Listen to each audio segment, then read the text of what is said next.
On the first day, I was picked up by my billionaire parents. They didn't ask me how much I had suffered over the past 20 years.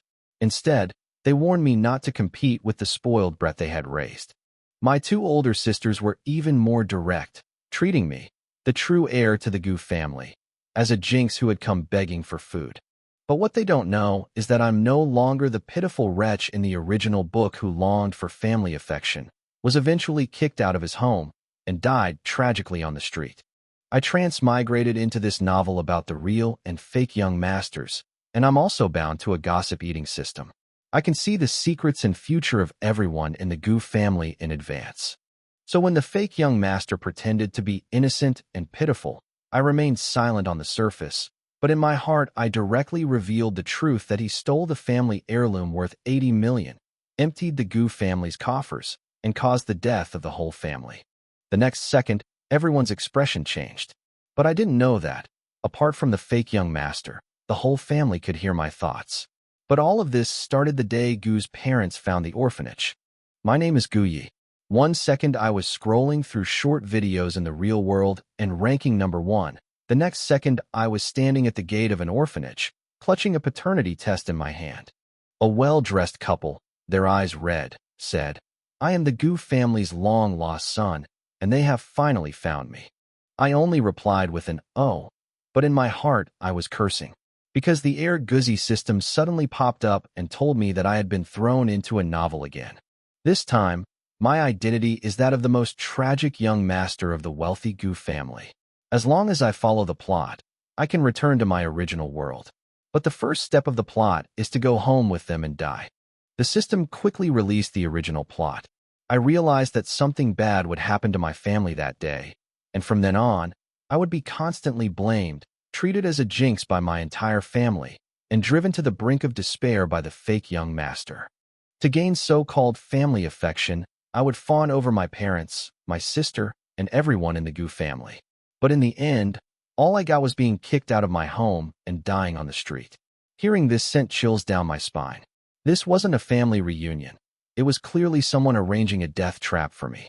I told Gu Haokuin and Su Yi on the spot to pretend they hadn't found me today.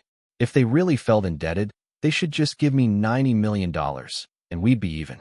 The system was frantic, saying I had to go back to the Gu family, otherwise I'd never be able to return to reality. I refused outright. If I can't go back, I can't go back. It's better than being cannon fodder. To my surprise, the Gu couple's expressions changed simultaneously. It was as if they had heard my thoughts. The shock in their eyes was impossible to hide. Gu Haokuin gritted his teeth and agreed to give me the money, but insisted that I go home. He even promised that he would sever ties with anyone who dared to bully me, but I didn't believe a word he said. The debts owed by wealthy families usually only hold true before anything goes wrong. When trouble really does strike, I'll be the first one pushed out to take the fall. Just as the standoff was reaching its conclusion, a woman wearing a baseball cap emerged from the orphanage pushing an electric scooter. The Gu couple recognized her as Miss Feng and introduced me as their son. I immediately had the system check her background, inwardly complaining about how overly familiar the Gu family was. They were already trying to identify me before I even agreed to go back. Even more bizarrely, Feng Baobao also heard my thoughts. But whenever she tried to speak up and warn someone, her voice turned into static, making it impossible for her to reveal the truth. The system quickly dropped a bombshell.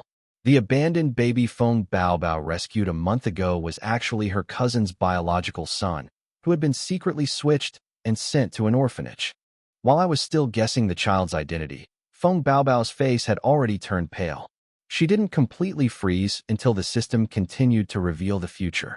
A week later, she will find out the truth and send the child back to the Feng family. But in doing so, she will offend the child's biological parents and be targeted by others. Later, she was poisoned, her life ruined by thugs, and she died full of resentment, with no one even investigating her killer. I found it all absurd. Based on my years of experience transmigrating into novels, these meddlesome Good Samaritans usually don't survive to the end. The system immediately praised me for being clear-headed, saying that this was called respecting other people's fate.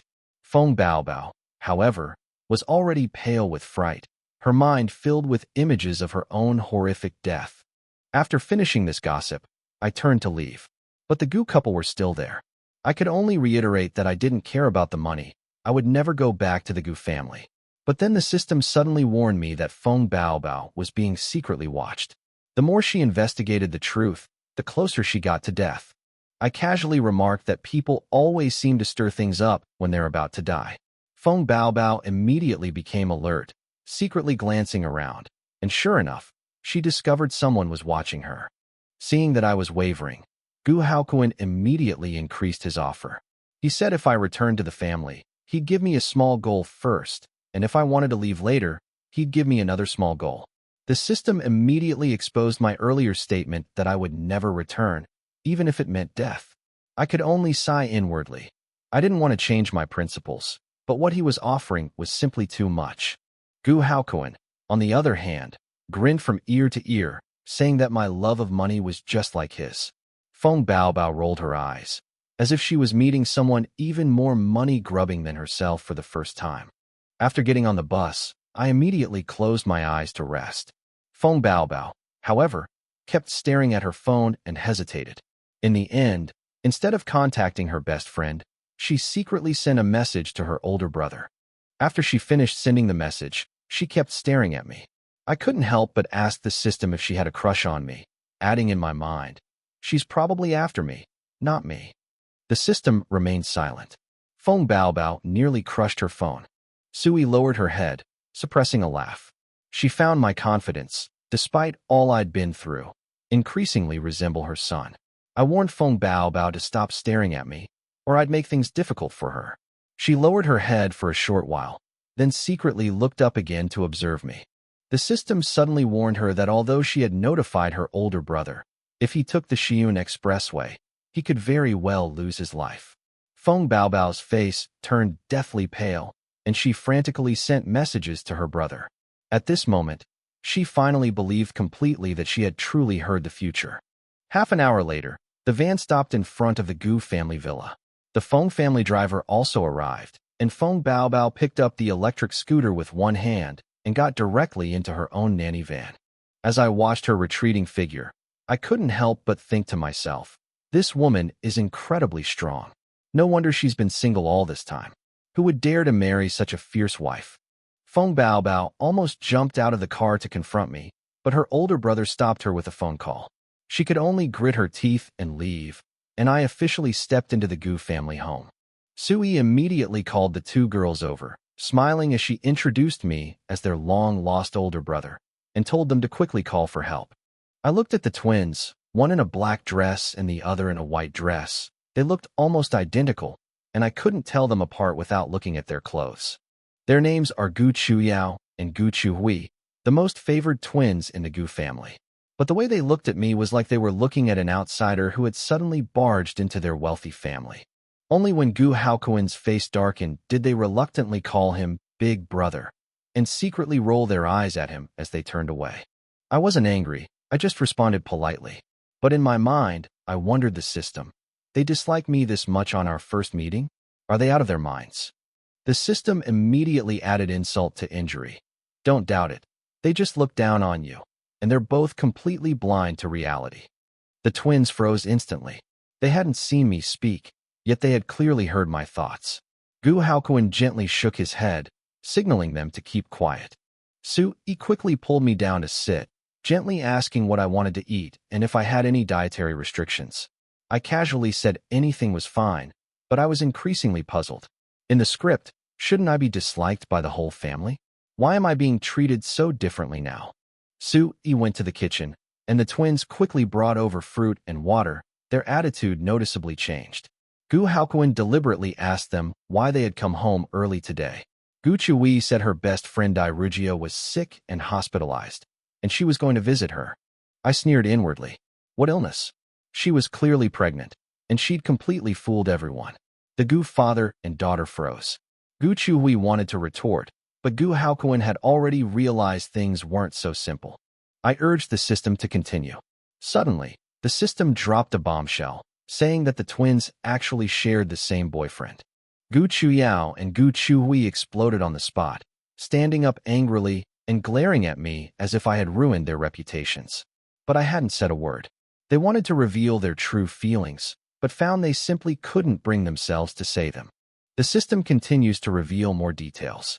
After Gu Chui goes to the hospital, she will be framed by Dai Rugia and then be surrounded by paparazzi, putting her in the spotlight. Even worse, her boyfriend, Wu Dalong, would pretend to help her, demand 50 million, and eventually plan to trick her into going to northern Myanmar to sell her.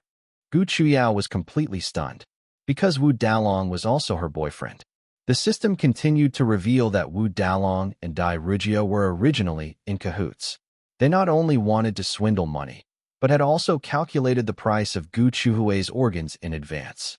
The Gu family had no idea of the truth and would ultimately blame all the misfortunes on me, calling me a jinx. The Gu family father and daughter were completely outraged. The system added insult to injury. Wu Dalong spent Mondays, Wednesdays, and Fridays with his older sister, and Tuesdays, Thursdays, and Saturdays with his younger sister, completely outmaneuvering the twins.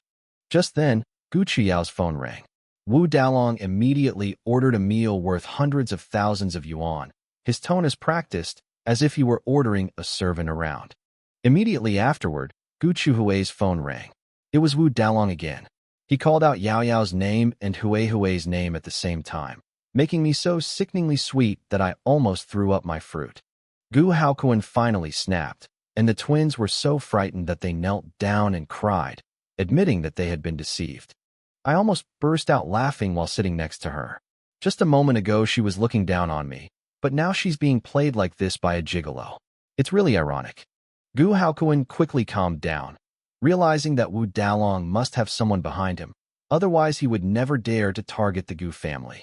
But I knew very well that this was just the beginning of the Gu family's nightmare.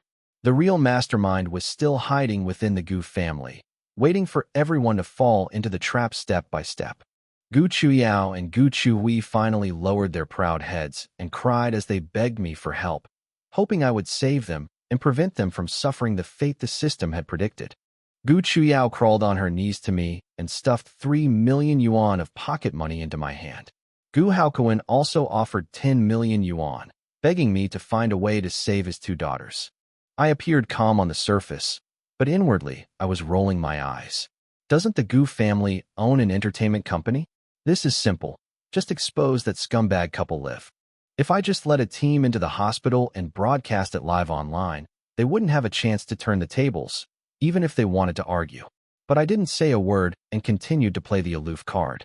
After all, saving lives is fine, but doing it for nothing is not. The system suddenly dropped another bombshell, saying that the fake young master had just spent 50 million to buy an island last month. I almost cursed on the spot. A fake young master spending the Gu family's money to buy an island? This level of extravagance is even more outrageous than the plot. Gu Haokuan's face grew paler with each word, clearly having no idea where the 50 million had come from. The twins, however, instantly understood my implication. They repeatedly apologized, promising to make those who had wronged them pay the price, and then rushed out of the Gu family home. Gu Haokuan hurriedly chased after me, telling me to focus on my meal. But inwardly, I couldn't help complaining. The money we'd agreed on was nowhere to be seen.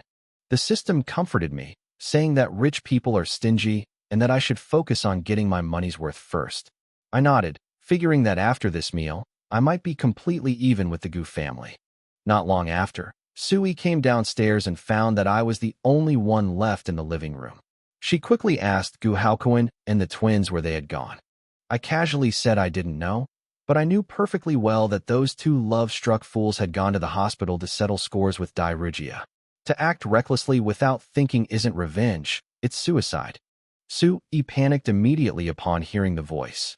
She said she would make a call, but she secretly turned on her phone to keep a close eye on what was happening at the hospital. Just then, the system suddenly alerted me that the twins had secretly started a live stream, and the camera was already pointing directly into the hospital's VIP ward. I immediately became interested and turned on the live stream. As soon as the screen lit up, I saw Dai Rugia lying on a hospital bed, crying as if she had suffered a great injustice. While wiping away her tears, she said that she had been drugged and became pregnant, and that she was about to start working for a big company, so she begged Gu Chui to take the blame for her miscarriage. This time, Gu Chuhui showed no mercy, coldly retorting that if she were truly a victim, why didn't she call the police instead of pinning the blame on her? I almost burst out laughing. This remark left Dai Rugia speechless, her face turning pale, but the live stream chat was filled with accusations of Gu Chuhui being cold-blooded. When Dai Rugia realized that playing the victim was useless, she finally revealed her true colors, forcing Gu Chuhui to admit that she was the one who had miscarried, and even said that the Gu family was rich and could easily suppress this scandal. Gu Chuhui resolutely refused, telling her to call the police to catch the murderer and that she would never take a knife for someone else. Dai Rugia instantly turned hostile, immediately shifting all the blame onto the Gu family. The next second, Wu Dalong rushed out to chime in, scolding Gu Chuhui for being heartless, saying she was just taking the blame and couldn't help Dai Rugia this once. Gu Chuhui couldn't take it anymore and slapped him, directly questioning him about his relationship with Dai Rugia and whether the child in her belly was his. Enraged, Wu Dalong raised his hand to strike. Dai Rugia screamed, urging him to grab Gu Chuhui and not let her escape. Gu Chuhui was eventually brought under control. With red eyes, she asked Dai Rugia why she had hurt her like this, since she had always treated Dai Rugia like a sister. Dai Rugia dropped all pretense, grinning maliciously as she said that she had never considered Gu Chuhui a friend, only that the Gu family was superior and that all their kindness was charity. She even said on camera that she would sell Gu Chuhui to northern Myanmar, claiming that the organs of a rich heiress were more valuable and that she would make a fortune after selling her. Wu Dalong became increasingly excited as he listened and directly shouted out a price of 50 million. Gu Chuhui finally panicked and struggled desperately, but she couldn't break free at all. I just shook my head.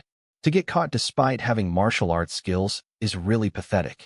But the fact that they started the live stream early shows they've at least turned their brains on.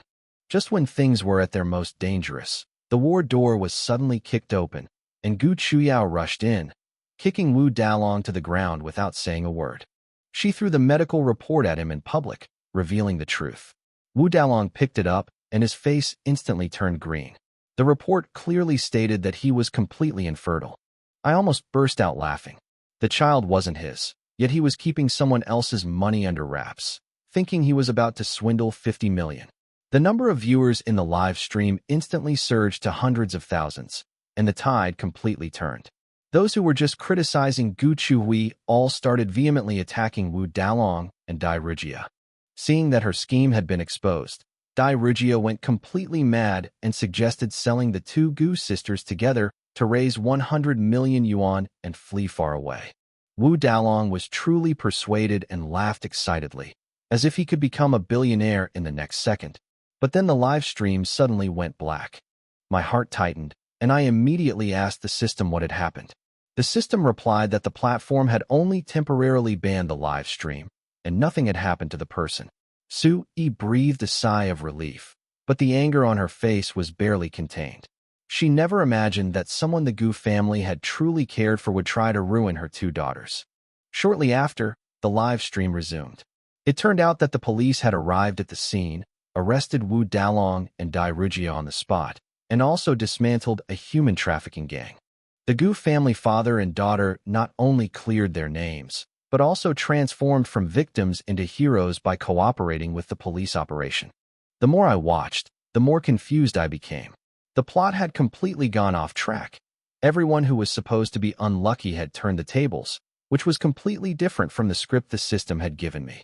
I urged the system to investigate the mastermind, but it said no one was secretly helping.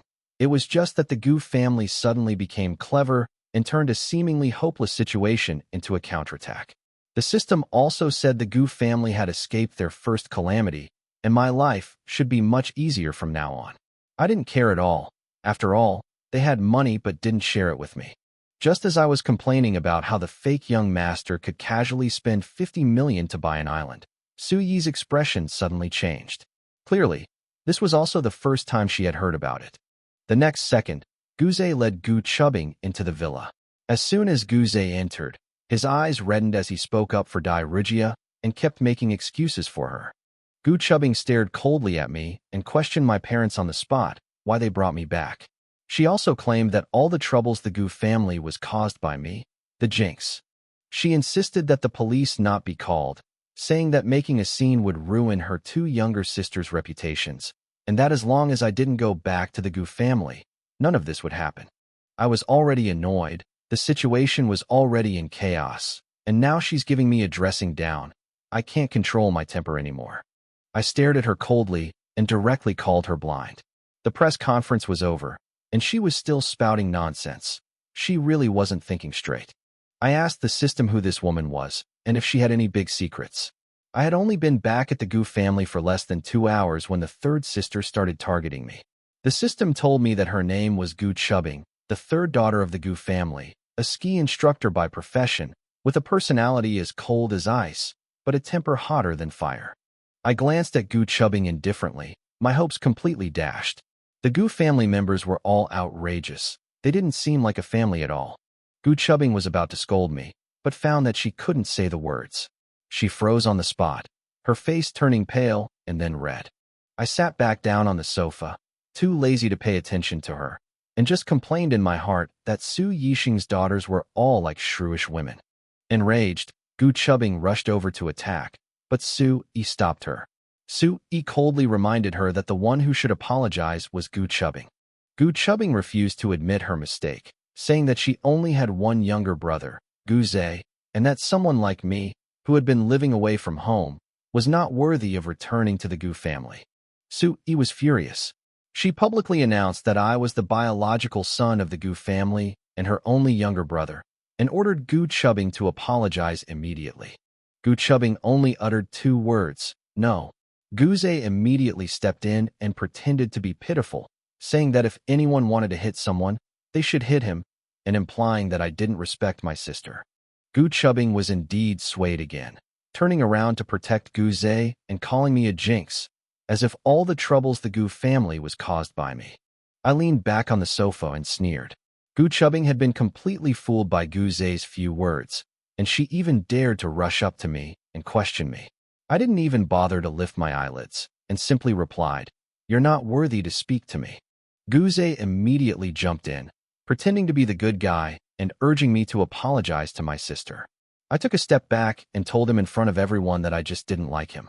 Gu Zhe froze instantly, forgetting even to play the victim. Enraged, Gu Chubbing pulled out her phone and shoved the negative news about the Gu family in my face, saying it was all my fault. I glanced at it, then laughed, simply telling her to refresh the page. She clicked refresh with a cold smile, then froze on the spot. The trending topics had completely reversed. The police had arrested the criminal gang. The Gu family had assisted in solving the case. The twins were safe and sound, and had even been credited with a contribution. The news even publicly stated that my newly found son was a lucky star for the Gu family, not the jinx they claimed to be. Gu Chubbing became increasingly distraught as she read this, and Gu Zhe's expression grew increasingly grim. I stared at Gu Zhe and asked calmly, "The Gu family is all right. Why do you look so unhappy?" He hurriedly explained that it was just an accident, but his guilty look made anyone who saw it seem strange. Su Yi walked over and forced Gu Chubbing to apologize to me. She publicly declared that the Gu family had no jinxes and that I was the real lucky star. She vowed that she would not let anyone who dared to slander me again get away with it. Gu Chubbing finally bowed her head and apologized, but I only replied that it didn't matter, because I knew that the apology wasn't sincere at all, and that they would eventually side with Gu Zhe again when he framed me next time. After hearing my thoughts, Su Yi's eyes reddened slightly. She turned to stare at Gu Zhe and asked if he was disappointed. Gu Zhe quickly feigned grievance, saying he was just worried about his sister, but Su Yi no longer believed him. She forced Gu Zhe to apologize for calling me a jinx. Gu Zhe pretended not to hear, and I sneered inwardly. This fake isn't deaf. He just wants to continue playing the victim and wait for someone else to speak up for him.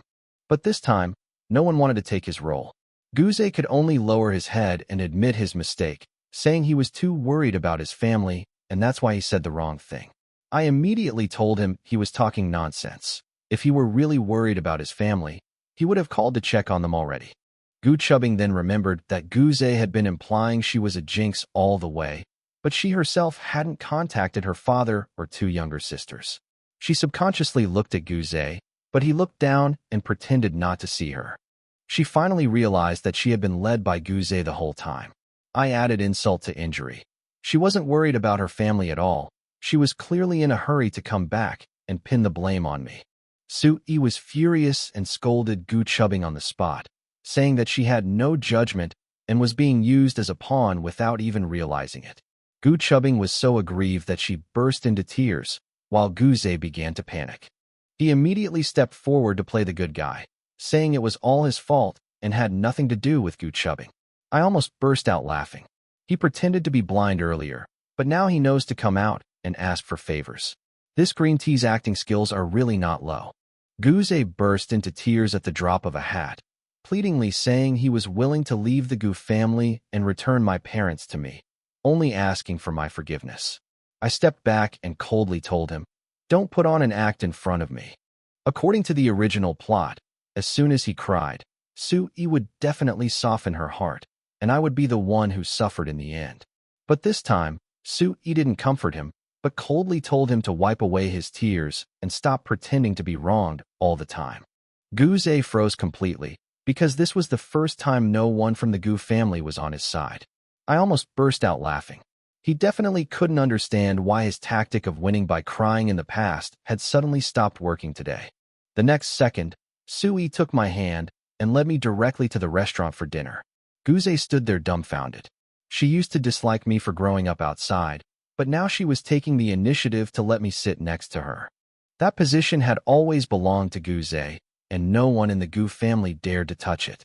I couldn't help but ask the system, "Has old Su finally gotten his brain working today?" This change is so drastic, it's like the script has been rewritten. Guze walked into the restaurant and saw that I had taken his seat. His expression froze instantly, but he could only pretend to be sensible and sit in the corner. He said he wanted to wait for his father and sister to come back so they could eat together, as he had no appetite at all. I picked up a spare rib and casually asked the system, "Didn't this fake guy just eat too much outside? Why is he acting again at home?" The system immediately revealed that he treated his friends to dinner today, spending 3 million on the meal. Su-yi's hand, which was about to offer comfort, froze instantly, and Gu Chubbing also looked up abruptly. Guze, unaware of the danger, smiled and admitted that he had bought an island and was simply having a meal and chat with friends today. Su-yi coldly pressed him for details about how much money he had spent. Guze stammered for a long time before finally admitting that the island had cost a total of 50 million. Gu Chubbing was stunned. Even her own sister wouldn't dare to spend so extravagantly. Su-yi slammed her hand on the table and demanded an explanation, asking who gave him the audacity to spend 50 million so casually. Guze quickly invoked his elder sister's name, saying that it was her money for medical expenses and that he hadn't squandered it at all. He even pretended to be innocent and said that if his mother was unhappy, he was willing to leave the island. I sneered inwardly. This trick had always worked before, but this time, he had completely miscalculated. Su-yi nodded immediately, instructing her secretary to contact the authorities to evacuate the island and to donate all the returned money, not a single penny to be kept. Guze looked up abruptly, completely dumbfounded. His eyes reddened again, waiting for Su-yi to change her mind. I watched the drama unfold with my wine in hand, almost bursting into laughter. I asked the system if the Gu family was about to go bankrupt. Otherwise, why would Su-yi suddenly feel sorry for the 50 million? The system, however, says that in the original storyline, the Gu family went bankrupt several years later. Now, because of my appearance, many parts of the storyline have completely deviated. The system told me that the Gu family had done a great service today, and the stock price would continue to rise tomorrow. It wouldn't collapse in the short term. Su-yi finally breathed a sigh of relief upon hearing this. But Gu Chubbing was completely stunned. While peeling shrimp for me, Su-yi demanded that Guze hand over the island purchase contract and immediately arrange for his secretary to evacuate the island. Guze's face was extremely grim. What truly broke his composure was that a shrimp had ended up in my bowl. That treatment was originally reserved for him, but now it's fallen on me. I said thank you casually, but I was more wary. Su-yi's sudden kindness towards me must be suspicious.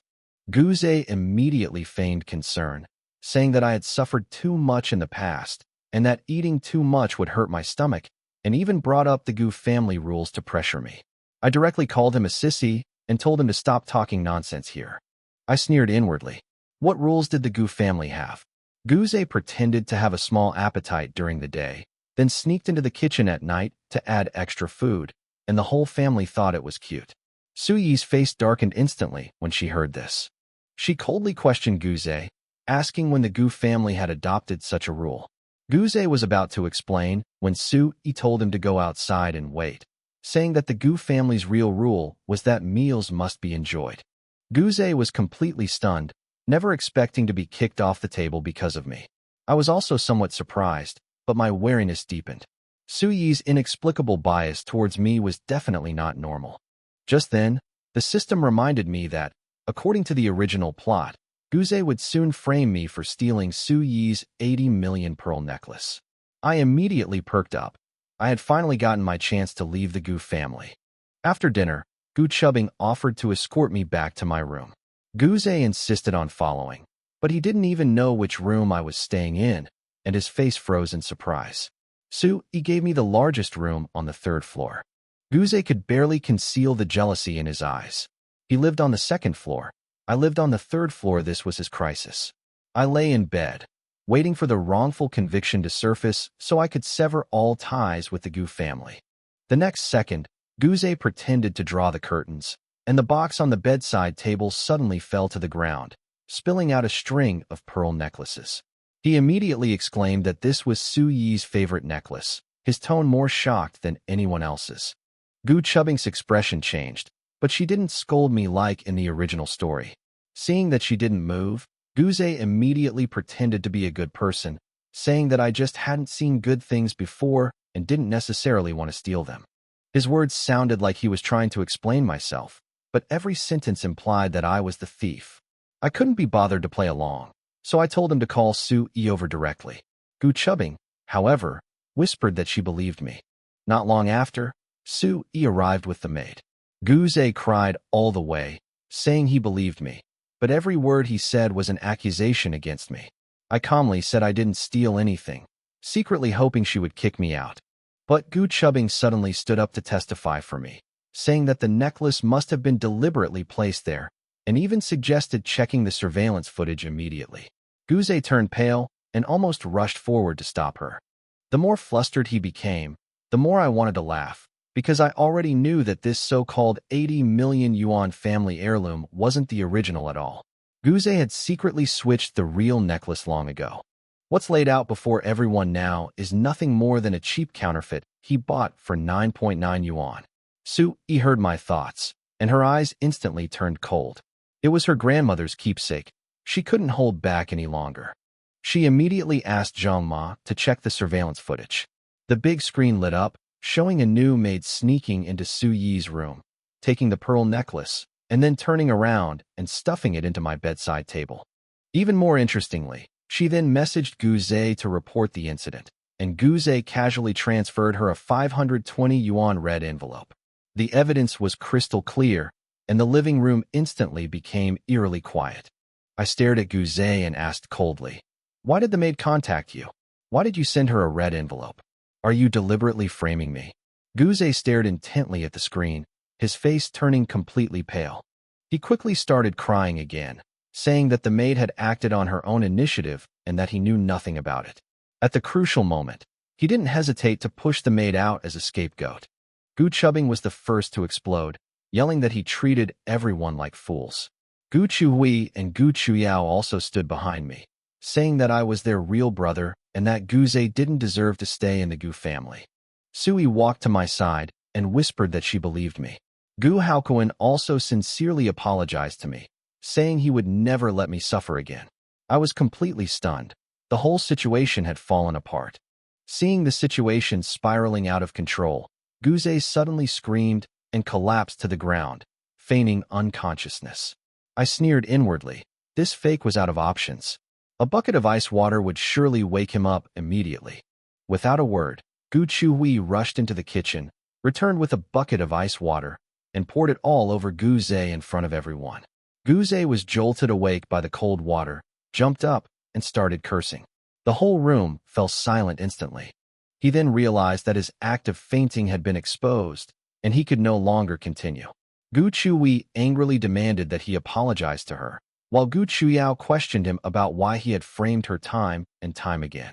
Seeing that he couldn't hide it any longer, Guze could only cry and play the victim, saying that he was just afraid of losing his family. Gu Haokuan was completely heartbroken, and his eyes were filled with only disappointment and disgust when he looked at him. He sternly ordered Guze to apologize to me.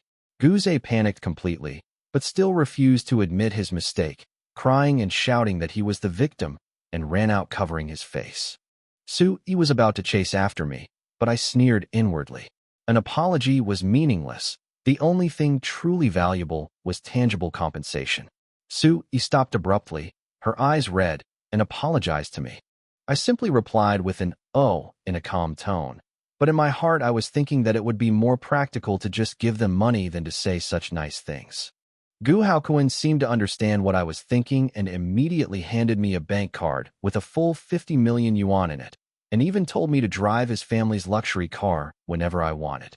I accepted it without hesitation. It's safest to put money in your pocket first.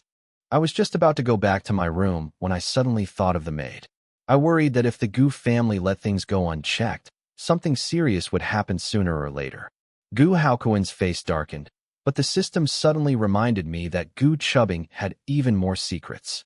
I went back to my room, locked the door, and flopped onto the bed to continue listening to the system's revelations. The system first said that the maid was not simple.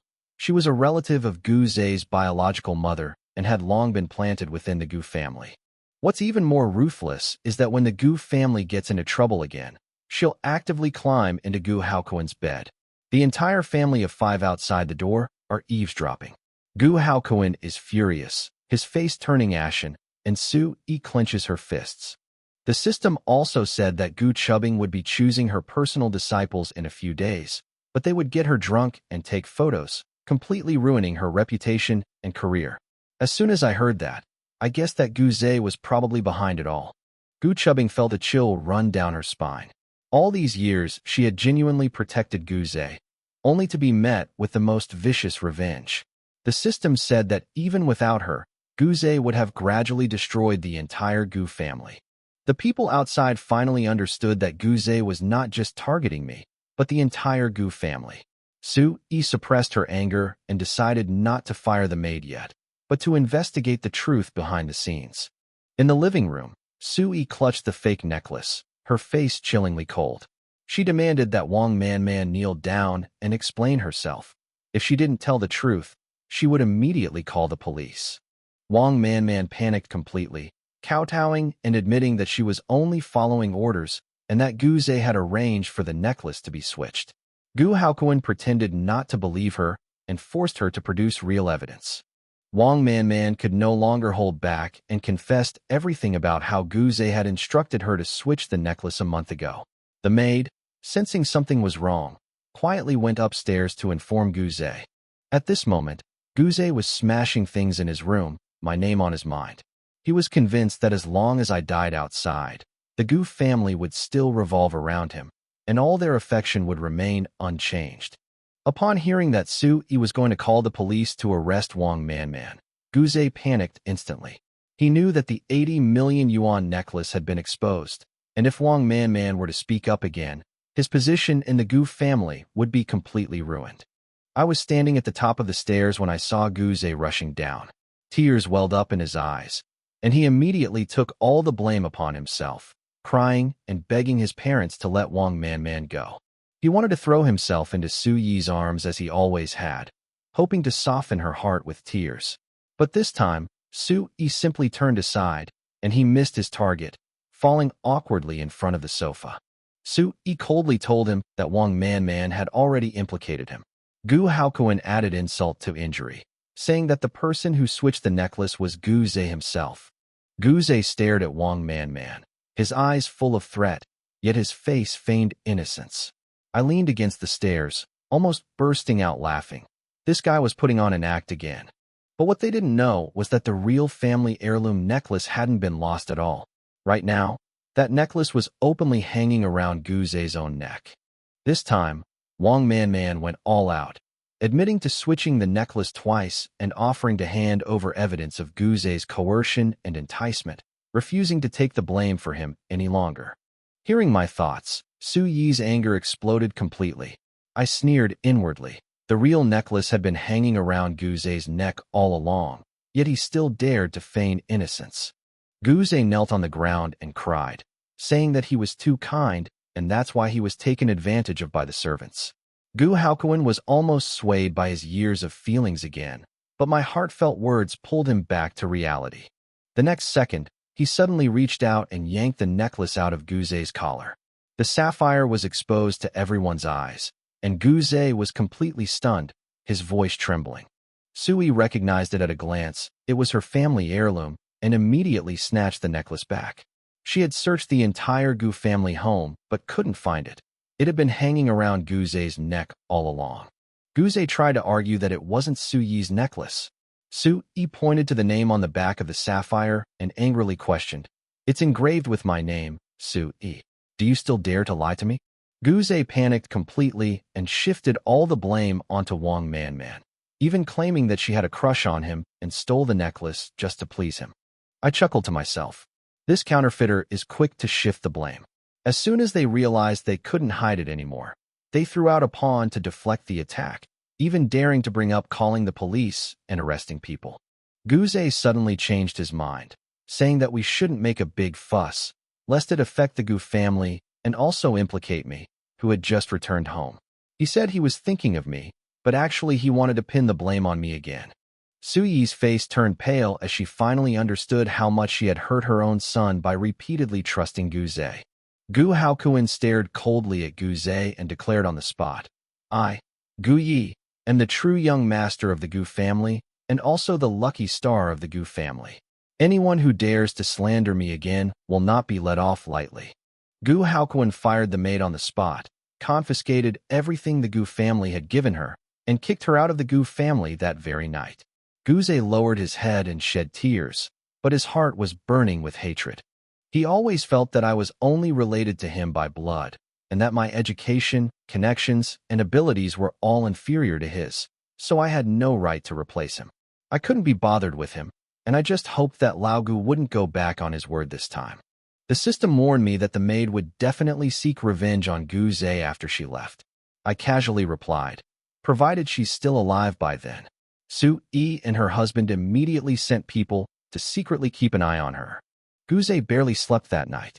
No one comforted him, and his 3 older sisters had completely distanced themselves from him. He blamed all his failures on me and vowed to make me disappear from the Gu family. The next day at breakfast, I sat next to the head of the table as usual, while Guzei was squeezed into a corner. My 3 older sisters didn't bother to look at him. They just wanted to be close to me and continue listening to the system's revelations. Guzei was so jealous he could hardly contain himself. He was about to play the victim when Su Yi gave him a cold look and shut him up. Looking at the breakfast spread on the table, I finally understood why he was so determined to stay in the Gu family. When Su Yi heard that I wanted to lie down and enjoy life, she felt even more guilty. She personally cut my steak and poured me milk. I thanked her, but I still couldn't believe them. Soon, Feng Baobao from the phone group arrived at the Gu family's house. As soon as she entered the dining room, she stared at the breakfast spread on the table. She said, "Excuse me," but her body betrayed her, and she sat down next to me. Guzei immediately greeted her with a smile, affectionately calling her Sister Bauer.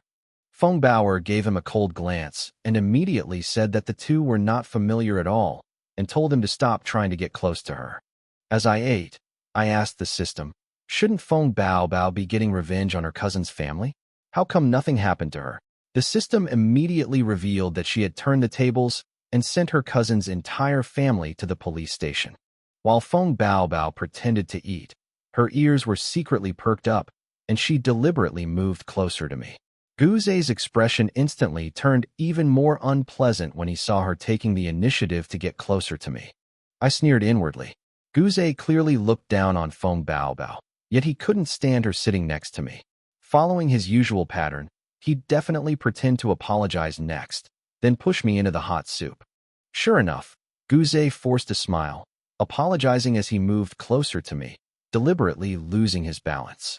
Just as Su Yi and the others were about to get up, Feng Baobao beat them to it. She grabbed Guzai's head and slammed it into the boiling soup bowl, coldly cursing him for being a jerk. Guzai struggled desperately, and I immediately moved aside to make room for her. Su Yi and the others all breathed a sigh of relief, and no one went to help Guzai. I was dumbfounded, thinking to myself that Feng Baobao was too fierce. She stunned everyone with her actions. Gu Chuyao reminded Guzai that he wasn't moving, and only then did Feng Baobao pull him out, then casually slammed the soup bowl onto his face, her movements as clean as throwing away trash.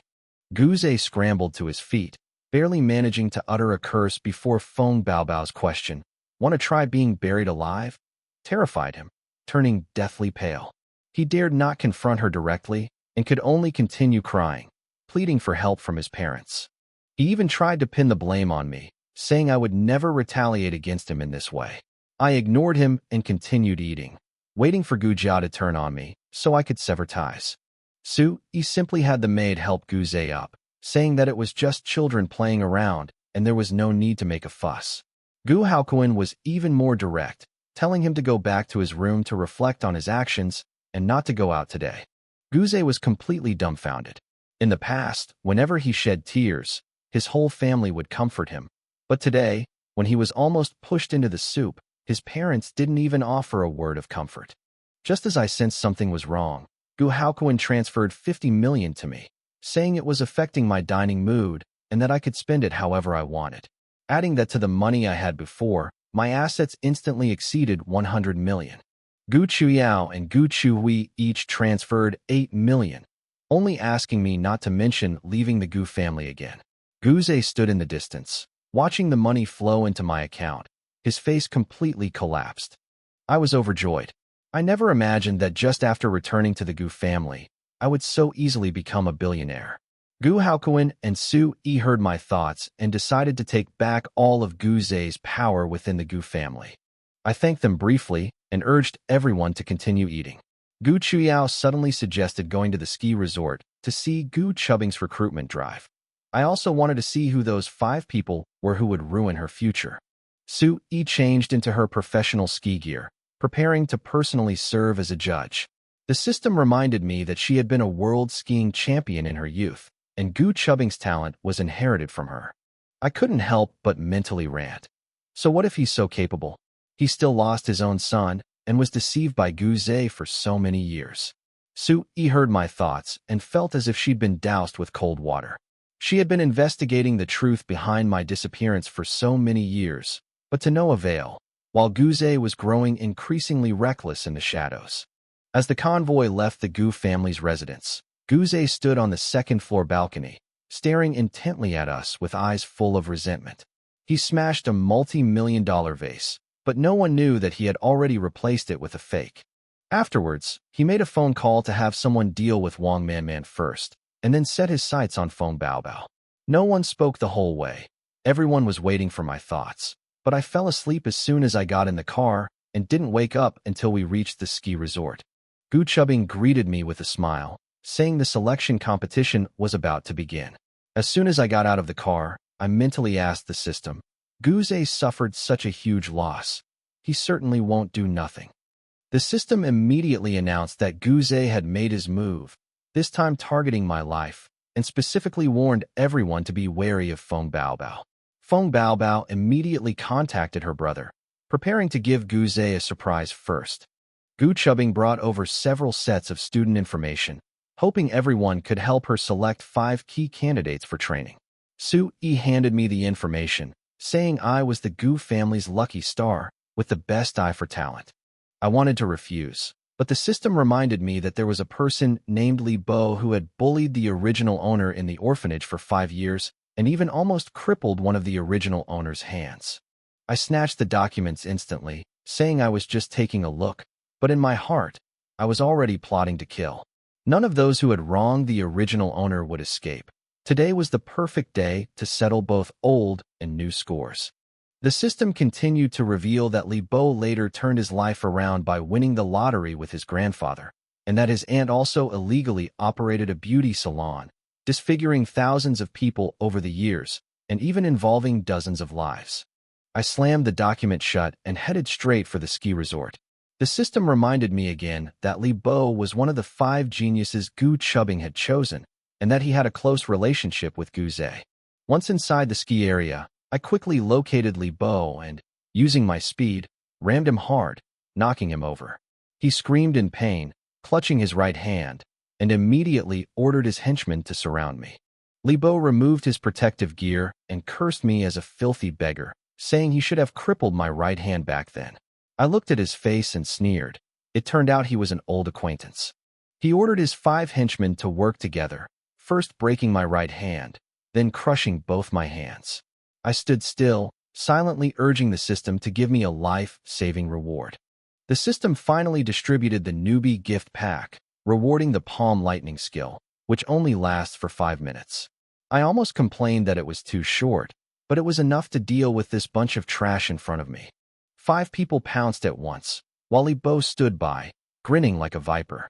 Feng Baobao and the twins rushed over, and Su Yi and Gu Chubing in the monitoring room were also startled and stood up. Just when everyone thought I was about to be in trouble, I slapped the blonde guy in the chest with my backhand. The palm lightning exploded instantly, a flash of electricity, and the blonde guy collapsed on the snow, convulsing. Before the remaining 4 could react, I had already struck in quick succession. In just a few dozen seconds, all 5 thugs were foaming at the mouth and collapsed to the ground, none of them able to get up again. Li Bo turned pale with fright and threatened me that I wouldn't escape legal punishment. I glanced at the countdown. There were 3 minutes left, so I walked towards him step by step. I told him that the Li family was the ones who should really go to jail, because they were responsible for more than a dozen deaths. Li Bo panicked completely, and before he could even speak, I knocked him unconscious with a palm strike. The entire ski resort fell silent instantly, and all the tourists were stunned. The video of the incident quickly went viral, trending at #1 on social media, with the entire internet searching for the mysterious man who had released grenades from his palm.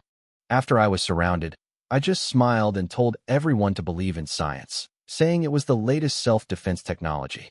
Feng Baobao looked skeptical, but her eyes lit up after hearing my explanation. At this point, a middle-aged man pressed me, asking how I knew the Li family was involved in a murder. I calmly replied that the problems at the Li family's beauty salon couldn't be hidden. A thorough investigation would soon reveal the truth. I urged the system to release the dirt on the Li family, but the system said that someone had already taken action. It turns out that all the online leaks were done by Feng Guangguang. He was avenging Feng Baobao and took the opportunity to bring down the Li family. Feng Baobao has already called the police. None of Li Bo's gang will escape. I increasingly feel that she's much more decisive than the Gu family. At least she doesn't waver between Gu Zhe and me. I suggested going back, and Feng Baobao immediately left with me. The Gu sisters were still standing there, stunned. I couldn't help but ask the system if they were safe now that they had escaped today. The system, however, said that they would later enter the entertainment industry, be completely fooled by several young male celebrities, and that they would be lucky to survive. Hearing this, the 2 sisters turned pale. Feng Baobao patted her chest and said that Gu Zhe should come after her if he dared to retaliate. She would protect me. I was just thinking how loyal she was when the system suddenly revealed that she was actually thinking about me. The system coldly told me that Feng Baobao had long had her eye on my face and wanted to kidnap me and take me home as her man. I instantly felt like I'd seen a bandit and quickly hurried back to my office. When Sui saw me return, she immediately checked me to see if I was injured. I casually said that I had been dealing with others all day, and it was no one else's turn to touch me, but she still pressed me to tell me what ability I had used. As I ate fruit, I answered that I believed in science, but I knew in my heart that I must never tell anyone about the palm thunder. Sui heard my thoughts and was visibly shaken. She began to realize that I was far superior to Gu Zhe, and her initial bias towards him started to waver. Gu Chubing said she had quelled the storm, but I didn't believe her at all. The skiing trials continued, and I sat nearby eating fruit. Feng Baobao sat next to me nonchalantly, while all the trending topics on social media had disappeared. Gu Chubing was ostensibly hosting the competition, but she was actually eavesdropping on my thoughts. I deliberately kept quiet, making her anxious and restless, afraid of making the wrong choice. After the competition ended, I sneered to myself. She had ultimately chosen 4 troubled teenagers. Only Li Bo was missing. The real crisis had not disappeared at all. The system reminded me that as long as I didn't say anything, she would never know the truth. Gu Chubbing's face turned pale, and Su Yi also began to suspect that I had discovered the eavesdropping. Feng Baobao showed me the information and asked if these people were handsome. I gave her a casual, perfunctory answer, but in my heart I thought her taste was outrageous. The system, however, said that the plot had already undergone a butterfly effect. The 2 troubled teenagers ran into some unexpected trouble, but the core plot won't change. It'll just be an even bigger spectacle. I immediately urged the system to stop keeping us in suspense. The system said they were hiding under a tent, and things were getting increasingly absurd. I instantly realized that Gu Zhe was behind this whole scheme. Sure enough, all these people were introduced by Gu Zhe. Gu Chubbing finally realized that he had been setting up a trap from the very beginning, leading everyone step by step into it. The system revealed their plan to humiliate Gu Chubbing and also take care of Feng Baobao. I immediately got up and went to the tent, eager to witness this spectacle. Feng Baobao, the twins, and Su Yi all followed suit, none of them missing. Gu Chuyao even started a live stream, intending to push the matter to the top of the trending searches. As soon as the live stream started, the buzz exploded. The 2 people inside the tent were accurately filmed, and their chat history was gradually exposed, causing the situation to completely spiral out of control. The onlookers were enraged and overturned the tent. The 2 still stubbornly claimed their privacy had been violated, but the fact that the incident was being broadcast live online had cemented their innocence. Feng Baobao coldly interrogated the mastermind, causing both of them to instantly break down. Su Yi also began to press for answers, and Feng Baobao directly took action to suppress the situation. The moment Gu Zhe's name appeared, the atmosphere turned icy. The 2 finally couldn't take it anymore and began frantically shifting blame, plunging the room into chaos. I stood by, watching the show, already knowing my answer. Even with the evidence right in front of them, the Gu family might not believe me immediately. The system suddenly alerted me that the 2 were surrounded and hadn't separated yet. I almost burst out laughing, wondering if the situation had completely spiraled out of control. Feng Baobao immediately used the whip, drawing blood in 3 strokes, and both women collapsed on the spot. Wang Wanwan tearfully confessed that Gu Zhe had ordered it, but Gu Chubbing still didn't believe her. She lost control of her emotions and personally beat and interrogated the other party until they handed over the recording and transfer records. The entire live broadcast room instantly exploded, and Gu Zhe's scheme was completely exposed. Gu Chubbing's face turned pale, Su Yi swayed, and I stood still without going forward. The system reminded me to offer comfort, but I just scoffed. I'd seen too much of this kind of drama. Su Yi heard my inner voice, and her eyes instantly welled up with tears. After the live stream was shut down, Feng Baobao immediately called the police. I couldn't be bothered. I just wanted to leave the Gu family as soon as possible. On the way back, I asked the system where Gu Zhe was. Su Yi said she needed to give me an explanation and that I had to go back. I agreed verbally, but I already knew how it would end. If Gu Zhe cried, they would most likely soften their hearts, and I would be the one who suffered in the end. Su Yi immediately shouted, "She's my mother. She'll definitely be on my side this time." I only replied with one word, "Oh." The system suddenly said that Gu Zhe had returned home, but he was acting strangely, with injuries on his face, as if he had been disciplined. I thought it was another ruse, and Su Yi thought so too. The system, however, denied it, saying he hadn't seen Gu Chuyin at all. The system revealed that Gu Zhe had been intercepted by the eldest brother of the Feng family and taken directly to an abandoned factory for processing, all while being recorded on video. I almost burst out laughing. This was ruthless. Gu Zhe had really bitten off more than he could chew this time. The system continued, saying he was beaten unconscious and then repeatedly tortured, with almost no chance to fight back. I couldn't help but laugh more. Gu Zhe had completely failed this round. Su Yi and the others finally breathed a sigh of relief. Just as I was about to rest, the system suddenly issued an alarm. Danger was at hand 2 kilometers away. I sat bolt upright, my heart sinking. The situation had already spiraled out of control. Was the real crisis finally about to befall me? The atmosphere in the car suddenly tensed up. Sue-E and her 2 younger sisters all sat up straight, as if waiting for a verdict. I just found it strange. They were actually more nervous than I was about this danger. They've heard my thoughts more than once or twice, so they should have guessed that Guze was behind it all. Just as I was thinking this, the system slowly said, "This time the plot won't fall apart so easily." I instantly lost interest, closed my eyes, leaned back in my seat, and sneered inwardly. Since it wasn't a collapse, the danger didn't matter. I was, after all, a jinx to the Gu family. Old Sue's face turned pale instantly, and his 2 younger sisters almost burst into tears, as if I were about to die. The system then added, "If I don't change the route, there's an 80% chance I'll become a vegetable." I suddenly opened my eyes, my anger rising. I'm the host. Does it really want to see me become a cripple? Old Sue reacted even faster, immediately yelling for the car to stop, saying he felt dizzy and nauseous.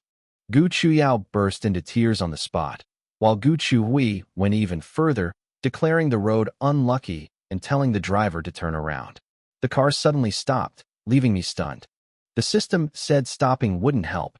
The danger remained. It told me to investigate what was behind it all. When I looked at the results, I saw that the Wang and Zhao families had already started their operation, and our target was us. The trending topics and police investigation overwhelmed them, and the 2 elderly men, enraged, prepared to take direct action against us. I almost burst out laughing. They actually dared to pull something like that. I told the system to change the route, and Lao Su immediately sent the message to Gu Haokuan, effectively bankrupting the Wang and Zhao families. Only then did my 2 sisters calm down a bit. The system suggested taking the Urshian Bridge route. I almost burst out laughing. Could they really survive that route? After searching, Lao Su and my sister's expressions were increasingly complicated. Finally, the bus changed routes, and I slept the whole way, leaning against the seat. As long as I got home alive, the journey didn't matter. After getting off the bus, I asked the system about the situation at home. It said that Guze had already gone back and had also called Gu Chuyin over. That woman is the most difficult eldest sister in the Gu family. Old Sue and her 2 younger sisters' expressions changed instantly because Gu Chuyin favored Guze the most, and this round could very well be turned around. But I, on the contrary, became more energetic. In the living room, Guze knelt on the floor, his face bruised and swollen, crying pitifully and deliberately. Gu Chuyin sat in the main seat, her eyes full of heartache. Guze cried as he said it was all outsiders who harmed the Gu family, and he even tried to exonerate me, saying it had nothing to do with me. The more he spoke, the more he sounded like a victim. Gu Chuyin instantly flew into a rage, convinced that I was a jinx. The Gu family had just returned, and this logic already held true in her eyes. Guze added fuel to the fire, saying that his parents considered him a lucky star, and anyone who dared to call him a jinx was simply being disrespectful. In his heart, however, he was waiting for Gu Chuyin to side with him. Just then, Su-E and the others entered. Guze was still kneeling, feigning pitifulness, while Gu Chuyin protected him. The atmosphere instantly became extremely tense. I sneered inwardly. In the original storyline, I was the one trying to please her. But in the end, all the credit went to Guze. The harder I tried, the more like a clown I looked. Later, I was put in solitary confinement and couldn't even get food, yet I foolishly treated her like my own sister. Looking back now, it just seems ridiculous. The system was still trying to persuade me not to let my emotions get the better of me, but I cursed it out in my mind. Su-E heard my thoughts, and her expression changed instantly. She finally realized what I had gone through. My 2 younger sisters immediately stood behind me. They knew their eldest sister wouldn't protect me, so they had to step in themselves. Guze's eyes darkened instantly when he saw this. Gu Chuyin followed my gaze, stood up abruptly, and stared at me as if I were an enemy. Her disgust was almost undisguised. She roared, calling me a jinx. Su-E stood in front of me, her voice trembling as she said I wasn't, but Gu Chuyin wouldn't listen. She pinned all the blame on me, saying I'd thrown the Gu family into chaos the moment I returned. I just found it absurd. How could that logic hold water? Su-yi was furious and retorted, calling me a lucky star and telling anyone who said that again to get out of the house. Gu Chuyun was stunned. She couldn't believe her mother would turn against her for her sake, convinced that she was the one who influenced Su-yi. The two women's emotions clashed instantly. I stood behind watching, speechless. This mother-daughter act was too real. It made it seem like I was the real son. The two younger sisters were extremely anxious. They knew the truth, but their eldest sister was completely oblivious to their thoughts, and the situation was only going to get more chaotic. Gu Chuyun's thoughts spiraled out of control. She yelled "little bitch" at me and kicked me with such force that it looked like she was going to cripple me on the spot. I stood still, but in my mind, I was calculating how much money I could make by extorting a few properties if that kick landed. Just then, Gu Chui suddenly rushed up, grabbed me, and took the kick for me. The next second, she and I fell to the ground together. I instinctively rolled away to avoid it, but my anger flared up. This self-inflicted injury was supposed to be my plan, but she ruined it all. Gu Chui was trembling with pain, but she was still trying to calm her older sister down. She had already broken her own bone with that kick, yet she was still speaking up for me. Gu Chuyao supported her, crying uncontrollably, saying that family didn't need to be so cruel. The scene briefly spiraled out of control. Gu Chuyun was stunned. She began to doubt whether she was wrong, but was unwilling to admit it, her eyes clearly wavering. Guze continued to cry, claiming he was the victim. While pleading for mercy, he secretly waited for Gu Chuyun to completely side with him. Su-yi rushed over to protect me, but Guze held her tightly, rendering her unable to move. Her face was extremely pale. At the crucial moment, Gu Chuyao and Gu Chui simultaneously shielded me. For a fleeting instant, I was momentarily stunned, but the system reminded me that this was merely a plot point and I shouldn't waver. I sneered, "Plot? Let's see who collapses first." Gu Chuyun completely lost control, pointing at me again and cursing me as a jinx, raising her foot to kick me again. I was already calculating the compensation in my mind when Gu Chui fell on top of me with a scream. We both fell to the ground, and I rolled as soon as I landed, which prevented her from actually using me as a cushion. I was furious. I had planned to use Gu Chuyun's kick as a pretext for a self-inflicted injury, but she ruined it all. I was so angry I could scream. Gu Chui, however, ignored the pain and yelled at Gu Chuyun with red eyes, telling her to calm down and that her mother had always said that harmony in the family brings prosperity. She was terrified of Gu Chuyun since childhood, but this time she stood in front of him like a madwoman, having already broken his bone with that kick. Gu Chuyao rushed over to help her up, tears streaming down her face, saying they were all family and there was no need to be so cruel. Gu Chui gritted her teeth and said, "If I had taken that kick, I probably would have died on the spot." These words were like a slap in the face to Gu Chuyun, who froze and began to waver for the first time. But she still couldn't believe it. Everything was normal before I came back, and something happened as soon as I returned. This logic had already taken shape in her mind. Su-yi rushed over and pushed Guze aside, anxiously asking if I was all right, and hurriedly called for a doctor. I sighed and said I was fine, telling her to take care of Gu Chui first. That girl really took a kick for me. But in my heart, I was complaining that I owed her such an outrageous favor. I only wanted to act, but she actually did it. Gu Chui was stunned when she heard my thoughts, and her tears stopped, as if she had finally received some recognition. Gu Chuyao also breathed a sigh of relief, feeling that the kick she had taken hadn't been in vain. But Gu Chuyun became even angrier, pointing at everyone and shouting that Guze was the one who was harmed. Guze lay on the ground, blood streaming from his forehead, looking pitiful. He said it was all his fault for dragging everyone down. He cried and wiped away the blood, making his face look even worse, but in his heart, he hated everyone. Su-yi looked at him, her heart turning completely cold. She finally realized that her whole family had been played by him all these years.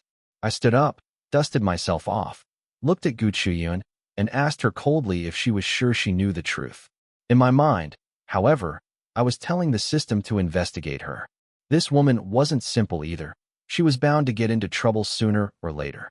Gu Chuyun rushed up and grabbed my collar, angrily asking me why I called her by her first name. I sneered and said that I was the Gu family's biological son, and everything in the Gu family would belong to me in the future. What was wrong with me calling her by her first name? Her face turned ashen. She felt I was humiliating her. But in my eyes, no matter how strong she was still just someone working for the Gu family. My words, "From now on, you'll all work for me," instantly silenced the living room. Su Yi's eyes shone brightly, as if she had heard the words she longed to hear most. Gu Chui even felt that the kick was worth it. Kneeling on the ground, Gu Zhe was overjoyed, thinking that he was doomed for daring to provoke Gu Chuyun. Gu Chuyun, however, was completely stunned because she heard the strange sound again. She refused to believe it and questioned me, asking if I wanted to take over the Gu family. Su Yi smiled and said, "This is a good thing. I finally have a sense of inheritance." Gu Chuyun was furious and said, "I'm just here to steal the family fortune." Gu Zhe continued to feign pitifulness, his tears falling even more profusely, saying he wasn't worthy to fight. But deep down, he was waiting for Gu Chuyun to completely side with him. I sneered inwardly and casually added, "The Gu family will be finished sooner or later. Whoever wants this fortune can have it." Upon hearing this, Su Yi's expression changed instantly. She began to realize that she wasn't arguing, but rather observing the outcome. Gu Chuyun was even more confused. She didn't understand what "the Gu family is finished" meant at all. At that moment, the system's voice rang out, bringing new revelations. It says that Gu Zhe will soon return to his biological parents' home and will bring Gu Chuyun into the scheme with him. There, a seemingly well-intentioned decision will completely drag her into a trap deep in the mountains. I almost burst out laughing when I heard that. Again, Gu Zhe actually resorts to this kind of tactic. Gu Chuyun's face turned pale instantly. Su Yi grabbed her tightly, signaling her not to act impulsively and to continue listening. The system continued, saying that Gu Zhe had already begun planning to drive Gu Chuyun insane. He then used the guise of kindly taking her in to completely control her. I cursed inwardly.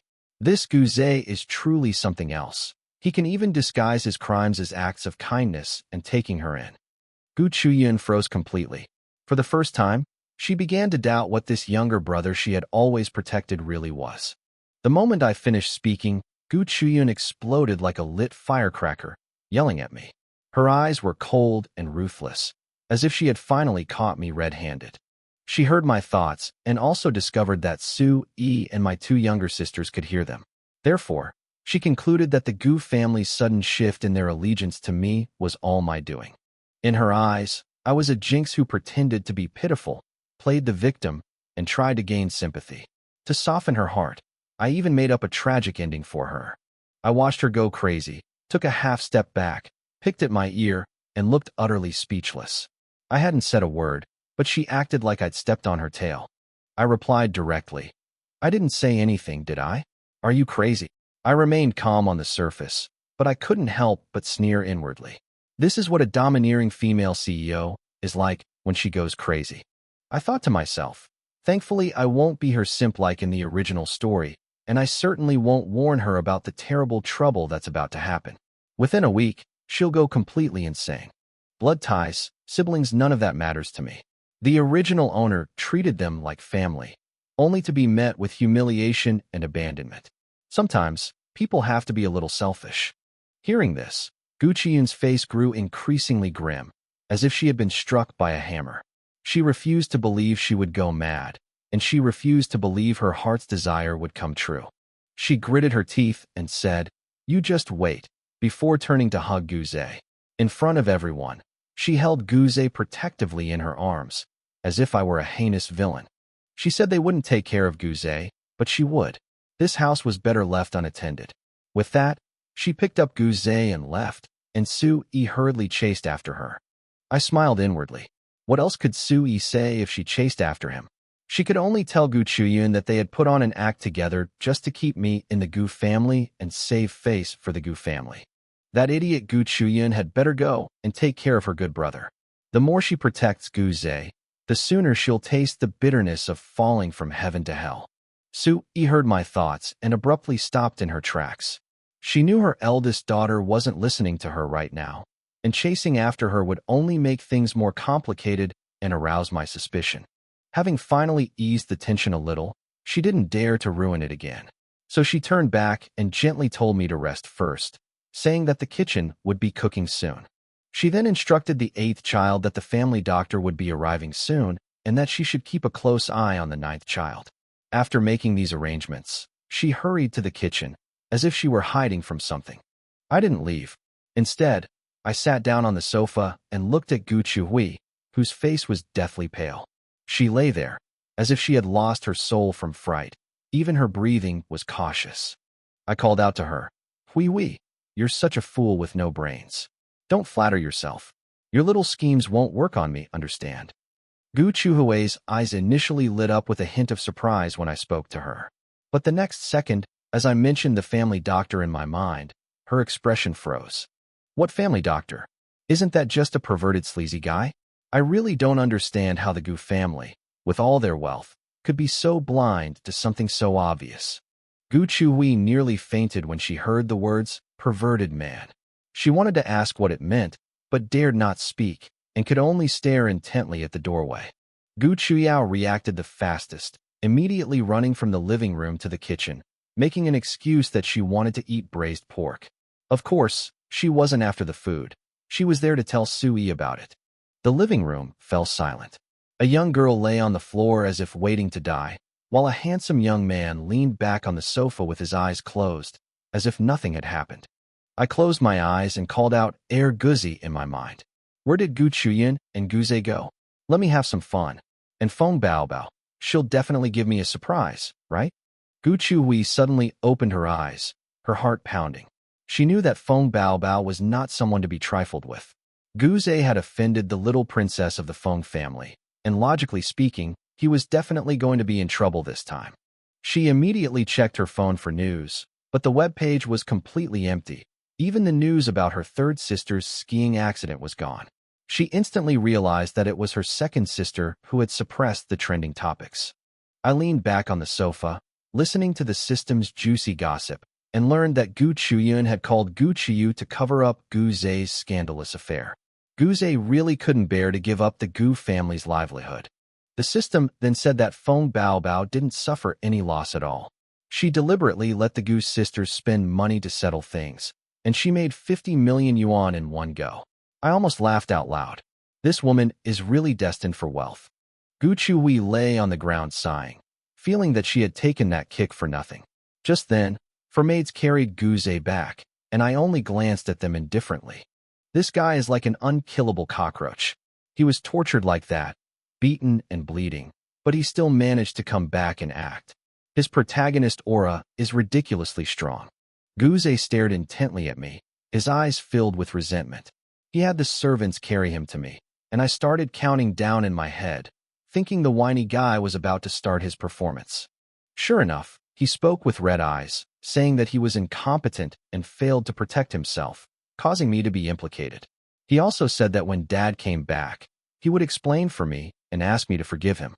Several maids nearby were almost in tears, feeling that the second young master was still speaking up for me even in his condition, which was truly kind, while I, the eldest young master who had just returned, seemed like the villain. I was too lazy to play along with his act, so I just asked him if he admitted he was wrong. Gu Ze immediately nodded and said he really was wrong and would definitely behave better in the future. I nodded and said, "Okay, then you kowtow to me 3 times and slap yourself 10 times, and I'll forgive you." Gu Ze was stunned on the spot, forgetting even the tears on his face. He looked at me pitifully, and I sneered. "So you were just saying it casually. You don't think you did anything wrong. Then what are you acting here for? Do you want a few old fogies to make me look like the bad guy?" The 4 maids froze. Gu Ze gritted his teeth, wishing he could tear me apart, but I suddenly became interested, leaned close to him, and said, "Fake product, I'll help you admit your mistake." The next second, I rolled up my sleeves and started slapping him across the face, the sound of my hands echoing throughout the living room. It felt so satisfying. Do you really think I'm the same pushover I used to be? You keep putting on an act for me, and I'm supposed to just put up with it? I can handle anything, except hardship and being bullied. After I finished slapping him 10 times, Gu Ze's face was swollen like a pig's head, and he was completely stunned. I shook my hand and said disdainfully, "You're really shameless. My hand hurts from slapping you." I said, "All right, I don't blame you. After all, you're not the Gu family's biological son. Even if you were to pay for it, you couldn't afford it." After saying that, I leaned back on the sofa and told him to leave. Guze's head was buzzing. He couldn't believe that he had been beaten by me, a peasant. The maids were also stunned. No one expected that I would dare to touch the Gu family's darling. Gu Chuhui was still lying on the ground pretending to be dead, but she was already ecstatic inside. Just after I finished hitting her, a man wearing gold-rimmed glasses rushed in, angrily questioning who I was and how I dared to hit the eldest son of the Gu family. Guze immediately spoke weakly, saying, "Dr. Zhao, don't be angry. This is my older brother. He just got back, and there was a misunderstanding. Tell him to go and see Gu Chuhui's leg first, and not to worry about me." When Dr. Zhao heard that I was Gu Yi, he became even angrier, calling me a jinx and a country bumpkin, saying that Guze was too kind, and that's why he was bullied. He also said that the Gu family head had been kind to him, and that he would teach me a lesson on behalf of the Gu family. He raised his hand and slapped me across the face. I sat there with my arms crossed, not moving, but in my mind I was asking the system, did old Gu do him a favor? Guzi, tell me how they met." The system suddenly got excited and said, "Young master, we found something here. I even found a golden egg while eating melons." My eyes lit up, and I only had one word. "Tell us." Before Dr. Zhao's slap could land on my face, I was hit on the back of the head with a stick. I screamed and fell to the ground, clutching my head and gasping for breath. I looked up and saw that the person who came was Sui. She was holding a stick in her hand, and her face was frighteningly cold, as if she really wanted to beat someone to death. When Dr. Zhao touched his hands covered in blood, he instantly exploded, yelling, "Sui, you old bitch, how dare you hit me?" Everyone in the room was stunned by his words. I never expected that the family doctor, who usually acted so refined, would have such a face. I was even more confused. According to the original plot, Sui trusted Dr. Zhao the most and listened to almost everything he said, but today she took action for my sake. I couldn't help but mentally call out to Guzi, urging it to quickly investigate this Zhao guy's dirty secrets. Since he's exposed himself, there must be something fishy going on behind his back. As if she had heard something, Sui came to her senses and rushed forward again, hitting Dr. Zhao several times with a stick, making him tumble and crawl. She gritted her teeth and cursed. "Guze recommended you here. I only took you in because I felt sorry for you. In the end, you're just a servant of the Gu family. How dare you curse your master?" Dr. Zhao finally panicked, clutching his arm and begging for forgiveness, saying that he didn't mean it that way, and that the Gu family had been plagued by misfortune ever since he returned, and that he was a jinx. He then brought up Guze, saying that the young master Guze was seriously injured and needed to be treated first, trying to use his status as his savior to deflect blame. But the more he mentioned Guze, the angrier Sui became. She struck him with a stick, deforming his arm and crooking his newly repaired nose. Guze was terrified and cried out to his mother not to hit him, saying that Dr. Zhao had saved his life, and that without Dr. Zhao, what would he do if he got sick in the future? He pleaded for Dr. Zhao, but in his heart he was filled with hatred and felt that Sui had gone crazy for him, a country bumpkin, and even dared to hit the family doctor. I sat to the side, watching the drama unfold with a cold eye, but inwardly I felt the relationship was too strange. Dr. Zhao was Guze's savior, and old Gu was Dr. Zhao's benefactor. It was all so convoluted it was disgusting. Sui heard my thoughts and finally stopped, sitting to the side to catch her breath. She coldly told Guze to shut up, saying she'd deal with him later. Gu Chuyao and Gu Chuhui also pricked up their ears. They were already scared of being deceived by men, and now a familiar perverted family doctor had appeared. Their faces turned pale. Guzi quickly discovered that Dr. Zhao's real name was Zhao Daong, and he was originally just the school doctor at Guze's junior high school. He was expelled after being reported for harassing female students. He later went to the countryside to work as a veterinarian and was not qualified to be the Gu family's family doctor at all, but Guze insisted on bringing him into the Gu family. The reason was ridiculous. Guze had gotten into trouble before, spending 5 million on a watch and a haircut. Afraid of being scolded by his family, he tried to fake illness to get away with it. But the real doctor would see through his act, so he approached Zhao Daong. After some maneuvering, Zhao Daong became his savior. Gu Zhe was favored at the time, and thanks to this connection, Zhao Daong naturally entered the Gu family and became their personal doctor. I almost burst out laughing. The prestigious Gu family actually had a veterinarian treating their entire family. It would be a miracle if they didn't run into trouble. Su Yi's face turned ashen. She clearly understood. Gu Zhe's act of bringing a veterinarian into the house was a veiled insult, implying that the Gu family members were inhuman. I was reminded of the original plot. Gu's sixth son had been treated by Zhao Daong once, but later had a falling out with his family and was almost diagnosed with mental illness and locked up. I told Guzi to continue the investigation, but it hesitated for a long time before finally barking and saying that Gu Chuyun had also been bullied by this veterinarian. What's even more disgusting is that Gu Chuyun is proud and strong-willed, so she chose to endure it after being bullied, without telling anyone or protecting her younger sister. Su Yi, Gu Chuyao, and Gu Chuhui all froze. Their romanticized view of Gu Chuyun shattered completely in that instant. A chill ran down my spine. So many things had happened while Zhao Daong was treating the Gu family, and Gu Zhe knew absolutely nothing about it? Guzi immediately gave the answer. Gu Zhe did it on purpose. With his twisted mentality, he didn't consider these women family at all. My stomach churned. I felt these people were incredibly filthy. Only one thought remained in my mind. Ugh. So disgusting. I feel like throwing up. Su Yi suddenly stood up from the sofa, yelled at Gu Zhe, her face ashen as if she wanted to devour him. I was just about to continue watching the drama unfold when she startled me, and I wondered to myself, has old Su finally woken up? Gu Zhe pretended to be innocent, clutching his wound and calling for his mother, but his eyes were filled with malice, as if he didn't understand why she had suddenly turned on him. Zhao Daong quickly stepped in front of Gu Zhe, saying that Gu Zhe was so badly injured. How could she yell at her own son for the sake of outsiders? Su Yi kicked him, knocking him to the ground, and called him an outsider, saying that his previous illnesses were all caused by this quack doctor. She immediately announced that Zhao Daong was fired, adding that she would not let him get away with anything he had done. Zhao Daong turned pale with fright. He had been so arrogant just moments before, but now he looked like a dog whose tail had been stepped on, crying out for his innocence. He couldn't bear to give up his lucrative job with the Gu family. A single doctor's visit could earn tens of thousands of yuan, and he could even get 100,000 yuan in consultation fees for pleasing his master. Gu Zhe panicked and, enduring the pain, knelt on the ground to beg for mercy, saying that Dr. Zhao was his savior and had always been loyal to him. I sneered from the side, thinking that old Su had actually figured things out this time, suspecting this sleazy veterinarian. However, I don't dare to think too highly of her. After all, Gu Zhe can't live without Zhao Daong.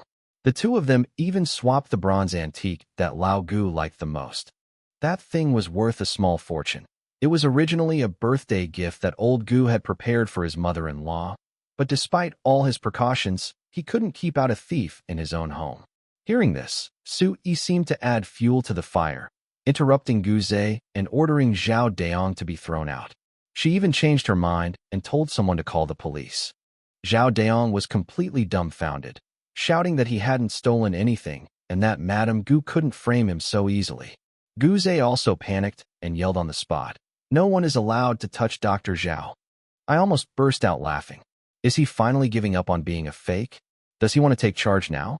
Su Yi looked at him coldly, and Gu Zhe realized he had said the wrong thing. He then cried and said that his family had been having a series of mishaps, and he couldn't afford to make a fool of himself anymore. He kept glancing at me as he spoke, his beady eyes full of resentment. He probably wanted to pin the blame on me again. Su Yi didn't give him the chance, only saying that it was never his place to tell her how to do things. Aunt Zhang had already called the police and brought in security guards. They first gagged Zhao Daong, then tied him up and took him away. The whole process was swift and efficient. Gu Zhe, kneeling on the ground, was dumbfounded, as if he was seeing for the first time that old Su actually dared to touch his people. I couldn't help but praise him in my heart. Old Su really pulled a fast one. managing not to be fooled by a few fake tears. The twin sisters also breathed a sigh of relief. Their gazes towards Soo-yi changed, as if they had finally seen their mother stand up for herself. But the matter wasn't over yet. Soo-yi sat back on the sofa. Her aura completely changed, staring at Guze and demanding an explanation for what had happened today. I was secretly amused. Old Sue still remembered the ski resort incident and was actually going to settle the score later. Guze froze. He probably couldn't understand why Soo-yi would always smooth things over for him if he just pretended to be pitiful. Now that this method suddenly isn't working, he'll definitely think I'm the one who's sabotaging him behind his back. The next second, Guze immediately changed his story, crying and saying that he was incompetent and that he was forced into this situation by those people. He said the other party had access to the Feng family's business secrets, and if he didn't comply, they would ruin the Gu family.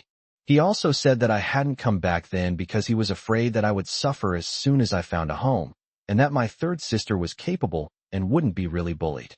In the end, his face was covered in snot and tears, and he cried as miserably as could be. I watched his performance and almost laughed myself silly. The Feng family's business secrets? Those small families don't even deserve to know them. The person who truly knew the secret was clearly Guze himself. He had even made money off this secret. After hearing my thoughts, Soo-yi's face darkened completely. She raised her hand and slapped Guze across the face, her voice as cold as ice. The evidence is right in front of us, and you still dare to lie? Guze was stunned by the blow, covering his face as he looked at her. His eyes first showed grievance, but the next second a hint of resentment flashed across them. That bit of hatred did not escape Soo-yi's eyes, and it made me laugh inwardly. I scoffed inwardly. He'd been playing the good son for over 20 years, and now he'd finally been exposed. Scheming against Feng Baobao, scheming against the Gu family, and now trying to pin the blame on me? Did he really think everyone was blind? Soo-yi stared at him. Her tone completely changed. Guze, I spoiled you too much before. Go back and see your biological parents tomorrow. Your father and I have already found them. Guze's face turned pale, and his voice trembled. Mom, don't you want me anymore? He pretended to be pitiful, but what he was really afraid of was whether the Gu family had found out about him. I was stunned for a moment too. In the original plot, Guze secretly went back to see his biological parents, but now Soo-yi is actively sending him back. This plot twist is too absurd. I don't understand it at all. I immediately called out to the system in my mind, asking it to investigate what these people were up to. Soo-yi, however, seemed to have made up her mind and directly instructed Zhang Ma to take Guze to the hospital. Guze panicked when he heard this and hurriedly said that the hospital was crowded and unsafe. He also said that he was the young master of the Gu family and that it would affect the Gu family's reputation if word got out. Finally, he turned the conversation back to me. My temper flared up instantly. This fake guy is really good at talking. He brings me up every 3 sentences. I was quite calm at first, but after he provoked me like that, my anger was worth at least a few million. Soo-yi's face darkened further after hearing this. Guze, talk about your own business from now on, and stop dragging Xiaoyi into it. He doesn't owe you anything. He's the one who should be wronged. She became more and more serious as she spoke, even saying that I was her biological son who had suffered for more than 20 years while Guze had enjoyed more than 20 years of happiness under my identity. I looked at her, my feelings complicated. Her words sounded like she was protecting me, but I always felt that this woman was all sweet talk. Who knew if she would show favoritism towards her adopted son the next second? Guze wanted to continue crying, but Zhang Ma acted decisively, knocking him unconscious with a single slap and having him carried away. The twin sisters were also taken to the hospital, and Soo-yi planned to go with them personally. Just before leaving, she turned back and asked if I was coming. I waved my hand and said no. I was hungry and needed to eat. It was too dangerous to stay with this group of people, who knew if they would turn around and bite me again. Soo-yi sighed and told me to eat first, not to wait for them. Then she suddenly added, I scared you today. Mom will give you 8 million. Buy whatever you want. I instantly perked up. The frustration I'd felt moments before vanished as if washed away by a shower of banknotes. I forced a smile, said thank you, and turned away with a swagger. I was laughing inwardly. Had old Sue grown a brain or a brain tumor? How could she understand me so well, like she could hear my thoughts? Whatever I wanted, she would give it to me immediately. Sue walked to the door, a smile even appearing on her lips. She seemed to finally understand that sweet talk was useless, actions were slow, and money was the most direct solution. After my family left, I went to the restaurant in a good mood. But as soon as I sat down, I saw that there were only pickled vegetables and steamed buns on the table. I almost thought I had traveled back to my old, hard days. I frowned and looked at the maid next to me. What does this mean? The maid rolled her eyes and sneered. The bastard raised outside is lucky to have anything to eat. After she finished speaking, she actually took the delicious dishes from the kitchen, sat down on the other side of the table, and prepared to eat by herself. Looking at her face, I felt a surge of anger. I sneered and stared at her, saying, "You dog slave, let me see how big your face is, whether it can fit into a pit." Chapter 41, Feng Bao Bao, 5 million. I'll take you for a day. Before I could react, a shadow flashed before my eyes. The plate shattered on the ground, and the maid's scream had just begun when a gust of wind brushed past my face. When I came to my senses, I was the only one left in the huge restaurant. I was stunned. The voice I heard was clearly Feng Bao Bao's, but I couldn't even see her face clearly. The system immediately popped up, saying that Feng Bao Bao's strength was outrageous. She had carried the maid with one hand and rushed to the front door, and was now digging a pit to bury her. Upon hearing this, I rushed out immediately. When I arrived at the door, Feng Bao Bao had already dug the pit, thrown the maid in, and even grabbed a bucket of water from the garden to diligently water the pit. I couldn't help but ask her where she learned this trick, and I was wondering to myself, how come she's so skilled at burying people? Feng Bao Bao didn't even turn her head, saying that she learned it from a strange book, and that all the servants in her house were completely under her control. Only then did I breathe a sigh of relief. A short while later, she finished her work, clapped her hands, and kicked the unconscious maid awake. When the maid opened her eyes and saw the two of us standing by the pit, her face turned pale with fright. She even dared to yell, saying that this was the Gu family home and that I should save her. She also called me a little bastard and brought up the second young master of the Gu family, saying that she was his cousin. Before she could finish speaking, Feng Bao Bao stuffed a smelly sock into her mouth, then looked at me and said, "If anyone dares to bully me in the future, just call her." She said that no matter what, my status is higher than these people, and if I am always bullied, she will look down on me. I felt a chill down my spine and could only nod and say okay. I secretly admired Feng Bao Bao. She really had some skills. Luckily, she didn't log off too early. Judging from this, she's willing to be my underling from now on. Of course, she was definitely lusting after my body, and that's why she was being so roundabout in order to get closer to me. When Feng Bao Bao heard my thoughts, the smug look on her face instantly cracked. She was too lazy to argue with me, and just said that she hadn't eaten yet before striding back into the house. I glanced at the maid in the pit and smiled. A relative of the fake, huh? I squatted down, took off my shoes, and swung the soles at her face. I slapped her more than a dozen times until her face swelled up like a pig's head, and her face was covered in blood and tears. I looked at her with disdain and said she had no shame, that she hadn't even broken the sole of her shoe, and that she should learn from her cousin. But then I thought, she probably doesn't have a future. If Feng Bao Bao hadn't arrived quickly, I would have kicked her long ago. A mere servant dares to call me a bastard. She really thinks she's someone important. I put my shoes back on and strode back to the restaurant with an air of indifference. The maid, feeling a mix of pain, hatred, and disgust, was so angry at my retreating figure that she vomited blood and fainted again. Back at the restaurant, Feng Bao Bao was already eating. I noticed she wasn't picky about anything, and I thought to myself, she's so easy to please. With her mouth full of oysters, she asked me where the fake stuff was. I told her that the fake person went out and had some fun, but he offended someone and got beaten up badly. His family doctor was fired, and he was taken to the hospital. Feng Bao Bao immediately smiled and pressed me to tell her if I thought that person was amazing. Her eyes were like a puppy that had just caught a ball, waiting for me to praise her. I deliberately went against her wishes, simply saying so, but in my heart I thought, what's a beating? It would be really ruthless if she released the video of the fake goods battling the muscular man. Feng Baobao's smile vanished instantly. She lowered her head and continued eating, but secretly tapped her phone.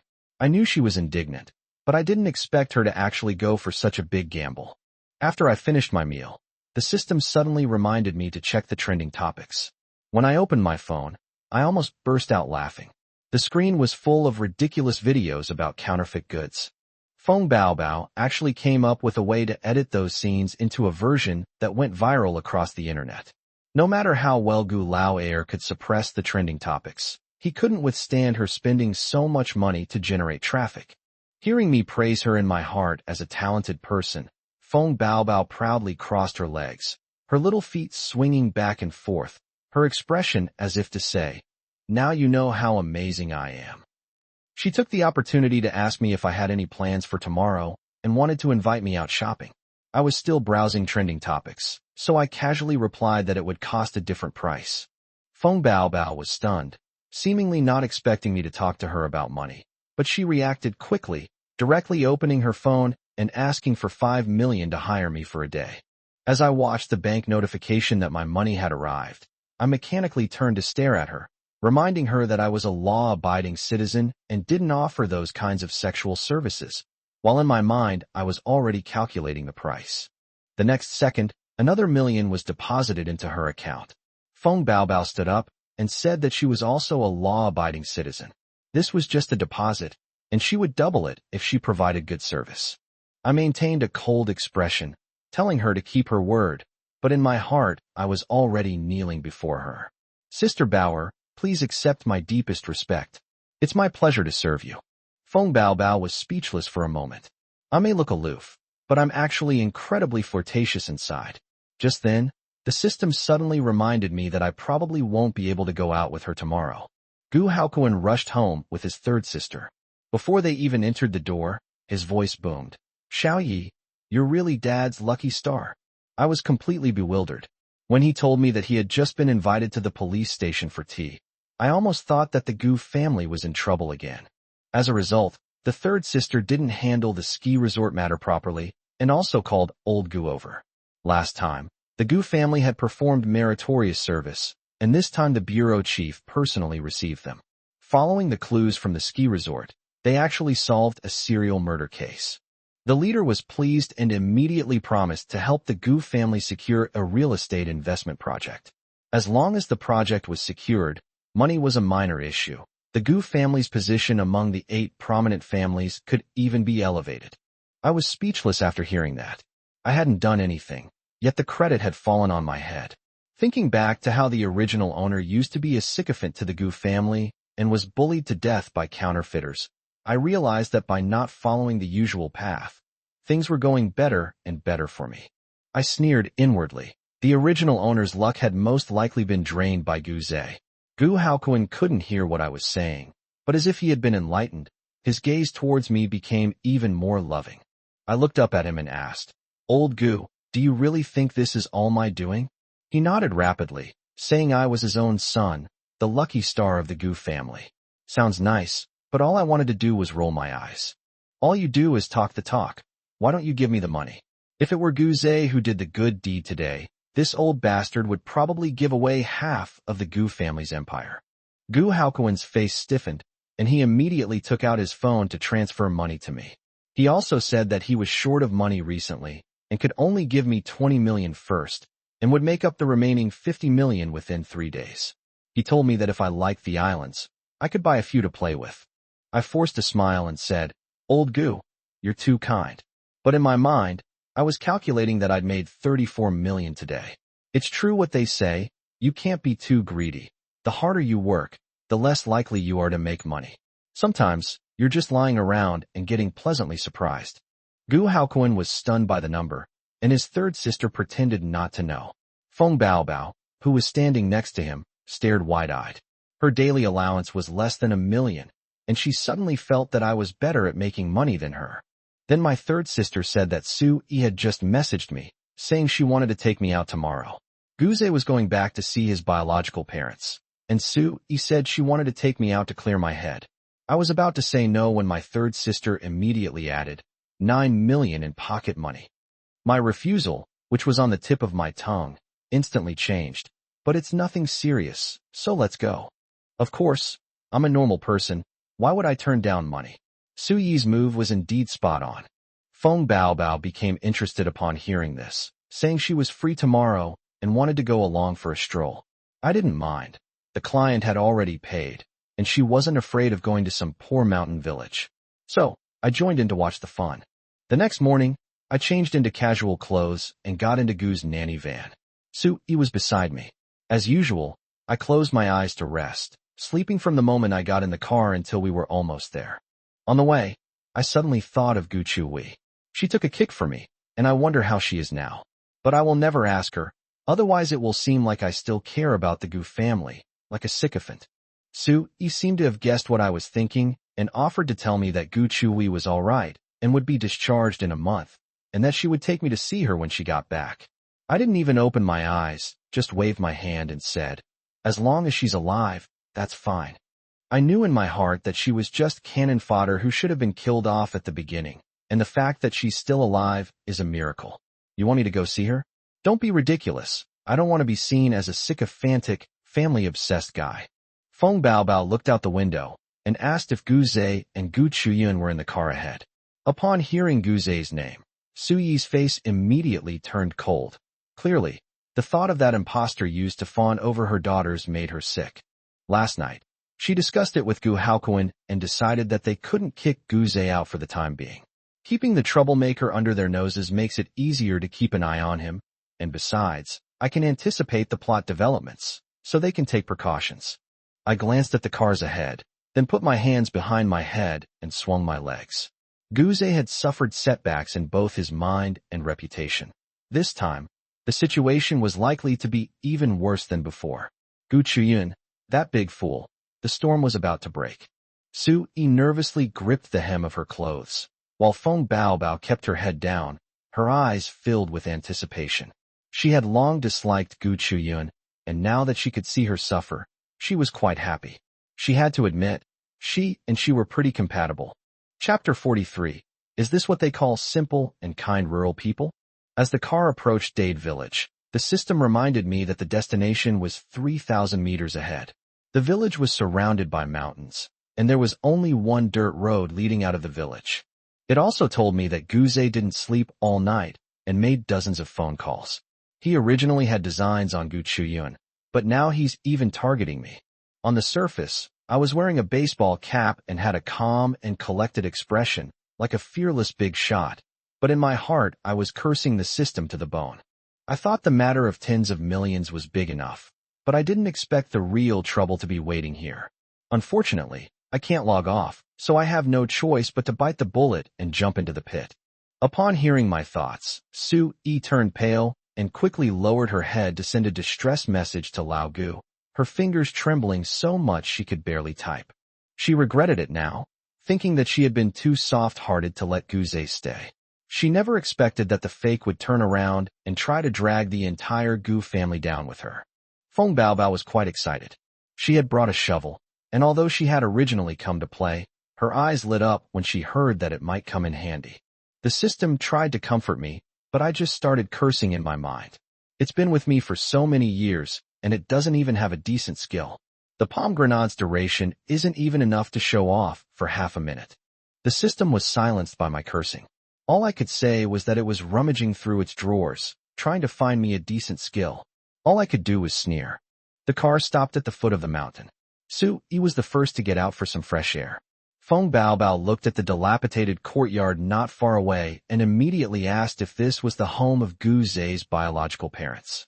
The courtyard was low and old, with patches of peeling paint on the walls. Compared to the Gu family's house, it was like two completely different worlds. No wonder Gu Zhe was so determined not to come back. Su Yi sighed and said she hadn't expected it to be so hard here. She had only decided to let Gu Zhe come back to suffer because she couldn't bear to see him suffer. I was the last to get off the bus. With one hand in my pocket, I looked up at the mountain road and said that the air was not bad, but I knew in my heart that this place was not as clean as it seemed. The entire village has only about 30 households, but Gu Zhe's family lives alone at the foot of the mountain. It's not that they are antisocial, but that it's convenient for them to do shady things here. Su-yi felt a chill run down her spine, while Feng Baobao seemed to have seized an opportunity to make a contribution, her eyes full of eagerness, wishing she could rush in and overturn the table immediately. Gu Chuyun stood to the side, and upon hearing my thoughts, her expression grew increasingly grim. She didn't believe me at all. She just thought I was using some strange trick to deceive her mother again. She came over and called Su-yi to come in together, and even tried to take Su-yi away from me, hoping she would stay far away from me so she couldn't hear my thoughts. Su-yi pushed her hand away, grabbed my arm instead, and said coldly that she would come with me. If they asked, she would say that we were just business partners of the Gu family. Gu Chuyun immediately became anxious and questioned Su-yi about why she had concealed her identity, saying that Gu Zhe could not choose his birth and that it was not something shameful. Su-yi also got angry, asking her if she even knew who her mother was, and why she was always scolding people. Anyone who didn't know better would think that Gu Chuyun was the elder. Feng Baobao added insult to injury, saying that Gu Chuyun was filial in words but scolded her mother like a dog. Gu Chuyun was so angry that her face turned green, but she didn't dare to really fall out with the Feng family's daughter. I couldn't be bothered to look at her, and just sneered inwardly. Gu Zhe, that fake, must have already sold us out immediately, especially emphasizing that we were very rich. Gu Chuyun finally lost her temper with me, saying that no matter what tricks I played, Gu Zhe was a good boy and would never do the things I was thinking. I simply replied with an "oh," but in my heart I was telling her, go and see, her so-called good child is introducing us to her parents. There was a pregnant woman drinking black talisman water over there in the courtyard. If Gu Chuyun's saintly heart were to overflow, she could rush in and save her. Upon hearing about the pregnant woman and the black talisman water, Su-yi immediately looked ahead, her pupils suddenly contracting, as if she had finally realized where Gu Zhe had led them. Feng Baobao smiled and reminded Gu Chuyun to use her eyes, which weren't blind, to see for herself, and not to keep calling herself a good child while refusing to acknowledge the truth when it was right in front of her. Gu Chuyun didn't believe it and turned to walk to Gu Zhe's side. Before she could ask, Gu Zhe introduced them with a smile, saying that they were his original parents. He said he had just told them that his mother, older brother, and Bauer had all come to see them, and he specifically mentioned that Feng Baobao is the daughter of the Feng group and is still unmarried and single. Gu Chuyun's expression changed instantly, and she hurriedly interrupted him, but it was too late. Gu Zhe had already revealed all our identities. A lame man stared at Feng Baobao with eyes so dirty they were disgusting. A burly old woman stared at me, revealing a mouthful of yellow teeth. What's even more disgusting is that Gu Zhe's biological father was staring straight at Su-yi, constantly swallowing his saliva, as if he had seen a piece of fat meat delivered to his door. Gu Chuyun froze on the spot. She had finally seen it with her own eyes, but she still refused to believe that Gu Zhe had done it on purpose, and stubbornly insisted that she could not have mistaken her brother. Is this the simple and kind-hearted rural person Gu Zhe described? She didn't understand why Gu Zhe did this, but she still stubbornly believed that he was just a good kid. Gu Zhe acted as if he didn't see her anger, took her hand, and walked into the yard, smiling and saying that big sister was tired and should go in and have a drink of water first. He casually added that there was a pregnant woman at home who was about to give birth. Gu Chuyun paused, but he still pulled her into the yard. After being coaxed by Gu Zhe, Gu Chuyun's expression immediately softened. She even realized that she had almost been misled by my words, and a sense of confidence returned to her. She thought Gu Zetian was really sensible, but I could clearly hear what that kid was thinking. He had already schemed against the entire Gu family and had no intention of letting us leave easily. Gu Zhe turned around and waved to Su-yi and Feng Baobao, deliberately revealing our identities to the group of people in the courtyard. He knew that these people loved to target wealthy people in the city. I looked at Su-yi and couldn't help but sneer. This was the good son she had raised. When he got filial, it was truly devastating. After hearing my thoughts, Su-yi's face turned pale and her legs began to go weak. She said she would teach Gu Zhe a lesson, but her body betrayed her and wanted to back away. But it was too late to run away now. I pulled her along and we continued walking. Now that we were in the tiger's den, How could we possibly escape unscathed if we didn't see what was inside? Su-yi took deep breaths the whole way, repeatedly telling herself that her own son was by her side, and that even if it cost her her life, he would protect her and get her out alive. As soon as we stepped into the courtyard, Guze's biological father immediately closed the wooden door. The sound made Sui freeze. In the center of the courtyard sat a bald, pregnant woman, drinking dark water from a broken bowl. There were 2 chipped rice bowls on the table, indicating that she had already drunk quite a bit. I recognized it at a glance. It was their so-called folk remedy for having a son. The worst part was that Gu Chuyin had been looking at it for a long time. I was just cursing her in my heart for not stopping her when she suddenly rushed over, snatched the bowl from the pregnant woman's hand, and smashed it on the ground. Gu Chuyin loudly declared that she was pregnant and could no longer drink such things, otherwise the baby would be in trouble. She even started talking about how the sex of a child is determined by genes. The pregnant woman was stunned at first, then sat on the ground crying and cursing like a mad woman, saying that Gu Chuyin had stolen her lucky water and didn't want her to give birth to a son. The more Gu Chuyin explained, the more the pregnant woman cried. She said that men and women are equal and that we shouldn't be superstitious, but the pregnant woman wouldn't listen to a word she said. At this moment, Guze returned from the restroom, pretending to know nothing, and asked Gu Chuyin what had happened. Gu Chuyin grasped at a straw and quickly recounted the whole story, even asking Guze to vouch for her that what she said was true. Guze stood there in a daze, not saying a word. Gu Chuyin was so anxious that she stamped her feet and put her hopes on Sui. She thought that as long as Sui stood up for her, things would change, but I knew very well that she had already fallen into the trap according to the original plot. As soon as I finished speaking, Sui immediately took a few steps back and hid behind me, only saying, "Xiaoyun, are you confused?" Gu Chuyin was stunned. She never expected that Sui, who had clearly heard her thoughts, would still refuse to help her. She was both angry and anxious, and turned to start cursing at me, but the harsh words that followed were cut off, and she couldn't utter a sound at all. Feng Baobao looked at her with a cold smile and asked her if she was scared. Gu Chuyun stubbornly insisted that she was not scared and that she was saving people. Feng Baobao didn't argue with her anymore. She just pointed to the pregnant woman on the ground and said in a light tone, "But she's bleeding, isn't she?" Chapter 45, Manhwa no Die. Serves you right. When Gu Chuyun heard that something had happened over there, she hurriedly turned her head to look. After just one glance, she froze on the spot, and cold sweat instantly broke out on her forehead. Just moments ago, that pregnant woman was throwing a tantrum, her voice almost hoarse from shouting, but in the blink of an eye, something terrible happened. She lost the baby in her womb. Sui was also frightened and turned pale. She asked her in a low voice what to do, but Gu Chuyun's mind went blank, and she couldn't think of any solution. She lost her temper and yelled at Sui, blaming her for not speaking up for her earlier and throwing a tantrum like a child. Feng Baobao crossed her arms and sneered, saying that this is what a domineering female CEO is like. She only gets angry at her own mother when things go wrong. It's really an eye-opener. I nodded, secretly pleased. In the original story, she ran away as soon as she realized something was wrong, and when she returned home, she even got angry at Sui and her sisters.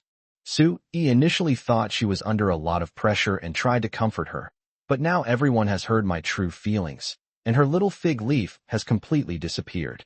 Sui's face darkened, and she scolded her on the spot, saying that she was an adult and should take responsibility for her own affairs, and not yell at her own mother all the time. Gu Chuyun's face turned ashen from the scolding, and when she heard Feng Baobao's mockery, her anger finally exploded, and she turned her attention to me. She gritted her teeth and said I had no right to judge her, that the Gu family owed me nothing, and that I was the one who caused chaos at home as soon as I came back. She wanted to say that I was jealous of her and Guze and wanted to use dirty tricks to destroy the Gu family, but before she could finish speaking, Sui slapped her across the face. The slap was loud and hard.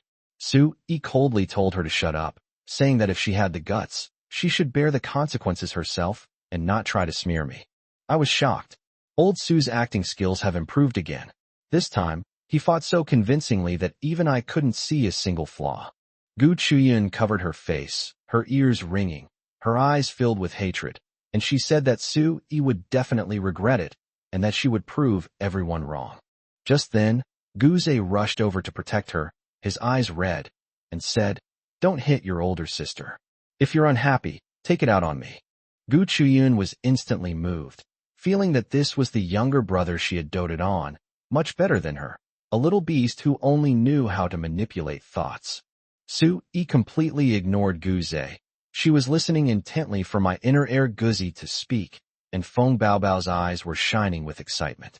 Sure enough, the system voice sounded, saying that Gu Chuyun was about to be proven wrong, as her most beloved younger brother would make her find a way to compensate the Gu family for their twin sons.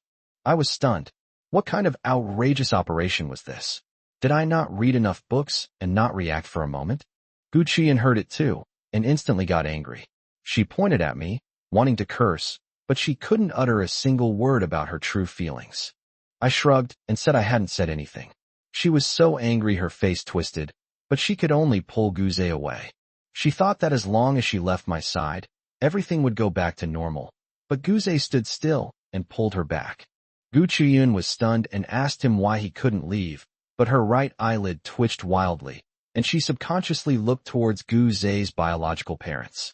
The family's eyes were as cold and menacing as demons.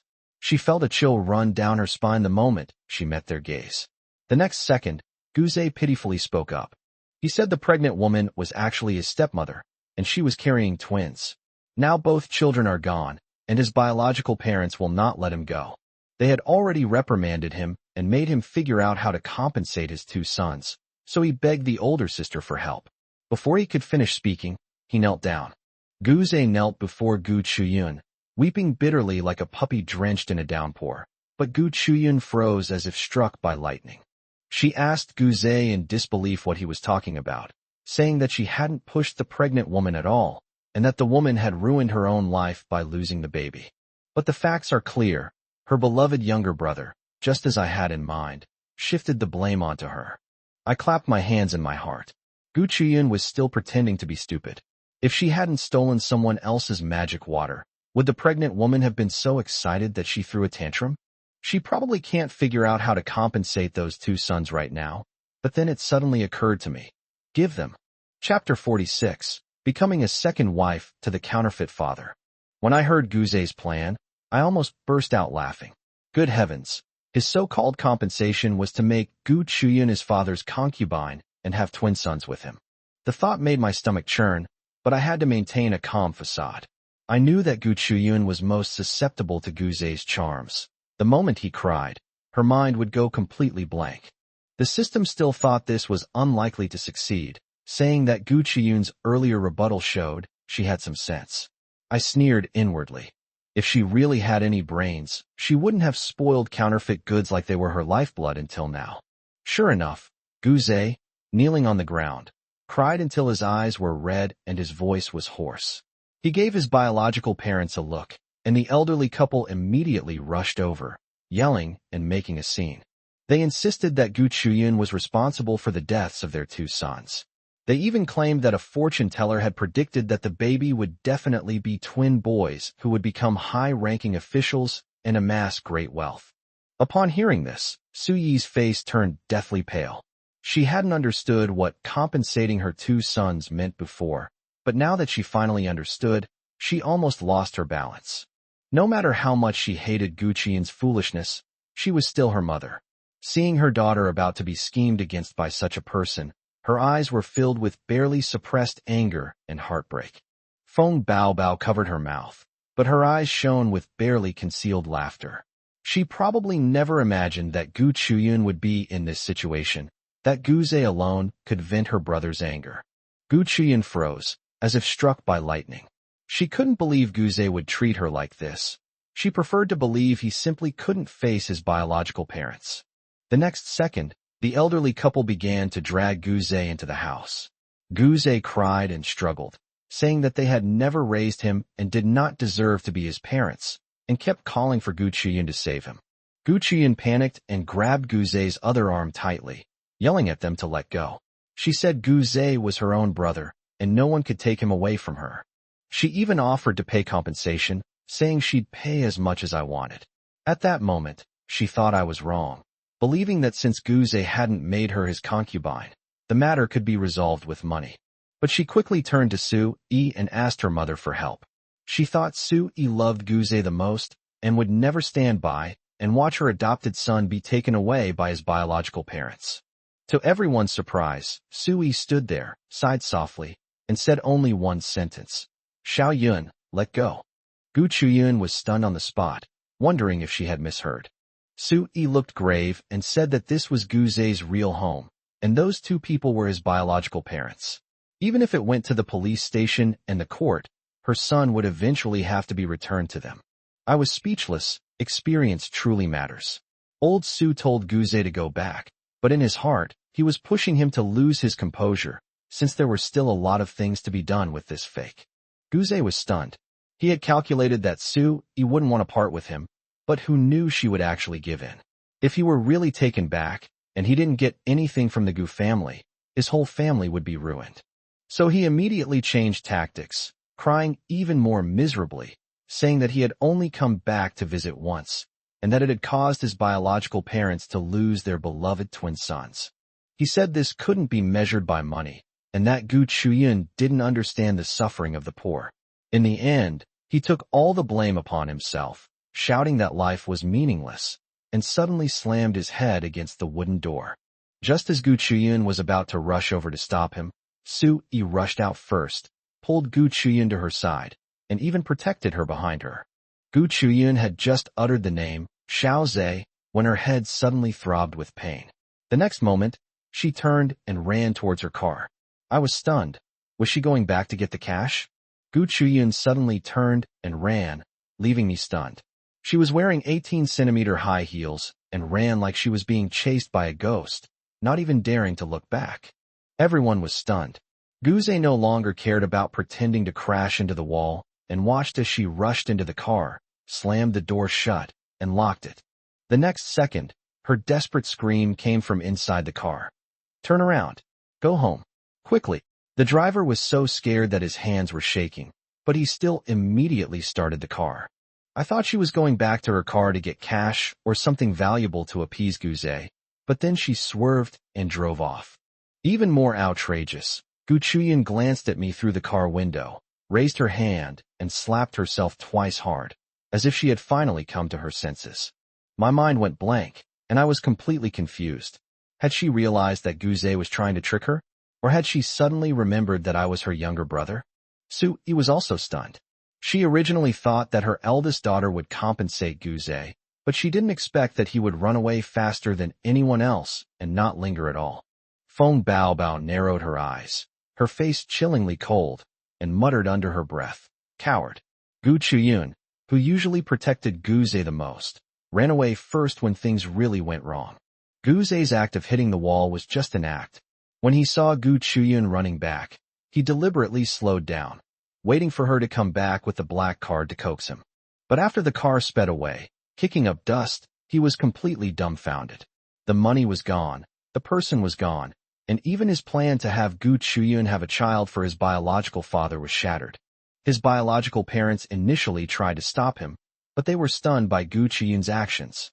The three of them stood there, as if they had never seen such a scene before. Su-yi was the first to come to her senses. She immediately changed to a gentle tone and said that Guze was sensible and that his biological parents truly loved him. She was finally relieved. She took out 10,000 yuan in cash from her bag, put it down, turned around, grabbed me with one hand and Feng Baobao with the other, and moved as fast as if she were running for her life. I knew in my heart that since Gu Chuyun had already run away, Su-yi staying would be suicide. If the plot continued to escalate, none of us might survive. Guze's eyes instantly reddened. How could he accept Su-yi leaving too? She only gave him 10,000 yuan to get rid of him.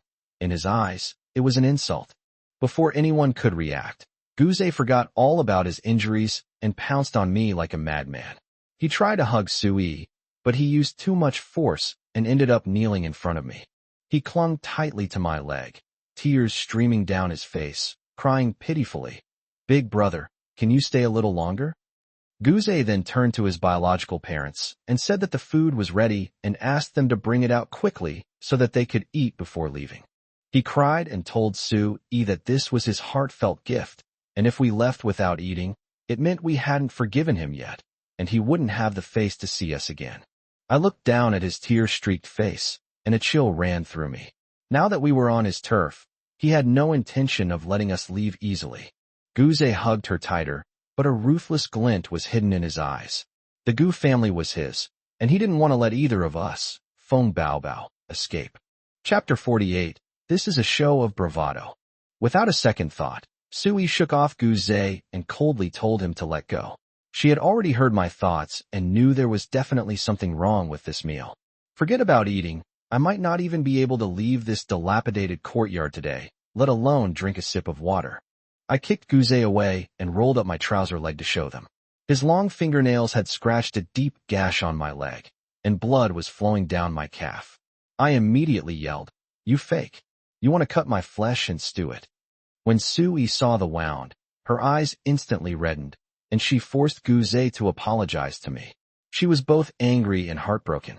She never expected that this impostor would still dare to attack her even at this point.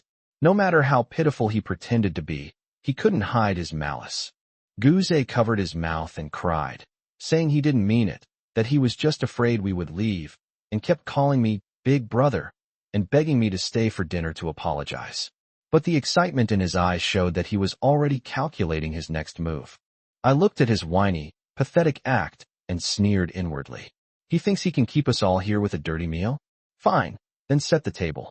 If I don't put on this act today, he'll really think I'm a pushover. Sue-yi was stunned. She realized that she had only thought about making Guze apologize, but forgot to retaliate. Feng Baobao stared at me, her eyes shining, as if waiting for me to pull out my trump card. Guze, oblivious to my inner thoughts, assumed his plan had succeeded and immediately ordered his family to set the table and pour water. He thought that Gu Chiyun's escape was no big deal. As long as he controlled Sue-yi and Feng Baobao, the Gu family would still be at his mercy. Just then, the system finally appeared, saying it had secured a new reward for me, the Golden Light Mantra, effective for half an hour. I almost burst out laughing when I heard that. This was a genuine, high-quality reward, perfect for cleaning up those beasts today. Looking at Guze's family of 4, I felt increasingly nauseous. Especially that wretched old woman. Her hands were stained with too much blood. She had killed 5 of Guze's sisters, and she had even brought women into the village, killing those who couldn't give birth to sons. Hearing my thoughts, Sue-yi covered her mouth in fright, trembling all over. Feng Baobao, however, was very excited. She knew that someone had to dig out the filth from the places where the sun didn't shine, and now it was my turn to do it. The dining table was quickly set, and Guze's entire family gathered around. Even the pregnant woman who had just lost her child came out of the house. The 4 of them stood around us with eerie smiles on their faces, like a pack of wild dogs that had finally waited for their prey to enter the cage. Guze was still pretending to be a good guy, urging us to sit down and eat. Sui stepped in front of me, saying the meal was on the house, and she could pay whatever it cost. She was afraid that even if I were capable, something might happen to me, since these people in front of us were no human being. Feng Baobao bluntly called him out, saying the food smelled rotten and even pigs wouldn't eat it. Guze immediately put on a wronged expression, saying this was his family's honesty and the life of the lower class, and asked us not to insult his family. No sooner had he finished speaking than Old Man Gu revealed his true colors, cursing Sue-yi and Feng Baobao as worthless burdens, and saying that Gu Chuyun had caused him to lose 2 sons, a blood debt that must be repaid. His face was as fierce as a ghost, completely devoid of any semblance of an honest man. The old woman also came over, her smile sinister and disgusting.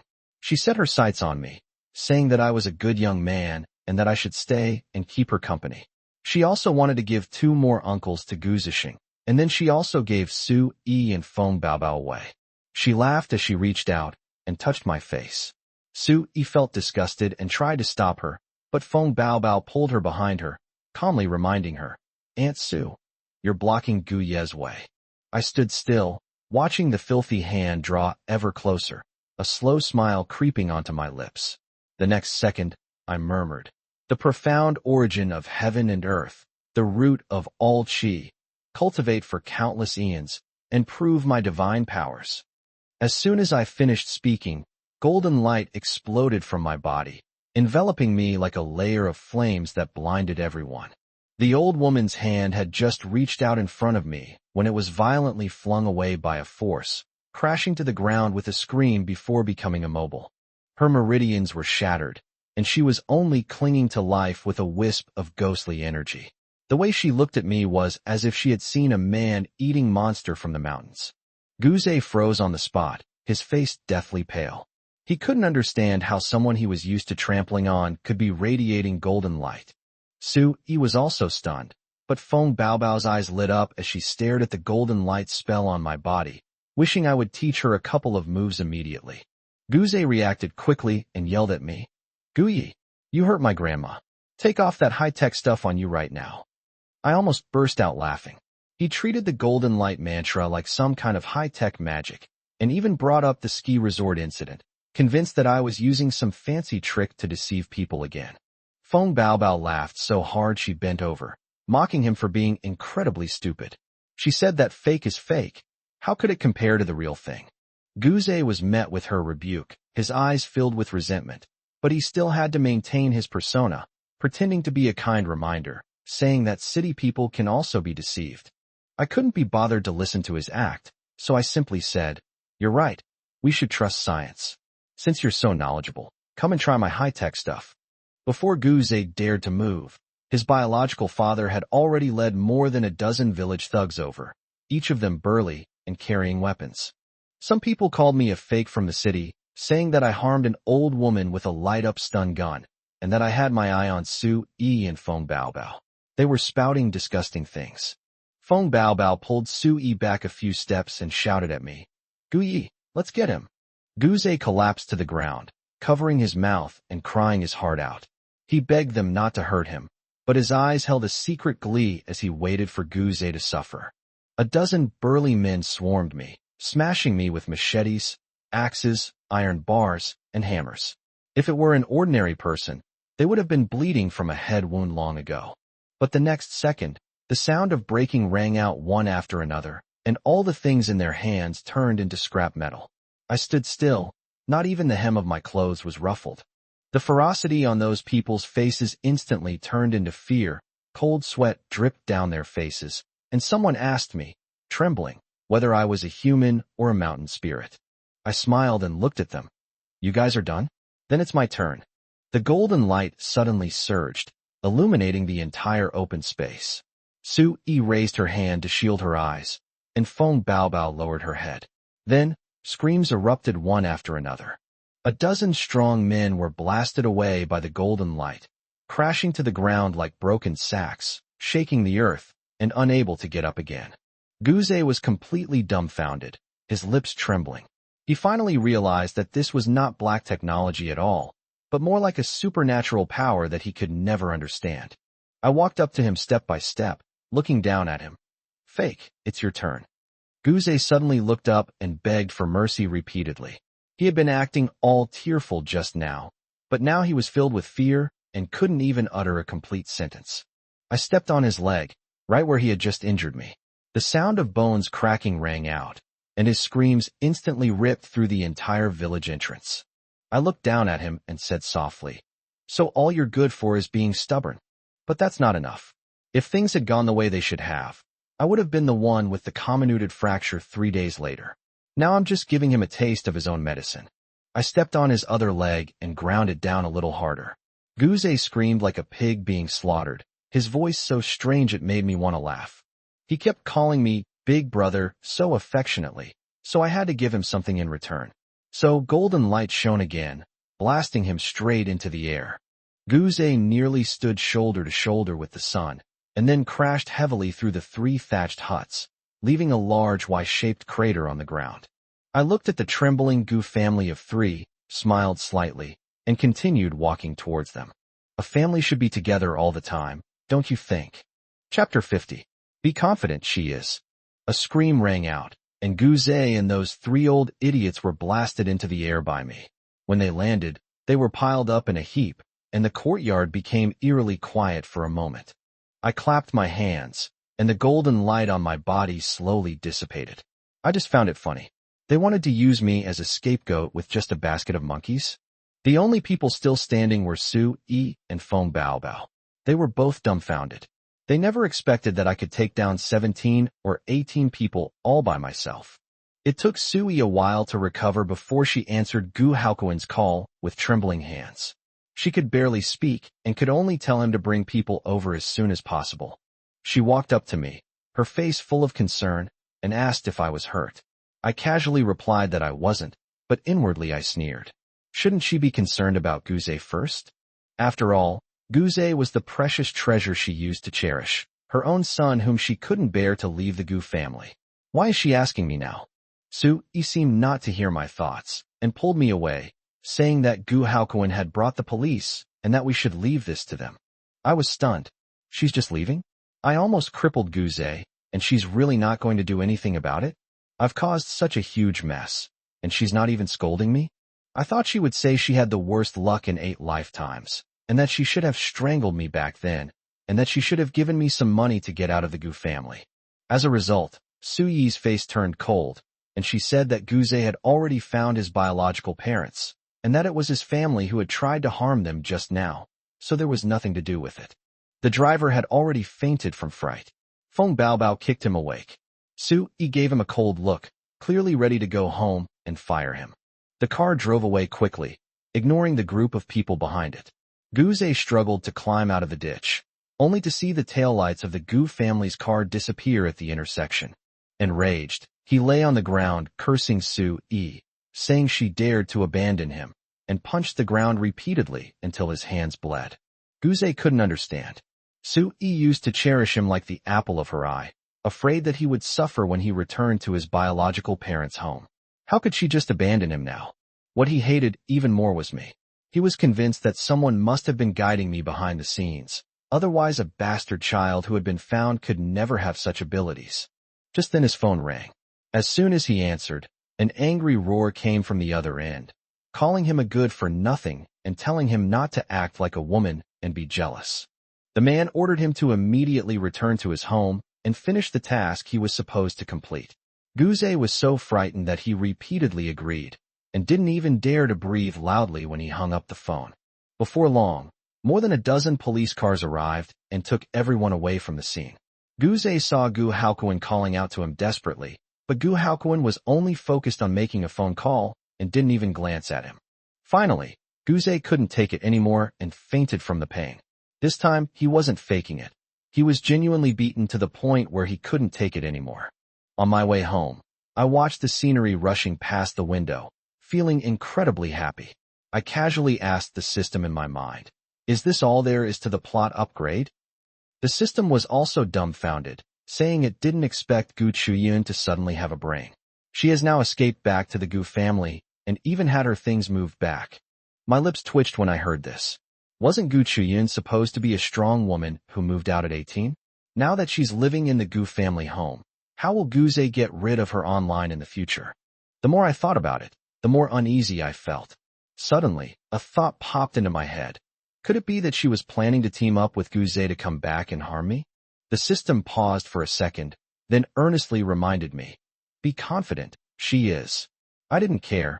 The golden light mantra still had half its duration left, so I could conserve it and continue showing off. Sue-yi sat down beside her, suppressing a laugh, because she had received a message from Gu Chuyun. Gu Chuyun said that she had figured things out, was willing to believe me, and was even going to make it up to me. Feng Baobao panicked. Gu Chuyun was still acting recklessly. How could she avenge her brother? But when she heard that I could still use the golden light spell, her eyes lit up again. When the car arrived in the city center, Feng Baobao insisted on taking me shopping, so I had to get off the car early. Meanwhile, in the Gu family courtyard, Gu Chuyun had already bought a brand new sports car. When Sui saw it, she praised her for her good taste, saying that she would definitely like it. Gu Chuyun apologized with red eyes, saying that she had heard the truth at first but could not accept it. She said that whenever she was near Guze, her mind was controlled by a strange force, and she would blindly protect him until she got close to me, and then she would come to her senses. Su Yi's expression changed, and she immediately remembered that the two younger children in the hospital had said something similar. The mother and daughter left immediately to go to the hospital to confirm. But not long after they left, Gu Qiyu, the second son of the Gu family, returned. Finding no one home, she greeted the housekeeper and drove away in the supercar parked in the yard. Feng Baobao led me to the headquarters of the Feng Group, heading straight to the high-rise office area on the 38th floor. I remained silent on the surface, but inwardly, I couldn't help rolling my eyes. Rich people really do get stingier the richer they are. As she passed the ice cream shop after getting off the bus, she didn't even glance at it. I'm the eldest son of the Gu family. Don't I have any pride? The system even advised me that it wasn't appropriate for a young master like myself to eat ice cream. But I immediately retorted that a man is a boy until he dies. Feng Baobao couldn't hear me, but as if she had suddenly become enlightened, she took out her phone and instructed her assistant to buy the most expensive ice cream and snacks. The assistant was stunned when he received the news, and probably began to suspect that Miss Feng might be hiding an illegitimate child. Upon entering the office area, Feng Baobao introduced the different sections as she walked. The president's special assistant area, the technology department, and the administration area were all right in front of her. I immediately adopted a domineering CEO demeanor, giving a dismissive glance as if nothing in the world was worthy of my attention. But the system kept scrolling through melon-eating subtitles in front of me, making it impossible for me to pretend to be profound. When I looked, I was immediately shocked to see that all 8 people in the president's special assistant area were handsome young men. What kind of fetish does the old man of the Feng family have? Other old men love to have harems, but why are all the women in his family men? Further down the list, it turns out that the head of the special assistant was originally a young master from a small family. After his family fell into decline, he studied hard and turned his life around, which is quite inspiring. I was just about to say a few words of praise when the news exploded again. It turns out that besides him, he had secretly taken all 7 others into his possession. The most outrageous thing is that none of the 7 people knew each other. They are simply master time management experts. Feng Baobao's face darkened instantly. This was clearly a slap in the face for her, but she managed to hold back her outburst. The system also mentioned that there was a lot of gossip going on in the office, which immediately energized me, and I told it to keep digging deeper. Soon, a young, handsome man who had returned from overseas and was now working in the administrative district came into view. He was fair-skinned and had a simple and honest personality. His female boss took a liking to him and tried to make a move on him several times, but failed. So she tried to force him to submit by manipulating his salary. The job posting says 8,000, but when I actually told him it was 3,000, he said 5,000 when I reported it to my superiors. This place is more like a sheepfold than a company. Even more terrifying is that tonight he will be called to accompany someone for drinks, and after drinking a blue beverage, something bad will happen to him. After waking up, the young Ritterny completely erupted, sending the Feng Group to the top of the trending searches, and causing the Feng family's stock price to plummet. I couldn't help but sigh. Women in their 40s are as fierce as tigers. When you're out in the world, men also have to learn to protect themselves. Feng Baobao stopped in her tracks, her gaze fixed on the heavily made-up woman in the administrative district, her eyes cold as if she wanted to kill. She immediately sent the message to her older brother, asking him to investigate the person, but I misunderstood and thought she had her eye on that young, handsome man who had returned from overseas. I sneered inwardly. Could it be that Miss Feng found a substitute after realizing I wouldn't comply? Feng Baobao was furious, but she could only hold back. She took me into her office and instructed her older brother to thoroughly investigate all senior executives. She stood in front of the floor-to-ceiling window and asked me what the view was like. I looked at the panoramic view of the bustling city and said it was nice, but in my heart I saw something new. Just as the system message, "It will be here soon," appeared, there was a knock on the office door. The assistant came in carrying large and small bags, with ice cream and snacks piled up on the table. Feng Baobao waved him away. She handed me an ice cream and said, "Thank you for your hard work. This is all for me."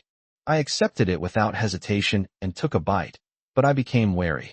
Unsolicited kindness is always suspicious. These snacks meant to appease little boys may not all be for me. They might be food for some illegitimate son of the Feng family's young master.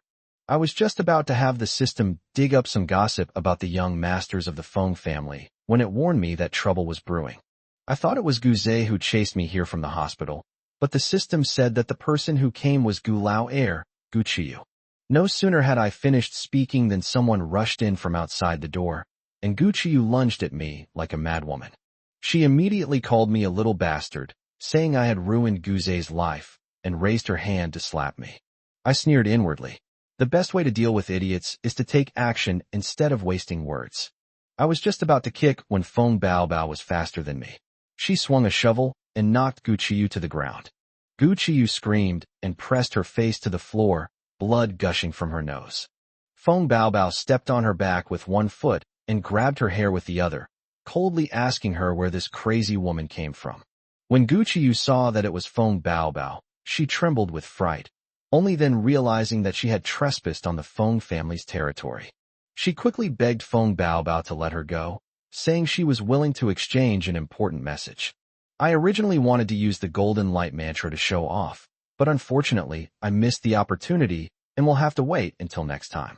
However, the important news Gu Qiyu mentioned made me take a quick look and my heart skipped a beat.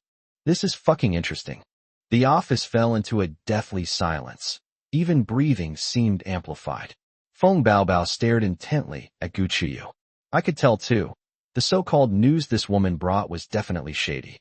Gu Qiyu's face froze, because even though I hadn't opened my mouth, she had heard my inner thoughts. She then realized why my older sister, who had been scolding me that morning, had turned around and sided with me. I couldn't be bothered with her. I just mentally deduced the truth. Gu Qiyu is the president of Gu Family Entertainment Company. The last few times Guze and I trended on social media, it was all because she was the one suppressing the news behind the scenes. This morning I was trending on social media again, with Guze being heavily criticized.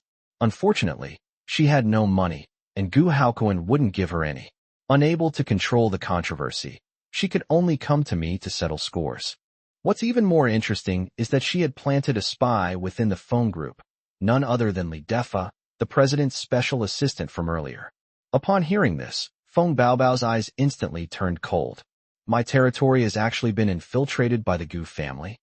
Gu Qiyu's voice changed with fright. She opened her mouth to curse me, but the second half of her sentence seemed to be muted, and she couldn't utter a single word. I turned to look at her, my face full of disgust. Are you sick? I didn't say anything. I continued to sneer inwardly. The information she offered in exchange with Feng Baobao was merely that a minor assistant named Wang San had embezzled 8.8 million yuan. She really thought Feng Baobao was a fool for something so trivial. Gu Qiyu panicked completely, begging me to save her and saying she was wrong. I looked at Feng Baobao and immediately distanced myself. I don't know her. Do as you please. When she came in and tried to hit me, she hadn't thought about the consequences. Feng Baobao grabbed Gu Qiyu's hair, dragged her up, and asked if I wanted to loosen the soil.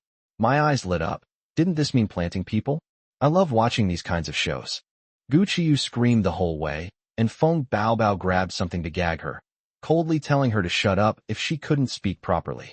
I nodded in agreement, and she was so angry that her eyes almost popped out of their sockets, as if she wanted to devour me whole. Feng Baobao took me in a private elevator, which led directly to the garden downstairs. She picked up a shovel, dug a hole, buried the person, and watered the plants in one smooth motion, all in less than 5 minutes. Her movements as practiced, as if she were clocking in for work every day. I couldn't help but give her a thumbs up. Awesome. Feng Baobao patted the dirt off her hands and raised an eyebrow slightly. Nothing special, just practice makes perfect. I burst out laughing on the spot. This woman is truly a professional. Gu Qiyu was buried up to her head, but she still didn't forget to curse me for being heartless, saying that I had caused Gu Zhe to be in the hospital, possibly with his lower body amputated. I shrugged.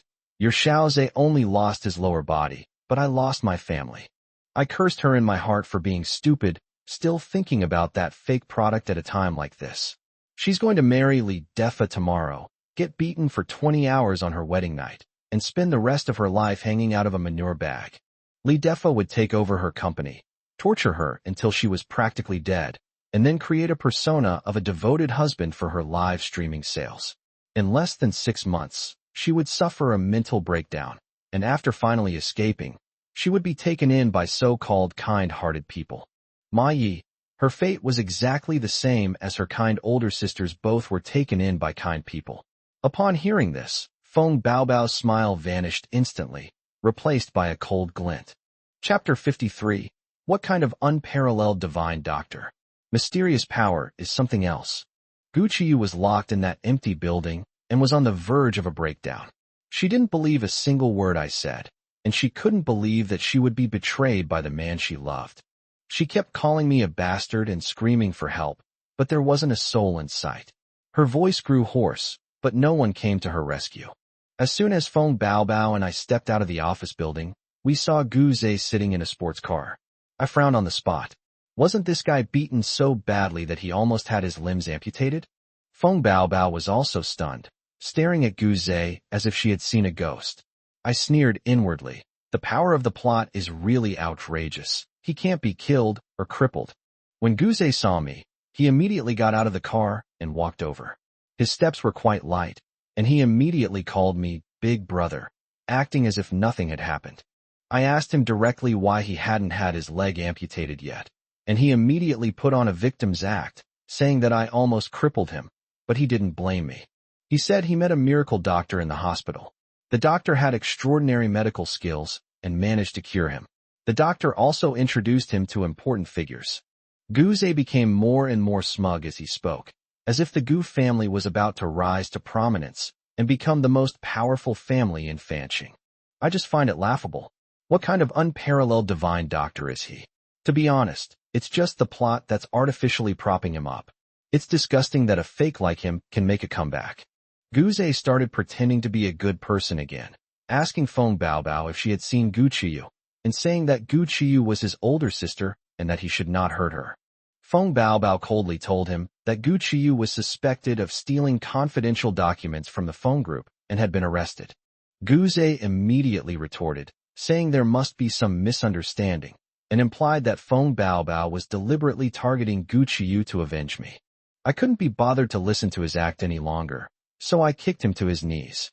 He turned pale with pain, and his composed demeanor shattered instantly.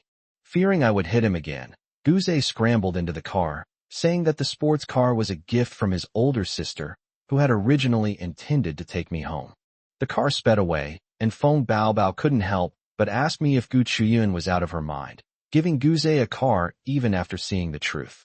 I said the Gu family was all sick, and I was even more disdainful. Gu Zhe showed off his sports car to me. Did he think I cared?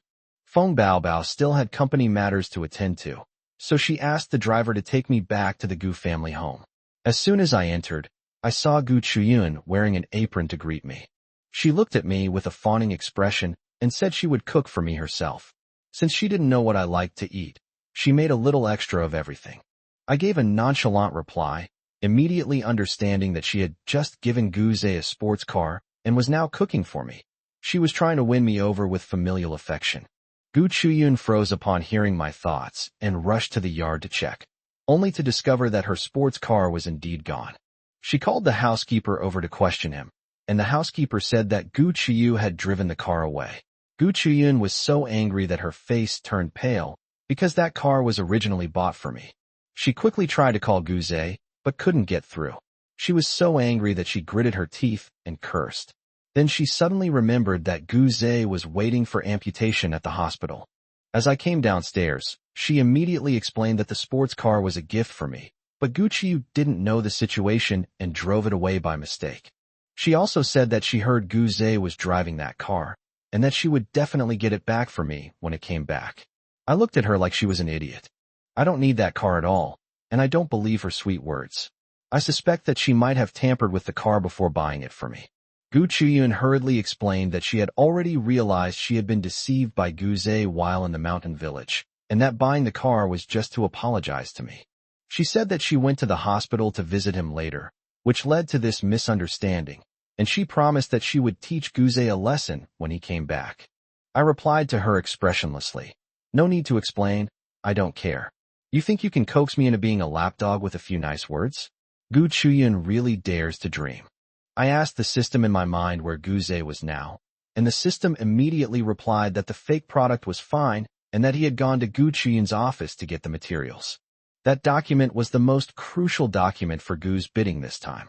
The day I returned to the Gu family, I inadvertently helped them achieve great things. The government offered the Gu family a large project, and the materials were already prepared. Bidding was just a formality. But I never expected that Guze, that fake, would set his sights on this project information. The system even reminded me that he wasn't just taking it, he was stealing it. I sneered inwardly. Gu Chuyun said she knew she was wrong, apologized to me, and even cooked for me. But then she handed over a big project and a sports car to Guze. She thought that her tenderness would win my true heart, but in her eyes, I, Gu Yi, am no match for that fake younger brother from beginning to end. Upon hearing my thoughts, Gu Chuyun's face turned pale instantly. Her fingers clenched so tightly they trembled, as if she had finally realized something was wrong, and she turned and rushed out. Not long after, she ran back and, trying to suppress her panic, told me that she had left an important document at the company and wanted me to go with her to retrieve it. I shook off her hand, as if I'd touched something dirty. I wasn't going. Who knew if she wanted me to take the blame? She stood there stunned after I left her, her eyes filled with regret, but I just found it ridiculous. She had used the word sister to hurt me countless times before. From the very first day I returned to her home, she considered me an outsider, scolded me, pressured me, and even told me to my face that she only had one younger brother, Guze. Now that something's happened, she's remembered me, her own brother. But why should I have to follow her like a dog the moment she beckons? Gu Chuyun was silent for a few seconds, then suddenly took out her phone and tapped a few times. My phone rang, and 10 million yuan had been transferred to my Taobao account. The transferer was none other than her. I stared at the screen and asked her what she meant, but in my heart I was thinking, won't she give me the money first, and then sue me for extortion? She quickly explained that she was just giving me some pocket money, and if I got bored staying at home, I should go out with her to relax. I almost burst out laughing. 10 million in pocket money might have been a lot when she first came back to Gu family, but she spent 50 million to buy an island for Guze. Before I could even process that thought, my phone rang again. Another 50 million had been deposited into my account through Taobao. Gu Chuyun whispered, "This is my sister's sincere apology." She even suggested I buy a small island to play on. I reluctantly nodded, got up, and went with her. After all, I'm not a simp. I just like having a little money. We arrived at the president's office of the Gu Group very quickly. I plopped down on the sofa, still wearing my flip-flops, one of which had almost slipped off while running. Gu Chuyun immediately rummaged through drawers and cabinets looking for documents. But the more she searched, the paler her face became. The project data in the safe was gone, and even other confidential documents of the Gu family had disappeared. Her voice changed in panic as she said that only she knew the password, and how could Guze possibly open the safe? But I casually reminded her that there was surveillance footage.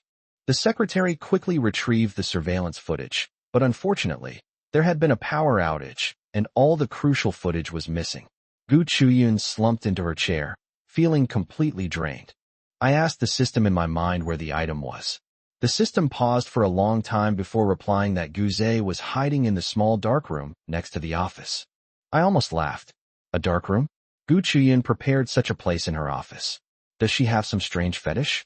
Gu Chuyun pretended to continue looking for something, but actually she had been eavesdropping the whole time. When she heard this, she immediately said that there was still one place she hadn't checked and asked me to open the door for her. I stood up and left, thinking that I had at least received 60 million.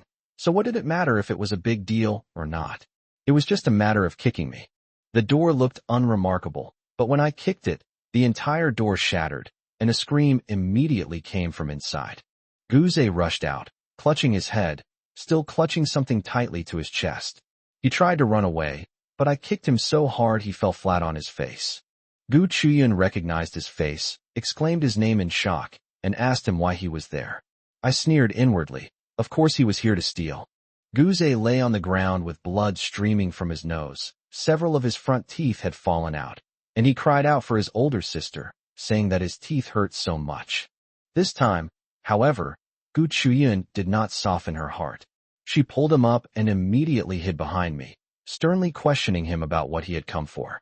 I feigned surprise as I looked at what was under his arm, and deliberately raised my voice to ask, Guze, what are you carrying? You're not here to steal something, are you? Gu Chuyun's acting skills are indeed not very good, but since she wants to act, I will increase the intensity for them. I want to see if she will still be willing to part with her dear younger brother when the truth is right in front of her. Chapter 55. Are you crazy? She's exposing counterfeit goods? Gu Chuyun snatched the bag from me, turned around and hid behind me, as if afraid Guze would pounce on her again. As soon as the bag was opened, she froze, her eyes wide as if she had seen a ghost. Inside were jewelry worth over 100 million, her private records, years of accumulated client data, and the key materials for this bidding process. She stared intently at Guze, her voice trembling. Guze, you stole my things? Guze's expression changed, clearly not expecting his things to be found on the spot. He was furious, but immediately put on a hurt look, covering his face and chest as if he was about to shatter at any moment. Big sister, how could you say that to me? I'm so sad. I almost burst out laughing when he started to cry. His acting was ridiculously exaggerated, so effeminate. He really thought everyone was an idiot. I couldn't help but sneer, looking at you. Did you have some kind of weird surgery? Guze's expression changed instantly, his eyes looking at me like he wanted to eat me alive, but he still pretended to be pitiful. He immediately turned his attention to me, saying that I had only been back in the Gu family for a few days, and so many things had happened to the Gu family. He also implied that I had been misled into coming to the company to steal Gu Chuyun's secrets. He was halfway through his sentence when he pretended to let something slip and quickly covered his mouth. Big sister, I didn't suspect my brother of stealing. But his true thoughts were already written all over his face. Before he could finish his performance, Gu Chuyun rushed forward and slapped him across the face. The sound was crisp and clear. After hitting him, she hid behind me again, as if she had used up all her courage just now. Guze, stop trying to sow discord. Guyi is my younger brother. I begged him to come to the company. Everything here is rightfully his. He has no reason to steal. Guze covered his face, his eyes filled with disbelief. Before, if he shed even a couple of tears, Gu Chuyun would practically kneel down to comfort him. But now, she had actually hit him for his sake. I was a little surprised too. Last time, Gu Chuyun almost beat me up and sent me to the hospital because of Guze. Now, seeing Guze looking so aggrieved, she didn't feel sorry for him at all, and even slapped him across the face. But I didn't let my guard down. I'd seen how stupid and vicious the Gu family were in the book. Who knew if this was some new self-inflicted injury ploy to soften my heart? Gu Chuyun seemed to have heard my suspicion, her chest heaving with anger. She pointed at Guze and demanded, "Why were you in my office? Why were you able to open the safe? Only I know about these places." She became increasingly flustered as she spoke, because the safe's combination and the location of the secret room were all her secrets. If Guze could really do these things, it meant that he had already planted spies around her. The thought of being targeted by a counterfeit for so many years made Gu Chuyun pale, and she felt so nauseous she almost vomited. I crossed my arms and looked at Guze, coldly reminding him, "Counterfeit, are you trying to cry wolf?" Guze vehemently denied everything, claiming he wanted to surprise Gu Chuyun and knew nothing else. He knew perfectly well that the surveillance cameras were broken, no one in the office had seen anything, and even if he went to the police station, they might not be able to convict him. I sneered inwardly. This fake was a gamble with no evidence. Gu Chuyun used to trust him the most, and I was afraid he'd waver again after seeing him cry a few times. But this time, she turned around and had the technical department restore the surveillance footage. Not long after, the surveillance footage was pulled up. In the video, Guze sneaked into the office, opened the safe, stuffed the items into bags one by one, and then hid them in a dark room.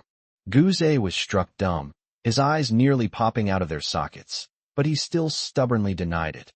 "Big sister, this is fake. Someone must have edited the video to frame me. I didn't do it. I didn't do anything." Seeing how stubborn he was, I couldn't help but smirk. With the evidence right in front of him, he still dared to act. I really wondered if Gu Chuyun would actually have the heart to send him to the police station. The next second, Gu Chuyun picked up the baseball bat next to her, her eyes filled with barely suppressed rage. She rushed in front of Gu Zhe and slammed her hand hard into his. "Ugh!" Gu Zhe's screams exploded instantly, more shrill than a pig being slaughtered, and the entire office seemed to be torn apart by his cries. Chapter 56. The sports car blunder. What a slap in the face.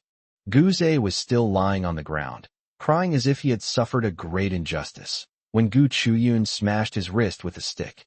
I stood there dumbfounded, with only one thought in my mind.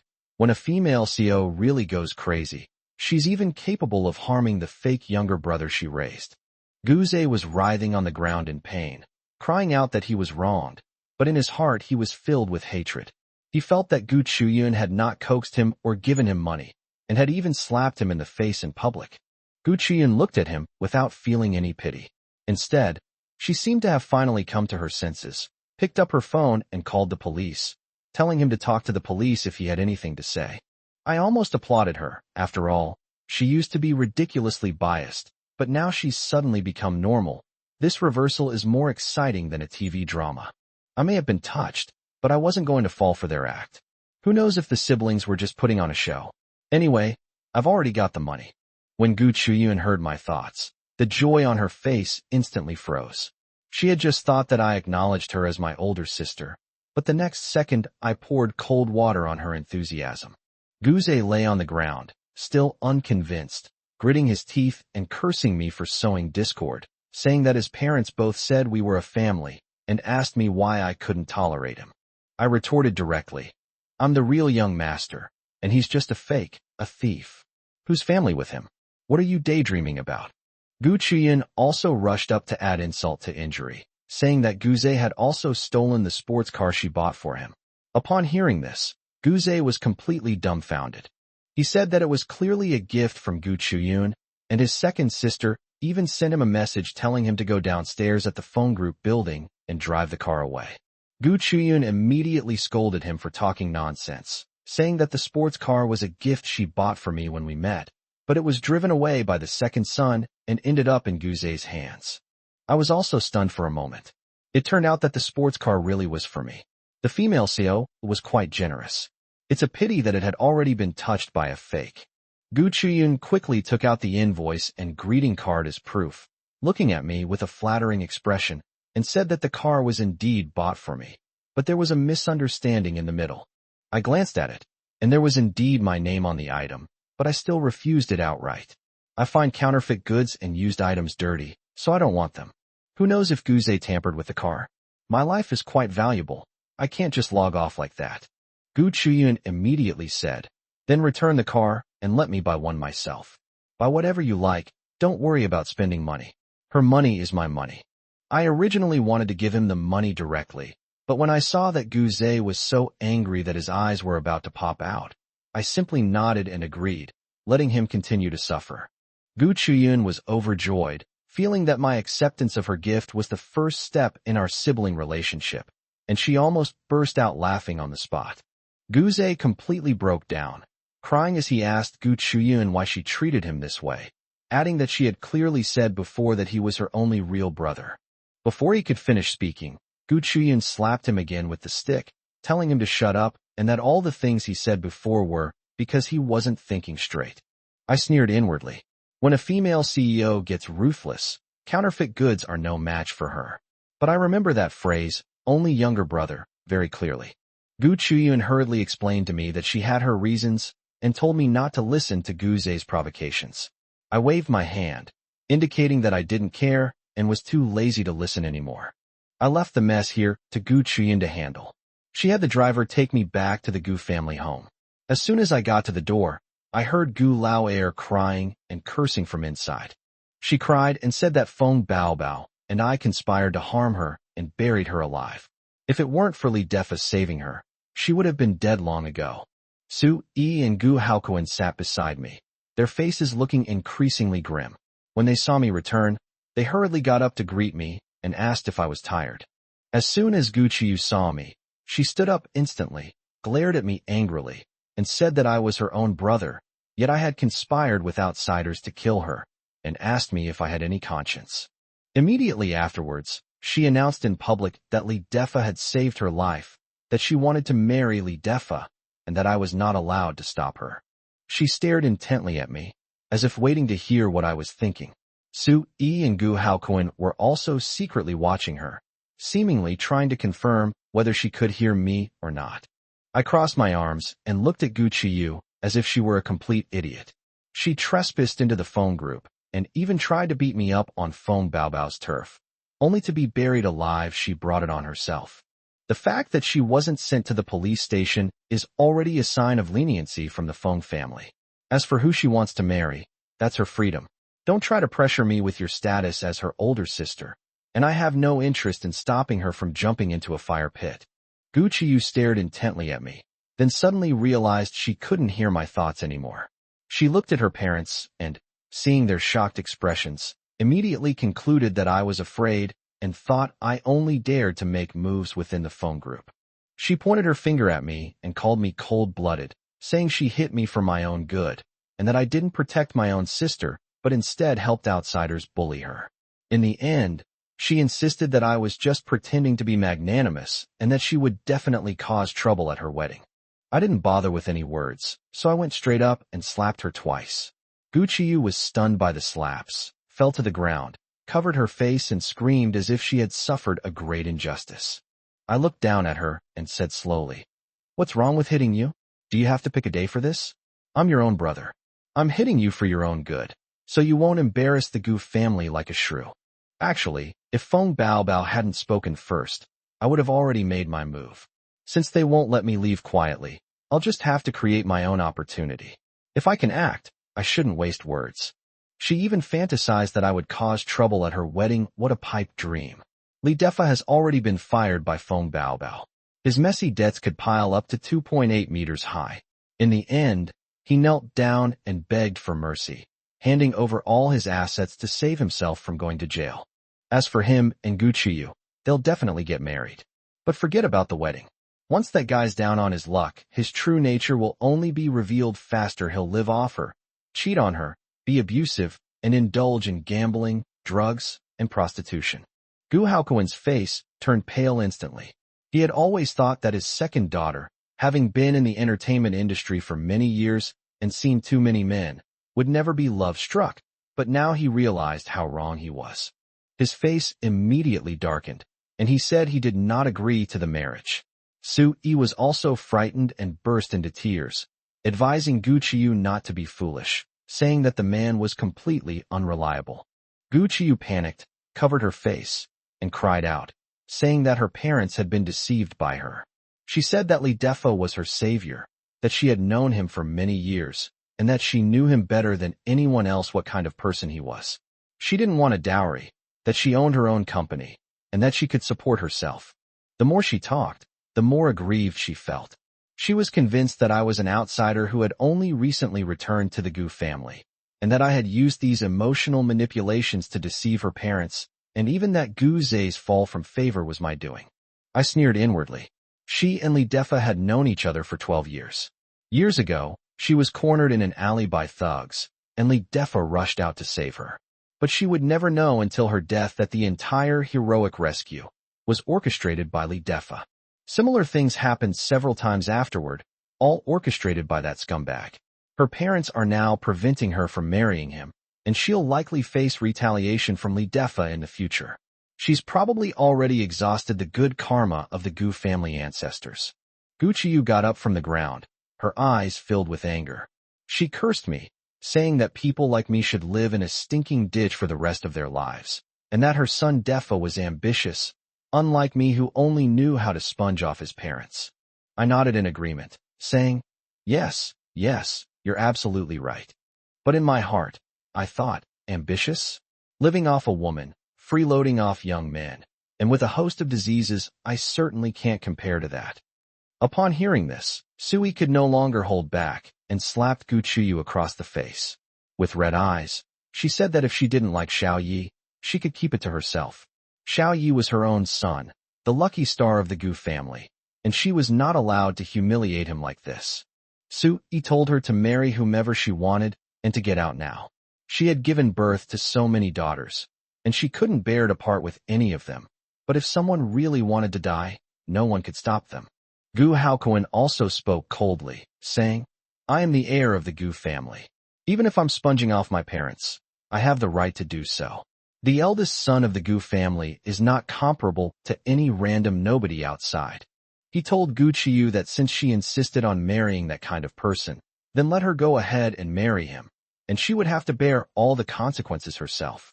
Gu Qiyu was filled with disbelief, never expecting her parents to protect her like this. She gritted her teeth and looked at me, saying that she would let her parents see my true colors and that they would definitely regret it. She was convinced that I had deliberately let her parents hear my true feelings, and that this was all my most vicious scheme. Gu Qiyu rushed out of the Gu family home in tears.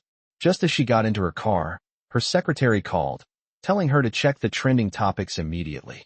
She clicked on it and was completely stunned. Gu Zhe stole something and was personally taken to the police station by Gu Chuyun.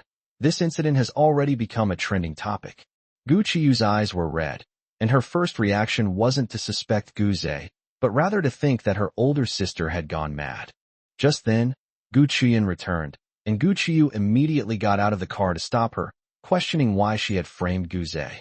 But before she could finish speaking, Gu Chuyun raised her hand and slapped her, making half of her face go numb. Unable to contain her anger, Gu Chuyun directly accused her of stealing her sports car and daring to claim it was a gift for Gu Zhe. Gu Qiyu felt wronged and burst into tears, thinking that a car wasn't worth getting so worked up about. But Gu Chuyun coldly told her that the car was meant for Gu Yi. Gu Zhe was just a fake, and she would be ruined by that fake sooner or later. Gu Chiyu's expression changed completely after hearing this.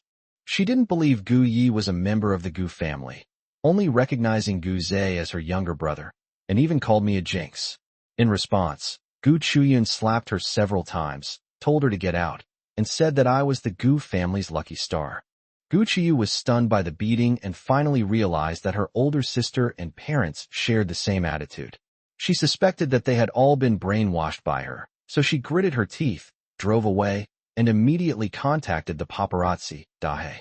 She wants to amplify my dirty secrets online and force me to become famous. She thinks she's the only sensible person in the Gu family, and that if I get carried away, everyone will see my true colors. When Gu Chuyun returned home, dinner had just begun. She sat down next to me and told my parents that Gu Zhe had been detained for 15 days, dismissed from all his positions at the company, and was forbidden from ever working at Gu's again. Su Yi breathed a sigh of relief, saying that it was fortunate I went with them. Otherwise, the important documents might have fallen into someone else's hands. Gu Qian looked at me and handed me a check for 30 million, telling me to buy a new car. I accepted the check with a cold face and simply said thank you. But inside I was overjoyed. In just a few hours, I had 90 million in my hands. The rich really do seem to have money blowing in like a gust of wind. For the sake of the money, I think I can stay in this family a few more days. My parents and Gu Chuyun exchanged glances, all suppressing their laughter, as if they thought I was quite open about liking money. At the dinner table, they started talking about Gu Zhe's biological parents. Gu Haokoen said that family couldn't withstand any investigation. They had people on their hands and would definitely be shot. It was just that the mastermind behind it hadn't been found out yet. I ate quietly on the surface, but in my mind I started calling out to the system. Air Guzi finally appeared after a while, saying that it had been sent back to the factory for repairs, but they had found that someone was indeed controlling Gu Zhe, but the data was password protected. The system said that the cracked information revealed that the person behind it all had some connection to old Gu's biological father. Hearing this, I perked up and immediately suspected that old Gu might also be a fake young master. Gu Haokoen almost choked, but the more I thought about it, the more outrageous it seemed. Maybe old Gu's father had kept mistresses outside, creating a bunch of illegitimate children, and now they've joined forces to fight for the family fortune. I was mentally calculating that if the drama of a wealthy family's inheritance battle were to begin, I'd better secure my money as soon as possible. What if the Gu family falls apart? Wouldn't I end up with nothing? The system chimed in. That's possible. Then I wondered if old Gu's father was alive and son-in-law, and now they were trying to clean house. Before the thought was even finished, Su Yi spat out a mouthful of soup from her nostrils. Gu Haokuan hurriedly wiped her mouth, while Gu Chuyin choked and rolled her eyes. If that scoundrel didn't explain himself soon, and I kept guessing, this whole family would be spitting blood. The dinner table suddenly became eerily quiet. I kept eating with my chopsticks, but my mind was already sounding alarm bells. Their eyes darted around nervously. Could it be that I beat up Gu Laoer earlier, and now they're finally thinking of settling scores with me? I immediately took a big bite of the abalone and gulped down a mouthful of soup. Now that I had the money, there was no way I could return it.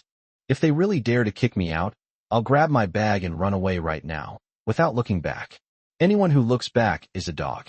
Gu Haokuan spoke first, saying, "Don't overthink it. Gu Laoer isn't thinking straight. He deserves to be beaten." Sui also urged me to finish eating and go out for a walk, saying that the night view of Fancheng was nice, and that I shouldn't stay at home and be unhappy. Gu Chuyun was even more ruthless, saying directly that this home would always be hers, and anyone who dared to kick her out should get out. I was stunned. I quickly asked the system to verify if they were telling the truth, and the system said they were all telling the truth. Looking at the three of them, a chill ran down my spine. I felt that this family was more incomprehensible than ghosts. I clearly hit Gu Laoer, but they still said I did the right thing. Is this family affection, or a bigger conspiracy? No, I need to go out for some fresh air. If I stay any longer, they'll just keep confusing my brilliant mind.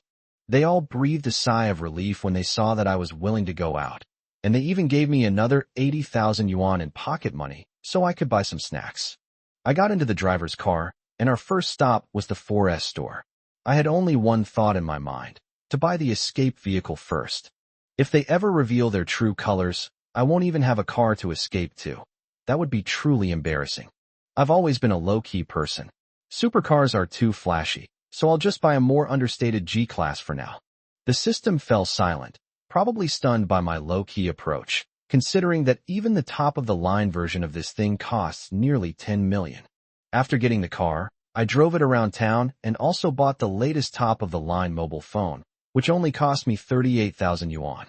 Looking at the string of zeros in my bank card, I suddenly felt a little dazed. It turns out that there really can be so much money that you can't spend it all. Back when I was a corporate slave, I couldn't even afford to add an egg to my multigrain pancakes for breakfast, and I only dared to buy bagged instant noodles. If I want to drink milk during the holidays, I can only buy a bag of milk powder that's about to expire, and I have to drink it sparingly. It's heartbreaking to think about. I wiped away non-existent tears and smiled brightly. This incredible fortune had finally fallen into my lap. Driving a luxury car, listening to music, and passing through bustling night streets, I felt like I'd never had such a great time in my life. But before I could enjoy it for long, my phone rang. It was Gu Chuyin calling, telling me not to worry about the rumors online. She said it was all because Gu Laoer was crazy and told me not to take it to heart. I just replied with an "oh." I parked my car under a street lamp, checked my phone, and almost burst out laughing. The top 3 trending topics were all about me. The real young master schemes to frame the fake young master. Gu Yi is kicked out of the wealthy family. In the fierce battle for inheritance, Gu Yi resorts to deceit and shamelessness. Those videos were edited quite convincingly. They spliced together all the clips of me using the Palm Lightning and Golden Light mantra. Even more outrageous, videos of the original owner being bullied at his previous job were edited into footage of him bullying others. The comments section was filled with insults, saying I'd never seen money before, that I was using underhanded tactics to fight for inheritance, and that I was a jinx. Some people say I'm shameless, that I only know how to hide behind my parents and sponge off them, and that I'm just a rich kid pretending to be a big shot. I rested my chin on my hand and thought for a moment. With such a huge buzz, not eating a single bite would be truly insane. So I exited the webpage and started a live stream. The title was simple and direct. Gu Yi is calling you. Those who have never seen money before, don't come. The trending topic leader personally took to the live stream, generating tremendous traffic. Over 1,000 people flooded into the room as soon as the broadcast started. The live chat exploded instantly. Some people recognized me as the true young master of the Gu family, while others scolded me, saying that I was nothing without parents. Some people even deliberately provoked me, saying they'd never seen money before and insisted on coming in to see what I could do. Without saying a word, I flicked my finger and kicked out everyone who claimed to have never seen money before. The live chat was quiet for a second, then it exploded, with people criticizing me for being serious and for being arrogant because of my family background. I'm not in a hurry at all. Let all the people who criticize me stay. Negative publicity is still publicity, and these trolls are all about generating buzz. In just 5 minutes, the number of viewers in the live stream surged to 50,000. Looking at this sea of jutsu, a metaphor for easily exploited people, I felt it was time to harvest them. I laughed and said, when you're out in the game, your status and reputation are earned by yourself. Anyone who stays here has already made money. You've been hurling insults for ages, but all you've done is talk, and you haven't even managed to send a single penny of a gift. And you still have the nerve to say you've ever seen money? I laughed so hard I couldn't stand up straight, and said, are you guys trying to make me laugh to death so you can inherit my newly bought G-Class? My car isn't expensive. Even the top-of-the-line model is only 999 yuan. Don't get too excited. Just as I was about to continue typing, messages from Gu Haokuan, Su Yi, and Gu Chuyun popped up at the same time. Gu Laosan was about to send me a message to advise me to turn off the live stream and not to lower myself to their level, but when he clicked into the live stream, his eyes widened instantly. Chapter 60, you can even do it like this. As soon as I started my live stream, the virtual gifts in the chat started flying in like they were free. Beer, lollipops, hearts, flowers, one after another, and even airplanes, luxury cars, and mansions appeared. Gu Laosan stared at the screen, his eyes wide with disbelief. He rubbed them several times to make sure he wasn't seeing things. He could only mutter, "This is amazing," before turning around and running to the hospital. In the ward, Gu Haokuan and the others stared at the big screen, wide-eyed at each other. No one expected that my live stream, which was full of trolls, would start sending me money instead. I looked at the screen full of gifts, still wearing that disdainful expression. The more I did that, the more the comments exploded. The haters were like they'd been stepped on, frantically calling for more people to slap me in the face. Some people scolded me for never having seen money. Some said they would crowdfund to buy the G-Wagon factory, and others called on a rich guy to come out and put on a show, as if they wouldn't be able to sleep until they crushed me. I gave a wry smile, cupped my hands in a gesture of respect to the camera, and said, you guys are really something. You're all penniless, yet you've managed to project the image of a nouveau riche spending money like water. I was so moved I almost cried. The Gu family fell silent for a moment before realizing that I was being very polite by expressing my feelings. If I were to actually speak, my words could be so hurtful that they could kill someone on the spot. The comments section went completely crazy, with people saying that even a real young master like me is not favored, that I've never seen so many gifts and I'm still being stubborn, and some even yelling for the rich to come down and smash my face. And sure enough, people came. Romantic carriages came one after another, and villas of true love appeared one after another. All sorts of large gifts were displayed so frequently that the screen almost froze into a slideshow. The Gu family members immediately stood up and applauded, only able to utter the word, awesome. No one expected that haters could be used like this. This wasn't a live broadcast of being scolded. It was clearly an opportunity to collect money. On the other side, Gu Laoer had just returned to the office and turned on the live stream when her face darkened. She had spent 100,000 yuan to buy haters to control the comments. But as a result, the number of viewers in my live stream had exceeded 200,000 and gifts were flying everywhere. She screamed in anger and immediately called her secretary, berating him for what he was doing, why he wasn't reporting it, why he wasn't continuing to criticize, and why those people were giving her money instead. The secretary was so aggrieved, she almost cried, saying that the haters really hadn't been slacking off. They had cursed and reported them, but the live stream was protected and couldn't be shut down. There were many people cursing me, and even more people who loved watching the drama. What's even more outrageous is that the people sending gifts weren't the haters they arranged, but rather random passers-by and wealthy individuals who got angry at me. They were rich and capricious, and no one could stop them. Gu Laoer was so angry he was trembling.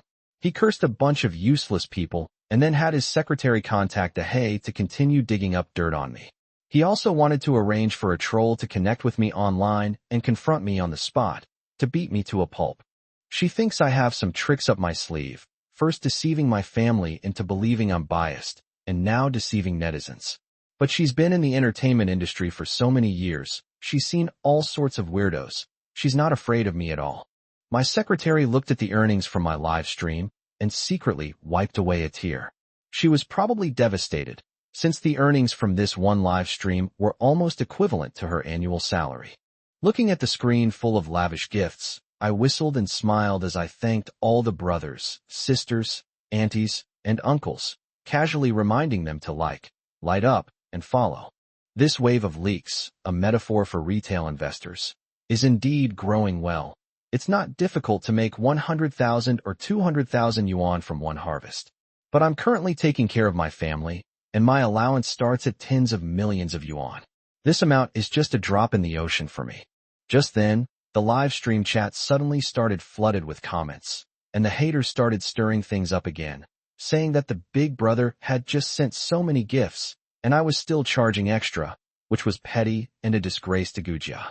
I laughed even more shamelessly, saying that I had no money but still wanted to connect with a rich young master.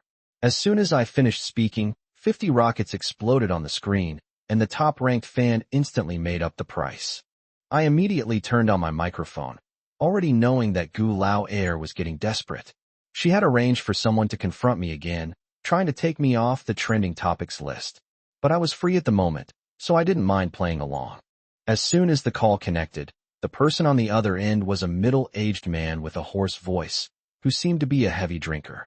He immediately started cursing me, calling me a little bastard, and saying that I had forgotten my old friend brother Zhao now that I was successful. He touched the money he had collected and continued to smear me, saying that back then, when he robbed a widow's house at the train station, he pulled up his pants and ran away, but the widow's lover came looking for him, and he was the one who took the blame for me. I rested my chin on my hand, like a storyteller listening attentively, quietly watching the camera, waiting for him to continue the drama. 061. Driving a G-Wagon, peeing your pants. Ha, I'm dying of laughter. The live stream chat exploded instantly. This is what they call a rich kid from a wealthy family? Ha, the only difference between him and old Wu from the village entrance is that old Wu has a father. No wonder he couldn't wait to harm the fake young master as soon as he returned to the wealthy family. If this dirt had been exposed earlier, what chance would he have had? Master Gu, have you seen this? Why don't you sever ties immediately? Just now they were so arrogant, laughing at us for never having seen money before. Now they're making a fool of themselves. Brothers and sisters, keep sending gifts. Let's get him trending on social media and send him to jail. As the barrage of comments flew wildly, gifts exploded across the entire screen. Guqiyu looked at the live stream and finally smiled with satisfaction. Guyi, are you dumbfounded? You tricked the whole family, and I had no choice but to resort to this method because you forced me to. But don't worry, once you're kicked out of the house, I'll definitely give you 250 yuan for food. The Gu family was completely stunned. Su Yi's palms were sweating nervously. What do we do now? The second sister went too far. This must be a group of online trolls she hired to deliberately frame Xiao Yi. Gu Haokuan picked up his phone. I'll have my secretary suppress this matter, and then we'll deal with the second son properly later. Gu Chuyun hurriedly said, Dad, we shouldn't suppress this matter. Instead, we should let the hype rise. The couple were both stunned. Xiaoyan, you don't still believe in that fake Guze, do you? Su Yi could understand. After all, Xiao Yun hadn't heard much of Xiao Ye's inner thoughts and couldn't fully trust him yet. At this point, if we don't suppress this matter, how will Xiao Yi ever be able to face anyone again? Gu Haokuan was furious. I also plan to hold a homecoming banquet for Xiao Yi on the 15th of next month and invite people from all 8 major families. If things continue like this, won't my own son be finished? After hearing Gu Ye's true feelings, he became even more certain that everything that had happened to Gu Yi was a deliberate attempt to smear him. Regardless of which world he's from, he's treated like his own son here. Gu Chuyun also became anxious. Mom and Dad, please let me finish. Of course I believe Xiao Yi. He definitely didn't do this. That's precisely why we should amplify the hype and let him retaliate in front of the entire internet. Have you forgotten? Every time counterfeiters framed Xiao Yi, Xiaoya always managed to fight back. The more you try to hide or conceal any dirt or false accusations, the more suspicious and paranoid people will become. We're going to make a big scene, so everyone knows that Xiaoya is innocent. Over the years, the second son has been responsible for suppressing almost all the scandals involving the Gu family. But this time is different. My younger brother can't be bullied like this. Gu Haokuan and Su Yi suddenly realized what was going on. Yes, Xiaoyan is right. I trust Xiaoya. He'll definitely find a way. Gu Haokuan immediately instructed his secretary to boost Xiao Ye's popularity and buy traffic. Gu Yi rested his chin on his hand, still looking calm. Ergu, what's in it for me if I eat that Zhao guy's melon? The system instantly went online. Young master, you've finally come to your senses. There are many benefits, such as the duration of the palm-sized thunderbolt being extended from 10 minutes to 100 minutes. The golden light mantra can last for up to a day, and may even grant the user new skills. Guyi, let's get this melon. The system immediately broadcasted various gossip about the person connected. Viewers in the live stream room couldn't wait any longer. Guyi, why aren't you saying anything? Are you feeling guilty? You need to give everyone an explanation now. We'll take you to the police station and try to get you leniency. How could we have sent that innocent, kind-hearted fake young master to jail? Just thinking about what will happen to him later, he'll probably wet his pants in fear. Ha, driving AG wagon, peeing his pants. I'm dying of laughter. Guyi took a sip of his soda and said leisurely, the man I'm connecting with is named Zhao Dexiao. He's 38 years old and unemployed. There are 3 large black moles on the right corner of his mouth, each with a black hair on it. He was shirtless, wearing bright red shorts with nothing underneath, and red slippers he had picked up. Ahemus, this your zodiac year? You are now in an abandoned factory, sitting on a worn-out yellow sofa, with a 3-legged table in front of you. There's a bottle of milk tea on the table that you just bought for a hefty sum of 8 yuan in full. This is your first and last cup of milk tea in your life. Let me have another sip of water. The live stream chat paused briefly before erupting again. Ha, this guilty rich kid is up to his old tricks again. This is a voice call. You can't even see the person on the other end. You're just playing tricks. What do you mean, police officers arresting people? Does he think he's some kind of mystical master? Come on, Xiao, go ahead and slap him in the face. The man on the video call didn't say a word. He just sat in front of his phone, his eyes practically bulging out of their sockets. After a long while, he shouted, Guyi, just because you're rich doesn't mean you're all that. You actually investigated me. Don't you dare forget how I taught you back when you were at the green grassland orphanage. What happened? Guyi should have been terrified when he heard his own voice, so why was he reacting like this? Although he returned to the wealthy Gu family, Dahei said that he was not favored in the Gu family, so where did he get his confidence? And how could he explain it so clearly? Did Big Black betray me?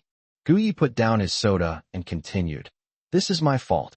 I didn't explain it in enough detail. Let's continue. Zhao Dexiao was born 3 days after his grandfather died, 3 years after his grandmother died, and 9 years after his father died. Your mother got scared and abandoned you at the gate of the orphanage in the city. You were picked up by an old man sweeping the streets and have been living near an orphanage ever since. From the age of 10, he developed a fascination with widows, often peeping at them while they bathe and sneaking into their beds. When he was 15, he angered his adoptive father to death. After that, he made a living by bullying orphans. When he couldn't make a living, he would go to widows and then be sent to jail. I've lived for 38 years, and I've eaten half of my New Year's Eve dinners in prison. What you just said about stealing from the widow's house was actually your doing. I just happened to be passing by that day, and you made me take the blame.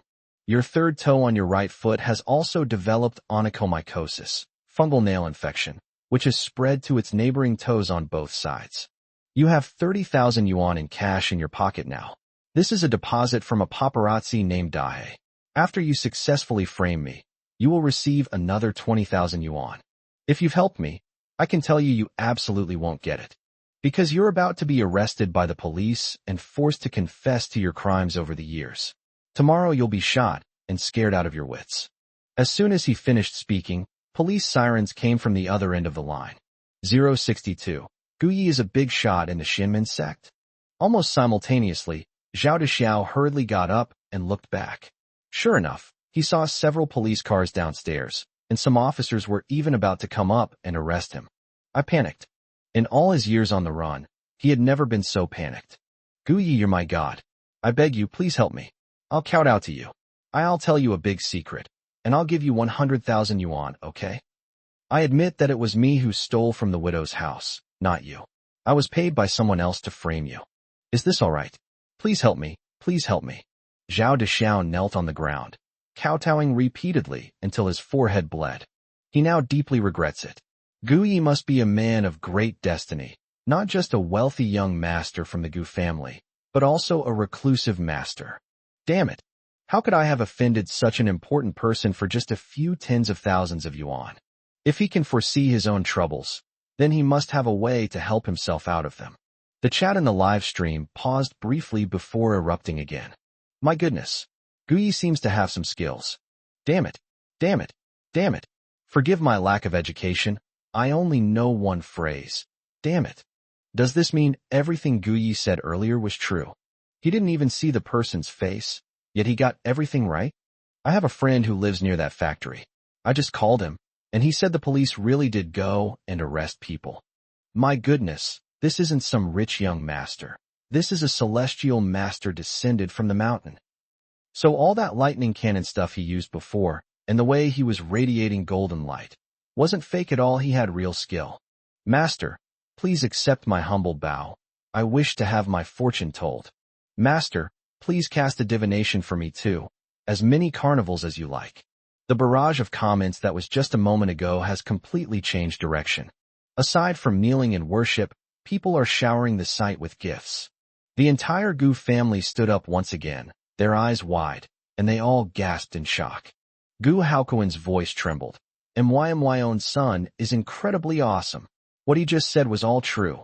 I was just worried that Xiaoye would be framed and attacked by the whole internet, but now I can say that I'm finally able to hold my head high.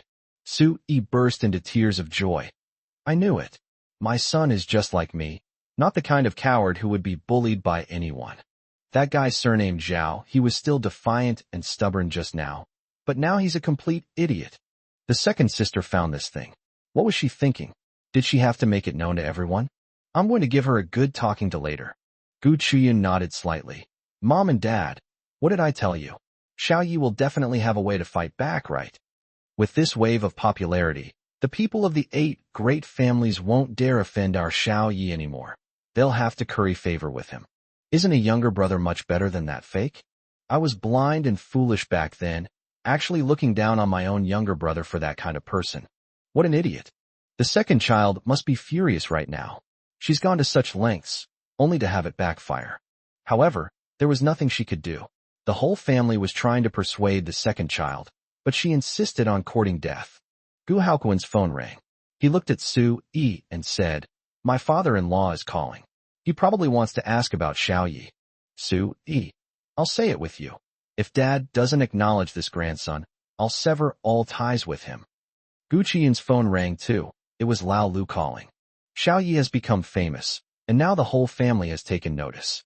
In order to avoid being controlled by that strange power, I should warn my sisters. Seeing this, Gu Laoer stood up instantly and kicked over everything in his path. Gu Yi, he's up to his old tricks again. Who is it? Who's giving him attention and creating drama for him? I'm furious. Gu Qiyu felt like she was about to explode with anger. Everything was fine just a moment ago. So how did the person who was on the phone suddenly get arrested? What kind of idiots did Big Black hire? She immediately dialed her secretary's number and launched into a tirade. What are you standing there for? Go over there and find out what's going on. The secretary was on the verge of tears.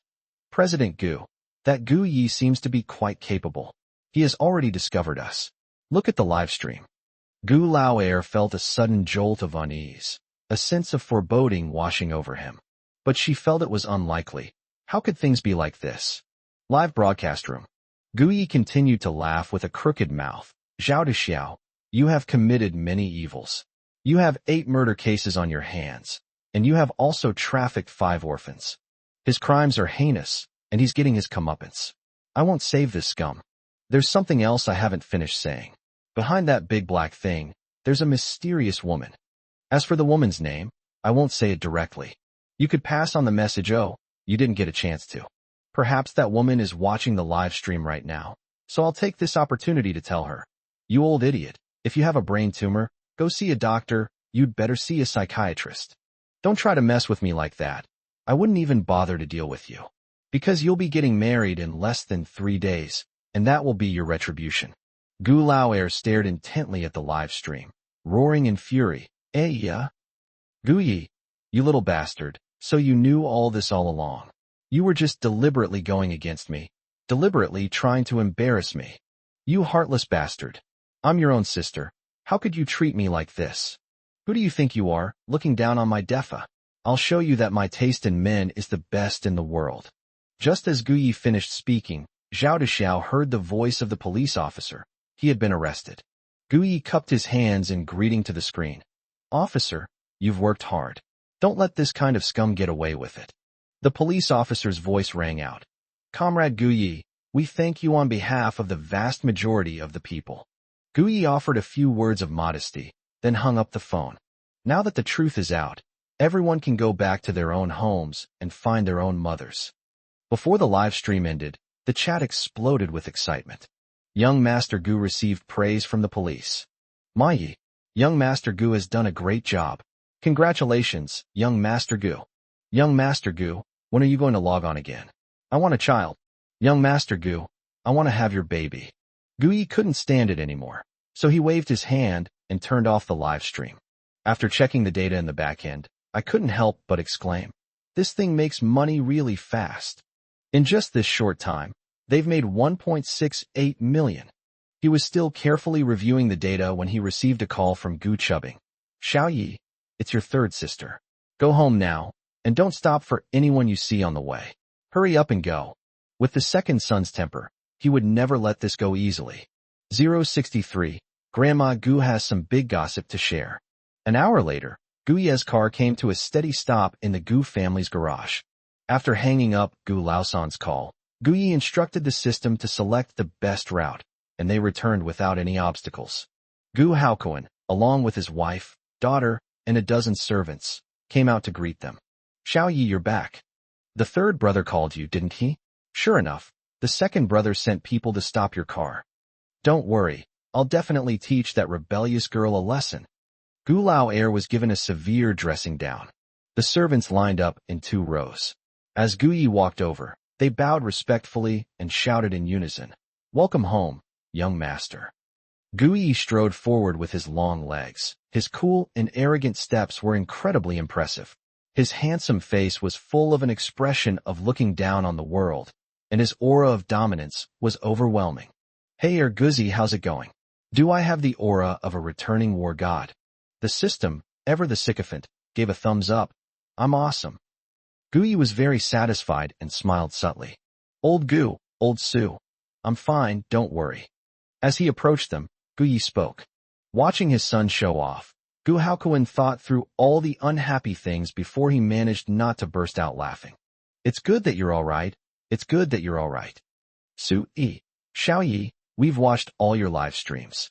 Yuri really a big shot in the Xinmen sect. Gu Qian looked at him with admiration. Xiao Yi, you are truly my pride. My phone was ringing off the hook just now. All 8 major families want to invite you to lunch. You are truly a lucky star for our Gu family.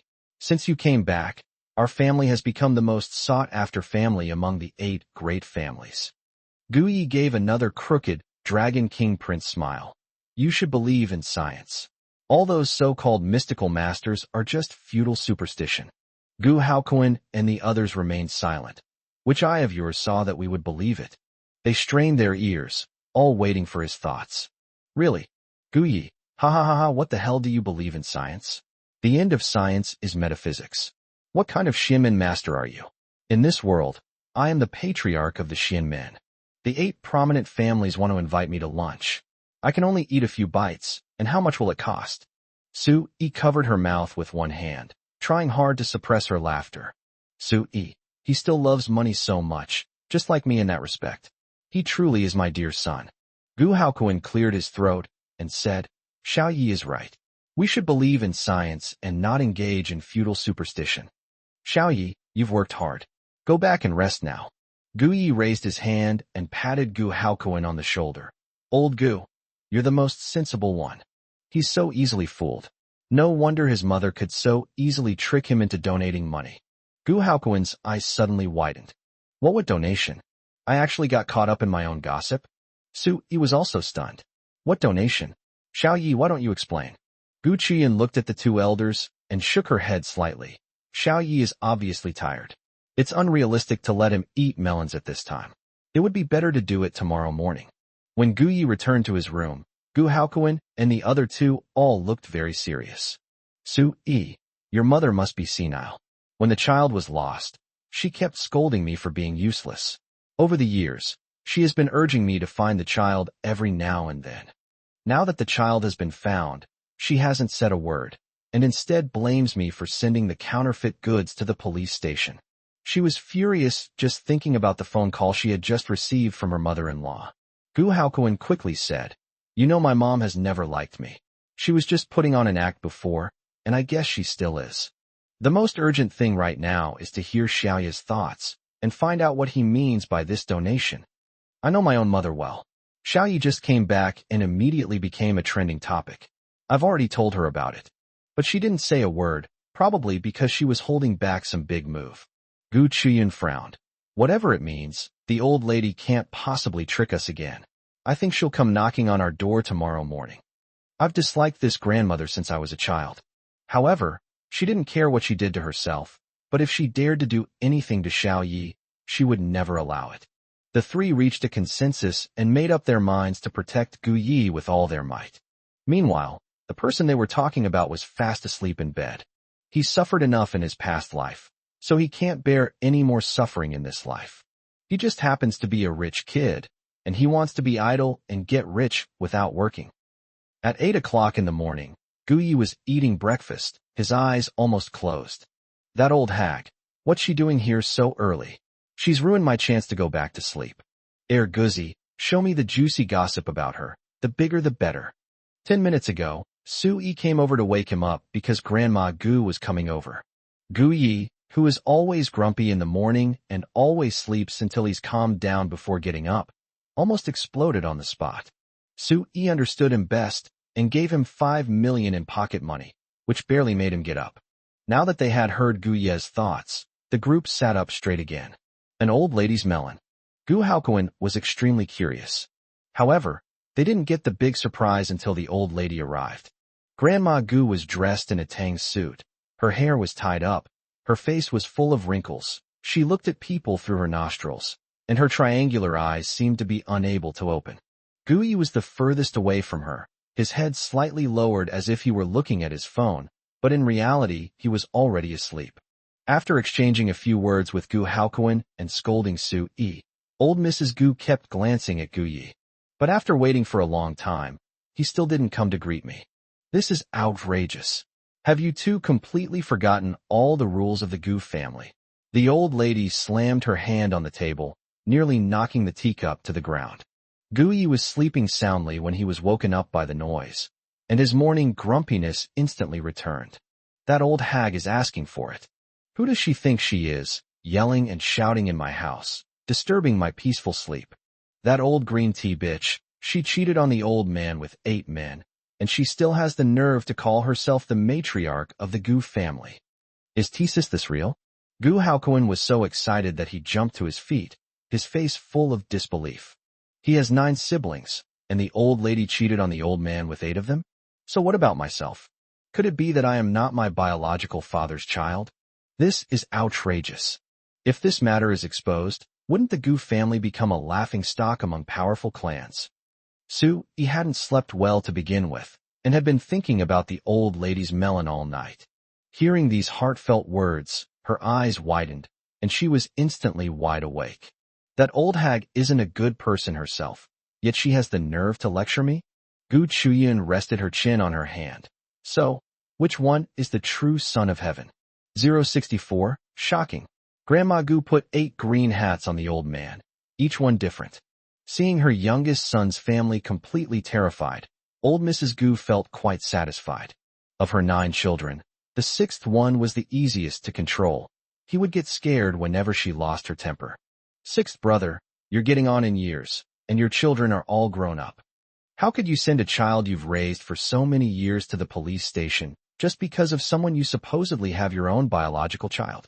As she spoke, she glared fiercely at Gu Yi, as if she wanted to devour him alive.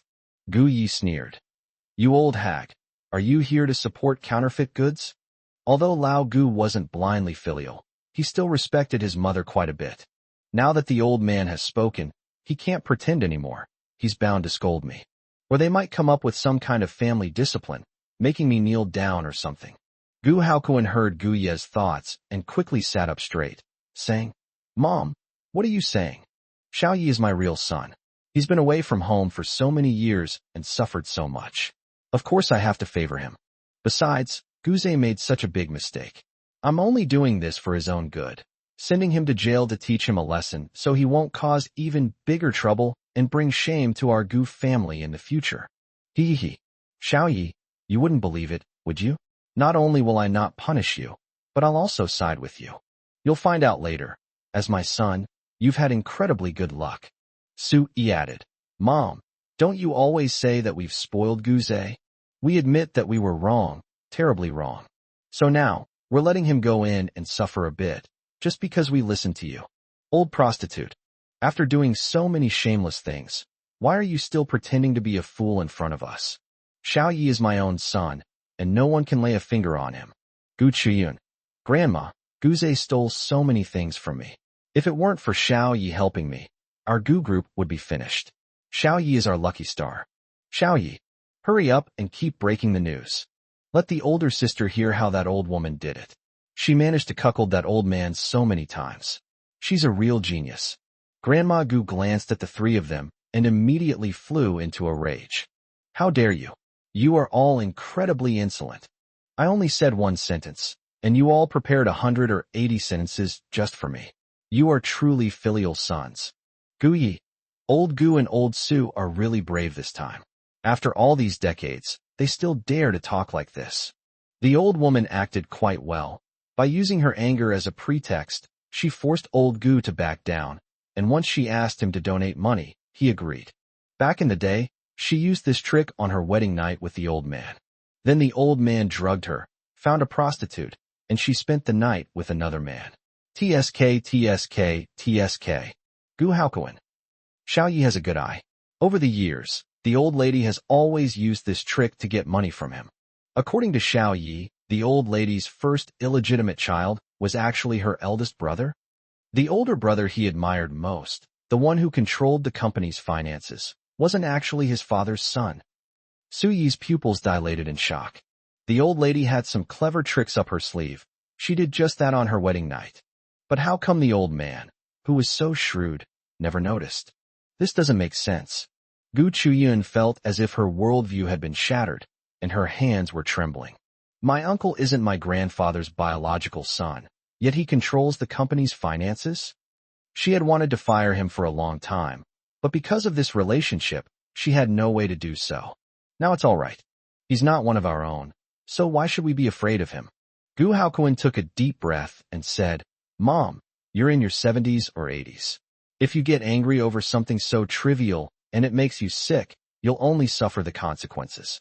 I need to find out who that adulterer really is. Maybe Guze was the one who arranged for that fake product, and he almost stole the company's confidential documents.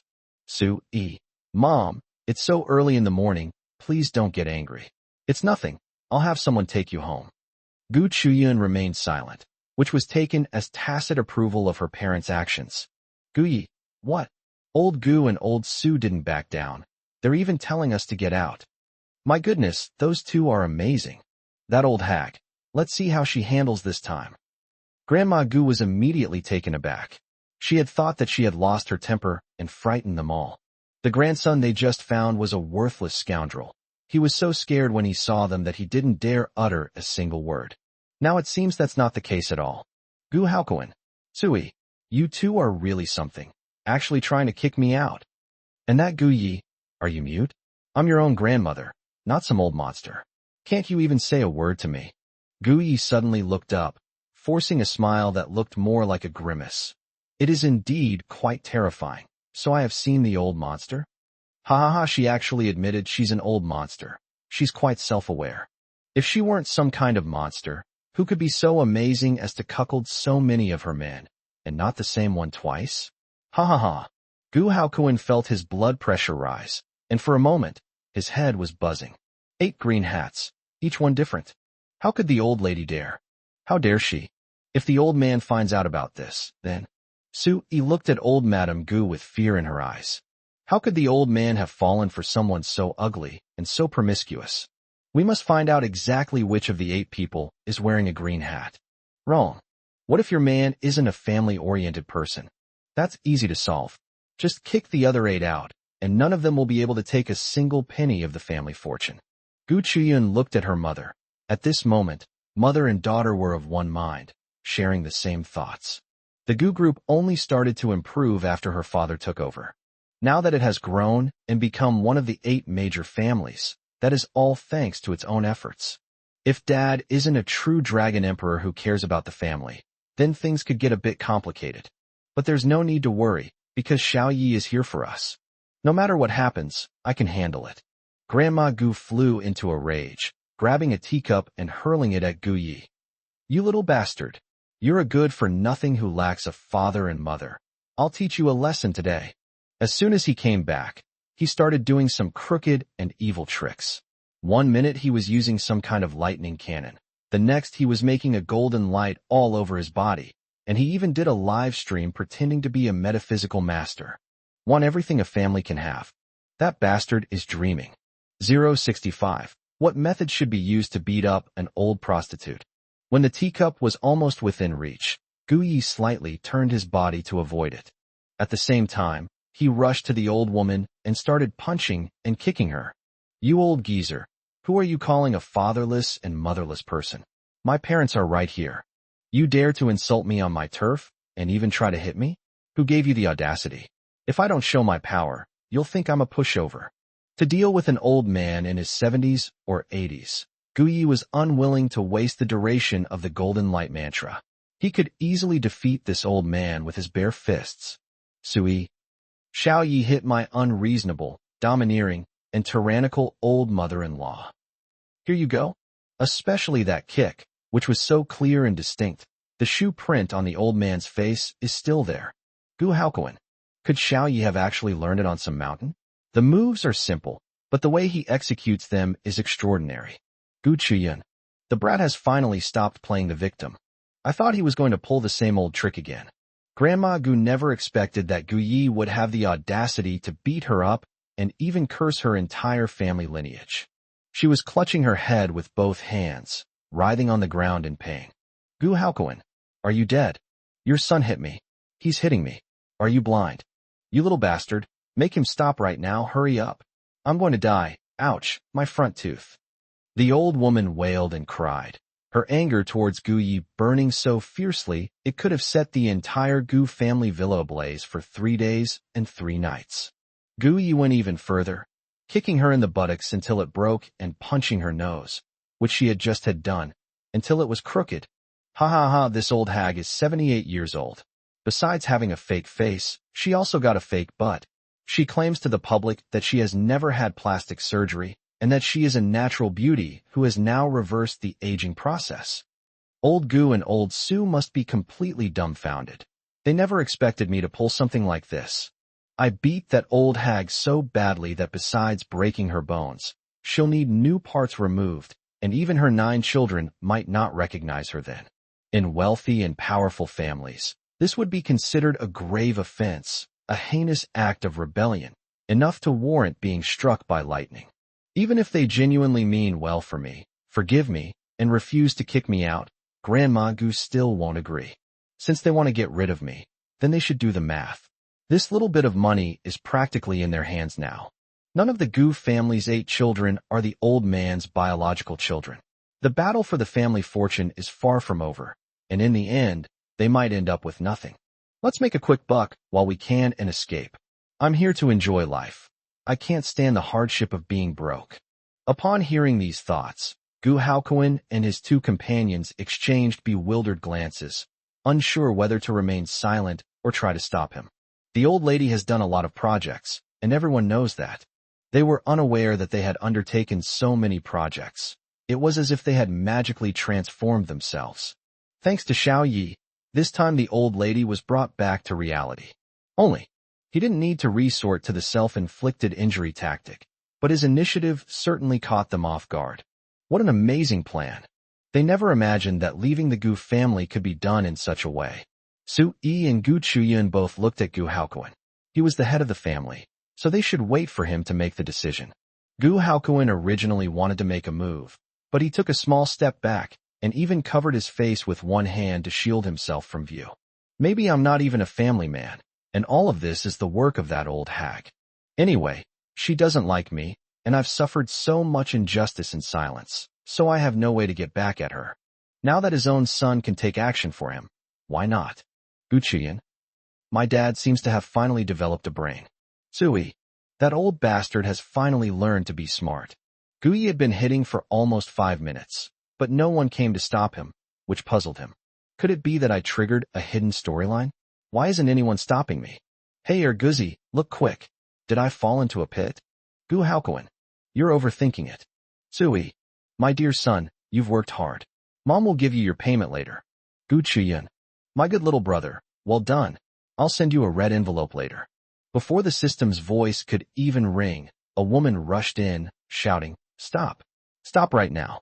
Just as the woman rushed over to push Gu Yi had already taken several steps back. The over 200-pound fat woman missed her target and fell headfirst onto old Mrs. Gu. Gu Zhaodi, are you trying to kill me? Get up. Grandma Gu shouted and yelled, and at the same time let out a huge, smelly fart, which was thrown out by the impact. Gu Zhaodi hurriedly got up from her mother's body, ignoring her mother, and instead pointed at Su Yi and cursed, Sixth brother's wife. Are you blind or deaf? Your son hit mom, and you just stood by and watched. Sixth brother, you should divorce her right now. Our Gu family doesn't have such an unfilial daughter-in-law. Su Yi hid behind Gu Haokuin, as if she was frightened. Big sister, how can you keep talking about divorce? If your sister-in-law forced you to divorce, you wouldn't want to either, would you? Gu Zhaodi was furious. Su Yi, you're talking nonsense. My husband is an only child. I don't have any older sister-in-law. I'm not going to argue with a country bumpkin like you, Gu Haokuin. Don't play dumb. How do you plan to handle this? Gu Haokuin straightened his back and said, Gu Zhaodi, do I need to report to you how I should handle this? Mom always said that daughters are a burden and have no right to meddle in their parents' family affairs. Don't forget that. Gu Zhaodi's eyes instantly reddened. Gu Haokuin, what are you saying? I'm your older sister. How could you say such a thing to me? What happened? In the past, the sixth son always listened to me the most. Even if I asked him to get a divorce, he would never go against me, no matter how difficult it was. What's going on now? Gu Yi, you're the bastard child they kept outside. You saw it yourself. If you don't take responsibility for this, your parents will be driven to divorce because of you. Gu Zhaodi then turned to look at Gu Yi. Gu Yi. Gu Zhaodi, just hearing her name, makes her seem unwelcome, yet she comes to the Gu family and acts like a boss. Let me see what she's got going on. Is she really old Master Gu's biological daughter? Holy crap. She even suggested that Lao Gu and Lao Su divorce. She. 066. Her biological father was a beggar on the street. Before Gu Zhaodi could even finish digesting Gu Ye's gossip, she angrily kicked over the chair next to her. Gu Yi, stop pretending to be deaf and dumb. You. Gu Haokuin yelled at the top of his lungs. You old fat woman, shut up.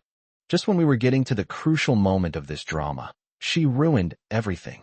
Xiao Yi wasn't bothered by her, was he? He continued to eat his melon and let his father hear if this fat woman was the old man's child. Su Yi glared fiercely at Gu Zhaodi as well. This sister-in-law is so annoying. Xiao Yi gave her a quick and decisive blow, telling her to get lost. Gu Chuyun sized up Gu Zhaodi, her eyes flashing with shrewdness. I used to think that everyone in my family was good-looking, both the men and women. But those uncles, aunts, and cousins were all sorts of oddballs and deformities. Now she understood. They must all be bastards. Xiao Yi, expose her. Gu Yi looked at Gu Zhaodi and sneered. You're so filial. But your mother fainted. Why didn't you take her to the hospital? The names of all the Gu family's children were chosen by old Mrs. Gu. The reason why the fat woman can be called Zhao Di is because, out of her 8 illegitimate children, her biological father was a beggar on the street. Let me check on her father's condition again. Gu Haokuan's eyes widened in surprise. Gu Zhaodi's biological father was actually just a beggar? What's wrong with me? How could she bring herself to sleep with a man like that? Su-yi. The old lady had such great ambitions when she was young. She even had eyes for beggars on the street. Or is there another hidden story? Otherwise, why would she have given her sister-in-law such a name? Gu Chuyan. It turns out he's a bastard with no powerful connections, which makes things even easier. Gu Zhaodi turned to look at her mother and found that she had indeed fainted. A glint of light flashed in her eyes, but she showed no sign of panic. Instead, she looked at Gu Haokuan again. Sixth brother, our mother came all the way to visit you and your son, and you let her get beaten up like this. Aren't you afraid of being struck by lightning? All right, stop explaining to me. Give me 50 million now, and I'll handle this for you without letting Dad know. My mother fainted at just the right time, saving me the trouble of negotiating with her. After I get the money, I'll call my older brother again later and ask him to handle it. Gu Yi frowned in displeasure. Is it really just about getting money? Shouldn't they be using this opportunity to kick me out of the Gu family? A bastard without connections is hopeless. All he thinks about is money, and he has absolutely no regard for his mother's reputation. System, young master, the man Gu Zhaodi married is a scoundrel. Recently, that guy went to Macau to gamble and lost 30 million in one game. If she can't get the money to buy her husband's freedom, she will be kicked out of her husband's house. After taking the money, she flew straight to Australia, not even caring whether her mother lived or died. Gu Yi, is the old lady asking me to donate to some charity because of Gu Zhaodi? She's out of favor. Do you think the old lady can help her?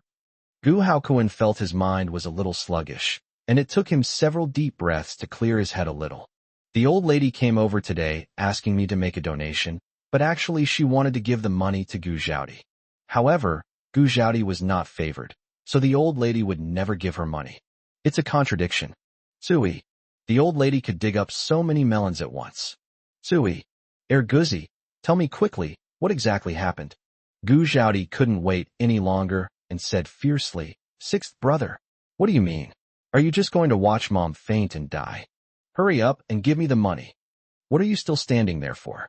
Hurry up and give me the money so you can go and rescue the person. As for that little bastard Gu Yi, who caused Guze to end up in the police station, Big Brother will handle that. Once she rescues the man, she'll settle the score with Lao Lu. Gu Haokuan, we have a family doctor, who is the person my mother trusts the most. You don't need to worry about him. Gu Yi, old Gu did this on purpose, right? That veterinarian, treating his old mother I've learned something new. Old Gu's tricks are pretty elaborate. Gu Haokuan smirked smugly. What are you thinking, brat? Your dad isn't stupid. He's very smart. He immediately instructed the housekeeper to make arrangements, then glanced at Gu Zhaodi and said, if there's nothing else, you can leave. You're not welcome in my home. Gu Zhaodi became anxious. No sixth brother. What do you mean? Mom's injuries are so serious. Why are you using a family doctor? Mom needs to go to the hospital and receive professional treatment. If I only use a family doctor, how will I get the money? If I don't get the money, I might get divorced. Gu Zhaodi, you haven't forgotten, have you? The old lady said that her life or death has nothing to do with you. Gu Chuyan also remembered. That's right, Gu Zhaodi. The old lady has always favored boys over girls, and she hates you the most. When you got married, you asked for 80 million yuan in one go and even said you would sever ties with the old lady. Now you're asking for so much money right off the bat. Could it be that if you don't get the money, you're going to get divorced? Xiao Yi has spoken her mind, so it must be true. Su Yi was extremely surprised. No way, no way. Didn't you just say that no one could make you get a divorce? It was all an act all along. She kept pressuring herself to get a divorce, but it turns out she couldn't even save her own marriage. She found such a useless person and ended up like this. She deserves it. Seeing that she had no hope of getting the money, Gu Zhaodi plopped down on the ground and started throwing a tantrum, just like a shrew in the market. My God, Why is my life so miserable? My grandparents, please look at this. They're trying to kill me. Wah. Sixth brother, you sent your good son to the police station. Your own son is a jinx. He was disobedient and beat up the old lady. Don't you care whether she lives or dies? Since no one will get any money, nobody will have a good time. Guyi. Erguzi, she actually mentioned counterfeit goods? That guy's in jail. How can he still control the plot? Gu Haokuin and Su Yi both felt a sudden jolt of fear and became inexplicably nervous. Could it be that the old lady and Gu Zhaodi came to cause trouble, also arranged by the counterfeiters? Gu Chuyun hurriedly sent her secretary to inquire about the information, realizing that she must have missed something. At this moment, the system's voice sounded. Gu Zhaodi is not favored at all, and old Madame Gu does indeed dislike her. But she has gotten incredibly lucky this time. When she saw the news that Guze had been taken to the police station, she pretended to go and visit him. The counterfeit goods accidentally exposed her true background, so she went to the old woman and tried to coerce and bribe her for money to avoid further trouble. Gu Yi. So, she now knows that she's not a member of the Gu family? System, some strange person has arrived. If she doesn't get her money, she might try something really serious. 067. Of his 12 concubines, 4 died tragically, and 9 cuckolded him. Gu Haoqian rushed in with 4 bodyguards in black. When he saw Gu Zhaodi on the ground, and the way Gu Haokuin's family ignored her, he was furious. Sixth brother, what are you doing? Gu Haoqian's voice was as loud as a bell, so loud it hurt people's eardrums. When Gu Zhaodi saw her older brother, she hurriedly got up from the ground and said tearfully, Brother, you have to stand up for Mom. Gu Yi, that jinx, he's so rebellious. He beat our mother so badly she was covered in bruises. I wanted to take Mom to the hospital, but Lao Lu, old 6, let his family doctor see her instead. We all know what kind of person that family doctor is. Gu Haoqian instantly flew into a rage. He glanced at Gu Haokuin and then looked at Gu Yi. You're Gu Yi, that so-called metaphysical guru who's been dominating the trending topics. Sixth brother, if you can't take care of the kids, as your eldest brother, I'll step in for you. He hit his own mother?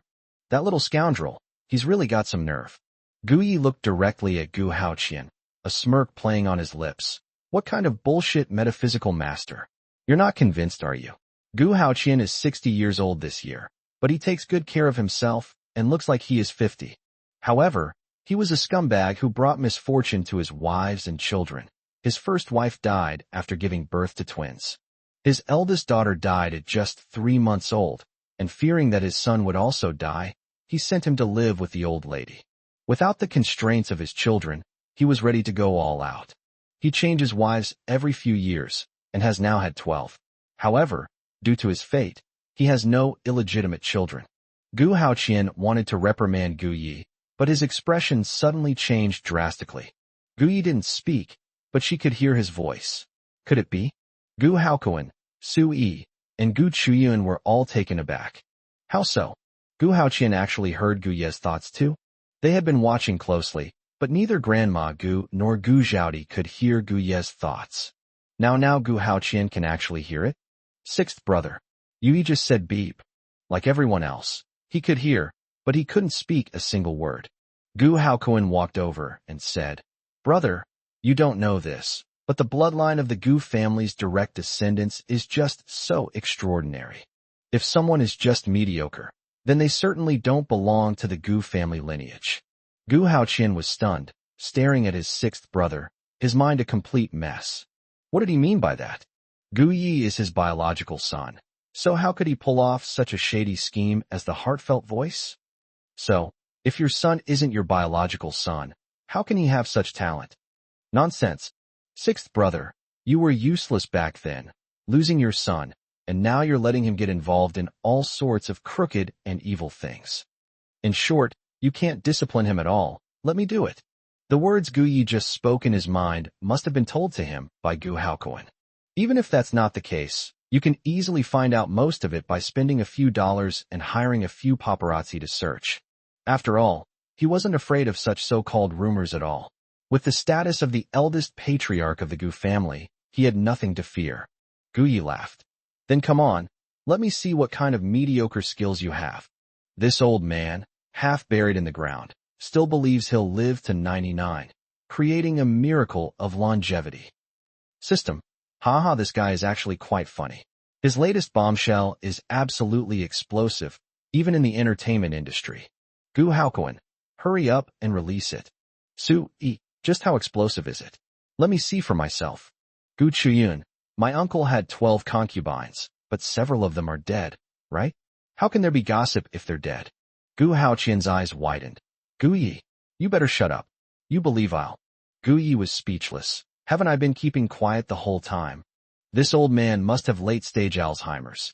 Guzi, let me hear how explosive his gossip is. System. He had a total of 12 concubines. The first 4 died because of his bad luck, but the remaining 8 survived. Gu Yi, what do you mean he didn't die? Is there some other cuckolding tactic that overshadows his reputation for bringing misfortune to his wives? System. Ha ha ha, young master is brilliant. It's all thanks to that green hat. Gu Haokuan. An old woman cheated on her husband, and her son was cheated on by someone else. Isn't this retribution? Gu Haoqian. Impossible. That's all nonsense. My wives love me very much and would never cheat on me. System. Even if you tell him this now, he won't believe you. His only good son has arranged for all of his concubines. After making the arrangements, then have dad come. It was because of that green light that those concubines were spared. Gu Yi, holy crap. You can play it like this? Doesn't that mean old Deng's eldest son indirectly saved old Deng's mistress's life? That's incredible luck. So, before he could finish asking, Gu Haoqian got impatient. Gu Yi, you're talking nonsense. My wife Beep. What he really wanted to know was that all his concubines truly loved him and wouldn't. You brat. My eldest son, who is over 40 and still unmarried, has absolutely no interest in women. How could he possibly be interested in my youngest wife? Even though I don't believe it in my heart, I still feel devastated. Gu Yi laughed. Old Deng, are you hallucinating? Why don't you hurry home and take some blood pressure medication, or maybe some nitroglycerin? Going back now, he can at least see his eldest son, that guy who's not interested in women, who's currently having sex with his 12th concubine. By the way, this concubine has a good constitution and will get pregnant. I just don't know if that's old Deng's son or grandson. Gu Haoqian's eyes almost popped out of their sockets. The young wife he had finally found resembled his first wife so much. Although there was a 42-year age difference between them, true love has nothing to do with age. For a May-December romance, you have to forget about age first. She would never betray him. It must be that Gu Yi, that Jinx, is up to no good again. He's just deliberately trying to get rid of her. Men, seize this brat. Gu Haoqian would never fall for a Jinx's tricks. Gu Zhaodi felt a surge of secret joy. With Gu Yi kidnapped, Lao Lu would have to pay up. Gu Yi stood still. All right, now it's my turn to show off, right? I'll work a little harder, and I'll achieve my goal. It was achieved. Before the last word could be uttered, a figure flashed by, followed by a shovel slicing through the air. 068. Bauer took Gu Yi to a banquet. Gu Yi sat down on the sofa. All the excitement he had just felt about showing off had vanished. I swear to God, I really want to show off and beat Gu Haoqian and his 4 bodyguards to a pulp. Anyway, nobody knows that old Deng wasn't a Gu family member. On the contrary, he is the eldest legitimate son of the Gu family. I hit the old hag, and then hit him. He will definitely kick me out of the house. But Sister Bauer, that's right. The person carrying the shovel just now was none other than Feng Baobao. She came to see Gu Yi make a scene, but she happened to witness Gu Haoqian's audacity in trying to bully Gu Yi. So she took action. Gu Haoqian was old and had a big belly, giving off an old-fashioned vibe. Feng Baobao was shocked by the taste, and despite feeling nauseous, she dug a big hole, which was why she wasted a little bit of time. Old Bai Deng, how dare you bully Gu Yi? He's one of my men, understand? Feng Baobao dug a hole, buried the person, and watered the plants. This time it took her 8 minutes, a full 5 minutes longer than the 3 minutes she usually takes. She was in a bad mood, and gave Gu Haoqian a couple more slaps on the face. Gu Haoqian stared at them blankly, feeling as if his world had collapsed. Who I am? Where am I? What am I doing? Gu Haokuan led his family into the yard, and when they saw Gu Haoqian planted in the garden, They almost couldn't help but burst into laughter. Sixth brother. You Ri just going to stand by and watch. Gu Xiaodi belatedly ran over and was terrified to see her older brother being planted on the ground like an onion by Feng Baobao. She was the daughter of the Feng group, a figure feared by all among the 8 great families. She just said that Gu Yi is her person? The little bastard has only just returned, and he already has a powerful backer? Gu Haokuan looked at her, then at his older brother in the field, and said, Zhao Di, do you want to be buried alive too? Gu Xiaodi's round face turned pale with fright, and her voice trembled as she said, Tu don't want to, I don't want to. What do you mean by 30 million or 50 million? She has to be alive to have the chance to spend it.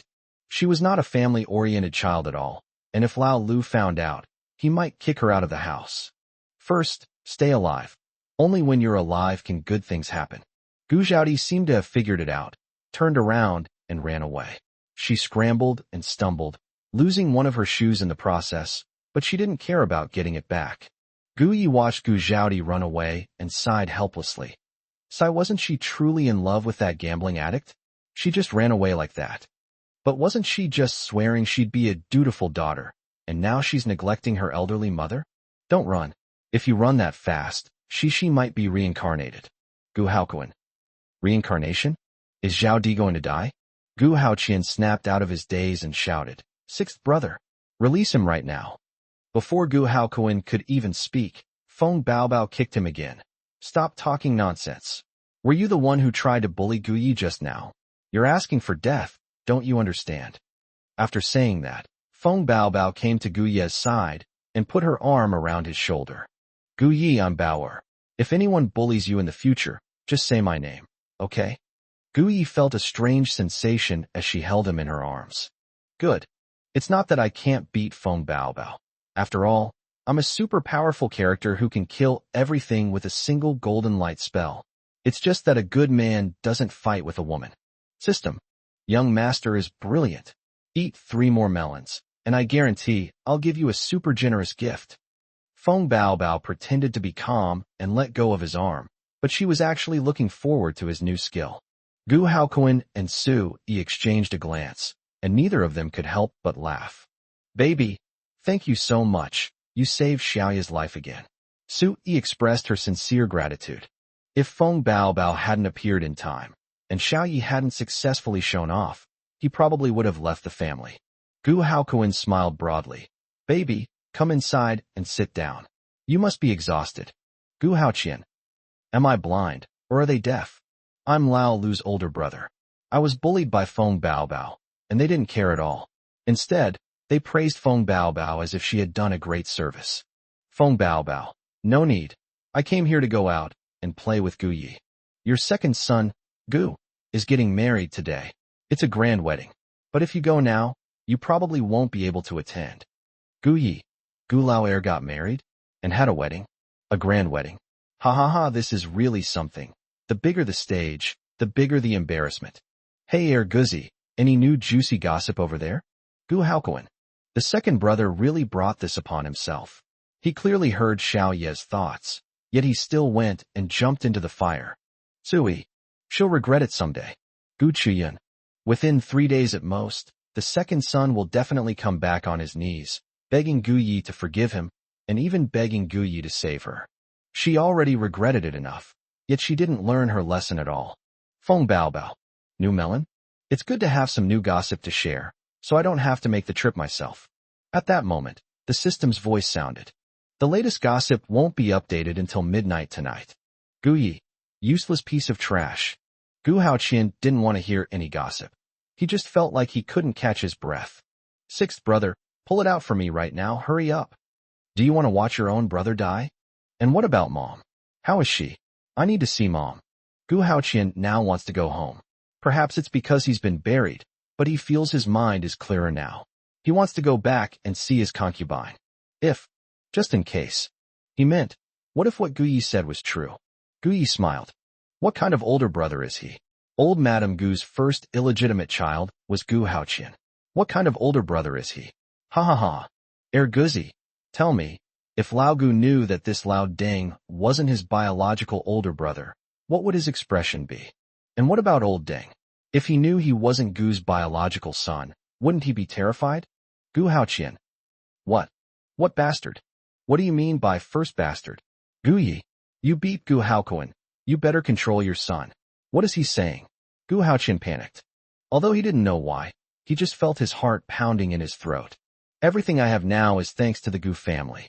Without all of this, what would I be? Gu Yi. Old Gu. You see, he has Alzheimer's, and I didn't say anything. Gu Haoqian nodded. That's right. Xiao Yi didn't say anything. Lao Deng, Tui, Gu Haoqian was just hallucinating. Su Yi looked at Feng Baobao. Baobao, he's mentally unstable. We can't let him get scammed. Shall we pull him out? Gu Yi. Sister Bauer finally managed to get in. Let her stay a little longer. Just as Feng Baobao was about to speak, Gu Haoqian's phone rang. Gu Yi glanced at it. Video call. Could it be some famous scene from a game? Let Lao Deng watch the video. No need to make a trip. 069. Domestic violence on the wedding night? Help. Gu Haoqian used Gu Haoqian's phone to project the image onto a large screen. The video shows two naked young men and women working on a project to create human offspring. Gu Haoqian stared at the scene, his old eyes practically popping out of their sockets. Impossible. This is absolutely impossible. What Gu Yi said in his heart was actually true, but how could he have known? So, is it true that he said he was born out of wedlock? Can't. Absolutely not. Gu Yi laughed out loud. Ha ha, old Deng.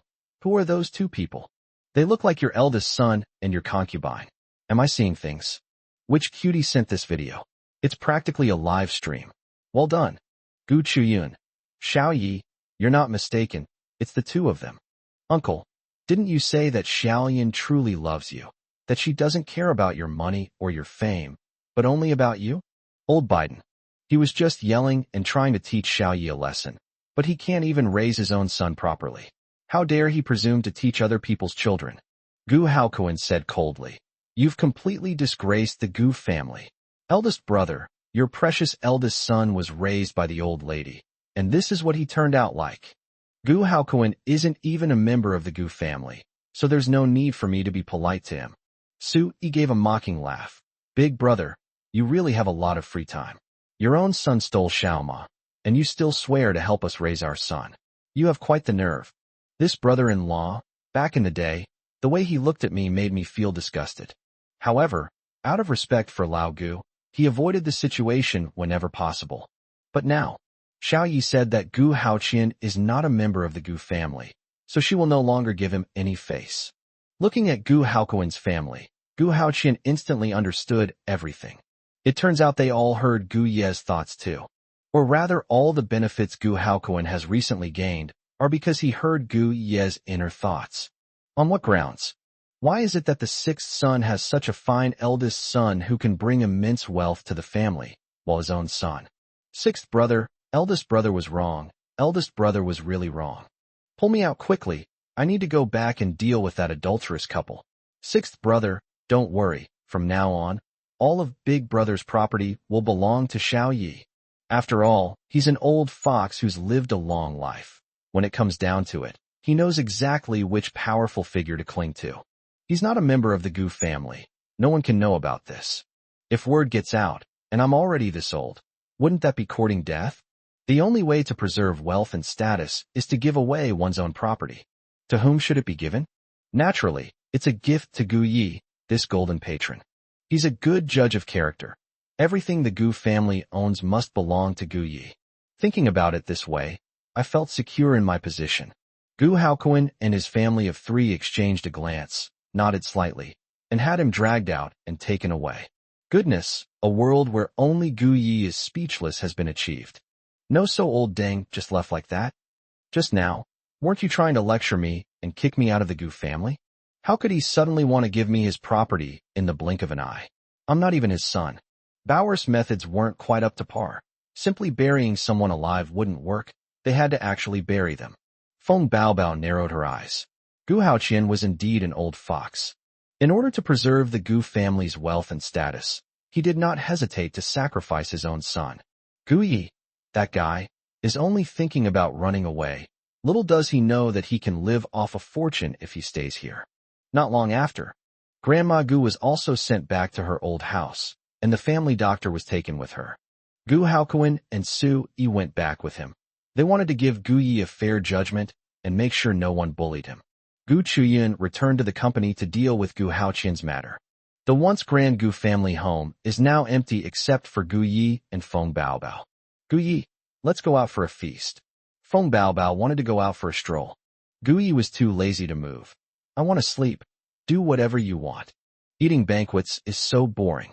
For the privileged kids, it's time to get a good night's sleep, of course. She slept soundly until it was completely dark when heart-wrenching wailing erupted from the Gu family home. Gu Yi was woken up again, feeling extremely annoyed. Who is it? It's the middle of the night. Can't a person get some rest? During his years as a corporate slave, he always lived a blessed life of working 996 and 007. Having finally become a useless second-generation rich kid, all he wants to do is give up. I angrily reached the stair railing and looked down to see a large crowd gathered in the lobby on the first floor. Gu Yi was too lazy to go downstairs. Guzi, what's the situation over there? System, Gu Lao Air is back. Gu Yi instantly perked up, took long strides, and rushed downstairs. When he got to the second floor, he glanced down and thought he was still half asleep and couldn't see clearly. Is that woman kneeling on the ground, her body covered in blood and gore? Gu Lao Air. No way, no way, no way. I thought it would take 3 days, the show's starting so soon. System, young master, you didn't see wrong. That woman is Gu Lao Air, the powerful female president of an entertainment company, a veteran big sister in the entertainment industry.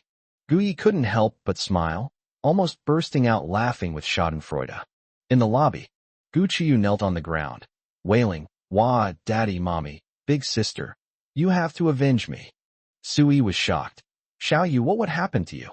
You just had your wedding today, only a few hours ago. How did you become like this? Although the second daughter wouldn't listen to advice, she was still his own biological daughter. Seeing her face and body covered in blood, with even her scars still bleeding, her heart shattered. Gu Chiyu cried so hard she could barely breathe, feeling utterly wronged. Gu Chuyun clenched her fists, looking at her younger sister who had been perfectly fine, but in less than 2 days, she looked more than 10 years older.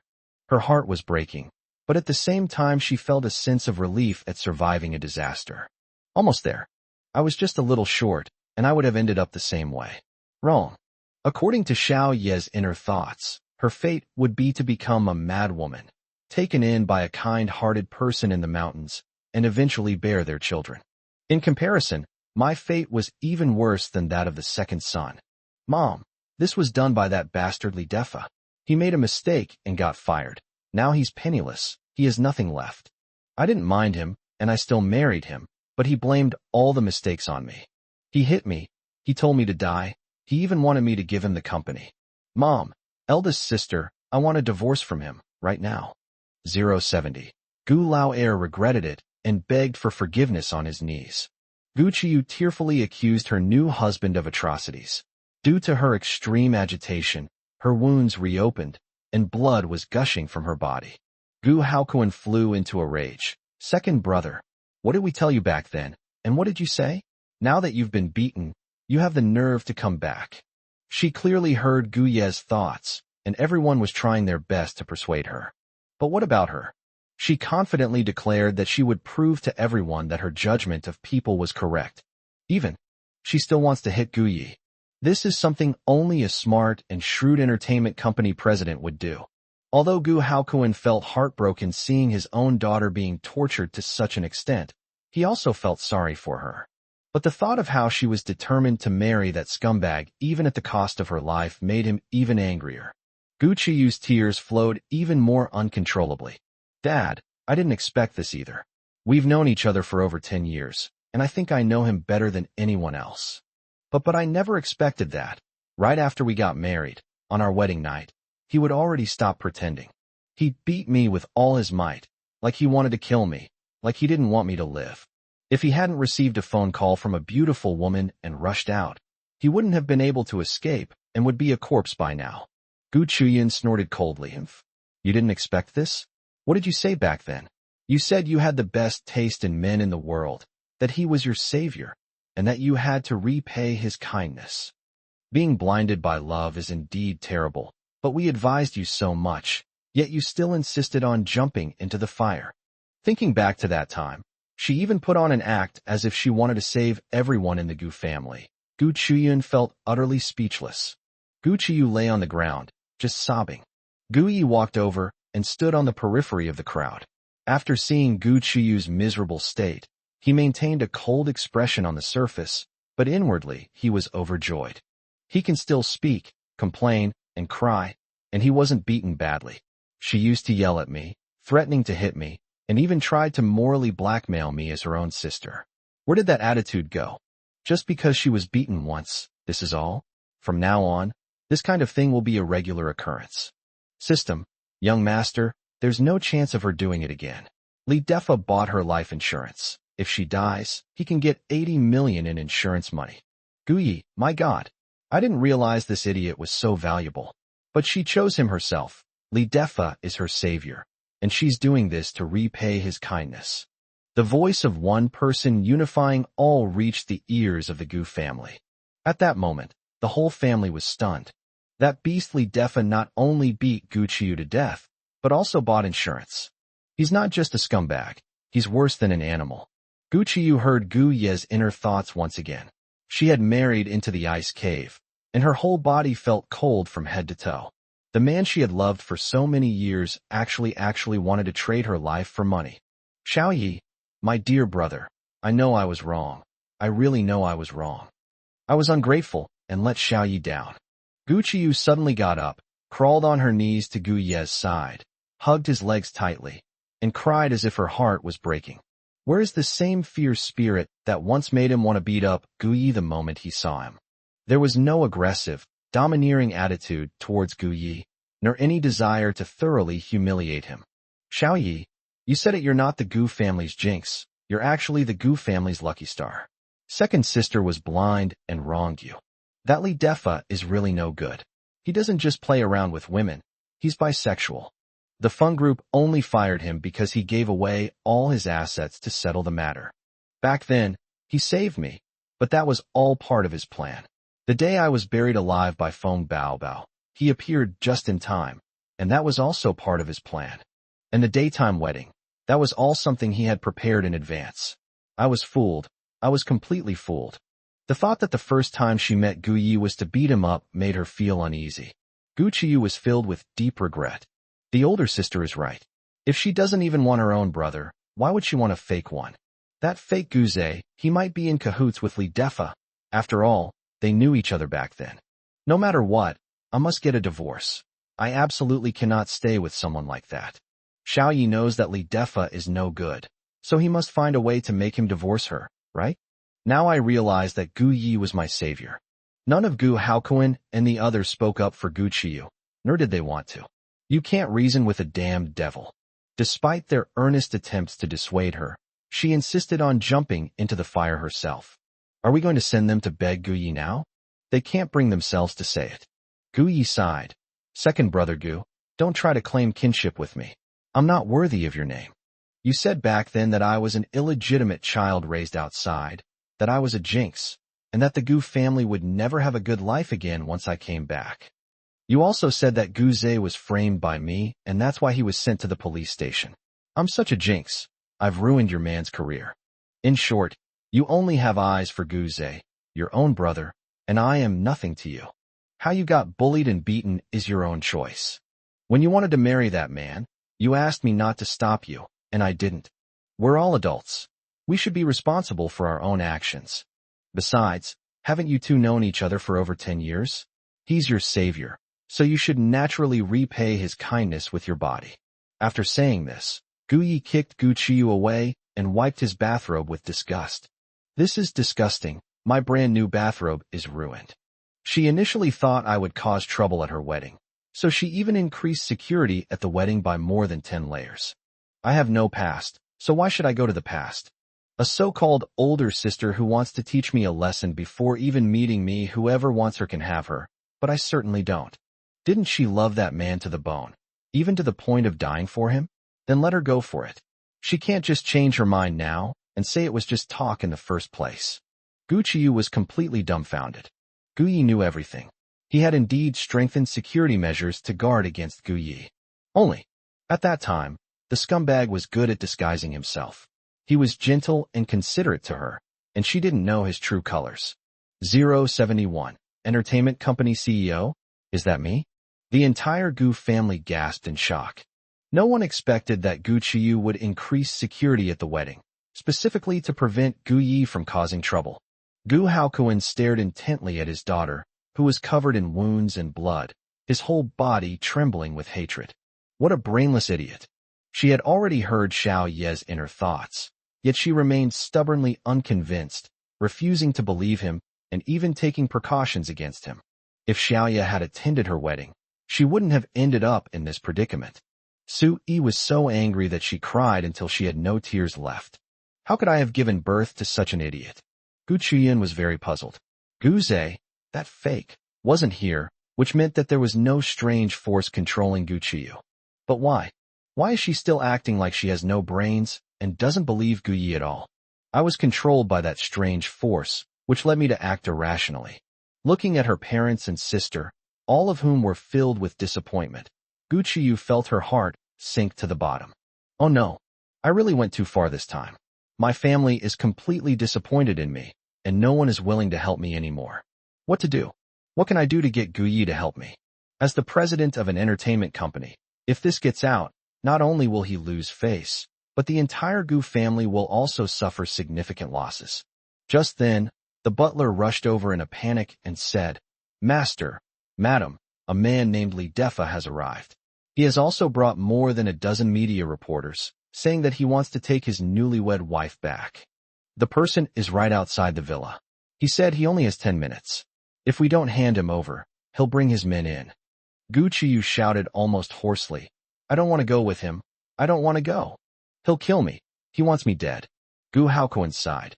What should we do now? Su Yi looked at Gu Chuyin. Xiaoyan, think of a way. Gu Chuyin glanced at Gu Yi and found him sitting to the side, leisurely crossing his legs, looking exactly like a bystander. This matter isn't unmanageable, but it depends on your performance, second brother. Gu Chuyin felt like she had grasped a lifeline and hurriedly said, Big sister, tell me, I'll listen to whatever you say. Now that things have come to this, what choice do I have left? I'm willing to give up everything I have as long as it saves my life. Give away all your wealth. Realizing this, she suddenly looked at Gu Chuyin. After all, they are sisters of one mind, and both are female CEOs, so the two of them have reached a point where silence speaks louder than words. Gu Chuyin glanced at Gu Yi and then nodded slightly. Gu Qiyu looked over as well, and felt that what she saw was not her own father, but a god radiating golden light. Gu Yi is the eldest son of the Gu family, and everything in the Gu family will belong to him in the future. It absolutely cannot be a fake. In that case, wouldn't it be perfectly reasonable for me to give the company to Xiaoye? Gu Yi noticed that they were all looking at him, and he frowned in displeasure. What's going on? I didn't do anything, did I? Why are they staring at me like that? Are you going to blame me again? Are you saying I'm a jinx, that I attracted that scumbag here? Oh my, you know what? If that's the case, it's really great. Saves me the trouble of making a move. Come on. Gu Qiyu didn't say anything, but kowtowed 3 times to Gu Yi. Xiao Yi, your second sister wronged you before, and now that you've ended up like this, it's all your retribution. But Xiao Yi, your second sister understands now that you are the eldest son of the Gu family, and everything in the Gu family should be yours. My second sister is willing to give you the company free of charge.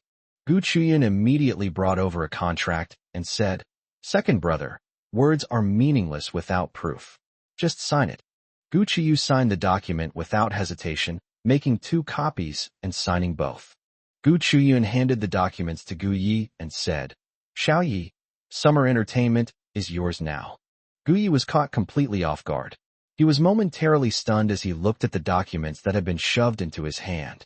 Guzi, 2M a good-for-nothing second-generation rich kid, and now I'm the CEO of a company. Isn't this a fake? When he got it, his company was on the verge of bankruptcy, so he gave it to a mysterious person. Now could it be that the entertainment company is about to go bankrupt? System, young master, we've checked here.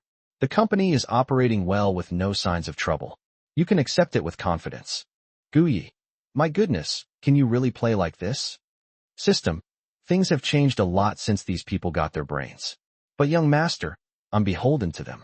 Gu Lao Air gave you the company, probably hoping you'd save her life. Guyi glanced at the contract, then at Gu Lao Air kneeling on the ground, and a slight smile appeared on his lips. So what if she's the female CEO of an entertainment company? She's still just a woman. When faced with a scumbag like that, she's helpless. I'm not actually a heartless person. I should help those in need. Isn't that what every handsome guy should do? The system flattered. Yes, yes, yes. I'm the most compassionate person in the world. I definitely didn't do this just for the money. Guyi nodded slightly. Of course. System. It's because they gave us too much. The entire Gu family secretly breathed a sigh of relief. That was close. The good reputation that Gu Jia had built up was almost ruined. Gu Qiyu felt as if she had been granted a pardon. In this critical moment, it was still her younger brother who mattered. If it were the fake product, he would definitely cry and hide away. I have the worst morning temper. If I'm disturbed by noise in the middle of the night, I'll be in a bad mood, and the consequences will be severe. Guyi strode confidently to the villa's entrance.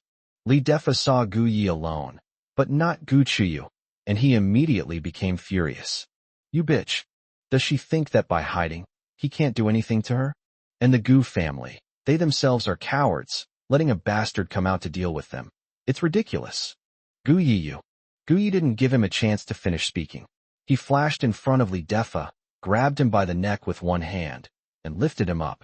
Li Defa, you don't want to go to your 85-year-old girlfriend's birthday celebration while wearing a manure bag, do you? 072, girlfriend? You'd have to wait in line. Li Defa struggled desperately, and upon hearing Guye's words, his pupils dilated instantly. How did you know? How is that possible? Not even his own mother knew about this, except for himself. Guyi chuckled crookedly. Have you forgotten? Netizens affectionately call me the Shinmin boss. Li Defa's face changed drastically, and his eyes almost popped out of their sockets. It's really true? He really knows everything? Does that mean he knew about the illegal and criminal things I've done? Guyi loosened his grip slightly, and Li Defa fell heavily to the ground. Are you guys accomplices hired by this wanted criminal? Now you have two options. First, expose him as a wanted criminal and make a great contribution. Second, become his accomplices and your whole family go to the police station for a chat. As soon as Guyi finished speaking, Li Defa started shouting like a madman. Don't believe him. Let's go? Let's go now. This bastard child of the Gu family is actually different from what Gu Qiyu said. Or is it? That bitch has already switched sides? After all, he had told himself that Gu Yi was a jinx, and whoever was with him would be unlucky. But looking at it now, it doesn't seem like that at all. A dozen or so media reporters, armed with their cameras and microphones, were suddenly at a loss for what to do. What exactly is going on here? How did their employer become a wanted criminal? Guyi crossed his arms, glanced at the reporters at the head of the group, and said, The one wearing the red plaid shirt is called Li Dachui. You are the cousin of the nephew of Li Defa's uncle's son. You helped Li Defa steal a 15-year-old boy. That little boy was mentally disabled and was tortured to death by Li Defa. The guy in the ripped jeans is called Wang Ermao. He was Li Defa's cellmate. When you two were 18, you kidnapped a mentally disabled widow together. However, you lost to Li Defa, and he beat you to it. But the widow was too scared and fell off a cliff to her death, so neither of you succeeded. And there's Sun Zhaodi over there wearing floral shorts. Yes, I'm talking about you. No need to scratch your head. You were originally two kinds of people, but after going to Sawadika, you came back as just a man. You don't know yet, do you? Li Defa ruined you. You were unconscious for 3 days and 3 nights. And now you're still helping him. You really are. Every time Guyi looked at someone, he could accurately pinpoint their most sensitive and damaging information. A few minutes later, everyone was in an uproar.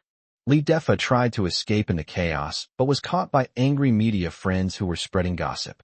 He was beaten and kicked until only his face was recognizable as Li Defa. Without Guyi having to do anything, they sent Li De to the police station. The Gu family, standing at the entrance of the villa, all looked on with surprise. Gu Chuyun. Fortunately, my momentary lapse in judgment was short-lived, and I managed to pull myself back from the brink. My own younger brother is my true benefactor. Gu Chiyu. Is my brother truly a master of the Xianmen Taoist sect? With the company handed over to him, I would have no regrets even if I died. Gu Haokuan. This is my son, my pride. Sui. I was the first to hear Xiaoye's true feelings. Otherwise, I would be the one filled with regret now. Gu Yi clapped his hands, turned around, and saw the family. I'm done. I'm going to sleep now. Good night. After saying that, he disappeared from everyone's sight like a gust of wind. Hey, hurry up. Go check Summer Entertainment. See if they have any of my favorite female celebrities. And all those undiscovered potential stocks. I've recruited them all. Ha ha. Gu Haokuan and Sui. Did I hear that right? Gu Chuyun helped Gu Chuyu up and said, Mom and Dad, I'll take the second child to the hospital first. You take care of Xiaoye. Gu Chuyu's tears of grievance flowed again. Big sister, thank you. I really didn't think of such a good idea at first. Gu Chuyun sighed and tapped her forehead. Your brain is full of shit. You have to suffer before you can come to your senses. Don't thank me. Thank Xiaoye more often in the future. But let me tell you, he has so many sisters, and he doesn't plan to forgive any of them. Gu Chiyu nodded silently. I know that getting Xiaoye to forgive me is a difficult road, but I believe that with enough effort, even an iron rod can be ground into a needle. I only have one younger brother, Gu Yi. No one else will do. Gu Chuyun sighed. She thought of herself back then, when she had confidently declared that the counterfeit was her true brother, only to be slapped in the face. Now, even when I give money to my younger brother, he doesn't bother to talk to me. Why? Take your time. Gu Yi returned to his room and immediately instructed the system to search for information on Xiatian Entertainment. In my past life, I was a single dog. Later, I traveled to different worlds, but nothing substantial came of it. Now I'm the CEO of an entertainment company. She's good looking. You need both talent and money. You need both class and money. Oh my God.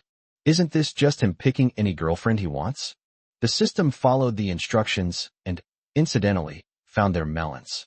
Gu Yi listened to the gossip all night long and fell asleep without realizing it. He didn't get up until the sun was high in the sky. After having a nice meal, he prepared to go to the company.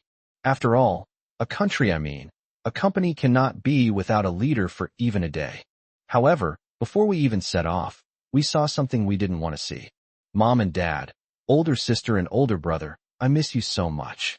Guze looked haggard. As soon as he entered the door, he began calling out to his family, and tears welled up in his eyes. Upon seeing this, Gu Chuyun instinctively opened her arms, ready to rush over, hug her younger brother, and comfort him. However, she slapped herself in the face to calm herself down, and then took a few steps to hide behind Gu Yi. This trick really worked. Hiding behind my younger brother, that strange power disappeared. That was close. She almost threw herself into his arms, and then she had to give him money and buy him all sorts of things. Pooh. From now on, my money can only belong to Xiaoye. Guze is a fake. He can forget about it. Guze watched helplessly as Gu Chuyun was about to hug him, but she suddenly changed her route and even dodged away. He felt a surge of anger and jealousy. Gu Chuyun, that bitch. She personally sent herself to the police station, causing herself to become a trending topic and be pointed at and gossiped about by everyone. I've already given her a way out, but she won't take it. And Gu Yi, what methods did he use to gain Gu Chuyun's trust in him so much? Mom, too, I'm innocent. The police have found out the truth. I'm innocent. At that time, Guze turned to Su E and tearfully complained, looking aggrieved. 073. Please, godfathers. After hearing Guze's account, everyone in the Gu family was stunned. Is this even possible? The police officer mentioned by the counterfeiters must be furious right now. Gu Chuyun was so angry that her lips twitched, and she clenched her fists, wanting to rush over and give Guze a good beating. The thief you caught with your own hands, the counterfeit goods you personally delivered, all of this allowed him to recant his testimony and escape. Who was behind this? How could such extraordinary means exist? Su E stood still, not intending to hug Guze, and even felt disgusted. Xiaoyi said that there was a hidden hand behind Guze. He managed to get away unscathed, so it must have been that person who did it, right? Gu Haokuan suppressed his anger. He now understood that Guze possessed a strange power. This power can not only control the minds of the Gu family members, making them blindly favor him and give him money and effort, but it can also influence part of the plot. The only one who can change the plot is Gu Yi. Therefore, now is not the time to kick Guze out of the house, or rather, they simply cannot do it. As long as Guze refuses to leave, no one can make him go. Gu Yi watched Guze act quietly for a while, then rolled his eyes dramatically. The power of the plot truly impressed me. Guze was not only released so quickly, but also acquitted. Guzi, you'd better work hard and find out who the bastard behind this is as soon as possible. System, don't worry, young master. This system is working on it. Gu Yi nodded slightly, ignored Guze, and went straight out. If he wants to act, then he can act. I have no interest in accompanying him.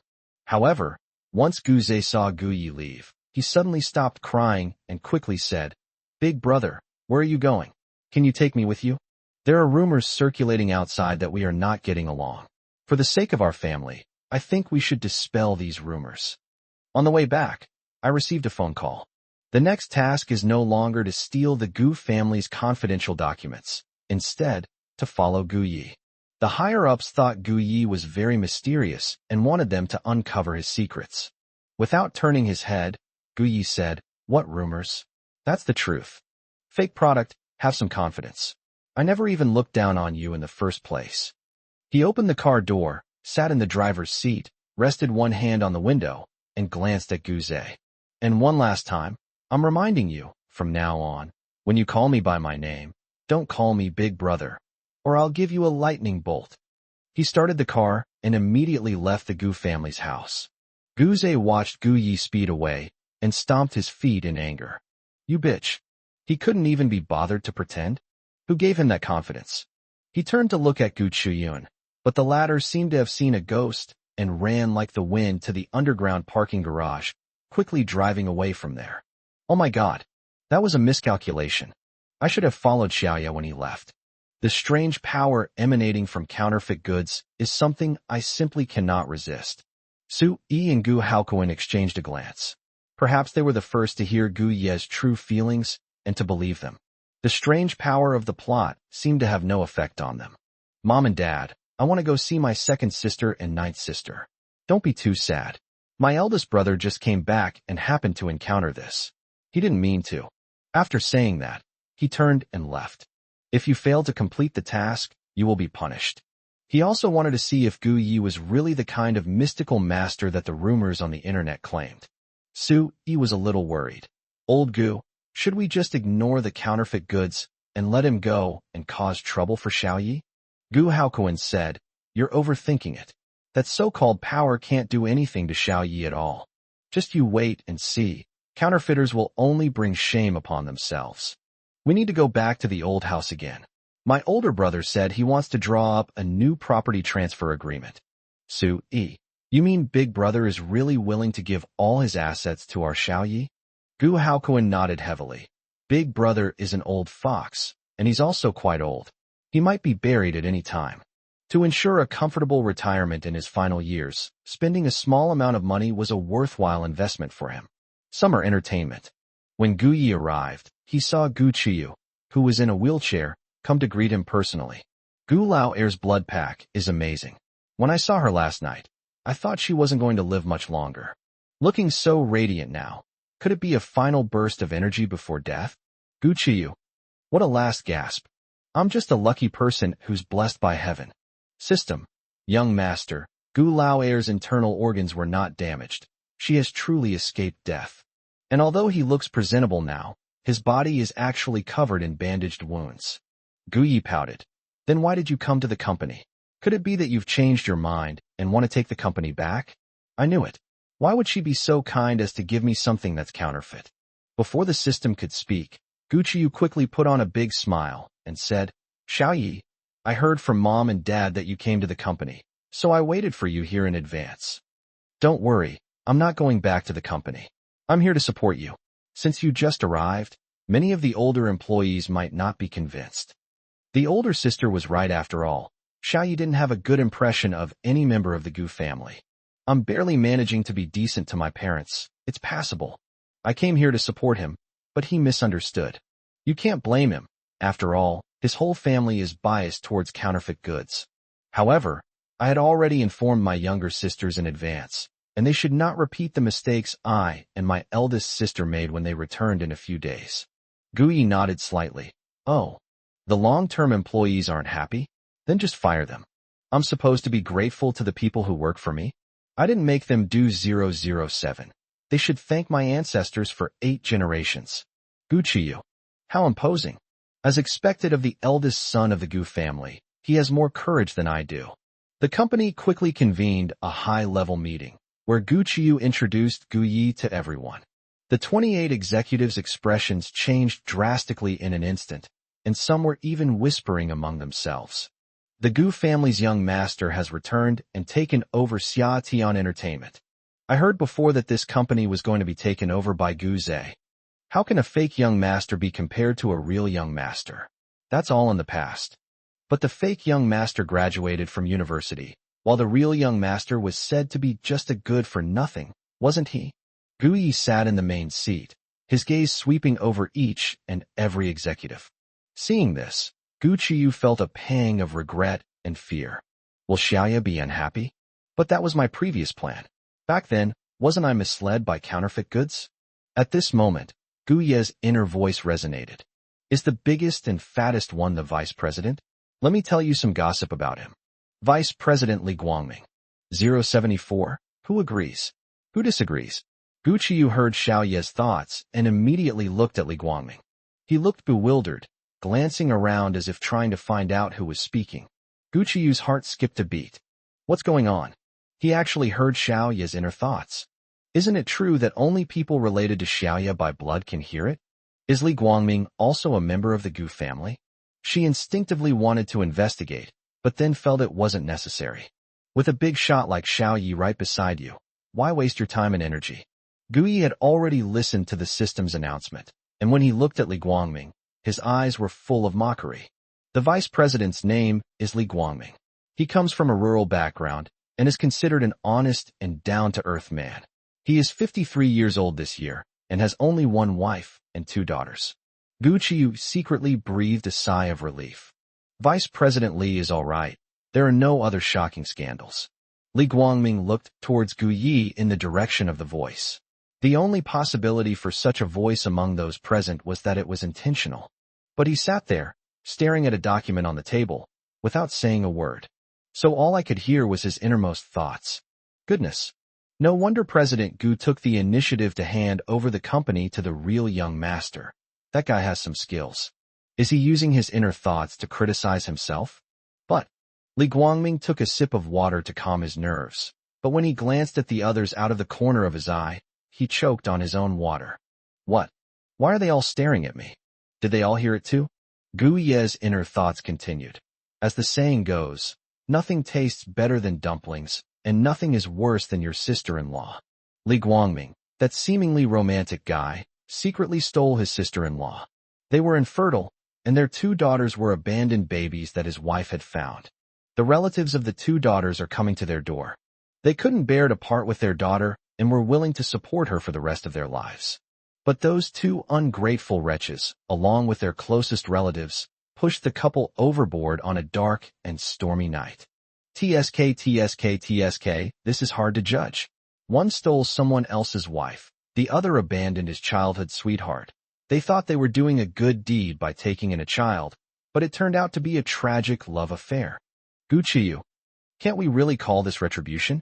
Li Guangming slammed his fist on the table and stood up instantly. You're talking nonsense. Beep. He couldn't utter a single word about Gu Ye's inner thoughts.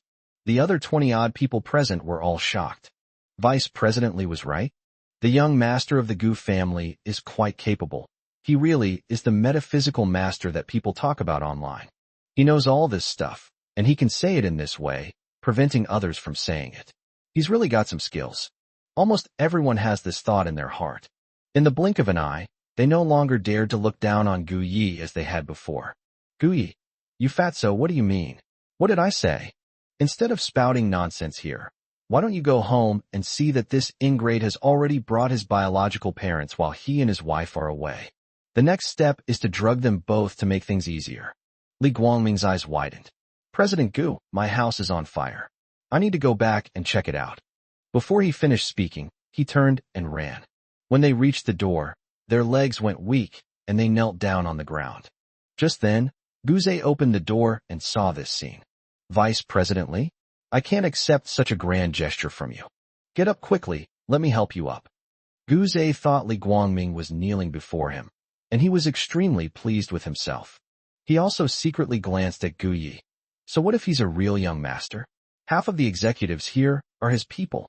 Gu Yi met Guze's gaze openly and honestly. Ha ha ha, this is hilarious. Li Guangming suffers from rheumatism and sometimes has to kneel down. The fake man thought the old man was kneeling before him, and he was so proud of himself. However, Li Guangming will probably never know this until he dies. Those two ungrateful wretches were able to find their biological parents and even stage such a charade. There must have been counterfeiters involved behind the scenes. What? Upon hearing this, Li Guangming kicked Guze to the ground. You fake. You have such a cruel heart. Just you wait. I'll never forgive you.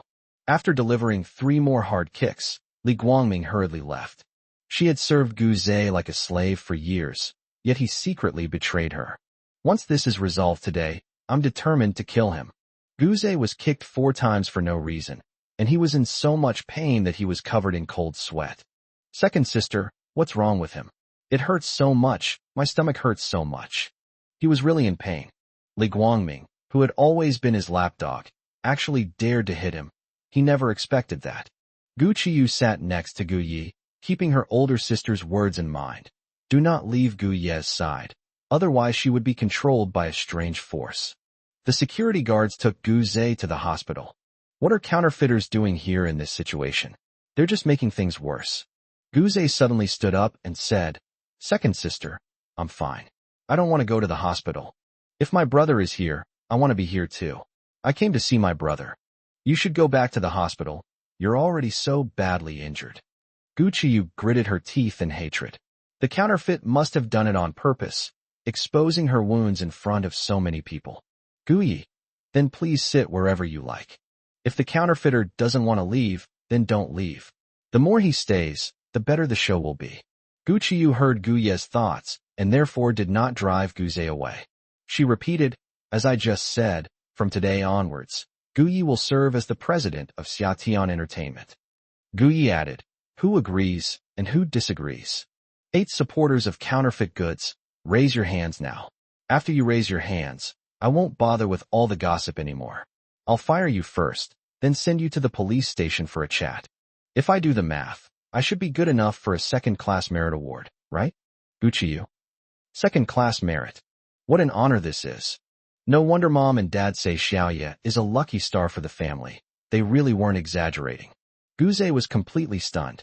Second sister, what did you say? Gu Yi appointed as president of Summer Entertainment? Didn't my second sister already say that this company is for her?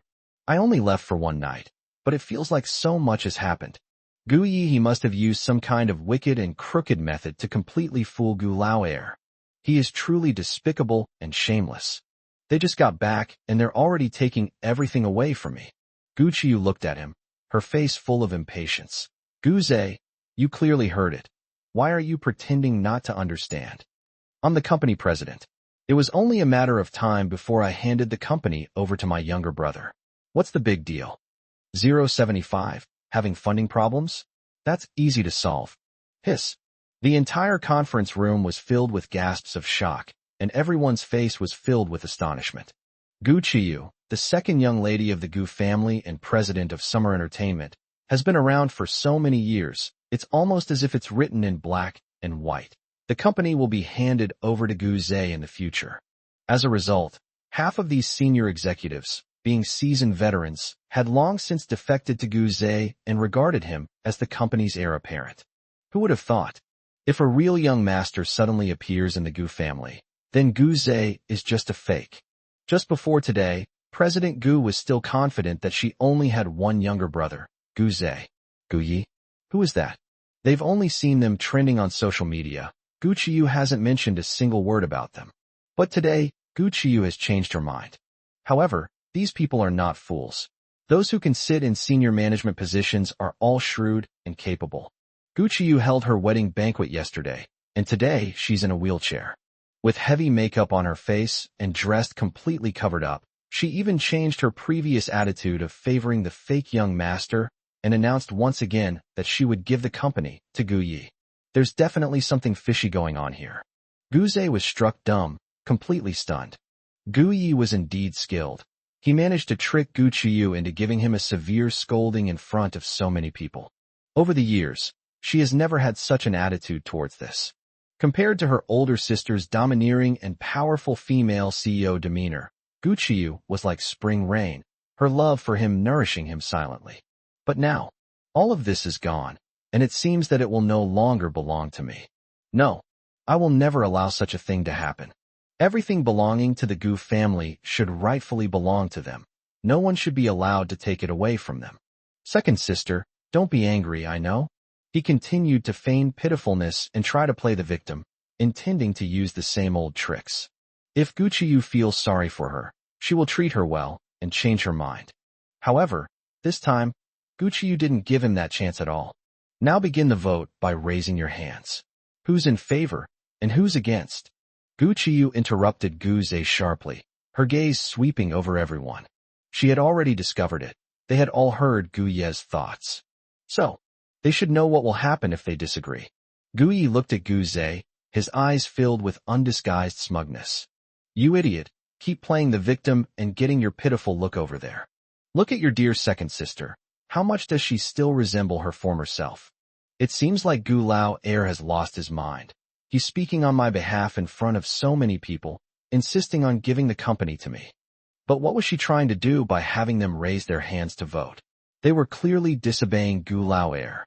If you ask me, I'd just fire them all and send them to the police station. Gu Zhe received his gaze and clenched his fists in hatred, wishing he could rush over right now and kill Gu Yi. Everyone else present heard these thoughts, and everyone tensed up. It's still trending on social media. During Gu Ye's live stream, he was just connecting online, and he accurately identified the wanted criminal on the other end. He's known as the master of the mystic sect. Now it seems that he was not just a nobody, nor was he a persona or script assigned to him by President Gu. What happened during the live stream was all true. In that case, one female executive raised her hand, and then one after another, they all raised their hands. In just a few breaths, all the executives present had raised their hands in agreement. Gu Yi leaned back in his chair, a victor's smile on his face. These bastards are actually quite sensible. Oh dear, they're all raising their hands to support me. How could I possibly send them to the police station for questioning? The executives who raised their hands in agreement. That was close. I almost lost my reputation. Gu Qiyu nodded slightly. Okay, everyone has good taste. Let's give a round of applause to welcome the new president, Gu Yi. Everyone started clapping enthusiastically. Gu Yi stood up and nodded slightly to everyone, much like a township leader inspecting the countryside and expressing his satisfaction with everyone. Gu Zhe watched everything, utterly speechless, his heart burning with rage. These people really know how to change their tune depending on the wind. They flattered me before, calling me the crown prince, and got so many benefits from me. Now that Gu Yi has just returned, and Gu Qiyu has only said a few words, they have all abandoned themselves and rushed to that bastard child. Hateful. Summer entertainment is all yours to enjoy. Congratulations, brother. However, summer entertainment is currently facing financial difficulties, and many projects cannot proceed. My brother has just taken over the company, and I'm afraid he's not able to handle it. If he needs help, I can help him solve the problem. Brother, you may not know this, but I am also the vice president of our company. Gu Zhe spoke up. Snort. So what if Gu Yi is the CEO? He still doesn't understand anything. There are so many employees in the company, and there isn't a single one who doesn't know me. They've all benefited from me. With just a little manipulation, Gu Ye's position as president will definitely not last more than a month. Gu Qiyu quickly looked at Gu Yi and said, Xiao Yi, if there's anything you don't understand, just ask me, and I'll help you. The company's problems are not major issues, and the projects are not in a hurry. Besides, she also wants to remove Gu Zhe from his position now, so that Xiao Yi won't find it annoying. Gu Yi sat down again and said slowly, "It's okay. Isn't this just like an ancient national treasury deficit? That's easy to handle. Just arrest a few corrupt officials, execute them, confiscate their property, and the money problem is solved, right?" Guqiyu. Ransacking homes. Corrupt officials. Brilliant. Didn't we think of this method before? It must be Gu Zhe's doing. He's been by my side the whole time, saying that we should win people over with virtue and not let the working class's hearts be broken. Pooh. Those scoundrels stole my money, and they broke my heart. The executives, who had just breathed a sigh of relief. Gu Zhe, that fake, doesn't speak, so nobody thinks he's mute. Gu Yi is not some ignorant bastard at all. He doesn't play by the rules at all. He, a dignified master of metaphysics, showed no martial ethics when dealing with ordinary people like them. What to do? Who among them will be the one to be the first to stick their neck out? Gu Yi then looked at Gu Zhe and said, "Since you're so capable, you'll be in full charge of that dating reality show." Gu Zhe is a vice president? I think he's just going to make a fool of himself. Of course I have to grant his wish. On such a big stage, I have to make him look incredibly foolish. Gu Zhe, big brother, don't worry, I'll definitely do a great job. He took the documents and left the meeting room. Little bastard. You can't even solve the funding problem, yet you've given me so much money. Ha ha ha ha. You big idiot. Just you wait, I'll slap you in the face. After he left, Gu Yi casually pointed to a man with a receding hairline and said, "Old Deng, what do you think we should do to solve our funding problem? Let me see what's going on with this old Deng." Before he could finish expressing his true feelings, he froze. 076. In just 10 minutes, 85 million was earned. Gu Yi hadn't even started to really enjoy the gossip when he discovered that the executive he had just called out was gone. Where are they? Where did such a big old man like Deng go? Everyone looked over and, sure enough, discovered that Chen Qian was gone. What happened? Such a large conference room, and such a large living person. Could it just disappear into thin air? Just then, a voice rang out at Gu Ye's feet. "Mr. Gu, I'm here. I have come up with a good solution to the funding problem. Within a week, no, within 3 days, I'll definitely satisfy you." Goodness. The Mediterranean-looking old man knelt down in front of Gu Yi. "System, young master, old Deng's seat is the furthest from yours. To get here as quickly as possible." He rolled under the table. Gu Yi had already applauded him. Is this what they mean by humans being able to unleash limitless potential under extreme conditions? As expected of the number one corrupt official who embezzled 15 million yuan of public funds. Other senior executives? What? Did Chen Qian embezzle 15 million yuan? Among these executives, his position was only mid-level, yet he managed to rake in so much profit. Those who held higher positions than him but had never benefited from his work were all unhappy. How could he have such audacity? Guqiyu was furious. She grabbed the water glass next to her and smashed it directly on Chen Qian's head. It was already a Mediterranean-looking creature, but now it's being scalded by boiling water and is screaming like a pig being slaughtered. "Chen Qian, how dare you? That's beep. How are you going to figure out a way to replenish it?" She couldn't utter a single word about Xiao Yi's feelings. But this is for the best. It saved Xiao Yi from discovering that she had overheard his thoughts. Chen Qian clutched his head, writhing on the ground in pain. Faced with Gu Qiyu's questioning, he said in a trembling voice, "Don't worry, President Gu. Even if I go bankrupt, I will make up for it. President Gu, please give me another chance." Damn it. I was a step too late. Gu Yi still got to eat my own gossip. Gu Qiyu flew into a rage. "Giving you another chance? Are you dreaming? If everyone were to learn from you, would I even be able to keep my company? I was so blind. I didn't even notice the thief right under my nose." Gu Yi crossed his arms and watched the show. Old Deng from the Mediterranean embezzled 15 million. Wasn't it all thanks to counterfeit goods secretly helping him? This is just one corrupt official, and Gu Lao Air is already so agitated. What will she do if I catch 10 more? She'll be furious. Guqiyu. What? Besides this one, there are 10 more. She's not someone who doesn't understand finances. So how could she have lost so much money without even noticing? It must be some strange force that controlled my mind, allowing that fake Guze to take advantage of the situation. The other executives were already trembling with fear, especially the other 10 parasites Guyi had mentioned. At the critical moment, they didn't wait for Guyi to arrest them one by one, and quickly confessed on their own initiative. President Gu, I borrowed 10 million from the company. Vice President Gu Zhe signed the document beforehand, and I will return it now. Guyi, that old Bai Dang, he's a real sly fox. He embezzled public funds, yet he claimed it was a loan. But when he returned 10 million, he did pay an extra 1.5 million in interest. Those who hadn't confessed yet understood everything instantly upon hearing these words. Give me more money. It could save your life. Then, in less than 10 minutes, Summer Entertainment's accounts showed an increase of 85 million, not only resolving the previous deficit, but also generating a surplus of 10 million. Gu Qiyu was stunned. This is amazing. In her many years in the industry, she has seen countless cases of bad debts and defaults, as well as sister companies being completely devoured by a group of parasites. This is the first time I've seen a case where parasites voluntarily spit out money and even pay interest. Xiao Yi is indeed a lucky star. With him around, Xiaotian Entertainment will definitely become #1 in the industry. Gu Yi hadn't expected this either. These old foxes must have smelled something good. They're all throwing money around like crazy. Or perhaps Gu Lao Air's lion's roar was effective, scaring them all out of their wits. Gu Qiyu smiled helplessly.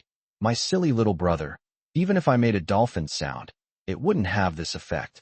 This credit, of course, still belongs to you. Xin Qian, get out of here. Everyone else, meeting adjourned. Gu Qiyu told them to get out of there. Xiao Yi didn't say he would fire them, so they must still be useful. Let's keep them for Xiao Yi to practice on. The others felt as if they had been granted a pardon and quickly left to instruct their subordinates to treat their new master, Gu Yi, well. If you piss him off, he'll eat melon seeds until he's completely naked. Chun Qian knelt before Gu Yi, his voice trembling, and said, Mr. Gu, I would like to ask you to do a divination for me. My wife used to keep a close eye on me, but recently she has suddenly become obedient. Is she after my family fortune? I'll transfer you 500,000 first. Is that all right? Gu Yi. Holy crap. No wonder that old man's bald head is so shiny. He's a real talent. But it costs 500,000 for a fortune-telling. Chun Qian quickly transferred the money, fearing that Gu Yi might change his mind. After receiving the payment from Taba, Gu Yi pretended to do some calculations. Your wife isn't after your family fortune. She doesn't want you anymore, including your 2 children. Tomorrow she will completely disappear from your world. Go and be happy. Chun Qian was stunned for a moment, and only when he didn't hear any other thoughts from Gu Yi did he completely believe it. Thank you so much, Mr. Gu. Thank you so much, Mr. Gu. Old Deng kowtowed repeatedly, then scrambled away.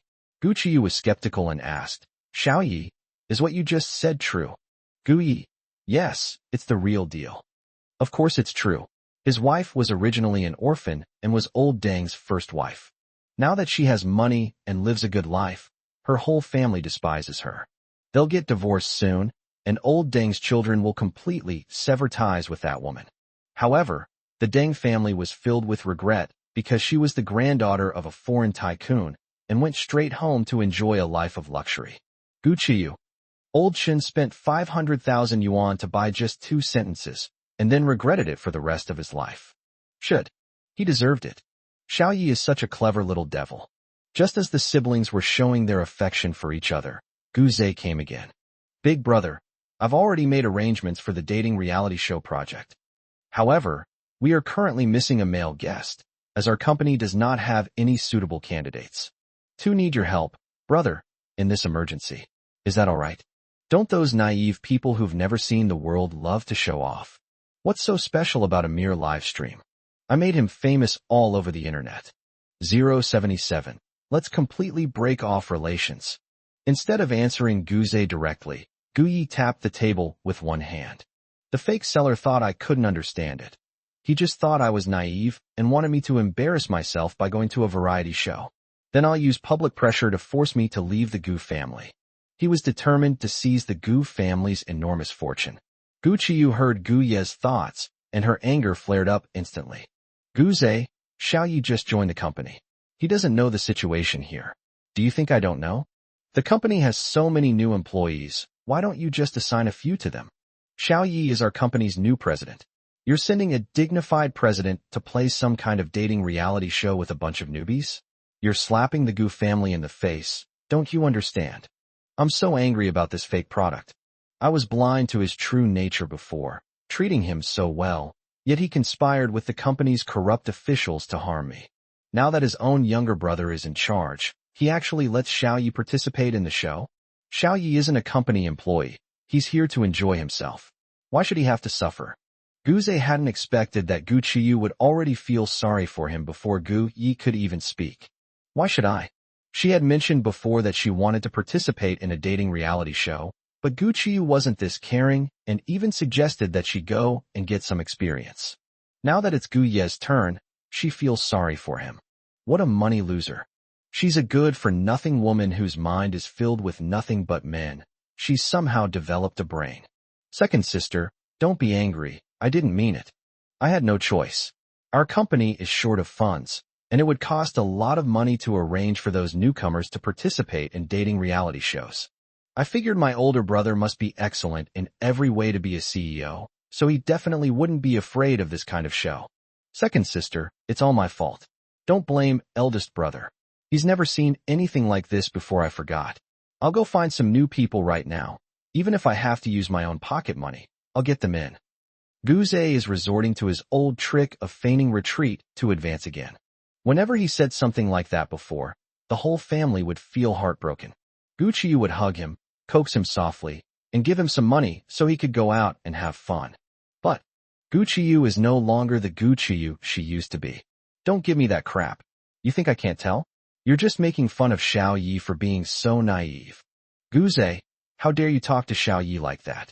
If it weren't for you, who has occupied the position of the Gu family's true young master for so many years, would Xiao Yi have suffered so much outside? How dare you make fun of Xiao Yi? You have such a big face. When Gu Qiyu thought about how she was brutally beaten by Li Defa, and that Gu Ze was part of the beating, she wanted nothing less than to kill him. If it weren't for Gu Yi, my life would be over. Now that she knows Gu Ze's true colors, Gu Qiyu is no longer going to speak kindly to him. Gu Ze was truly stunned by the scolding. Has Gu Qiyu really broken off all ties with me? She actually spoke to me like that. Her eyes and heart were filled with hatred. How could this happen? In any case, Gu Qiyu is the female CEO of the company. She would never speak or act so directly. She would definitely be very tactful. But she actually said that about herself for Gu Ye's sake, completely disregarding their previous relationship. Second sister, how can you say that to me? It wasn't my control to switch babies back then. If I had known earlier, I would have left home long ago. Wah. Big brother, please speak up for me. I really didn't make fun of you. I don't know what happened just now that made my second sister suddenly get angry at me and hate me so much. Gu Ze directed the conflict towards Gu Yi. Why is it that even though they've fallen out, he still acts like he's enjoying the show? Gu Yi curled his lips into a mocking smile. Fake goods. You just ignore everything I say. Before he could finish speaking, he kicked him away. Gu Ze was sent flying backward, crashing into the door panel before sliding off and onto the ground. He was in so much pain he felt like he was going to vomit blood, but he didn't get his wish. Big Gu Yi, are you going to kill me? You despicable person. He and Gu Qiyu are both annoying jerks. Gu Yi looked down at him and said, It's not impossible. Gu Ze, that fake stuff is such a whiny bastard. It keeps barking in front of me. It's so annoying. Do you think I can kill him now? Gu Qiyu's eyes lit up. Xiao Yi, can you take the counterfeit goods offline? If it could come true, that would be wonderful. The Gu family's tragic fate would never happen again. As for murder being illegal, she wasn't worried about that at all. This is the world of a novel, and Xiao Yi seems to be someone whose existence is beyond the control of the plot. If he can get rid of Gu Ze, then he will definitely be safe and sound. Unless, the system's voice announced, not possible at this time. Gu Yi didn't want to listen to any more nonsense, so he slapped the fake product a few more times. I've told you, don't whine and act like a girl in front of me. And from now on, don't call me Big Brother. Call me President Gu. Understand. Guze trembled under Gu Ye's gaze and could only nod repeatedly. He felt that if he had reacted too slowly, he might have already lost his life. Damn bastard. What makes him so imposing? That's something only those in positions of power have. How could he possibly have it? Hateful. I was actually intimidated by him just now. Gu Qiyu sighed. Just as she thought, Xiao Ye's current abilities were not enough to eliminate the counterfeit goods. But it doesn't matter. I will always protect Xiao Yi. Gu Yi straightened his clothes and said, "It's just a dating reality show, so it's settled. Second brother, can you arrange a female celebrity for me who isn't pretentious?" Gu Qiyu snapped out of her daze and nodded repeatedly. "Of course, I'll take care of it." Gu Yi was about to leave when Gu Qiyu hurriedly followed. My older sister said that I must stay by Gu Ye's side or stay away from Guze. Otherwise the consequences would be utterly mindless. Only after the siblings left the meeting room did Guze dare to get up from the floor. Damn it. Xiaozhong, what just happened? The secretary nervously reported the company's situation, which was nothing more than a few senior executives repaying all the embezzled money under the guise of loans. What? They Gu Qiyu found them. Guze wiped the blood from the corner of his mouth. The secretary shook her head. It seems that President Chun was the first to expose it, and the others got scared and handed it over voluntarily. Guze was furious. Bring Chun Qian here. How dare he hand it over before I've even asked him to do it? Secretary. Chun Qian has been fired and is now at home dealing with family matters. The news here is that he and his wife are getting a divorce. Guze's eyes widened instantly. Who told him to get a divorce? Quick, quick, go to the Civil Affairs Bureau right now and stop him. 078. What a tragic case of a fake young master. His fake face shattered, but his fake nose wouldn't bleed. Guze couldn't get through to Chun Qian's phone no matter what he tried. By the time he arrived at the Civil Affairs Bureau, the divorce proceedings had already been completed. Chun Qian's wife has already boarded a private jet and flown away completely. Chun Qian, you old bastard. Why didn't you answer the phone? Upon seeing Chun Qian, Guze immediately launched into a tirade of abuse.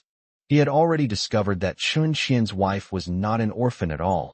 She was the daughter of a wealthy foreigner who had been living abroad. Guze had no intention of acknowledging his biological parents. He wanted to find himself a mother, and she had to be a rich woman. So he set his sights on Chun Qian's wife. He never expected that his well-laid plan would be ruined like this. Guze, you fake rich kid, you dare to insult me. You tricked me back then. I only got 2.5 million out of the 15 million. You pocketed the rest. I've already paid this money as compensation, so you owe me. Enraged, he rushed over and punched Guze. Guze was kicked and slapped by Gu Yi just now, and his whole body is in pain. He usually goes overboard with his fun, and his health is extremely poor. Chun Qian's punch immediately caused his nose to be crooked to one side. You old bastard. I haven't left the Gu family yet. I am the second young master of the Gu family. You dare hit me, I'll wipe out your entire Chun family. Guze lay on the ground, carefully trying to straighten his nose. That's the nose I just had done. I went to Korea, and it cost 20 million. Haha, a mere counterfeit product, daring to flaunt its power in front of me. You lot, get them. Chun Qian brought 5 bodyguards, and they knocked out Guze and his secretary on the spot. There was a long queue outside the Civil Affairs Bureau, all people there to get divorced. They were already furious, and now that they had a good show to watch, they all took out their phones to record videos and upload them to the internet. Less than 10 minutes. Guze successfully topped the trending search list. Gu family's fake young master beats up former employee. Fake young master Guze caused a former employee's family to break apart. The fake young master's fake face shattered, and his fake nose wouldn't bleed. He was rushed to the hospital. Gu Yi was at the company, listening to Gu Lao Air's work report, when this page suddenly popped up on his phone, and he immediately sat up straight. Counterfeit goods are trending. He went to Chun Qian's place to stop the couple from getting a divorce. Guzi, what's going on here? System. Young master, we've discovered that Guze already knew the true identity of Chun Qian's wife and wanted to arrange a rich mother for himself. The plan was exposed, and enraged, he got into a fight with Chun Qian. Gu Yi laughed so hard, he bent over after hearing the system's report. Ha ha ha, second brother. Look, Your good little brother is trending on social media. His fake face has been exposed. Those counterfeiters must have shit for brains. He had long resented his own parents and was afraid the Gu family would abandon him. He had even made 2 preparations. The point was, he couldn't give up being a young master. Upon hearing his thoughts, Gu Qiyu immediately took out her phone to check, and what she saw left her speechless. This pig-faced guy is really Gu Zhe. The secretary standing next to her nodded. That's right, it's Gu Zhe. Young Master Zhen is amazing, even his dog can talk. Gu Qiyu's lips twitched, and she immediately called her parents to tell them about it. Gu Yi, don't Lao Gu and Lao Su need to go to the hospital to get checked out? That's their precious little baby. They can just act it out in front of me all the time. Their eldest son is currently hospitalized, so they definitely need to go visit him as soon as possible. Gu Qiyu, Xiaoya, Mom and Dad said they are very busy and don't have time to go to the hospital.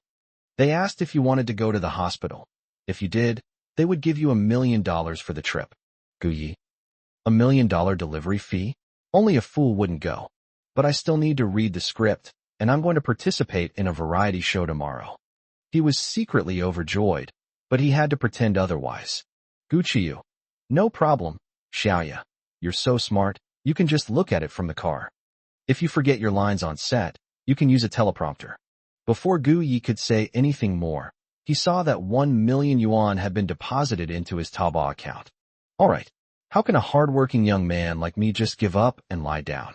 Besides, as a good older brother, of course I should go and visit that counterfeiter. Let's go then. Gu Yi stood up and walked out with a cold face.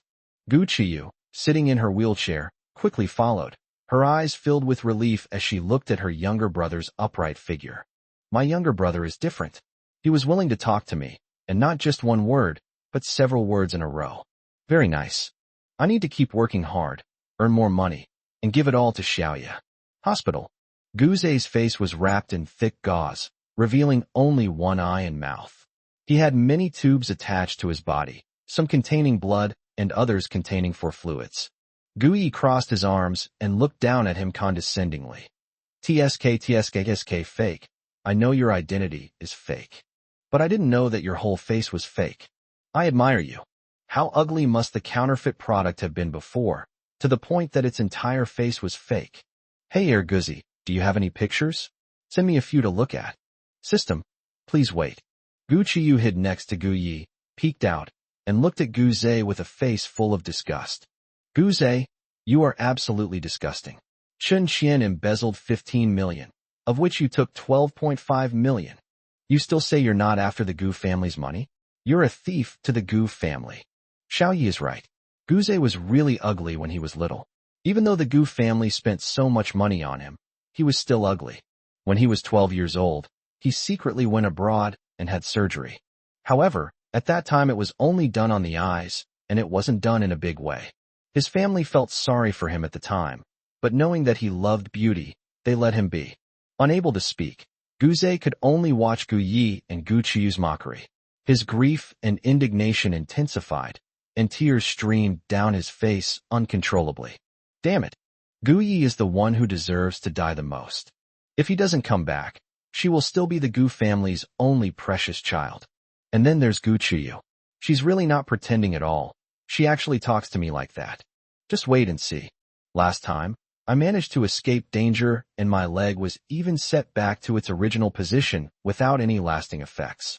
So this time, I can do it too.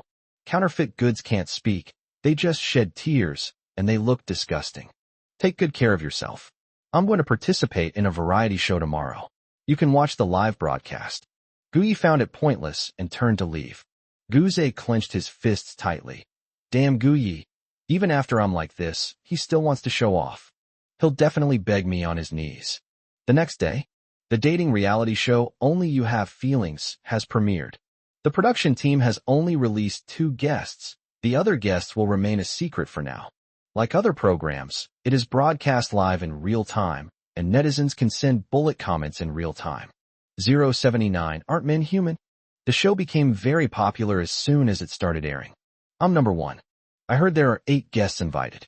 Besides the award-winning actress and popular young actor mentioned in the trailer, there are also several wealthy young men and women. No wonder the show's popularity skyrocketed as soon as it aired Money Talks. But what's the meaning behind their strange makeup and clothes? This is way too down to earth, isn't it? A dating reality show. I thought it was about everyone earning $1 million a year. The production team temporarily replaced the director, and the entire style of the show changed. The 8 guests all wore strange makeup and voice changers. In this way, their original identities, proud figures, and appearances were all concealed. This director is really a weirdo. The male guests were dressed in various outfits: security guard uniform, blue courier uniform, yellow errand runner uniform, and a tattered ancient costume. The makeup on their faces included bruises and swelling, scars on their faces, headbands wrapped around their heads, and battle-damaged makeup. The female guests were a popular live streamer, a domineering female CEO, a landlady, and a tree planter, and their makeup was also matched accordingly. Overall, only the battle-worn ancient costume stood out. Netizens burst into laughter after seeing it. Ha ha ha, what's with that ancient-style general in a modern TV show? This guy is a real genius. I really want to know who he is. It must be some unknown newcomer, trying to gain attention. What a scheming guy. The domineering female CEO's stockings even had a hole in them. The tree planter was also carrying a shovel, exuding an aura of authority. She must be an award-winning actress, right? The live chat was buzzing with activity, as if the identities of the guests were about to be revealed. The host gathered everyone together and divided them into groups by drawing lots. After being divided into groups, everyone will be arranged to meet at designated locations. The comments section erupted in another frenzy. Actor Soo Yuan and heartthrob Gu Qingmu. Aren't they being promoted as a couple? They'll probably be paired together, right? We have to be in the same group, otherwise I won't watch. But this doesn't tell them apart. Hey upstairs, did you even graduate elementary school? You know what shady dealings are, right? I don't care. They have to be in the same group, or I'll order all 18 of my nephews to stop watching. Gu Yi, wearing battle-damaged general's uniform, slightly curled the corners of his mouth. There was a similar program in the original storyline, but the original owner never participated. Instead, the fake one did. On the show, he took a liking to actress Soo Yuan, who is also the most beloved granddaughter of the Soo family's grandchildren. But he had no idea that Soo Yuan had already secretly married, yet he still shamelessly clung to her. Unwilling to accept rejection, he resorted to underhanded tactics, trying to force the issue. Soo Yuan was no pushover. He almost became his little brother. Why almost? Because of the counterfeit goods, I found a sycophant here, the granddaughter of the Sun family, a low-ranking family among the 8 great clans. Guyi wanted to see if the storyline would be different if Guze didn't come to the show. The lottery results were generated quickly. Group 1, Deliverman and popular live streamer. Group 2, security guard and landlady. Group 3, Deliverman and female tree planter. Group 4, ancient costume warrior and domineering female CEO. The groups were formed, and the guests went to their designated meeting places. In reality, the so-called location was nothing more than a green screen set temporarily built by the production team. Group 1 is in the streamer's live broadcast room. The delivery guy sat down in his seat with a cold face. The popular live streamer, equally expressionless, sat to one side and said indifferently, "Your eyesight doesn't seem very good." The production team gave each guest a voice changer, so it was impossible to tell their tone of voice. The delivery guy pulled off the bandage on his head. "You have good taste. This thing was blocking my eyes." The comments section was filled with laughter. Ha ha, these two don't seem to have any feelings for each other at all. What amazing taste. I think the popular live streamer is like actress Soo Soo. She's always had this kind of temperament. Group 2 is in the tenant's room. The landlady leaned back in her chair, hands on her hips, and asked, "Have you paid your rent?" The security guard paused for a moment, then sat down to the side, crossed his legs, and said, "This whole area is my land." Wow. The script was really well written by the production team. Hemp leaves. That's so realistic. Last month, my landlord pressured me to pay rent using this very image. Whose son is the male guest, the real estate developer? His domineering aura doesn't seem like acting. Group 3 is on a barren mountain. The female tree planter carried a shovel, walking back and forth, looking left and right. They used a green screen. How stingy. The deliver man tried to step forward and almost got his face scratched by a shovel. Could you put the shovel down? It almost chopped me up. The female tree planter looked at him. Are you sure? Ha ha ha, I know who this female tree planter is. She's Feng Bao Bao, the pampered daughter of the Feng group, who seems to have found a master on some mountain, has become incredibly skilled at wielding a shovel. Ha ha, who wants to be in a group with her? Do they want to be buried alive? Stop talking. Go check out Group 4. Awesome. Group 4 is in the female CEO's office. The battle-damaged general pushed the female CEO aside, and he was the first to enter the room and sit down in a chair. He picked up the only bottle of water on the table and drank it all by himself. And before he knew it, he had finished it all. After finishing the drink, he proudly let out a burp. Erguzi, this show wasn't produced by Summer Entertainment, was it? This is ridiculously stingy. The date location for the male and female guests is just a green screen setup. Oh well, fine. You could at least give me 2 bottles of water. This one is less than 100 milliliters, not even enough for me. System. Didn't you see me roll my eyes big? No wonder you've been single for so many years. You ladies first. Don't you have any manners? The domineering female CEO was so angry that she stomped her feet. We're on a date. I'm your girlfriend. Is this how you treat your girlfriend? Gui screwed the cap back on the empty bottle and threw it into the trash can. I'm sorry, this is my first time faking a date. I have no experience. The domineering female CEO gave a mocking smile. Never mind, I'm not angry. Gui noticed a 500 milliliters bottle of water under the table, picked it up, and drank it without thinking. The domineering female CEO instantly erupted in fury. Are you kidding me? Are you even a man? Gui stretched out his long legs and overturned a makeshift table. Aren't men human? What are you yelling about? Want to fight? Come on. Hey Erguzi, look who she is. I want to know more about her. Domineering female CEO. What? 080. Shall I be the last one to appear? The comments section paused briefly in shock. But soon. They've gone mad. This is amazing. Even more impressive than the group of female tree planters next door. Haha, this is his first time pretending to go on a date. I bet he's never been on a date before. Men are human too. Just for that one sentence, I'll be a fan for 10,000 years. A dating show? This is a violent dating show, seriously? The domineering female CEO panicked. You, what the hell did you say? Can't explain it. What I was hearing was muted. What kind of operation is this? The male guest didn't say what he said afterward, but I really heard it. Was it just my imagination? And what about that Erguzi? What is that? There is no one else here besides myself and the male guest. Could it be a ghost? The system's voice sounded. Her name is Sun Jiejia, the youngest granddaughter of the Sun family, the last of the 8 great families. She usually cultivates the persona of being the most pampered granddaughter in the family. Actually, her biological mother was the 5th child, and she was her only child. She hadn't yet become the wife. However, her mother was ambitious and hired a master who used some methods to make the Sun family believe that Sun Jiejia was a lucky star, which is why she was brought back to the Sun family. Her appearance on this dating reality show was arranged by her own mother, who wanted her to hook up with other wealthy young men. Ideally, she'd be forced into marriage, thus elevating her status within the Sun family. Gui looked at Sun Jiejia again, his eyes full of mockery. TCH. He's not even the son of a mistress, just the offspring of a 5th mistress. What's with all the arrogance?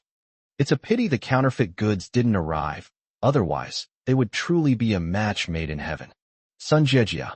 That scoundrel actually knows my background, and knows it so well. Who is this male guest? Who exactly is he? The two stared at each other, the atmosphere tense and uneasy. Seeing the staff in the live broadcast room, he rushed over to report. Director, it looks like Group 4 is about to start a fight. Director, the atmosphere in Group 3 is off too. Should we pause the live stream? The director was a big, fat old man with white hair and a white beard. He glanced at the live stream data and grinned. Young man, you make a fuss over such a small thing. You need to be more careful in your actions. Before he could finish speaking, he suddenly stood up, staring intently at the live stream, his old eyes practically popping out of their sockets. Turn off the live stream now, quick. I'm getting on in years, so I thought I'd try filming a dating reality show and experience something new. Result: these ancestors are putting on a show of fighting amongst themselves. My own reputation is at stake. How will my colleagues laugh at me when I get back? The staff also saw the live broadcast, and they were all so frightened that their faces turned pale. They're here to work on a dating show, not some weird martial arts program. The tree planter in live stream room number 3 buried the male guest alive. It was so fast, it was like a gust of wind. In the 4th live stream, the ancient-style general didn't slap the female guest, but she pretended to be injured and fell to the ground unconscious. The situation in live stream rooms 1 and 2 wasn't much better. This is really exciting. The live chat is in an uproar. Ha ha ha, I never watch variety shows, but I actually followed them and will be watching every episode. This is hilarious. I screen recorded the part where the tree planter buried the deliver man alive, and I have to watch it repeatedly because I'm a proud tree planter. Upstairs, you can't learn that. That's Feng Bao Bao from the Feng family. She's known this trick since she was little. Who watched livestream number 4? The ancient general is innocent. He just casually slapped her, and the female guest pretended to be dead. You haven't missed out, have you? That ancient general was no ordinary person. What do you mean? Do you even know who he is? He has a very dashing air about him. He must be a wealthy young master from some prominent family. I heard that the real young master whom the Gu family just found will be participating in the show this time. I'm guessing it's him.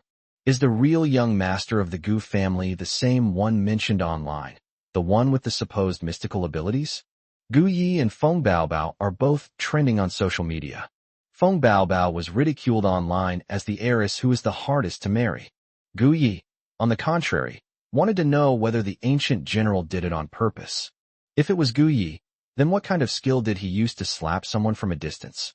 With the live stream shut down, netizens had no choice but to switch to other platforms to continue their imaginative ideas. In the program, the director called a sudden halt, and the guests stopped pretending and went to remove their makeup. There was originally a segment where guests could write down notes expressing their feelings, but this was rejected by all the guests because everyone was dissatisfied with the guests who had just been assigned. Director, I felt a deep sense of frustration. It seemed I wasn't suited to filming this subject. When the identities were revealed, the live stream restarted, and the netizens were 100 times more excited than the guests. Everyone else stepped back. I want to see who this battle-worn general really is. I'm a professional video editing blogger, and I can guarantee that ancient generals definitely had cheat codes. I noticed that too. He was just slapping from a distance, but it was a powerful, internal force projected outwards. Are the 2 people upstairs awake? That female guest is trying to scam someone. Gu Yi. That general is Gu Yi. I have reliable inside information. He's the real young master the Gu family just found. His return has thrown the Gu family into chaos. Just you wait and see. This show won't end well. Something rolled in here. If that's Gu Yi, then he's my idol. A group of paid trolls infiltrated the live chat and suddenly started relentlessly attacking Gu Yi. Seeing this, the director narrowed his eyes and made arrangements for Gu Yi to be the last to appear and reveal his identity. Director, it seems like someone is controlling the comments section. Is that really okay? The staff were somewhat uncertain. With more and more people trying to control online comments, won't this cause unnecessary trouble? The director waved his hand dismissively. Relax, this is nothing. Staff. He said the same thing just now, but the live stream still got stopped, didn't it? Why? Well, it's up to the director. There's nothing we can do about it. Gu Yi had just removed her makeup and changed into her own clothes, a very casual t-shirt, floral shorts, and high-end flip-flops. Upon receiving the notification that he would be the last to go on stage, he became even less anxious. Only. System. Young master, the counterfeiters have hired a huge online army to smear you, and the director even deliberately made you appear last. Before he could finish speaking, Gu Yi had already rushed out. System. Young master, calm down. You need to calm down. Don't be impulsive. Please don't be impulsive. Hee. The host of the stall finally took the initiative for once. That's great. 081. Counterfeit goods sellers hiring online trolls to control online reviews? Haha. The delivery man had changed into a casual suit, revealing his handsome face to everyone. He parted his thin lips slightly and smiled. Hello everyone, I am Gu Qingmu. Gu Qingmu. I looked at his information. He's the grandson of the eldest patriarch of the Gu family, and he's only 18 years old this year.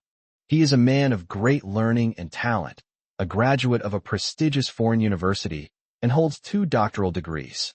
The production team is amazing. They managed to get such a top student on the show. Who is he here for? Could it be the marriage alliance between the Gu and Su families, and he's here for Su? The popular live streamer who was in the same group as him walked slowly over. Many netizens have already guessed that this is actress Su Yuan, the most beloved granddaughter of the Su family's grandchildren. No need for introductions, right? Those who know me already know, and those who don't just ask the neighbor next door. Before Su Yuan could finish speaking, the comments section was already flooded with messages. It really is Su, I guessed right. They were drawn into the same group right at the start. What a destined fate. Nonsense. Our best actress is paired with the popular young actor Gao Yu. The identities of the other guests are also being revealed one by one. The security guard in Group 2 was none other than the popular young actor Gao Yu. The landlady is an ordinary person named Wang Manman. She introduces herself as an orphan from the Green Grassland Orphanage. The delivery man in Group 3 was. Before he could even begin his self-introduction, someone suddenly rushed into the frame. I am Gu Yi, the ancient general, the handsome man with battle-damaged makeup who was just staged for an accident. I have to explain this situation. At the time, the woman wanted to hit me, so I pretended to slap her hard, and she then lay down on the ground and pretended to be dead. Everyone should trust science. Those who understand it. All right, everyone continue. I need to go to the restroom. See you in a bit. After Gu Yi finished his introduction, he even blew a kiss to the camera before disappearing from the screen at lightning speed. The viewers in the live chat didn't react at first, and it took them a while to completely go crazy. Holy crap! Holy crap! Holy crap! I just suffered a barrage of 100,000 beauty filters. Who is that? Is that the legendary metaphysical master Gu Yi? He tries to convince everyone to believe in science, but he can glow all over. Isn't that supposed to be the legendary skill of the old celestial master of Longhu Mountain? My goodness, who would criticize such a handsome guy? You little hater, you better die. Where's the show filming? I want to go to the set. I want to ask for a child. I'll pay any price. That's insane. This generation of netizens has completely gone mad. At first, they were praising Gu Ye's stunning good looks, but the praise quickly turned sour. What about seeking children? Seeking twin daughters, not sons. Even those who are asking for 8 babies in one pregnancy, like Sha Zhu, have come up here. Some people even want to invite Gu Yi to their homes to clean up the house. There are even some self-proclaimed shamans from northeast China who want to ask him to help them act as fairymen. The entire Gu family was sitting in front of the big screen, and when they saw this, they all stood up at the same time. Gu Chuyun was stunned. I have a feeling that Xiao Yi really did hit that female guest with some kind of internal or external force just now. Gu Chubbing nodded repeatedly. Big sister, you're not mistaken. There really is a kind of power behind it. That female guest doesn't seem like she's trying to scam someone. But Xiao Yi did a great job. That kind of woman deserves to be beaten up. Gu Qian laughed without being kind. And there are those little haters who want to deliberately smear Xiao Yi. You couldn't bring yourself to criticize Xiao Yi like that before, could you? Look at those people. They're treating Xiao Yi like a god.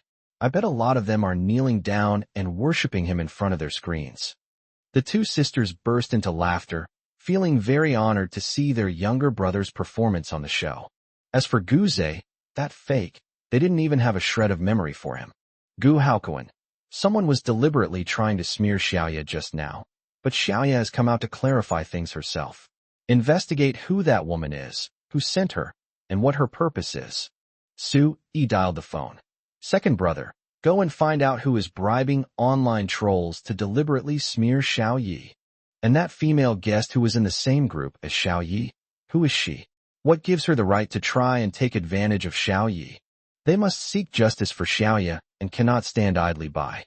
Gu Qiyu was still in the hospital, receiving in 4 drip while working and watching live streams. When she saw Guyi come out to clarify things, she was very angry and immediately asked her secretary to investigate. The investigation results came out soon after, which infuriated her. It's that fake Guze. Isn't he in the hospital? How come he has time to worry about this? Gu Qiyu continued her investigation, and the results once again shocked her. She hurriedly called her parents. Mom and Dad, it was Guze who controlled the comments. He has miraculously recovered, just like last time, without any problems. I really want to hire a few people to knock him out of the air and see if he can recover. What kind of power makes Guze so capable of turning misfortune into good fortune?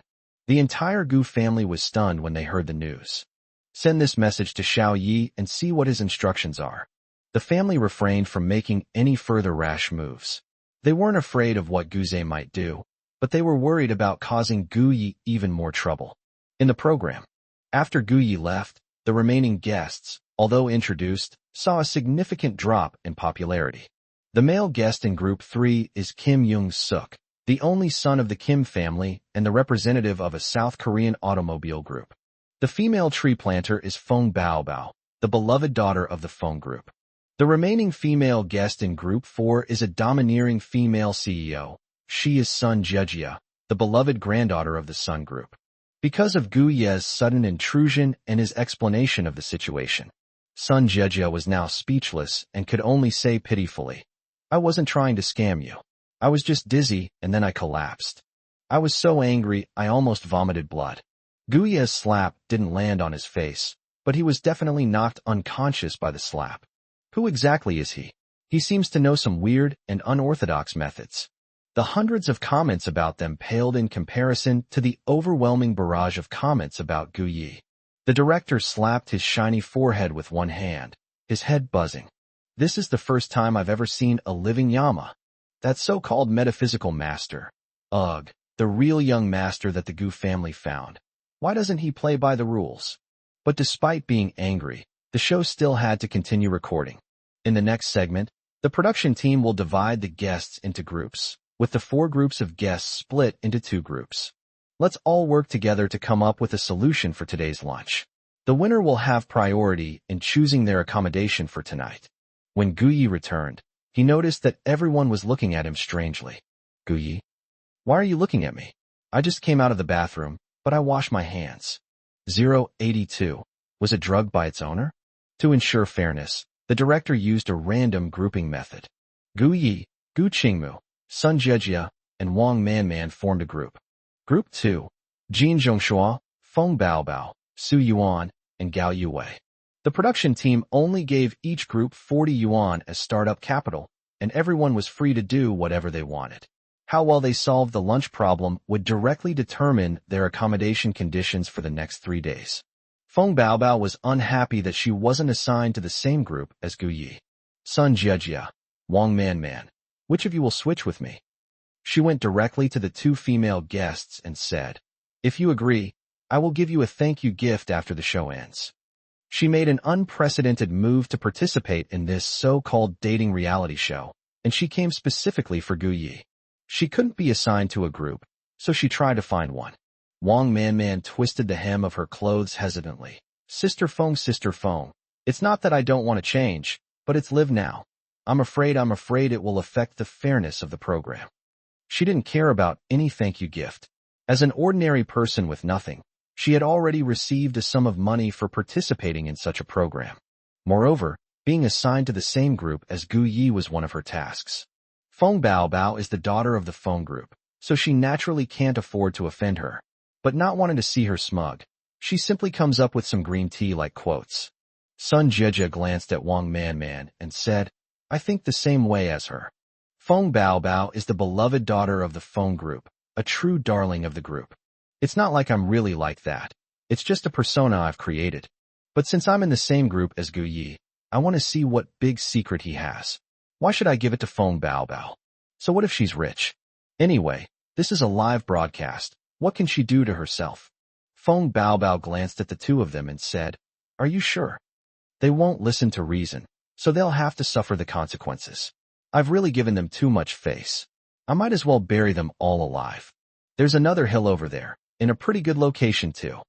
Feng Baobao had a blank face, her expression unreadable, but Sun Jejia and Wang Manman could tell that the guy was going to touch her shovel. Horrible. A fear of being dominated by a shovel quickly swept over my entire body. The two of them took a small step back, about to call over the program crew so that the viewers in the live stream could see Feng Baobao's character. But at the crucial moment, Gu Yi arrived. Gu Yi, you've come at the right time. Those two are so ungrateful. Feng Baobao pointed at the two of them, as if she was about to start a fight. Gu Yi stopped her, saying, Sister Bauer, please calm down. That's too cruel. To be in the same group as me, Feng Baobao is going to stage another mass burial. But it's really unnecessary, it's just a TV show. I came here just to have fun. As for those two, I didn't like either of them. Those two green tea bitches, what trouble could they possibly cause under my discerning eyes? Feng Baobao heard Gu Ye's thoughts, looked carefully into his eyes, and found that he didn't seem to be lying, so she was relieved.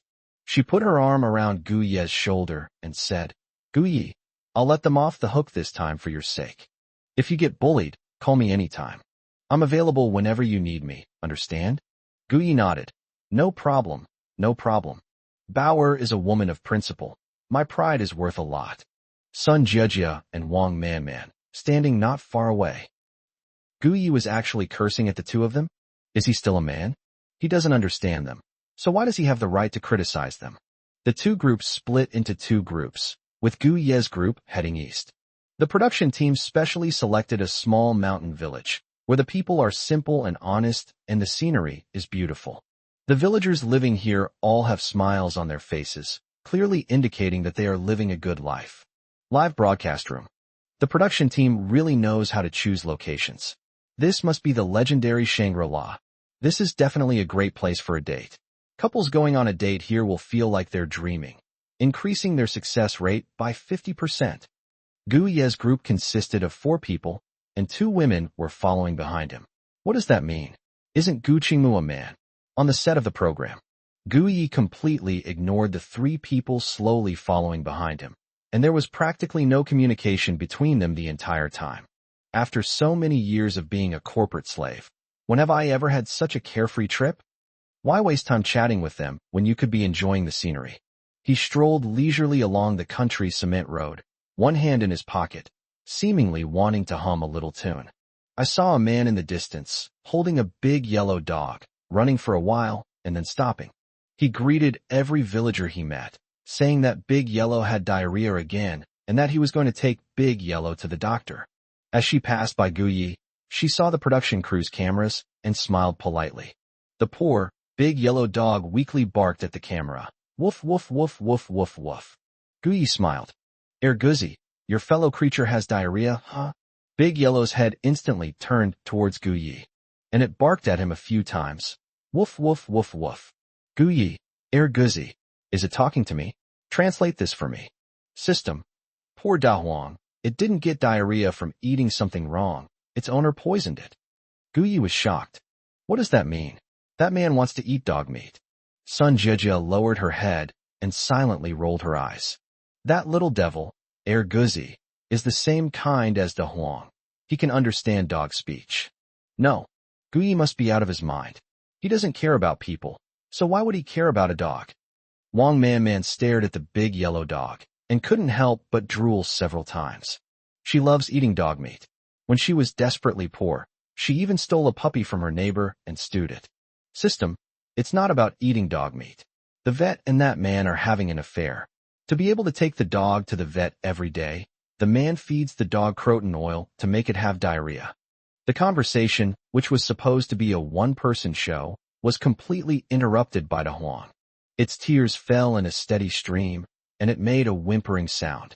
The system translated it again, and Gu Yi was even more astonished. Poor Da Huang, its owner feeds it croton seeds. Every time we took it to the vet, they just gave it one injection, and it would pass out. The two of them would hide in a small room and chuckle. Da Huang's owner is taking care of her paralyzed elderly wife and doesn't have time to look after it.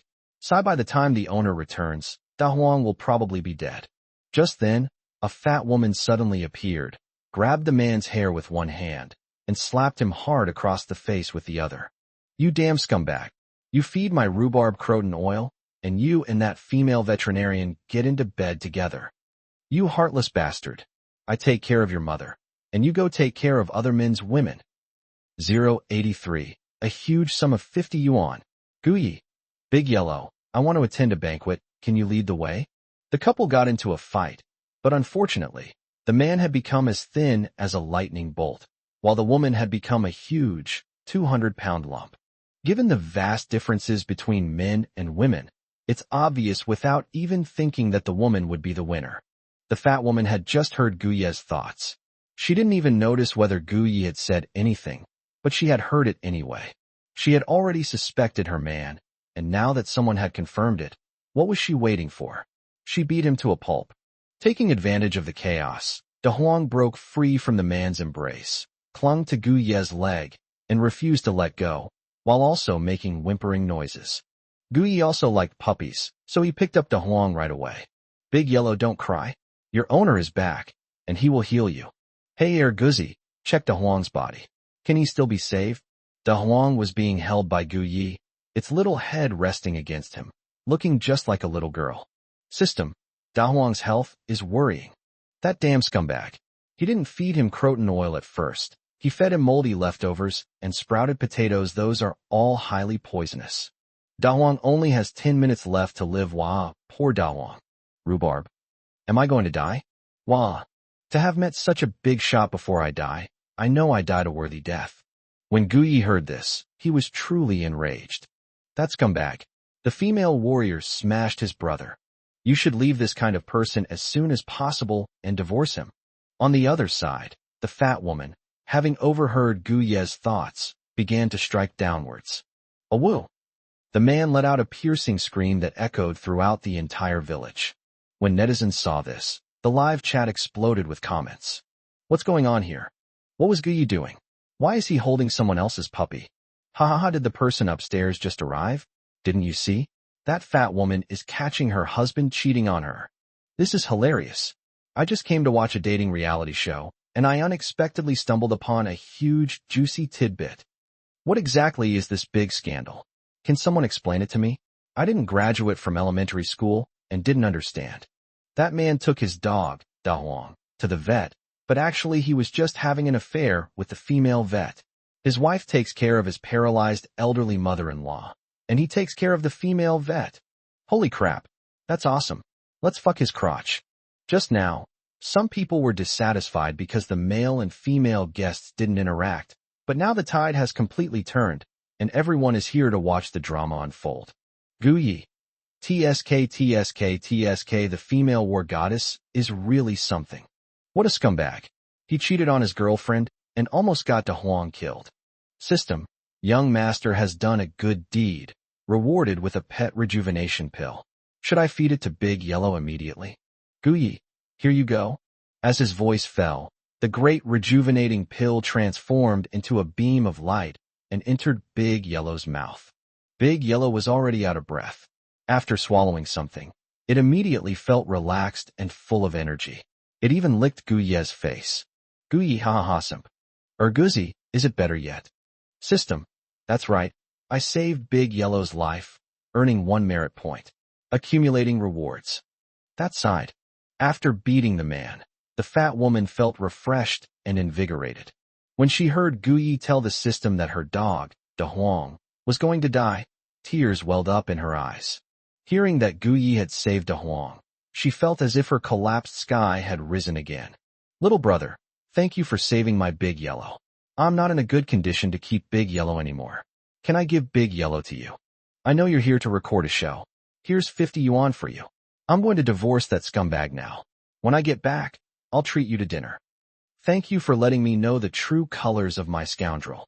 Before Guyi could speak, the fat woman took out 50 yuan and stuffed it into his hand.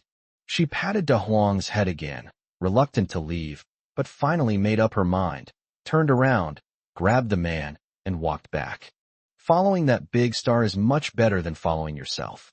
This time, I'm going to leave that scumbag for good and not give him any chance. Guyi. Big sister, if you need any help, just let me know. Don't worry, I'll take good care of Da Huang. This woman is really capable, She has zero tolerance for scumbags and will divorce them if necessary. The live stream chat went wild. What did Guyi do? Why did he give it to De Huang? Guyi saved De Huang. What happened to De Huang? The production team can do this? Why did they add this kind of script for Guyi? It's unfair. What? I was there.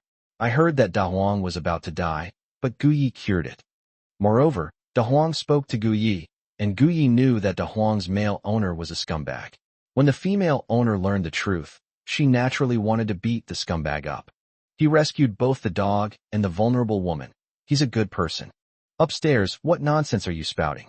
Guyi was just watching the whole thing. He didn't say a word. And he thinks he can understand Da Huang? He's not a veterinarian. What could he possibly understand? I was there, and I was like, holy crap. I couldn't even speak. Anyway, you should know that this master of metaphysics isn't just a name. He has real skills. Goodness. In no time, the comments section was already buzzing with activity. At first, Guyi was at a disadvantage, but then a huge wave of traffic suddenly came in. Guyi's reputation improved, and he even topped the trending search list again. The other 3 guests present were all dumbfounded. Wang Man. I shouldn't be hallucinating, right? Guze accused Guyi of being shady. Was that his true feeling? Sun Jejia. You can make money from this. That's 50 yuan. In this little village, you can eat anything you want. Gu Qingmu looked at Guyi, her eyes flashing. The old man gave all his assets to this guy, leaving himself not a single penny. Why should I? She came to participate in the show this time entirely for him. He attracted everyone's attention right from the start. He must have known why he came, and he did this on purpose. He thought that with public support, he couldn't do anything to him. That's wishful thinking. The director, watching Gu Ye's group's live stream, felt his head spin several times over. He's into dating reality shows. I wrote a script for them and even got them a teleprompter. Apart from Gu Yi, everyone else was fine and cooperative. But that real young master, instead of reciting his lines, he actually thought he was here for sightseeing. What's the situation over there? Keep feeding the teleprompter. What's the point of that big yellow dog doing anything on live stream? The director's furious voice rang out over the walkie-talkie. The staff were all busy gossiping and didn't even bother recording the show. It wasn't until the director's voice rang out that they snapped out of their daze and quickly raised up signs to alert the guests. Gu Yi naturally saw it. He picked up De Huang and said, De Huang, I want to eat at the banquet. Can you lead the way? 084. The master of metaphysics. His persona has collapsed. A banquet. Gu Qingmu could no longer hold back and said, Gu Yi, this place is beautiful and blessed with outstanding people. I see that the elderly here all look like they could live to be 100. Is it really okay for you to say such things? Still having a banquet? Someone who's never seen the world. This is a live broadcast, and if he says just one sentence, he could instantly lose followers and severely damage the audience's impression of him. Sun Jejia nodded repeatedly. That's right. That lady just gave us 50 yuan, and with our original 40 yuan, that's 90 yuan. Wouldn't it be better to go grocery shopping later, or just find a place to eat with someone? Isn't he good at pulling strings with new students? But he forgot that the viewers in the live stream couldn't hear his true feelings. So no matter how he tries to do something crooked or unethical, it's all in vain. Wang Man shared the same sentiment, but she simply nodded without saying anything more. She always remembered that she was just an ordinary person, so she should keep quiet whenever possible. Anyway, my task here is just to keep an eye on Gu Yi. As Gu Qingmu had expected, the live stream chat was filled with criticism of Gu Yi. I can't rely on the metaphysical expert this time. How could he say something so jarring? This is so off-putting. Who could possibly be interested in him? Just wait and see. He'll be eliminated after the first episode. Gu Haokuan's whole family was stunned. Su Yi, when Xiao Yi said, attending a banquet, he definitely meant attending a wedding banquet. Those people don't understand, so they just take it out of context. Gu Chuyan. Exactly, what do they know? Xiao Yi definitely has a plan. Gu Haokuan. Let the second brother continue to control the comments. Counterfeit goods can find haters, and we can find innocent people too. Gu Chubbing. Blackie. White pieces. Dad thought this was a game of chess. Ha ha ha ha. On the set of the program, Gu Yi glanced at them and said, with skin so thick, You probably can't even get through with acupuncture needles, right? Gu Qingmu snapped. Gu Yi, watch your mouth. Sun Jiejia hid behind Gu Qingmu. What's wrong with this person? Doesn't he have any manners? Wang Manman's face darkened, but she didn't dare say anything. Gu Yi, you guys have such good manners. The money that lady just gave me, you just openly and shamelessly kept it for yourselves? You speak politely and have good manners, so you won't be allowed to eat at the banquet later. Are you crazy? I saved Big Yellow and helped that lady see through that scumbag. And when she gave me a thank you gift, they kept calling me our Shah. Sun Jiejia was so angry that her face turned red. She didn't expect Gu Yi to be so stingy and not even plan to spend the money together. Wang Manman was also scared. If Gu Yi didn't share, then she would only have 10 yuan. What can you eat in this small village? Do you want instant noodles? Gu Qingmu finally came to his senses, but he was unconvinced. We are a team. We should unite. Gu Yi, don't be so selfish. I heard that sixth uncle dotes on him, and even Gu Zhe's status is much higher than his. The Gu group has removed Gu Zhe from all his positions, and even Xia Tian Entertainment has been given to him. Hateful. He already had so much, yet he still resorted to trickery to get the old man to give him all of his assets. Now he's participating in the show, and he's even haggling over 50 yuan. Gu Yi looked at him and said, "Are you illiterate? What rule does the director have that everyone has to share the money? You're trying to get something for nothing without putting in any effort. Don't you understand?" Gu Haoqian himself wasn't a member of the Gu family, nor was his son, and his grandson probably wasn't either. You think I don't know you're strutting around in front of me? Your whole family should get out of the Gu family. Gu Qingmu originally wanted to continue to fight for it, but upon hearing this, his pupils dilated in shock. Gu Yi didn't say anything, but he actually heard his own voice. What is that? He said his grandfather wasn't a family man, his father wasn't either, and he himself certainly wasn't. This. He quickly looked at the two women beside him and found that they were equally shocked, clearly having also heard Gu Ye's thoughts. He then looked at the staff over there and found that they were equally shocked. Gu Yi, you beep. What makes you think we're not family-oriented? But no matter how hard he tried, he couldn't utter a sound. Even if he rephrases it, it will still be censored. Gu Yi took several steps back, as if avoiding a plague, shaking his head and sighing. What's wrong with you? With your emotions so unstable, who would go on a date with you? Your life would be in danger. Big Yellow, lead the way, let's go to the feast. Gu Qingmu's parents must both have some kind of mental illness, right? Otherwise, I only stopped spending money on him, just a few dozen yuan, and he went crazy. TSK as expected. You have to demystify people. Some people just appear to be human. Big Yellow tilted its little head back and barked. Woof. Gu Yi understood this time. He bent down and patted De Huang's head. You're such a good dog. Come on, I'll give you a chicken leg later. Big Yellow was even happier, walking ahead with a proud and imposing air. Gu Qingmu was trembling with anger, and Sun Jiejia thought this was a good opportunity, so she quickly went over to check on him. Gu Qingmu, are you alright? Do you want to rest for a bit? Gu Yi, don't be angry. It's not worth getting upset. Although Gu Yi said in his heart that Gu Qingmu was not a child of the Gu family, this matter was not exposed. His situation is similar to mine, so when you think about it, we're actually quite a good match. Gu Qingmu was unaware of Sun Jiejia's thoughts, but the woman's comforting words were very effective, and he quickly calmed down. Thank you, Jiejia. I'm not angry. I just misunderstood Gu Yi for a moment. Let's go. When doing a live stream, you still need to leave a good impression. Moreover, after saying this, I believe everyone will dislike Gu Yi and sympathize with me. Another whirlwind of comments swept through the screen.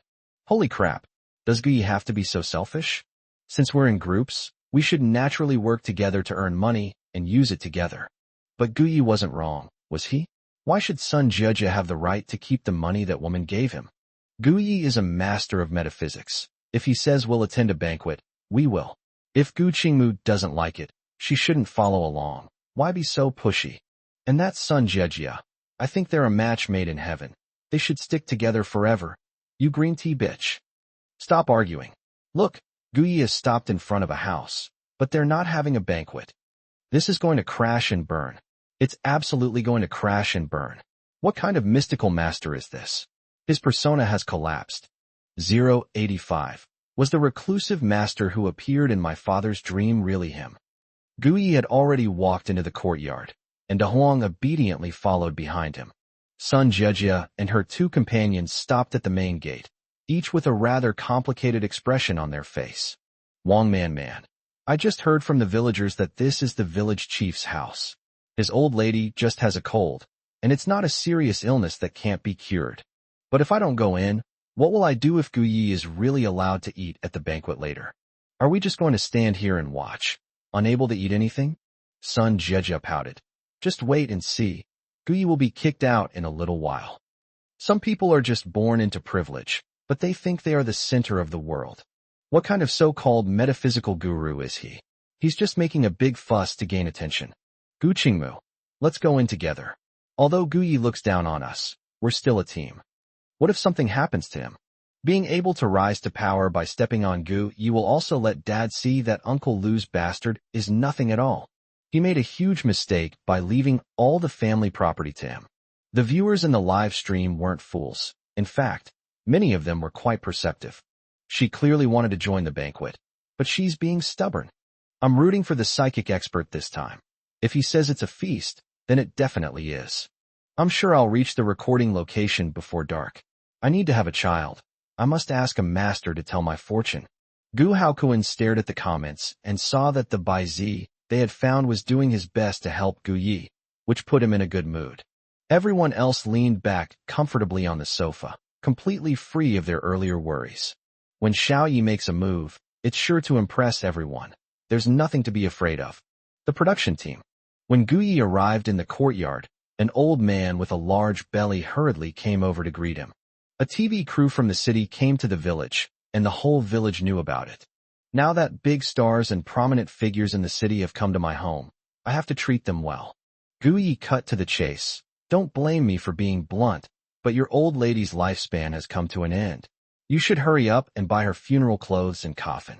We need to make all the necessary preparations, from the banquet to the funeral procession, so that we won't be caught off guard when she's about to pass away. Sun Jejia walked in. Wang Man, Gu Qingmu. The live chat paused briefly, then the entire audience burst into laughter.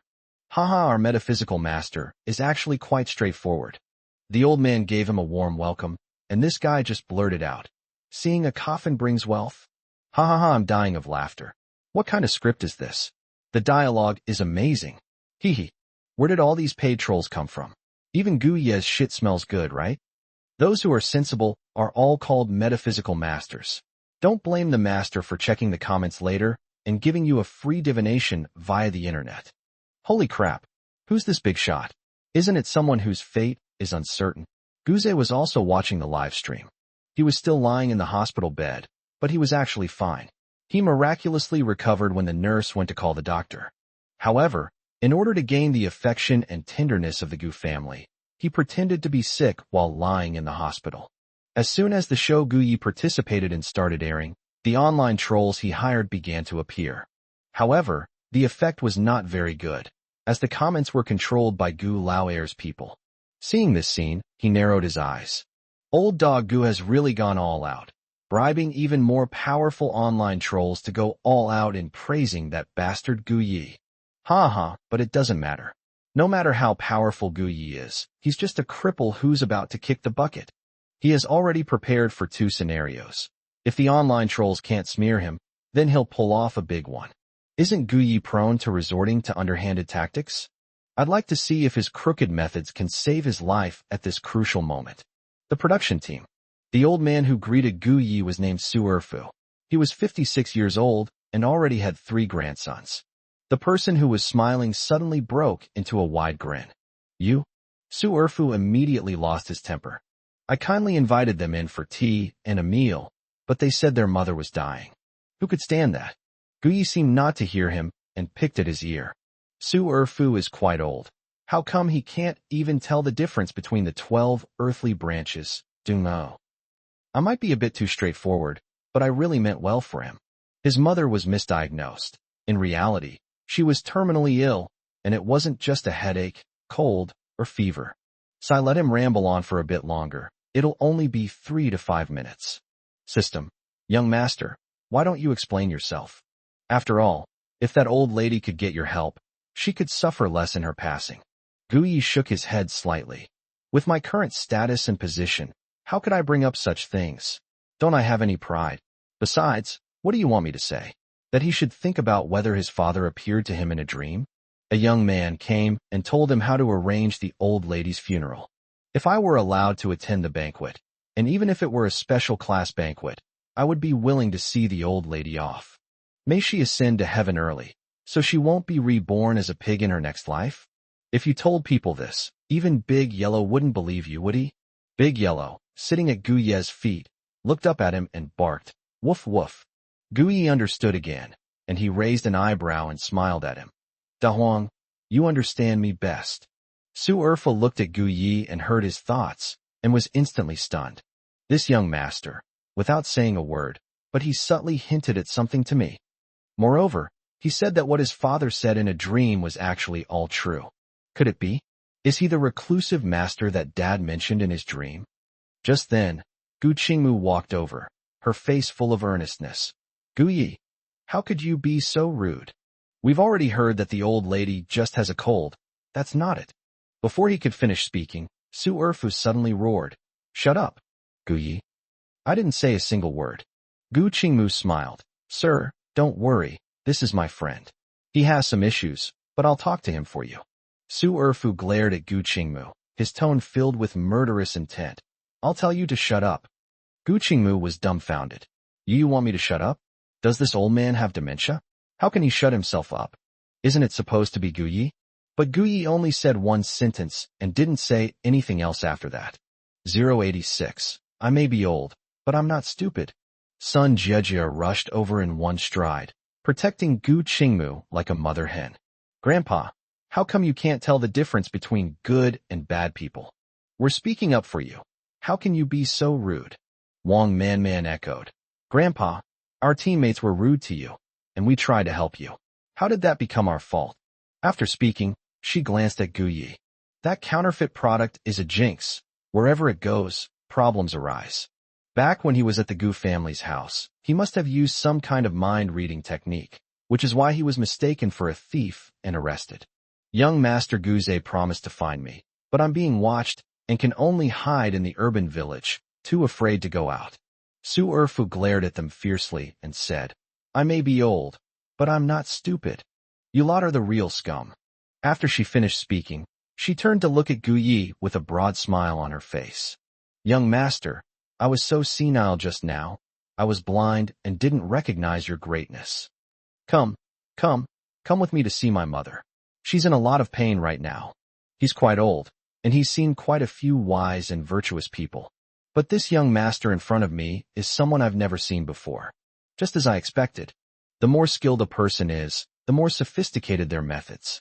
He disdains to speak. Whether he can grasp the master's hints depends entirely on his own understanding. Guyi nodded slightly. Just call me Guyi. This old man has a good eye. He must have watched my live stream and knows I'm the most popular metaphysical expert among netizens. This feast is practically guaranteed. I'll give his mother a good look later. Su Erfu was even more surprised and impressed. Such a wise person does good deeds just to get a meal. Over the years, so many strange things have happened, and I have consulted many masters, Taoist priests, and eminent monks. But every time we invite a master, we have to pay a real price in money. Especially the price is exorbitant, and some people almost went bankrupt from it. But this master was different. He was young, had clear eyes, and regarded money as dirt. Good person. This young master Guyi is truly the kindest person in the world. With this in mind, Su Erfu became even more respectful to Guyi, and even the dog that followed Guyi received preferential treatment. After all, Su Erfu thought, isn't this big yellow dog just like Erlang Shun's celestial hound? However, the celestial dog has black fur, while this one has yellow fur. Ouch! Times have changed. Black hair has turned yellow, but it's all the same. The comments section is going crazy. Holy crap, is this old man really not sick? What do you mean he's sick? He must have been blind at first and didn't recognize Guyi. Once he recognized him, his attitude changed. Isn't that normal? Ha ha ha, am I the only one who noticed? Gu Qingmu and the others were making two preparations. They look down on our metaphysical gurus, yet they can't bear to miss the opportunity to feast. Yeah, those people are really rude. What kind of dating reality show are they participating in? Who would date them? Are they blind? Gu Qingmu and the other two. What's going on here? Gu Yi thought to himself. That old man actually took it seriously? Wang Man pursed her lips and said with a wronged expression, the old man must have misunderstood, right? Sun Jiejie stomped her feet in anger. What kind of person is this? He was the one who insulted Gu Yi just now, and we helped him, and he still insulted us. Gu Qingmu, let's go in and take a look. There's such a big misunderstanding here. We have to clear it up. If Gu Yi actually gets to eat at the banquet because of this, then the rest of them won't get to eat. Wouldn't that be a huge embarrassment? If Gu Yi messes things up, they'll get to see him make a huge fool of himself and then kick him out of the show. The production crew looked at each other in bewilderment, but since the director gave no other instructions, they simply continued the live broadcast.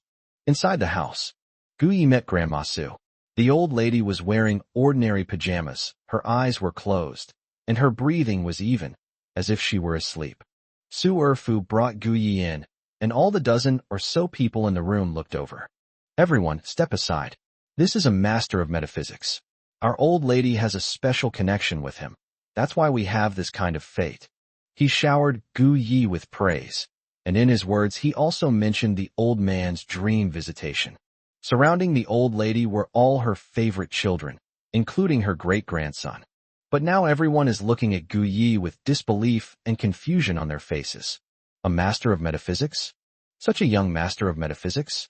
Gu Yi ignored them, only nodded slightly, and then sat down on the chair by the old lady's window.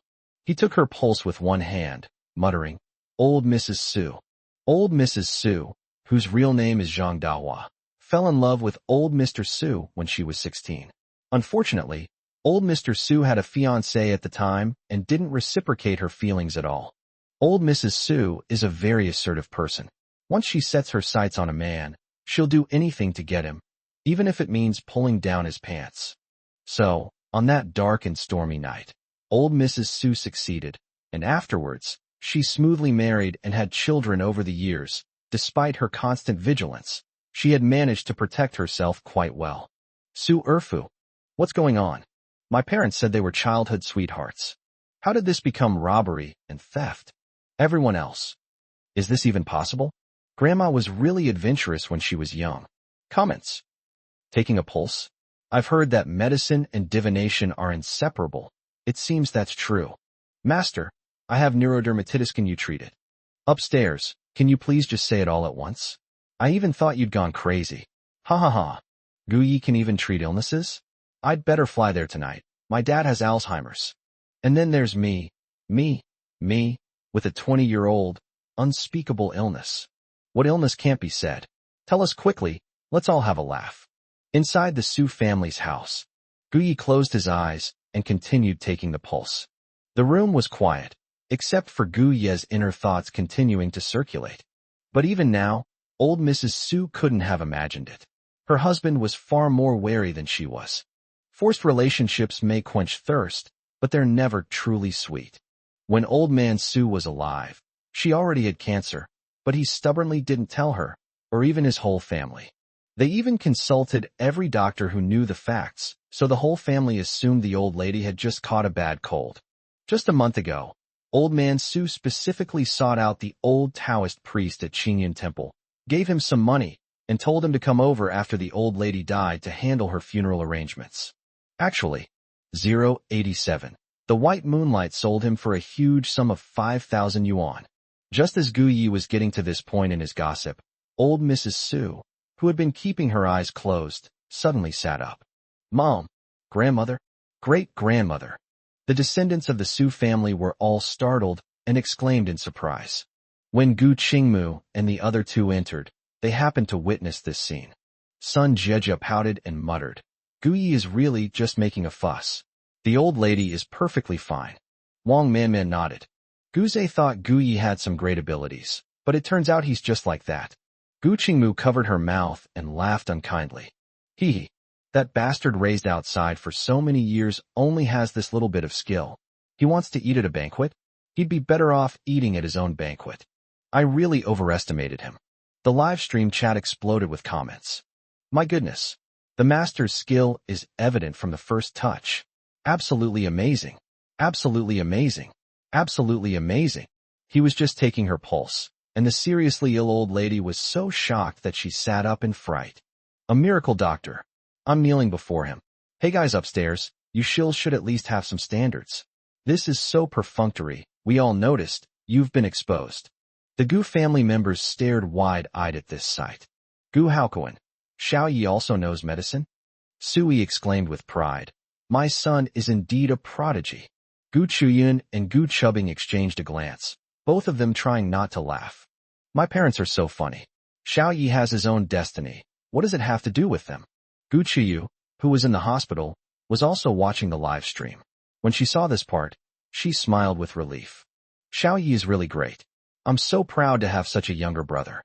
However, her phone rang, and when she answered it, she found that it was her fourth brother calling. Second sister, what's with the live stream online? Is that show-off guy named Guyi really our younger brother? She was clearly outside, and there were quite a few other noises around her. Gu Chiyu's good mood was completely ruined by her. Gu Chushuang, have you forgotten what I told you? Xiao Yi is our family's lucky star. He's our own younger brother. How could you say such a thing about him? I'm so tired. The fourth sister is a brainless idiot. She's arguably the biggest fool in the whole family. She told him about Gu Ye's situation in the most detail. But she was the one who believed the least. Gu Chushuang retorted sarcastically. Second sister, you're kidding me. What brother? I've already investigated him. He's just a pretentious show-off. What kind of metaphysical guru? I watched his show and it made me sick. When you assign him a script, you should make sure it reflects his true nature. If this gets exposed, what will become of our family's reputation? I'll talk to you later. I'll be going home in the next few days, and I'll tell you all the details then. I've dug up even more dirt on him. Before Gu Chiyu could say anything, the fourth sister, Gu Chushuang, hung up the phone. Ugh, her brain did a donkey eat her brain. Gu Chiyu roared into the phone. The production team. Guyi was pushed aside by his family.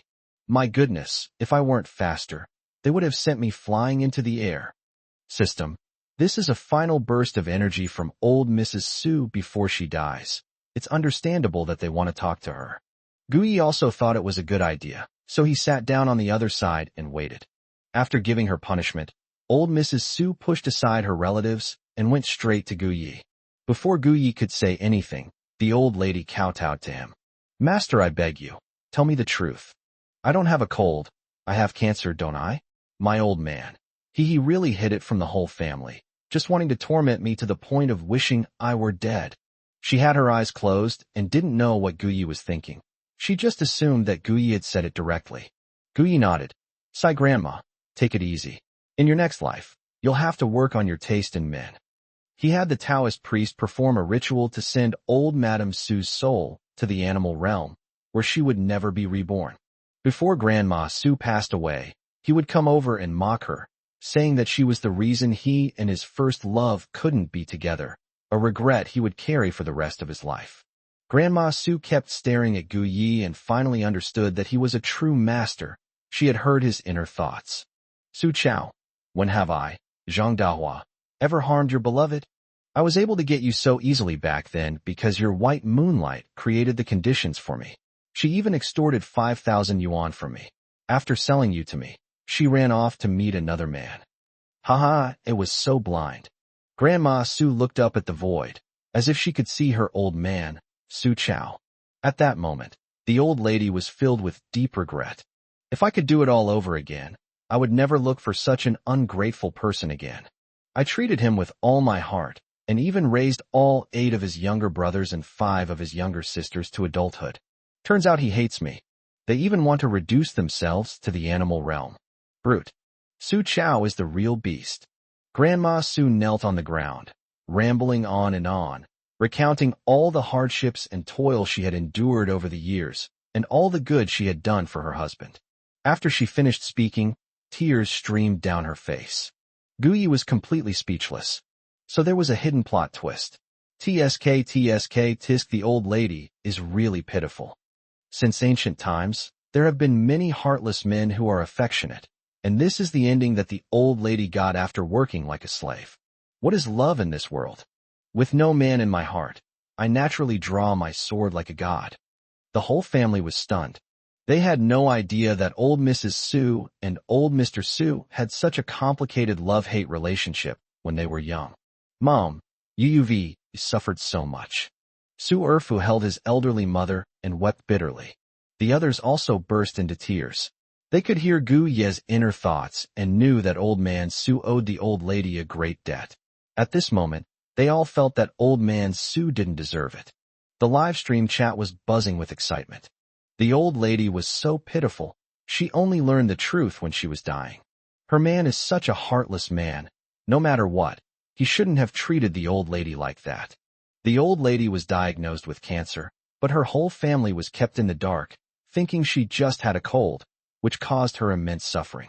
Who is that white moonlight, a term of endearment for someone who is unattainable? Where is she now? Could she be dead too? Support the old lady. She absolutely should not be buried with that old man. Old Mrs. Su knew her time was running out. She pushed her youngest son away, looked at Gu Yi, and said, Master, please help me. This old woman, will repay you handsomely. 088. Holy crap, he really did attend the banquet? Gu Yi feigned modesty and said, Grandma, you flatter me. You should believe in science. I'm not some kind of master. A person's life, from birth to death, always follows the growth process of all things, doesn't it? There's nothing I can do to help you. I just hope you can have a good journey and not have too many obsessions. How can I help? I'm not a ferryman. If I told her that she could lie back down now and be on her way in a little while, would she believe me? Even if the old lady believed it, would her children and grandchildren believe it? If her children were to take her to the hospital for emergency treatment now, it would only cause her more suffering. That stinky Taoist priest is coming soon. By then, it'll probably be too late to stop him. As for the old lady's promise of a generous reward, just take it with a grain of salt. We're just strangers who met by chance. I was only hoping for a free meal. System. Don't think I don't know. You just look down on the meager amount the old lady gave you. In the past few days, the Gu family has been spending hundreds of thousands, millions, or even tens of millions of yuan at a time.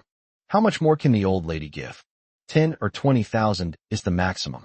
This amount of money isn't even pocket money for the current host, and he might even be mocked by Xiao Haizi.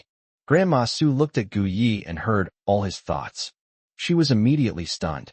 The old Taoist priest. The old geezer actually found an old Taoist priest to send his soul to the animal realm. I absolutely cannot let him have his way. Master, I understand. Thank you for your guidance. Grandma Su respectfully kowtowed 3 times to Gu Yi. She then instructed her family that after her death, she should be cremated and her ashes scattered into the sea. She also wanted to dig up the old man's coffin, cremate him, and scatter his ashes into the sea as well. Gu Yi. Ms. Zhang is truly decisive. That was a brilliant move. Old Su never dreamed that he'd be sent to the animal realm by trying to send the old lady there, but she'd managed to do it all. Ha ha ha. Gu Qingmu and the others were also stunned. That old lady, that wretched old woman who was already terminally ill just now. She just woke up like that? She even heard what Gu Yi was saying in his heart and believed every single punctuation mark. Is she crazy? Now that she's made such a decision, how can her children possibly cooperate with her? Livestream chat. Wow. The heroine from a period novel has become a real person. Well done, baby. Thumbs up. A master is a master. With just a few simple words, the old baby understood perfectly. Master, please wait for me. I'm almost there. The Gu family members all stood up, their faces filled with surprise. Gu Qiyun's eyes sparkled. Xiao Yi is so awesome. Gu Chubbing nodded vigorously. Awesome. My brother is awesome. Su Yi. Could it be that the old lady heard Xiao Yi's thoughts? Otherwise, how could she understand everything just from the few words Xiao Yi said? Gu Haokuan. As more and more people can hear each other's thoughts, Xiao Yi is gaining points faster, and that lackey will probably level up soon too. Everyone else also came to their senses and looked forward to Guzi's upgrade. which would bring Gu Yi more benefits. The production team. Grandma Su gave her final instructions to everyone in the Su family. You must treat Master Gu Yi well. Even if I die, I will protect him and make his wishes come true for the rest of my life. Only after receiving repeated assurances from the Su family did the old lady pass away peacefully. The Su family members were all heartbroken and wept bitterly. However, besides feeling reluctant to part with the old lady, I was mostly happy for her. She toiled her whole life, and now she's finally free. Su Erfu stood up, walked to Gu Yi, and respectfully kowtowed 3 times. Master, thank you for saving my mother, and even more so for saving my whole family. Thanks to your presence today, otherwise, our mother. Master, please come in. The meal will be set out shortly. Please take a seat. The chubby old man, now so heartbroken, looked like a deflated old balloon. Gu Yi, no problem. Su Erfu led him to the backyard, where it was quiet and they wouldn't be disturbed by others. Gu Qingmu and the others finally came to their senses, their faces filled with disbelief. Yes, Gu Yi is really good at eating at banquets. And just as he had thought, he was actually able to take a seat. Gu Yi, wait for us. Sun Jejia shamelessly followed. Wang Manman followed closely behind, saying, we're here. They're a team, so naturally they should share the good times.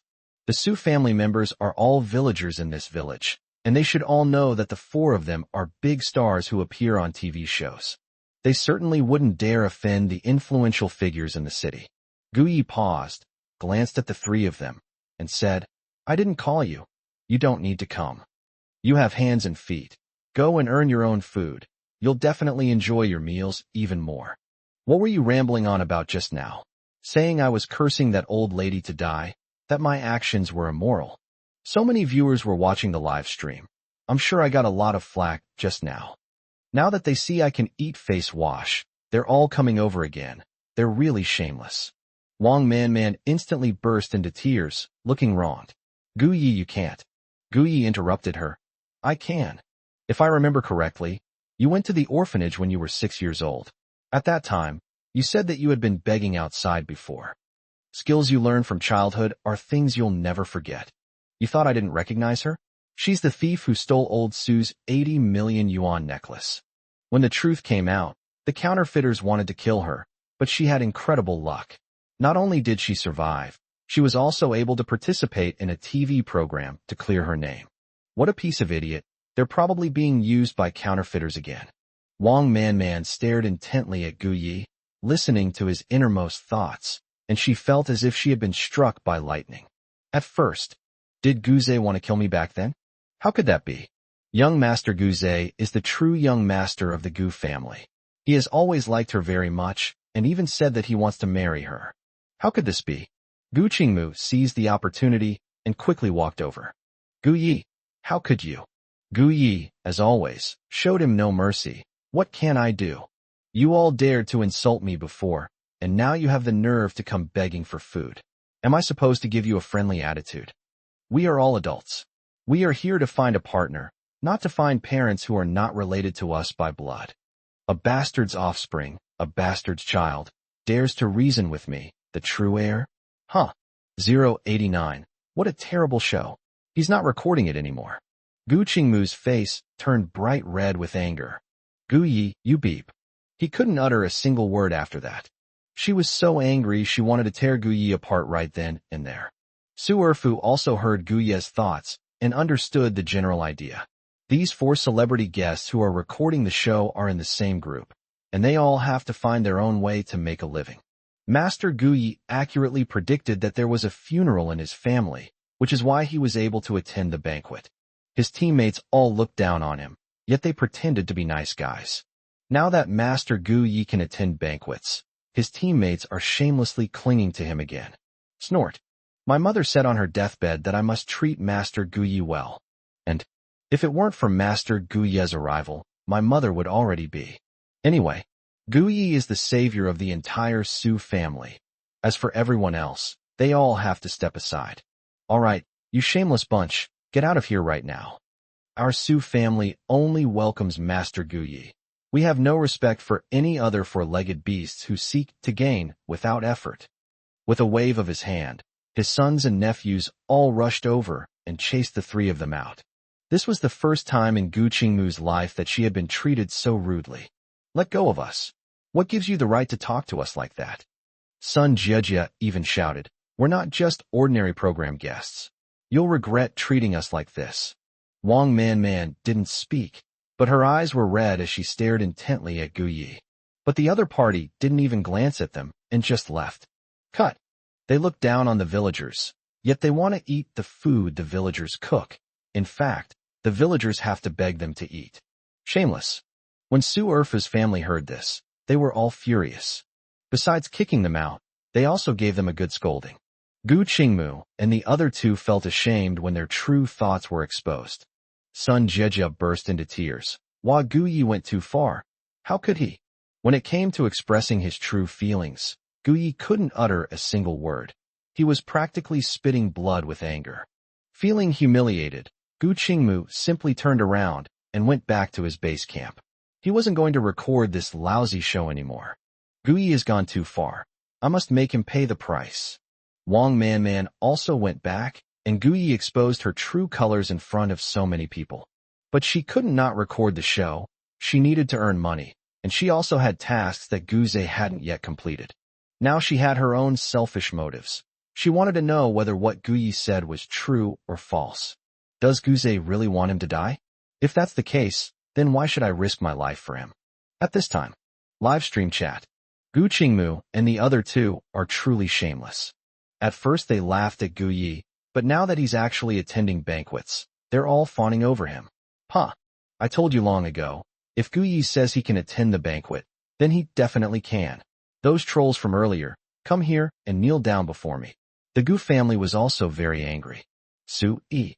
Honey, what's going on with Gu Haoqian's grandson? His father didn't get any inheritance and didn't say anything, but his grandson is so resentful. Gu Chuyun. Dad, should we send someone to protect Xiaoya? I think Gu Qingmu's look just now was very strange. He might be up to no good for Xiaoya. Gu Haoqian nodded. Okay, I'll go arrange it now. But he wasn't actually afraid at all. Xiaoya's skills are so great that even all of his bodyguards combined couldn't match his. At the hospital, Gu Zhe, who had just boasted about a lavish meal, was so angry upon seeing this that he almost overturned the table. Why almost?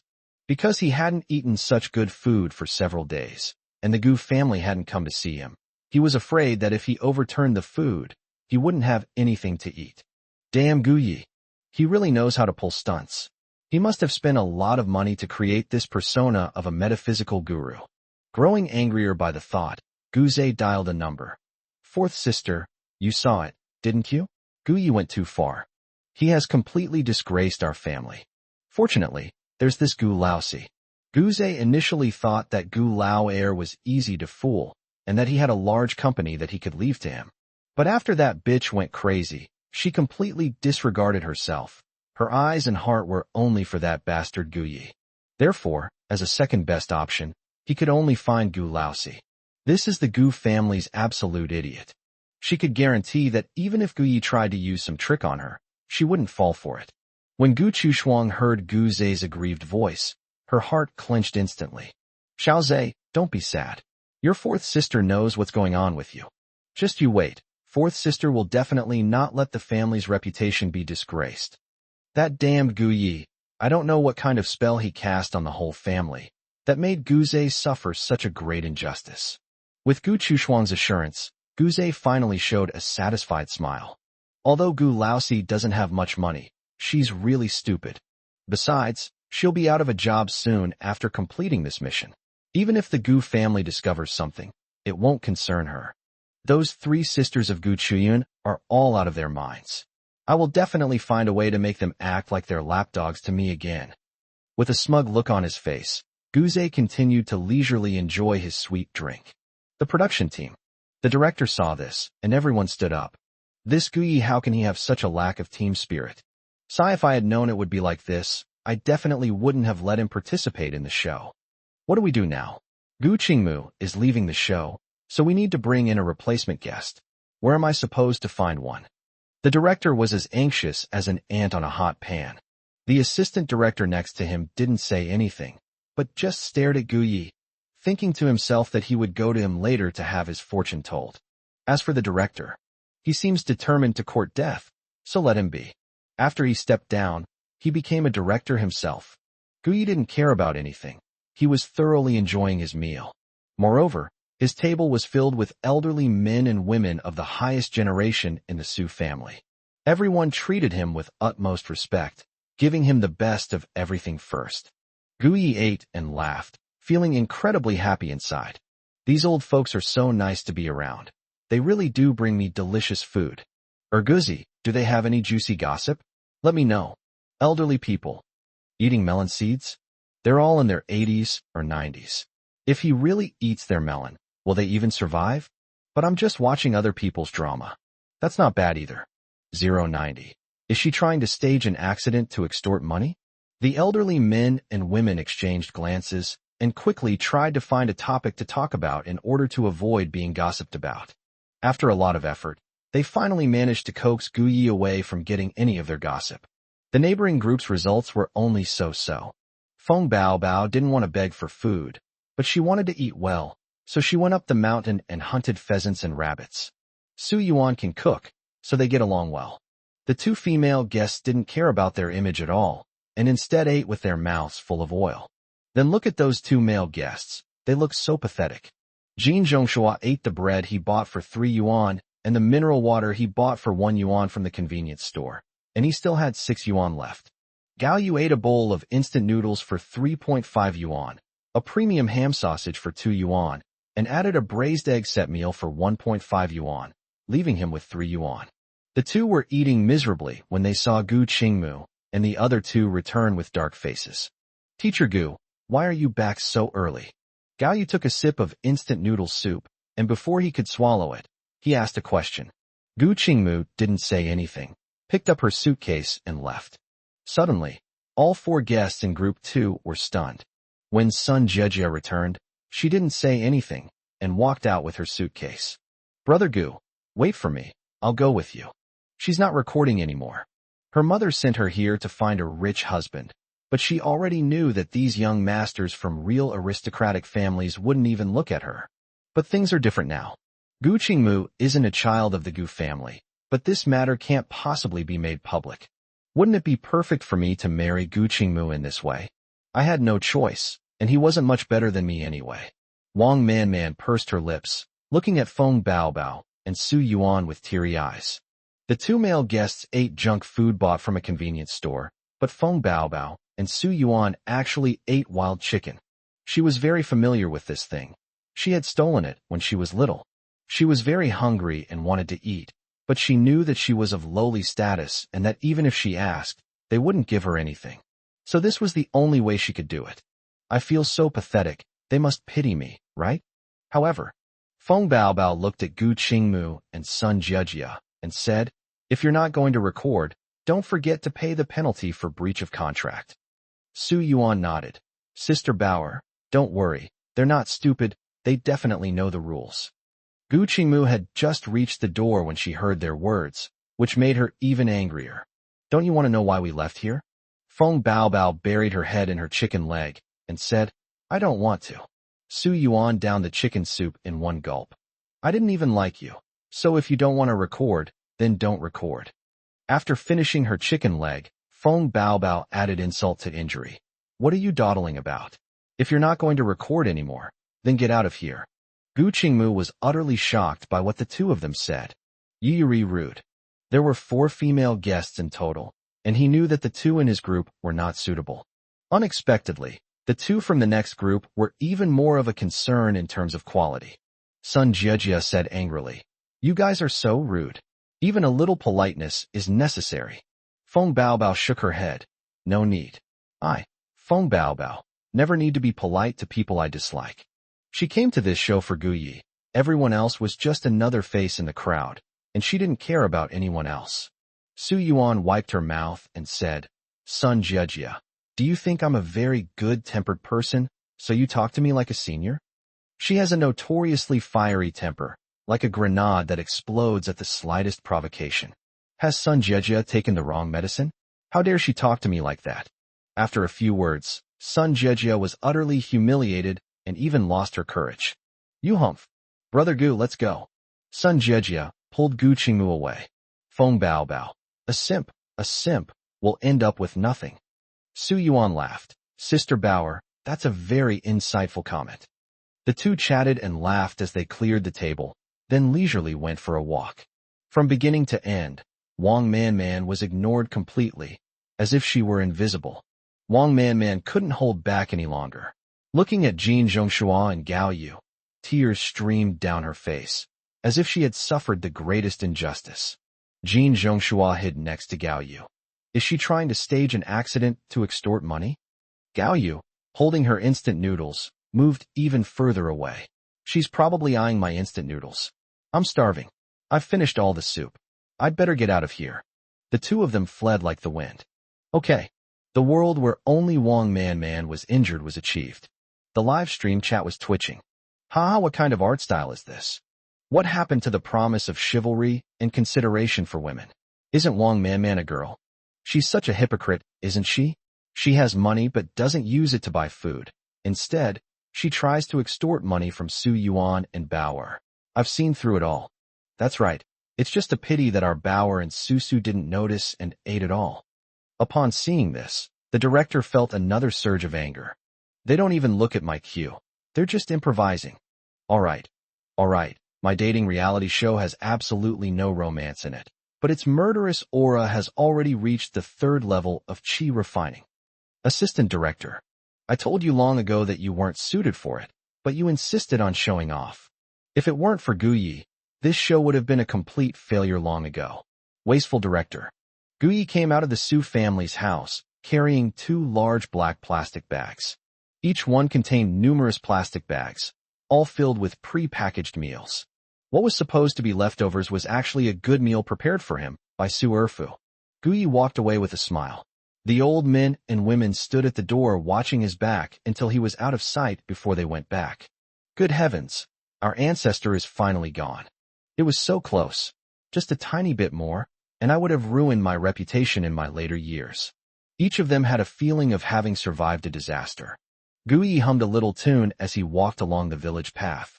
Not long after, he encountered Feng Bao Bao and Su Yuan walking towards him. Guyi, what are you holding? Where did you go to eat? Feng Bao Bao's nose twitched. She could smell it, there was a feast inside. Su Yuan was also curious. Guyi, you smell of tobacco, like welding fumes, and also the smell of a banquet. Do people in this village still have banquets? Guyi laughed. You two are really smart. I'm going to have a big meal, a banquet. Feng Bao Bao and Su Yuan were both so surprised that they couldn't close their mouths. They had worked so hard to get meat and vegetables, and thought they were sure they had won first place. Unexpected. Guyi didn't do anything, yet he already enjoyed a delicious meal. Just then, the system's voice suddenly sounded. Xiaoyi, on the way back, a 3-wheeled vehicle parked on the roadside is about to explode. 091, run. The 3-wheeled vehicle is about to explode. The system emitted a piercing alarm. Guyi was still stunned, but Feng Bao Bao and Su Yuan beside him were completely dumbfounded. Feng Bao Bao looked around warily, and sure enough, she saw a 3-wheeled vehicle about 500 meters ahead. The 3-wheeled vehicle, gleaming blue in the sunlight, was actually a brand new vehicle. Feng Bao Bao narrowed her eyes and said in an annoyed tone, Sister Su, was that 3-wheeled vehicle already parked over there when we arrived? She didn't seem to see me when she came over. Su Yuan was still staring blankly at Guyi, wondering who was that with the alarm sound. Was he talking to Guyi? However, Feng Bao Bao's voice brought her back to reality, and she looked at the 3-wheeled vehicle. I don't remember doing that. We strolled all the way here from over there, and there weren't any cars around. The alarm sound mentioned a 3-wheeled vehicle. Could it be that one? The car will explode. If the 3 of them take that road, they'll definitely pass by the 3-wheeled vehicle, and then, having been in the entertainment industry for so many years, what kind of accidents hasn't she seen? In this circle, people will do anything for money. Taking a life is a small matter. To truly disfigure someone and ruin their future, that's what's real. Guyi also looked over and said, that's a ride-sharing car prepared by the production team. It even has a logo on it. There are always treacherous subjects trying to harm me. Investigate them. I'm going to blow them up. Su Yuan was even more surprised. Guyi. He didn't say the rest aloud, but I heard it. No wonder netizens call him a master of metaphysics. He truly deserves the title. The staff members following Guyi. I heard it again. They had overheard Guyi's thoughts while they were at Grandma Su's house.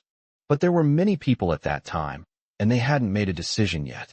Now we can finally be sure. The legendary master of metaphysics truly possesses supernatural powers. He uses this method to transmit information. No wonder they were able to catch that wanted criminal by following the internet connection. Livestream chat. What's wrong? Is the video lagging? Why are they stopped moving? It seems they're discussing whether or not to take a three-wheeled vehicle. What's there to discuss? Let's just take a walk home after dinner. It'll help strengthen our bond. It's a pity that Su and Gao Yu's younger brother were paired up. Otherwise, I think she and the metaphysical master would have been a good match too. Are you blind? I have true vision eye drops.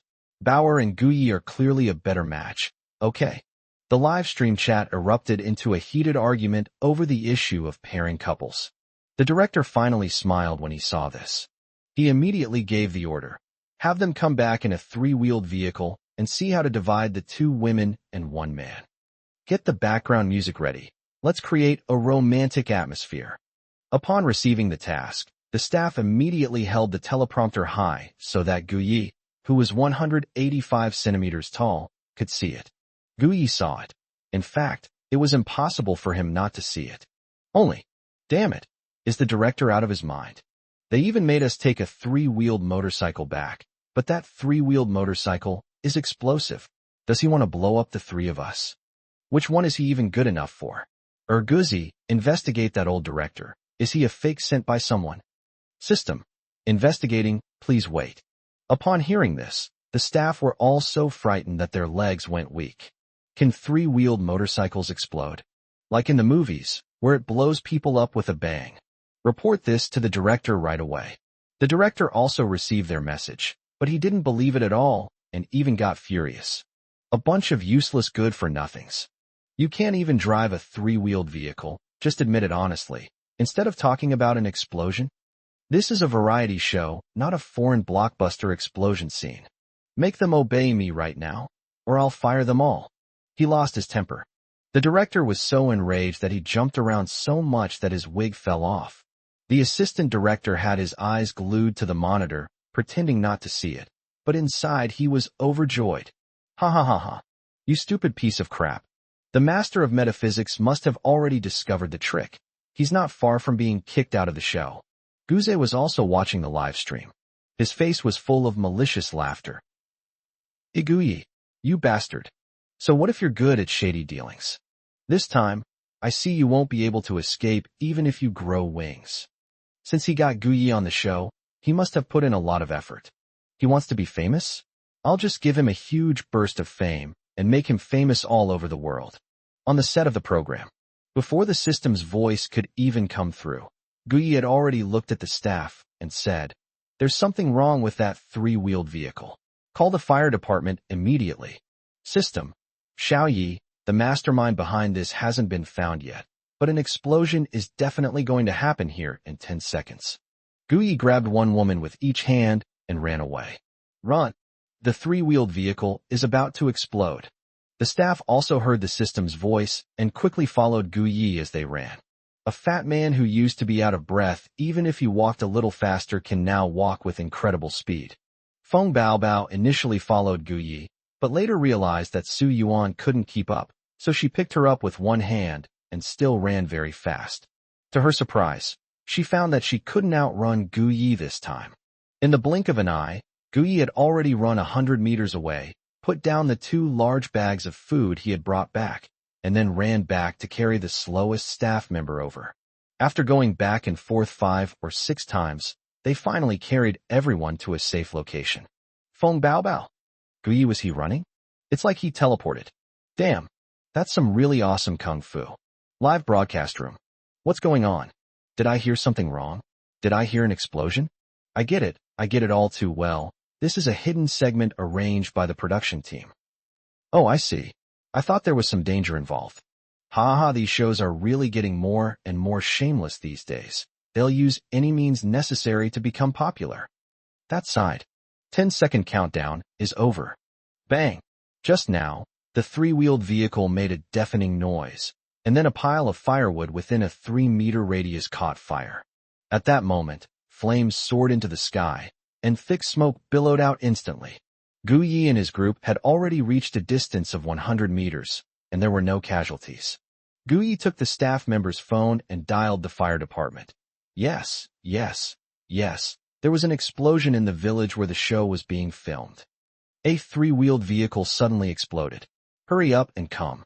The dozen or so staff members lying on the ground were panting heavily like dogs. The master of metaphysics, he's not even out of breath. 092. I didn't die. You must be disappointed. The sudden explosion woke up everyone on the production crew. The assistant director took off running, shouting as he went, "Boss, you can't get hurt. Gu Yi, my lucky star, please don't let anything happen to you. I can only become a director if you're here." The director, however, fell heavily to the ground, fracturing his right leg. But he couldn't care less about the pain. All he could think about was the explosion he had just witnessed. Explosion, explosion? It really exploded. Damn it. Which bastard is it? Is he here to cause trouble for me? He thought Gu Yi and his group wouldn't drive a 3-wheeled motorcycle. After all, something that even a 3-year-old in the village can do is far too difficult for these young ladies and gentlemen from wealthy and powerful families. He never expected that it would actually explode. This is a live streaming mishap. The live stream is now in progress. He frantically checked the live stream, and then, goodness, the live stream has been shut down due to suspected dangerous operations. The director broke down in a fit of rage, screaming and yelling until he fainted. At the hospital, Gu Zhe saw the chaotic scene, then the explosion, but it only flashed by, and then the live stream went black. He hurriedly called Wang Man. How is it? Gu Yi, was he killed in the explosion? Wang Man quickly ran out of the yard and saw thick smoke billowing in the distance. I don't know, he hasn't come back yet. It's probably all over. Gu Zhe is so capable. How could his well-planned scheme fail? It would be better if Gu Yi were dead. In that case, Gu Zhe would still be the young master of the Gu family, and I would be able to live the good life I used to have. Upon hearing this, Gu Zhe was overjoyed. Man, you did a great job. After this is over, I will definitely spoil you. Her task is complete, so she should hurry up and eat her boxed lunch. Wang Man, however, thought that Gu Zhe wanted to marry her. She, a mere orphan, has risen to prominence and become a phoenix. Family-oriented. The whole family was dumbfounded. Su Yi urged Gu Haokuan. Honey, call quickly, Xiao Yi. Will something be wrong? It's just participating in a TV show. There's no danger. It's just a dating reality show about eating, drinking, and having fun. How did an explosion happen? Gu Haokuan also received a call, and only after listening to the report from the other end did he breathe a sigh of relief. Don't worry, Xiao Yi is fine. There are no casualties.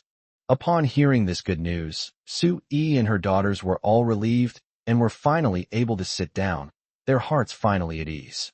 Gu Chuyun was already terrified and covered in a cold sweat. I finally found my younger brother, but I treated him so badly from the beginning, almost causing him to get hurt. Finally, she came to her senses and even thought that there would be a chance to clear up the misunderstanding and get her younger brother to fully accept her. If something happens to my younger brother, I'd rather die with him. Gu Chubing thought the same way. She hadn't been good to her younger brother yet.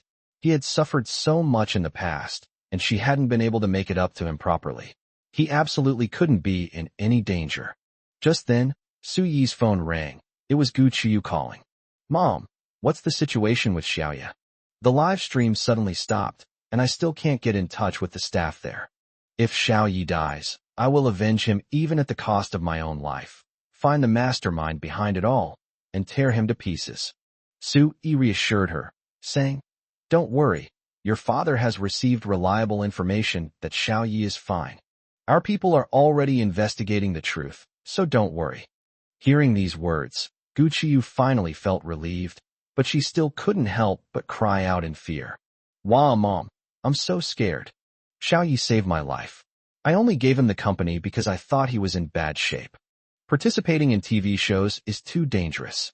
I want him to come back. We have a large and prosperous family, so he doesn't need to work so hard. From now on, he can just stay in the company, be a domineering CEO, eat and drink, and enjoy life. He had the same idea. Okay, you go and make the arrangements. Gu Chuyu wiped away her tears and quickly went to do as she was told. Gu Chuyun also agreed. Xiaoyu's mind has recovered, and her thoughts are the same as mine. Yi smiled with relief. That's what I thought too. I just thought Xiaoyu would go on a show to have some fun and relax. Who would have thought there would be such danger? Gu chubbing. Mom, big sister, I think this matter is not simple. Before the live stream was shut down, I remember Xiaoya, Feng Baobao, and Su Yuan were all watching that three-wheeled vehicle.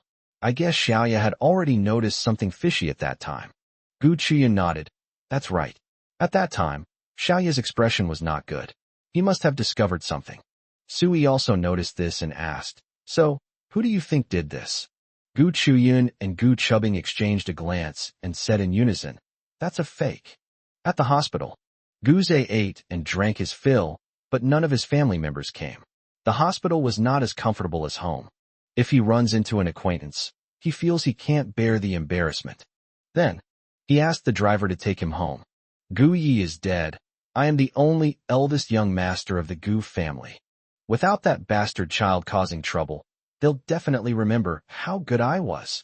Looking back home, let me see my babies. The production team. Firefighters arrived and quickly extinguished the fire. The village chief also brought many members of the village committee over, and after learning about the situation, they were all taken aback. Comrade Gu Yi, thank you so much. If you hadn't noticed something was wrong just now, the consequences would be unimaginable. Praise is free, shower it with compliments. Praise Gu Yi without hesitation.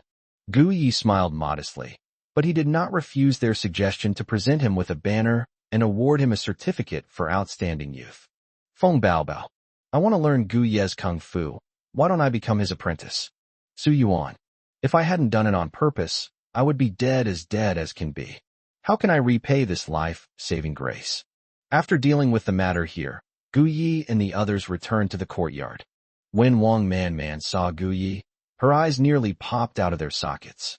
She blurted out, Gu Yi, how did you get back alive?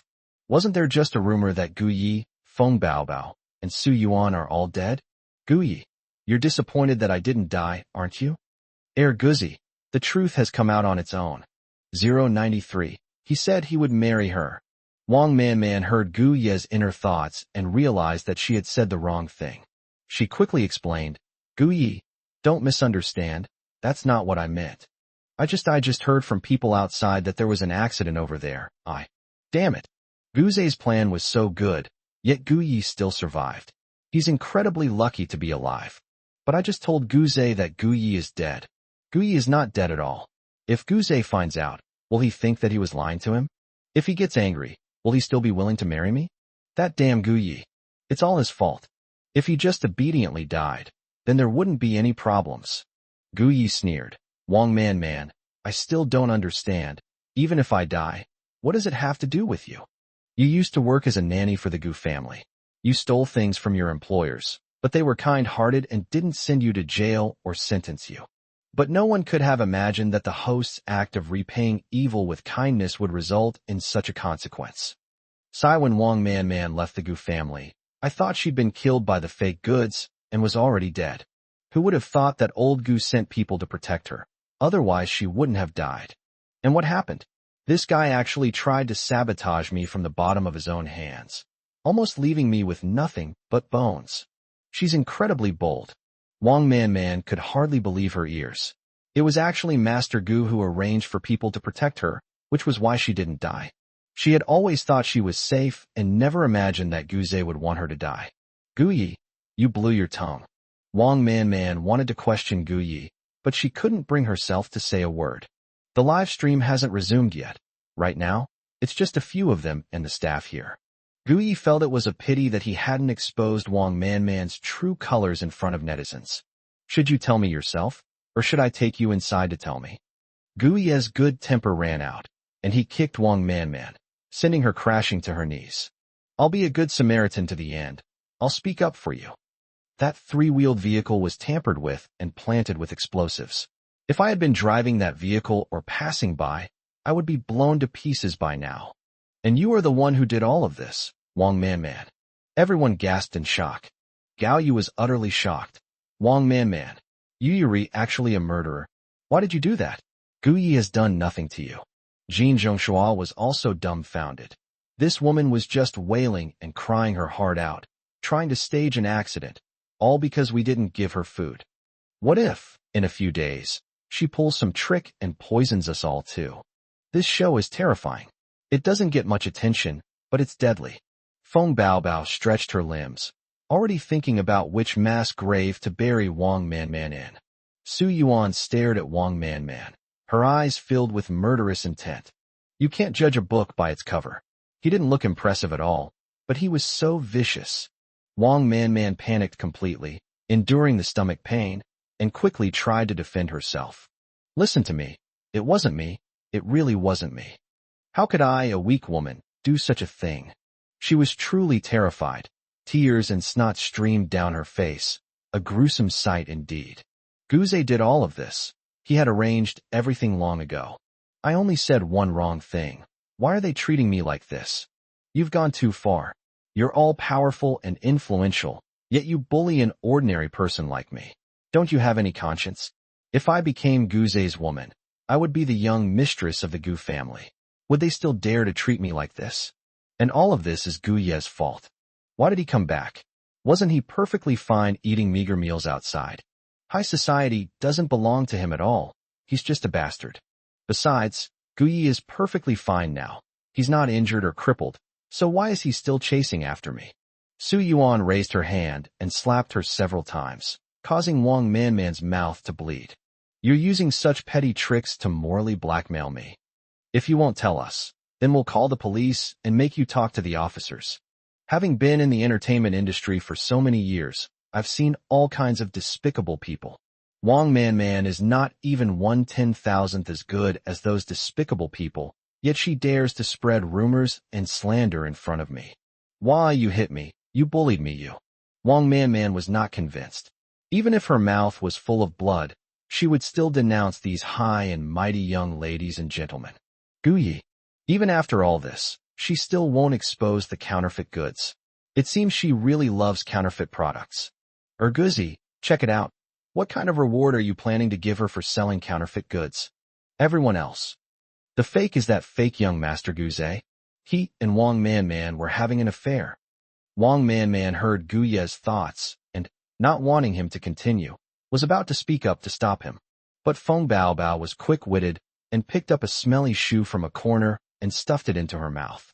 System, Guze is using her.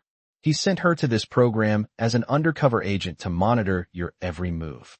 They just contacted you. The fake ones learned you're dead and said they're going to pamper Wang Manman.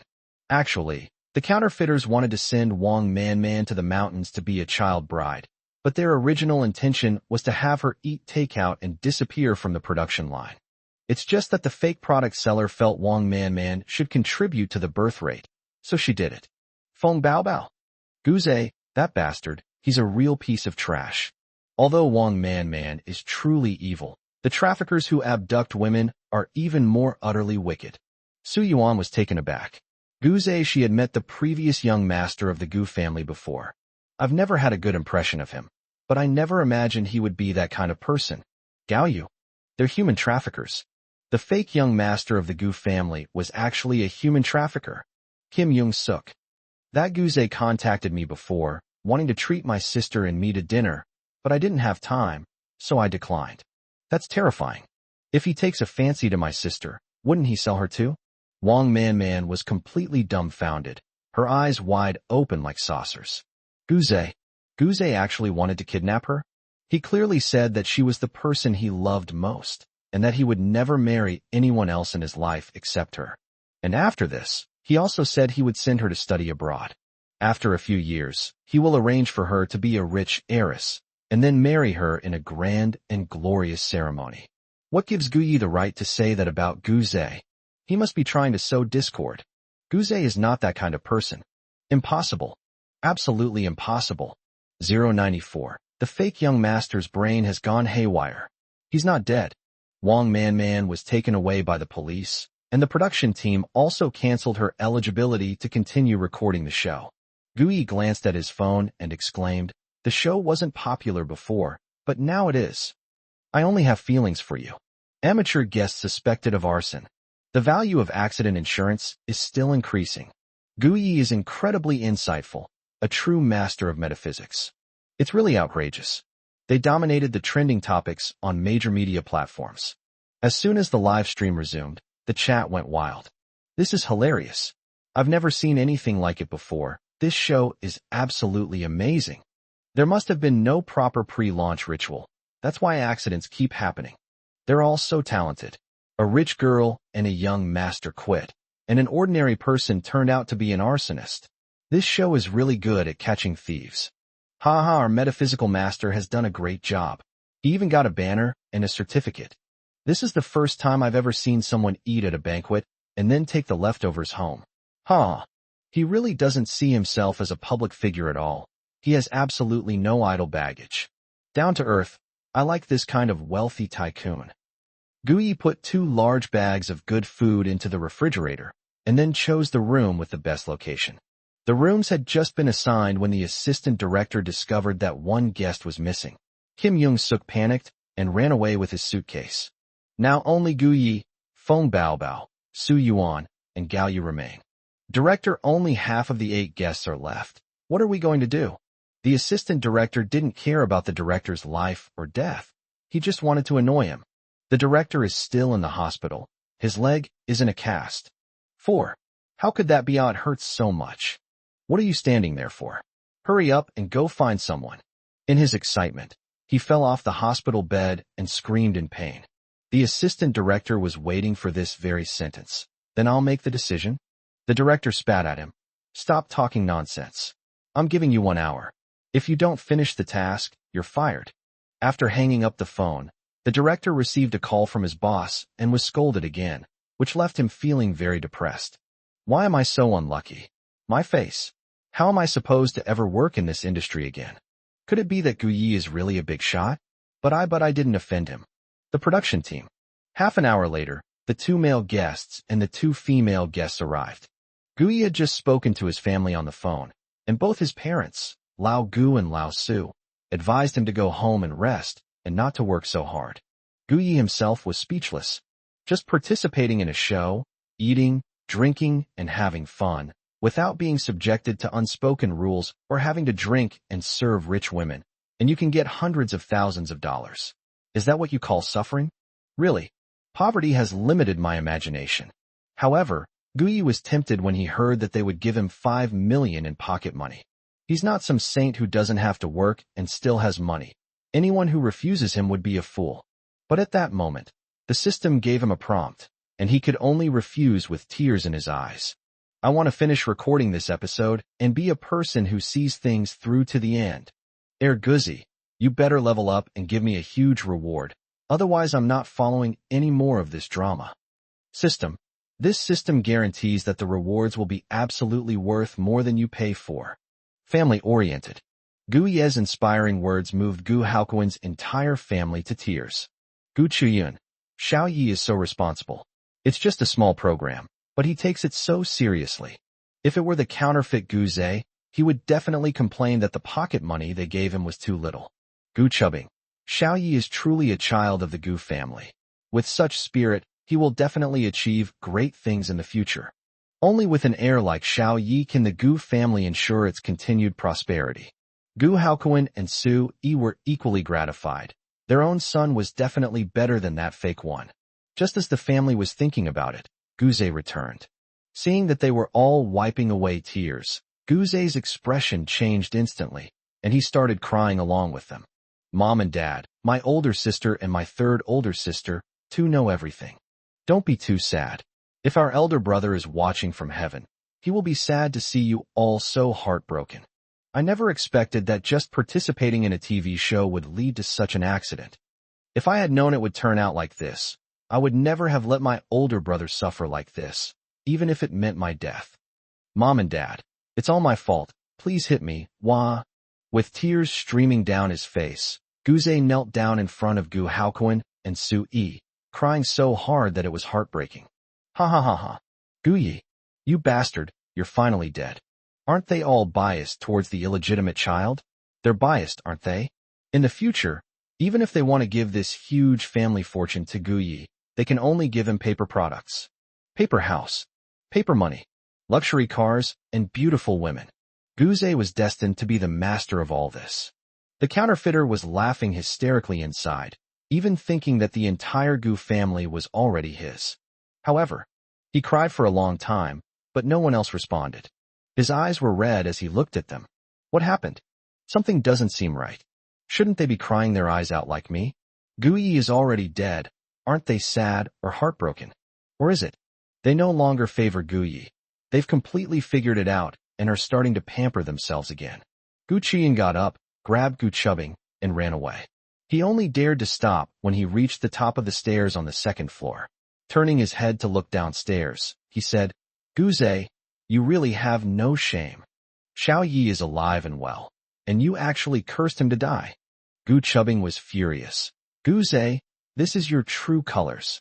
Your acting skills were truly amazing before. After the two sisters finished speaking, they quickly ran up to the third floor. They went back to their room, closed the door, and locked it. That's terrifying. Run while you can, because if you run too slowly, your mind will be controlled. This can't go on like this. They thought, why don't we move to the production crew's location? With Gu Yi by their side, they weren't afraid at all. Downstairs, Guze's mind went completely blank. What did they say? Gu Yi is alive and well. What does that mean? How could that be? Mom and Dad, I didn't do it. My sisters misunderstood me. Guze then looked at Gu Haoquan and Su Yi. Gu Haoquan held up his phone and said, Guze, are you really that averse to seeing Xiao Yi? He didn't die. Not only did he survive, but he also performed a great service by saving lives and is now a model youth. After saying that, he turned and left. Su Yi looked disappointed. Guze, you have really disappointed me. We've raised you for so many years, but we never imagined that this is how you would repay us. In the show, Xiao Yi has already caught Wang Manman. She was the one who did it all. She also said.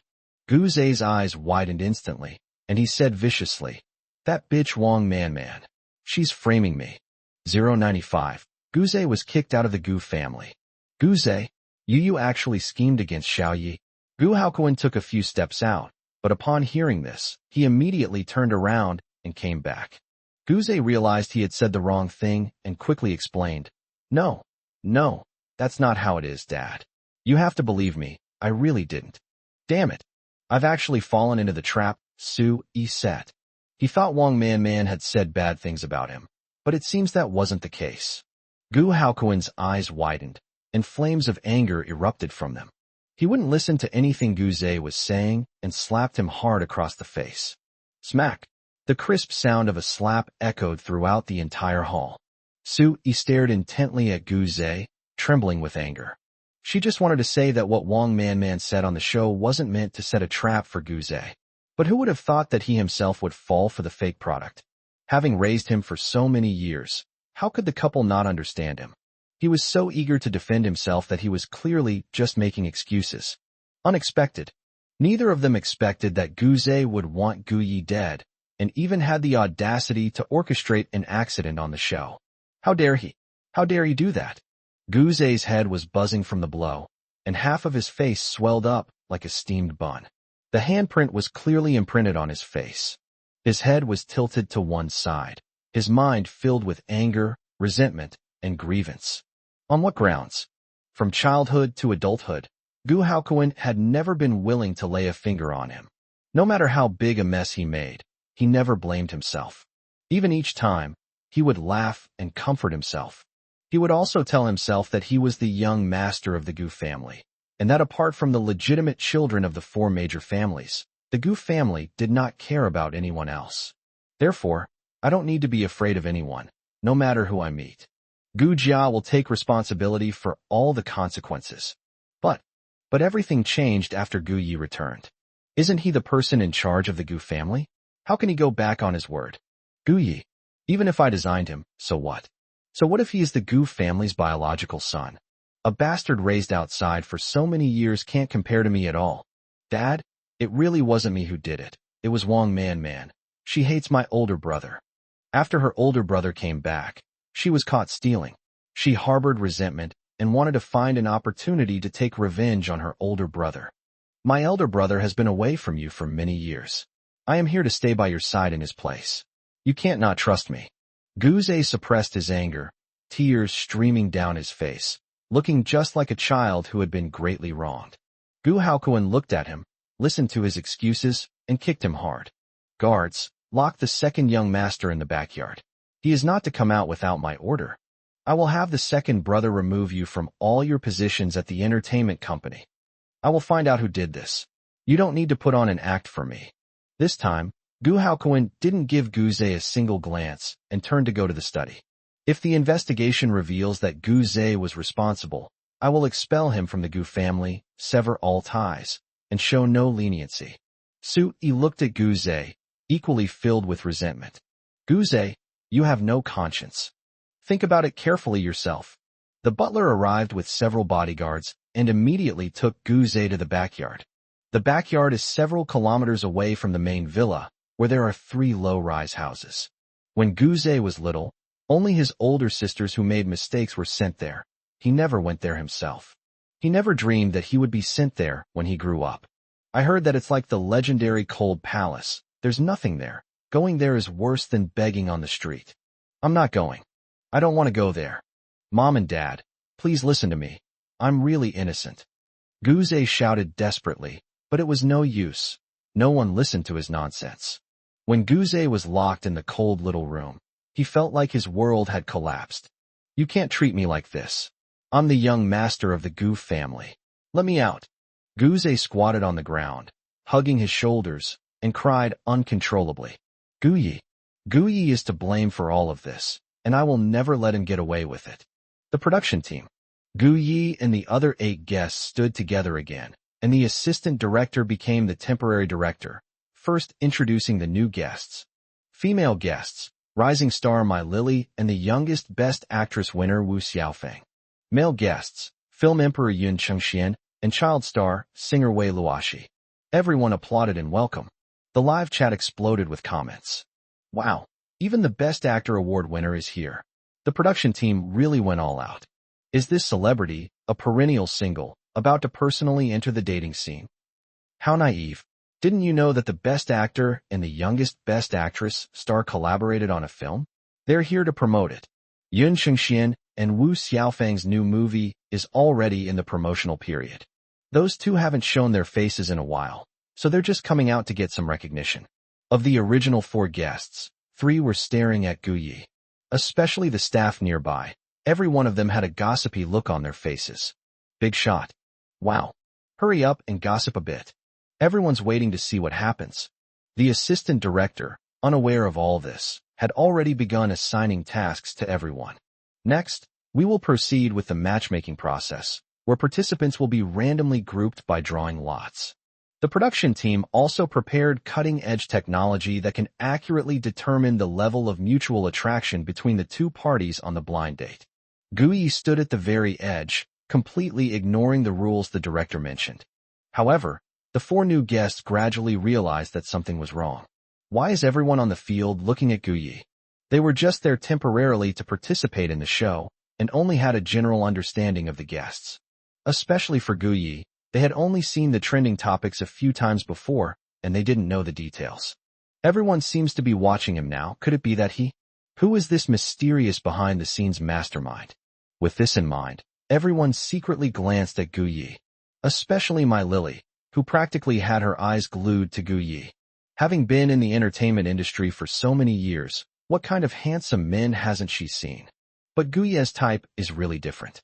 If you dressed him in ancient costume, he would absolutely be a handsome immortal. She likes men like this the most, handsome when dressed, muscular when undressed, and consistent inside and out. It's just a pity that I already have a boyfriend and we're getting married soon. Otherwise, at that moment, a strange sound rang out. Hey Guzi, is your melon sweet? Are my Lily and Wei Luoxi's secret relationship already at the point of discussing marriage? Scientist Wei Luoxi is two-timing. He and Wu Xiaofang are already together? What's next? Wheat grain. What was that sound? Who is spreading rumors? 096. A powerful confession. Grandpa phone personally intervenes. My Lily looked around, but apart from the assistant director still talking, no one else was speaking. What happened? After hearing Gu Ye's thoughts, Feng Baobao immediately checked on the four new guests. To her surprise, only my Lily's complexion was off. Everyone else remained unchanged. In other words, my Lily was the only one who could hear Gu Ye's innermost thoughts. Gu Ye's lackey hasn't realized it yet, but quite a few people have already overheard their conversation. Gao Yu. This metaphysical guru is really someone to get along with. He secretly shares any juicy gossip with us. I share a common interest with the metaphysical guru. I'm really awesome. Su Yuan. This is the first time I've heard such a story. The entertainment industry is getting more and more lively with fresh blood. The assistant director read the script attentively, and then the guests drew lots. The result was announced on the spot. Table 1, Gu Yi and Feng Baobao. Table 2, Wei Luoxi and Wu Xiaofang. Table 3, Yun Chengxian and Su Yuan. Table 4, Gao Yu and My Lily.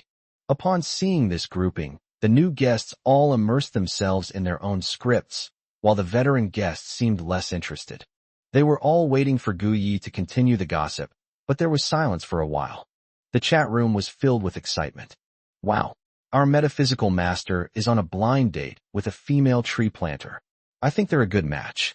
Wei Luoxi and Wu Xiaofang went on a blind date in their very first episode. So why didn't they get together?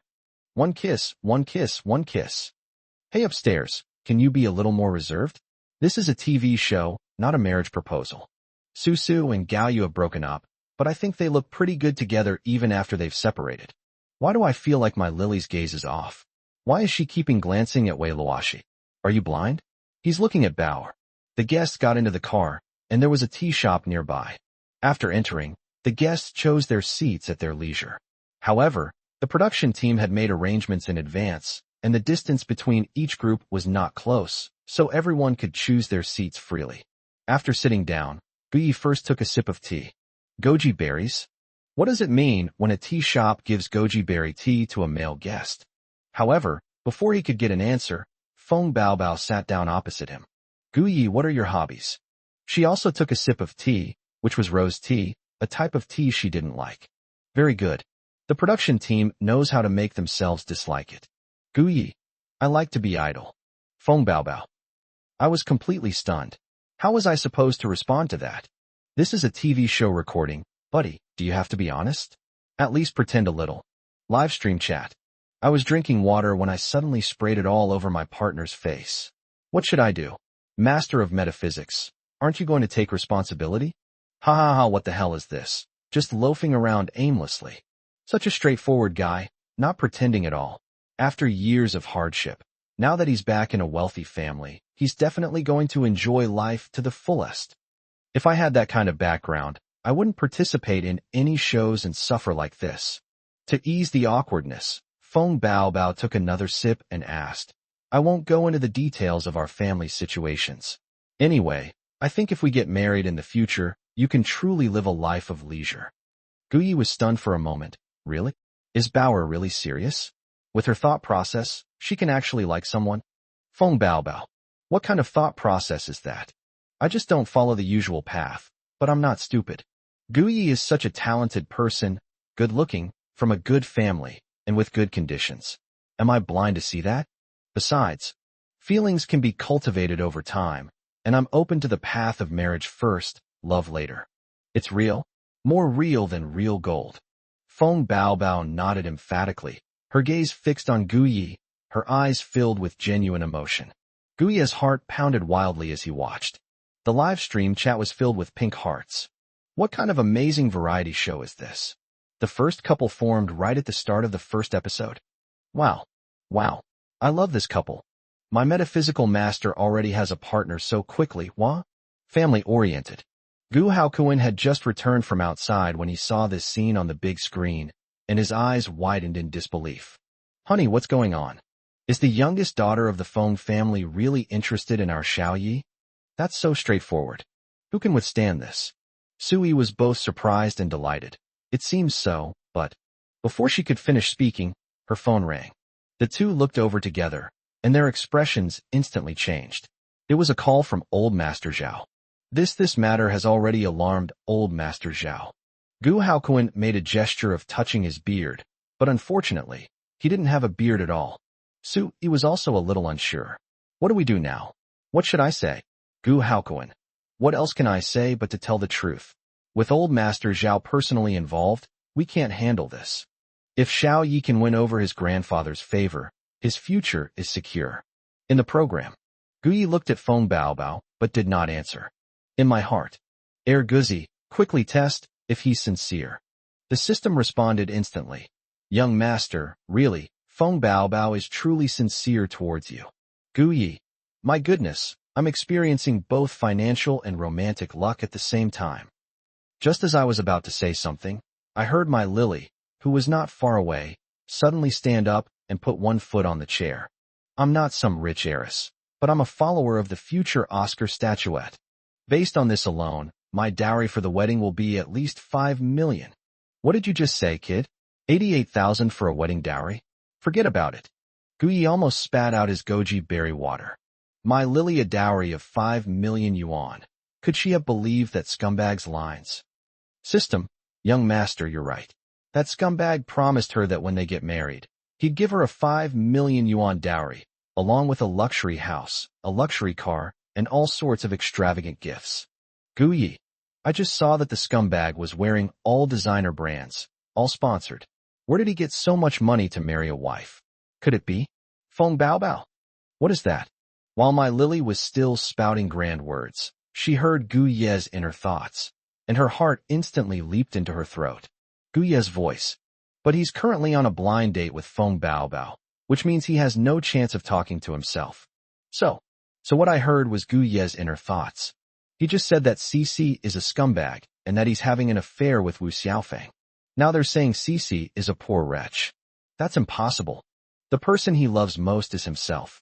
Gao Yu also forgot his own lines and stared straight at it. Are metaphysical experts watching the drama unfold online? Give me some more.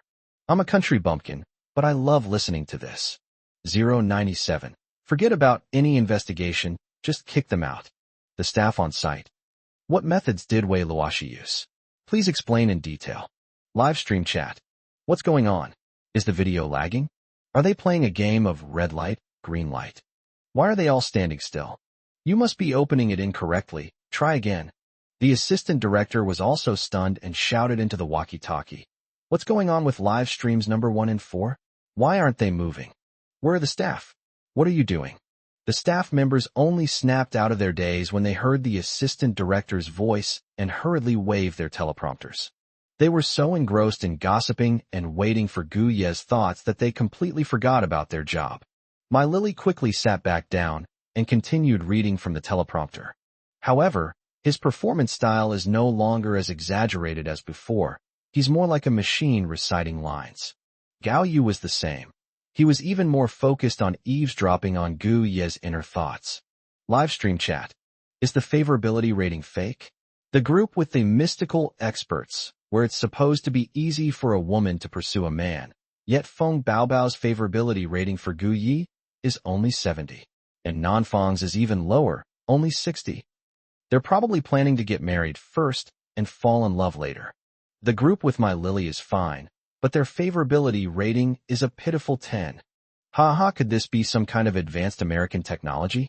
There must be some mistake. Let's try again. Gu Yi was too busy eating melon seeds to even pay attention to the teleprompter. Feng Baobao was so focused on eavesdropping on the inner thoughts that she didn't even glance at the teleprompter. The two of them ended their blind date early and went out for some fresh air. Less than a minute later, my Lily's group also came over. Both of them consciously stood behind Gu Yi and even tried to stand next to him. Gu Yi glanced at my Lily, as if a police officer had spotted a target. What a waste of this wheat. She still doesn't know that the dowry her sweetheart promised was actually payable after she'd enjoyed it. I've seen dowries paid through online loans or high-interest loans, which the couple then pays off together after marriage. But I've never seen a dowry where the bride is given a huge life insurance policy and then paid out after her death in ghost money, no less. A huge life insurance policy? Even after death, the betrothal gifts are given, and there's still ghost money. My Lily lost her balance and quickly grabbed Gao Yu beside her to keep from kneeling on the ground. Wei Luoshi actually treated me like this. Is thesis this real? Feng Bao Bao. That scumbag is really ruthless. I've learned something new. Gao Yu. There's no shortage of gossip in the industry, but this is the first time I've ever heard anything like it. That's awesome. Not long after, Yun Chengxian and Su Yuan came out. Su Yuan noticed that Gao Yu and Feng Baobao's expressions were off, and her heart skipped a beat. I'm late. They must have already gotten the juiciest gossip. Bauer, Gu Yi, Gao Yu Xiaomai, how was your chat? While speaking, he winked at Feng Baobao, implying that she had just heard some gossip and should share it with him. Feng Baobao understood and said, I've already confessed my feelings, so there's no big problem. What's wrong with the gossip enthusiast now? Gu Yi just saved Su Yuan's life. If this woman tries to repay my life with her body, wouldn't I be at a disadvantage? I can't miss any opportunity. Anyone who tries to take Gu Yi from me is just wasting their time. Su Yuan. No wonder she's the darling of the Feng family. She's so prescient. Gao Yu. I've talked to Xiaomai, and we can be friends. Xiaomai, what do you think of me? Before my Lily could speak, Gu Yi's inner thoughts began to resonate again. How was it? Not so good. Actually, when it comes to my Lily, she's like two people who are blind to both sight and mind. She has 2 cell phones. She should take out the one she doesn't use often and use it. Wu Xiaofeng had laid out all the evidence in front of her, yet she only discovered it when she was on her deathbed. This is like a novel where the female protagonist suffers all the hardships. She only has a sudden realization at the very last moment. TSK, TSK, TSK. Wheat grain. What evidence? What evidence did Wu Xiaofeng give herself? She couldn't care less about filming the show anymore and disappeared from the screen right then and there. Su Yuan was about to ask Gao Yu to go over and check, just in case something happened. This part isn't over yet, so it's perfectly reasonable for Gao Yu to care about my Lily. However, before she could say anything, Yun Chengxian had already run out. Su Yuan. Gao Yu. Feng Baobao. Gu Yi. There's one more juicy tidbit I forgot to mention. Yun Chengxian and my Lily were childhood sweethearts, but they moved away after Yun Chengxian turned 5 and never saw each other again. And also my Lily got scammed by that scumbag. TSK, TSK, TSK, what a tragic fate. Su Yuan. This whole mess is even more complicated than my script. Gao Yu. Let's try again. Feng Baobao. Tell me quickly, what exactly did this evil deed do? Family-oriented. Su Yi and Gu Haokuan stared at each other, both feeling like they were dreaming. Old man, is Grandpa Feng serious? Our Xiao Ye's good days have arrived. Gu Haokuan burst into tears of joy. That's right. The old man said that as long as Xiao Ye and Feng Baobao get married, he'll give the Feng family 10% of the shares. You should know that even this small share is worth more than the entire Gu family's assets. How could the couple not be excited? And this is just the gift given right after the wedding. More will be given after the children are born. Su Yi also smiled broadly. Besides, this is only what old Master Feng gave us. We haven't even counted what others gave us yet. Xiao Yi is such a lucky boy. Everyone in Fanqing knows that whoever marries Feng Baobao wins half the country. How could the two of them not be excited? They lost their own son for so many years, and even giving him the entire Gu family wouldn't be enough to make up for it. Now they've found him an even bigger backer. He won't have to worry for the rest of his life. But at that moment, a man rushed in a flurry of activity. Mom and Dad, what on earth are you doing? Xiaoza just came out of the hospital. He's not feeling well, and you actually locked him in a dark room. What did you say back then?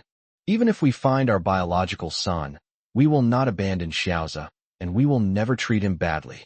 Gu Lao Si, Gu Chu Shuang, has returned, accompanied by a woman dressed in a very dazzling manner. Grandpa and Grandma, you've really gone too far. Uncle Xiaoza has been wronged. Didn't a master say before that Uncle Xiaoza is our family's lucky star? If you lock up the lucky star, won't that deplete the family's good fortune? This is Gu Chushuang's daughter, Gu Xiaofu. That's right. He took Gu Chushuang's surname. The mother and daughter started hurling insults at Gu Haokuan and Su Yi as soon as they entered the door, completely ruining their good mood. Su Yi got angry when she heard about the counterfeit goods, and when she heard about the lucky star, she became even more furious. Clap, clap, clap. Su Yi walked up to the mother and daughter, rolled up her sleeves, and slapped each of them several times. I felt incredibly relieved after I finished. You two good-for-nothings. You've ruined the reputation of the Gu family. How dare you come back? Xiao Yi is the eldest son of the Gu family, our own son. Everyone else can get out. Why not just skip the investigation and kick Gu Zhe out? 098. Gu Ye's dirty secrets. You can even play with that kind of stuff? Gu Xiaofu was beaten to the ground and collapsed, crying loudly in grievance. Her cries were sharp and piercing, and they sounded more like the wails of a female ghost in the huge hall. Why are you hitting me and my mom? If you hadn't been so biased and didn't care about my mother at all back then, how could she have married such a scumbag?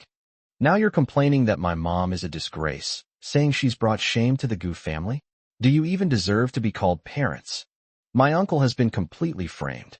That woman named Wang Manman has already confessed that she did it all, and it has nothing to do with my uncle. While crying, Gu Xiaofu took out a file folder and threw it on the ground. Su Yi was taken aback. Wang Manman actually admitted it? The nanny who got fired? I've done my own investigation. She has no power or influence. How could she possibly control such a massive accident? No matter how she thought about it, Su Yi felt that the document was forged. She bent down to pick it up and carefully examined the documents inside, becoming increasingly angry with each reading. Every document here, including photos from the scene and Wang Manman's confession, is enough to prove that Wang Manman was the one who did the whole thing. But how is that possible? Gu Haokuan also came over and carefully examined the document, his eyes narrowing more and more as he looked at it. The person behind Gu Zhe is quite capable. They can even manufacture something like this? Su Yi wanted to say something indignantly, but Gu Haokuan stopped her. Since Gu Yi wasn't home, and they didn't know the truth, they figured they might as well wait and see if Gu Zhe slipped up. Seeing this, Gu Chushuang raised her voice even louder. Mom and Dad, now you believe me, right? Xiaofu and I are doing all this for the good of our family. You actually hit us. Do you even care about my daughter and me? I think all you care about now is Gu Yi. Even if he is the Gu family's biological son, he has been raised outside for so many years. Do you know what kind of temperament he has? Where is he? Release Gu Zhe now. If you wait until he's scared to death in there, it'll be too late for you to regret it. Gu Haokuan waved his hand, and the old butler went to the backyard to release Gu Zhe. Upon seeing Gu Chushuang, Gu Zhe felt as if he had seen a long-lost relative, and the two embraced and wept bitterly. Seeing their intimate behavior, Su Yi clenched her fists in anger. Idiot. The second son has already told her everything, but she is still stubborn and unyielding. Unlike the second son, this fourth son is not capable of realizing his mistakes and turning back from the wrong path.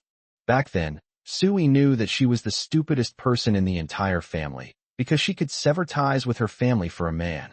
Gu Haokuan sat down angrily and said, Gu Zhe, you have a good fourth sister. She'll vouch for you. Why don't you take this opportunity to move out for a while? I'm getting annoyed just seeing you all lately. If he stayed at home, it would be inconvenient for Gu Zhe to make a move. If we let him out, he'll definitely have a chance to meet the mastermind behind it all. His own people will keep a close watch on him, and everything will be easy to handle.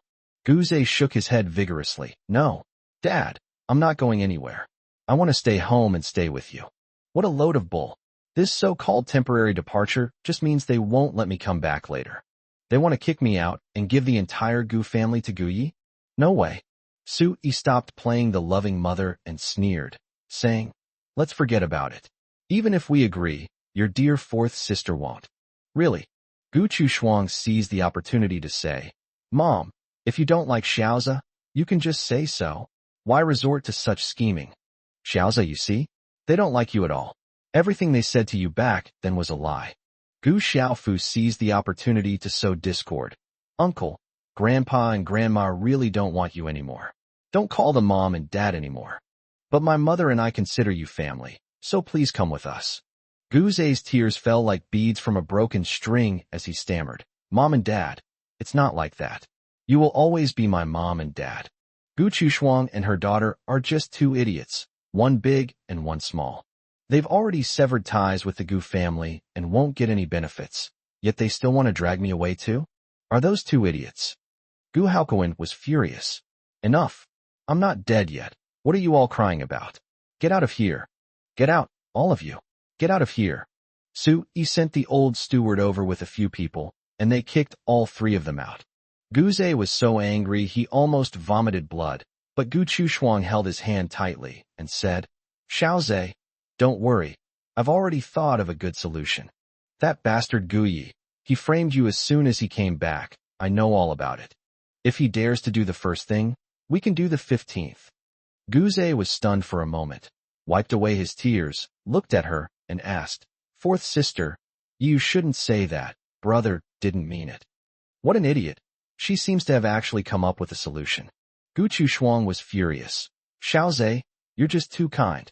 Gu Yi has bullied you like this, and you're still taking his side. Don't worry about anything. Your fourth sister is now a well-known streamer. When we get back, I'll go to the live stream and stir up the fans.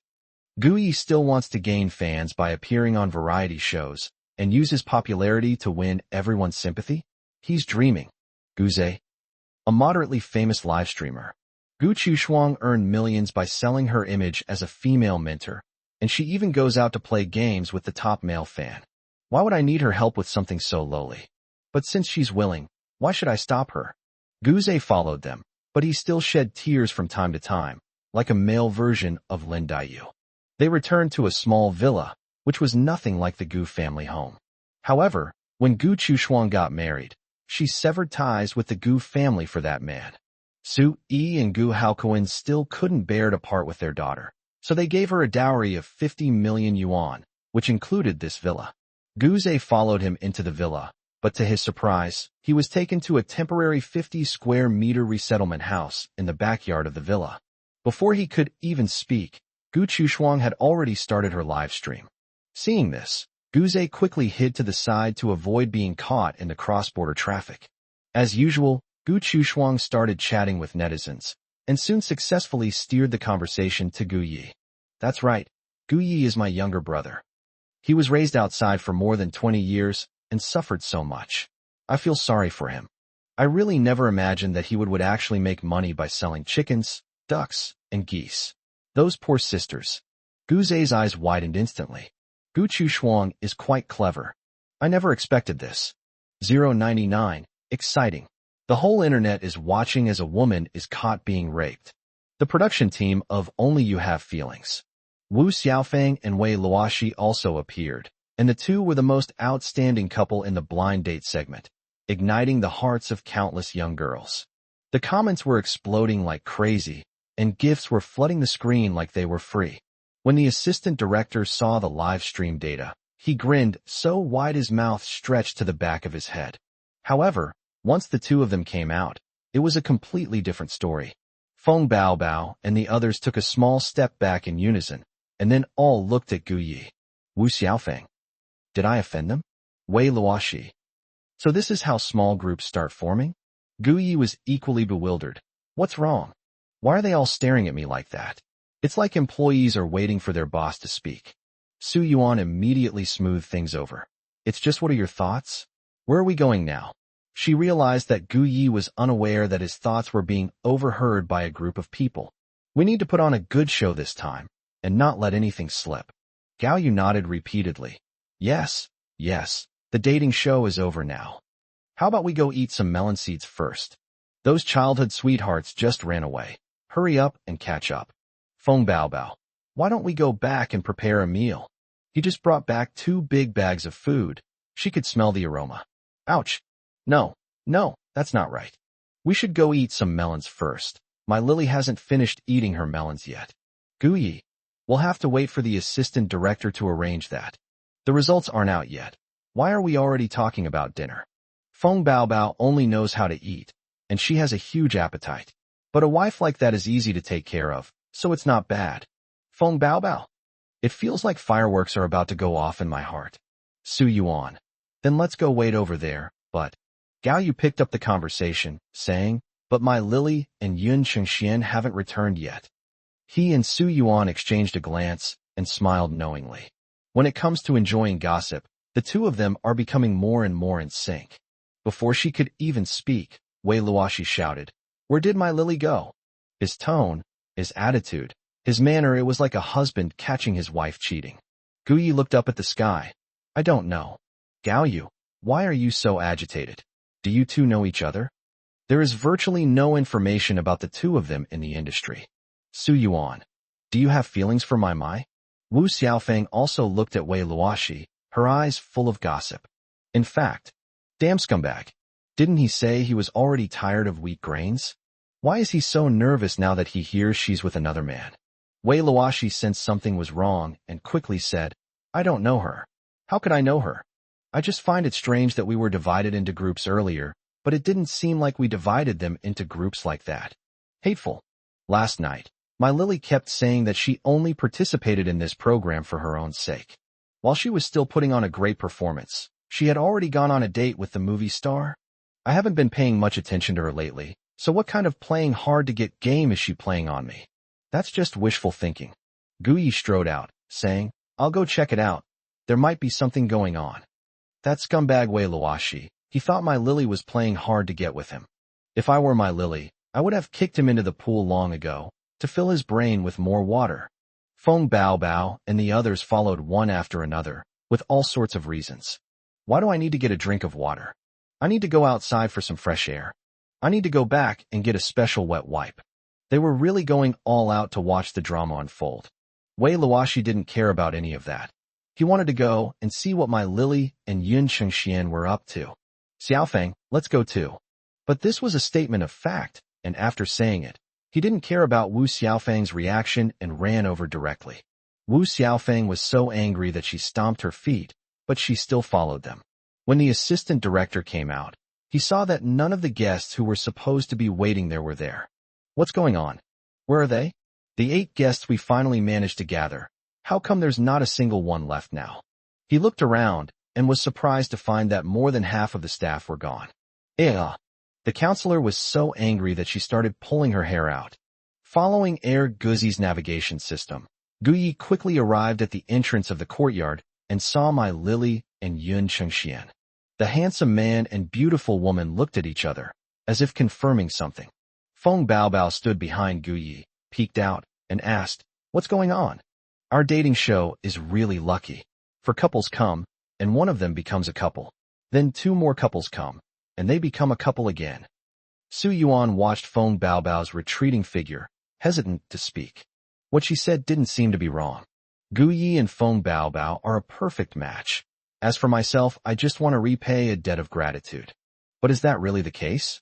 Why did Feng Bao Bao feel so upset when she heard her say that? At that moment, Gu Ye's inner voice rang out. Wow. As expected of someone who benefits from my good fortune, their mind clicked so quickly. Before he could finish his thought, Wei Luoxi rushed over and pulled my Lily aside. Miley, what's wrong with you?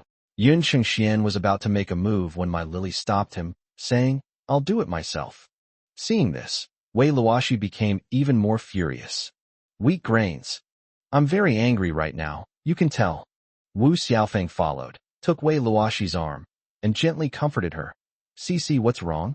You and Mai are very familiar with each other? That bitch my Lily, taking advantage of my absence, actually seduced Wei Luoxi again. I've already sent her so much evidence. How can she be so shameless? Wei Luoxi, who had been furious, has now come to her senses and said, I don't know anyone like that. My Lily looked at Wei Luoxi, the man she had been infatuated with for many years. Not only does he have no sense of responsibility, but he also cheated on me by eating behind my back. Wei Luoxi, you're not a man at all. You don't know me, yet you want to marry me? You're having an affair with Wu Xiaofeng. Do you think I don't know? Gu Yi walked over. You have to eat the melon while it's still hot. TSK, warrior my Lily. Throw the evidence at him, right in his face. Live stream? come live across the entire internet and catch women being raped. The staff, drawn by Gu Ye's inner thoughts, had already pointed their cameras at the scene. Right now, the live stream chat was buzzing with excitement. What kind of hidden program is this? The temporary counselor is really something else. Amazing. The actors' performances were all excellent. It looked so real. Is it possible that this is actually true? Wei Luoshi has been living off a woman for 10 years, saying he wants to marry my Lily while he's been sleeping around with Wu Xiaofeng. What? 100. I'm not recording anymore. My Lily manipulated her phone and threw the contents onto a wall by the door. Wei Luoshi, do you still think I'm a fool? I raised you for 12 years, and you always claimed to be my savior, and kept telling me to repay your kindness. And what happened? You were nothing at all. You're not only shameless, you're also cheating on me. You and Wu Xiaofeng have been together for 3 years. For the past 3 years, you've spent my money, used my connections, and supported your so-called movie star. Screenshots flashed by one after another, call logs, and so many intimate videos and photos of Wei Luoshi and Wu Xiaofeng. My Lily felt like an idiot. All these years have passed. How come she never discovered the true nature of this scumbag? So many flimsy excuses. How come I didn't notice them? My savior has always been my childhood sweetheart. What my Lily just said was the result of her best efforts. But after saying that, she couldn't help but burst into tears. I feel so miserable. I invested my emotions, time, and energy, but in the end, it was all for nothing. When Wei Luoshi saw those things, his expression changed drastically. Miley, you've fabricated the facts. Stop it right now. Turn it off. He rushed over like a madman, trying to snatch the phone from my Lily's hand. However, Yun Chengxian beat him to it and kicked him away. Gu Yi. Wow. No wonder he's an award-winning actor. His skills are amazing. Wei Luoshi has played too much. His constitution is completely ruined. He can't even breathe properly without being kicked, let alone running a few steps. The evidence is irrefutable. What excuses does he still have? Fortunately, Miley discovered her early. Otherwise, she wouldn't even know how she died. Feng Baobao reached out to grab the shovel, only to realize that she was on a TV show and the shovel wasn't with her. Wei Luoshi, you're so shameless. You've been living off a woman for 12 years, and they've presented the evidence. What else do you have to say? Feng Baobao was furious and rushed over to kick him several times. How could such a scumbag have lived such a good life for so many years? Are all the girls in the world blind? Wei Luoshi was kicked by the movie star Yun Chengxian and was already in severe stomach pain. But after being kicked a few more times by Feng Baobao, he felt like his intestines were about to break. You mustn't listen to her nonsense. Tu didn't. He managed to utter a complete sentence, but he was already drenched in cold sweat. What exactly happened with Ma Lingling? How did she suddenly change so much? And those things. Wu Xiaofeng actually gave all the evidence of her relationship with my Lily to her? Is she crazy? Wouldn't it be better if the two of them worked together to deceive people?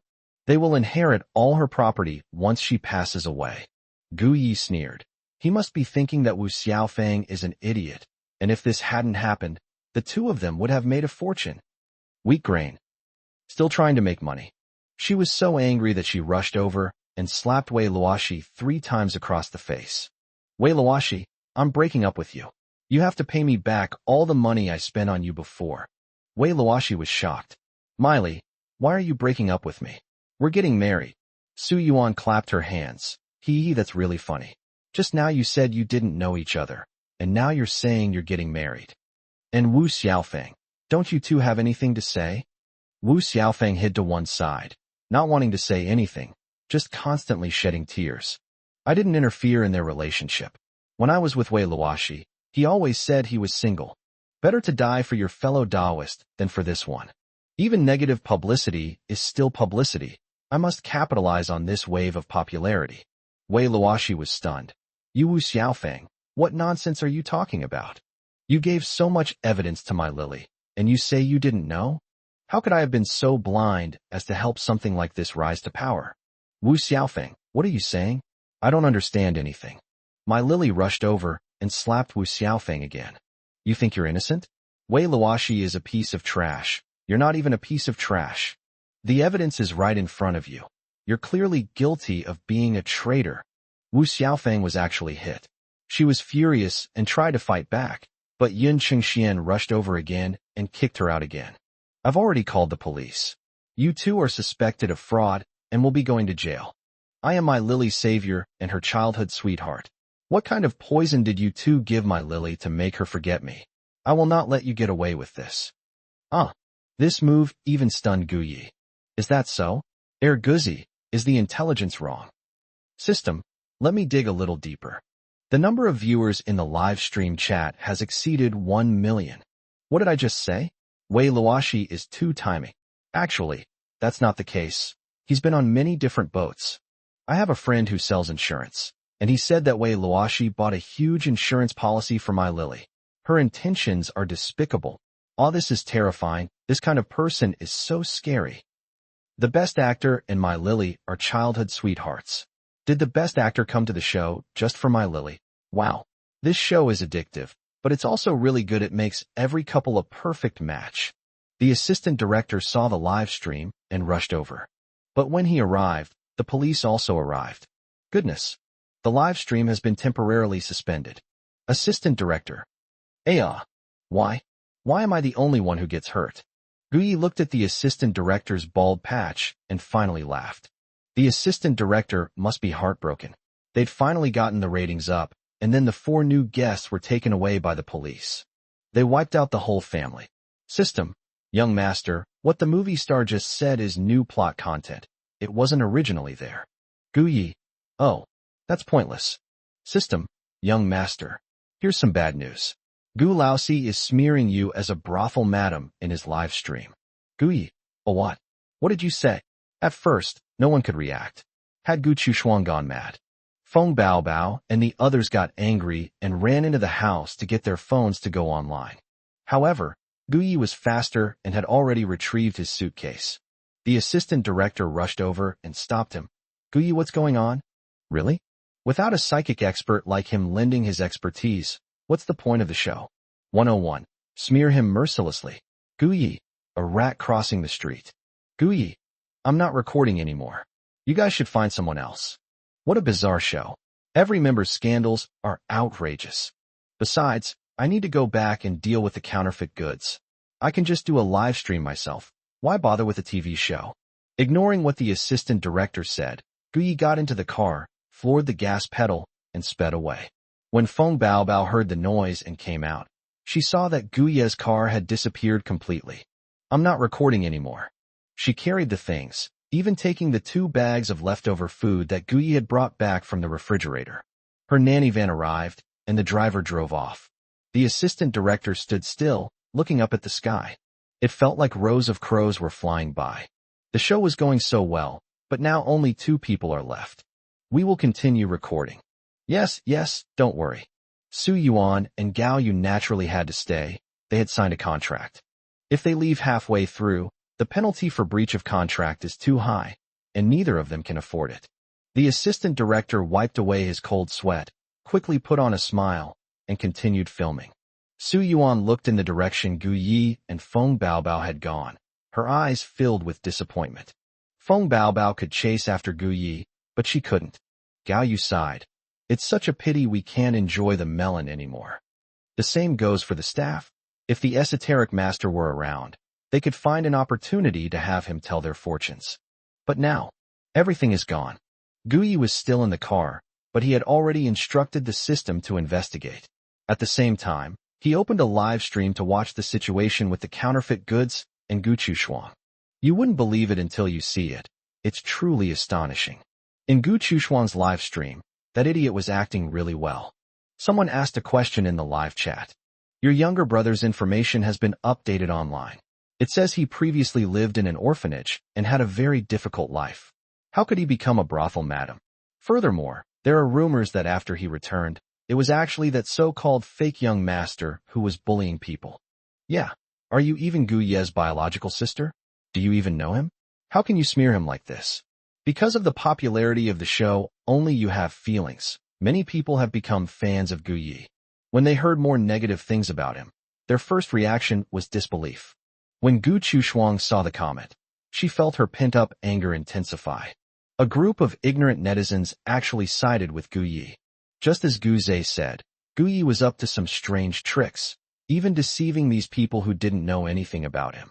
I originally just wanted to say a few words casually and let netizens look it up themselves.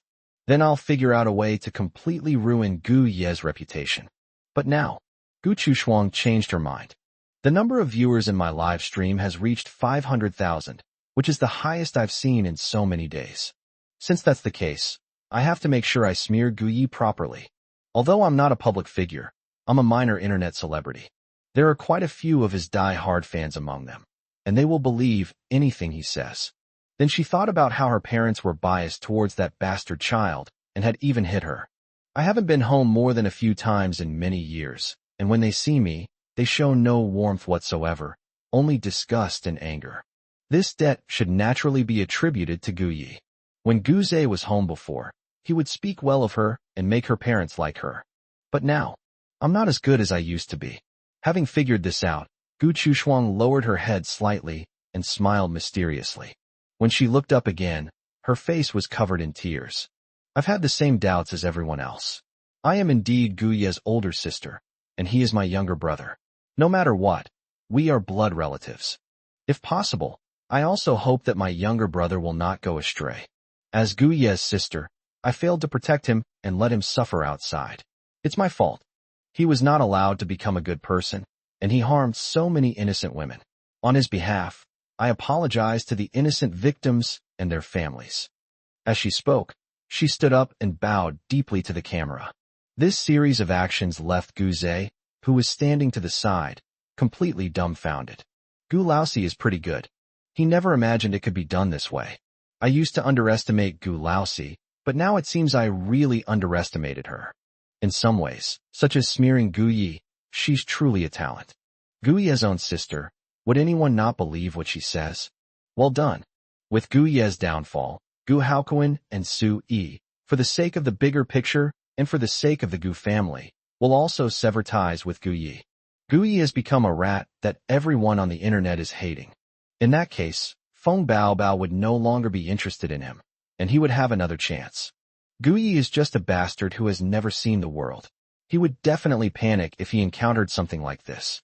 When he got home, he tried to explain incoherently, but the more flustered he became, the more frightened he became, and the more inconsistencies he made. When the time comes, Gu Haokuan and Su Yi will find that Gu Yi is not as composed as he appears. And those three brainless older sisters, they will all be utterly disappointed in Gu Yi. They will definitely change back the way they treated you before. They will surely regret how they treated themselves these past few days and will definitely make amends to themselves. Hee. Gu Zhe made a decision. Once they regretted their actions, he would begin to make amends. I must act quickly and make them all my harem. They're all money-losing wretches, bearing their own children and making money for themselves, but they can forget about ever getting the respect they used to have. They're just a bunch of brainless women. They don't deserve my high regard at all. The more Gu Zhe thought about it, the happier he became. Looking at the comments in the live stream, he laughed so hard his eyes were almost closed. Oh my god, it's actually true. That Gu Yi is so cunning. All that persona he cultivated as a mystical master was just an act, huh? I told you before, he couldn't withstand scrutiny. The Gu family is rich. They spent money to create this persona for him. Gu Yi felt guilty. He had already withdrawn from the dating reality show. He's trying to run away, isn't he? What do you mean by quitting? He's just afraid of getting caught by the police and never being able to get out again. Girls who have been harmed by him, please stand up. Gu Chushuang sat back down in front of the live stream and almost burst out laughing when she saw the comments. That's the power of fame. With such influence, she's bound to make a fortune in the future. Gu Yi, who told you to offend Xiao Zhe? You brought this on yourself. 102. Keep pushing and make him atone with his death. Gu Chushuang's fan base has surpassed 100,000 members. This was something she had never dared to imagine before. Overwhelmed with joy, she felt as if she had suddenly become incredibly sharp. She wiped away her tears and continued. Please don't misunderstand. Although my younger brother went astray and harmed my brother Gu Zhe. However, our whole family knows Gu Ye's character, But he is, after all, a child of the Gu family, and none of us can bear to do anything to him. I swear to God, our Gu family absolutely did not spend any money to create a persona of a metaphysical master for him. It's just, as she spoke, she added her own dramatic flourish, her eyes reddening and her voice choked with emotion, unable to speak. Upon seeing this, netizens offered her words of comfort. Sister Shuang Shuang is so kind-hearted. Her whole family are good people. How could such a good family produce such a scoundrel? Don't cry, don't cry. It's not your fault. It's all the scumbag's fault. Looking at the comments in the live stream, and then at Gu Chu Shuang, Guze felt more and more that his acting skills were lacking and that he needed to practice more. Gu Chu Shuang pretended to cry for a while, then continued her live stream, her voice choked with sobs. Thank you all for your support. I will never forget it in my life. Don't think too badly of my younger brother. After all, he had no choice. It's hard to endure hardship alone out there. Human nature can't withstand the test. Oh right, there's one more thing. Our Gu family's doctor discovered Gu Ye's secret before, which is that he not only works as a madam, but also does it himself. He has contracted that disease and probably doesn't have long to live. The family doctor kindly advised him, but unexpectedly, he was met with fierce retaliation from Gu Yi. I'm telling you all this so that you won't use this to upset my brother. His life is almost over. If it weren't for this, he would never have gone down such a path of no return. Actually, I bear an unshirkable responsibility for this. If I had told my parents and family about it earlier, they might not have been fooled. No matter what, please don't cause trouble for Gu Yi. He's a pitiful person too. I'm begging you all. As she was speaking, she stood up again and solemnly bowed 3 times to the live stream audience. Ever since the family doctor came to her home, she had taken a liking to him, but because of the vast difference in their social status, he never dared to express his feelings to her. Who would have thought that Gu Ye's return would not only lead to the family doctor's dismissal, but also cause his parents to despise the family doctor through despicable means? Hateful. What right did he have to treat her first love like that? An illegitimate child raised outside the family dares to lay a hand on the family's meritorious servant as soon as he returns. Gu Yi really has a lot of nerve.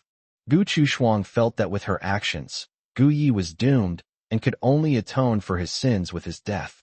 Since that's the case, I might as well add some more mud to his head. The greatest value of his life was that this bastard child, who was involved in all sorts of shady dealings, could be used by him before he died.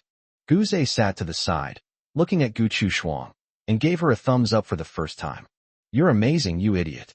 I have to applaud her for this series of actions.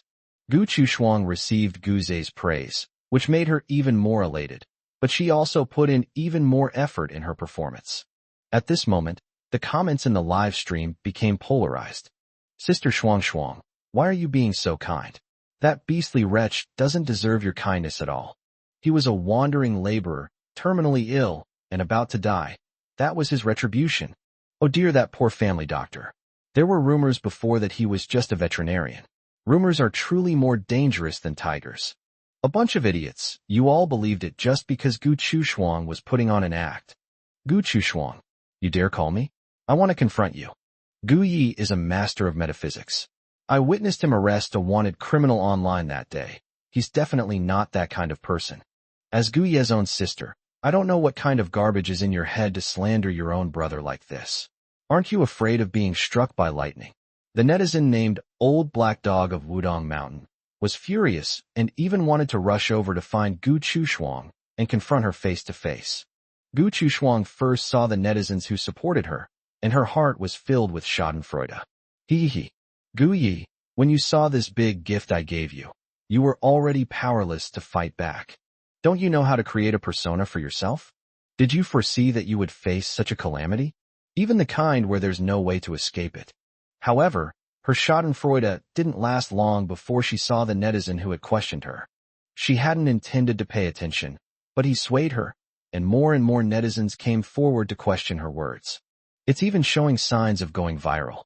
Despite this, Gu Chu Shuang remained calm and even said with tears in her eyes, "Everyone, please don't fight over me. I know there will be kind-hearted people who have been misled by Gu Yi. I really don't blame you. Then please connect with me. so I can explain things clearly to you and prevent you from being deceived any further. What idiots. Even at this point, there are still people siding with Guyi? Okay. So be it. I've seen plenty of this kind of thing.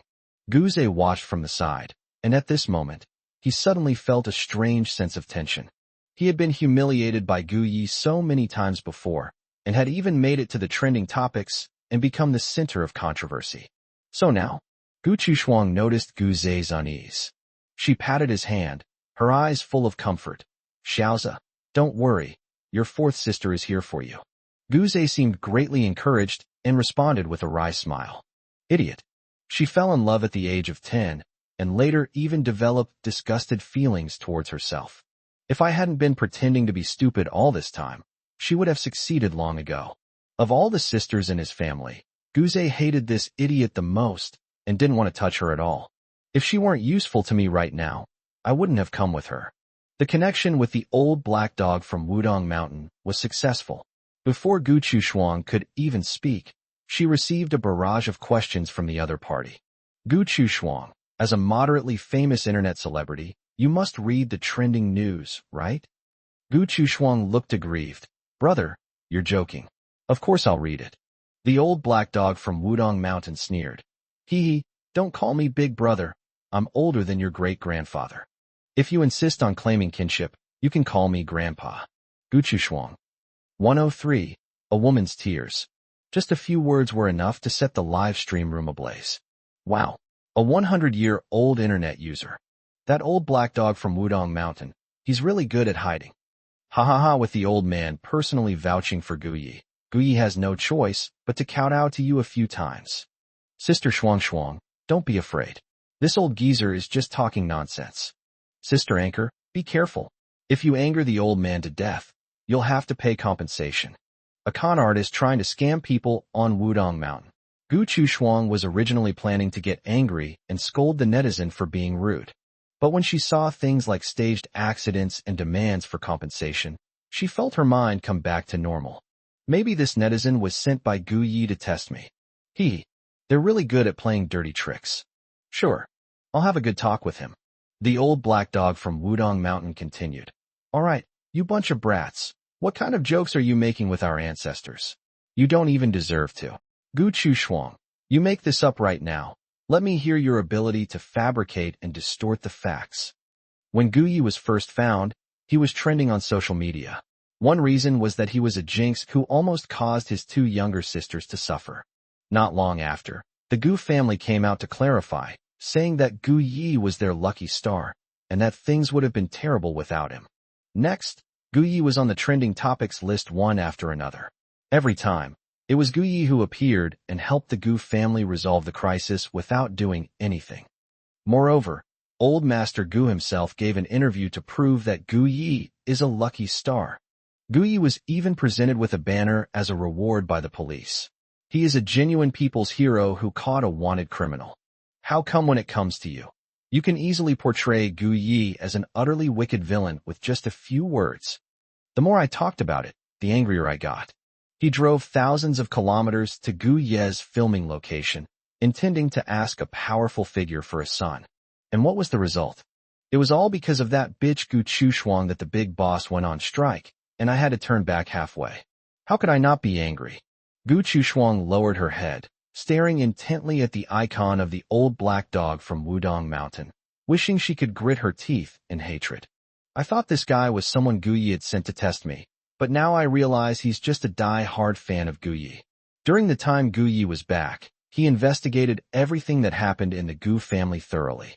No wonder he was so confident and insisted on going head-to-head with himself.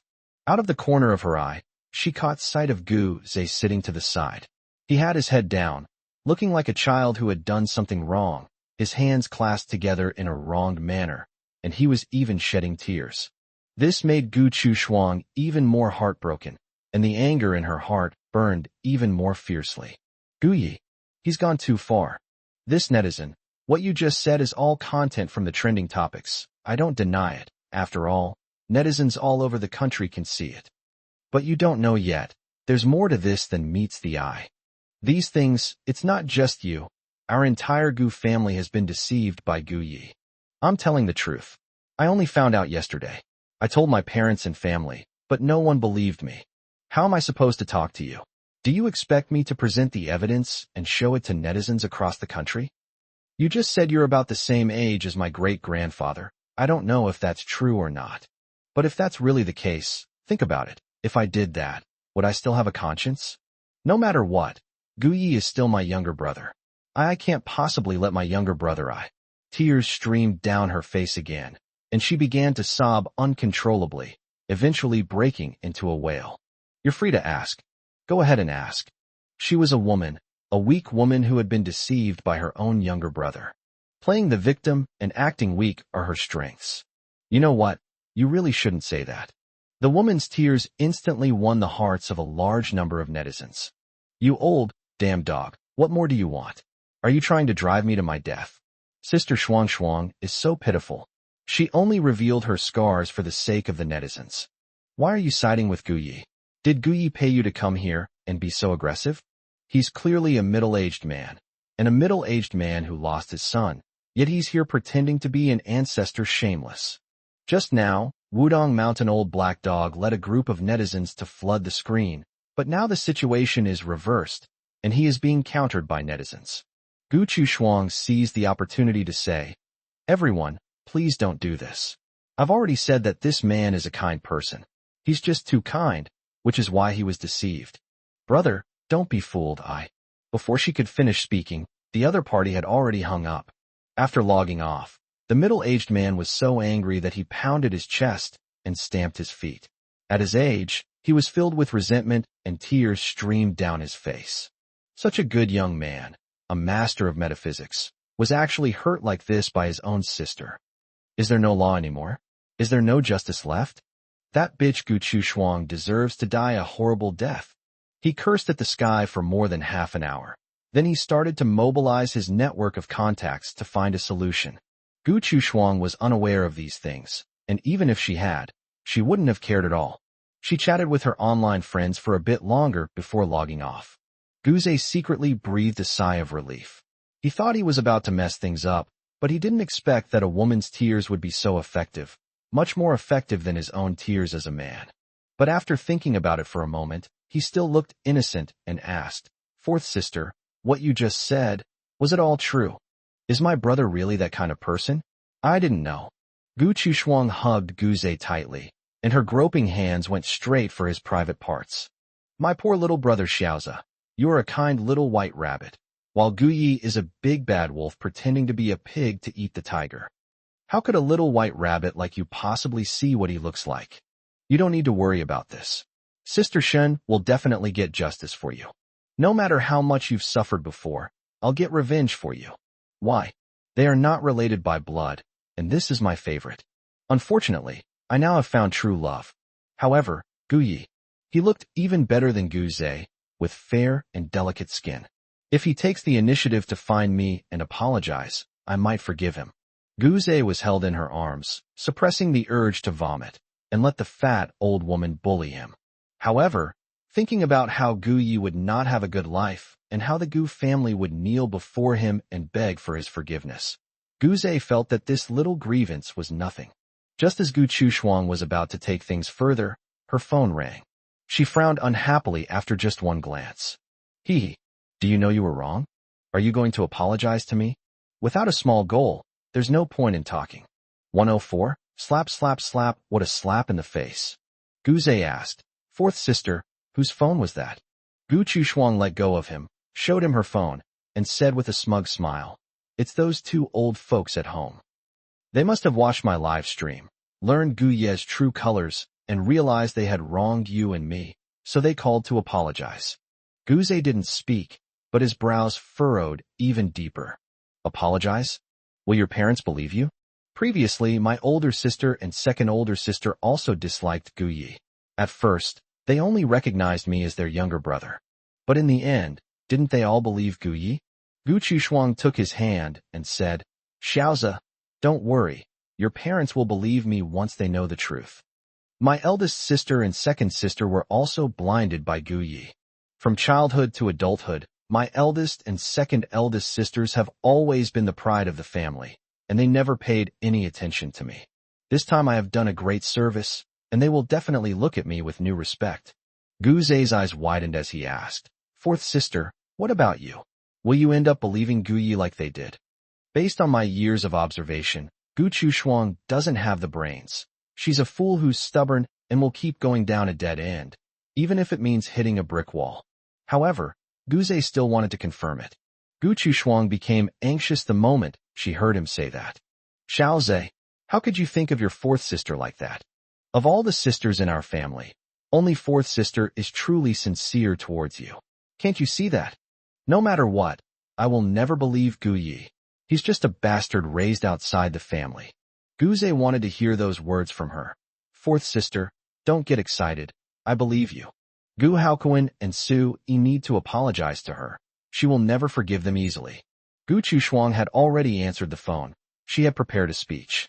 However, before she could utter a single word of her lines, Gu Haokuan's furious roar came from the other end of the phone.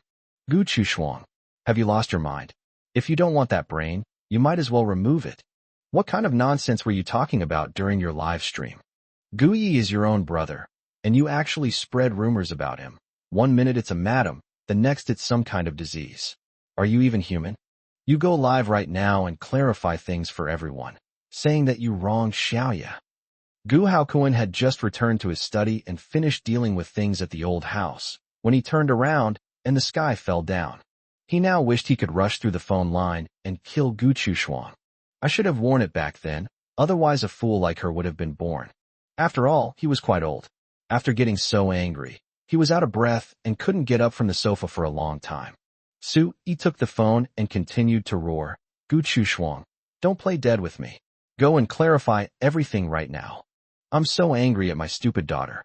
Both her second and eldest sons told her that Xiao Yi was the lucky star of the Gu family. From the moment he returned, they patiently explained everything that had happened in the Gu family to her. But this guy, it's like his brain has been filled with dung. He didn't listen to a single word. In the live stream, she said things that didn't exist, spreading rumors and smearing Xiaoya. She really had the nerve to say such things. That's her own brother. The eldest and second eldest sisters didn't trust Gu Yi back then, and they both suffered the consequences. Can't the fourth eldest see that? Gu Chushuang was completely petrified. She had just thought her parents were coming to apologize, and even considered taking this opportunity to mend her relationship with her family so that she could benefit from it in the future. Only, she never expected that the two of them would come to berate her, and even use such vile language, and demand that she apologize live and admit that she had framed Gu Yi. Why should I? Isn't one's own face a face? Gu Zhe was also stunned. Gu Haokuan and Su Yi didn't believe Gu Chushuang's words. The internet is flooded with news about Gu Yi being a brothel madam, and some people have even fabricated evidence. Don't those two old folks ever watch the news? She thought that since they came to apologize and her fourth sister was backing her up, she could regain her status in the Gu family. But now it seems all that effort was in vain. Gu Yi, he's a bastard, a scumbag. What method did he use to completely brainwash Gu Haokuan and Su Yi? I'm so angry. Gu Zhe was so angry that he was trembling all over, wishing he could run out right now and kill Gu Yi. Gu Chushuang's smugness was replaced by hatred, which made her furious, and she completely lashed out at Gu Haokuan and Su Yi. Gu Haokuan, Su Yi, you lot have all been completely fooled by Gu Yi, and you still dare to criticize me. Haha, you two are really shameless. I am your biological daughter, the daughter you raised by your side. You don't believe me, fine, but you even hit me. You insulted me. From childhood to adulthood, when have you ever truly cared about me? Don't think I don't know. You've been desperately trying to have children just to have a son. What high society? What pillars of the 8 great families? You're nothing but feudal old ideas that favor sons over daughters. What's the difference between you and those old farmers who toil in the fields? I cut ties with you all a long time ago, so leave me alone. Gu Yi is that kind of person. Your whole family has been deceived by him. Just wait and see what happens. You want me to apologize? That's impossible. After her angry outburst, she slammed down the phone. If it weren't for the numerous live stream files and messages on the phone, she would have smashed it to pieces long ago. Even so, Gu Chushuang was still furious, collapsing into a chair and panting heavily. Those two old bastards. Why are they treating me like this? I'm the one who listens to them the most. I got married when I reached the appropriate age. They wanted me to marry into their family, and I did as they said. But those men, besides having a few stinking bucks, are not good enough for me at all. I just found true love. Why do they have the right to break us up? Now, for the sake of Gu Yi, an illegitimate child raised outside, they're trying to control me again? Impossible. Ha ha, Gu Chushuang, will never let them succeed. The two old men thought she was framing Gu Yi. Then she's confirmed. Evidence. That's easy to do. Xiaozhe, go find Aunt Wang and pick a place to stay. I'm going out for a bit, and we'll be back soon. Gu Chushuang picked up her bag and left. Gu Zhe chased after her, saying, Fourth sister, be careful. I'm not going anywhere. I'll wait for you here. Gu Chushuang was even more moved. Xiaozhe, you really understand me, just you wait. Your fourth sister will definitely get revenge for you.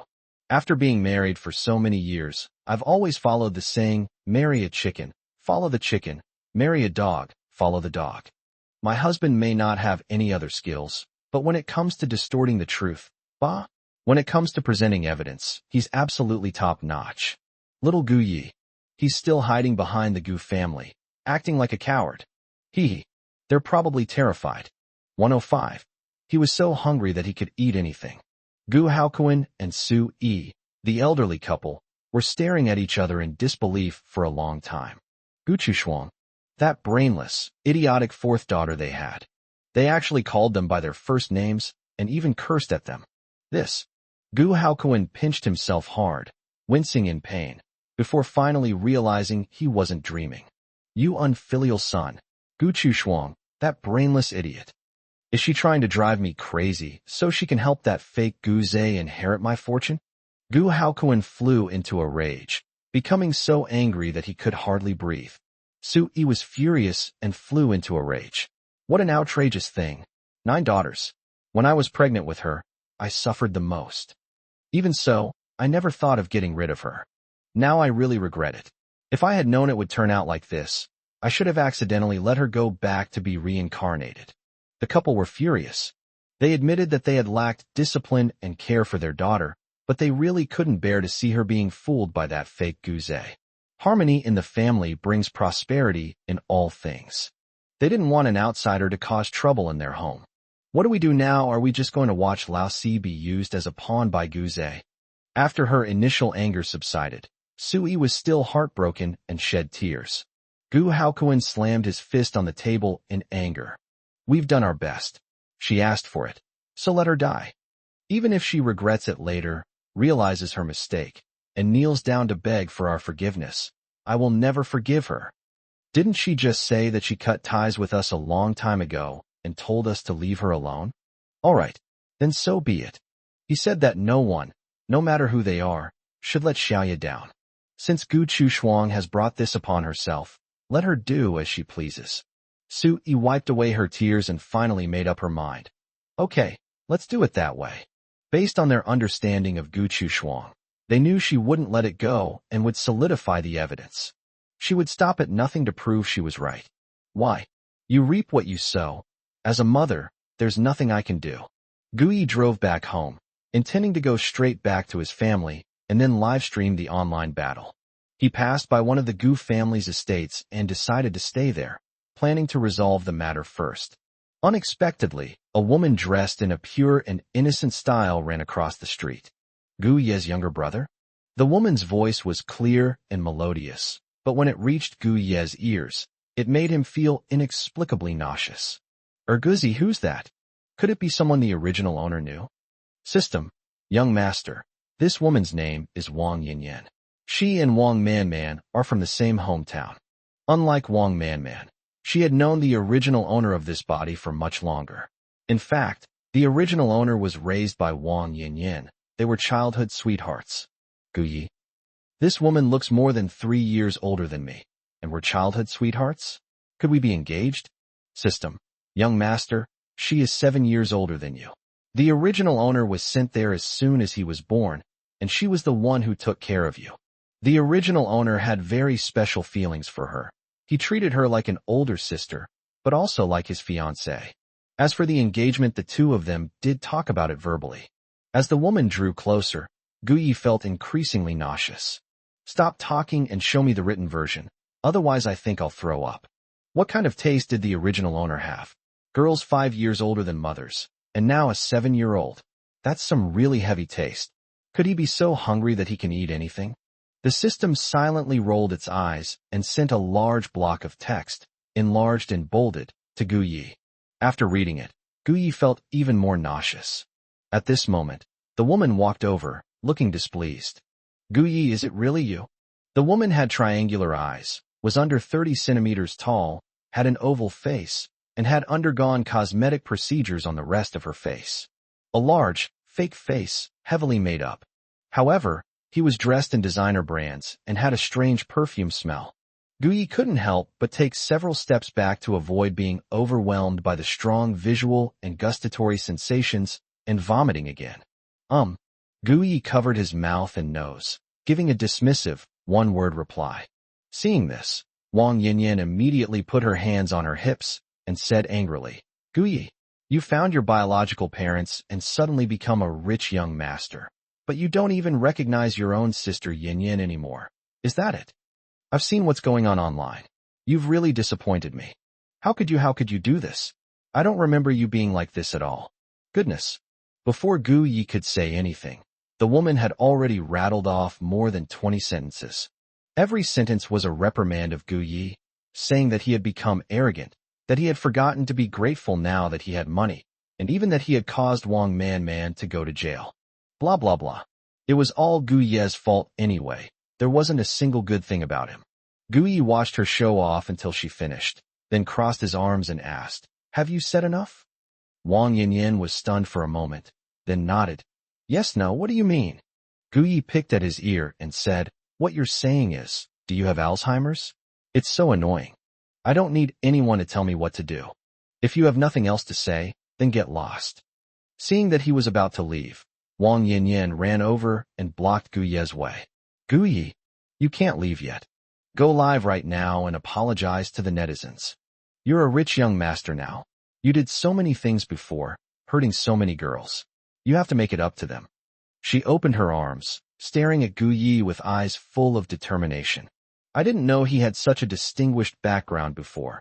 Otherwise, I would have already firmly grasped him. But it's not too late now. Although he is a wealthy young master, his reputation is terrible. He had always been interested in her, but she had never agreed to be with him.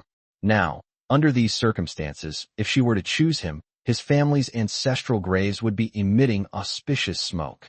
Moreover, he always listens to me, and if I'm unhappy, he'll be terrified. She would make him apologize first and then compensate her, after which she could smoothly marry into the Gu family. Guyi smiled, amused by her foolish behavior. Do you have evidence? Wang Yinyan was stunned for a moment. What did you say?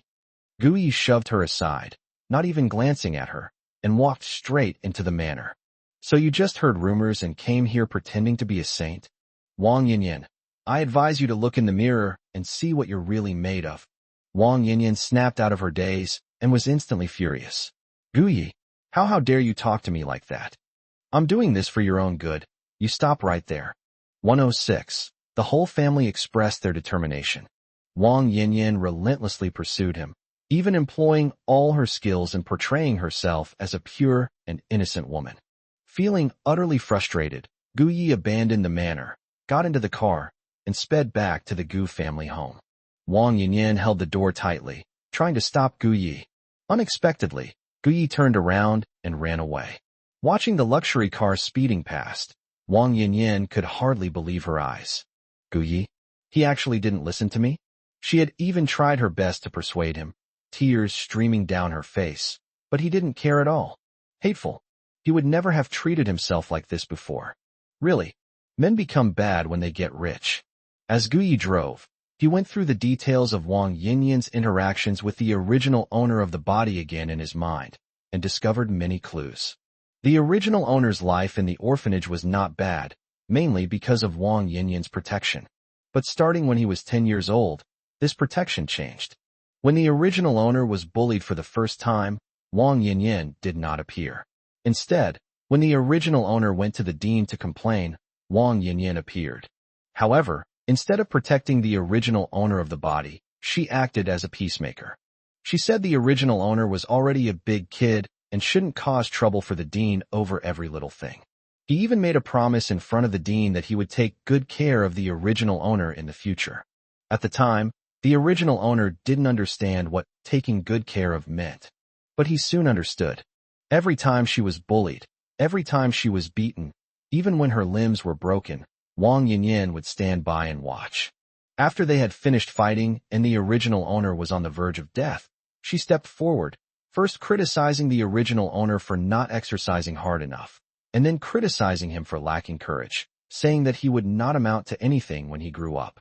Once the original owner had completely passed out, she would have someone take him to the infirmary, then cry and say that she hadn't taken good care of him and was so guilty that she wouldn't eat. They acted one way in front of the original owner and another way afterward. She acted like this for more than 3 years until she came of age and left the orphanage. Even after she left, she didn't let the original owner go.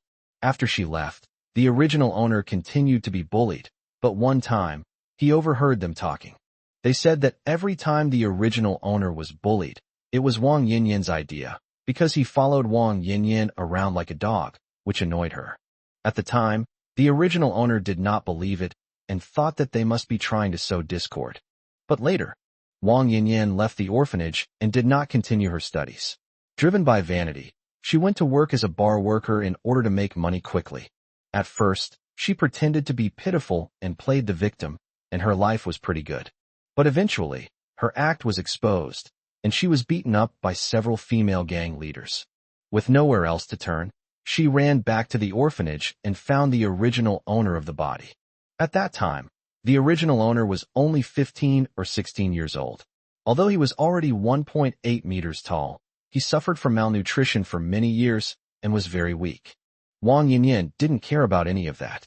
She started crying and sobbing in front of him, telling him about her miserable situation. Then, the original owner went to stand up for her, and as you can imagine, she was almost beaten to death. Even so, as long as Wang Yinyan asked him for help, he would fight tooth and nail. In the original owner's heart, Wang Yinyan was his woman, his only family in the world. No matter what she did to wrong him, she was not wrong. The only one at fault was the original owner, because he wasn't strong enough.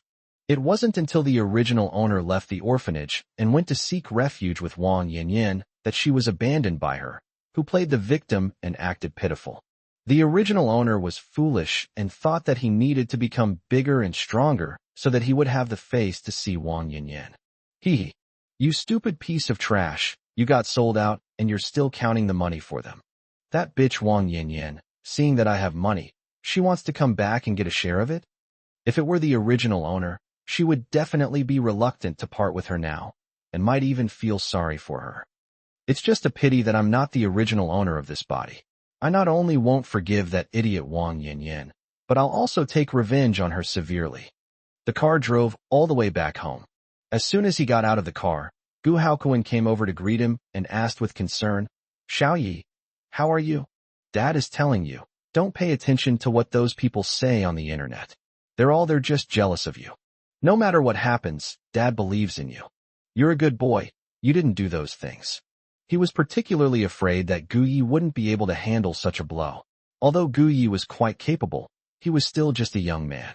In my presence, he's just a child. It was all my fault for not protecting him back then, which caused him to suffer hardship while wandering outside. If that hadn't happened, he wouldn't have been the target of rumors. Gu Yi looked at Gu Haokuan and noticed that the old man was covered in sweat, and there were even tears glistening in his eyes. Okay, I understand. Old Gu, now that he's got a brain, is somewhat genuinely kind to me, and I find him much more agreeable. System. Yes, these members of the Gu family have all started to use their brains for now. Gu Yi, don't be too happy yet, Guzi.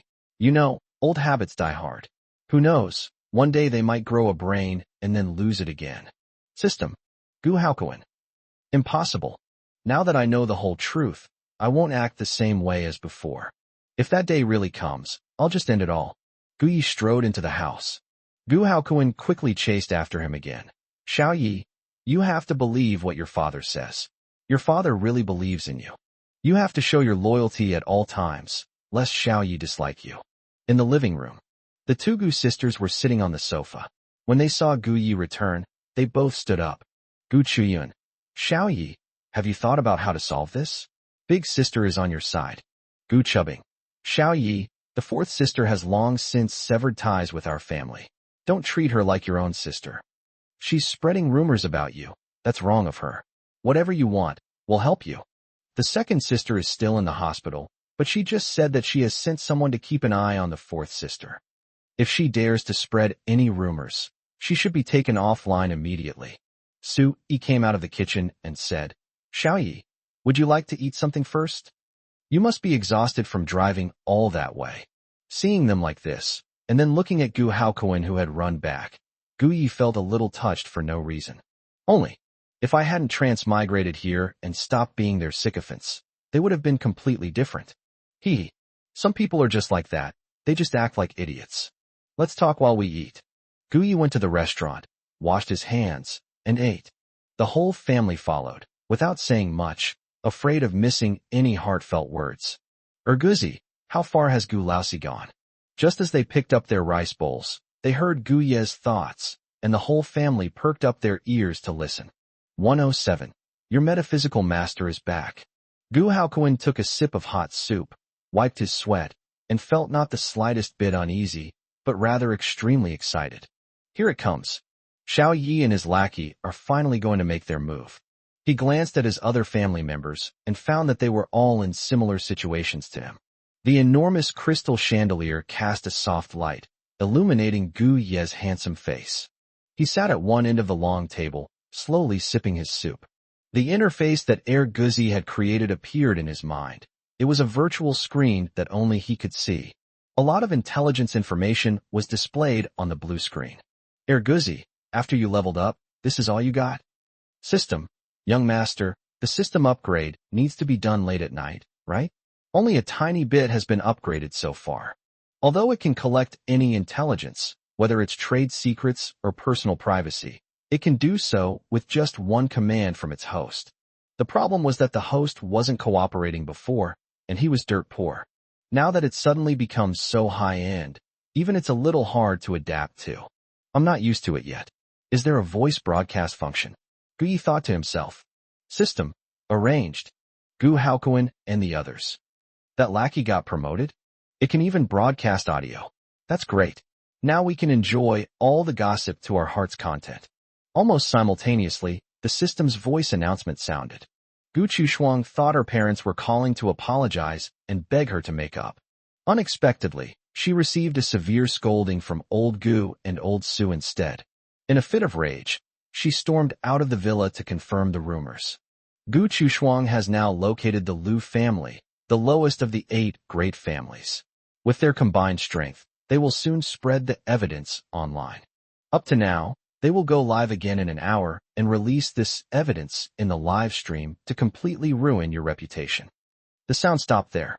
Gu Yi glanced at the screen again and noticed that there were still some pictures, but they hadn't loaded yet. It's probably because the system upgrade wasn't thorough. It should be much better by tomorrow. Upon hearing this, Gu Haokoen and the others' expressions changed drastically. Gu Chushuang. How could she dare? She actually went out to find outsiders to cooperate with and join forces to deal with the Gu family. Enraged, Gu Haokoen raised his rice bowl, ready to smash it down. It was Su Yi who reacted quickly and stopped him. Old Gu, what are you doing? Xiao Yi was eating with his head down. If he found out, wouldn't all of them be caught eavesdropping on his thoughts? Gu Haokoen glanced at Gu Yi, instantly snapping back to reality. He had almost given himself away. He quickly put his rice bowl down and obediently ate his meal. What is the fourth sister doing? My men reported to me that she went out and fabricated evidence. It's causing a huge uproar online. Has she gone mad? How could she bully Xiaoya like this? Gu Chubing couldn't hold back any longer and made up a lame excuse, her tone full of anger and anxiety. She really couldn't understand how the fourth brother's brain worked. If she had even a little bit of common sense, the Gu family would never abandon her. Now that she's made such a scene, her parents definitely won't care about her. Gu Yi did not answer. but stood up and walked straight to his room. Gu Chushuang must pay the price for this. Gu Laoda and the others realized their mistake and begged me for forgiveness, but I didn't care whether they lived or died. Gu Chushuang wants me dead? I'm not some saint. When Gu Haokuin and the others saw him return to his room, they all breathed a sigh of relief. Dad, I'll contact my second sister and ask her to send someone to keep an eye on things, Gu Chubbing said. Gu Haokuin sighed. The fourth brother has contacted the Liu family. Although the Liu family is only a minor family, they are united, so this time it may not be easy. Su-yi. Then let's contact the Feng family. Grandpa Feng likes our Xiaoyi so much, he definitely won't stand idly by when his grandson-in-law is being bullied. Gu Chuyun, don't panic. I think Xiaoyi is fully capable of handling everything. If all else fails, we can join forces with the Feng family. That will be the same thing. The others thought about it and agreed that it was a good idea. That sighed. He turned on his phone and logged into his live streaming account. As soon as the live stream started, 80,000 people flooded in instantly, and the chat was flooded with comments. However, netizens' attitudes remain highly polarized. There were those who supported Gu Yi, and those who criticized him. Gu Yi, you scoundrel, you should turn yourself in right now. Young Master Gu, we believe you. Someone must have framed you. What support? This kind of person should die? What rich kid? He's nothing but scum of the wealthy family. Gu Yi stared blankly at the comments, adjusting the camera to focus on his own cold, handsome face. Hello everyone. Your living father, the master of metaphysics, is back. His voice was calm, yet powerful. Recently, there has been a lot of news about me. I haven't spent a penny, and I've been at the top of the charts for a long time. I affirm that, since everyone likes me. But another rumor popped up today, saying that I'm a madam and that I solicit men and women. It's not that I look down on that person, but if you want to spread rumors, at least use your brain and come up with something of substance. The barrage of comments exploded instantly. Holy crap! Is this what Xiao Zhang, arrogant flamboyant, means? Even at this point, he still dares to act like this. He's shameless. As expected of the metaphysical master I admire, I love him. That's right. Anyone with a modicum of sense should know that rumors stop with the wise. It's easy to spread rumors, but debunking them is exhausting. That Gu Chushuang, she even claims to be Gu Ye's older sister. She's just a hypocrite. All my extended family members watched her live stream, and the moment she opened her mouth, we all said she was doing it on purpose. Because of Gu Ye's situation, viewers in the live stream have started fighting. Gu Yi remained calm and displayed Gu Chushuang's transaction records and chat logs with the Liu family in the live stream. Did you see that? This is the evidence you're talking about. Gu Yi deliberately left the evidence on the screen for 10 seconds, making it convenient for everyone to take screenshots or record the screen. The comments paused briefly, but soon erupted again. Gu Chushuang's deal with the Liu family? They fabricated so-called evidence just to destroy my metaphysical master. You bitch. I knew she'd cause trouble.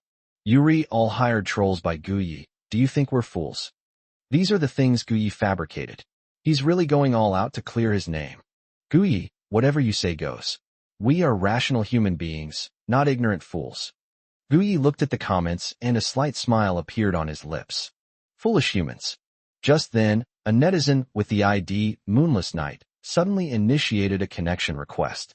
108, you still dare to bet with me? You're pretty brave. In the restaurant, Gu Haokuin and the others watched the live stream with their hearts in their throats. Xiaoyi has already presented such important evidence. Why don't they believe it? Gu Haokuin slammed his rice bowl down. He was furious. Gu Chuyun. These people can't stand to see Xiaoyi doing well, so they want to ruin him. Gu Chiyu nodded. That's right.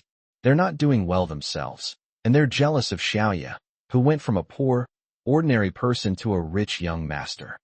Su-yi was already wiping away tears. But there are still some people who are willing to believe in Xiaoyi. What is the person on the other end of the line going to say? Could there be some other fabricated evidence involved? Gu Chuyun stood up and said, let's go to Xiaoyi's door and listen to his thoughts. The whole family was in complete agreement and tiptoed through the area. Third floor. Gu Yi raised an eyebrow and accepted the call. Gu Yi, don't think you've won. The voice, spoken on a dark and windy night, was filled with anger and sarcasm. You think you can clear your name by producing this so-called evidence? Dream on. Guyi coldly stared at the face on the screen and said indifferently, "A dark and windy night. Your name does sound a bit like you. But your anger is only on your hands. I'll just tell you this. You are about to lose the most important thing in your life.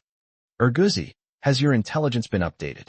System, don't worry, it updates in real time and will also be broadcast live." At the entrance, as soon as Gu Haokuan and his group of 4 arrived, they heard the system's announcement. That dark and windy night, he had been married to his wife for 12 years, and she was still his white moonlight. However, he harbored deep-seated inferiority complexes. He felt unworthy of his white moonlight, his ideal woman. A while ago, his wife inexplicably stopped sleeping in the same bed with him and kept going to the hospital to contact a high school classmate who was now a department head at the hospital. This guy assumed his wife was having an affair with that classmate. Now, when the broadcast reached this point, the 4 people at the door could no longer hear it, because that person, living in the dark of night, was shouting and yelling in the live stream. "Guyi, you're talking nonsense." On a dark and stormy night, an angry roar reached straight to the top of his head. "Who do you think you are? A charlatan? What kind of mystical master are you? I know everything. You're just creating a persona. Don't believe his nonsense, everyone. I'm not his fan, and I'm not one of his shills. This time, I connected with him to completely expose his true colors."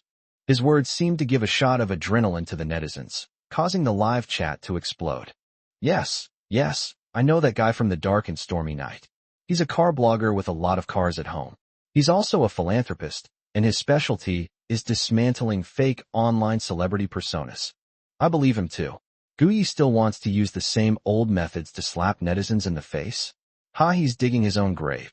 Guyi, stop pretending and just admit it. We'll respect you as a real man. Even though there were still quite a few people who supported Guyi, they were still overwhelmed by the barrage of hate comments. Guyi didn't answer, but quietly watched the comments. No matter how nasty the insults were, he watched it all like a show. I don't need any persona or anything like that. If this weren't a live stream, you'd all have to queue up and buy tickets to see me, understand? A bunch of brainless idiots. They've been tricked and don't even realize it. And that dark and stormy night, he'll find out soon enough.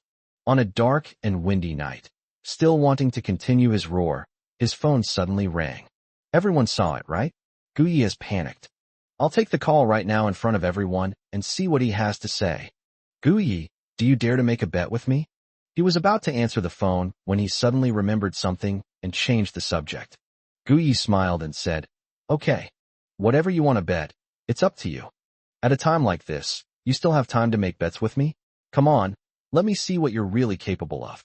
Under the cover of darkness, he gave a sinister smile and said, "Guyi, if you've miscalculated, then admit what you did." "Guyi, what if I'm right? On a dark and windy night. Fine. You're still stubborn even when you're about to die. Fine, if you win, I'll do whatever you want." Guyi found it interesting. "Okay, you can answer the phone then." He's still arrogant. That side. On a dark and windy night, the call connected, and a sharp voice came from the other end. "Old Wang, why did it take you so long to answer the phone? You need to go to the hospital right away." Xiaoyan was having a prenatal checkup when a beggar suddenly went crazy and pushed her off the bed. Now the baby is gone, and Xiaoyan won't survive either. The voice on the other end of the phone was very clear, everyone heard it. On a dark and windy night, he suddenly stood up, his voice trembling, almost unable to believe his ears. "What did you say? Xiaoyan, how could she be pregnant?" The man was furious. "Your child? She wants to make sure it's your child, so she can give you a surprise. You idiot, go and take a look." Guyi said calmly. "Old Wang, do you still think I'm talking nonsense?" On a dark and windy night, she slumped into a chair, tears streaming down her face. "Guyi, I was wrong. I was really wrong. Xiaoyan is my wife. She is the most important person in my life. You must help me. Don't let her leave me. I kowtowed to you. I connected with you online. I kowtowed to you." Guyi replied, "I can't clean up your messes. You did it yourself. Just admit your mistake, and don't forget to release the evidence later." "All right, Hurry up and go do your Shaoyan. What are you thinking? I've said it before, I'm not some saint. Besides, he wanted his wife to die, and now that his wish has come true, I should congratulate him. Under the cover of darkness, she lowered her head, her voice choked with sobs. It was the Liu family who made me do this. They gave me a large sum of money to spread rumors about you online. I was momentarily blinded by greed. Guyi nodded. Very good, I've recorded what you said. You know what to do next, right? Under the cover of darkness, he nodded repeatedly. I know I will turn myself in. I will tell you all about the Liu family's conspiracy. Guyi looked at the camera again. Who else? Damn it, let's go again. Today I'm going all out. 109. You're not pretending anymore? I haven't finished yet. The live stream chat was going crazy. What happens? Wait, who said that just now? They weren't working together. How come they are now? Guyi was right again. I told you long ago, he's a true master of metaphysics. But you just wouldn't believe me. Bullshit. These are all shills. What an amazing actor.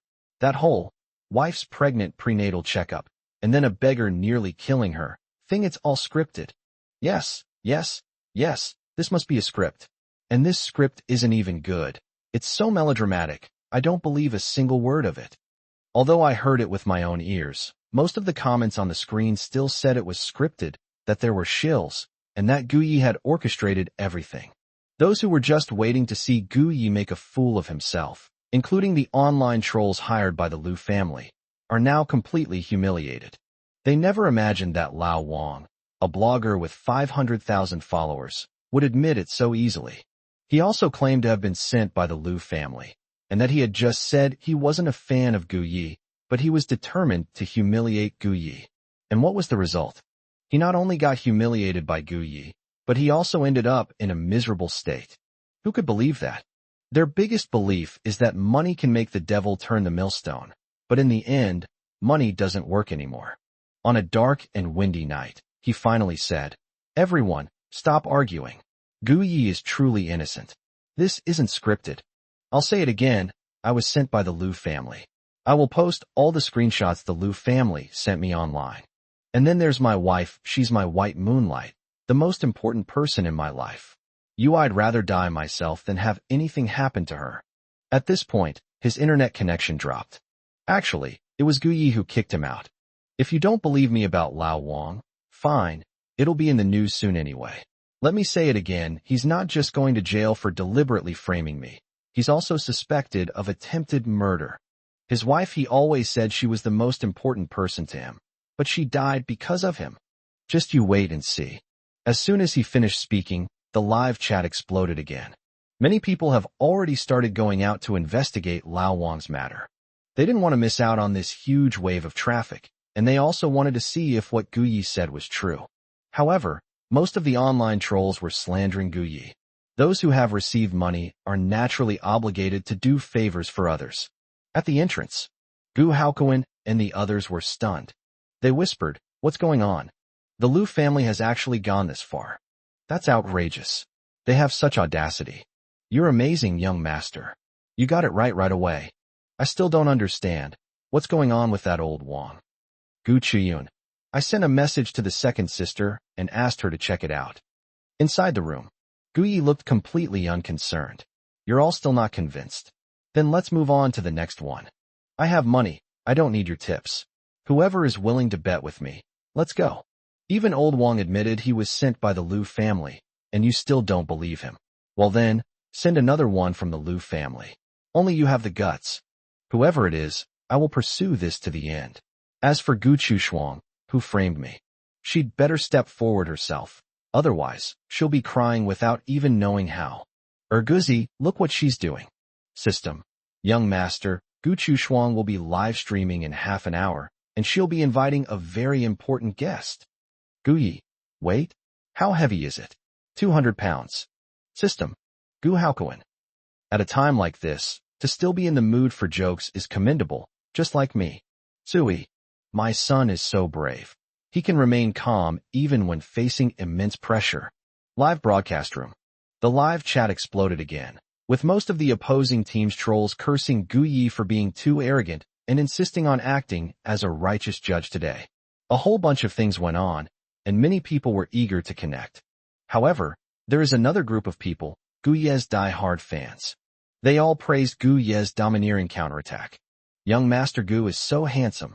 He's a true scion of a wealthy family. The Liu family and Gu Chushuang are disgusting and must be severely punished. There are still so many who have taken money and are still acting arrogantly. If they're so capable, then come on stage and let our metaphysical master tell you about your fate. Gu Yi ignored all the comments and selected a netizen named High-Quality Human of Great Xia. Then let's congratulate this high-quality human from Great Xia and see what evidence he has. Gu Yi clapped exaggeratedly. Erguzi, send a message. The system responded instantly, and a large amount of information appeared on the screen. Gu Yi turned on the voice broadcast, listened for a while, and then couldn't help but laugh. Gu Yi had been looking for a high-quality human from Great Xia, but to his surprise, the other party was a middle-aged woman. Her voice sounded nice, but Gu Yi didn't like it and found it somewhat disgusting. Unlike the previous netizen, she didn't resort to insults. Instead, she spoke like a kind neighbor, offering earnest and patient advice. Gu Yi, I'm almost 50 years old. I really can't bring myself to curse you like that person did. I've experienced a lot in my life, and I have my own ideas about many things. What I really want to tell you is, who doesn't make mistakes in life? It is a great thing to admit your mistakes and correct them. As long as you admit them, apologize sincerely, and make amends, you will be a good child. You are now capable of making amends for your mistakes. You don't need to pretend to be arrogant and conceited like you are now. It's basically a female Tang Sanzang chanting scriptures.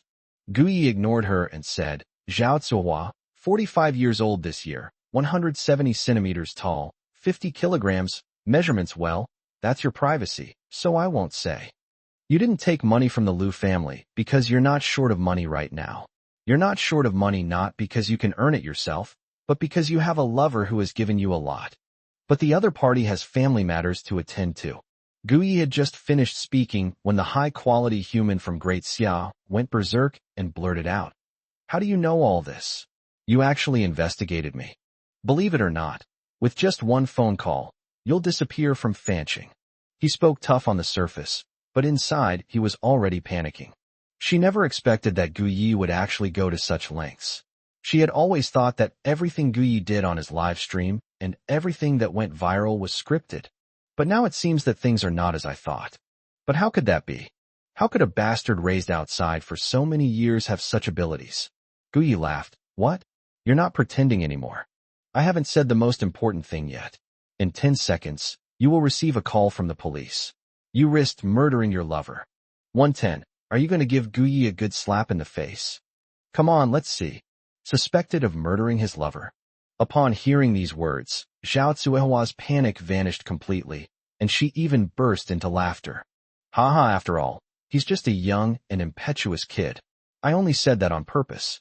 I didn't pretend. I'm just a person with a gentle and unassuming nature. What lover? What murder? You little brat. Aren't you just making this up? Oh, Annie has been through this too. I understand what you're thinking. I thought Gu Yi was really capable, but now it seems I was overthinking it. He said that on purpose, just to create a buzz for the live stream. Having only been back in the wealthy family for a few days, he hasn't learned any other skills, but he has learned these low-class methods. TSK, TSK, TSK. After this live stream, I might find an opportunity to meet up with this little baby. As for his lover, his wife is mentally ill. According to their agreement, that old woman definitely won't make it past 11 p.m. tonight. The live stream chat exploded again. Holy crap, that scared me half to death. I thought Gu Yi was some kind of mystical master. Although the Gu family isn't a top-tier family, they're still wealthy.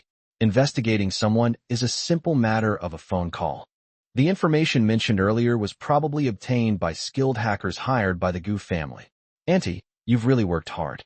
At your age, you still have to come and try to persuade a scumbag like Gu Yi. 10 seconds have passed, and Auntie's phone still hasn't rung. Gu Yi is just bragging. Just after this comment was posted, Zhao Zuohua's phone rang. The sudden ringing of the bell startled the old woman. Had Gu Yi been right again? However, she quickly adjusted her mindset. It was just another little trick played by the Gu family. Little one, I never expected you to have such a knack for acting. Okay, okay, Annie will answer the phone now. But you have to promise your aunt that you'll admit your mistake and make amends later. As she was saying this, she accidentally pressed the answer button. A furious roar came from the other end of the line. Zhao Zuohua, you old bitch. You actually poisoned my father. My father is dead. You're the one who killed him. I've already called the police. Just you wait. I'll make you pay for my dad's life. Zhao Zuohua's smile instantly cracked open. Is old son dead? How is that possible? What kind of poisoning? Shouldn't that be given to that old woman to drink? Yuri Xiao son, what are you saying? I'm your Aunt Zhao. Calm down and explain yourself. Zhao Zuohua tried her best to calm herself down. She still wanted to make a comeback and win a Best Actress award. If old son dies, then that huge film and television company will belong to young son. But Xiao Sun was always wary of him. You could say that without Lao Sun, he would be nothing. The call had already ended, and no one said anything more. Zhao Zuohua panicked completely. She hurriedly stood up and was about to leave. At this moment, Gu Yi said, Zhao Zuohua, you don't need to go out anymore. The police are already here. Don't you understand? That bowl of ginseng soup, which was supposed to be for old son's wife, was given to old son instead. And what you don't understand is that you too planned to send old son's wife to her death tonight. So why did the plan fail? Zhao Zuohua stared intently at the screen, her eyes practically bulging out of their sockets. The young man on the screen was young and handsome, looking full of vigor, and even seemed to radiate a golden light. How could such a young man know about something like this? If everything he just mentioned can be bought with money, then this part of the information is impossible to obtain. This is something only she and Lao Sun know. They personally participated in every step, so there's no way anyone else could know it.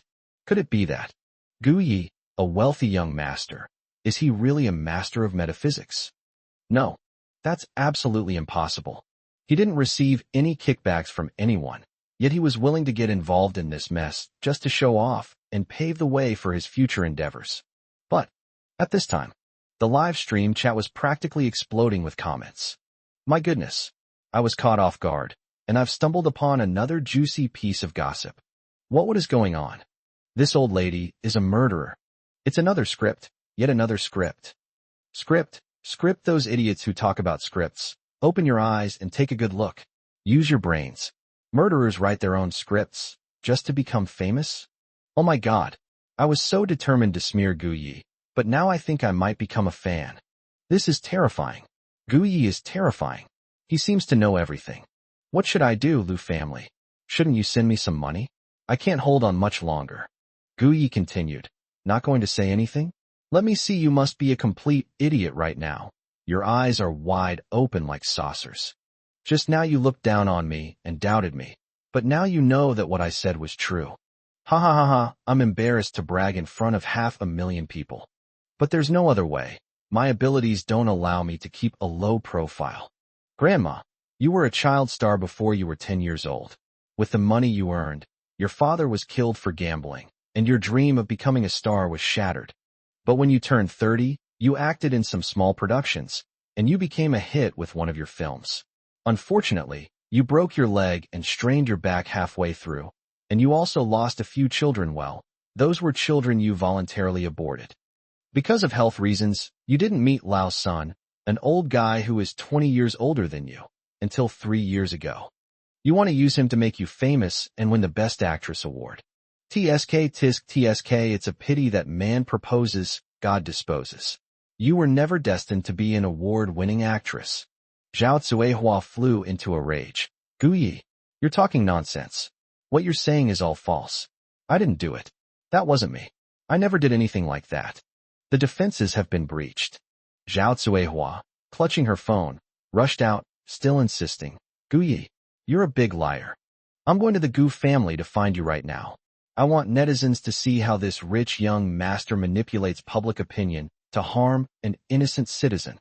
She walked to the door, opened it, and was greeted by 3 policemen.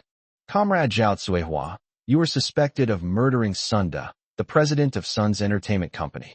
Please cooperate with the investigation and come with us. 111. That's ruthless. Using someone else to do the dirty work.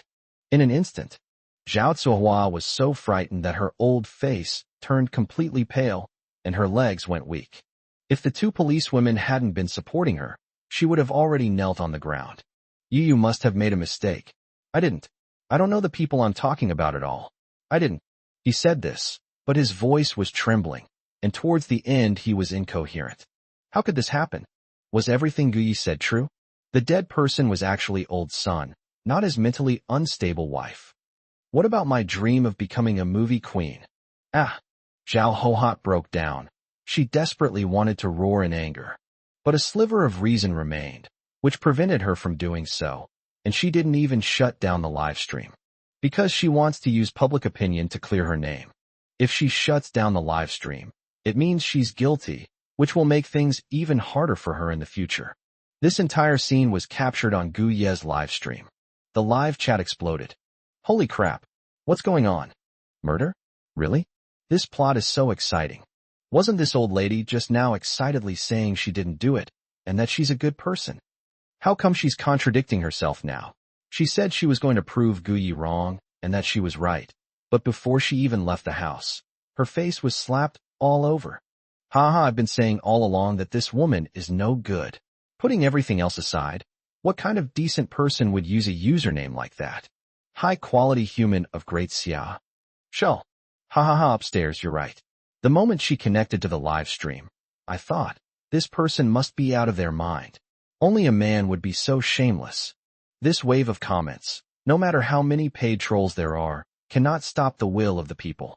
Guyi leaned back in his chair, not saying a word, and quietly watched the old woman get slapped in the face. That side. The police officer, considering the woman's advanced age, waited until she had finished venting before speaking. This is the surveillance footage, an officer said, pulling out a tablet. You appeared at the son's house at 8 p.m. last Friday. The next morning, he was found dead in his home. There are two voices talking in there, and there's also that bowl of ginseng soup that's highly poisonous. The three police officers looked at Zhao Zuehua with hatred in their eyes. They had seen many cases like this before, but this was the first time they had ever encountered one like Zhao Zuehua and Lao Sun. For 3 consecutive years, they blatantly bullied the upright lady of the Sun family, even ignoring the surveillance cameras and brazenly poisoning her. They really brought this on themselves. Zhang Zuehua saw the surveillance video and even heard the sounds. Her fingers dug into her palms tightly. She was trying her best to restrain herself.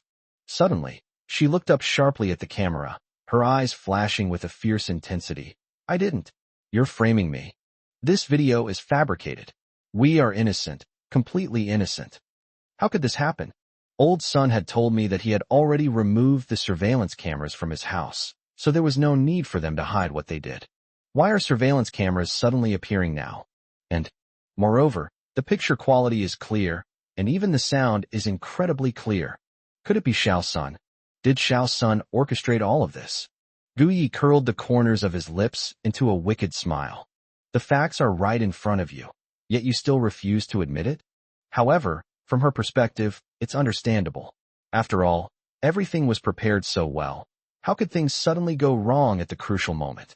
And what they're dealing with is an old woman they've driven insane and mentally unstable. This is a piece of cake. Gu Haokuan and his 2 companions, who were eavesdropping at the door. What exactly is going on? Where's that lackey? Come out and explain yourself. They just didn't get to see the system, because the system was undergoing maintenance. Live broadcast room.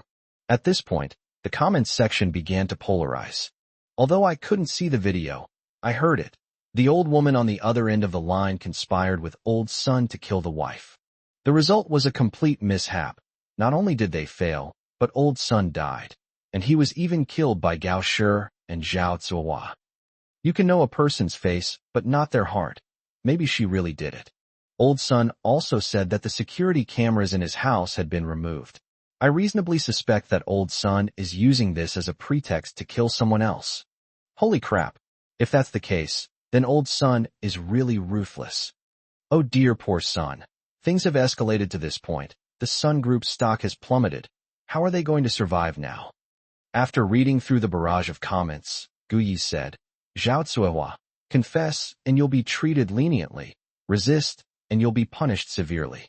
You know in your heart that this matter cannot be hidden. Zhao Cuihua trembled all over, then screamed in despair. Gu Yi, are you feeling smug right now? But let me tell you, don't get too cocky. I will not yield to anything I have not done, no matter what methods you use. Viewers in the live stream, don't be fooled by Gu Yi. I stood up for justice, and now I've ended up like this. It was all Gu Ye's doing. Even at this point, she was still distorting the facts, trying to climb to the top by stepping on Gu Yi. Gu Yi couldn't hold back any longer and laughed, which was rather unkind. Grandma, come on, why would I scheme against you? What would I gain from that? Do I want you because you're an old woman, because you're malicious, or because you want to seduce me?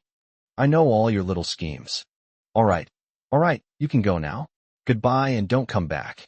Gu Yi decisively cut off the connection. The live chat exploded instantly. Master, please don't hang up. What exactly happened? What? Can't you guys see? Both sides seemed guilty. Gu Yi couldn't continue his fabrication, and Zhao Cuihua couldn't clear her name either. Come on, even at this point, you haters are still making things up. How much money did they get? Was it enough to buy paper money for the dead? If Gu Yi, the big boss, sues you, you won't even be celebrating the new year. Gu Yi didn't care about any of that. He looked at the camera and said, Everyone, this is actually more interesting than the last one. To put it simply, Zhao Cuihua and Lao Sun are having an affair, but their plans differ. What Lao Sun and Zhao Cuihua were talking about was first driving the original wife insane, causing her to hallucinate and mistakenly kill someone, thus leading to her death. Zhao Cuihua, however, hoped that old Sun would poison the first wife directly to avoid any unforeseen complications. As a result, their plans couldn't be aligned, and things went wrong in the end. The live stream chat erupted in an uproar. Indeed, a man must be ruthless to be a true hero. The most ruthless person in the world is still the unfaithful man. He wanted to use someone else to do his dirty work, but ended up killing himself. This is the cycle of karma. No one escapes the judgment of heaven. 112. The Taoist priests from Maoshan are here too. Let's get this going. For a time, all sorts of things were said in the comments, which greatly reduced the effect of slandering Gu Yi. However, many big shots kept sending gifts and begging Gu Yi to continue calculating Zhao Cuihua's fate, especially the truth. Gu Yi didn't intend to say much, since news articles would be published online in less than an hour. It's just that those people gave way too much. Gu Yi couldn't bear it.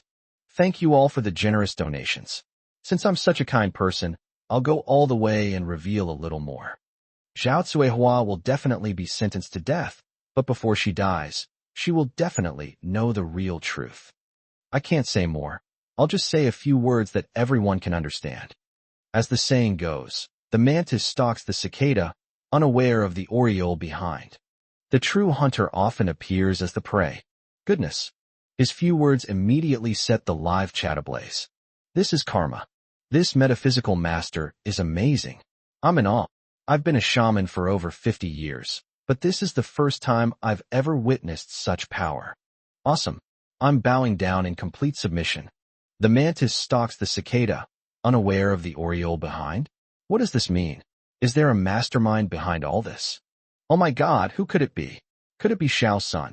That kid's really good at enduring hardship to get his hands on the family fortune. I don't care about anything else. I found out I didn't receive any money from the Liu family. I used to be a fan of Gu Shuang, but I was called upon by the fan group to smear her. Now I want to be a fan of her again. I'm unfollowing Gu Shuang. Me too. Me too. That woman is definitely crazy. She actually spread rumors and harmed her own brother for a counterfeit product. What will her fate be? Boss, can you predict her fate? People have all sorts of speculations, but most admire Gu Yi. Gu Yi saw that many people wanted to know Gu Shuang's fate and even gave her a lot of gifts. In just a few minutes, he had already earned 200,000 yuan. Unfortunately, he pretended not to see it and didn't say a word. Because Gu Shuang contacted him very quickly, she must be furious by now.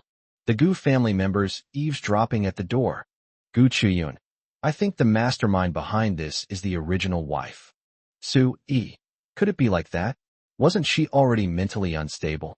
Gu Haokuan. I think it's impossible. It should be Xiao Sunday. I heard that Xiao's son isn't old son's biological son, and he's comparable to our Guze. So, they're capable of anything fighting over the inheritance. Gu Chubbing didn't speak. Her mind was a little foggy, and she hadn't quite processed what was happening yet. Inside the house, in Gu Ye's live stream, a barrage of comments was flooding the screen. Love your kidneys. Master, you're so amazing. Would you dare to video chat with me? Behind this comment, many others followed suit. Gu Yi, Guzi, send me a message. The system instantly displayed all the information about love your kidneys. After listening to it, Gu Yi put his hands behind his head. Hey, you's been spamming, I love your kidneys. Are you sure you want a video chat with me? Love your kidneys. Boss, if you're scared, just say so. I'm not scary at all. Gu Yi. Alright, let's go all out and play something big. Let's video call. However, let me make it clear beforehand that no matter what happens later, this great being, you are not allowed to leave your bedroom. Gu Chushuang and the Liu family must be watching my live stream. They're not happy about the first two I defeated. So they spared no expense and invited people from the Mao family. TSK, they think so highly of me. I have to say they have good taste. The Gu family members who were eavesdropping all straightened their backs, their expressions varying. Gu Haokuan.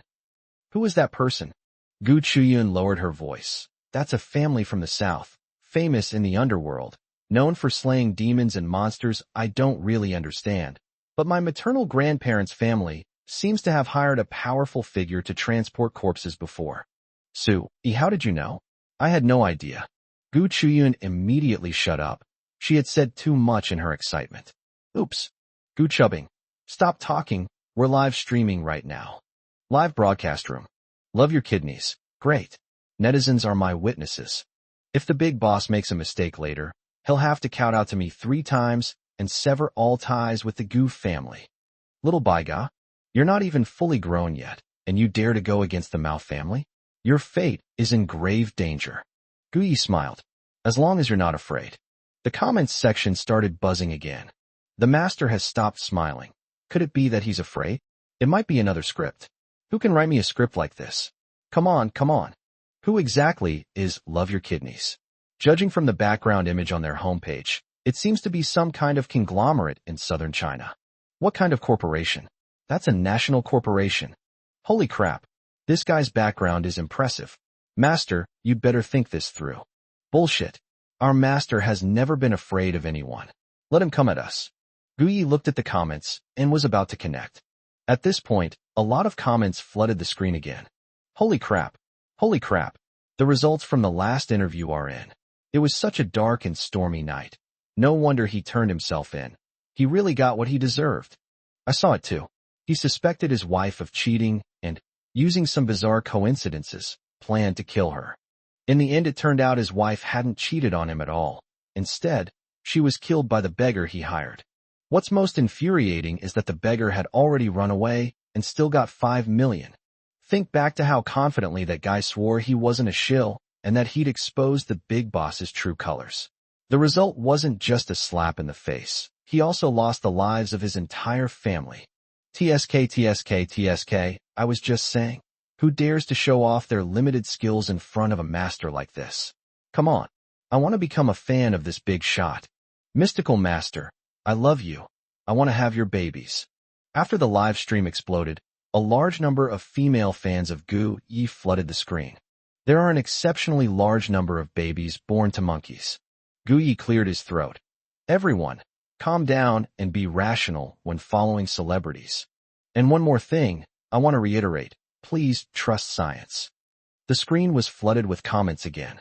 Ha ha ha ha, who the hell believes in science? My dear kidneys, have you seen the news? Are you scared?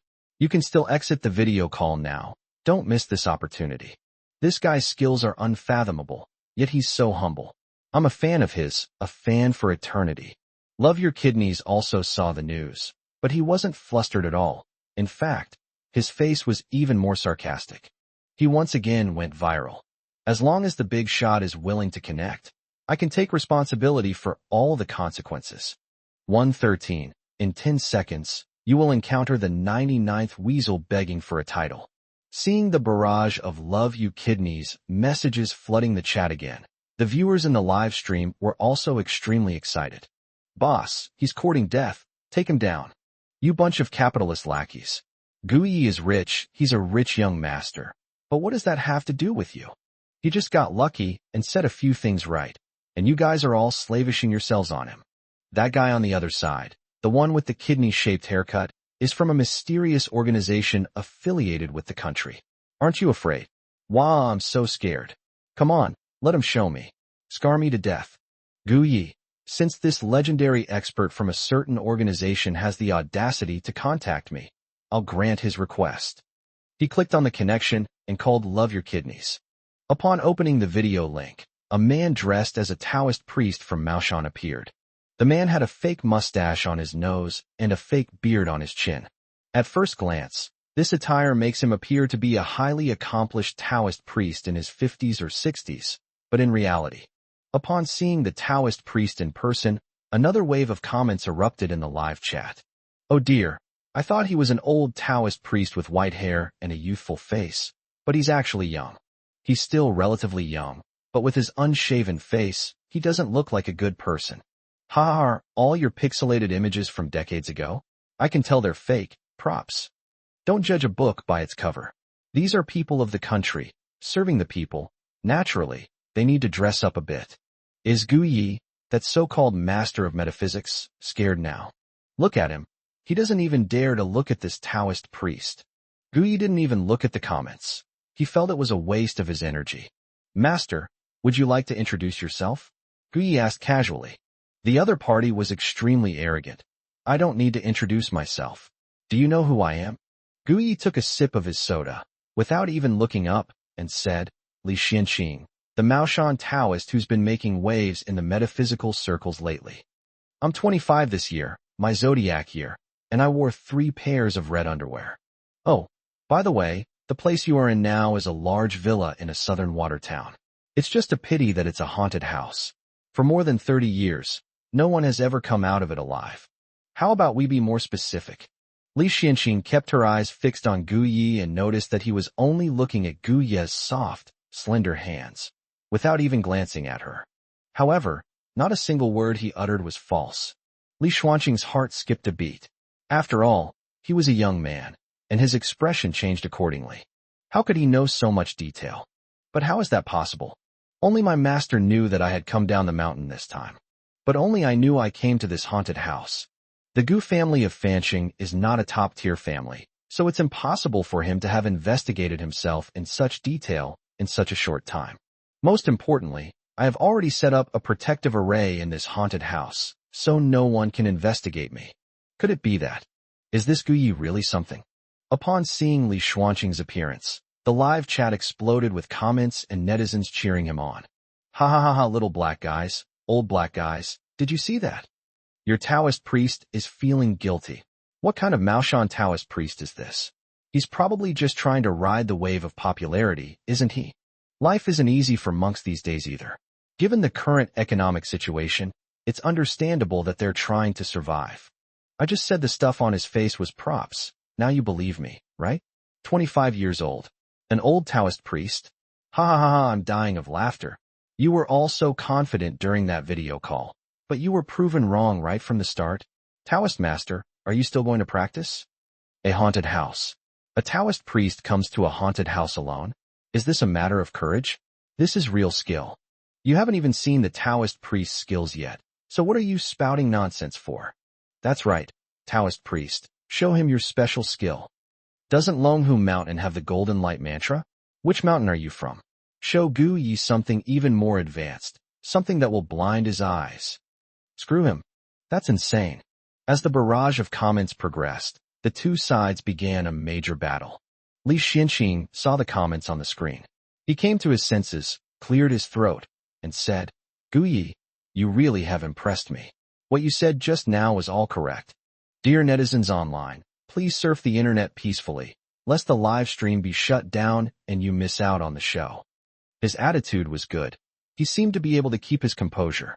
Another wave of comments erupted, praising Li Xianqing's sincere attitude, but even more so Guyi's prowess. A true master of metaphysics. Gu Yi chuckled lightly, his tone indifferent. Continue. What do you want to compete in? Li Xianqing raised his chin. We'll randomly select a lucky person from the live stream and calculate what will happen to them within 1 minute. Who? Before he could finish speaking, Gu Yi shook his head, his tone tinged with disdain. No need for such trouble. Master Li, in 10 seconds, you will encounter the 99th weasel in your life seeking an official title. Why all the nonsense? My time is precious. It's all worth real money. Random selection? I don't have the patience for that. Li Xuanqing's expression changed slightly. What? A weasel demanding an official title? It's still the 99th one. Gu Yi even knows this. But this is a haunted house. Which weasel dug its own grave and came here? At the same time, he quickly performed a divination for himself. But no matter how he calculated, it was all a fog, and he couldn't see anything. How so? Before I came here, I had clearly calculated that everything would go smoothly and bring great fortune. He desperately wanted to regain his composure, but the more desperate he was, the more mistakes he made. Seeing this, Gu Yi said calmly, it's here. Don't turn off the live stream just because you're scared. You brat, the only thing you're tough on is your mouth. Gu Chushuang isn't trying to slap me in the face. I've shattered her last trump card. Li Xianqing feigned laughter. Let it come. What kind of scene haven't I seen? Almost as soon as he finished speaking, a slight noise came from the window next to him. Li Xianqing subconsciously turned around and saw a short, chubby weasel jump in through the window. It stood upright, its 2 front paws clasped together, its eyes fixed intently on him. Seemingly certain that he hadn't made a mistake, the weasel walked like a human and came to stand in front of Li Xianqing. It tilted its little head up and said, Li Xianqing, it's been a long time. Do I look like a man or a god to you?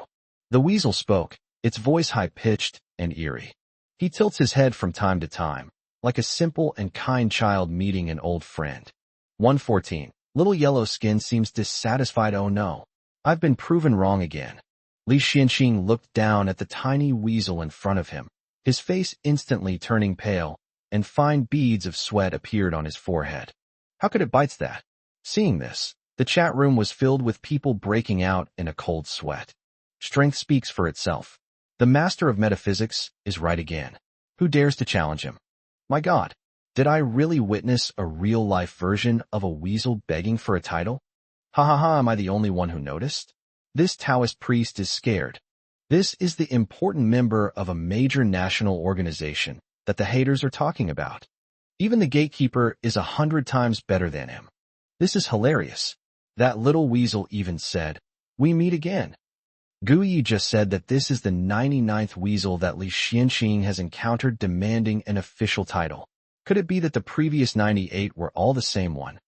Ha ha, this little guy is really persistent. This is a script. It's definitely a script. What nonsense about the little yellow weasel? It's just a little robot. You call this a script? You guys are truly amazing. This was all arranged by Gu Yi. He deliberately delayed the connection just now to prepare this kind of thing to slander the Taoist priest. Master, don't be afraid of him. We all support you. The live chat is acting up. The young and old haters have broken through the defenses. Every comment was filled with murderous intent, as if it wanted to burst out of the screen and wipe out all those who supported Gu Yi. Gu Yi glanced at the comments and noticed them as well. However, he remained silent and simply continued eating oranges. Gu Haokuan and his friends, who were eavesdropping at the door, felt their legs go weak as they watched the live stream. Gu Chiyun's voice trembled. What is this thing? Su-e, didn't you say it only happens in movies? Gu Chubbing, what haunted house? How come there are such things? Gu Haokuan remained silent. He didn't want to reveal his fear. He was the head of the family, and he had to save face. Live broadcast room. Gu Yi waited a moment before speaking up. Taoist master, are you afraid? If I had known you were this bold, I wouldn't have connected with you. It would have made you lose face. Sai, this is my fault. I should have refused when you insisted on connecting. Ha ha ha ha, he can't even handle dealing with a weasel seeking an official title right now. What if something even more powerful appears in a little while? Won't he die on the spot? Gu Chushuang and the Liu family's property only cost him 1 million, and he's working this hard. Sigh. Hearing Gu Ye's voice, Li Xianxing came back to his senses. He actually got it right again. Didn't the Liu family say that Gu Yi was just putting on an act, and that he didn't have any real skills? But I've already been proven wrong twice, so how can I say the other party is incompetent? Damn it. If I had known it would turn out like this, I shouldn't have accepted this mission. Now things are much better. What should have been a smooth process has now been marred by a weasel demanding an official title. If things go wrong, I might lose my life here. Although Li Xianxing had encountered weasels demanding titles many times, this was the only time he had encountered one on his own. The number of viewers in the live stream had already reached 1 million. With so many people watching, the pressure made it almost impossible for him to breathe. You can't just answer a question from a weasel asking for a title. If you answer incorrectly, the consequences will be dire. He tried hard to recall how his master and fellow disciples had dealt with the situation before. The little weasel, however, had lost its patience. Its eyes narrowed, and its voice became even sharper. Tell me already. Li Xianxing felt an even stronger sense of oppression. Without even thinking, he blurted out, "You're like a human being." The weasel suddenly let out a piercing cry. Then, with a flash, he disappeared into thin air. Li Xianxing was so frightened by the scream that he fell to the ground. He wiped the cold sweat from his forehead and muttered to himself, "Isn't that right? Live broadcast room. It looks like a human? Taoist priest, you actually said it looks like a human? You're hopeless. You're supposed to be very strong. Why are you so scared? We're already struggling to deal with the animal's training. How are we going to handle the things in the haunted house later? Why don't you ask Gu Yi for help? If he's in a good mood, he might be able to lend you a hand." Gu Ye's sycophants, shut up. The Taoist priest is just compassionate. He only feels he didn't perform well just now. He's not afraid at all. Where's Gu Yi? Isn't he supposed to be good at calculations? Why doesn't he tell us why that little weasel was yelling like that? Yeah, isn't he supposed to know a lot? Come on, king of knowledge. The haters have shifted their focus to attacking Gu Yi. Li Xianxing saw the comments on the screen. Many people were cursing him, which made him extremely angry. He immediately stood up, wanting to say something to the live stream. But no matter how hard he tried, he couldn't do it. What happened? The viewers in the live stream also noticed that something was wrong with Li Xianxing, and they all asked him questions. "Master, what's wrong? Are your legs weak? Taoist Master, is your internet connection slow? Why aren't you saying anything? What are you just staring at me for? Taoist Master, Master Gu predicted you would encounter the weasel. Are you still going to pretend? Gu Yi is the real master of metaphysics. You're just a clown trying to ride his coattails. Admit it, there's no shame in it. We're all just trying to survive." Li Xuanqing's face turned extremely ugly. He stared intently at the barrage of comments, then at Gu Yi. Although he couldn't speak, he could intimidate with his eyes. "Gu Yi, don't get cocky. It's just a coincidence."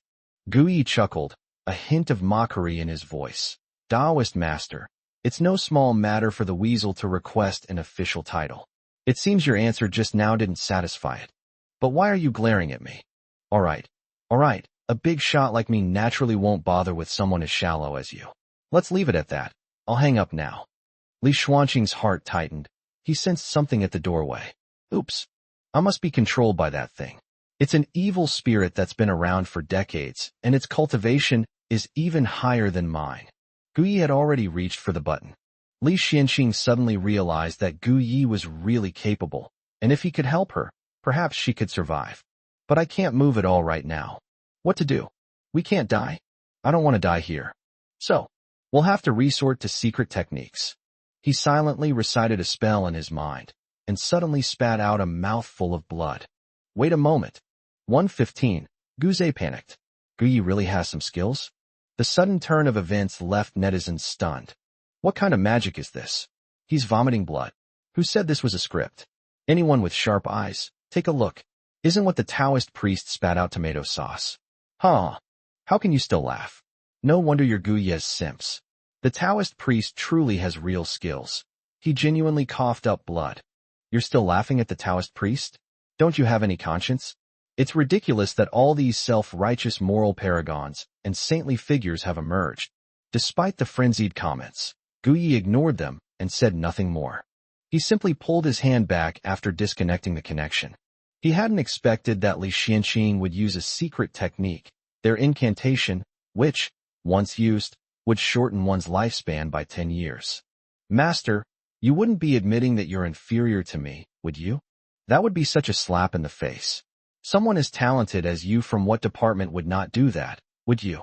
Gu Yi leaned back in his chair, a smug smile on his face, and looked at Li Xianqing, his defeated opponent.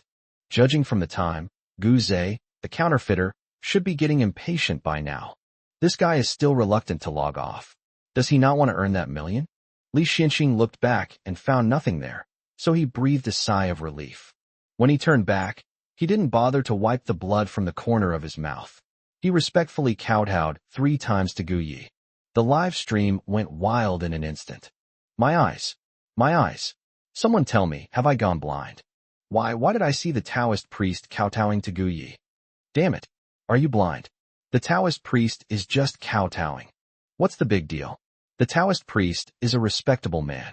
He knows he's inferior in skill, so he simply kowtowed and apologized. Haha, that's what you call a wise person adapts to circumstances.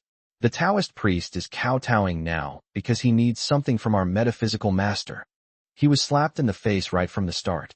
I told him to back down immediately, but he wouldn't listen. And look at him now. It's not just a slap in the face, it's a kowtow. Ha ha ha, our metaphysical master is the best in the world. Who can compete with him?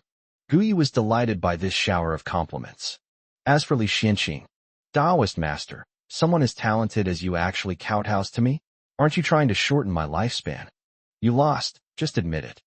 A rich young master like me wouldn't let you lose money. A few words were enough to make the haters so angry they were practically spitting blood through their screens. A large number of haters criticized Gu Yi for being too pretentious, saying he was deliberately flaunting his wealth and bullying ordinary people. When Gu Yi saw it, he was not angry at all. On the contrary, he found it very funny. You can't even handle this. Why bother being a hater? Why not just find someone to marry? After kowtowing, Li Xianqing stood up from the ground and respectfully bowed to Gu Yi again. Master Gu, I admit that my skills are inferior. I must admit that I was bribed by the Liu family and Gu Chushuang. They gave me $1 million to come and deal with you. It was all because I was greedy. If my masters found out, they would definitely. Gu Yi didn't listen any further and said, Li Xianqing, you really are a man of flexibility. You apologized to me in front of the entire internet, kowtowing and telling the truth. Besides trying to create an innocent image for yourself, you just wanted to ask me for help, right? But you still underestimate a rich young master like me. Money is just a number to me. Hemp leaves. I'm really getting better now. There was a time when money was just a number to me, because no matter how much I earned, it all ended up in the pockets of capitalists. This statement truly reflects my capabilities. That was so cool. Ha ha. System. Pretend not to hear the host's thoughts. The people eavesdropping at the door. So heartbreaking. I feel so guilty. Gu's biological son, who previously lived a life worse than that of pigs and dogs. They were so kind to the counterfeiter. Even after he came back, they still treated him that way. Really, they are worse than pigs and dogs. Gu Haokuan wiped away a tear of bitterness, then took out his phone and transferred 5 million yuan to Gu Yi. The note read, Thanks for your hard work on the live stream. Use this to buy some small toys and have some fun. Live broadcast room. Upon hearing Gu Ye's words, the comments section erupted in a barrage of criticism against Li Xianqing, calling him a scheming bitch. On the contrary, Gu Ye's fans increased by another 300,000. Li Xianqing felt guilty for a moment, but now his life was absolutely in Gu Ye's hands. Circumstances dictate that he had no choice but to yield. Master Gu, I will definitely come to apologize in person for this matter. I would like to ask Master Gu for help. I am willing to pay any price that Master Gu is willing to pay. When Gu Chushuang and Gu Zhe saw this, they both stood up at the same time, their faces full of anger. What's the deal with that guy surnamed Li? Fourth sister, didn't he already get the 1 million? Is this how things are done? Isn't he a very powerful Maoshan Taoist priest? Gu Zhe clenched his fists, wishing he could jump into the screen, and grabbed Li Xuanqing's shoulders with both hands, shaking him violently. Gu Chushuang was equally furious, gritting her teeth. That stinking Taoist priest. If I had known he was such a useless piece of trash, I shouldn't have gone after him. And that bastard Gu Yi, where did he learn his skills from? The people I hired were all worse than the last. This time, his embarrassment ironically made Gu Yi the center of attention. As she watched the live stream, a sudden sense of foreboding washed over her. Recalling what Gu Yi had calculated earlier, she even felt a chill run down her spine. No way, she muttered to herself. However, as soon as she got to this point, she immediately realized it was impossible. It must be because the Gu family fully supported Gu Yi and resolved everything for him. Gu Zhe noticed that Gu Chushuang was acting strangely, so he suddenly grabbed her arm. Fourth sister, maybe we should just forget about it. Big brother seems to really know something. Look at that Taoist priest. He has already pledged allegiance to Big Brother. Let's not provoke the eldest brother. He looked at Gu Chushuang with a pitiful expression, like a wounded fawn, his eyes moist, tears about to fall. You old bastard. Could it be that they're scared? If you back down now, you'll be slapped in the face. Gu Chushuang had initially felt a slight pang of regret, but seeing Gu Zhe's expression instantly revived her. Xiao Zhe, you're just too kind-hearted. That's why Gu Yi fooled you. Don't worry, I'll confront him myself now. I don't believe he has any real skills. 116. Gu Chushuang's video call. Gu Yi, just admit it. I'm doing this all for your own good. Live broadcast room. Worried that Gu Yi would disagree, Li Xianqing knelt down again, pleading with netizens to help persuade Gu Yi to help him. Worried that pressuring Gu Yi like this would displease him, Li Xianqing became even more respectful. At first, he was willing to pay any price to have a video call with Gu Yi. He's willing to go through fire and water to get Gu Yi's help. The live chat exploded with all sorts of comments. Master Gu, we can help him, but a master's intervention is not something to be taken lightly. What's with all this talk about going through fire and water? I think he's just afraid of dying. He's in a haunted house and has offended a close acquaintance of the weasel spirit. Who knows what might happen to him later? Although many people spoke up for Li Xianqing, even more people saw through him, and those tens of thousands of comments were quickly drowned out. Gu Yi looked at the comments and chuckled unkindly. Since so many people are pleading for you, wouldn't it be against all reason if I didn't help you? All right, get up. You just need to agree to 3 conditions, but I haven't thought about them yet. I'll see later if there's any further entanglement between this guy and me. Upon hearing this, Li Xianqing was moved to tears. Thank you, Master Gu. I will agree to any of your requests, not just 3, but 100. At this moment, he genuinely admired Gu Yi, and all traces of his previous arrogance and haughtiness had vanished. No way. Faced with absolute strength, arrogance is nothing more than clinging to pride. Gu Yi, 3 is enough. 100? Your presence is too strong. Get up, go inside and walk around. Let me see what's going on. It's just a haunted house, easy peasy. Guzi, gather information. Gu Haokuan and his friends, who were eavesdropping at the door. Xiao Yi is so generous.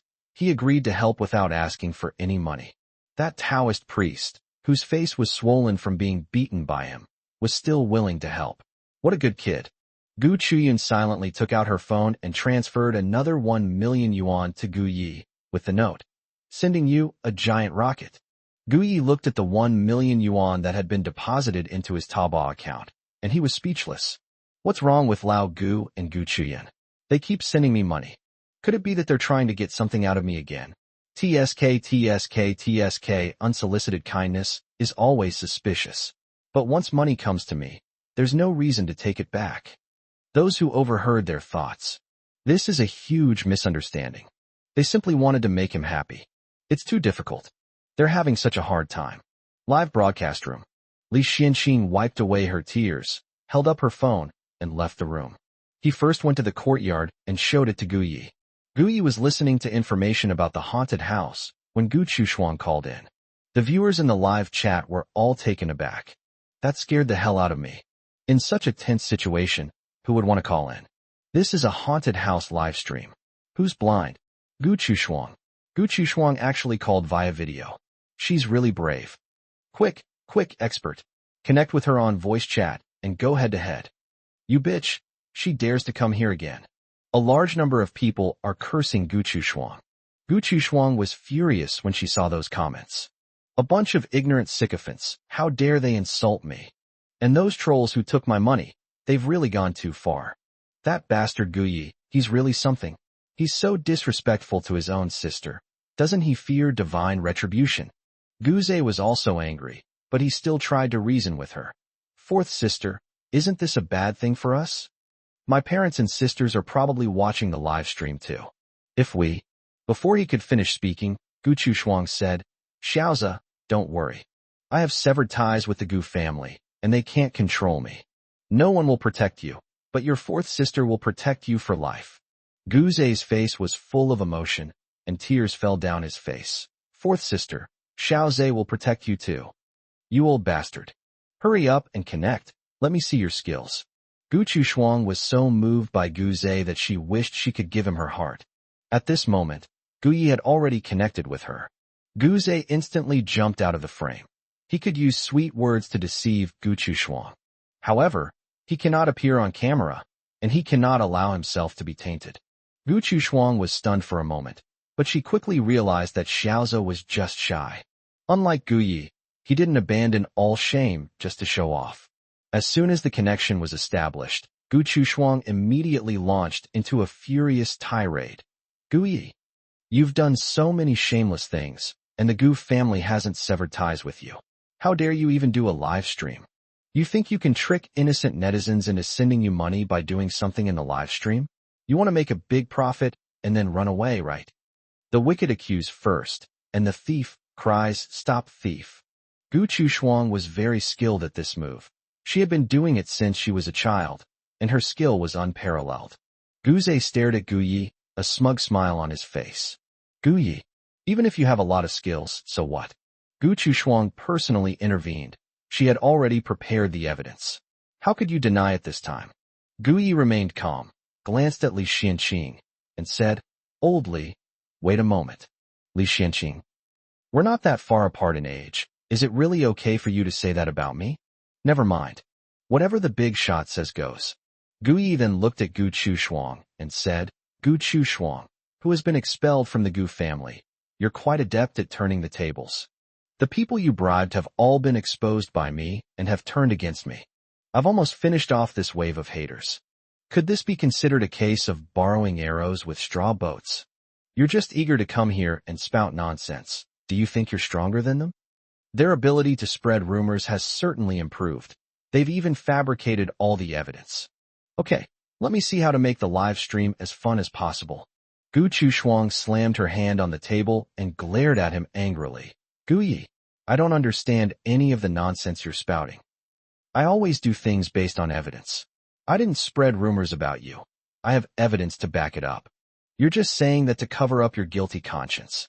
Even when death is imminent, they're still being stubborn. He thinks that with so many netizens watching and so many people speaking up for him, they can do something for him. What a joke. Gu Zhe covered his mouth, also laughing. Gu Yi was too naive. Did he think that just because those people admitted it, it was evidence? The Liu family's greatest skill is erasing so-called evidence. He thought of something and immediately gave Gu Chushuang a look. After receiving the message, the other party curled up the corner of their mouth and gave a wicked smile. Gu Yi, after all, we both have the blood of the Gu family flowing through our veins. I'm doing this for your own good, to put you on the right path, to help you eliminate your negative karma. That's why I had to resort to this measure. Now, as long as you admit it yourself, I will help you. 117. He will definitely forgive me. Gu Haokuan and the others were watching the live stream when they saw Gu Chushuang and heard her spouting nonsense and making false accusations. They were all furious. Old Gu, call Gu Chushuang and tell her to take this opportunity to clarify. It was she who framed Xiao Yi. Su Yi couldn't wait any longer and even took out her phone, ready to call Gu Chushuang herself. Gu Haokuan said, we can't make phone calls. Gu Chuyan also said, Mom, we really can't make phone calls. If the fourth sister dares to do a live stream, that fake product seller must be watching right next to her. Since Xiaoya's live stream has a lot of viewers, let's make her eat her words. Gu Chubbing nodded repeatedly. Yes, that's exactly what I mean. Just wait and see. She'll regret it soon and beg for mercy on her knees. Su-yi finally regained her composure from her anger. That makes sense. Anyway, Xiaoya's strength is undeniable. Let's listen to his thoughts. If we can find surveillance footage or something showing that Lao Si fabricated evidence, then we'll take action. The whole family looked at each other, and all thought it was a good idea. Live broadcast room. Gu Yi laughed. Gu Chu Shuang, you're so shameless. I'm genuinely amused by you. I broadcast the whole process of you fabricating evidence and colluding with the Liu family when I first started the live broadcast. If you're not blind, you should check online. I thought she had fabricated some new evidence, but it's just the same old stuff. Where is that Empress Liu Ruyan from the Liu family? Let me see ya. Her goal is this haunted house, huh? That's going to be interesting. At this moment, Li Xianqing, who had been silent all along, could no longer hold back and said, Gu Chu Shuang. There are gods watching over us. We should always have kind hearts. You're lying to me, saying that Master Gu is an illegitimate child raised outside the family, and that you're the victims. That's not true at all. You're the shameless worms. Just you wait and see. Time flies, and retribution will come soon. A barrage of comments erupted, and the haters all turned against him. With the Taoist priest and Gu Chushuang going head-to-head, how could it be fake? Weary all paid trolls hired by Gu Chushuang, but I'm not blind. We'll return the money. We're all going to be fans of Master Gu. Why would we return it? That's legally earned money. We want to give all the money as a tip to Master Gu. Gu Chushuang, you might as well admit it now. You said it was all for Gu Ye's sake, but Gu Ye did nothing wrong. It was all fabricated by you. Fabricating a story about his own brother being a pimp, claiming he was his girlfriend, and even harming innocent young girls. I spit on that. Gu Chushuang, you owe me money. I thought you were telling the truth. I bought over 1 million yuan worth of stuff from you, and even gave you a 500,000 yuan tip. Refund. Refund. Refund. Gu Chushuang was completely dumbfounded, staring at the frenzied barrage of comments, listening to Li Xianqing arguing with her, and hearing more and more evidence being posted. How so? Did Gu Yi present the evidence right from the start? How is that possible? She quickly took out her phone and went online to check. Upon seeing this, she almost collapsed to the ground. What happened? Half an hour ago, when Gu Yi started his live broadcast, he actually posted the evidence online. What was I doing at that time? Why do I know nothing about this? She couldn't help but look at Gu Zhe, but Gu Zhe was also looking at his phone and was stunned when he saw what was online. How is that possible? How is that possible? Where did Gu Yi get so much evidence? There are even chat logs, transfer records, and even video and audio recordings as evidence. Could it be that? He had a bad feeling. Could it be that Gu Yi was really a master of metaphysics? Impossible.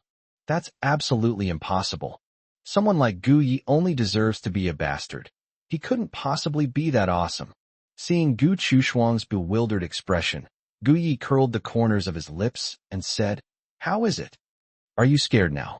Then, in front of more than 1 million people in the live broadcast room, hurry up and apologize to me. Even though you've been expelled from the Gu family, I still can't let you go. Apologize to me first, then go collect the summons and wait to go to jail. Damn it. Does she think I'll act like someone in a movie or TV show? Is an apology all it takes for a bad person to do something wrong? I'm not some altruistic philanthropist. I'm the kind of person who always fights fire with fire. At the entrance, Gu Haokuan and the others breathed a long sigh of relief. I was so nervous just now that I completely forgot. Gu Yi brought out the evidence as soon as he started broadcasting. Su-yi clenched her fists and stared intently at Gu Chushuang.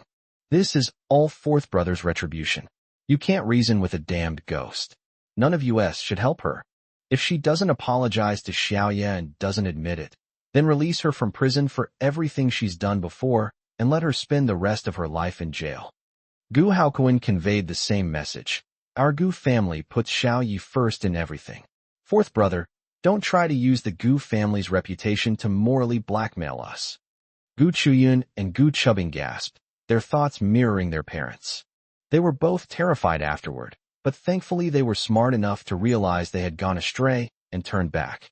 Otherwise, what awaits them is their parents and the whole family turning against them for the greater good, right? Live broadcast room. Upon hearing Gu Ye's words, Gu Chushuang trembled with fear and turned pale. Apologize? That would be admitting that he framed Gu Yi and that everything was fabricated by him from the beginning. How can that be allowed? I've worked so hard to get to where I am today. My career has just started to improve, and I can finally hold my head high in my husband's family. If I were to die at this point, would my in-laws still want me? I've worked so hard to get where I am today, I can't bear to give it away like this. Besides, even if I apologize, Gu Yi will still hold me accountable, with things like summons and jail time. Don't want. She was a respectable young lady from the Gu family. She couldn't possibly go to jail, much less embarrass herself in front of the entire internet. Gu Yi, do you have any conscience? I'm your own sister. I was just playing a little joke on you. Why are you making such a fuss? And now you're completely unharmed. On the contrary, you've turned misfortune into a blessing and become a millionaire blogger overnight. Your achievements are all thanks to me, your own sister, who helped you achieve them. You shouldn't be thanking me. Seeing that the situation was not good, Gu Chushuang immediately changed her strategy and began to play the family card. She had seen plenty of people like Gu Yi. Having been separated from their families since childhood, what they crave most is family affection. He was so aggressive and harsh just now, but he was just waiting for me to say those words. She had already humbled herself and accepted her illegitimate younger brother. He would surely forgive her. 118. The fake young master was dumbfounded. Gu Zhe stared at Gu Chushuang, whose tears flowed like tap water, like a child who had been abandoned. In his heart, however, he had already cursed Gu Chushuang to the point of being furious. You bitch. She had just been swearing that she would never abandon herself like the other bitches in the Gu family, and instead turned to Gu Yi. And what was the result? Gu Yi only said a few words, and she had already completely forgotten the vow she had just made. I just don't understand why. Gu Chushuang clearly didn't have that kind of brain. She should have never regretted it until she died. If I had known it would end like this, I definitely wouldn't have come out with Gu Chushuang. It's better to stay at home. There might be other opportunities. It's too late to regret it now. He knew that if Gu Chushuang really accepted Gu Yi, he would lose another card, and his life in the Gu family would be even more difficult in the future. As he watched the scrolling comments, his heart grew heavier. What kind of tricks does Gu Yi have up his sleeve? What should I do now? At this moment, he received a message from Gu Chushuang. After clicking on it, he felt like he had found a new path to success. Gu Chushuang, Xiaoza, don't be sad. Fourth sister was just fooling Gu Yi. I've seen far too many people like this. He was greedy for family affection and deliberately acted maliciously. With just a little trick like this, he will obediently forgive me. If you continue to be my lapdog, then you're your slave. Gu Zhe looked up and exchanged a glance with Gu Chushuang. Both of them had smiles in their eyes. Really? I knew I hadn't misjudged Gu Chushuang. She really was the most brainless idiot in the Gu family. Live broadcast room. Gu Yi laughed even louder. Gu Chushuang sent you to be a clown. No, an idiot? You know you're doomed. So why are you trying to play the family card with me? You think I've been away from home for years and crave family? You think you're superior, bestowing family upon me, and that I'll not only forgive you, but also become your devoted follower. Ha ha, you can dream about such a good pie.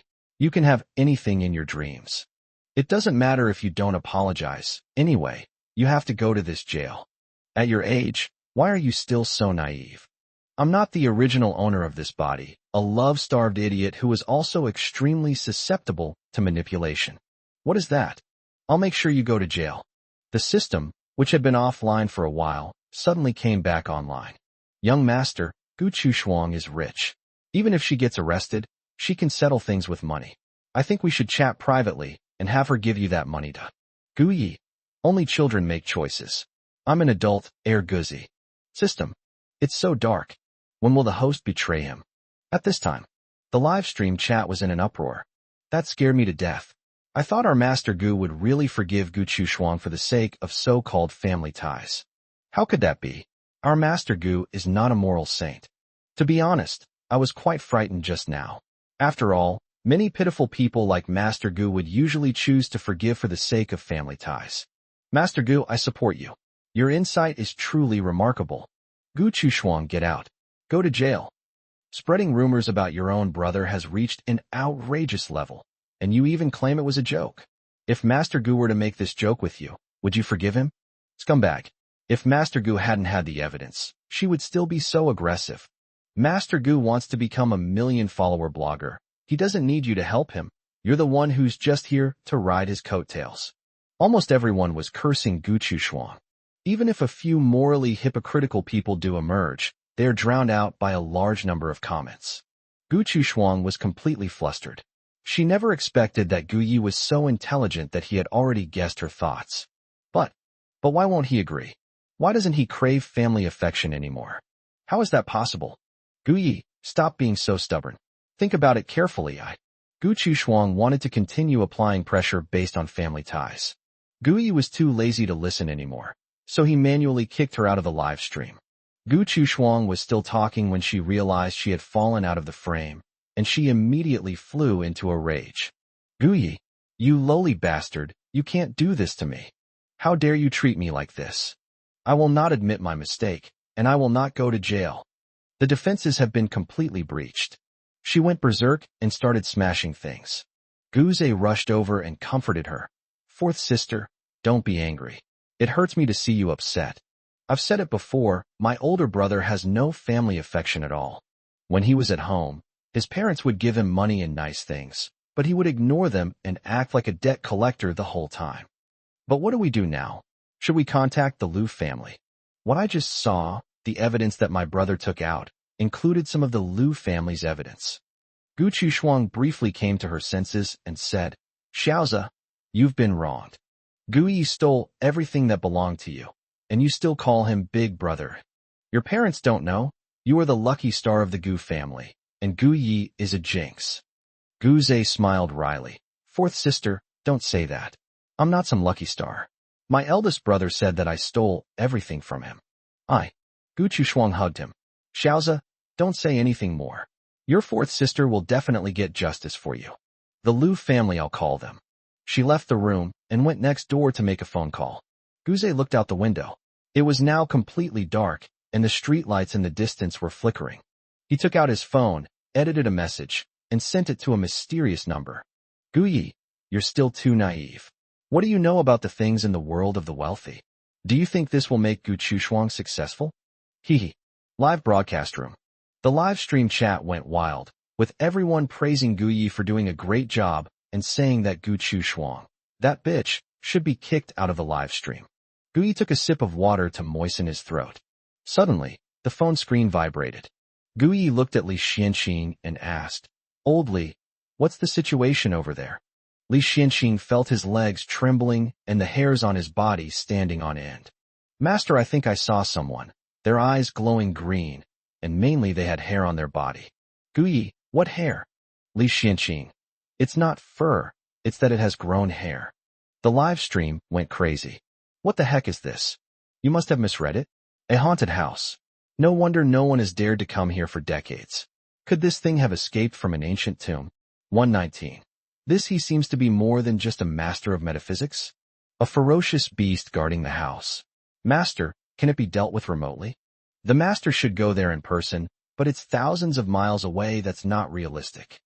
Taoist master, switch the camera to let Gu Yi and the others see. That's exciting. Gu Yi is already hiding under the covers. Seeing the comments, Li Xianxing barely managed to control his trembling hands and finally turned the camera around. Now everyone saw it. The dim light in the courtyard slowly shifted into an eerie bluish gray. There was a strange figure, walking with eerie steps, walking towards Li Xianxing. Moreover, that thing was extremely fast. It arrived in front of the person almost in the blink of an eye. The live chat suddenly exploded with screams. If I could turn back time by half an hour, I would definitely shout. The script. This is a script that cost a fortune. This is so damn realistic. Other streamers do all sorts of funny things. Our streamer is just being weird. Ignoring the cacophony of screams and howls in the comments section, Gu Yi remained calm. Old Li, show everyone your skills, Gu Yi said, while simultaneously activating the information provided by the system to broadcast the announcement. Li Xianxing was completely dumbfounded. Strength? He's about to be choked, and he's asking me to show my strength? Damn it. But the treachery was already close at hand. leaving him no time to think. Li Xianxing took out a bagua mirror, pointed it at the object in front of him, and a figure was reflected in the bagua mirror. He picked up the peachwood sword from the ground, twirled it, and the yellow talisman in his hand spontaneously combusted without fire. The profound origin of heaven and earth, the root of all vital energy. It should be useful, right? Never mind. If the master tells me to do this, then there must be no problem.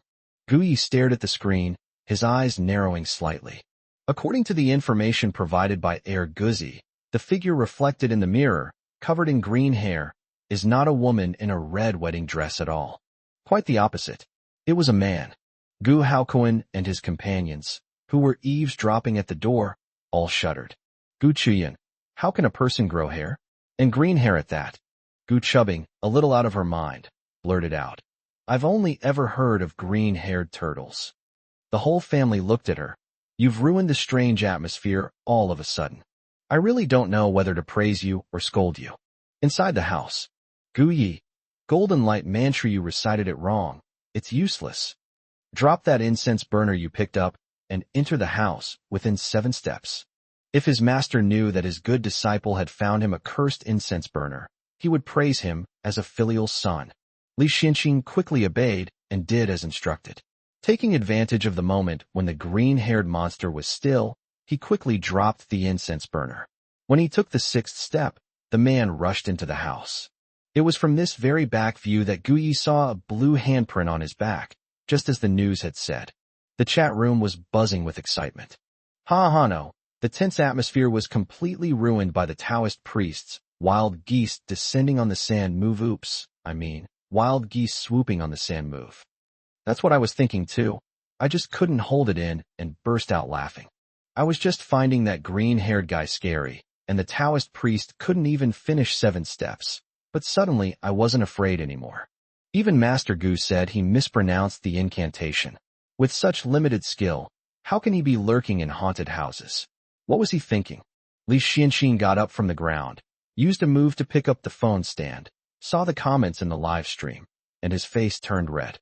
That's so embarrassing. He wiped the cold sweat from his forehead and bowed to Gu Yi, saying, Thank you for your guidance, Master Gu. What should we do now? As soon as he finished speaking, a strange laugh came from inside the room, sending chills down the spines of those who heard it. Even the viewers in the live chat forgot to laugh. Is this sound effect a gift from someone? These kinds of things are in horror movies. I've put them on silent mode all the time. Master Gu, what should we do now? The Taoist priest is in danger. Run.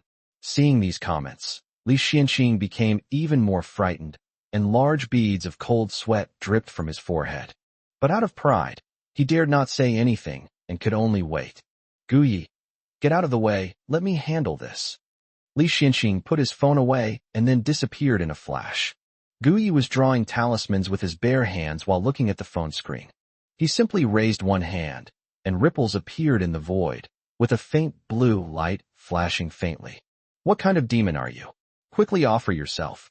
As Gu Yi finished drawing the talisman, a faint blue light disappeared into the screen. Li Xuanxing's pupils shrank sharply, and he was completely stunned. What is this? Drawing talismans with bare hands, sending them from a distance. This technique. He didn't continue, because he remembered that his master had said that this technique had been lost for many years. Gu Yi. He doesn't seem to be just an ordinary master of metaphysics. The Gu family members standing at the door all stared wide-eyed. It seems that Xiao Yi has gained a new ability. That's an amazing technique. Xiao Yi obtained something so easily that it was something you could only dream of. Gu Zhe also witnessed this scene, and he was so angry that he suddenly stood up, his face full of shock. Gu Yi, what kind of technique did he use? He seems to actually have some skills. But how is that possible? These must be scripts prepared by the Gu family, right? At this time, the green-haired monster had already rushed in. As it stepped across the threshold, it felt a huge talisman fall from the sky and stick directly to its forehead. Who? A strange male voice rang out. But the green-haired monster was already standing obediently at the door, unable to move. The green-furred monster, shrouded in black mist, kept lunging out, its rotting face appearing and disappearing in the lens. The live chat exploded instantly. Holy crap. Holy crap. Holy crap. Unfortunately, I'm uncultured and can't express it in words. Master, I bow down in reverence. Sending talismans remotely and drawing them by hand amazing. Amazing. I thought the master would tell the Taoist priest what to do, but unexpectedly, the Taoist priest sent a talisman from afar. This is what it means to believe in science? Huh. This is science. The end of science is metaphysics and ignorance. Rockets, mansions, and yachts are flooding social media. It was absolutely stunning. With nearly 2 million viewers in the live stream, how could no one have invited a Taoist priest or witnessed any master? Even if all of them were added together, they wouldn't amount to even 1/10,000th of Gu Ye's talent. You are not worthy to know who I am. However, if you want revenge, I can help you. But, Gu Ye said leisurely. Li Xianqing stood motionless, his heart filled with immense anxiety. Master, is it really a good idea for you to haggle with such a cunning old man? The eerie creature strained with all its might and asked, What do you want? 120. He must have quite a background. Good. As soon as the green-haired man finished speaking, he turned into a wisp of black smoke and disappeared. Li Xianqing was taken aback. He walked over and found a photograph on the ground. Gu Yi said into his phone, All right, everyone, that's all for today's live stream. The rest of the content is private. The live stream chat was filled with groans of despair. Let's keep watching, don't turn it off. Switch to paid live streaming, we'll pay you. I was really enjoying it. Why is it ending so soon? No way, I want to keep watching. Gu Yi smiled and decisively closed the live stream. They then found Li Xuanqing's backer, and the two had a private video call. Li Xianqing showed him the photo and said, Master Gu, you want to come over? Gu Yi looked at the picture. In the yellowed photo, there was a woman in a white dress holding a small baby in a red cotton-padded jacket. They stood in front of the villa, both mother and son wearing jade bracelets on their wrists, their faces beaming with happiness. Gu Yi, okay, I'll be there in a bit. You just wait there. I'll be there in less than half an hour. Before he could hang up the video call, Li Xianqing hurriedly said, Master, my personal safety eye. He was too embarrassed to say it, but he wanted Gu Yi to write him a good luck charm. Gu Yi gave a mocking laugh. Come on, you're fine. He hung up the phone decisively, then got up and walked outside. At the entrance, Gu Haokuan and his companions, who had been eavesdropping, hurriedly ran away. When Gu Yi came out, he happened to see them arriving. Xiao Yi, we've all watched your live stream. Where are you going now? Isn't it too dangerous? Shall we go with you? Su Yi and Gu Haokuan both wanted to go along, genuinely worried about their son's safety, but more than that, they wanted to watch the drama unfold. Gu Yi, no need. What are they doing following along? If I encounter vengeful spirits or something, I have to save them. Su Yi and Gu Haokuan. Another chance to watch the drama unfold. Gu Yi went out and drove away. Once he was out of the city, he used a speed-traveling talisman. Guzi, you're so lazy these days. Send me the reward. It's already on the screen. System, aren't you busy? Family-oriented. Gu Haokuan and the others were not very happy when they received a call from Gu Zhe. Mom and Dad, too want to go home. My fourth sister is too busy and doesn't have time to take care of me. He wanted to go back and see what Gu Yi had gone to do. Gu Haokuan said irritably, Let's talk about it tomorrow. Everyone in the family is asleep. Gu Zhe was taken aback. Fizuri already asleep? Is your older brother asleep too? Gu Haokuan, what are you doing if you're not sleeping? Tell Lao Si to turn herself in right away, otherwise I won't let her off the hook. Before Gu Zhe could say anything else, she quickly hung up the phone. Su Yi walked over and asked, Honey, whose call was that? Gu Haokuan explained. Su Yi was furious. That fake Gu Zhe was right there when Lao Si was doing his live stream just now. Perhaps he was the one who instigated Lao Si to do this live stream. I really regret it. If I had known he was this kind of person, I should have kicked him out long ago. Gu Haokuan also sighed. The fourth sister is a brainless idiot. She brought this on herself, so let her be. Gu Zhe was annoyed when the call was disconnected. Going back won't work, so let's just wait. At that moment, Gu Chushuang called. Gu Zhe was stunned after hearing this. Fourth sister, what did you say? Why won't the Lu family cooperate with you? This whole thing was their idea, so why would he blame you? Why would the Lu family go to a haunted house? What on earth is going on? Could it be that Gu Yi is going there too? Gu Chushuang sighed. Xiaozhe, don't worry about these things now. I also have some things to take care of at my in-laws' house. Why don't you stay at a hotel, or I'll call a taxi for you and take you home. Guze was startled. She actually wanted him to go home? To think I'll go home. He needs to go back and see what Gu Yi is doing. Gu Chushuang made some arrangements for him and then hung up the phone. Enraged, Guze smashed everything in the room. That damn Gu Yi. Gu Yi drove his car and, after using the talisman, arrived at the haunted house in less than half an hour. Li Xianxing remained standing still until he heard the door open, at which point he hurriedly looked over. Master, you got here so quickly? His eyes were practically bulging out of their sockets. That's way too fast. It's only been less than 20 minutes. Is he going to use that long-lost void-piercing technique? Gu Yi. It was just one talisman. There's no need to make such a big deal out of it. Old Li, you have to believe in science. Li Xianxing, you're in this state, and you expect me to believe in science. Master, what should we do now? Li Xianxing followed Gu Yi around like a little shadow. Gu Yi looked around and walked around, finding that the villa was quite new. On the surface, it didn't look like it hadn't been lived in for decades. At this moment, text appeared on the system screen, and Gu Yi clicked on the voice broadcast. Meanwhile, Guzi, reporting to Master, the Liu family has arrived. Gu Yi nodded slightly. I understand. The system update message included more detailed information about the haunted house, as well as the real-time updates on the green-haired ghost. Gu Yi walked into the living room and sat down in the center. Li Xianxing didn't dare to sit, so he stood next to him, looking like a lackey of some young master. The air suddenly fell into a deathly silence. Everything was eerily quiet. Li Xianxing looked around warily, increasingly feeling that the green-haired monster could fly out from anywhere at any time. At this moment, Gu Yi suddenly pointed his fingers and slashed open the void, and a bolt of lightning flashed. Come out! Who's got you trapped here? Almost simultaneously, a wisp of black smoke flashed by, then transformed into a human form, the very same green-haired monster that had just vanished. Li Xianxing turned pale with fright and just wanted to hide behind Gu Yi. Suddenly, the green-haired monster knelt on the ground.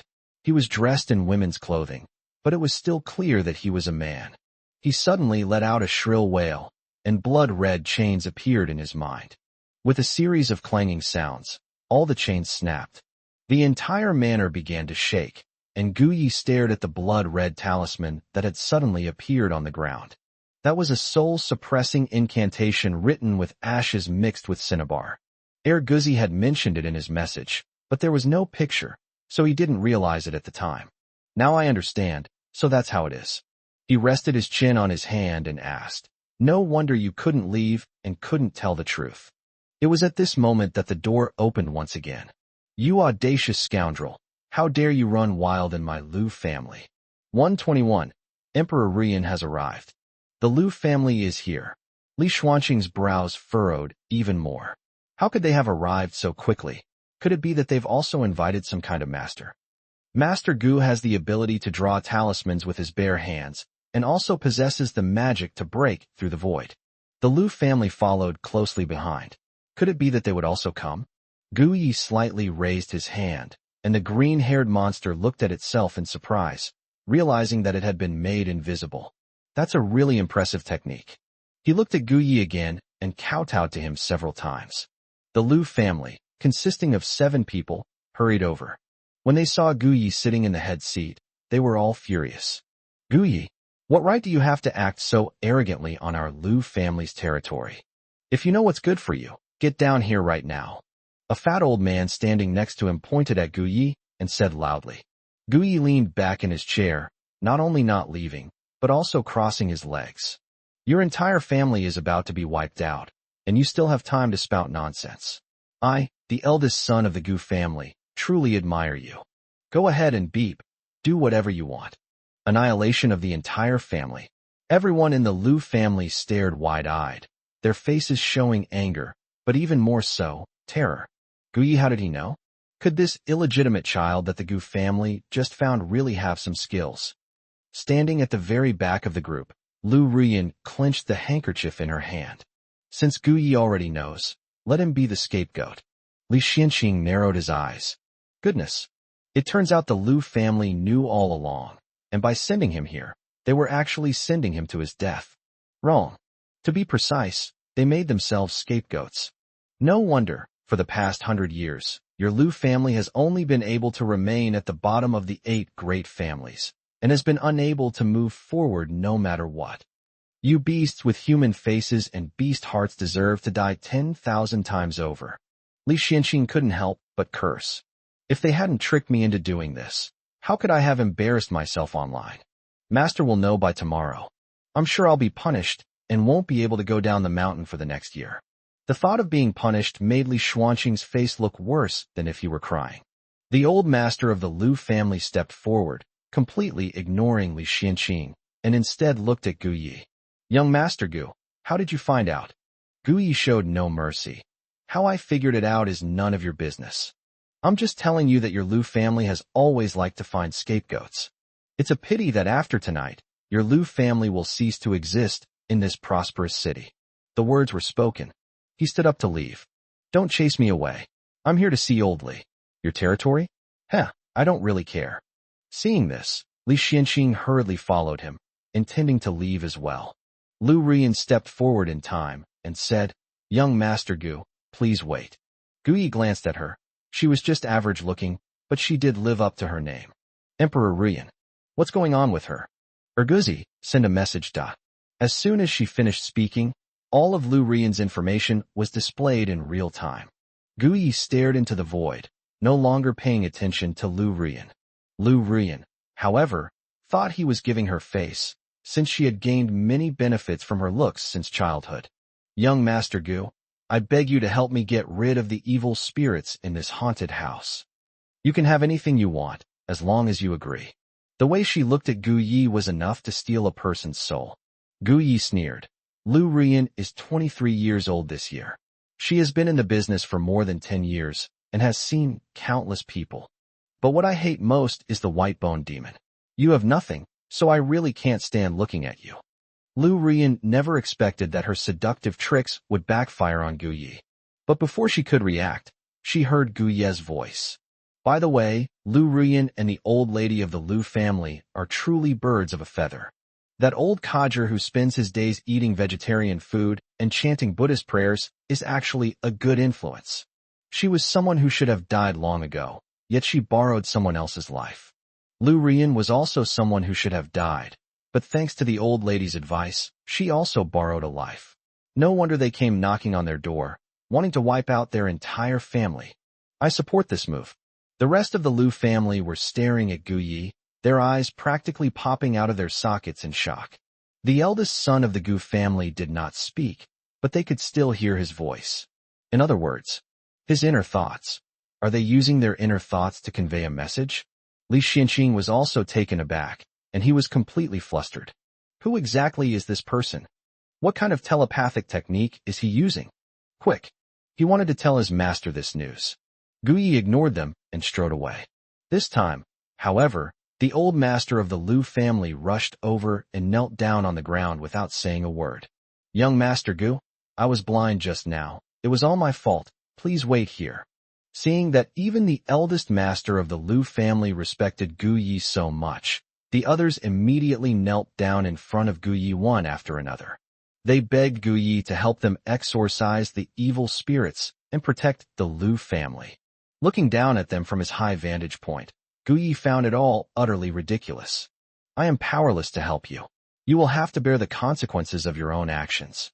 Now that death is imminent, do you realize how blind you were? When you took someone's life, why didn't you think of this? Let me see, what does the green-haired guy mean? He turned around and looked at the green-haired monster who had just knelt on the ground. The monster was staring at everyone in the Lu family, its green fur standing on end, and its eyes were full of ferocity. Gu Yi understood. All right. Regardless, this green-haired guy is determined to get revenge. The old folks in the Lu family were all sweating profusely. They looked in the direction Gu Yi was looking, but they couldn't see anything. The eldest master of the Lu family made a gesture, and the old steward hurriedly ran off. Young Master Gu, I admit my mistake. I admit my mistake. Back then, My mother also believed the rumors spread by an old bald monk. Guyi looked at the light screen. What rumors did your mother believe? You're still telling me stories? Fine, fine, let me hear one. He turned around and sat down in the main seat again. He then looked at the green-haired monster and nodded slightly. Don't rush. Listen to how those bastards try to justify themselves. Green-haired ghost finally suppressed his ferocity and listened to Gu Ye's words. Lu Ruyan became anxious. Grandpa, Uncle, get up. Gu Ye is just playing tricks. What are you all doing? She didn't hear Gu Ye's true feelings and couldn't understand why her most respected grandfather and other elders would all kneel down before Gu Ye. This scene was utterly terrifying to her. She never dreamed of it. Gu Ye nodded slightly. That's right. You guys shouldn't do that. Lu Ruyan is very sensible. A bunch of old fogies were completely fooled by Lu Ruyan, a cunning and ruthless woman. If you ask me, we should bring that old geezer back. That way, green hair might be able to spare their lives. Grandpa Lu suddenly looked up. 122, borrow a life. Lu Ruyan was furious. Gu Ye, you're just trying to sow discord. Master Li, don't listen to his lies. He's just doing this for his own reputation. Our Lu family is upright and honest. It's all his fault for misleading our entire family. Li Xianqing was furious. Lu Ruyan, you little bitch, do you think I'm stupid? I, Li Xianqing, only came to this so-called haunted house because I believed your nonsense. This is a formation set up by your Lu family. You want me to be your scapegoat? Gu Ye glanced at Li Xianqing and gave him a thumbs up. This Taoist priest is quite intelligent. He figured it out. But if I hadn't come, he probably would have been stuck here. Li Xianqing looked at Gu Ye, her face turning completely red with embarrassment. Thank you for the compliment, master. I'm just a bit slow on the uptake. If Gu Ye hadn't come, he would have already lost his life here. Gu Ye continued. If Lu Ruyan hadn't mentioned it, I would have forgotten about it. Your Li family even colluded with Gu Chushuang and that fake Gu Zhe to frame me. You should also think about how to settle this score. Actually, you don't really count as family. Anyway, green hair will wipe out your entire family, which will be a way for me to vent my anger. Lu Ruyan's expression changed drastically. Gu Ye, you talking nonsense. I didn't participate in any of this. The things you posted online were all staged by Gu Chushuang herself. Anyway, that bitch doesn't have many days left to live, so let her take the blame. Gu Ye smiled, but remained silent, only raising his eyebrows repeatedly. If that's how you interpret it, there's nothing I can do about it. The eldest patriarch of the Lu family could no longer bear to listen. He stood up and rushed over to slap Lu Ruyan several times. You bitch. You actually hooked up with that fake from the Gu family, and that unfilial son who was kicked out of the family. How could I have raised such a beast? Lu Ruyan was knocked to the ground, covering her face with one hand, tears streaming down her face. Grandpa, why are you listening to Gu Ye too? I didn't. She tried her best to argue, making herself sound pitiful. Gu Ye, just act. You guys act like your heart's out. They all knew what Lu Ruyan had done back then, and now they're looking for a scapegoat. The Lu family is really good at this kind of thing. The eldest patriarch of the Lu family was immediately startled. Gu Ye is indeed someone important. Nothing about my family can be hidden from him. However, since Lu Ruyan can't hear Gu Ye's thoughts, it means that this rebellious daughter has no intelligence. It would be most appropriate to make her take the blame. At this moment, Gu Ye saw a line of red text appear on the system screen. TSK, TSK, TSK, that old geezer is here too. Green hair was deceived by her back then, put on that outfit, and even sat in the formation, which is why he's in this predicament today. Every wrong has its perpetrator, every debt its debtor. Green-haired guy, you'll have a good confrontation with her in a bit. I've got your back. The eldest patriarch of the Lu family suddenly turned around and, sure enough, saw that his mother had arrived. Mother Yui, are you here? It's dangerous here. That green-haired guy, only Master Gu Ye can see him. They can't see him at all. The elderly woman, with white hair and a youthful face, leaned on a cane and was dressed in luxurious attire. She walked up to Lu Ruyan and said, Ruyan, get up. Great-grandma is here. Don't be afraid. When Lu Ruyan saw old Madame Lu, she immediately felt reassured. Great-grandma, Grandpa misunderstood me. I didn't mean it. The old lady of the Liu family snorted coldly, and when the old housekeeper brought over a chair, she sat down directly.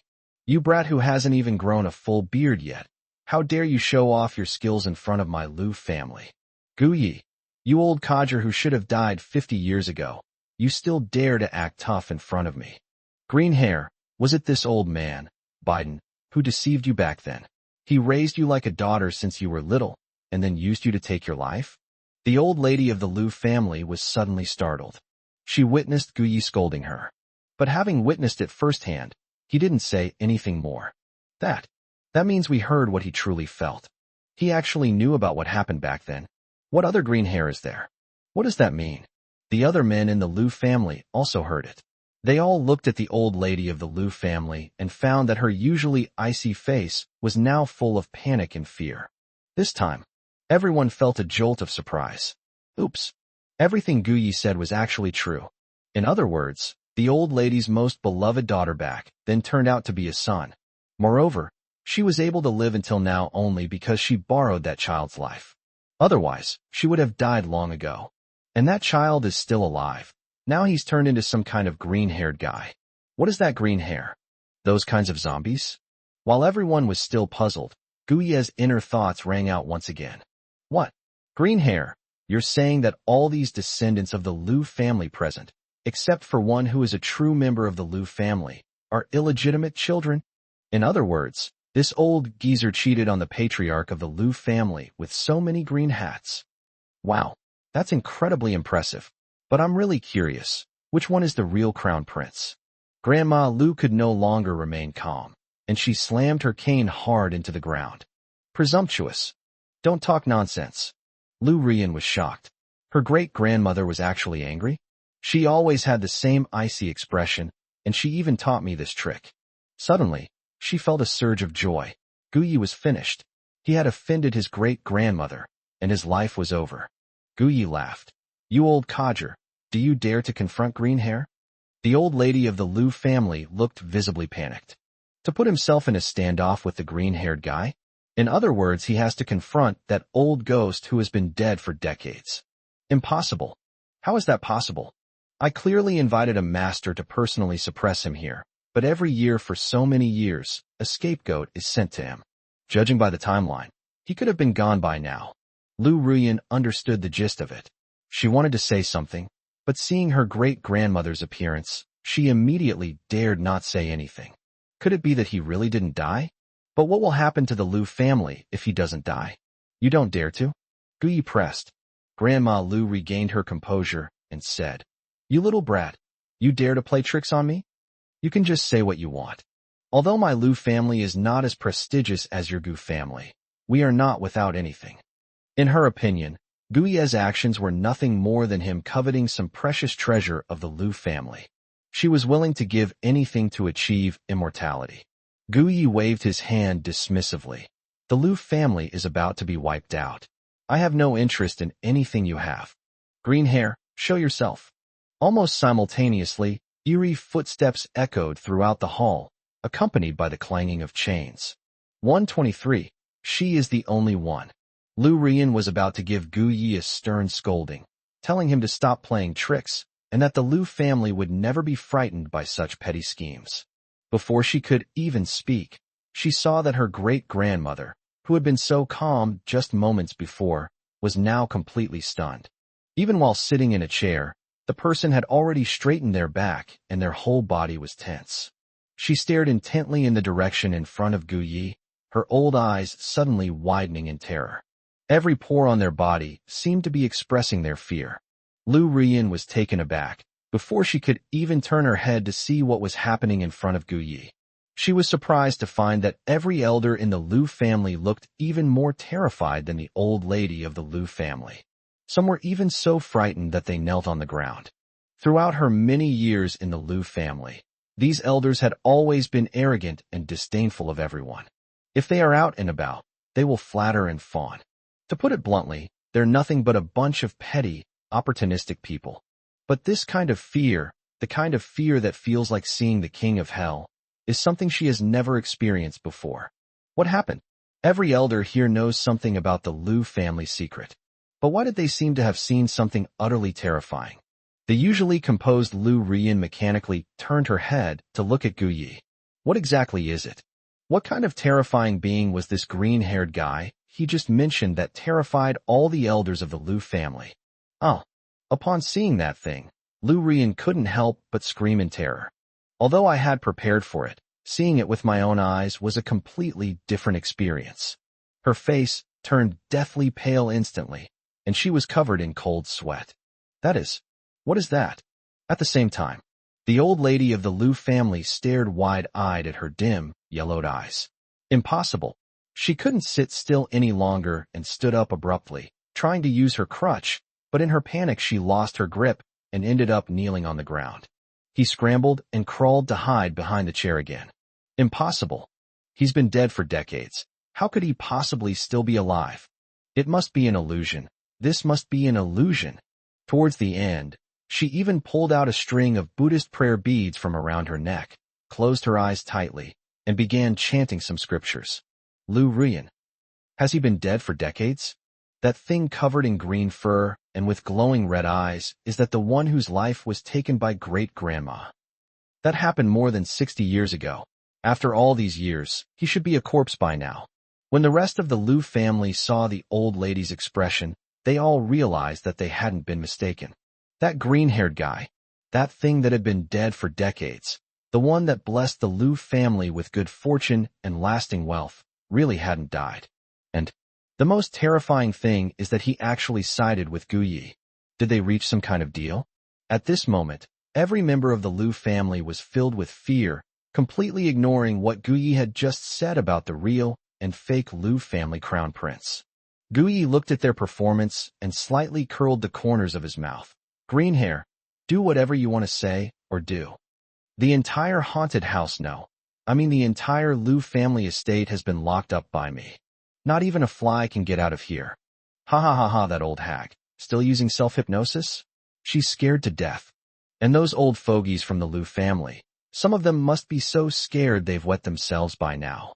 Let me see which one is the true descendant of the Lu family. Those counterfeiters, if they knew they weren't descendants of the Lu family, yet were being used as scapegoats for them, they'd be kicking themselves. Ha ha ha, it's hilarious just thinking about it. The old men of the Lu family all snapped back to their senses. Not a member of the Lu family, yet forced to become a scapegoat. Why should I? Upon hearing this, the old lady of the Lu family immediately opened her eyes. Gu Yi, what exactly do you want? Why did you create such a thing? What is your purpose? Gu Yi. Green hair, tell her that I don't want to talk to something that's worse than an animal. The old lady of the Lu family was terrified and hid back again. In her desperation, she grabbed an old man from the Lu family. Don't come any closer. Didn't you want revenge on the Lu family? Here are 9 of them, all of them. Take whatever you want, and don't come looking for me. The shield she was holding was stunned. Gu Yi was right, they really were scapegoats. Old lady, what are you saying? How could you do this to us? Every wrong has its perpetrator, and every debt has its debtor. You were the only one involved in what happened back then, so why are you dragging us into it? Having not heard Gu Ye's thoughts, they were unsure who the true descendant of the Lu family was. But when faced with a life or death situation, all they can do is protect themselves. That old woman is all bones. She's the one who deserves to die? The old lady of the Lu family was furious. A bunch of unfilial sons. I've raised you all for so many years, and you've enjoyed the Lu family's favor and wealth for so many years. Now it's time for you to pay your dues. Everyone else was taken aback and completely dumbfounded. The old lady of the Lu family is cruel. She truly doesn't treat them as family. Since that's the case, I am not a descendant of the Lu family. I am your bastard child from your affair. Neither do I. Neither do I. Anyway, the Lu family is doomed, and they've had their fill of fun. As for being a scapegoat for the old lady, let the real descendants of the Lu family do it. Lu Rian was horrified when she saw this. What's going on here? Why? Why did things develop to this point when everything was going so well? Even his own grandfather stood up and said he wasn't a descendant of the Lu family. Doesn't that mean I'm not? No, this is not allowed. Without the Lu family, I am nothing. Gu Yi rested his chin on his hand. watching the spectacle unfold before him. So they knew all along. So does Lu Ruyan know? Out of all these people, she's the only junior allowed here, and she's the only true descendant of the Lu family. Green hair, don't forget to keep a close eye on Lu Ruyan. What? The entire Lu family turned their gazes to Lu Ruyan. Why are you looking at me like that? Lu Ruyan felt uneasy under their gazes, as if she were about to become a scapegoat. The next second, the old man of the Lu family grabbed Lu Ruyan and threw her in front of Green hair. This is a descendant of the Lu family. If you want to settle accounts, go find her. 124. What a pitiful zombie. Guyi was also surprised that those old bastards from the Lu family could pull off such a stunt. He was stunned for a moment. Ha ha ha, what a bunch of heartless bastards. Even an old geezer wouldn't dare dream of something this big, would he? It was ingrained in my bones from childhood that I was willing to give my life for the honor of the Lu family. When the time came, they all voluntarily relinquished their status as descendants of the Lu family, solely for their own safety. But thinking about it, it makes sense.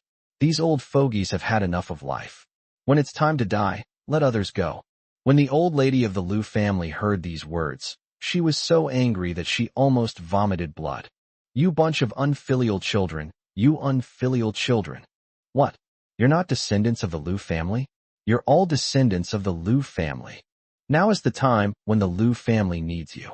No one is going to escape. Not a single one of you will get away. The old woman shouted at the top of her lungs.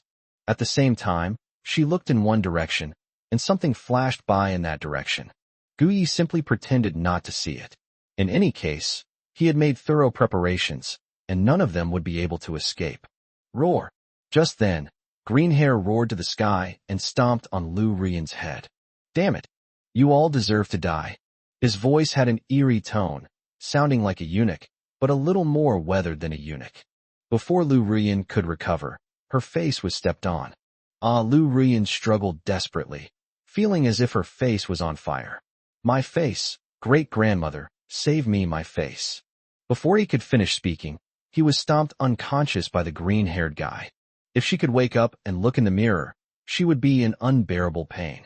Because that face was beyond repair. It was completely ruined, beyond redemption. Guyi, well done. I love this kind of cunning, ruthless, and taciturn person. Li Xianqing, who had just returned from the direction of the main gate, saw this scene and was so shocked that his eyes widened. I was just out running errands, and in less than a few minutes, such a big change had already occurred? Why? He shouldn't have pretended to have diarrhea to find an open-air toilet.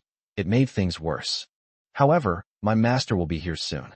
I have found a reclusive master for him, who may be able to make amends. Green hair was in a better mood after receiving Guyi's praise, and he strode over to the old lady of the Lu family. Old Mrs. Lu screamed in terror, her voice trembling. I'm your mother. Don't you recognize your mother? The old man's acting skills are profound. At the crucial moment, he actually thought of playing the family card. Guyi was amused by her actions. You old geezer, what are you talking about motherly things at a time like this? What kind of mother would go to such lengths as to have a high-ranking monk draw up a magic array and sacrifice her child to borrow life? Cut. Ever since she sacrificed the green-haired girl, she's tasted the benefits and now sacrifices newborn babies and children with auspicious birth charts from her family every year. These old fogies at the scene, besides knowing that the old geezer has strange methods, probably don't know that their missing children and mysteriously deceased children were all sacrificed by the old geezer, right? TSK, a woman's position isn't secure unless she's ruthless.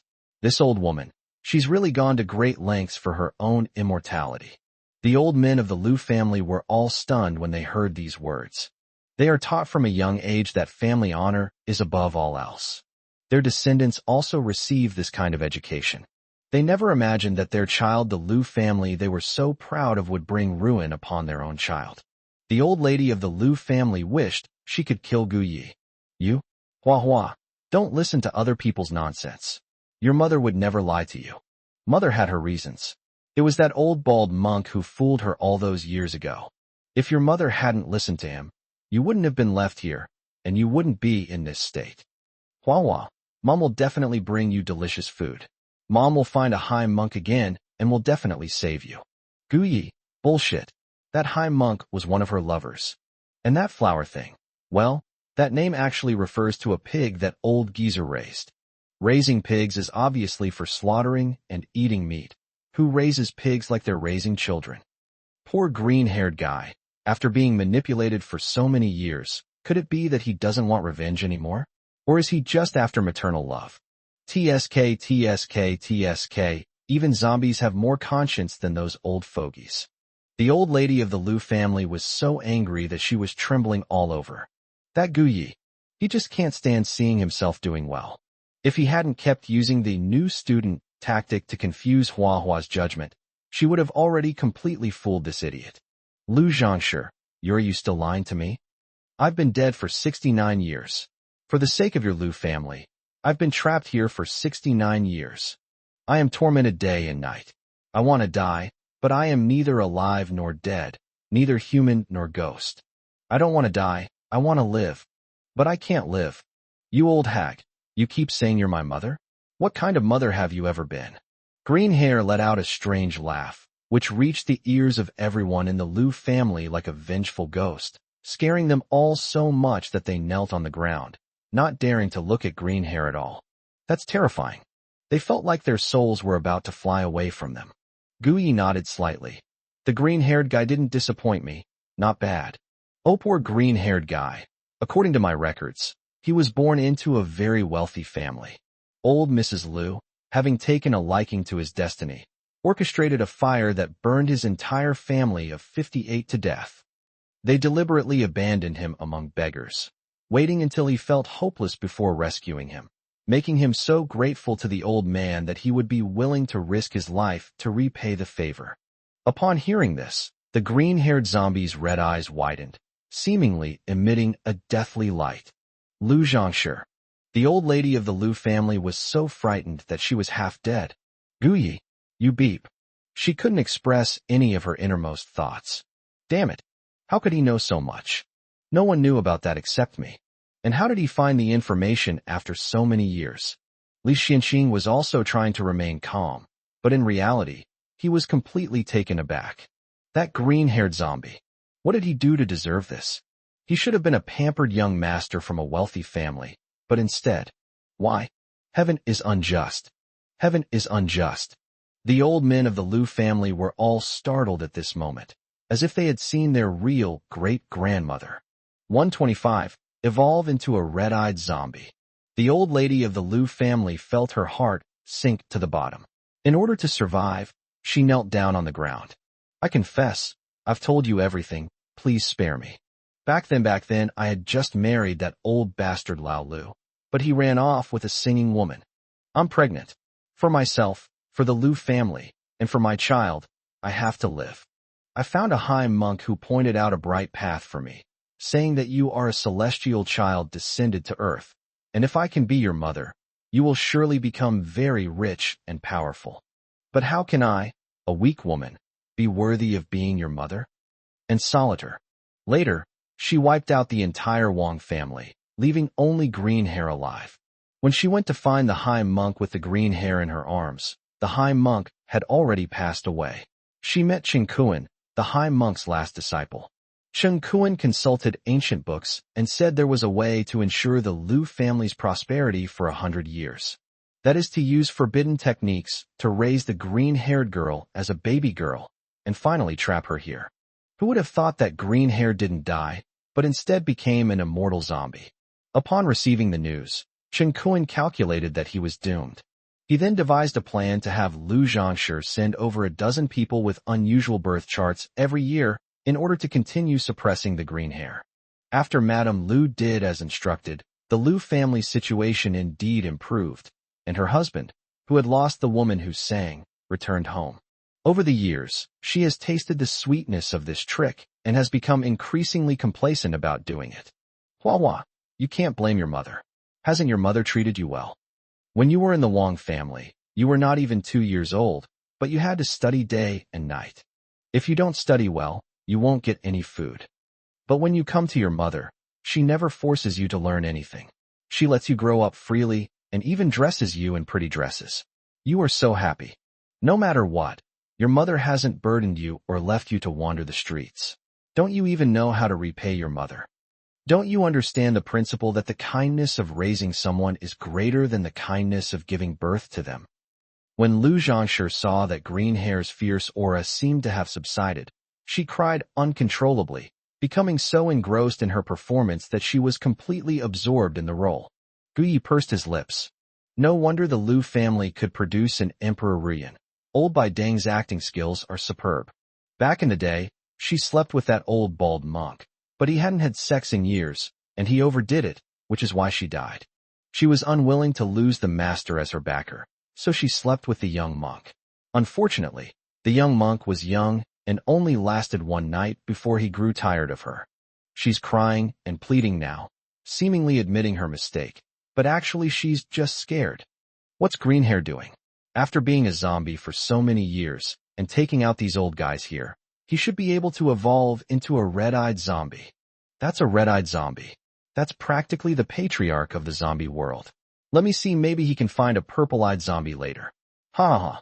Lu Zhangshi had just been feeling smug for a short while when she overheard Gu Ye's inner thoughts. Her round face was deathly pale, as if she had lost her very soul. What? What kind of zombie? The other old Bai Dangs from the Lu family were also trembling with fear. Green Ancestor, spare us. We are really not from the Lu family. We have no relation to the Lu family. Every wrong has its perpetrator, and every debt has its debtor. You should go find Lu Zhangshi. She's the one who did it. She even sacrificed our children. We are victims too. One or two of them started kowtowing to Green Hair, and then planned to take the opportunity to slip away. Green Hair suddenly looked up and roared to the sky. Roar. Today is your death day. Let's get going. He flashed to the front of a group of old men, grabbed one, took a bite, and then threw it away like a rag. Then grab another one, take another bite, and then throw it away like a rag. This was repeated several times, and by then the ground was littered with the corpses of old men lying haphazardly. Gu Yi. Awesome. This was absolutely awesome. I love zombies like this. Lu Zhangshi was still kneeling on the ground when she saw the corpses scattered on the ground. She rolled her eyes and pretended to faint. At this point, feigning unconsciousness is the best course of action. Even if I end up like these people, I won't be so afraid. And who knows? Maybe that rebellious son will take pity on him and let him go. However, before she passed out, Green Hair grabbed her by the neck and lifted her high into the air. Lu Zhangshi is dead. He applied a little force with his hand, and a crack sound rang out. Lu Zhangshi was dead. Li Xinqing. That's it, they were all knocked out. So what's next? The zombie seems to be evolving. So does that mean it's going to kill him and Master Gu? Gu Yi leaned back in his chair and clapped his hands. Green Hair, congratulations. You've avenged your great enemy and even evolved. That old bald monk did make one right thing back then. Green Hair really is the chosen one. Green Hair slowly turned around and looked at Gu Yi. Li Xuanqing's heart was in his throat. They've arrived. He walked over. Is he going to kill us? What to do? Thank you, Master Gu. Just when Li Xinqing thought he was about to die, Green Hair suddenly knelt on the ground and kowtowed to Gu Yi to express his gratitude once again. When he looked up again, he had completely changed his appearance. It was no longer covered in green fur, nor did it have a ferocious, terrifying face. He regained his human appearance, a man with a bewitching face and completely naked. Gu Yi, get up. Go inside and change your clothes before you come out. You can't look like this. Green Hair looked down, noticed something was wrong with himself, and quickly ran into the house. Li Xinqing waited until he was out of sight before daring to speak, asking, Master Gu, what's the situation with that green-haired guy? Is he immortal? Gu Yi laughed. The world is vast and full of wonders. Some people are destined to be this way, and no one can defy fate. Immortality and eternal youth, something countless people dream of. The green-haired guy succeeded, but he paid a heavy price for it. Li Xinqing was even more surprised. Is that green-haired guy really the chosen one? So, Master Gu, isn't that an even more powerful existence? What a wonderful statement that no one can defy fate. Gu Yi, you call yourself some kind of bullshit master. but have you foreseen that your death is imminent? A voice suddenly came from midair, but no one could be seen. Li Xianxing looked around, but found nothing.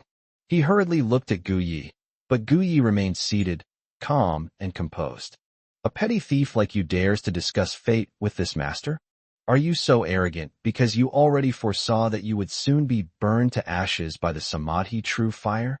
126. Zombie King Yi. Presumptuous. A bald man dressed as a monk descended from the sky and landed on the open ground in front of Gu Yi. Li Xianxing, a monk? And a young monk at that. Could this person be the young monk, the disciple of the old monk in the story of Lu Zhangshi? But he doesn't look like it. He should be quite old. Gu Yi laughed. Old Li, your eyesight isn't very good. Go back and practice some more. He's just a bald guy. Baldness.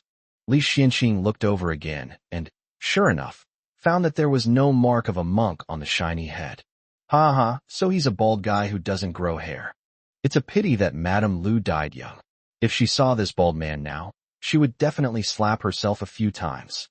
It was so funny that he laughed until tears streamed down his face. Gu Yi laughed without any restraint.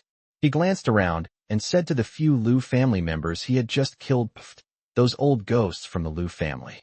You don't need to worry, I'll reunite you in a little while." Lu Zhangshi just sent someone to inform him, but unfortunately, this bald man was busy at the club and arrived late. Li Xianxing could no longer laugh. He looked around and silently recited a spell before he could finally see it. Someone just died, and they turned into vengeful ghosts. They're all here.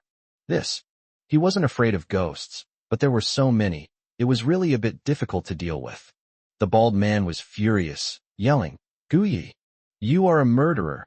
Two will call the police to arrest you." Gu Yi seemed to have heard the biggest joke in the world.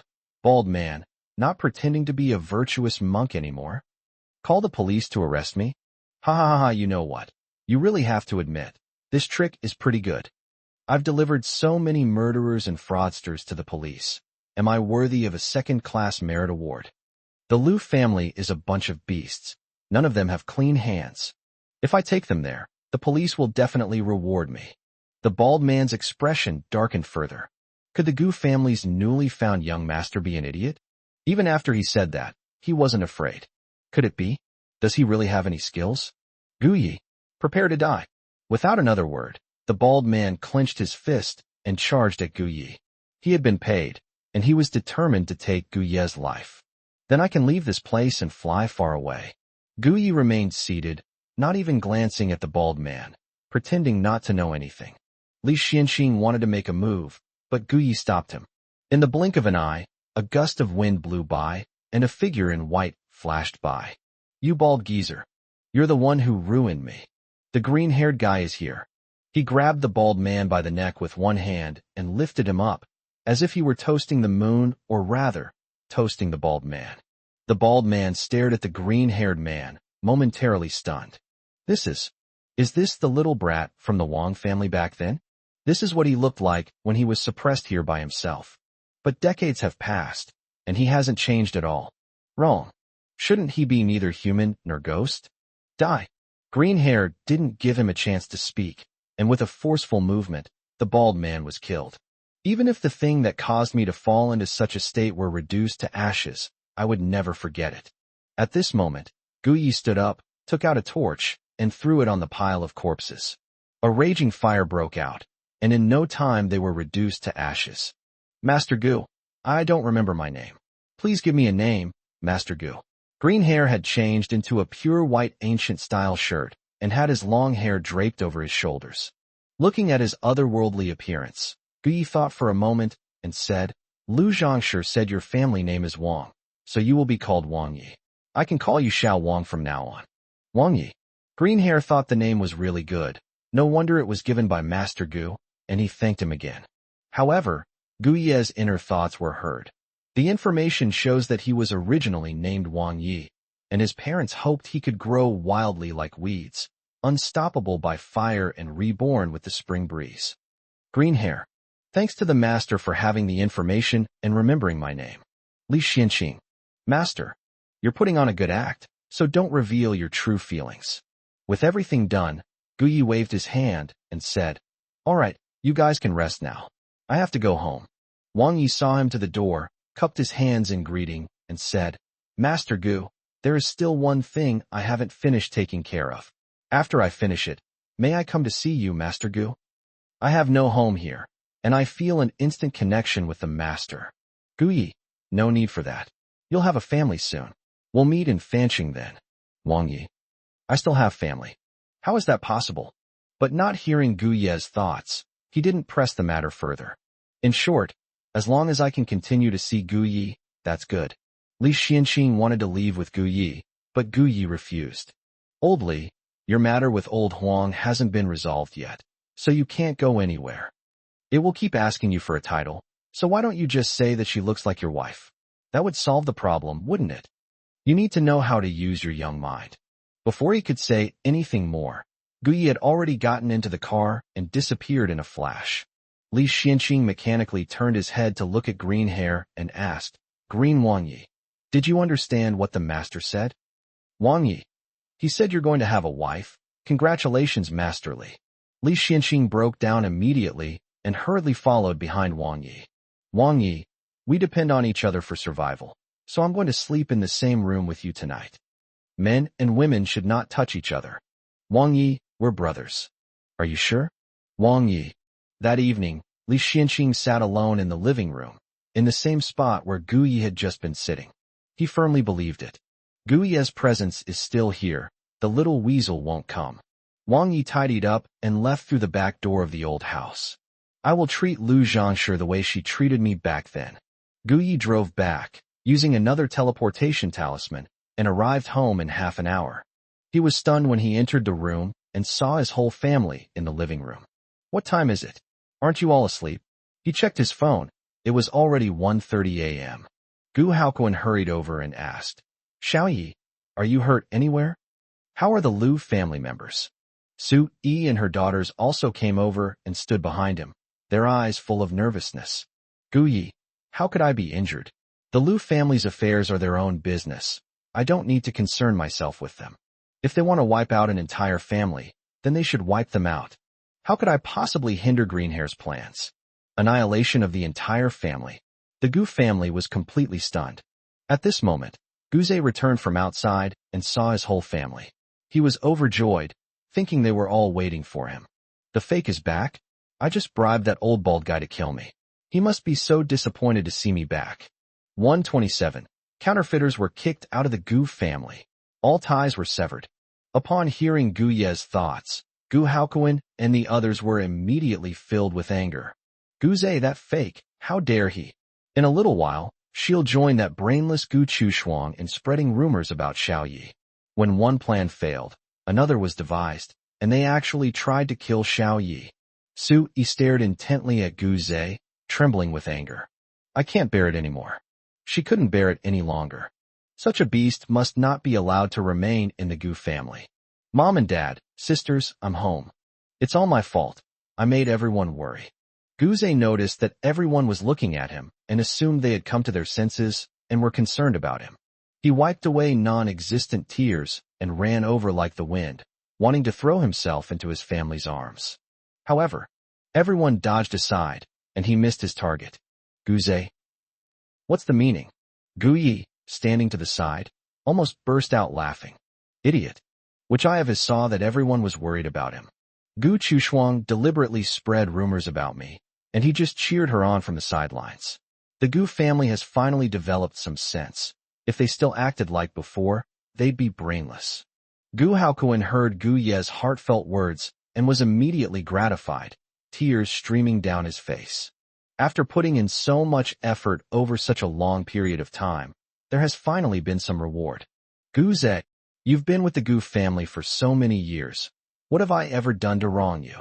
Su Yi roared angrily. Guze felt a little guilty, but then thought it was unlikely. Mom, what are you saying? I don't understand. What nonsense is this old bastard spouting in the middle of the night? I'm so sleepy, I can barely keep my eyes open. Can't they see me? As for Gu Yi, he had already received the news that not only was he not dead, but he was actually alive and well in that haunted house. However, he didn't know what the situation was like over there. Tomorrow, I need to rest well first, and I'll find someone to investigate again tomorrow. Gu Haokuin stepped forward and slapped him several times across the face, leaving Guze completely dumbfounded and unable to recover for a long time. Old Biden. How dare he hit me? What did I do wrong? Gui is perfectly fine right now, nothing's wrong with him, so why would he hit me? Even though he harbored resentment in his heart, Guze didn't say it out loud. Gui was stunned for a moment. Old Gu hit Guze for no reason. TSK, I have a feeling something strange is about to happen. Gu Haokuin. My dear son, your feeling is right. This time, Dad couldn't bear it anymore. What mastermind behind it all? What need to find out the truth? Screw it. My heart is my heart too. I can't stand this kind of scumbag. Guze, you're still trying to deny it. Ever since Xiao Yi came back, you've been sowing discord. Or they might find various opportunities to frame him, or even take his life. Don't think I don't know that you and Lao Si framed Xiao Yi together. You even bribed some monks and Taoists to kill Xiao Yi. Xiao Yi is my own son. He has suffered so much outside, and I have no time to make it up to him. But you, who replaced him and enjoyed the life of a fake here for so many years, actually won his life? Are you even human? Gu Haokuin finished speaking in one breath, and he was already out of breath. Su Yi supported him and continued. Guze, get out of the Gu family now, immediately, right now. We will issue a statement overnight, declaring that the Gu family is severing all ties with you from this day forward. She and Lao Gu had wanted to do this for a long time. For the sake of a fake son, their biological son was repeatedly put in danger and even had to leave them in the end to continue suffering outside. They were controlled by that strange force without their knowledge, and that was one thing. But now, they made their choice from the beginning, so let's not continue. They should each go back to their own homes and find their own mothers. Guze covered his face with one hand, his expression full of disbelief. They actually wanted to kick him out of his home, even severing all ties with oneself. How is that possible? They had had similar thoughts before, but they hadn't actually done it. What's going on now? I was only gone for a few hours. How could they have changed so much? Gu Chuyin. My parents have finally come to their senses. That's great. Without Guze at home, I don't need to be afraid of that strange power, nor am I afraid of having my brain taken away. Gu Chubbing. Counterfeit goods are finally going to disappear, otherwise I wouldn't dare to go out anymore. A brain is a good thing, and counterfeiters always want one. Gu Yi was the most shocked of all. What happened? They were reluctant to let Guze leave before, but in such a short time, they've changed their minds? Guzi, hurry up and find out what happened while I was away. Even though Lao Gu and Lao Su are both smart, they didn't go to this extent, did they? In the original storyline, their most beloved youngest son was just driven away like that. System, young master, nothing strange has happened. They've just gotten smarter. Gu Yi. Holy crap. Awesome. But wouldn't that completely ruin the plot? After all, the original plot was basically completed in the Gu family, and now the counterfeit goods have been driven away all at once. Gu Haokuin. I don't care about plot or anything like that. As long as Xiaoya's life is not in danger, that's fine. System, after testing, there is no danger. Gu Haokuin and the others all breathed a sigh of relief. Thank goodness. At this moment, Guze broke down and shouted, You can't do this to me. Dad, I don't understand what you're saying. I don't know anything. Since my older brother came back, I have tried very hard to get closer to him, but he doesn't like me. I won't leave. I'd rather die than leave. You all said that even if my older brother came back, you wouldn't abandon me. How could you lie to me? Why should I leave? These two old geezers, I've mentioned them before. No matter what happens, everything belonging to the Gu family belongs to them and has nothing to do with Gu Yi. If I leave now, wouldn't all that enormous family fortune go to Gu Yi? Besides, if I am really kicked out of the Gu family, how will I complete the mission? If I fail to complete the mission, I will die? Can't. My intuition is never wrong. I am a person of great fortune, and this could never be the outcome. 128. Gu Chushuang knelt down. Mom and Dad, save me. Gu Yi pouted and rolled his eyes. They're dreaming of selling counterfeit goods. If I were the original owner, I would have become the lapdog of the whole family by now, so naturally old Gu and old Su would not like me. After all, even if it's your own son, who wants a sycophant? The unattainable is always the best. This ironclad rule applies everywhere. The key point is that I wasn't the original owner's simp. Instead, this actually spurred the Gu family to gradually develop their own brains. This is really funny. Guze's counterfeit goods aren't so desirable anymore. He has no choice but to leave now, but once he's gone, the mastermind's mission won't be completed. In that case, I'm really curious to see what happens to the counterfeit goods. Gu Haokuan listened carefully to Gu Ye's thoughts and found nothing unusual, which put his mind at ease. Here's 100,000 yuan. I'll give you that big apartment in the west of the city, and I'll also give you your favorite three-wheeled vehicle. Don't think about anything else. We used to think you were a good person, but we were all fooled by you. You still want to seize the Gu family's assets, and you even want to harm my own son. I've already been more than kind to you by not sending you to the police station to eat in jail. Butler, see the guests out. As soon as he finished speaking, he threw a black plastic bag at Guze. The old butler arrived with several bodyguards in black and threw Guze out of the Gu family's gate. Guyi wouldn't have believed how fast it was if they hadn't rehearsed it beforehand. That was a really smooth move, Lao Gu. You've really impressed me. System. Sorry, I just couldn't help but burst out laughing. 100,000 yuan, delivered in a plastic bag, like it was given to garbage. According to my data, a large single-level apartment is only 200 square meters. Is that really considered a large single-level apartment? The funniest thing was that vehicle, a three-wheeled motorcycle. Ha ha ha. Listening to the system's analysis and laughter, Guyi couldn't help but laugh along. Ha ha ha, when old Gu gets stingy, even a miser wouldn't stand a chance against him. Guze never dreamed that in the original storyline, he was the ultimate winner. Now that I'm here, his storyline has been completely ruined. Gu Haokuan. Stingy? Isn't 200 square meters considered a large single-level apartment? Guze's original family lived in a poor mountain village. Gu Chuyun covered her mouth to stop herself from laughing. Xiaoye's lackey is quite amusing. My dad is definitely stingy. Gu Chubbing. As long as Xiaoye is happy, it seems he has accepted his family. Su Yi was even faster. She had already led her people and personally gone to Guze's room. Everything of value was donated. Burn everything that is worthless, leave nothing behind. They even had to tear off the wallpaper that had been used to decorate the walls for him, and peel off the floor tiles. Everything in this house that relates to Guze needs to be dealt with. Guyi. Old Su is a man of action too. It's so nice not having to watch that sissy stuff anymore. You guys continue, I'm going to rest. Good night. Guyi stretched, yawned, and went upstairs. After he left, Gu Haokuan sat on the sofa and took a big gulp of water. Dad, we chased Guze away, and Xiaoyi is very happy. Gu Qian also took a big gulp of water. Gu Haokuan's smile widened, and he said smugly, of course, he hates Guze's whining the most. Gu Chubbing. Then let's kick Guze out of our family group chat and announce what happened today. Especially the sixth sister. She and Guze don't get along. We even misunderstood her before. Now that the person has been driven away, we can also bring Lao Lu back. Gu Haokuan thought it was feasible, looked up and said, go and call your mother back. It's already past midnight. Don't disturb Xiaoye's sleep. The whole family got to work, and it took half an hour for the villa to finally return to peace. Guze was kicked out of the Gu family villa and left on a three-wheeled motorcycle. He would never ride a three-wheeled motorcycle during the day, even if you beat him to death. But now, he had no choice. He called Gu Chushuang, but her phone was switched off. He called the mysterious person again, but the number was disconnected. Left with no other choice, he could only ride his bike to that so-called large apartment. Opening the door and looking at the empty, unfinished house, Guyi gritted his teeth in hatred. Old Biden, you old bastard. You two just wait, I won't let you get away with this.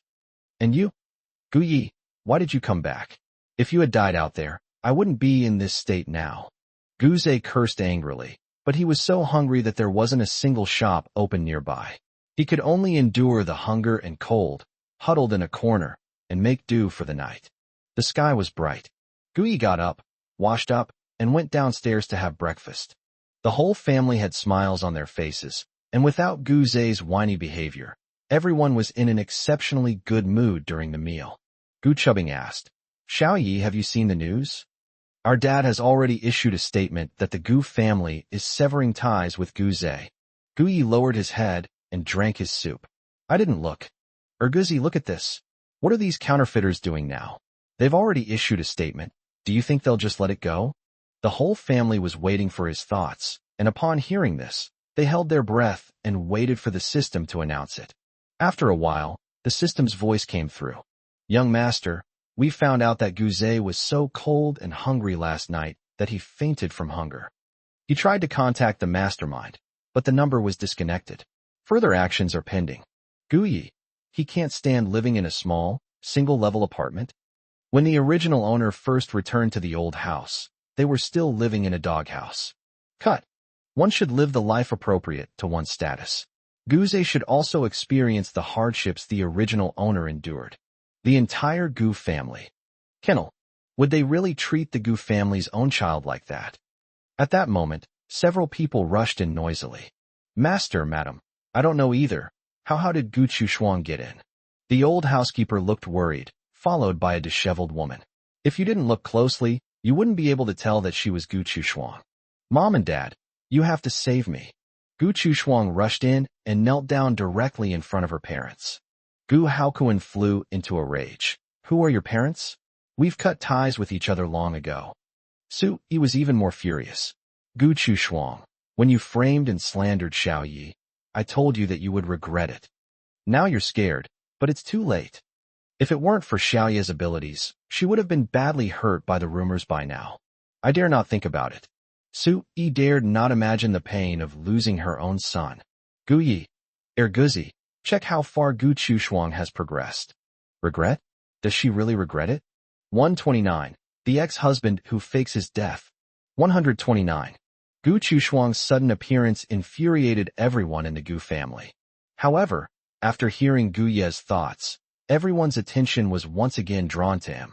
Gu Ye had mentioned before that Gu Chushuang had more juicy gossip to share. Now they're saying this again. Gu Ye ignored Gu Chushuang's sobs and listened attentively to the system's announcement. Then, Gu Chushuang brought this upon herself. The night she brought Guze back, she was so focused on live streaming her framing of me that she completely failed to realize that her in-laws had already begun implementing their plan ahead of time. Her ex-husband is now pretending to be dead, but he left behind a debt of $5 small billion, which she has to pay off. TSK, she's such a loyal and devoted person. She really went all out for her ex-husband's last words. Gu Haokuan and Su Yi were both shocked. Did the fourth sister's ex-husband pretend to be dead? They still owe 500 million yuan in foreign debt? Could this have been done on purpose? The Gu sisters were also shocked. They all remembered what Xiao Yi had said. The fourth brother had another big piece of gossip to share. They just didn't expect that this scandal would be even bigger than their previous ones. Most importantly, the fourth brother simply doesn't believe Xiao Yi. Why? Gu Chushuang cried and wailed for a long time, but no one in the family paid any attention to her. Mom and Dad, sisters, you must help me. He still has feelings for me. He only divorced me because of the immense pressure from my family. And don't forget, there's also Xiao Fu. Xiao Fu took my surname. Her surname is Gu. He's dead now. Can't you let him die with dignity? The company went bankrupt, and he even borrowed money from loan sharks to support his family. But that money is just small change to us. As she cried, she looked at everyone in the Gu family, especially Gu Yi, whose hatred was so intense it seemed she wanted to rush out and kill him. Damn bastard. If he hadn't started live streaming, he would already be making a fortune. Her ex-husband wouldn't have been driven to his death by anger, nor would he have left her with such a mess. His parents even kicked Guze out of the house and severed ties with him.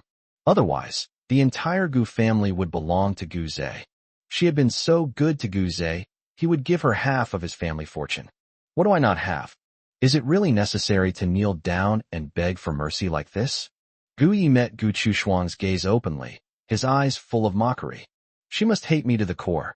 She thinks I should be like the original owner of this body, encountering something like this, just constantly saying I didn't do it, that I was wrong, and that I should kneel on the ground begging for forgiveness. Pa.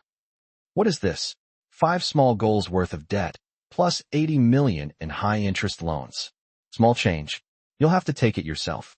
Someone who's been cut off from their family for years shamelessly comes back asking for money, and even dares to ask for such a small amount. Ugh, disgusting. If she had any common sense, she would have realized that her ex-husband had faked his death. Hearing Gu Ye's inner thoughts again, Gu Haokuin could no longer hold back. He picked up his rice bowl and smashed it on Gu Chushuang's head. You heartless, unfilial son. Get out of here. I will immediately issue another statement. Our Gu family has long since severed all ties with you, Gu Chushuang. You still dare to hate Xiao Yi? How dare she? What she did was outrageous. Su Yi was equally furious. Gu Chushuang, you may be shameless, but we still have our dignity. How did you frame Xiao Yi online? You conspired with that fake Gu Zhe and even went to the Liu family. Is your brain full of shit? What kind of bewitching potion did the counterfeit goods give you? You framed Xiao Yi, and you also framed the Gu family. Back then, didn't you ever think about what benefit you would gain from causing the Gu family's downfall? Just thinking about what that idiot did back then made Su Yi tremble with anger. Gu Chushuang stubbornly refused to admit it, her mouth as hard as a dead duck's beak. Mom and Dad, please don't say that to me. It makes me sad. I'm in trouble now, but no matter what, I have your blood in my veins. How can parents not think about their children? Can you really bear to watch me die? Since she was asking him for money to do something, she didn't directly berate Gu Yi, because she knew that Gu Yi was now the most important person in the family. No matter what methods he used, his status could never compare to Gu Ye's. Once we get through this hurdle, everything else will be easier. Gu Yi burst out laughing. Ha ha. Gu Chushuang was stunned. What are you laughing at? Gu Yi waved his hand. I just find it funny to see someone as shameless as you. Villains are indeed shameless. They never mention their own mistakes, but always find fault with others. Instead of wasting your time here making us sick, why don't you go to the hospital and see that man who's faking his death? Maybe you'll find a pleasant surprise. Gu Chushuang gritted her teeth in hatred, but dared not say a word. She knew perfectly well that if she said anything bad about Gu Yi, her own father would beat her to death. Su Yi stood up. Come on, take me to the hospital. I need to see if your ex-husband is dead. If he's not dead, I won't care. Gu Haokuin also stood up. That's right. It doesn't matter if it's big money or small money. It's all my money. Gu Chushuang never suspected that her ex-husband had faked his death. When she saw that her parents were going to visit him in person, she was overjoyed. After all, once we see it, everything becomes much easier. Xiao Yi, let's go take a look together. Gu Chuyan looked at Gu Yi. It's more fun to enjoy the gossip with Gu Yi. Gu Yi didn't want to go, but the system notified him that there would be an unexpected reward for watching the gossip, so he agreed. When they arrived at the hospital, Gu Chushuang's ex-husband Li Dada's body was still in the ward, with a white sheet covering his head. The Li family was quite surprised to see Gu Haokuin and his family arrive.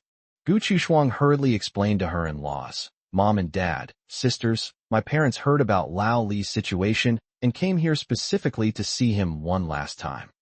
They will find a way to solve the trouble that Lao Li encountered. Only after hearing that last sentence did the Li family feel relieved. Gu Haokuin, take off the cloth, let me see him. Gu Chushuang was about to do as she was told, but the Li family stopped her, saying, What are you doing? My son is already dead. Can't you let him rest in peace?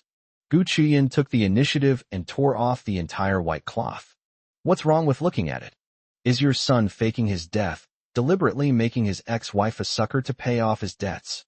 Gu Yi looked at Gu Chuyan. Has the eldest son of the Gu family also developed a brain? He knows this. 130. Accidentally, I was disfigured. What do you mean, fake death? What are you saying, sis? My ex-husband is already in such a terrible state. How can you treat him like this? Before the Li family could say anything, Gu Chushuang was the first to lose her temper.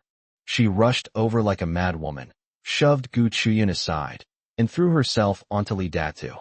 Looking at her former lover, she wept bitterly. Caught off guard, Gu Chuyan was pushed back several steps. Luckily, Gu Chubing caught her off guard. Otherwise, she would have definitely fallen. Gu Chushuang, open your dog eyes and take a good look.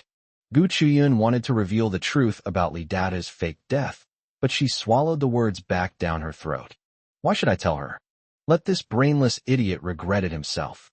Gu Yi, That scared me to death. I thought Gu Chuyin had discovered that Li Datu was faking his death. However, this is indeed not easy to discover. After all, the entire Wang family conspired to deceive Gu Chushuang, who is also a top-tier romantic, easily fooled. It's just that it's not like it's undetectable. For example, we could arrange organ donation for Li Datu, or cremation if that doesn't work, but that would be a bit troublesome. How about this? Let's stab him right now, in front of everyone. A dead person doesn't bleed. But if he's not dead, that's a different story. I really want to see a scene like that. I wonder just how smart the Gu family members are. Just as Gu Chubbing was about to speak, she heard Gu Ye's thoughts, and her eyes lit up. The Li family is going too far. Putting aside Gu Chushuang's own problems, the Li family just felt that the Gu family was easy to bully. They've already kicked their daughter-in-law out, and now that she's dead, they're making her pay off their debts. They really know how to calculate. How did Li Data die? Everything was fine just a few days ago, Gu Chubbing asked. Before the Li family could even react, they met Gu Chubbing's questioning gaze. Fearing exposure and feeling guilty, they began to fabricate lies. How did he die? It was Gu Chushuang. She pulled that stunt online, and my precious son, who was already in poor health, suddenly suffered a heart attack from the stress and died right there. What else are you saying? My son faked his death. Are you even human? My eldest brother is the pillar of our family. Have we gone mad to let our pillar fake his death? The Li family became increasingly agitated as they spoke, as if they had seized the moral high ground, and began to criticize the Gu family. Gu Chushuang cried even harder, even bringing up old grievances. She was disliked at home, her marriage was disapproved of by her parents and the whole family, and because of her own problems, her lover died tragically. She said she owed her ex-husband something, and that the Gu family owed their ex-husband something too, and that they should make it up to him. Gu Ye's lips twitched as he listened. You idiot. Old Sue should get a DNA test. Is this idiot her biological child, or was he switched at birth? It's one thing to side with outsiders, but this is downright ingrate. Gu Chuyin was already annoyed, and hearing Gu Chushuang say that only made her angrier. She raised her hand and slapped Gu Chushuang hard across the face. Shut up, you brainless idiot. That's incredibly stupid. They've been tricked, and they're even helping the person count the money. Gu Chushuang was beaten again, and she felt extremely wronged. What right do you have to hit me? From childhood to adulthood, you've always been the most favored person in the family. What right do you have to scold me? If I were the one who was favored, I wouldn't have ended up like this. Gu Chuyin was so angry that she trembled all over. Taking advantage of the opportunity, the Li family all stood up for Gu Chushuang and condemned Gu Chuyin. As the two sides were engaged in a heated exchange, Gu Chubbing grabbed a fruit knife from the table and slashed Li Data's face with it. Such a long gash, and blood immediately flowed freely. Gu Yi was stunned. Gu Chubbing is amazing. She even thought of that. Why do dead people bleed? Another dead person who died all night and hasn't been taken to the morgue yet. Gu Chuyun and the others heard Gu Ye's thoughts and all looked at the man on the hospital bed. Oh, old Li. Gu Chushuang looked over and immediately cried out in distress. Call a doctor. Call a doctor right now. Who did it? Who did it? In the chaos just now, no one noticed this side. Gu Chubbing noticed that she was looking at Gu Yi and quickly stood up and said, You pushed me, and I slipped. Besides, why are you calling for a doctor? Li Datu is dead. When someone dies, they should be cremated in the morgue. It was time for Gu Yi to say, Dead? Died last night. Then why haven't you gone to the morgue yet? And how can he still bleed? A person who has been dead for so long can still bleed. Shouldn't he be completely dead by now? Gu Chuyin shouted, Fake death. Li Datu isn't dead at all. Suddenly, the entire ward fell into a deathly silence. Everyone stared at the corpse on the bed, and no one spoke. Dead? How can someone who has been dead all night bleed? Why not go to the morgue? Why not cremate them? Even if none of these things are done, at least let him be laid to rest. Gu Yi looked at Gu Chushuang, and a smile curled at the corners of his lips. You idiot, still haven't figured it out? That makes sense, though. People in the late stages of being love-struck have lost their minds. What cells do they have left to think? Su Yi stepped forward, pointed at Li Datu, and said angrily, I remember that when this guy got married, He said that he loved doing good deeds and even signed an organ donation form. Since you say he's dead, then hurry up and donate his organs. The fact that it's still bleeding means it's not completely dead yet, and its organs are still usable. Gu Haokuan snapped out of his daze and said, "That's right. Gu Chushuang, didn't you say we should pay off his debts? Then let him donate his organs and cremate his body. I can consider whatever debts he needs to pay off." Gu Chushuang suddenly looked up. "Mom and Dad, how could you do this? Old Li is already dead. Can't you at least leave him with a complete corpse? The Li family only has this one descendant, so naturally he should be buried in the ground. How can he be cremated?" Her mind is also in a mess right now. Could it be that Big Head really didn't die? But how could that be? No matter how heartless the Li family is, they wouldn't let their son fake his death. It must be that old Li hasn't been dead for long, or that he's holding on so he can see me one last time. Anyway, I can't let him be dismembered. I owe him, and I have to repay him. 131. You've acquired the skill of corpse transport. Want to give it a try? Give it a try? Seeing this, the Li family members started gossiping and condemning the Gu family. They've really mastered the art of moral blackmail. Gu Yi watched the family babbling on and rolled his eyes. Li Datu is already disfigured, and they don't care. Now they're trying to morally blackmail him. Let me see. If they don't move this person and get them to the emergency room in 10 minutes, then this person will really be dead. Isn't he just trying to fake his death to escape his debts and then frame the Gu family? Fine, let him die. Once he's dead, I'll drive his corpse. The dead speak the truth. The dead will regret it. Let him take revenge himself. Gu Haokuan. Corpse transport. Is it like the kind shown in movies and TV dramas? Gu Chuyan. This looks pretty exciting. Su-yi. That's what we'll do. Buy him time and let him die. Gu Chubbing. Let Xiaoya try it. I love watching it. With Gu Ye's heartfelt encouragement, the Gu family put in all their effort and began to stall for time. The Li family members were enraged, their anger reaching a fever pitch, and each one of them became more and more prone to throwing tantrums and making a scene. Gu Chushuang was completely unaware of the inside story and blindly sided with the Li family in their verbal battles with the Gu family. Anyway, they all had only one goal: to get money from the Gu family. 6 small goals. Not a penny less. Gu Yi simply sat to the side, watching the two sides fight fiercely, humming a little tune in his heart. System. That works too.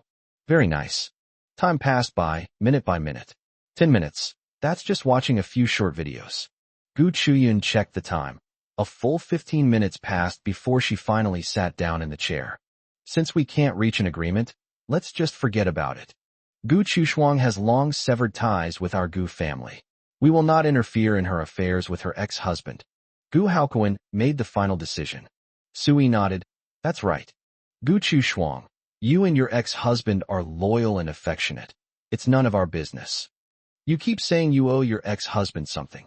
That's what you owe. We don't owe him anything. She turned to look at Gu Yi and said, Xiao Yi, let's go home. Gu Yi stood up, making a move to walk out. Gu Chushuang wasn't about to let them leave so easily. No, you can't leave. You still have to pay 600 million, not a penny less. You can't be so heartless. Old Li has been with us for over 10 years.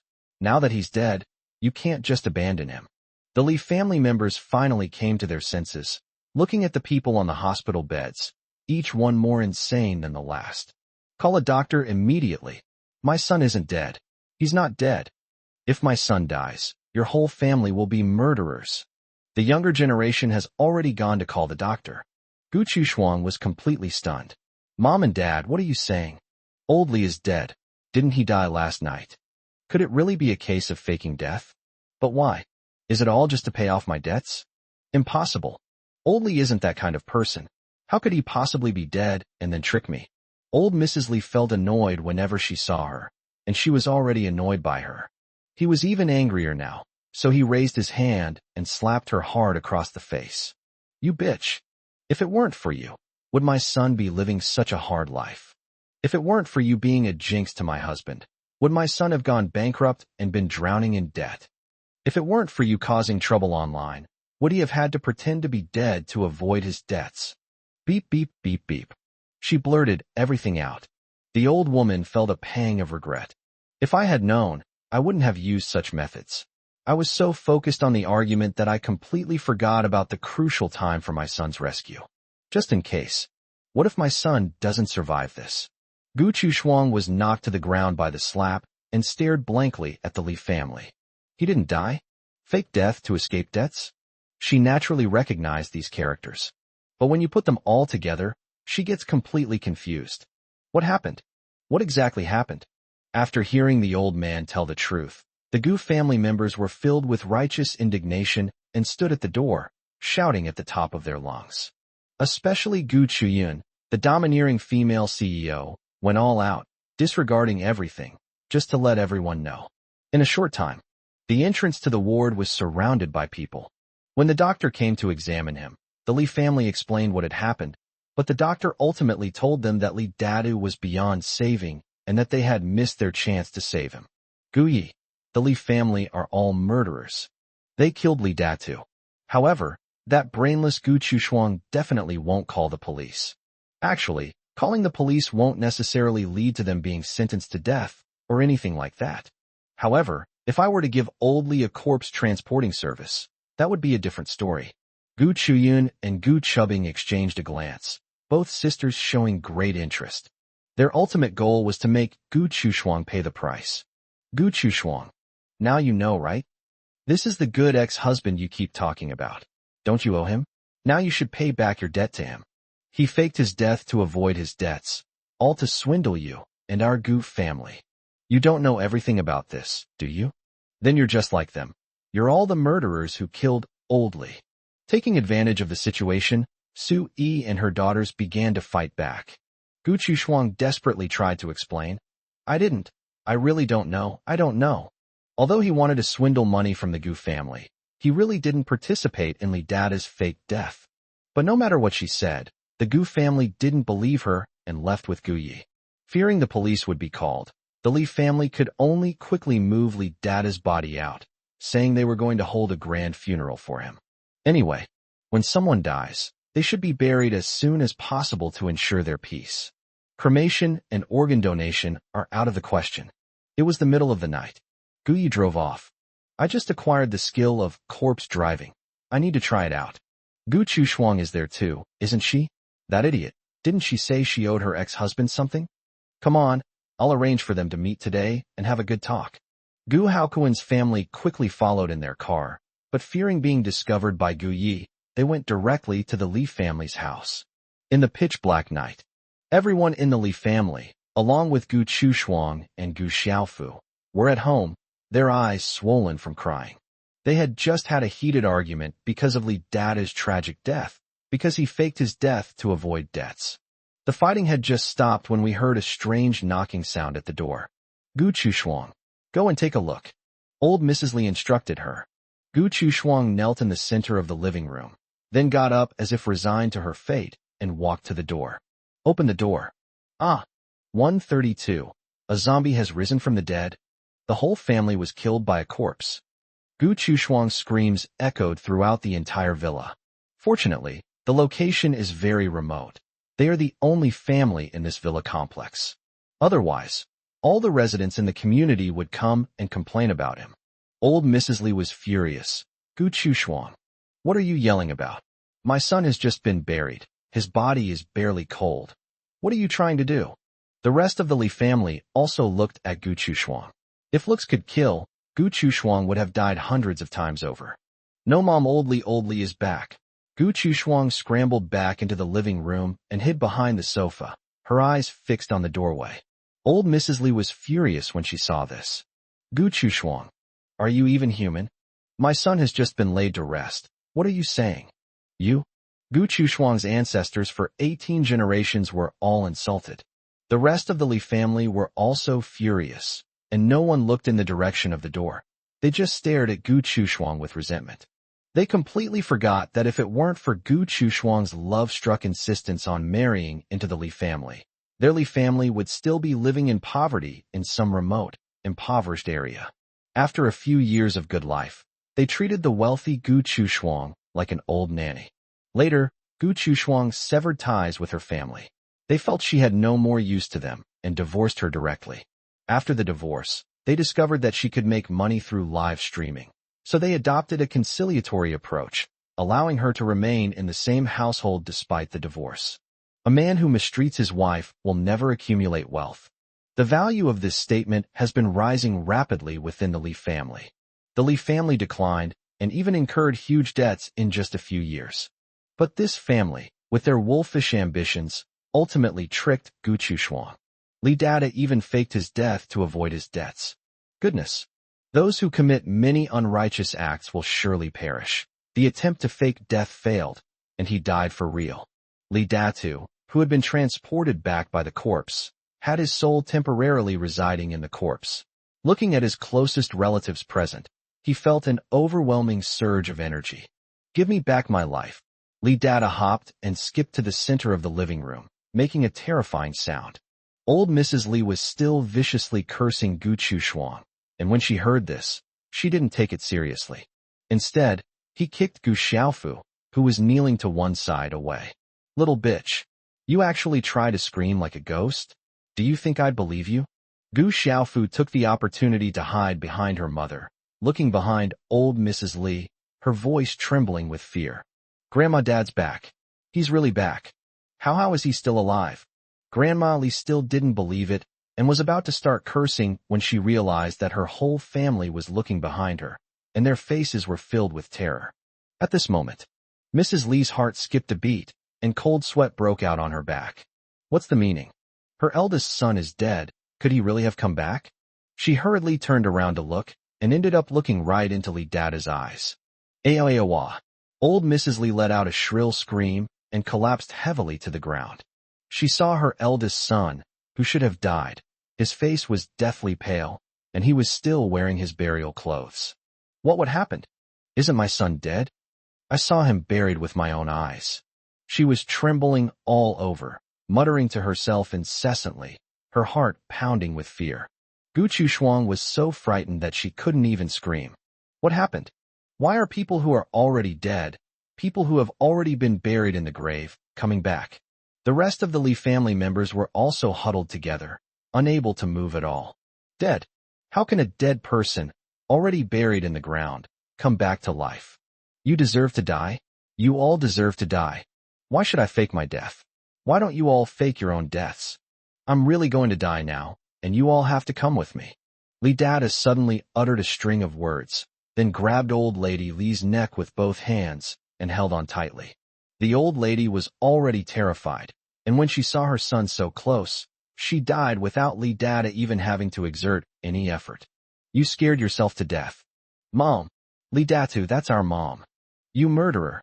Upon seeing this, the others quickly scattered and fled. But Lee Dada wasn't about to let them go. He grabbed one in each hand and smashed one of them with a little force. This process repeated itself, and of the 12 members of the Lee family, only Gu Chushuang remained in the end. Even her most beloved daughter, Gu Xiaofu, was not spared. Aya, Lee Datu, you actually killed my daughter. Why did you fake your death? You tricked me even in death. You deserve to die. You deserve to die. Enraged by her daughter's death, Gu Chushuang rushed over like a mad woman, gripping Lee Datu's neck tightly, determined to tear him to pieces. Although Lee Datu was dead, he was filled with resentment, but he was no match for the living. Just then, the police arrived. Gu Chushuang was taken away, and everything at the scene was far beyond the comprehension of the police officers. Isn't Lee Datu already dead? Can the dead really come back to life? He killed so many people. This is really hard to judge. Gu Yi witnessed everything that happened here. He leaned back in his chair and couldn't help but burst into laughter. Ha ha, Erguzi. This reward is really good. You should play with it. You know what? You really shouldn't say it. System, young master, is this really okay? Gu Yi, why not? Lee Dada harbors deep resentment. If I hadn't brought him back for revenge, he would have become a vengeful ghost. System, so now that he's killed someone, it's no different than before, right? Gu Yi, how can there be no difference? He'll be torn to pieces by the king of hell, never to be reincarnated. Moreover, those scourges in the Lee family shouldn't have enjoyed these things in the first place, but since they did, they naturally have to pay the price. System, What am I supposed to say? I can't argue with you, okay? Having witnessed Gu Chushuang's miserable state, Gu Yi finally went home and settled down for a good night's sleep. However, the very next day, early in the morning, a group of police officers arrived at the Gu family's residence. Gu Yi hadn't even eaten yet when he was woken up to cooperate with the investigation. I've said what I know, and naturally I can't say what I don't know. However, Gu Yi stared intently at one of the police officers, a man with thick eyebrows and big eyes. That policeman with thick eyebrows and big eyes, his family should be careful. The information indicates that his ex-wife is facing misfortune. The police officer with thick eyebrows and big eyes. Who is speaking? But my ex-wife has been dead for many years. What kind of disaster could she possibly suffer? Could it be that the ashes were stolen? 133. My zombie brother-in-law. After cooperating with the police investigation, Gu Yi stretched and said, I'm going to sleep a little longer. Don't wait for me for dinner. He climbed the stairs with lightning speed, leaving everyone with only a dashing silhouette. The police officer with thick eyebrows and big eyes. Gu Yi. The voice I just heard was actually Master Gu. That's amazing. So it was Master Gu who was targeting me? But his ex-wife has really been dead for many years.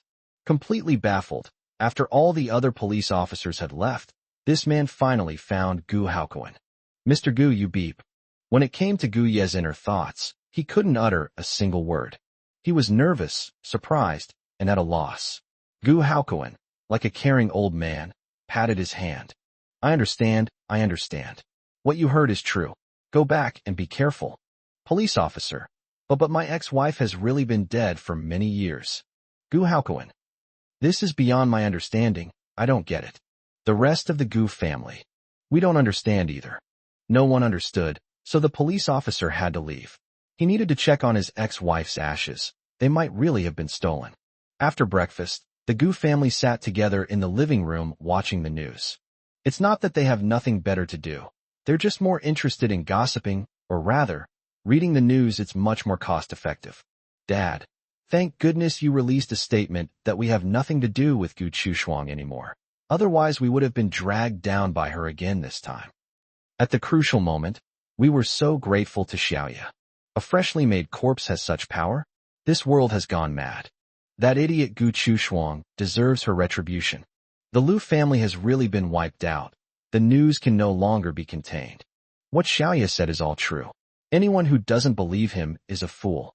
The family whispered among themselves, and in everyone's hearts, Gu Yi had become a god-like figure. By the time Gu Yi got up, it was already noon. All right, let's have brunch together. Young master, a young man who calls himself Wang Yi requests an audience with you. The old steward came over and respectfully reported. Gu Yi sat down again. Let him in.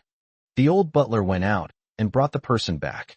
Wang Yi had changed into a new outfit, similar to a Taoist robe, and his long hair was tied up in a bun on top of his head. He does have a somewhat otherworldly and ethereal air about him. Gu Yi, you really are home. You said I have family, but where is my family? Wang Yi asked directly. Gu Yi, how about we eat first? Without a second thought, Wang Yi blurted out, okay. Then they really didn't hold back, treating the place like their own home, and ate to their heart's content. It's like not having eaten for tens of thousands of years. Gu Yi, this newly minted red-eyed zombie hasn't eaten in decades. How pitiful. Then he asked the kitchen to bring over enough food for 5 people, which Wang Yi devoured. Gu Yi had already finished eating, so he listened to the system's voice broadcast. But after hearing it, he was completely unsettled. Guzi, you old bastard, you haven't made a mistake, have you? You previously said that there were still members of the Wang family. How come things have changed today? System, young master, the plot has changed drastically. Many things are constantly evolving. There's nothing I can do. Counterfeit goods have been driven out of Gujia. So what's impossible now? Gu Yi put one hand to his forehead as a row of crows flew overhead. That's ridiculous. Wang Yi overheard their conversation but said nothing and continued eating. He exhausted a lot of energy last night by wiping out the entire Lu family. Just as the atmosphere became a little strange, Gu Chubbing returned. Xiao Yi, my ice rink is reopening. Could you help me pick a good date? And also, Gu Chubbing was incredibly shameless. She went straight to Gu Yi as soon as she entered the room. He glanced at Wang Yi beside him, and his eyes lit up instantly. His eyes seemed glued to Wang Yi, and he couldn't look away. "Hey handsome, are you Xiao Ye's friend?" Gu Chubbing had clearly forgotten about the important matter and sat down next to Wang Yi, resting her chin on her hand and giving him a flirtatious wink. "So handsome. This is truly a masterpiece. Luckily, I had something to do and came back today. Otherwise, wouldn't my older sister have gotten there first?" Wang Yi was eating noodles when he turned to look at Gu Chubbing. At first, he didn't feel anything, but after looking at her a few more times, the feeling seemed to come. Many fragments flashed through my mind, as if I had seen her somewhere before. Gu Yi sighed. "This damned love. This is Wang Yi, an old friend of mine. That's the 108-year-old zombie who wiped out the Liu family. You two should get along well. There's nothing I can do about it." Zombies. 108 years old. Gu Chubbing was so frightened, she almost fell to the ground. What the hell is love? Is this the love destined for me? Wang Yi was even more taken aback. "What is that?" As the two stared at each other, Gu Chushuang's voice came from behind them. Gu Yi frowned. "What's going on? Isn't she at the police station?" The old butler rushed over and said, "Young master, Gu Chushuang is desperate to see you. She came out of the police station and said she regretted it." Gu Chubbing was the first to stand up, furious. "She still has the nerve to come back. He says he regrets it, but all he really wants is money. Now the entire Li family is dead, but the Li family's debts are not yet settled. Xiao Yi, ignore her and don't believe anything she says. I told her that back then, and my whole family told her that, but she just wouldn't believe me. Now you know you regret it? She deserved it." Gu Yi stood up. "Please take a look, or I won't have any peace. Let me see how much she regrets it." Gu Chubbing and Wang Yi exchanged a glance. They both heard his thoughts and naturally followed him. When Gu Chushuang saw Gu Yi, she immediately knelt down before him. "Xiao Yi, I know I was wrong. I was really wrong. Li Data really faked his death to avoid debts. His whole family actually devised this scam in order to pay off their debts. I don't know, I really don't know. Now I know, my parents did it all for my own good. I was blind back then. I was so blind to marry that beast." She wailed and kowtowed to Gu Yi, admitting her mistake. She truly knew she was wrong. She never imagined the Li family would do such a thing. Last night, Li Data even came back from the dead and tried to kill himself. At that moment, she was utterly heartbroken. She had been so blind back then. 134. Does she want to be bitten by a zombie to achieve immortality? Gu Chushuang kept kowtowing, filled with deep regret. Gu Chubbing felt extremely disgusted. She said irritably, "Gu Chushuang, stop acting. Everyone knows what you're up to. Although the Li family members are dead, their debts are still not paid off. Don't you like that fake Guze the most? Then go find him. He'll definitely help you. They come to Guze when there are good things happening, but when they need money, they come to Gu Yi. Where in the world can you find such a good deal?" Gu Chushuang cried so hard that snot and tears streamed down her face, and her voice was unrecognizable. "Third sister, that's not what I meant. I really didn't want the money. I never imagined that I had actually been scammed." She was crying so hard she could barely breathe. She was absolutely filled with regret. "Guze is a fake. I called him before I came here, but he didn't answer at all and even blacklisted me. No wonder my whole family told me not to trust Guze. It turns out he's that kind of person. But what's the point of saying all this now? I've been blind all along." Gu Yi curled the corners of his lips. "Stop acting in front of me. Whether you regret it or not, whether you were fooled or not, has nothing to do with me. Back then, you teamed up with Guze to frame me online. That's when I saw through you and realized you were a scumbag. I'm not a saint. Why should I forgive you just because you did something wrong, cried, and made a scene? Do you really think I owe you anything? If you do something wrong, you have to bear the consequences. Some consequences you have to bear for a lifetime, and that's what you deserve." Ignoring Gu Chushuang, Gu Yi turned and left. Gu Chubbing breathed a sigh of relief. "Gu Chushuang, did you hear that? I told you before, but you just wouldn't believe me. And another thing, if you had any shame at all, you wouldn't be begging for forgiveness like this." Wang Yi nodded. "Gu Yi is already very good. If it were me, I would have sent you to the Western Paradise long ago." After they finished speaking, the two left. Gu Chushuang collapsed to the ground, her eyes lifeless. as if she had suffered a devastating blow. Gu Yi was right. He had indeed been bewitched back then, and had fabricated stories to bully his younger brother online. Not only that, but they even collaborated with the Liu family, intending to frame Gu Yi and even bring down the Gu family. I truly deserve to die. How could I have acted like I'd lost my mind back then? No matter what, Gu Yi is his own younger brother. Even if he were heartless, he shouldn't have done such a thing. But I actually did it, and I went too far. If someone did that to me, I wouldn't forgive them either. Puff. Overcome with anger and anxiety, Gu Chushuang coughed up a mouthful of blood and fainted completely. Gu Yi already knew all this from Guzi's report, but he was unmoved. He thought Gu Chushuang deserved it. She was just supposed to be like that. Wang Yi went out with Gu Chubbing. He heard Gu Ye's inner thoughts. Gu Chubbing was his destined love, so he naturally couldn't give up. But how should we get along? Gu Chubbing was also thinking about this question. This is. Although she had been with countless men, they were all normal men. This one was a zombie. Shall we go see a movie? Gu Chubbing broke the awkward silence. Wang Yi. Okay. What is a movie again? I haven't watched one in years, and I've almost forgotten. Gu Chubbing was too nervous and randomly selected a movie. Only after the movie started did she realize that she had chosen a vampire theme. The story begins with a vampire biting his wife, and the two of them achieving immortality. Gu Chubbing. Destroy it. Hurry up. Wang Yi. Does she want to achieve immortality, just like me? Gu Yi had originally planned to go out, but then he saw that the internet was flooded with trending topics about him. Some claimed to be genuine masters of metaphysics, others to be reclusive sages, and still others to have scripted their own stories. He then had Guzi check the situation outside, and discovered that many paparazzi and media outlets were waiting for an opportunity to act. After thinking about it, he decided to stay home. However, this period of peace only lasted for 3 days, because the old family home held a family reunion banquet for him. Gu Haokuan and Su Yi were overjoyed. The two of them prepared 800 sets of top-quality haute couture gowns for Gu Yi and explained the banquet's agenda to him step by step. They even considered hiring an etiquette teacher, but after thinking about it, they decided against it because Gu Yi valued freedom. On this day, Gu Yi, dressed in a black suit, attracted everyone's attention as soon as he appeared. Grandpa Gu came over personally, took Gu Ye's hand, and led him through the crowd, introducing him to everyone one by one. Gu Haokuan and Su Yi quickly followed, their faces smiling, but their hearts were filled with trepidation. These past few days, Xiao Yi is caught up in a lot of gossip and received many rewards, and his lackey's abilities have also greatly improved.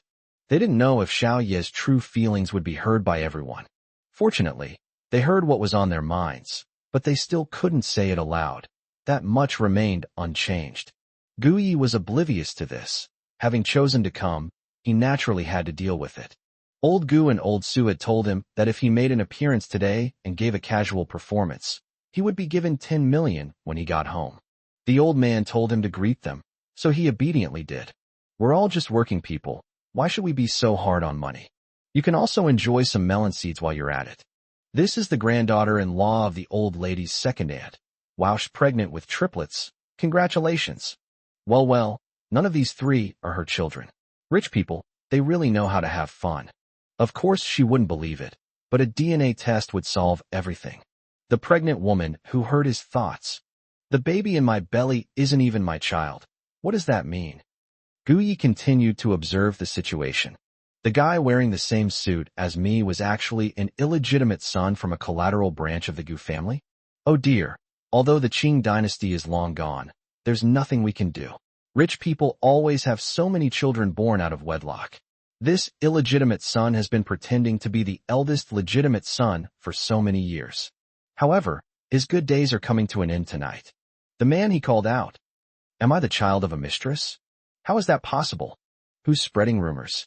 The smile on the old man's face, who had been following Gu Yi the whole time, had become stiff. Am I dreaming? He didn't say a word, just obediently smiling and keeping quiet about what his eldest grandson was saying. Gu Haokuan. Go on. This melon smells delicious. Su Yi nudged him with her elbow. Still watching the show? Look around. 135, a family reunion banquet. What a juicy story. Gu Haokuan hurriedly looked around and found that everyone's faces were filled with surprise and astonishment. Then more and more people moved forward, wanting to hear more clearly. What to do? Gu Haokuan's forehead was covered in cold sweat, and he had forgotten his enthusiasm for gossiping. Before Su Yi could speak, she had already been pushed out of the crowd. The two stood in the corner, staring at each other. What to do? They could only leave it to Gu Yi. They didn't know what else to do. Fortunately, Old Master Gu was knowledgeable and experienced, and quickly realized what was happening. He gave his servants a look, and the crowd quickly dispersed, with not a single guest daring to show the same surprised expression as before. Gu Haokuan secretly gave his father a thumbs up. Sure enough, experience counts. This move was perfect. After dealing with the guests and completing the banquet procedures, Gu Yi sat down to drink fresh juice. Feng Baobao walked over and asked, Gu Yi, why don't you ever play with me? Gu Yi, Sister Bauer, you can see how busy I've been lately just by looking online. I really don't have time. I can't even leave the house. So my current problem is I'm too famous. Feng Baobao rolled her eyes. Since she left that show, her family has taken her abroad to visit relatives. Otherwise, they would have come looking for Gu Yi long ago. Gu Yi, look at that pregnant woman. Can you guess how many babies she has?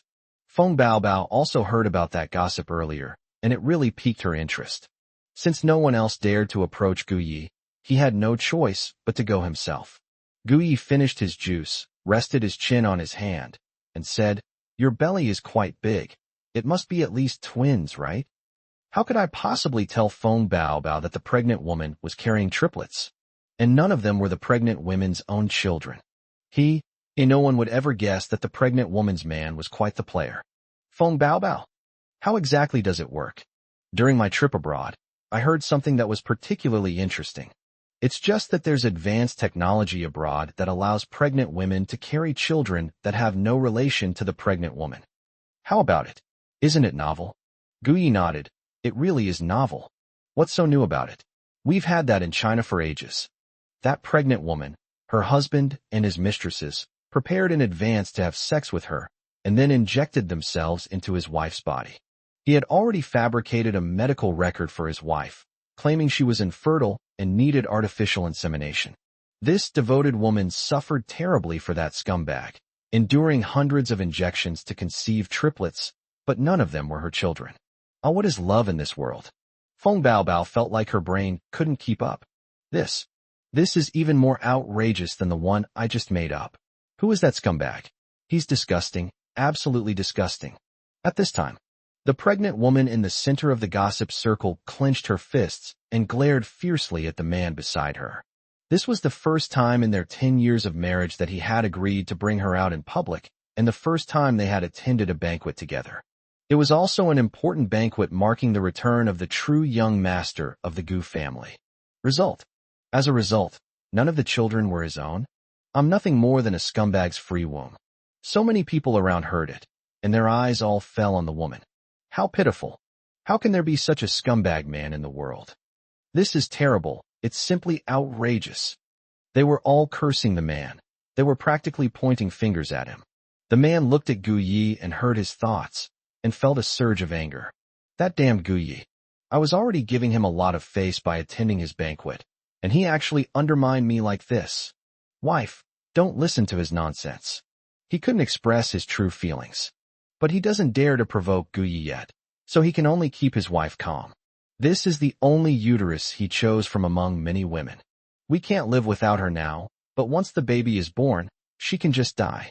The woman suddenly stood up and slapped him hard across the face. Brute, I will not allow you to raise illegitimate children. We are getting a divorce. The woman stood up and was about to leave, but the man suddenly grabbed her wrist, his eyes filled with threat and malice. Hua Ning, if you dare to leave now, if you dare to harm my child, believe me, I'll make your whole family go with you. Hua Ning felt as if her life force had been seized. Although there was resentment and unwillingness in her eyes, she dared not act impulsively again. She knew that this man meant what he said. She didn't mind suffering herself, but she couldn't bear to let her family suffer as well. You'll die a horrible death, you despicable scoundrel. Hua Ning sat down again, tears silently streaming down her cheeks. She wished she were dead, but was afraid of implicating her family. Feng Baobao witnessed this scene and clenched her fists. Gu Yi, why are that woman and man arguing? That man threatened his wife. I want to bury him. Gu Yi quickly grasped her hand and said, Sister Bauer, give me some face. After all, this is my family reunion banquet. Actually, Bauer didn't even need to intervene, and Huan Ning didn't need to be afraid. Even if she gave birth to a child, it wouldn't be a man's. Feng Baobao. Is there something else going on here? Old Master Gu's eyes widened in astonishment. There were many grudges and scandals within wealthy families. But he's so old, he's never heard of anything like this before. Tell me quickly. My dear grandson, today Grandpa has a big gift for you. Huan Ning. Not a man's child? Could it be that? Ha ha ha ha. She couldn't help but laugh, laughing until tears streamed down her face. Tan Yanyan suddenly stood up. Gu Yi, you beep. He wouldn't allow Gu Yi to do anything sneaky anymore, and he went crazy, rushing over and even wanting to kill Gu Yi outright. So what if he is the Gu family's biological son? The old lady of the Gu family still has the final say here. The old lady would not let him off easily for making a fool of himself. Several bodyguards in black came over and were about to grab Tan Yanyan. However, under the watchful eyes of everyone, they were all stunned. They saw Tan Yanyan take only one step before suddenly grabbing his neck with both hands, as if he were desperately trying to pry at something. Great-grandmother, I won't do it again. I didn't mean it. In that life or death moment, he truly saw his great-grandmother who had been dead for many years. He wanted to kill Gu Yi, and his great-grandmother was going to take him away. In the critical moment, he quickly changed his mind, not even daring to think about it. 136. There's another big shot here. Tan Yanyan's action stunned everyone present. What did he just call Grandma? Wasn't his great-grandmother dead for many years? 1 second they were about to do something to Gu Yi, and the next second they saw Grandma taking their life? Is his great-grandmother really his great-grandmother? Could she be Gu Ye's great-grandmother? The onlookers kept their voices down and whispered amongst themselves, some even typing on their phones to communicate, afraid of being overheard. Gu Yi had actually heard it, but he didn't seem to care. What's gotten into Tan Yanyan this time? Guzi, find out. System. Reporting to young master, Tan Yanyan's thought process just went completely awry. He suddenly wants to harm you. His great-grandmother seemed to have discovered something down below. She suddenly appeared and stopped him. Gu Yi almost burst out laughing. His great-grandmother is quite sensible, but that old woman hasn't been dead for many years and doesn't have much spiritual power. She really can't deal with that old ghost. Otherwise, that beast wouldn't have done such a thing. The onlookers. Gu Yi truly lives up to his reputation as a master of metaphysics. You can tell just by looking at his actions. Can you really find out someone's secrets just by glancing at them in a crowd, and even dig deeper?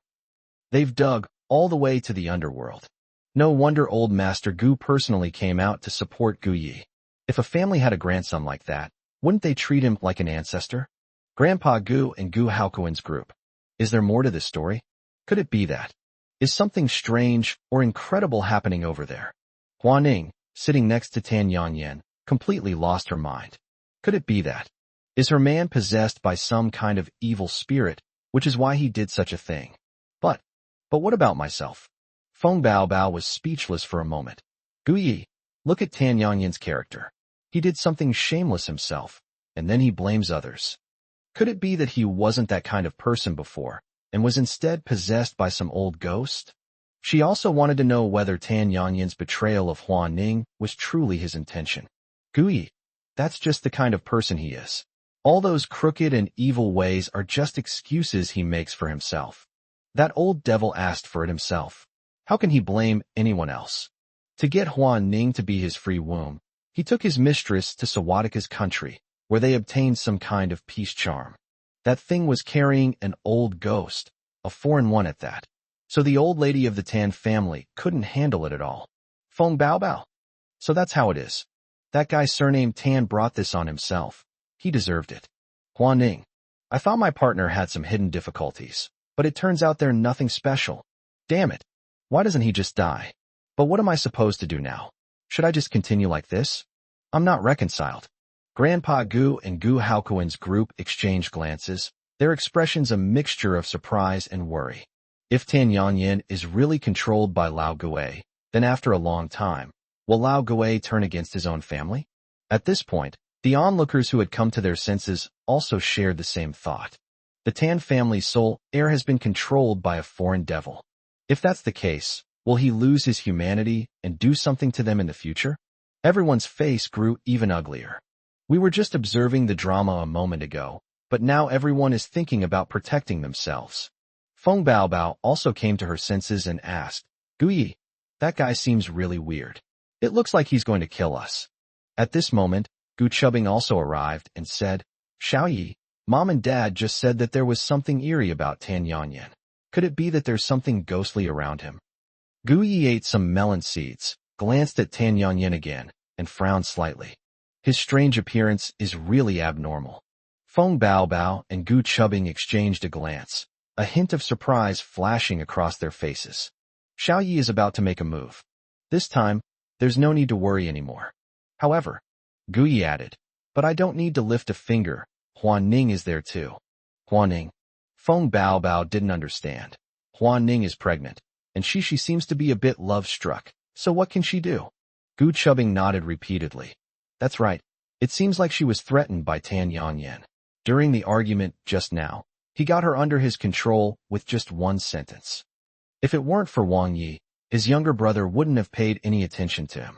Gu Yi continued eating sunflower seeds, saying casually, Don't be afraid, really. Having just obtained first-hand information, Huan Ning's love-struck mind will soon awaken. She's not just some ordinary orphan. She's the beloved daughter of a powerful figure with a strong background. That mere foreign old devil, any random member of her family, could take care of Tan Yanyan. Just wait and see. Feng Baobao looked at Huan Ning. That's amazing. When did Fanxing have such a hidden big shot? Gu Chubbing also looked over.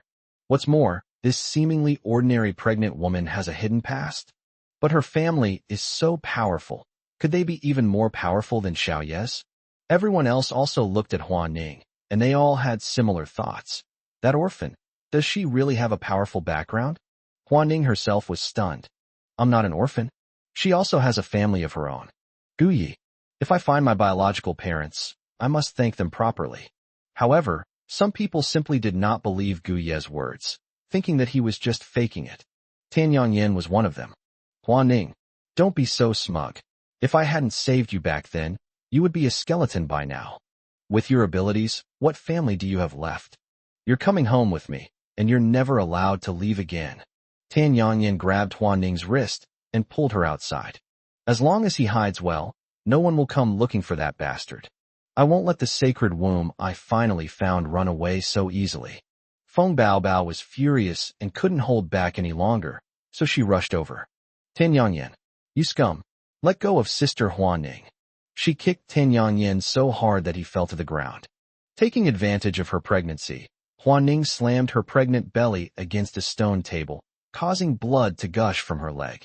Tan Yanyan, you're a beast. Even if I, Huan Ning, die, I will never bear your child. I want a divorce, and you can forget about controlling me. Feng Baobao was stunned. Huan Ning is really brave. Instead of running away, she lost the baby.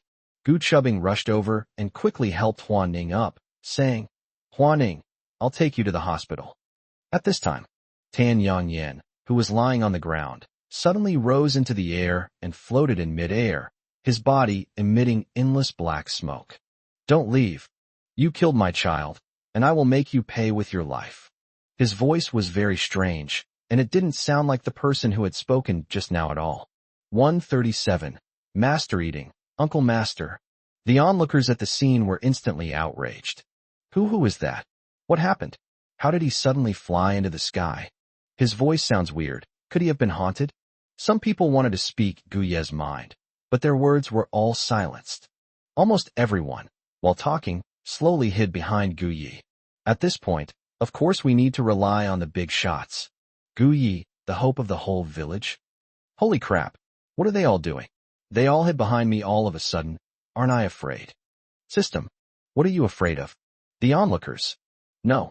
Wow. The word fear simply doesn't exist in your dictionary. Grandpa Gu had already walked over, his voice trembling, and said, "My dear grandson, you think of something?" Gu Haokuan was also very nervous. "Xiao Yi, what should we do in this situation?" Gu Chubbing pulled Feng Baobao back and hid behind Gu Yi. They weren't afraid at all. On the contrary, they felt that such a great moment to show off should be reserved for Gu Yi. Gu Yi looked speechless. "Let's wait and see." "I'm speechless. Things are moving way too fast." Hua Ning should have been taken home and placed under house arrest. Then by chance, her family would discover her. And then, damn, her family hasn't even arrived yet, and the plot has already jumped ahead by leaps and bounds. What am I supposed to do? Before he could finish thinking, Tan Yanyan flew towards Hua Ning in midair, grabbed the woman's neck, and floated into the air once again. "You bitch. You think I'll let you go like this? You die?" Hua Ning looked at him, her eyes filled with a sense of resignation to her fate. "Kill me, you beast. I truly regret not seeing your true colors sooner." "Hee, children aren't yours, you green-haired turtle." Enraged by her, Tin Yanyan tightened his grip even more, as if he wanted to crush a person's bones. "Hello, green-haired turtle, let go of that woman." Gu Yi's voice rang out leisurely. Tan Yanyan turned his head and was immediately stunned. How did you get here?" He was in midair. How could Gu Yi possibly? Gu Yi smirked. "Sawadee Ka, you old bastard. Tin Yanyan sent you. If you're so capable, go talk to him. Kidnapping a woman, what kind of skill is that?" "I really wanted to keep a low profile, but it's already halfway up in the air. What's the point of keeping a low profile?" "That foreign devil. If he doesn't obey, I'll annihilate him." The crowd of onlookers not far away looked up at the sky, all dumbfounded. How did he get up there? Wow, that's amazing. It flew up there in the blink of an eye. A master. This is a true master. Master, don't talk to him anymore. Just kill him. Where did this old devil come from? He's controlled scum and wants to kill people. Kill him. The sound was very soft at first, but it gradually grew louder. Gu Yi, these people you need to believe in science. Tan Yanyan also witnessed this scene, and he instantly flew into a rage, shouting, "Gu Yi, what kind of bullshit master do you think you are? You think you can do anything to me just because you've subdued a few brats? You won't let me kill this woman, but I'll kill her anyway. Let's see what you do." He gets so into talking like he's hooked. This foreign old devil even started using foreign languages later on. Gu Yi found it pointless and unleashed a palm strike of lightning. Snap. Oh. Sawadika the old ghost let out a miserable scream and died instantly. The moment he let go, Gu Yi had already caught Hua Ning steadily, and she spun down from mid-air to the ground. Hua Ning hugged him, her eyes fixed on Gu Yi, her heart pounding in her chest. She had a recurring dream since childhood. A celestial being would come to save her. He carried her down from the sky, making everyone around him envious. She used to think that person was Tan Yanyan, but now she knows she was wrong. That godlike man is Gu Yi. Very nice. She's finally alive and has lived to see this day. That's wonderful. Gu Yi only glanced at Hua Ning before realizing that something was wrong with her. Very wrong. Oops. I just casually showed off and somehow attracted a romantic interest? Big sister. Don't be like that. Guzzi just messaged me. This world has gone mad. The counterfeit goods are driven out of the Gu family, and the plot takes a dramatic turn. Many powerful individuals have already emerged in this world, whether through rebirth or transmigration into a book. Hua Ning is one of them. After she awakens, she will meet the big shot she is destined to be. A love story that's both sweet and bittersweet, with couples frequently engaging in earth-shattering romances, is possible in this world. Before accumulating enough rewards, my primary task is to survive. But Hua Ning is clearly acting strangely. Damn it. After the slow-motion landing scene was completed, Gu Yi hurriedly tossed the woman in his arms to Gu Chubbing, who was standing to the side. Gu Chubbing was also stunned by her younger brother's boastful performance and was in a daze for a long time. Gu Yi could only look at Wang Yi and say, "Take her to the hospital." Wang Yi, as if waking from a dream, gave Gu Yi a thumbs up. "Awesome. I admire you." Then they ran away with their men, and Gu Chubbing followed. Gu Yi turned around and found that the group of people from before were all staring at him in a daze. Oops. I think I have some fans now. That's not being discreet. He turned around and was about to make a quick getaway. But unfortunately, before he could even start running, he ran into an old acquaintance and a stranger. Master Gu. This is my master, Master Eating. Last time you left in a hurry, my master did not have time to see you. Li Xianxing and an old Taoist priest arrived, and as soon as they saw Gu Yi, they immediately began to introduce him. Master Eating looked at Gu Yi, and his old eyes instantly lit up. Master, I've finally met you. He rushed over quickly and was about to kneel down. Gu Yi saw this and quickly pulled the man up. Master Eating, what are you doing? Do we know each other? Old Li, you how old is your master? You're trying to kill me. What's going on? Do you think I don't know who I am? And this Master Eating, or Master Eating? My goodness, really? Master Eating heard Gu Ye's thoughts and turned to look at Li Xianxing. Li Xianxing nodded slightly. I couldn't explain it before, but now you understand, right? Master Eating held Gu Ye's hand tightly, his eyes filled with tears. Uncle Master, you're finally back. 138. Gu Ye's disguise was exposed. Master Yi Deng failed to kneel down. Instead, with tears in his eyes, he respectfully bowed to Gu Yi. This caught Gu Yi off guard. He took a small step back and hurriedly said, Master, you're old and your eyesight is failing. You've mistaken me for someone else. Old Li, hurry up and tell us. What kind of senior uncle is that? Master Eating is already so old. His senior uncle must be 100 or 80 years old, right? I'm only in my early 20s. The onlookers were completely stunned. What's going on? The old Taoist priest called Gu Yi Uncle Master? Goodness. No wonder Gu Yi has such supernatural abilities. His disguise has been exposed, and his identity is quite impressive. Grandpa Gu. My dear grandson is truly blessed. Gu Haokuan. My son has the makings of an emperor. Su Yi and her daughters. Xiao Yi is so low-key. He has such abilities, and they've been kept in the dark about it for so long. Li Xuanqing's lips twitched. He took several deep breaths before saying, Master Gu, my master wouldn't mistake someone for someone else. Unless you've misremembered. I have already told my master about Gu Ye's situation.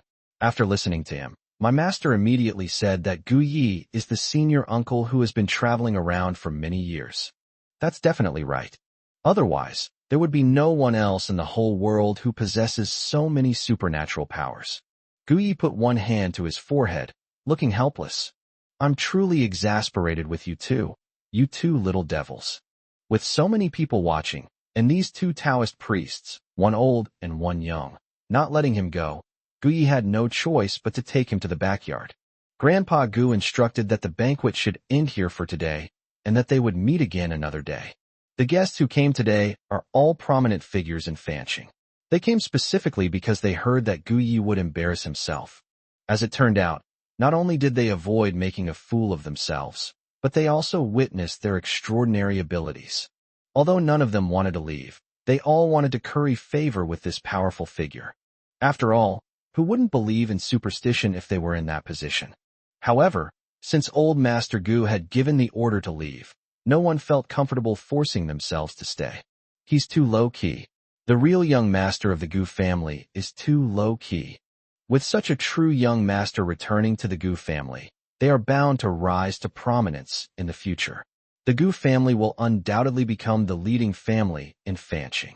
That fake young master before, all he did was whine and whimper. He wasn't even worthy of carrying the real young master's shoes. Luckily, old Gu had good judgment and cut ties with that guy in time. Otherwise, there would have been a lot more trouble. As everyone left the Gu family's old house, they praised Gu Yi lavishly while simultaneously despising Gu Zhe. Gu Zhe, who had just arrived, hid in a corner and heard everything clearly. Damn Gu Yi. He's stolen the spotlight again. I've already given him my position as the young master of the Gu family. Why is he still bullying me like this? And those sycophants, back when they were currying favor with me, they were practically begging to be my dogs. Just you wait. Gu Zhe didn't want to go in and embarrass himself, so he turned around and left the Gu family's old house. He was going to find that person, offer him new advice, and try to regain his trust and be valued by him.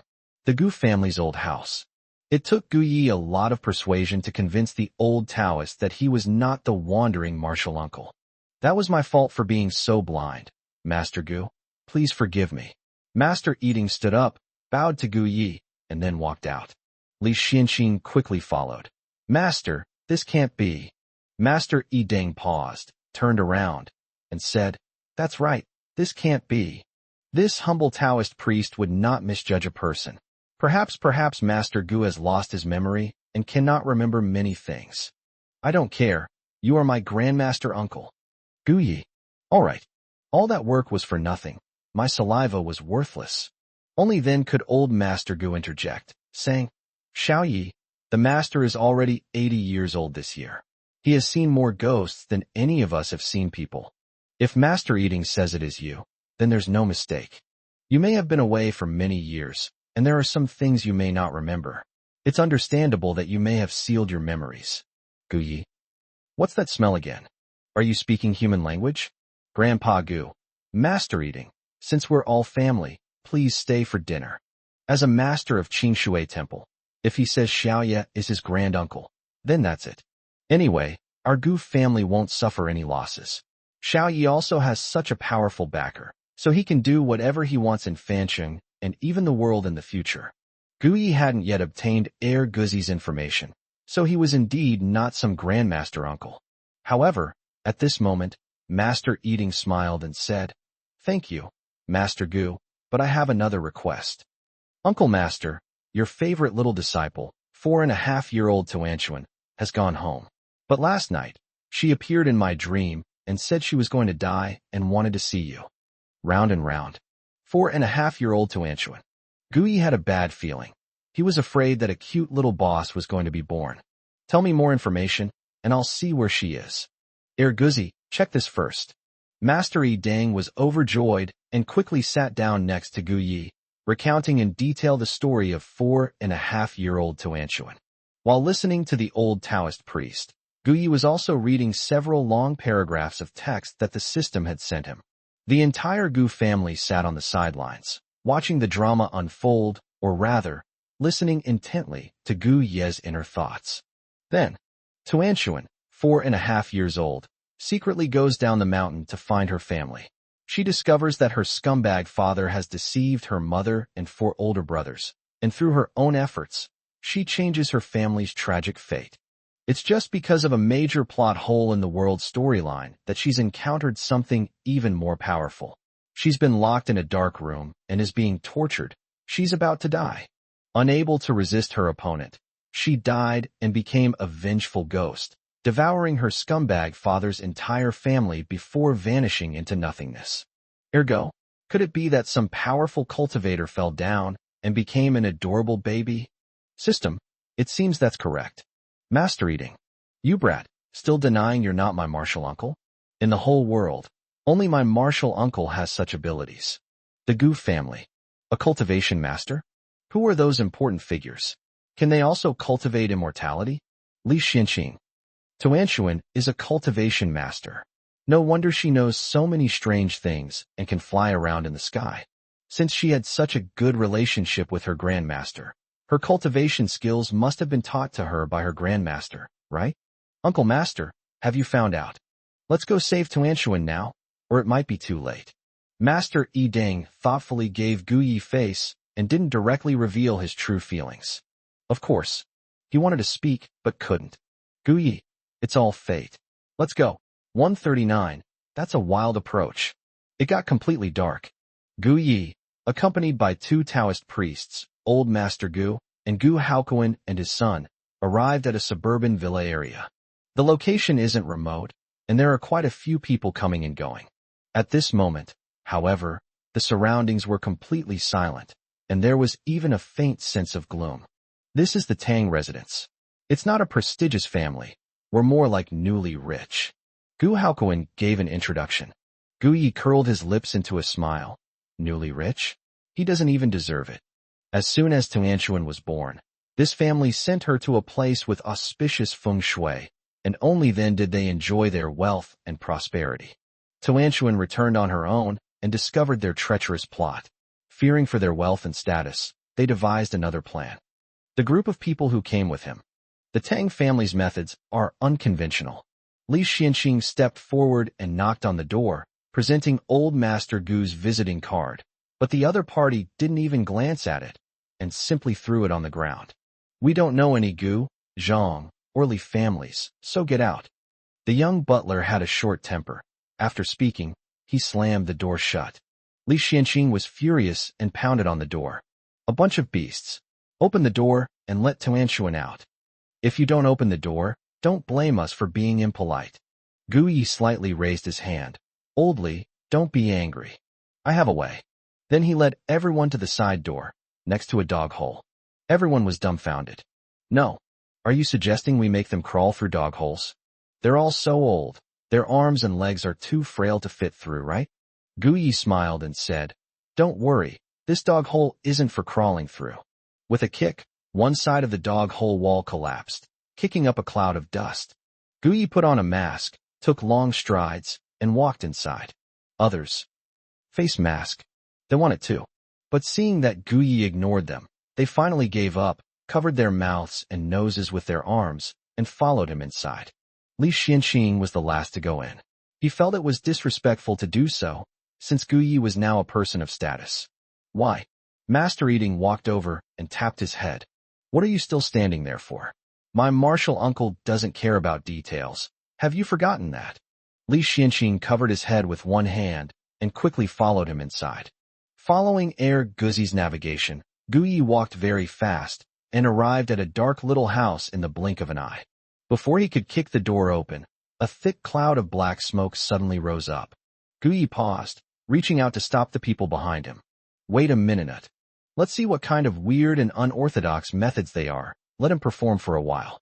The group of people following behind them slammed on the brakes and quickly stood behind Gu Yi.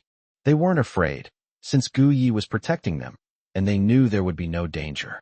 Grandpa Gu was particularly excited. He had been interested in this kind of thing since he was a child, but all these years, he had a smooth life and never had the chance to encounter it. Today, under the spotlight of his beloved grandson, he was finally able to see it with his own eyes. He felt no fear, but rather excitement. So this is what the supernatural is like. In a moment, he will be nothing in front of his beloved grandson. Gu Haokuan looked at his father and wiped the cold sweat from his forehead. Dad is really not afraid. So, I should be my father's biological son, so I'm not afraid. Right. Gu Yi crossed his arms and watched the black smoke rushing towards him, only to suddenly stop a meter away. After several attempts, it still couldn't advance an inch, and the entire black smoke seemed to be trembling. Gu Yi waved his hand. Come out. Before he finished speaking, one by one, the little kids stepped forward. They really are little kids. The oldest is about 5 years old, and the youngest is still a tiny baby. They all looked up, tilting their heads, staring blankly at Gu Yi. Gu Yi? 1, 2, 3, 4. 10 little brats. They were all exquisitely beautiful and dressed in fine clothes, but they were all covered in wounds. Some had nails stuck in their heads, some had axes stuck in their bellies, some had ropes tied to their bodies that were embedded in their flesh and bones, and some had necks that were about to fall off. They suffered severe abuse during their lives, some of which was inflicted after their deaths. What kind of shady business is the Tang family up to? Master Eating and the others were all shocked by what they saw, and some even trembled with fear, unable to look directly at it. That's too cruel. Who on earth could do such a thing to such a young child? How heartbroken their parents must be. In recent decades, there haven't been any cases of children going missing. Could it be that the child is from out of town?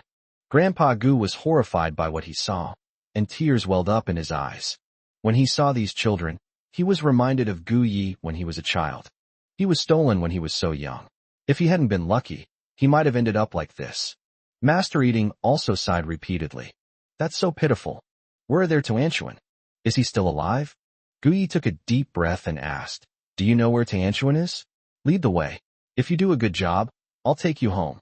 At first, the 10 children couldn't understand, but when they heard about going home, the older children's faces lit up with joy. They wanted to go home and see their mother. But what is Tuan Tuan? System, young master, they don't understand Tuan Tuan. Gu Yi. Tuanshuan is a little girl, 4.5 years old. this young. She is wearing a Taoist robe and loves to eat candy. He explained in detail the information about the group that the system had given him. Tuanchuan especially loves to eat huge rainbow lollipops. One of those lollipops is as big as her face. His description caused the older children to turn and run away, and the others followed. They ran fast. Some had their intestines still hanging out, some had lost a leg, and some even ran back to pick it up and hug it. Looking at them, Gui felt a surge of rage for the first time since he transmigrated into the book. What kind of thing could be so utterly depraved? Previous life. He never dares to watch the tragic scenes of stray dogs in short videos. If he watches them even once, he will cry uncontrollably. A grown man, crying his eyes out. But now, he actually witnessed the souls of these little children. They hadn't yet become vengeful ghosts, and they still wanted to go home. But do their families really miss them too? Ergu, investigate each case one by one. I want to know the truth. System. Okay, I'll check it out now. Gui followed, and Master Yi Ding and the others also wanted to go. Gui said, "You all wait here. I'll draw a circle for you. Don't come out. No one can go in. Old Li, keep an eye on them and make sure they don't go out." Li Xianxing nodded vigorously. "Master, don't worry. Leave such a simple task to me. You can rest assured." 140. Okay, let's go together. It was pitch black all around, so dark you couldn't see your hand in front of your face. Liquid was seeping from the roof and walls, dripping onto the floor. With each step Guyi took, the surrounding stench grew stronger, or more precisely, the stench of a corpse. I don't know how long it's been, but this stench has become very strange, both nauseating and somewhat addictive.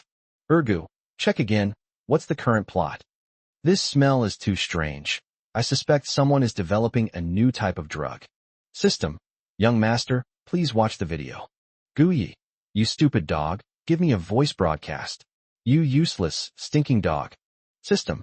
Guyi listened to the voice broadcast and followed the 10 ghost infants forward. He didn't know where he was. He went up and down, and even had to wade through water. Finally, he reached a set of 88 steps and came to a door. 10 little ghost babies stood at the door, trembling, and none of them dared to open it. After listening to the voice broadcast, Guye's anger erupted like a volcano. Damn it, this is outrageous. He kicked out and smashed a stone door to pieces. If it weren't for the fact that the 10 little ghost infants might not be able to withstand his palm lightning, he really wouldn't have gone to the trouble of personally kicking them. Although this stone door weighs 1,000 pounds, even if someone else kicked it and broke their bones, they still couldn't kick it open. But for Guyi, these were all trivial matters. The 10 little ghost infants looked at Guyi, then at the stone door that had terrified them so much that they trembled, now shattered into pieces. Every pot is amazing, every foot is amazing. Does your foot hurt, baby? Sniffle. The little ghost babies cheered and jumped for joy. The little guys, who still couldn't speak properly, were worried about whether Guye's foot hurt. They even flew over and blew air on his foot. They still retain memories of how their families cared for them. There are also smaller ghost babies who, although they don't understand anything, will still do the same things. Looking at them, Guyi was about to burst into tears again. Such a tiny baby. What did they do wrong? Why be so cruel to them? Brother, it doesn't hurt. Don't be afraid, everyone. Come with me. Guyi turned on his flashlight and quickly went inside the stone gate. Then, he was completely stunned. An entire wall is filled with mummified infant specimens of various ages and shapes. Guyi immediately recognized that 10 of the specimens were not yet fully prepared. They were the corpses of 10 little ghost infants. They also had yellow talismans pasted on their bodies, with intricate runes drawn on them. Perhaps, this is probably why the 10 little ghost babies haven't turned into vengeful spirits yet. Hanging from the roof was an ice coffin, or rather, a small ice coffin, inside which was a tiny baby dressed in a Taoist robe. Who else could it be but Tuanchuan? Round and round, Guyi strode over, and just before he stepped on the strange array on the ground, he touched the ground with one foot and flew into the air. He pulled the ice coffin down with one hand and landed it steadily on the open ground by the door. Bang! Guyi kicked the coffin lid again, sending it crashing to the ground and shattering into dust. Round and round, Guyi ripped off the yellow talisman pasted on Tuanshuan's forehead and picked up the little guy. With another kick, the ice coffin was smashed to pieces. Little Tuanshuan slowly opened her eyes, her vision clearing from blurry to sharp. The moment she recognized Guyi, the little one pouted and started to cry. Master, why you've finally come to save me. Tuanshuan thought she would never see you again. Wah? Guyi was held tightly by the little girl, and as he listened to her sobs, his heart ached. Memories of the original owner flashed through his mind. He was bullied in the orphanage, a tiny little guy hiding in a corner, hugging his tiny self and crying. Where there is sunlight, there is also darkness. Guyi understood this principle even before he transmigrated into the book. But even though I understand the Dalit principle's reasons, when I actually see darkness, I still can't help but feel overwhelmed with sorrow and burst into tears. Some people call this kind of person a sensitive constitution.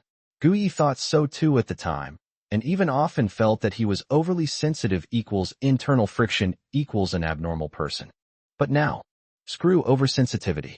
This is the 5 senses that a normal human being with flesh and blood and feelings should have. Tuanshuan, Master will take you home. He held the little one in his arms, and before he could even take a step, he felt as if his legs were filled with lead. He looked down and saw 10 tiny ghost babies, all clinging to his legs. The slightly older toddlers pointed their little hands at the corpses on the wall. The tiny, little ghost baby was just looking in that direction.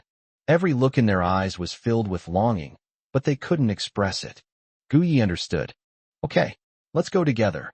With a wave of his hand, he stored the corpses of all 10 tiny ghost infants into his spatial storage. He set the remaining mummies on fire and burned them all. Let's go quickly. The little ghost babies didn't understand. They only saw that their bodies had disappeared. Guyi didn't say much and put them all into his spatial storage. This is a temporary reward that Guzi got for him, valid for 24 hours, and it will expire after that. The open space in the small dark room. Master Deng and the others stood anxiously inside the circle drawn by Guyi. 10 minutes have passed. Why hasn't Xiaoya come out yet? Gu Haokuan couldn't wait any longer. He kept staring at his watch and finally couldn't help but speak up. Grandpa Gu punched him on the head and said irritably, "You brat, what are you afraid of? My grandson's most senior Taoist priest at Qingshui Temple has extraordinary abilities. Who could possibly harm him?" Master Eating smiled and said, "That's right. My uncle is incredibly skilled. In this world, no one dares to claim to be number 1 when it comes to a place." Li Xianxing said with admiration, "Grandmaster Uncle is the most awesome. We just need to wait." He sat down on the ground, as standing was too tiring and his legs were a little sore. Just then, the sound of footsteps from a group of people rang out. "Who are you people? You are incredibly audacious to trespass into our Tang family's residence. You are courting death." The butler who had just been guarding the gate, along with a dozen or so men in black, each holding a gun, all pointed them at Master Eating and his group. Li Xianxing sprang to his feet with a quick movement. "Your Tang family is utterly depraved, harming the flowers of our motherland. We're here to uphold justice. If you know what's good for you, let your master out." Only after he finished speaking did he realize that he had accidentally jumped out of the circle. Upon seeing this, Master Eating pulled him back. The young butler was immediately taken aback, his face turning visibly pale. You have such audacity. Quickly, go and fetch Master Zhang and the master. Hurry." But no sooner had he finished speaking than 2 fat men arrived. "Master Eating, instead of staying at your Qingshui temple and being a stinking Taoist priest, you have to come to my Yama's palace to die. Your martial uncle is long gone. Let's see who can save your worthless life this time." 141. "You must be lying to me. He's been dead for a long time. Little Zhang, I thought you were long dead. I didn't expect you to still be alive. If you want my worthless life, you'd better see if you have the ability to do so." Master Eating looked down at the fat man in front of him from his high position. Why do we call him a fatso? Because he was about 1.5 meters tall and weighed about 150 kilograms. He was wearing shoes with an 8-centimeter platform and a black suit. Perhaps because the size was too small, several buttons had come loose. On his greasy face, his features were so compressed that they were almost invisible. And this guy, with a cigar between his fingers, stuffed it into his mouth full of yellow teeth and athlete's foot. Rumors circulated that his martial uncle had been dead for decades. But they had no idea that their martial uncle was not dead at all. Or you could say that Uncle Master has now successfully shed his skin and become Gu Yi, that incredibly handsome young man. Ha ha ha ha. If I had met Xiaozhang a few months earlier, I might have been able to run away. But now, I'm not afraid at all. You old scoundrel. You said it yourself. Charge them. Fatty Zhang threw his cigar straight at Master Eating's face. I've used this trick for years, and it's 100% accurate. At the same time, the dozen or so bodyguards they brought all fired their guns at the four people in the circle. Gu Haokuan protected his father, and the two hugged each other tightly, both closing their eyes. Although Xiao Yi said that as long as he stayed in the circle, nothing would happen. But what they pulled out was a gun. If it's something like talismans or sticks, they don't see any problem with it. But both he and his father had played with this kind of weapon when they were young, and it was really powerful. It's over. Perhaps today really is the day I die. However, both father and son were secretly delighted, as they had finally reunited with Xiao Yi before they died. Even if they die, the Gu family will still have Xiao Yi to inherit, and no one can take away the family property that belongs to him. Another point is that after they die, they will become ghosts and will still be able to see Xiao Yi. Hee. Thinking about it this way, is there really such a big difference between being dead and not being dead? In contrast, Master Eating and Li Xianqing remained remarkably calm. Facing the barrage of bullets, they even stood tall and proud, as if receiving a medal. Two fat guys. Upon witnessing this scene, both the so-called Celestial Master Zhang and the old man from the Tang family wore expressions of utter mockery. A bunch of idiots. Still acting tough even when you're about to die? Fine. When you die, I'll burn an extra 250 yuan for you in paper money. However, before they could finish speaking, ouch! Holy crap! Forehead. The bullets that had been fired stopped a meter away from the four people opposite them. Then, as if they had hit some invisible barrier, they all bounced back. It was so fast that even its afterimage was not visible. The bullet that was fired from the same spot returned to the same spot. One by one, the black-clad bodyguards were shot. Some of the lucky ones uttered a single word or two before collapsing to the ground. Some were less fortunate. They died before they could even utter a single punctuation mark. The cigar that Fatty Zhang threw hit something, spun around, and flew away again. It landed straight on the fat man's head, and his already sparse hair instantly caught fire. Ah! Zhang Pengzi snapped out of his daze and vigorously patted his hair to put out the fire. Old Master Tang, who was standing next to him, was even more shocked and was completely taken aback. What's going on? Why is the person on the other side completely unharmed? Instead, it was their own people who suffered? Zhang Pengzi realized something. He finally managed to extinguish the fire on his head, grabbed the gun, and unleashed a barrage of shots at Master Eating and the others. Then he quickly pulled Fatty Tang aside. However, just like before, the bullets were blocked by an invisible barrier and returned the way they came. If Fatty Zhang hadn't dodged quickly, the two of them would have been killed several times already. Impossible. That's absolutely impossible. Fatty Zhang, lying on the ground, stared intently at the people opposite him with his tiny green eyes, shouting incessantly. That kind of barrier, in the whole world, only that genius Taoist priest of Qingshui Temple could create. But he's already dead. He's been dead for decades. Old Master Tang noticed something was wrong and asked, Master Zhang, what exactly is going on? Zhang Pengzi came to his senses and said, Master Tang, that's a kind of formation. Simply put, a powerful person drew a circle, and no one can go in. Only those inside can come out. Old Master Tang grew anxious. Then do you know how? Zhang Tianshi remained silent. He couldn't bring himself to speak. How could I possibly know how? Or rather, not only do I not know how, but there is no one else in the world who does. Master Eating laughed loudly. Ha ha ha, little Zhang. After all these decades, you are still the same as before, without making any progress. He once boasted that he would surpass his senior martial uncle, but now he's a complete failure. Gu Haokuan didn't experience the pain of death. He slowly opened his eyes and found that the four of them were unharmed. Dad, we're still alive. He quickly woke up his father, who had his eyes closed. Grandpa Gu looked over and was also greatly surprised. You brat, we're not dead? Gu Haokoen. Dad, Xiaoya's abilities are truly extraordinary. We're both doing well. Li Xianqing proudly raised his head and said, I've already said it. Our Grandmaster's skills are the best in the world. Now you understand what it means to be the best in the world, right? Gu Haokoen and Grandpa Gu nodded repeatedly. I understand. I really understand now. At the same time, a surge of pride rose within them. Such a powerful and influential person is none other than Gu Jia. Hearing their conversation, Fatty Zhang quickly stood up and jogged over to Quan Quan. What did you say? Your martial uncle is still alive. You must be lying to me. Back then, I witnessed with my own eyes that genius died, utterly and completely dead. Now they're saying he's alive. That must be a lie. The spells we see today might have been left behind by that guy a long time ago. They just learned them.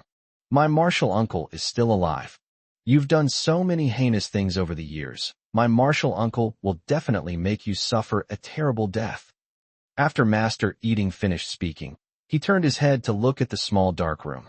Master Zhang and old Master Tang both looked over and saw plumes of black smoke surrounding something as it emerged from within. Master Zhang, didn't you say that no one could get in there? Even if you get in, you can't possibly come out alive. He's a charlatan. I gave him so much money and benefits, and this is what he did. 142, 108 demons. I am acting on behalf of heaven. When Guyi came out, he relied entirely on Air Guzi's navigation. I wasn't in a big hurry at first, and I wanted to take a closer look at what was going on along the way. However, less than 5 minutes later, the system alarm went off. Guyi teleported instantly, and in the blink of an eye, he was already standing in front of the circle. As the surrounding black smoke dissipated, Guyi was holding Xiao Tuanshuan, with 10 tiny ghost infants behind him. Fatty Zhang's eyes nearly popped out of their sockets. His legs trembled uncontrollably, and he almost knelt on the ground. How did you get in? No. How will you die? Guyi, the genius from Qingshui Temple, actually survived and even rescued his 10 remaining spoils of war. How could he do this? Not only is he more powerful than me, but he also wants to completely destroy me. Old Master Tang pushed up his glasses and saw the 10 tiny ghost babies. He was instantly furious. Old Zhang, what do you suggest we do? What are we going to do? He said that even if the King of Heaven himself came, he wouldn't be able to get inside. But the real young master of the Gu family went in easily and even brought those kids out with him. Guyi. Oh no, I've inexplicably gained an alternate account. You guys really know how to have fun. Master Eating laughed loudly. Ha ha, little Zhang, isn't this a slap in the face? I told you long ago that my martial uncle is not dead, but you still didn't believe me. Zhang Xianqing was even more smug. Grandmaster uncle, that fatty Zhang. He's the one who harmed little Tuanshuan. Grandpa Gu and Gu Haokoen also stood behind Gu Yi, but they didn't say anything. They just looked Gu Yi over and were relieved to find that he was not injured. Gu Yi looked over, his eyes filled with indifference. You fatso, I'm giving you a chance. Tell me yourself. He handed Xiao Tuanshuan to Li Xianqing. The little guy was dizzy and had fallen asleep again. Zhang the fatty was initially furious, but after meeting Gu Ye's gaze, he immediately lowered his head, not daring to look him in the eye. It's still as terrifying as it was back then. As soon as you make eye contact with him, he sees right through you. When old Master Tang saw Zhang Pengzi's appearance, his heart skipped a beat. What's the meaning? Is there anyone Zhang Tianshi is afraid of? Gu Yi is the real young master that the Gu family just found. In fact, everyone knows that he is just a bastard who has been living outside. What genius from Qingshui Temple? Master Eating's senior uncle? Nonsense. Gu Haokoen and the others also noticed this, and they focused their attention on eavesdropping on Gu Ye's thoughts. Only, after waiting for quite a while, I didn't hear any of his thoughts. What's going on here? Fatty Zhang lowered his head, his hands clasped together, and finally, unable to resist, he knelt down on the ground with a thud. I was wrong. Please give me another chance. Guyi, it depends on your performance. Old Master Tang became anxious. Master Zhang, what are you doing? Guyi is a fake, a good-for-nothing. Why are you afraid of him? Fatty Zhang stopped him, shaking his head. Old man, you don't understand. A genius like that. Everyone in the world who sees him wants to get close to him. Even if you only learn the basics of Xiaomili's laughter, it's enough to conquer the world. Ignoring old Master Tang, Zhang Tianshi, with snot and tears streaming down his face, said, Tianshi, I was also deceived. After you passed away, I met Zhang San. He told me that the world is in chaos and some demons have been born. He told me to take action while they are still young and to act on behalf of heaven. At first I didn't believe him, but later I met Mr. Tang and I found that there were many lingering ghosts in the Tang residence.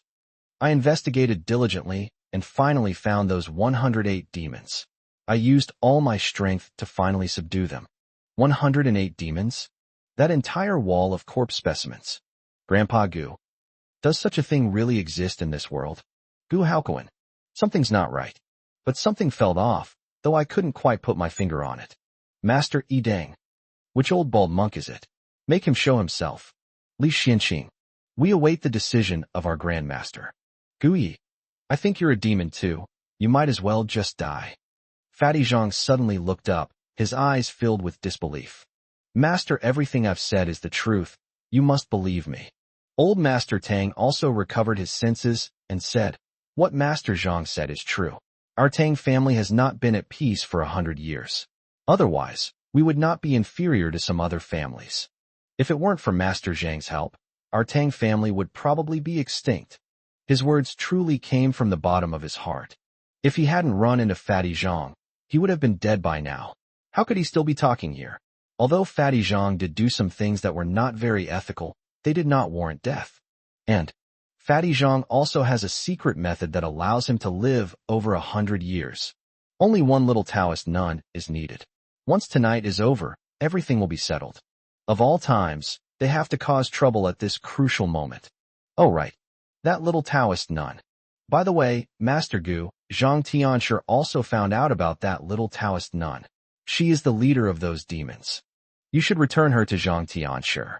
After tonight, all the demons in the world will have been dealt with by Zhang Tianshi. His achievements are so great that even if he ascends to heaven in the future, he will be revered by all the gods. Yes, yes, yes. Hand over the little Taoist nun right now. Zhang Tianshi once said that the little Taoist nun had a unique birth chart and was burdened with a great mission. He believed that if he could take her in, he would live to be at least 150 years old. Gu Yi glanced at old Master Tang as if he were an idiot. A dark aura between the eyebrows and a blackish discoloration emanating from the body. Does this mean you still desire a long life? He wants the entire group to be sacrificed for him? Isn't he afraid of dying on the spot?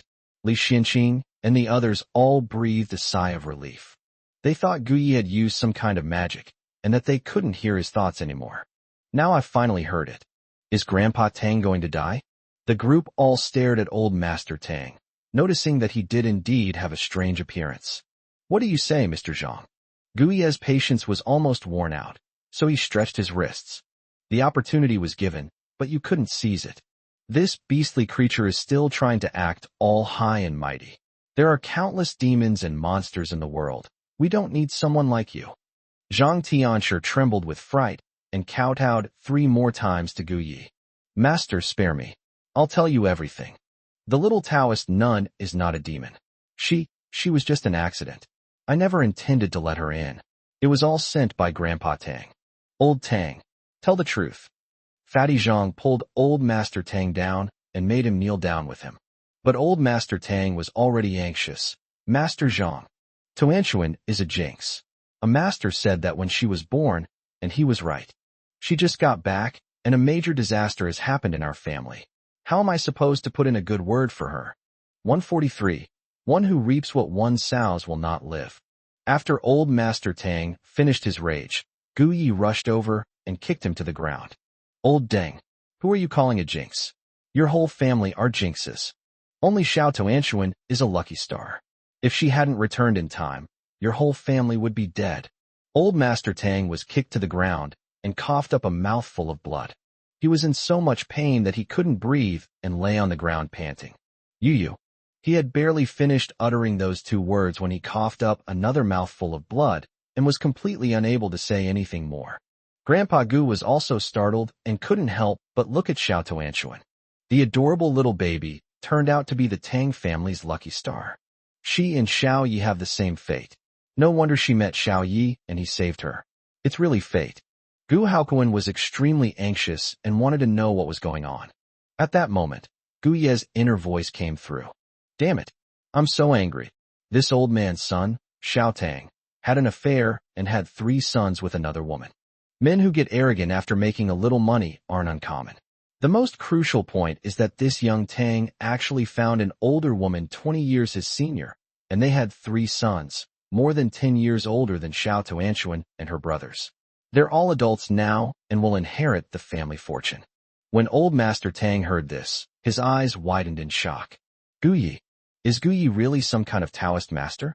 He didn't say a word, yet he used this method to admonish himself? He knew everything about his own family. So, did he also know about my borrowing of lifespan? Fatty Zhang was completely dumbfounded. Has Guyi already cultivated to this level? He can convey messages without saying a word. Hateful. On what grounds? Damn it, why is God so unfair? Why did all the good things go to Guyi, and why didn't he give me even a little bit? Grandpa Gu and the others also heard it. Although they had heard many juicy stories based on Gu Ye's words, they were still shocked to hear this. Little Tang actually likes his mother. So, are there any other cases where Xiao Tang's sons aren't his biological children? At this moment, Gu Ye's inner voice came again. In ancient times, a concubine would have killed the legitimate child and all of Xiao Tuanshuan's mother and children. But surprisingly, when old Tang found out, he not only didn't object, but actually supported it. Back when Tuanshuan was born, he heard that sending his granddaughter to another city would bring good fortune to the whole family, so he agreed immediately. He also told Tuanshuan's mother that little Tuanshuan died at birth. Little Tuanshuan misses her family and comes back to find her mother. Old Deng also heard from Zhang Tianshi that if little Tuanshuan dies, she can transfer her lifespan to him. Ugh, that beastly old man. Biden, dare to call me a jinx? He's the jinx. Grandpa Tang collapsed to the ground like a deflated balloon. It's over. It's over. It's all over.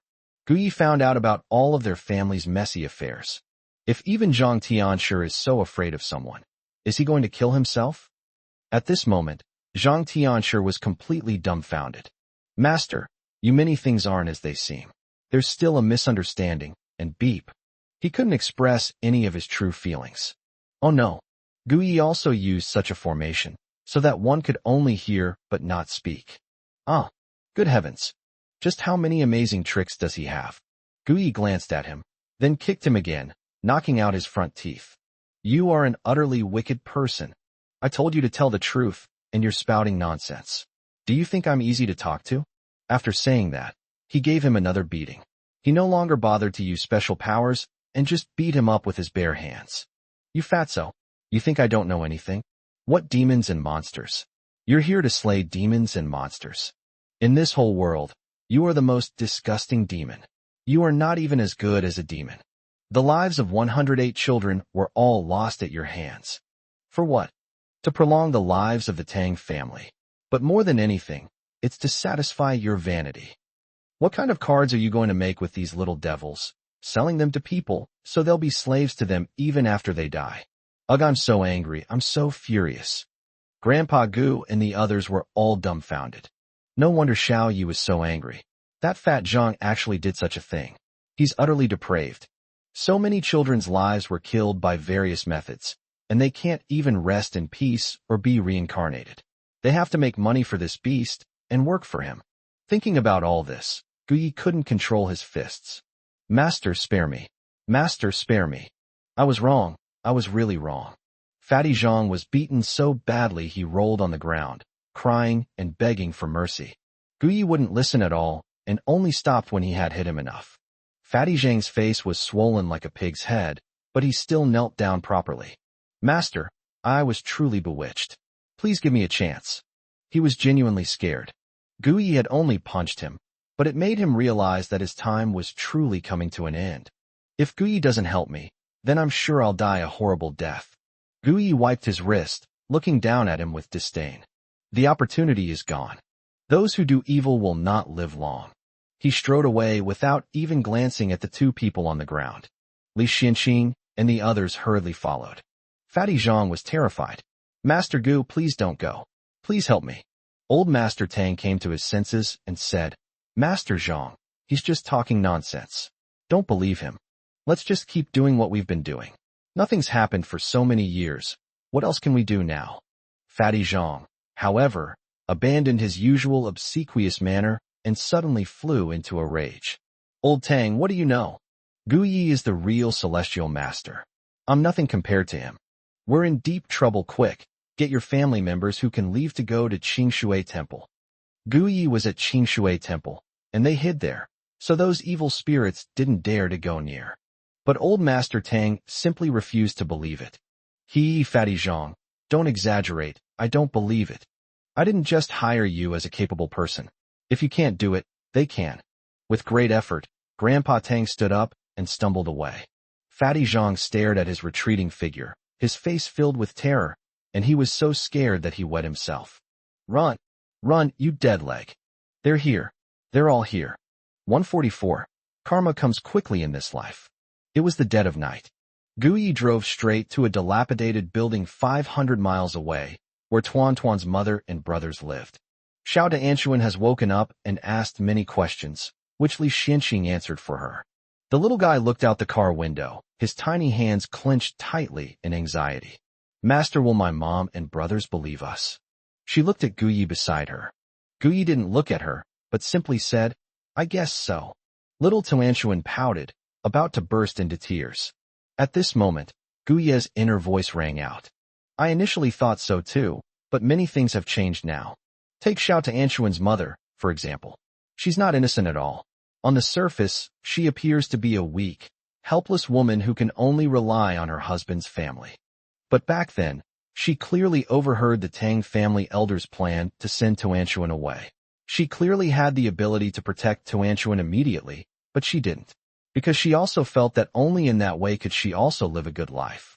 Little Tuanshuan stared blankly with her big eyes, the cry that was on the tip of her tongue unable to come out. What did the master say? Does Mom know everything? Did Mom deliberately not save me? But how could that be? My mother told me that she didn't know anything at all. She felt extremely guilty and remorseful because of this. Gu Haokuan clenched his fists in anger, and he immediately thought of old Madame Gu, his biological mother.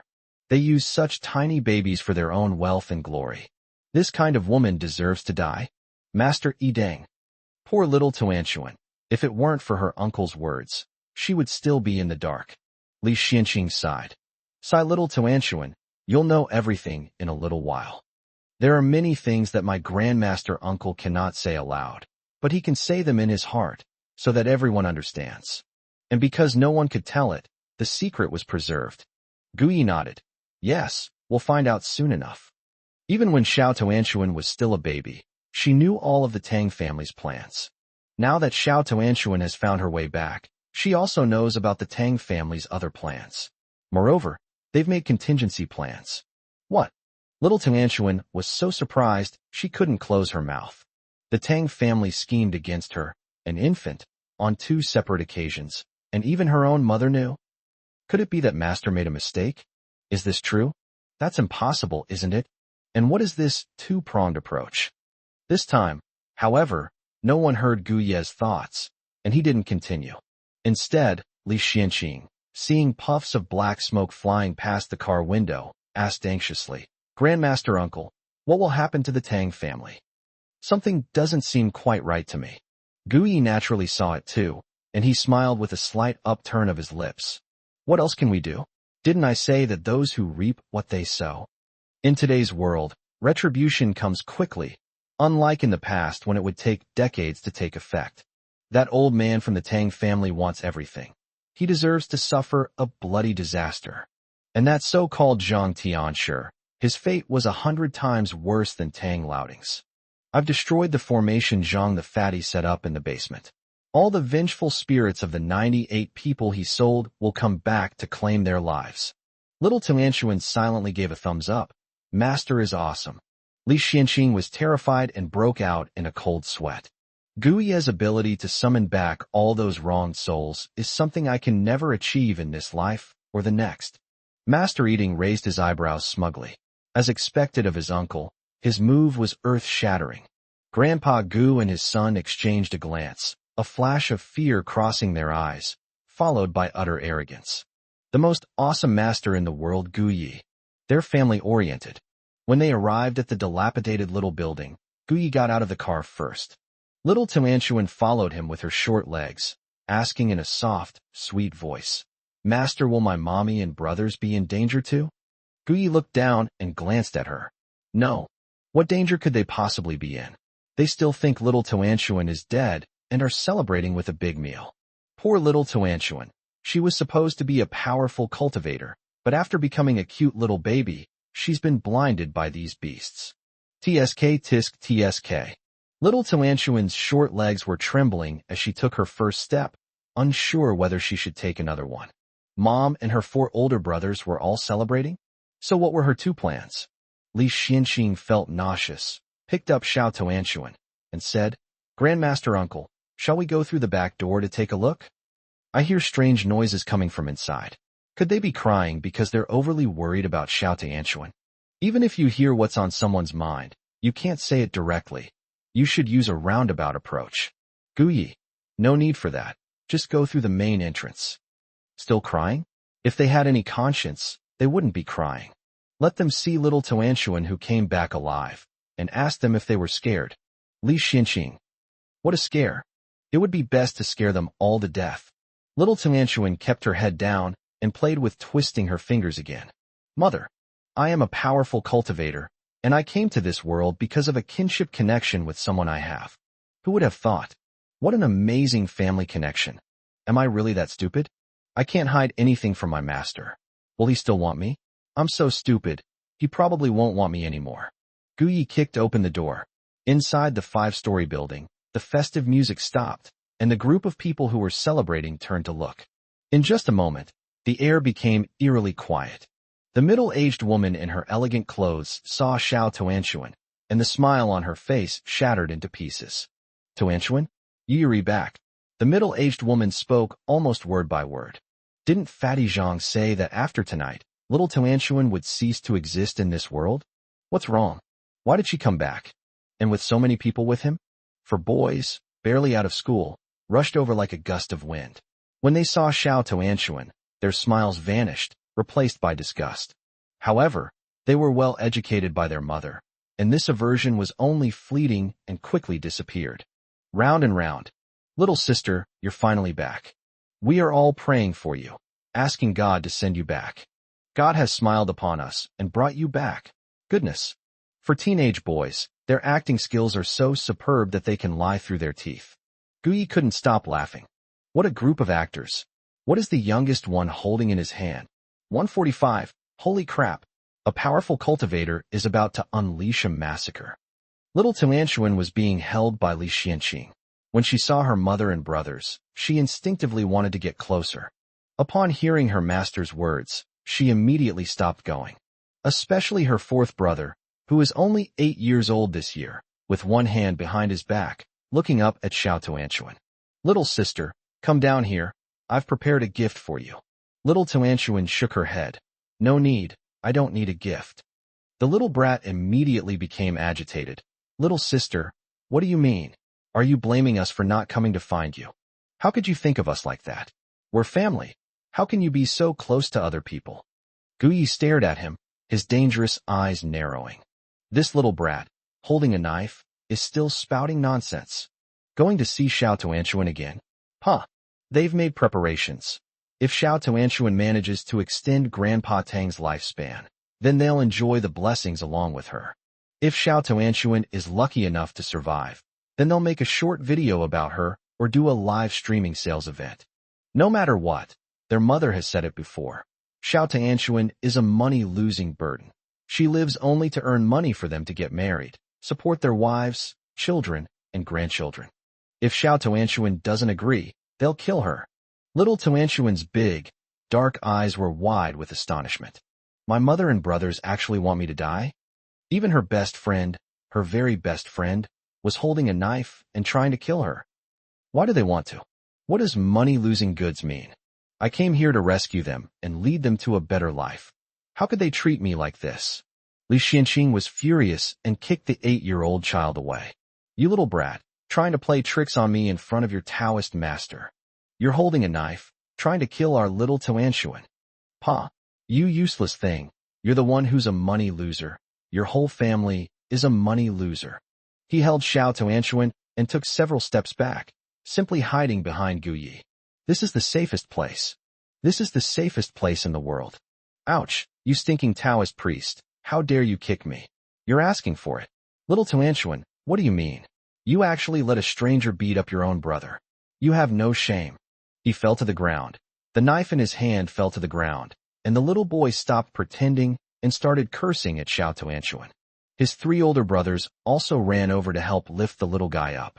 They all stared at Xiao Tuanshuan, their eyes filled with anger. That little bitch is not only alive, she's even brought reinforcements. It seems that Grandpa's plan has failed, and they won't be able to enjoy the good life together. Then we need to proceed with the second plan. They didn't speak, but turned to look at their mother. The middle-aged woman came to her senses and hurriedly ran over. Little Tuanshuan, what are you doing? This is your own brother. Don't you recognize him? Didn't you say that you would treat your brother well for the rest of your life, and that everything you have belongs to your brother? Why is this good-for-nothing daughter still alive? That good-for-nothing Zhang Pongzi can't even handle a little kid. All the money the Tang family gave him has gone down the drain. Little Tuanshuan stared blankly at them, her body stiffened, her mind becoming increasingly childlike. But she wasn't stupid. She knew everything, even more than most adults. At this moment, even without Gu Ye's inner thoughts, she completely understood. Her devoted mother and brothers were simply using her. They never had any genuine feelings for her. You are all bad people. You lied to me. I don't want that anymore. Little Tuanshuan raised her little fist and said in a cute but fierce way. Gu Yi patted her little head. Little Tuanshuan, you're so smart. This is the proper way for a cultivation master to operate. Knowing they've been used by so-called relatives, they immediately sever ties and decisively cut their losses. Unlike some so-called big shots, you don't have to argue and haggle with them. If I didn't want to get my hands dirty, I could have just killed them. Little Tuanshuan gave a wry smile after being praised by Gu Yi. Master is right. You need to cut your losses in time. When you encounter scumbags, you should leave them decisively and not try to reason with them. I used to be such a straightforward and decisive boss myself. Upon hearing Xiao Tuanshuan's words, the middle-aged woman immediately became anxious, and her voice rose several decibels. Little Tuanshuan, what nonsense are you talking about? You are my biological daughter, I am your mother, and these are your 4 older brothers. How can you sever ties with us? Come here quickly. Don't listen to what others say. They're all just trying to take advantage of you. Only we are truly sincere towards you. Little bitch. At only 4 years old, she's already so cunning. Not only is she able to find powerful backers, but she's also trying to get rid of us and stop giving us money. She's dreaming. She came back to die on her own. Why should I let her off easy? She's my daughter, so naturally she should earn money to repay me. The more she thought about it, the angrier she became, her chest heaving with anger. She even went over and reached out to snatch the little girl away. However, Gu Yi personally took action, or rather, personally kicked her and sent her flying. When she fell to the ground, she landed on and knocked down her 4 sons. Oh, Mom, you hit my hand. My leg is broken. Help. The middle-aged woman smashed her 4 sons' shoes, feeling heartbroken, and quickly got up. At this time, the dozen or so people who had just come over to celebrate all gathered around now. They were all pointing and whispering about Gu Yi and his group. Who are you people? Xiao Tuanshuan's biological mother and brothers are naturally doing it for her own good. Such a small child, running off with someone else just because you give him a few candies, you've gone too far. I've heard all about it. Xiao Tuanshuan is the jinx of the Tang family. If it weren't for her, the Tang family wouldn't be getting worse and worse. She's a jinx. Even Grandpa Tang wanted to kill her, but Xiao is kind-hearted and couldn't bear to part with her. She risked her life to protect her. Who would have thought that little Tuanshuan would be such an ungrateful wretch? They received benefits from Xiao, who was also a relative of that woman's family. They were all hoping to bleed Xiao Tuanchuan dry. Now that they can't get any benefits, and they can't beat Gu Yi and his group, and they don't want to lose the benefits they've already gained, they can only resort to moral blackmail. Little Tuanchuan was furious, her big, dark eyes filled with rage. All of you shut up. A bunch of bastards who can't distinguish between good and evil. You think you can sell me out and suck my blood dry. Today, I will act on behalf of heaven. Gu Yi. Holy crap. The big boss is about to go on a killing spree. 146. Is this the legendary karma in this lifetime? The soft, cuddly baby opened its little arms and suddenly leaped into the air, pointing one tiny finger at the group of people who were spouting nonsense. You, Yaozu, you are Yi Xiuxiu's older brother. 5 years ago, it was you who gave her the idea to agree to ignore my life or death. When you found out I was back, you came to fawn over me, but I know you just wanted money. You even told her that after I died, she should collect my bones and take them back to feed her mentally challenged son. You said that if he ate my bones, he would become better. You, Zhao Zhaodi, you are Yi Xiuxiu's biological mother, and you are even more heinous. Before my master took you away, you even took a knife, cut my hand, and drank my blood. The little guy spoke slowly, revealing that all of the dozen or so people present had done things that were unfair to Xiao Tuanchuan. Gu Yi looked at the system screen, which listed all sorts of facts, and they all matched what Xiao Tuanchuan had said. What a bunch of beasts. The whole family is exploiting Xiao Tuanchuan to the bone. Even after she died, they were still plotting a ghost marriage for her. Li Xianqing and the others also changed their expressions drastically, their faces filled with disbelief and anger. That's outrageous. How could there be such a heartless and insane person in this world? Your lifespans have come to an end. I'm taking back my good fortune. You're all going to die. With a wave of her little hand, the faint golden light that had been emanating from everyone disappeared. Little Tuanchuan also seemed to be exhausted and fell from midair. Gu Yi quickly picked up the little one and asked, Little Tuanchuan, how are you? The little guy said in a pitiful, babyish voice, Master, I got my revenge. They're going to die. Am I really amazing? Gu Yi patted her little head and said, Little Tuanchuan is the most amazing. They are all bad people, and they are not worth your effort. That sighed. The group didn't think much of it, but upon hearing Xiao Tuanchuan's words, they were immediately enraged. Pooh, you heartless, worthless wretch. You dare to pretend to be a ghost and scare us. What do you mean we're going to die? We've all had full body checkups, and there's nothing wrong with us. Even if you die, none of us will die. You're the one who's going to die and lose money. Only after you die will we have endless money to spend. Yi Xiuxiu also stood up and took a few steps, but did not dare to approach Gu Yi. Little Tuanchuan, who taught you to play tricks? We are all your family. How could you make up stories and frame us like this? Since ancient times, maternal uncles have always been the most important relatives. Without these relatives, you would have died long ago. And this gentleman, please give me back my child. She is my child, and I can decide everything for her. She didn't dare to move forward, but she could reach out and try to snatch Xiao Tuanchuan back. That little bitch, I absolutely cannot let her fall into someone else's hands. She seems to have many abilities that we don't know about, especially just now, when she was able to take off into the air in an instant. If I could make a video about her, or get her acting roles in the entertainment industry, I'd be rolling in money. She actually dared to say she didn't want us anymore and wanted us to die. I'm going to beat her up so badly that she won't be able to walk for 10 days or half a month. Gu Yi ignored her and took a small step away in disgust. Are you considered Xiao Tuanchuan's family? Still spouting nonsense even when facing death, haha.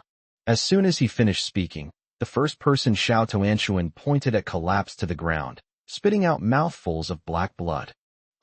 Yaozu, what's wrong? The fat old woman named Zhao Zhaodi rushed over and let out a piercing scream. But her eldest son couldn't make a sound at all. He just kept vomiting blood.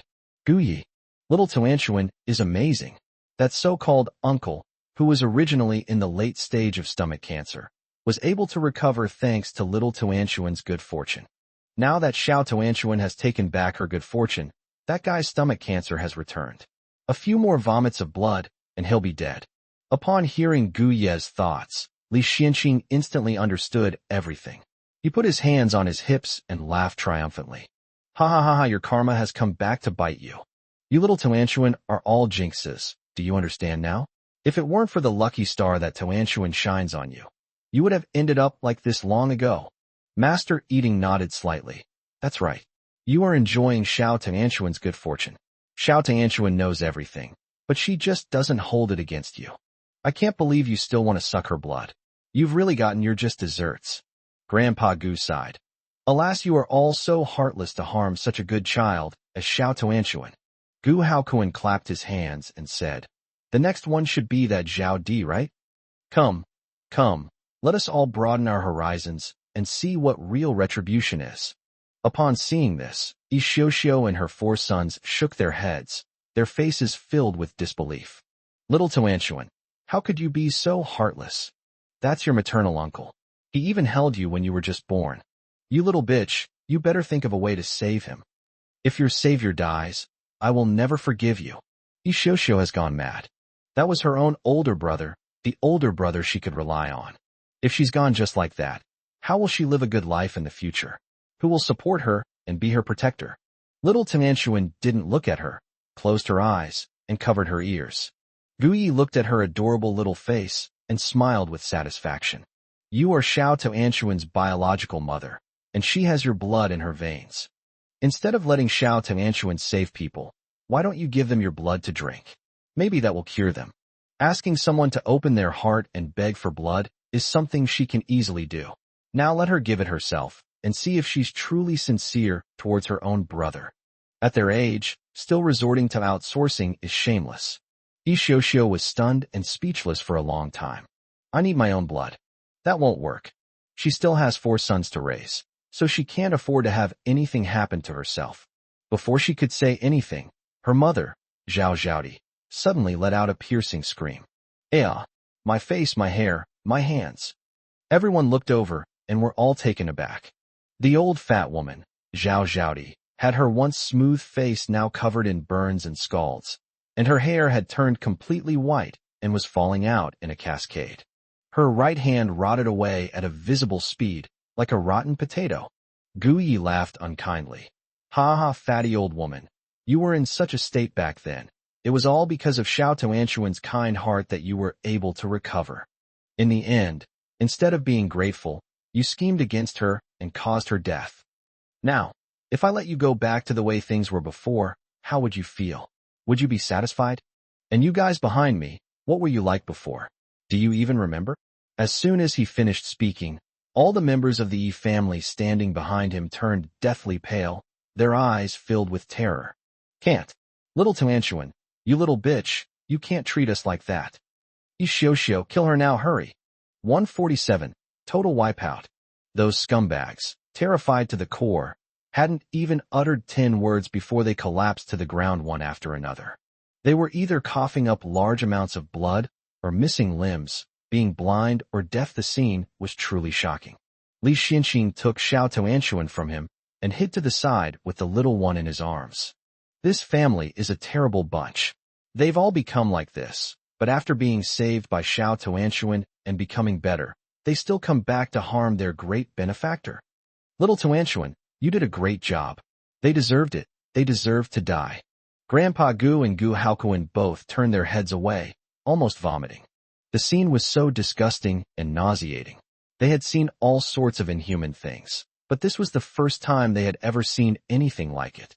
Looking at her family members, who were lying on the ground in a sorry state, reaching out to her for help, Yi Xiuxiu panicked completely. Little Tuanshuan is actually serious? She actually dared to take back the good fortune and watch them die. No, I cannot allow such a thing to happen. Little Tuanshuan, you? Yi Xiuxiu quickly stepped forward, intending to snatch Xiao Tuanshuan back so that she could save her family. However, Gu Yi kicked her away again, sending her flying all the way to where Zhao Zhaodi, that fat old woman, was. If you want to live, you can just drink her blood. And her 4 sons, the blood from them is 100 times more useful than Xiao Tuanshuan's. Yi Xiuxiu collapsed onto the old woman Zhao Zhaodi, but she still winced in pain. Before she could even speak, Gu Yi had already finished, repeating the same old lines. No, my blood is not as good as Xiao Tianquan's blood. She is a lucky star, and only her blood is blessed. Neither my son's nor my blood is compatible, so don't believe him. She struggled to her feet and went to find her sons. But those members of the Yi family, in order to survive, would even bite their own sons, let alone Yi Xiuxiu. You bitch. I'm your own mother. I gave you your life, and now that I'm dying, you still want to run away. Get back here right now. I'm your older brother. You should save me. I am your fourth maternal uncle. You should save me too. One by one, they pounced on her, grabbing Yi Xiuxiu with all their might and biting her arm. Several of Yi Xiuxiu's 4 sons followed the same pattern. Mom, help. Little Tianquan. This is all little Tianquan's job. That good for nothing. Bring her over here. I don't want to die. Please don't bite me. You worthless wretch. Just you wait. I won't let you get away with this. The 4 little boys let out a piercing scream, while simultaneously cursing the terrible news to Xiao Tianquan. Little Tianquan buried her head in Li Xuanqing's body, completely ignoring him. They all deserve it. They deserve it. Guyi nodded slightly. What are you all shouting about? Aren't you family? Since you're family, you should help each other. You don't actually think it's reasonable to only receive without giving anything in return, do you? Just you wait. Yi Xiuxiu's well-mannered son won't willingly be leeched off. For example, before he could finish speaking, he saw the 4 teenagers suddenly pull out knives and stab the men repeatedly. In the blink of an eye, the entire Yi family was stabbed to death. When Yi Xiuxiu saw this scene, her eyes almost popped out of their sockets. What are you doing? Those are your relatives. How could you do this? The treacherous son. How did I end up raising such a bunch of unfilial children? But at that moment, none of her 4 sons cared. One even took a knife and stabbed her. Yi Xiuxiu realized something was wrong and rushed to Guyi, kneeling before him and pleading, Master, spare me. Master, save me. Master, my sons must be possessed by evil spirits. Otherwise they would never be like this. Guyi tossed her a knife. Now that you know they're not your sons, then kill them. If you dare, then I will save you. Yi Xiuxiu was stunned when she saw the knife. But before she could react, her 4 eldest sons rushed over, their knives aimed at her head. It happened in the blink of an eye. Yi Xiuxiu grabbed the knife and slashed it repeatedly with her backhand. In the blink of an eye, she had killed 4 healthy children, splattering blood all over her face. All right, now that your sons are all dead, you are a murderer. Go and turn yourself in, and try to get leniency. Guyi turned and left. Yi Xiuxiu? No, that's not what he meant just now, is it? Li Xinqing. Hi, that was a brilliant move. Xiao Tianquan. Put Xiao Tianquan down. She's my daughter. She deserves to die the most. Little Tianquan, you good for nothing. Jinx, little bitch. Get back here right now. If it weren't for you, your brothers and your maternal grandmother's family wouldn't be dead. You die. Yi Xiuxiu went mad, her eyes bloodshot, and she charged at Xiao Tianquan with a knife in her hand. Why did she come back alive? If she had died, her whole family would not have died. Zhang the fat man has already taken her away. Why isn't she dead yet? She's just trying to bring bad luck to herself. Damn it. She's the one who deserves to die. He wanted her to be buried with her family. Little Tianquan, held in Li Xuanqing's arms, looked at Yi Xiuxiu who was chasing after her and beckoned with her little hand. You should travel with them. No sooner had she finished speaking than Yi Xiuxiu, who was already inches away, suddenly plunged a knife into her own heart. Her eyes widened, and she fell straight to the ground, dying with her eyes wide open. Guyi didn't even turn his head, not sparing them a glance. He quickened his pace, got into the car, and drove away. Hurry up, something will come to clean up the battlefield soon. I need to go back to the old house. Things are in complete chaos there. Ugh, this is so frustrating. Old Master Gu was startled. Something's happened at the old house. Could it be that my wife is causing trouble again? However, he didn't hear Gu Ye's next thoughts and could only wait until he went back to see. Gu Haokuan, should we tell Dad about the old woman's affair?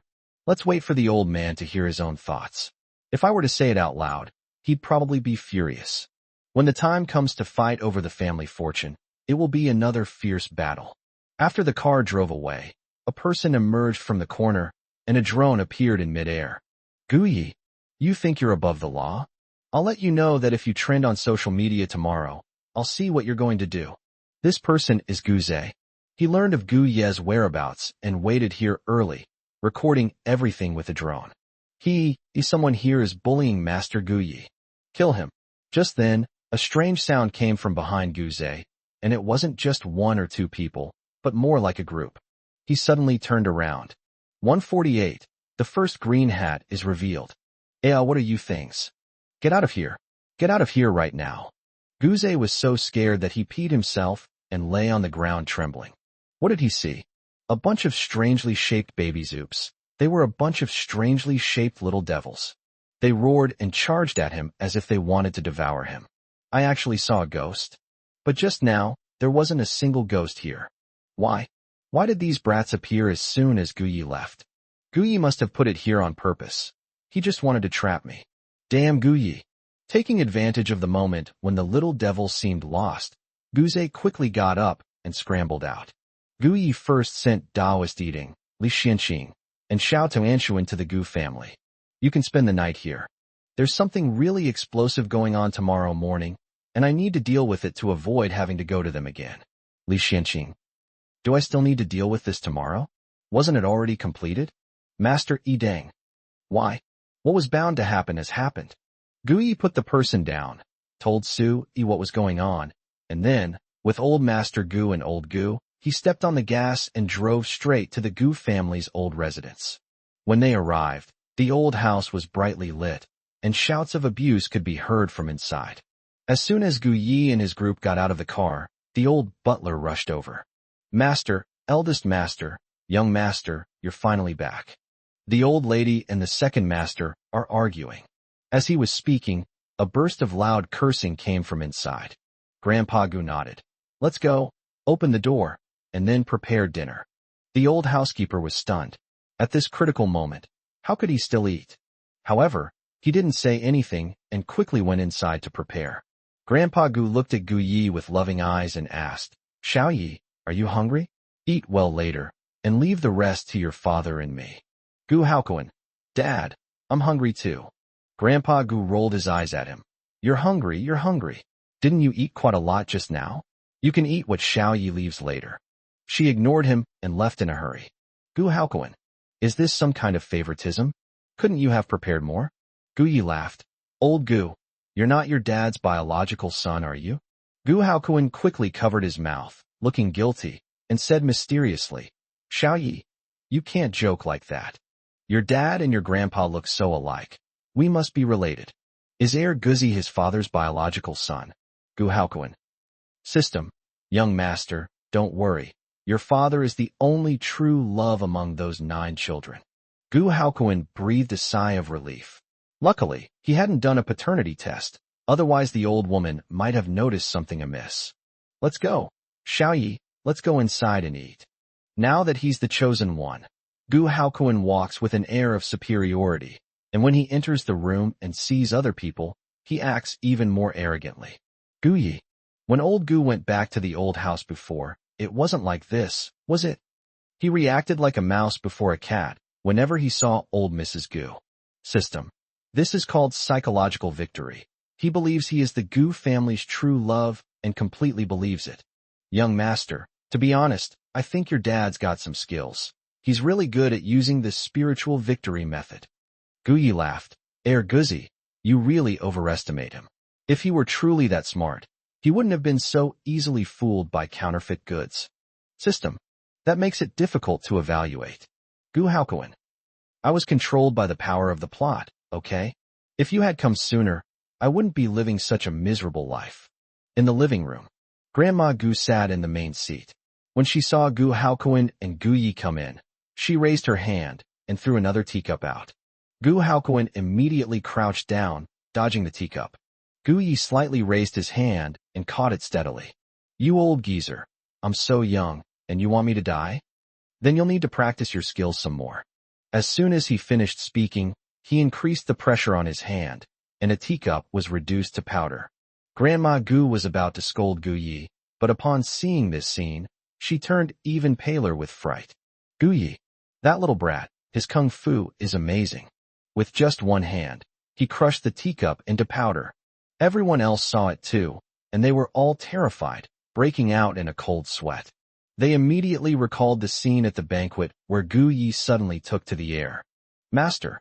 Gu Yi is definitely a true master. Seeing that they were all terrified, Gu Yi curled his lips into a smile, walked to the dining table, and slowly began to eat his food.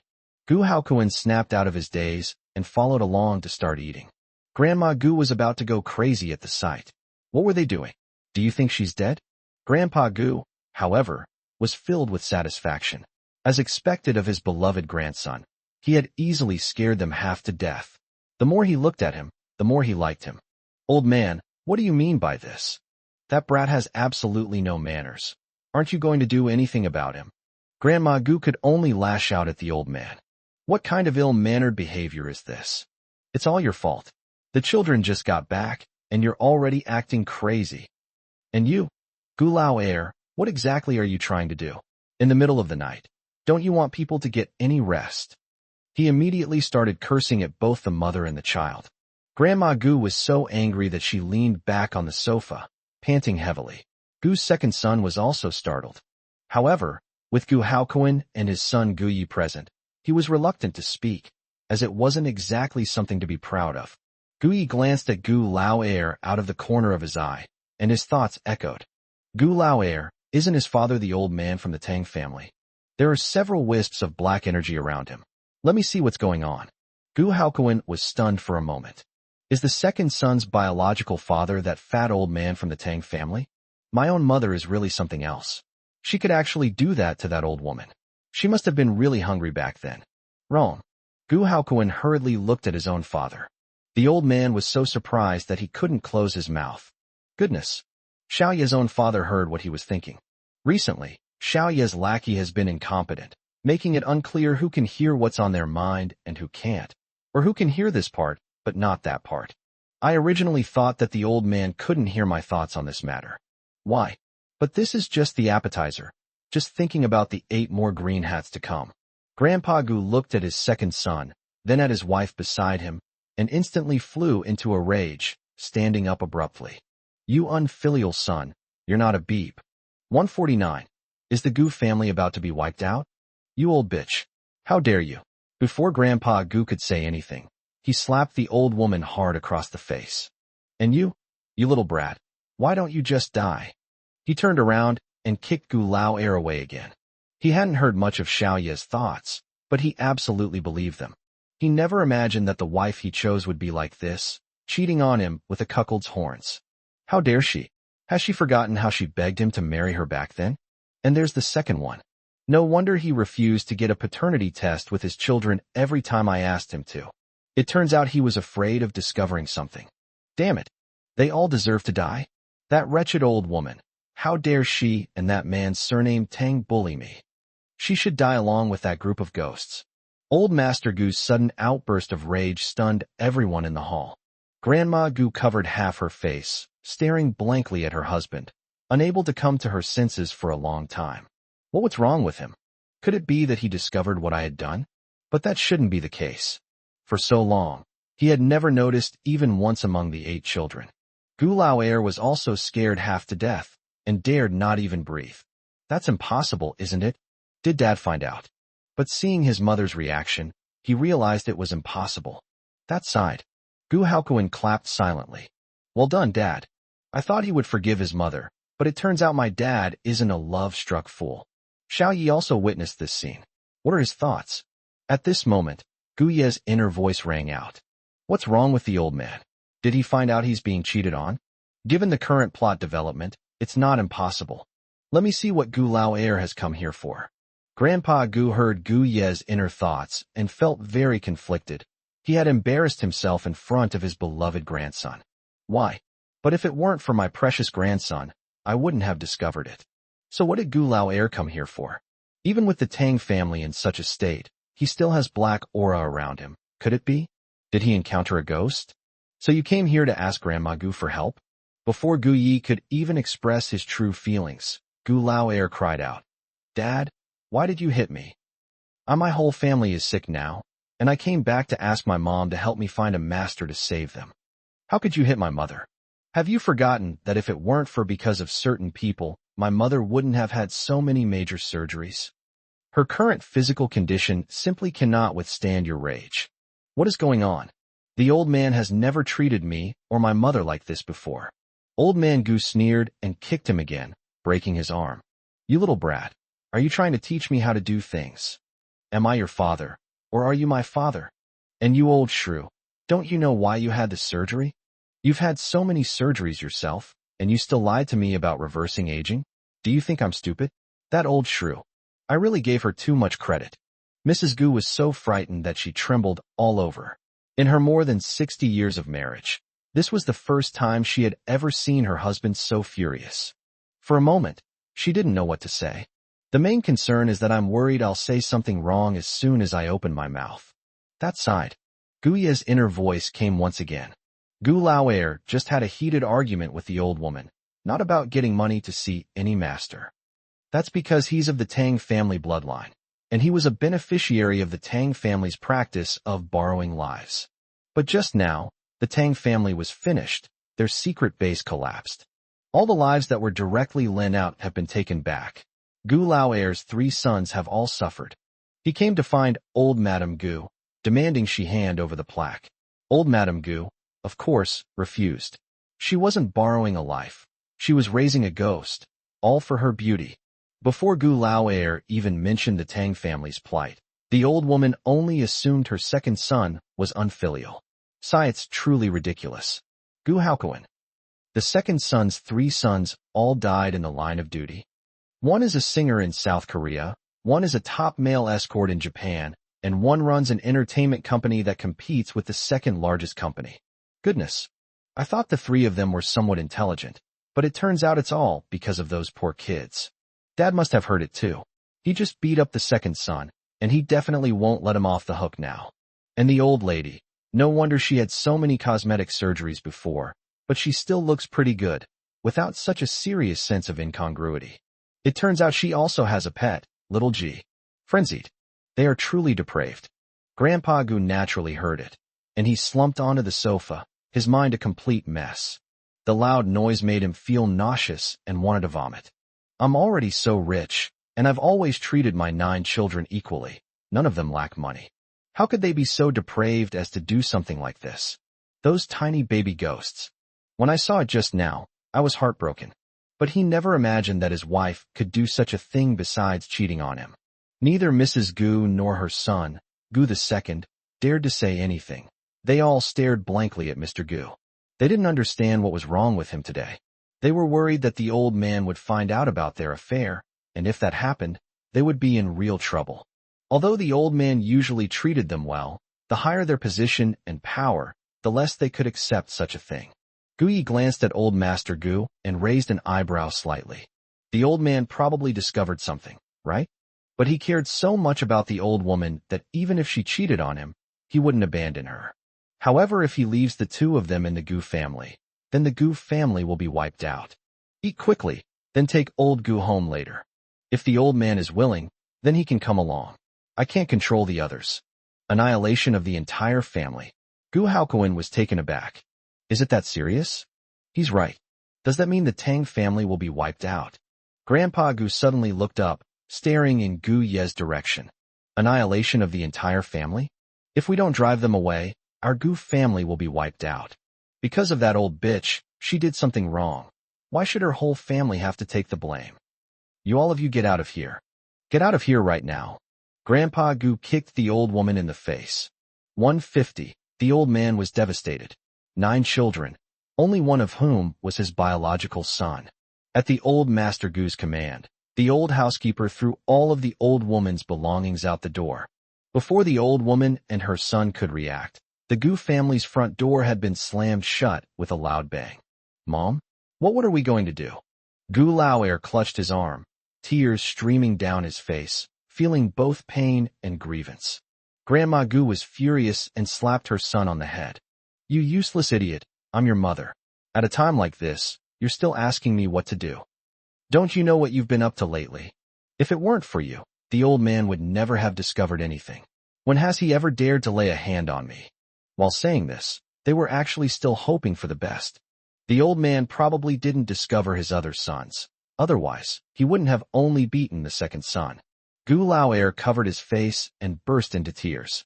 His family members have suffered the consequences. If this continues, the whole family will die. Oh right. Small card. Mom, please give me the small card quickly. With that, at least we can save our lives. He didn't care whether the old woman agreed or not, and quickly rummaged through her pile of things. Grandma Gu was completely stunned and desperately tried to stop her. The mother and son started fighting right at the front door. Inside the house, Gu Yi stood on the 5th-floor balcony, watching everything that was happening at the front door, and he found it all extremely funny. Gu Lao actually thinks he can save his life with that old hag's cheap tricks? How naive and laughable. He didn't even consider that the 4 little devils they hired were there to save their lives. And that little devil of old Mrs. Gu is among the top 10 evil spirits. It can not only save lives, but also preserve one's appearance. They had agreed that their contract would end if the smaller card fell into someone else's hands. The contract with the old woman has ended, and the Tang family's control is gone. Everyone knows what the consequences will be. Grandpa Gu and his son Gu Haokuan, who were eavesdropping by the door. The top 10 evil spirits. Oh my god. What level would that be? What does the end of a contract signify? Gu Haokuan's hand was trembling, as if he had Parkinson's disease. Dad, does that mean Menthiri both going to die? Gu Haokuan felt no pity at the thought of his own mother being killed by an evil spirit. Instead, he felt a slight sense of pleasure. He was just unsure whether his biological father would be reluctant to let him go if he heard the news. Grandpa Gu gave him a light tap on the head and said irritably, "You brat, what are you thinking about? It's gone, it's gone. They did so many things to wrong me. They deserved it." Gu Haokuan covered his head with both hands and asked, "Dad, then?" Old Master Gu punched him again. "Don't ask. The only thing to ask is that we won't be wiped out." Gu Haokuan's eyes were brimming with tears. It was hard to tell whether he was moved or happy. "My dad's got a good head.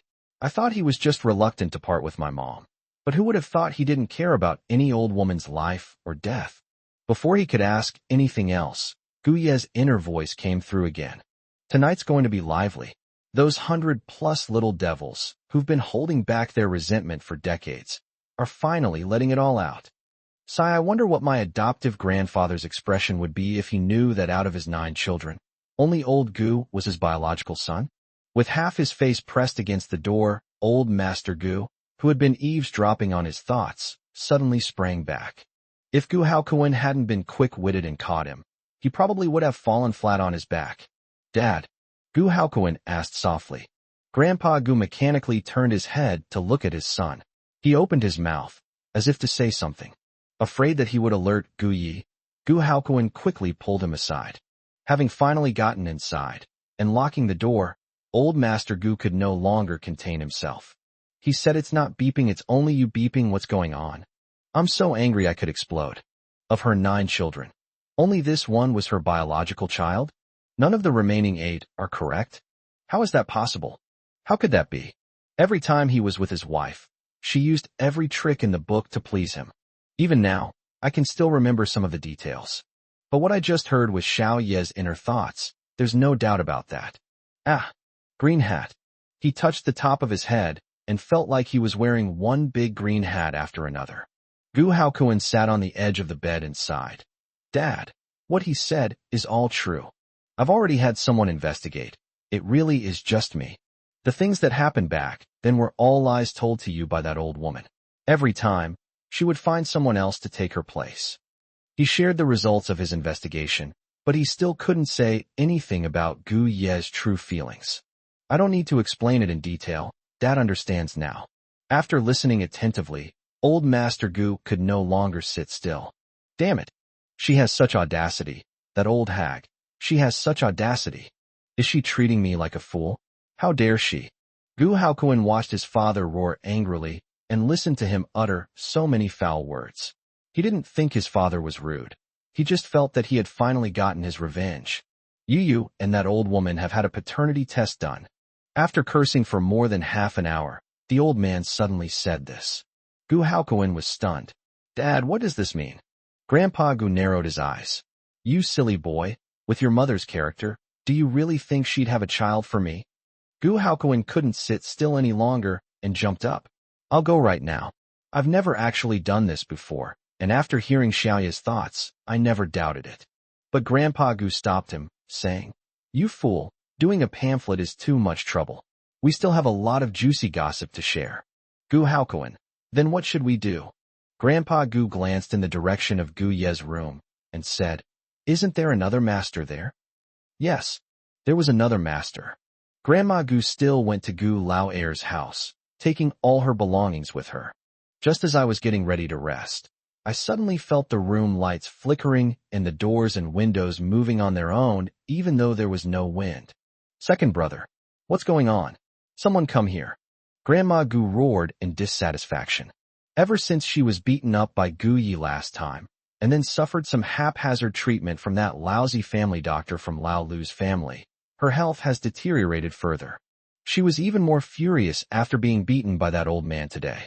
Not long after, the door was pushed open from the outside. The old woman said irritably, You dog of a servant, why are you only arriving now?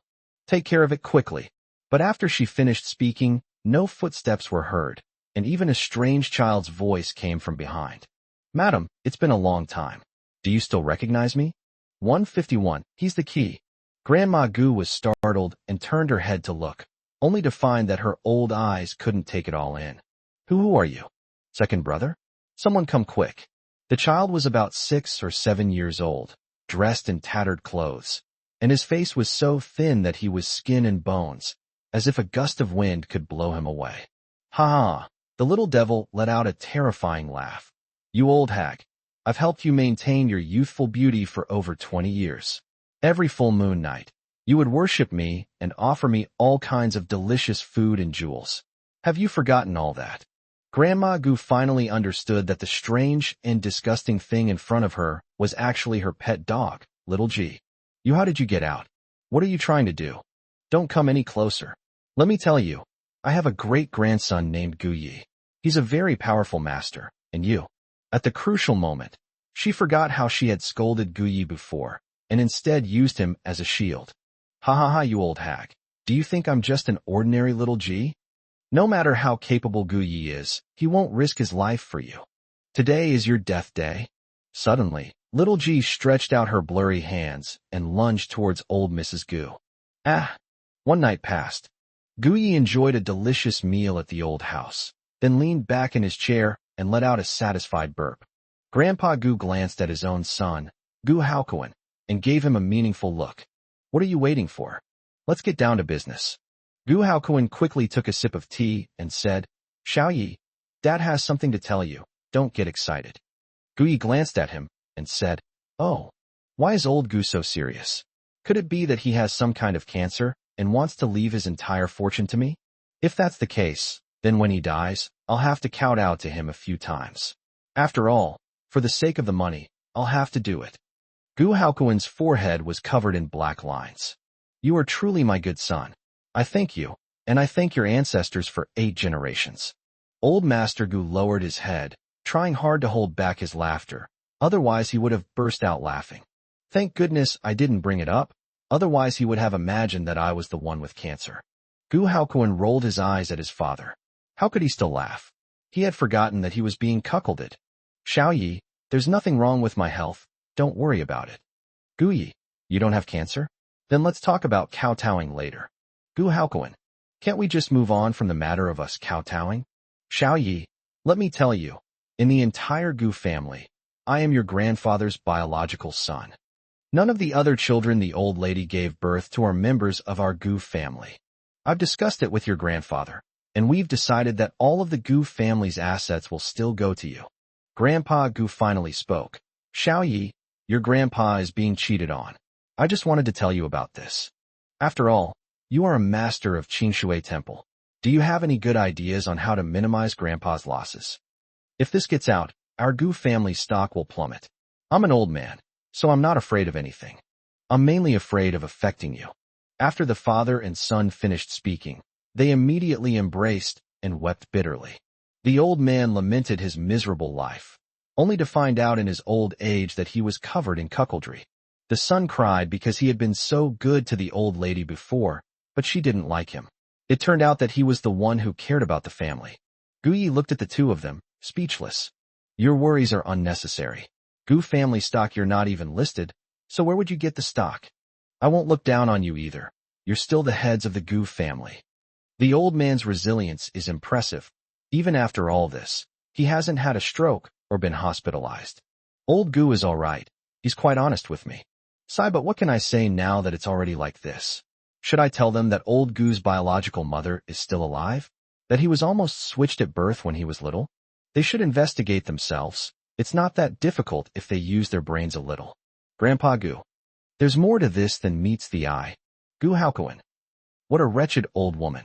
She's definitely not my biological mother. No wonder she treated me badly.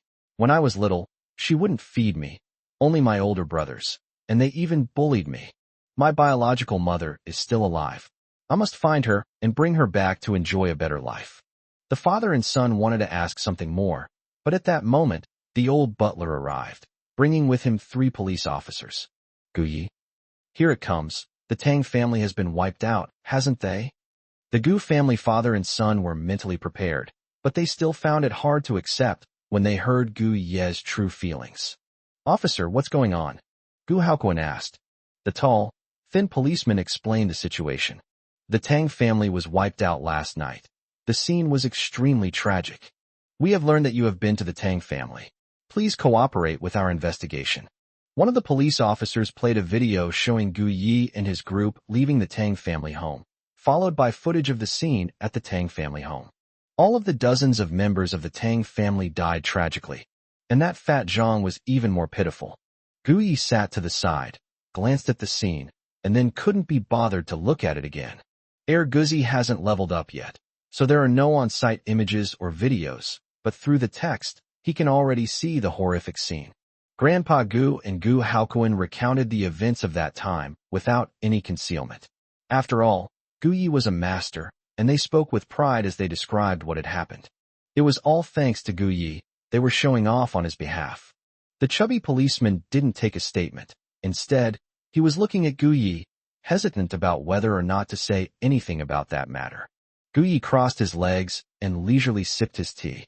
Starting today, an eerie atmosphere will permeate the entire internet, as prominent figures from various industries will suddenly disappear. No one will find out, all because of the little G produced by the Tang family.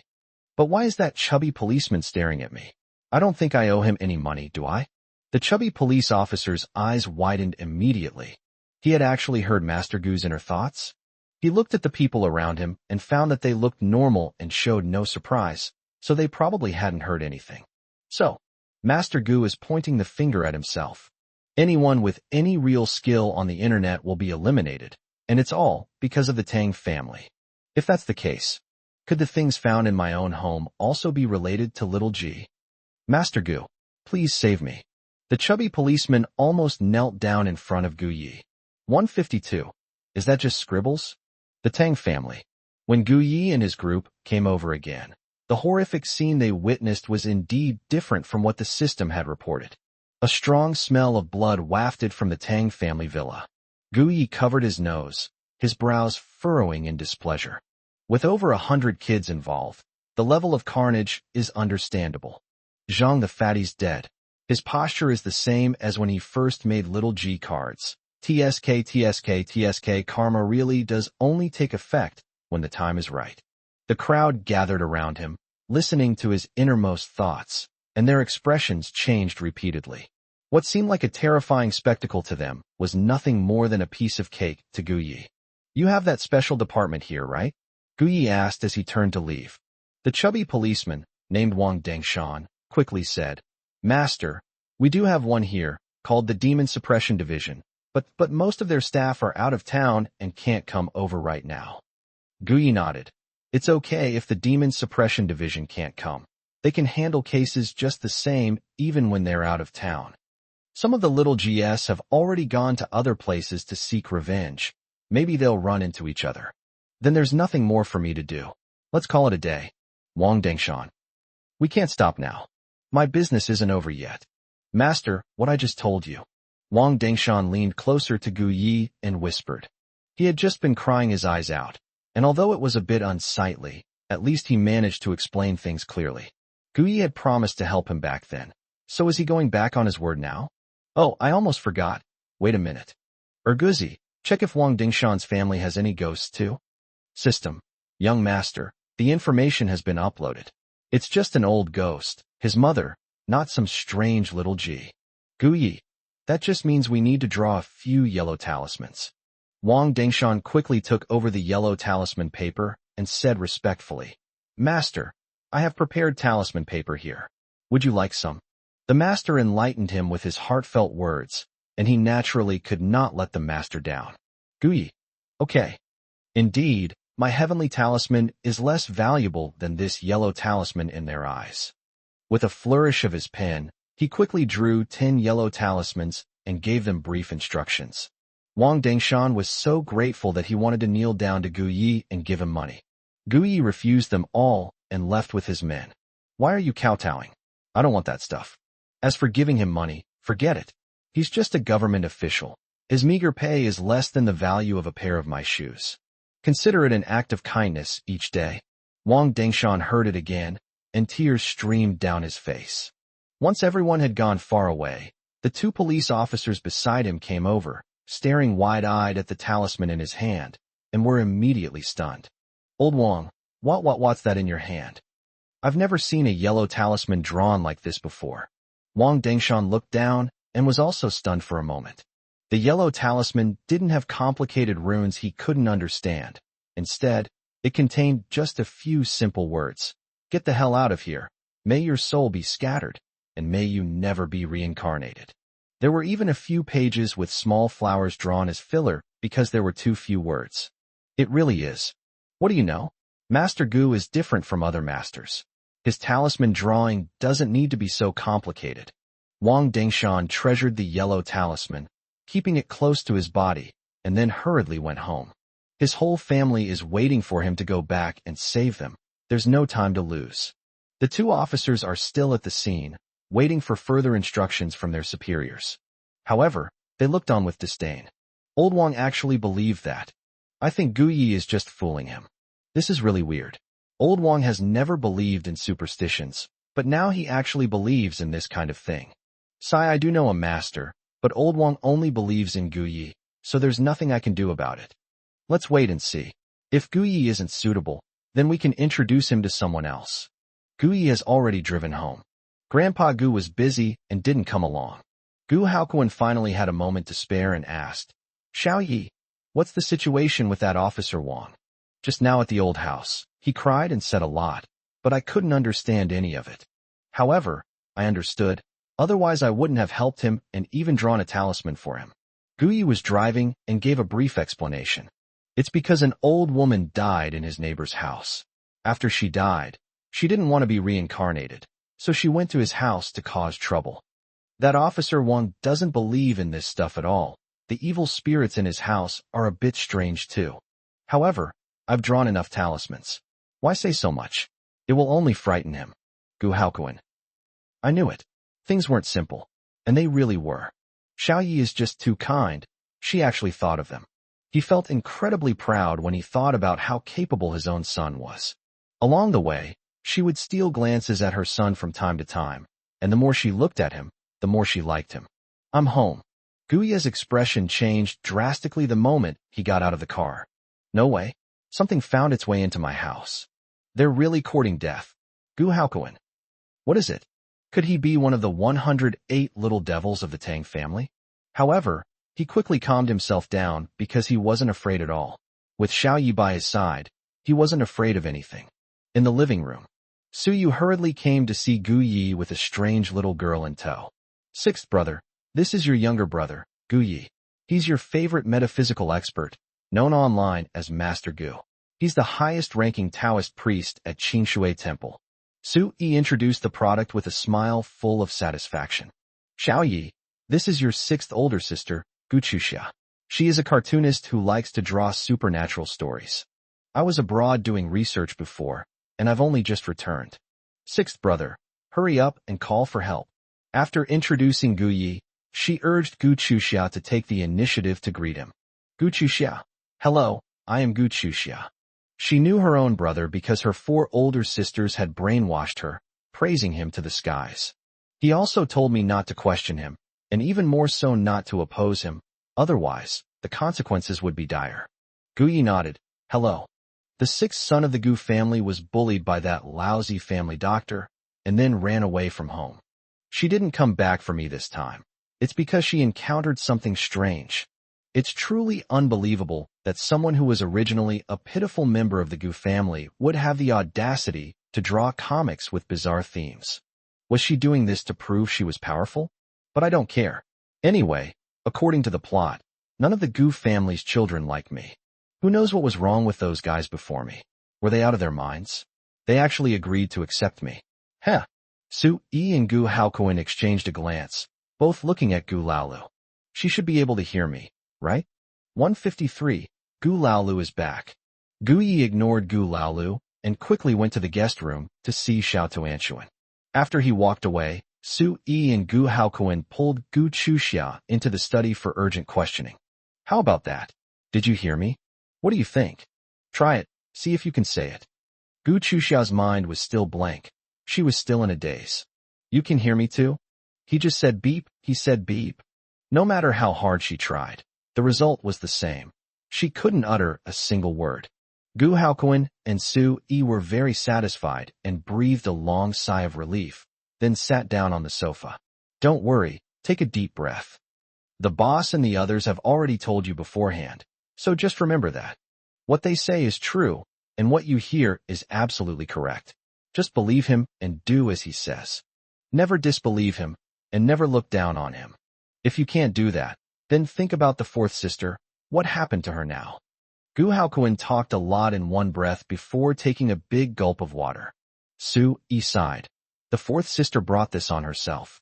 Not only did she refuse to believe Xiao Yi, but she also teamed up with that fake Gu Zhe to bully Xiao Yi. You should know about the live-streamed confrontation that's been making headlines online. It was all done by Lao Si and the counterfeiters. You're smart. Xiao Yi knows all about you. Don't be like Lao Si, she deserved it. Although she is their own biological daughter, she is stubborn and reckless, and she is courting death, so they can't blame them. Anyway, they had many daughters, so losing one wouldn't matter. Or to put it bluntly, they wouldn't care even if everything were gone. They simply believed in Xiao Yi. He was the lucky star of the family. Whatever moves others make, they're just reaping what they sow. Gu Chuxia stared blankly at her parents, listening to their conversation, her heart filled with turbulent emotions. My parents actually abandoned my 4th sister. It seems that what she did is truly unforgivable. Although she had been living abroad, she was aware of what had happened to the Gu family online recently. Her eldest and 2nd eldest sisters told her what had happened.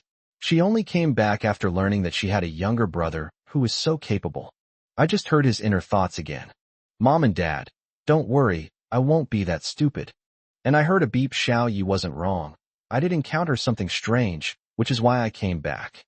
Just thinking about that incident made her hair stand on end, and she couldn't even stand up straight, so she had to sit down quickly. Su Yi was very pleased. 6th brother, your parents are very happy that you think this way. Your parents were indeed wrong about what happened back then. They didn't take good care of you. But back then my parents were also fooled by that fake Gu Zhe. Gu Haokuin nodded and said, what strange thing happened to you? Tell us about it first. Gu Chuxia shook her head. No. I want to tell Xiaoya that if you hear this, you won't be able to handle it. What happened back then? I want Xiao Yi to help me get revenge. There were other things that happened back then that my parents didn't know about. Su Yi and Gu Haokuin were both surprised. 6th brother, could it be that he was not only bullied by that veterinarian? Guest room. Gu Yi met Master Eating and his group. Master, aren't you coming back to Qingshui Temple with us? Little Tuanshuan clung to Gu Yi, refusing to let go. Tuanshuan will miss Master. Gu Yi patted her head. Little Tuanshuan, you go back first. I'll be back to find you in less than half a month. It's really not suitable for a cultivation master like Xiao Tuanshuan to stay at the foot of the mountain. What if one day she gets drawn into some plot and decides to cause another cataclysmic event? Good heavens. I've only been enjoying the good life of a 2nd-generation rich kid for a few days, and I don't want it to end like this. Why? Little Tuanchuan. My master was afraid I would destroy the world, so he died too? No. No. I won't let my master die. I want him to live to be 100. The area down the mountain isn't suitable for me, so I'll just go back up the mountain. Anyway, there are many things I can do. Master eating. Uncle Master, don't worry, I will take good care of Xiao Tuanchuan. The world is not at peace now, so we should go back to the Taoist temple. However, I also said to leave Xinxing behind. Although he is not very capable, he can still pass on messages. Li Xinxing was overjoyed. Yes, Grandmaster Uncle, it's just right for me to stay. If it were before, I would definitely have been unhappy if my master had said that to me. But now, I am very happy. Master was right.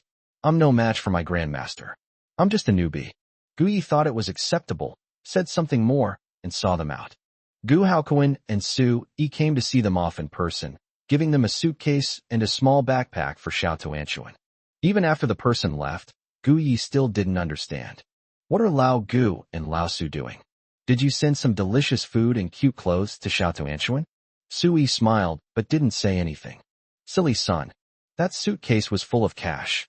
Taoist temples also need money. In this day and age, making money is so difficult.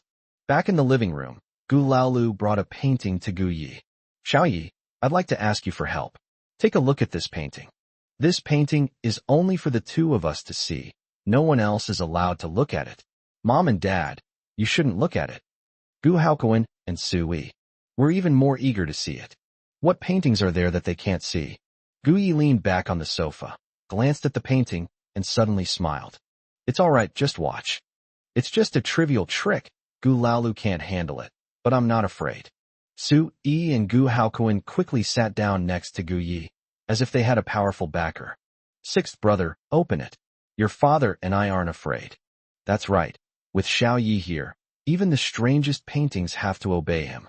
With their eldest son in charge, what do they have to be afraid of? Gu Chuxiao.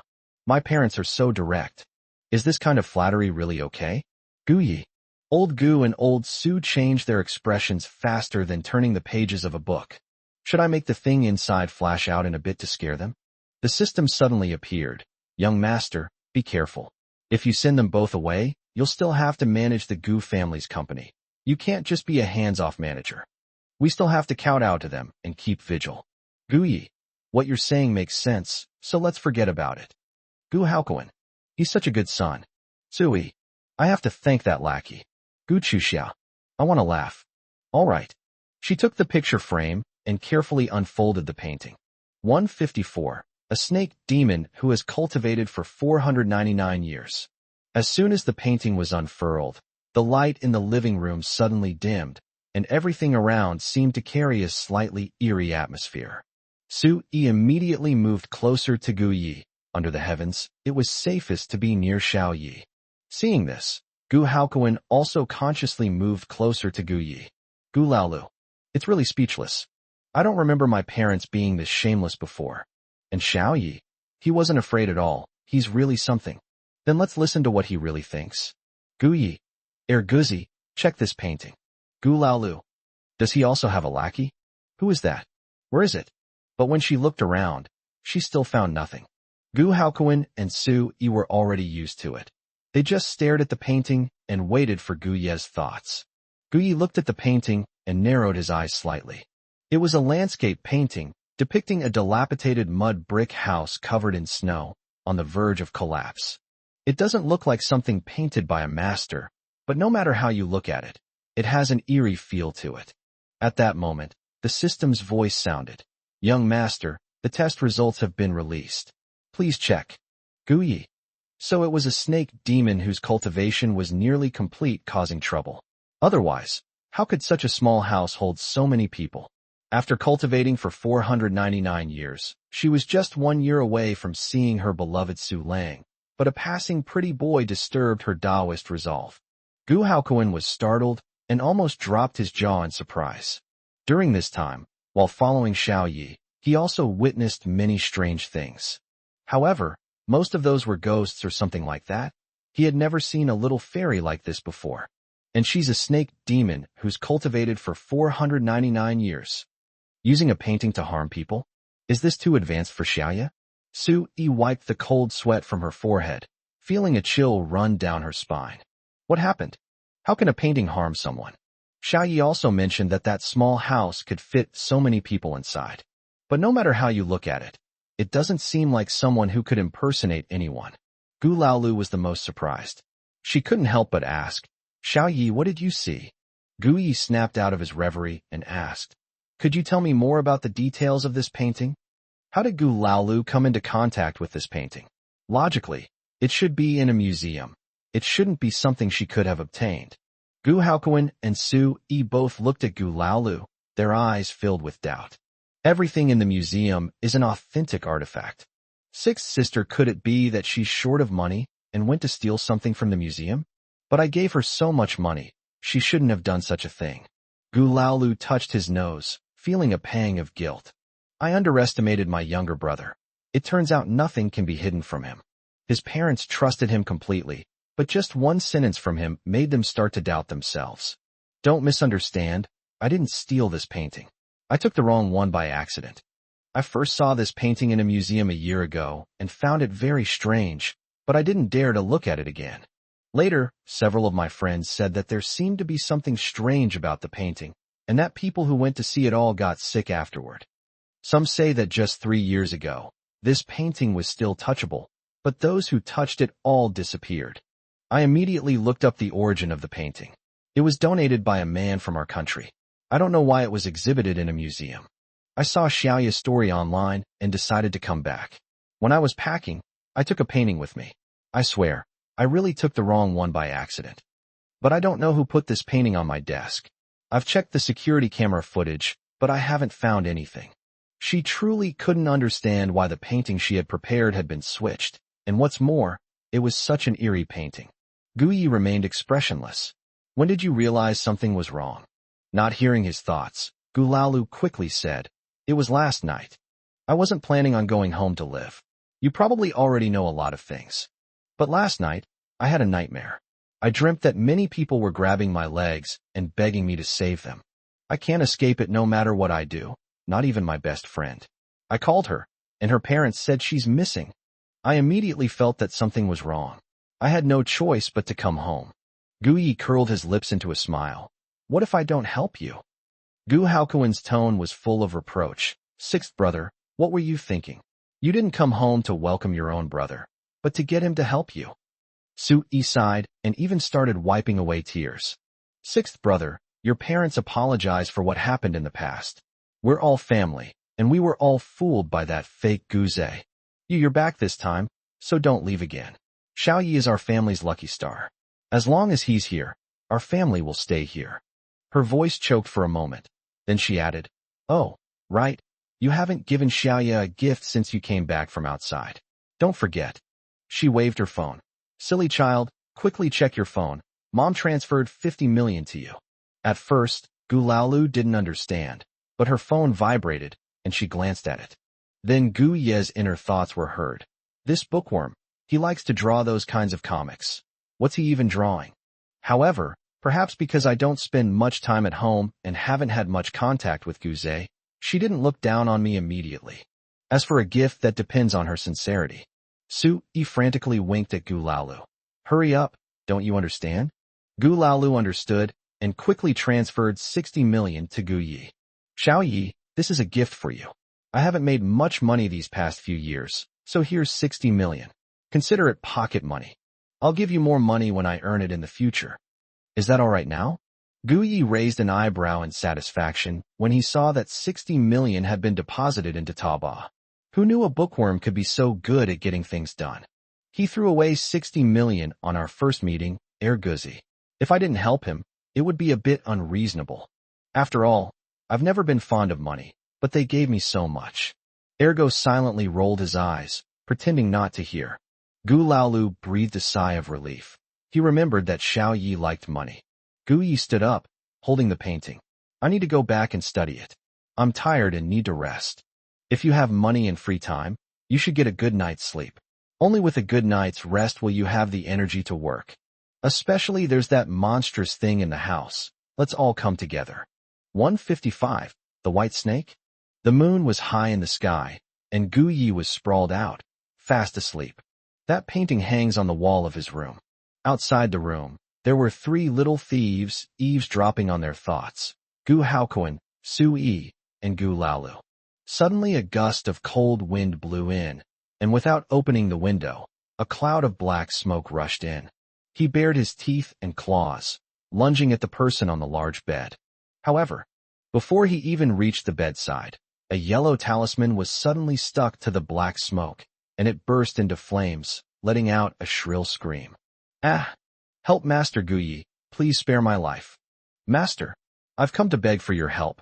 Master, please save me. He rolled on the ground, howled, and cried for help. Gu Yi was woken up by the noise and waved his hand irritably. I have a terrible temper when I wake up. You know that. With a roar like a lioness from the east of the river, the fire on the old ghost's body went out, and he was no longer in the state of black smoke, revealing his true appearance. Master, please spare me. I know I was wrong. I really do. I thought the master wouldn't help me, so I could only disturb him in that way. The old ghost was dressed in ancient costume and looked like a frail scholar, except that he had no eyeball and no heart. Gu Yi glanced at him and almost vomited. You're a heartless wretch. No wonder you have no heart. And what about those who are blind to the truth? Gu Haokuan and his group outside the door. No heart. And they're blind. What must that be like? It sounds terrifying. Gu Laolu, however, picked up her paintbrush and started painting rapidly. At that moment, her inspiration was overflowing. It has to be my own younger brother. He gives me so much inspiration. If this comic becomes a huge hit, I'll definitely give it all to Xiaoya. Inside the house, Gu Yi sat cross-legged on the bed, glanced at the old ghost on the floor, and then looked at the painting on the wall. Old Deng's situation might be related to that painting. Wait a little longer. As long as I'm not in a hurry, no one else will. Really.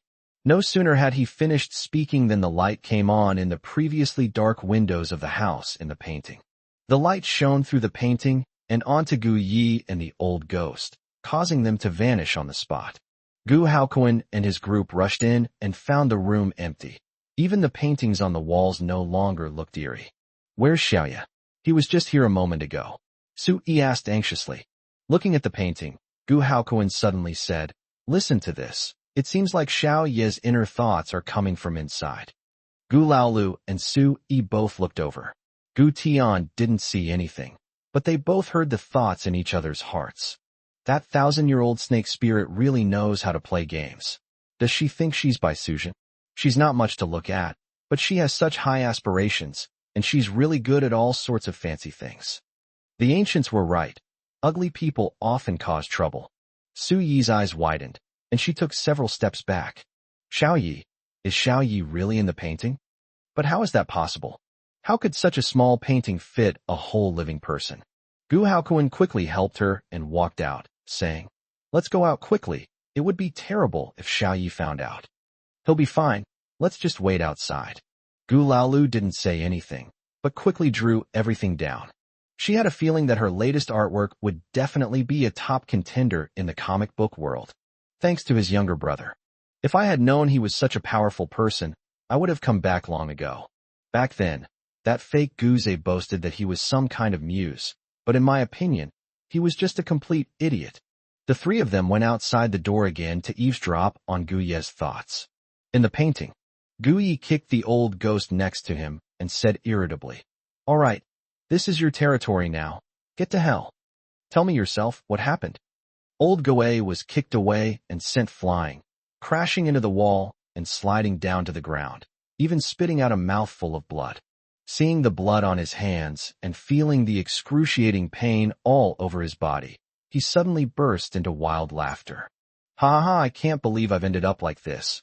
I can't believe I'm alive again. Master Gu, thank you for giving me a second chance. Gu Yi didn't even glance at him, but instead looked around. If you say another word, I'll just let you finish with a razor blade. From the outside, it looks like just a dilapidated little house, but inside it's like a maze. We are currently in a cave, and inside the cave, a small white snake is meditating. They look kind of cute from a distance. Even these cold-blooded animals have moments like this. The old ghost couldn't hear Gu Ye's thoughts, but he didn't dare to be negligent. He quickly got up and stood beside Gu Ye. Master, my name is Su Lang. I am a teacher. This is the Republic of China era. This is where I first met Jinjin. Gu Ye, what do you call it? Could it really be Bai Sujin? The old ghost shook his head. Its name is Bai Jinjin. It's just a snake, but I gave it a name.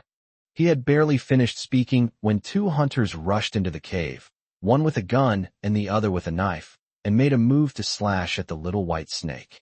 They missed their target and were instead bitten to death by the white snake. Then a scholar rushed in, poured a bowl of water for the white snake, kowtowed to it, and begged it to let him go, promising not to tell anyone what had happened. The white snake nodded her head, which was taken as agreement. After that, Su Lang came almost every day to feed the white snake, guard it, and tell it stories from books. Sometimes, she would even tell the little white snake about the operas she had seen. But then the scene shifts, and Gu Ye and Su Lang find themselves on a rocky mountain. There's nothing particularly special about this place up close, but its unique features become apparent from a distance. The stone actually depicts a snake, with lifelike scales all over its body and a soaring posture, as if it were about to transform into a dragon. Gu Ye, and this one. I remember seeing videos before of impressive mountains being demolished by relevant departments. Some say that something there is about to take human form, and whether or not the transformation succeeds, it will trigger a cataclysmic disaster. However, I didn't experience such a grand scene back then, so now that I'm experiencing it firsthand, I can understand. Su Lang sighed softly. 400 years have passed, and Xiao Bai is about to complete his cultivation. Gu Yi glanced at him. She has achieved mastery of her cultivation. Shouldn't you be happy? Without her, you wouldn't have lived so long. You would have turned into a pile of bones long ago. Scumbag. It must be because he was jealous of the white snake's success in cultivation and interfered. That's why the scumbag couldn't rest in peace after death, and was thus punished by the white snake. Guzi, investigate for me. 156. Is he the true cultivator? The system feedback hadn't arrived yet, and Guyi was too lazy to pay attention to Su Lang beside him. Master, you've really misunderstood me. I'm innocent. When I met Xiao Bai, I was already married and had 5 sons and 3 grandsons.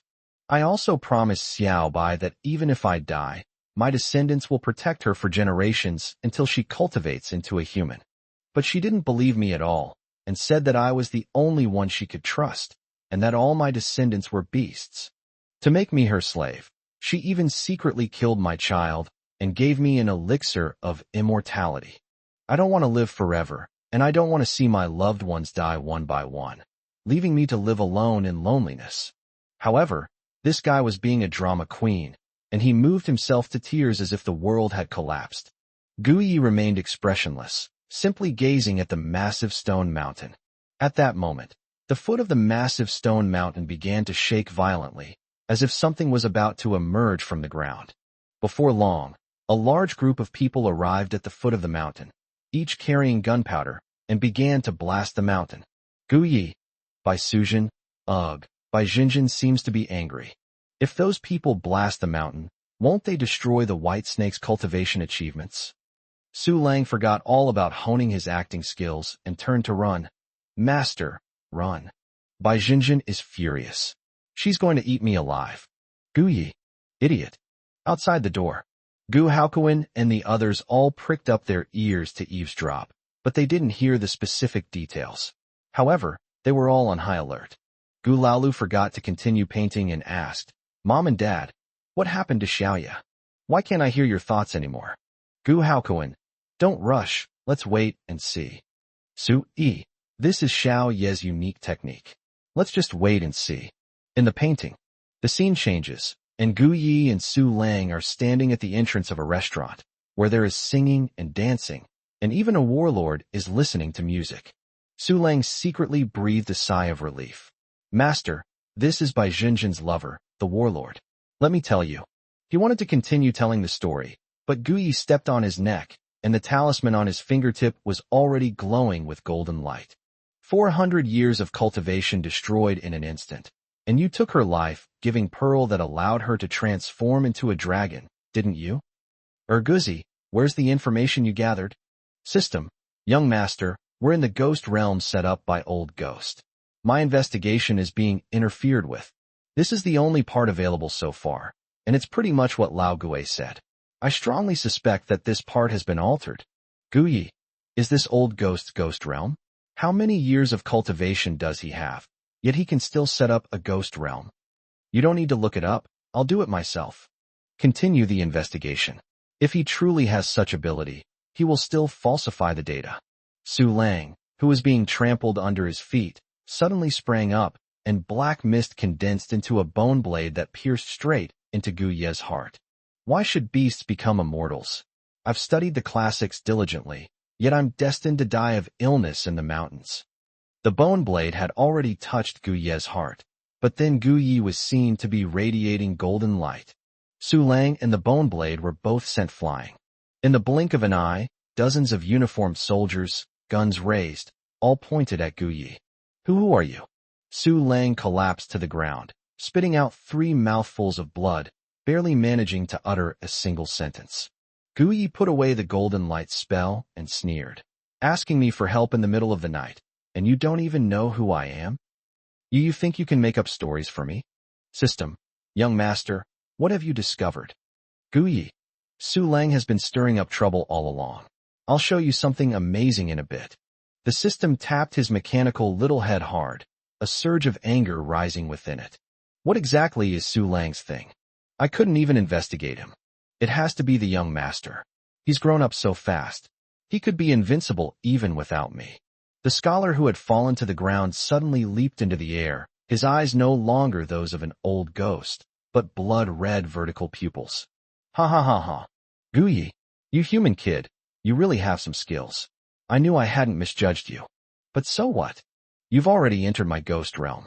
Even if you have extraordinary abilities, you can't escape from here. Su Lang emitted a strange and eerie sound that echoed throughout the entire sky. The once bustling restaurant, filled with singing and dancing, is now completely gone, replaced by mounds of graves of all sizes, none of them bearing a tombstone.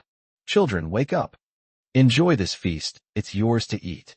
With a wave of his hand, dozens of graves exploded one after another, and a small snake emerged from each one, each snake's eyes emitting a ghostly light. They seemed to have smelled delicious food and headed towards Gu Ye. Upon seeing this, the system immediately let out a scream. Ah! Holy crap! So the real cultivator isn't Bai Jinjin, but Su Lang? That scumbag acted so well, he actually fooled me. I'm so angry. Guzi was furious. It had already upgraded to a major system, yet it still managed to be fooled? Hateful.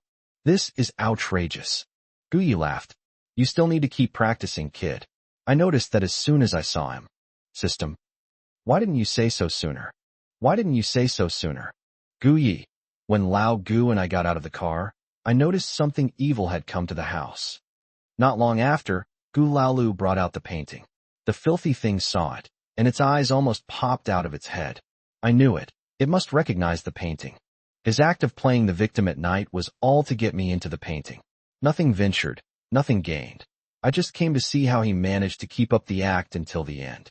I just didn't expect him to quit acting so soon. His acting skills were only good for 1 episode at most. At the entrance, Gu Haokuan, Xiaoye's lackey, is no good either. He actually messed up at the crucial moment. Su Yi, Xiaoye found it out himself. What an idiot. Gu Laolu was struck by another burst of inspiration and quickly started drawing. In the painting, suddenly, countless tiny snakes leaped into the air, opened their mouths wide, and pounced towards Gu Ye. Gu Ye stood still. Golden light spell. His body radiated golden light, and the small snakes that touched the golden light instantly turned to ashes. Su Lang, summon all your snake minions and offspring. A family should be complete, including your 5 sons, 3 grandsons, and various other descendants. Don't leave any out. Su Lang, suspended in mid-air, watched as his descendants vanished in an instant, his expression cracking with rage. No, that's impossible. What is that golden light mantra of yours? There is no such thing in the world. You dare to destroy my Su family? You'd better pay with your life. At that moment, the whole world began to tremble violently, and the ground collapsed out of thin air, revealing a huge snake skeleton. Su Lang laughed wildly as he raised half of the emerald life pearl. Die. You die. 157. If you get scammed, don't drag me into it. Give it to me. Gui didn't give that scumbag a chance to continue showing off.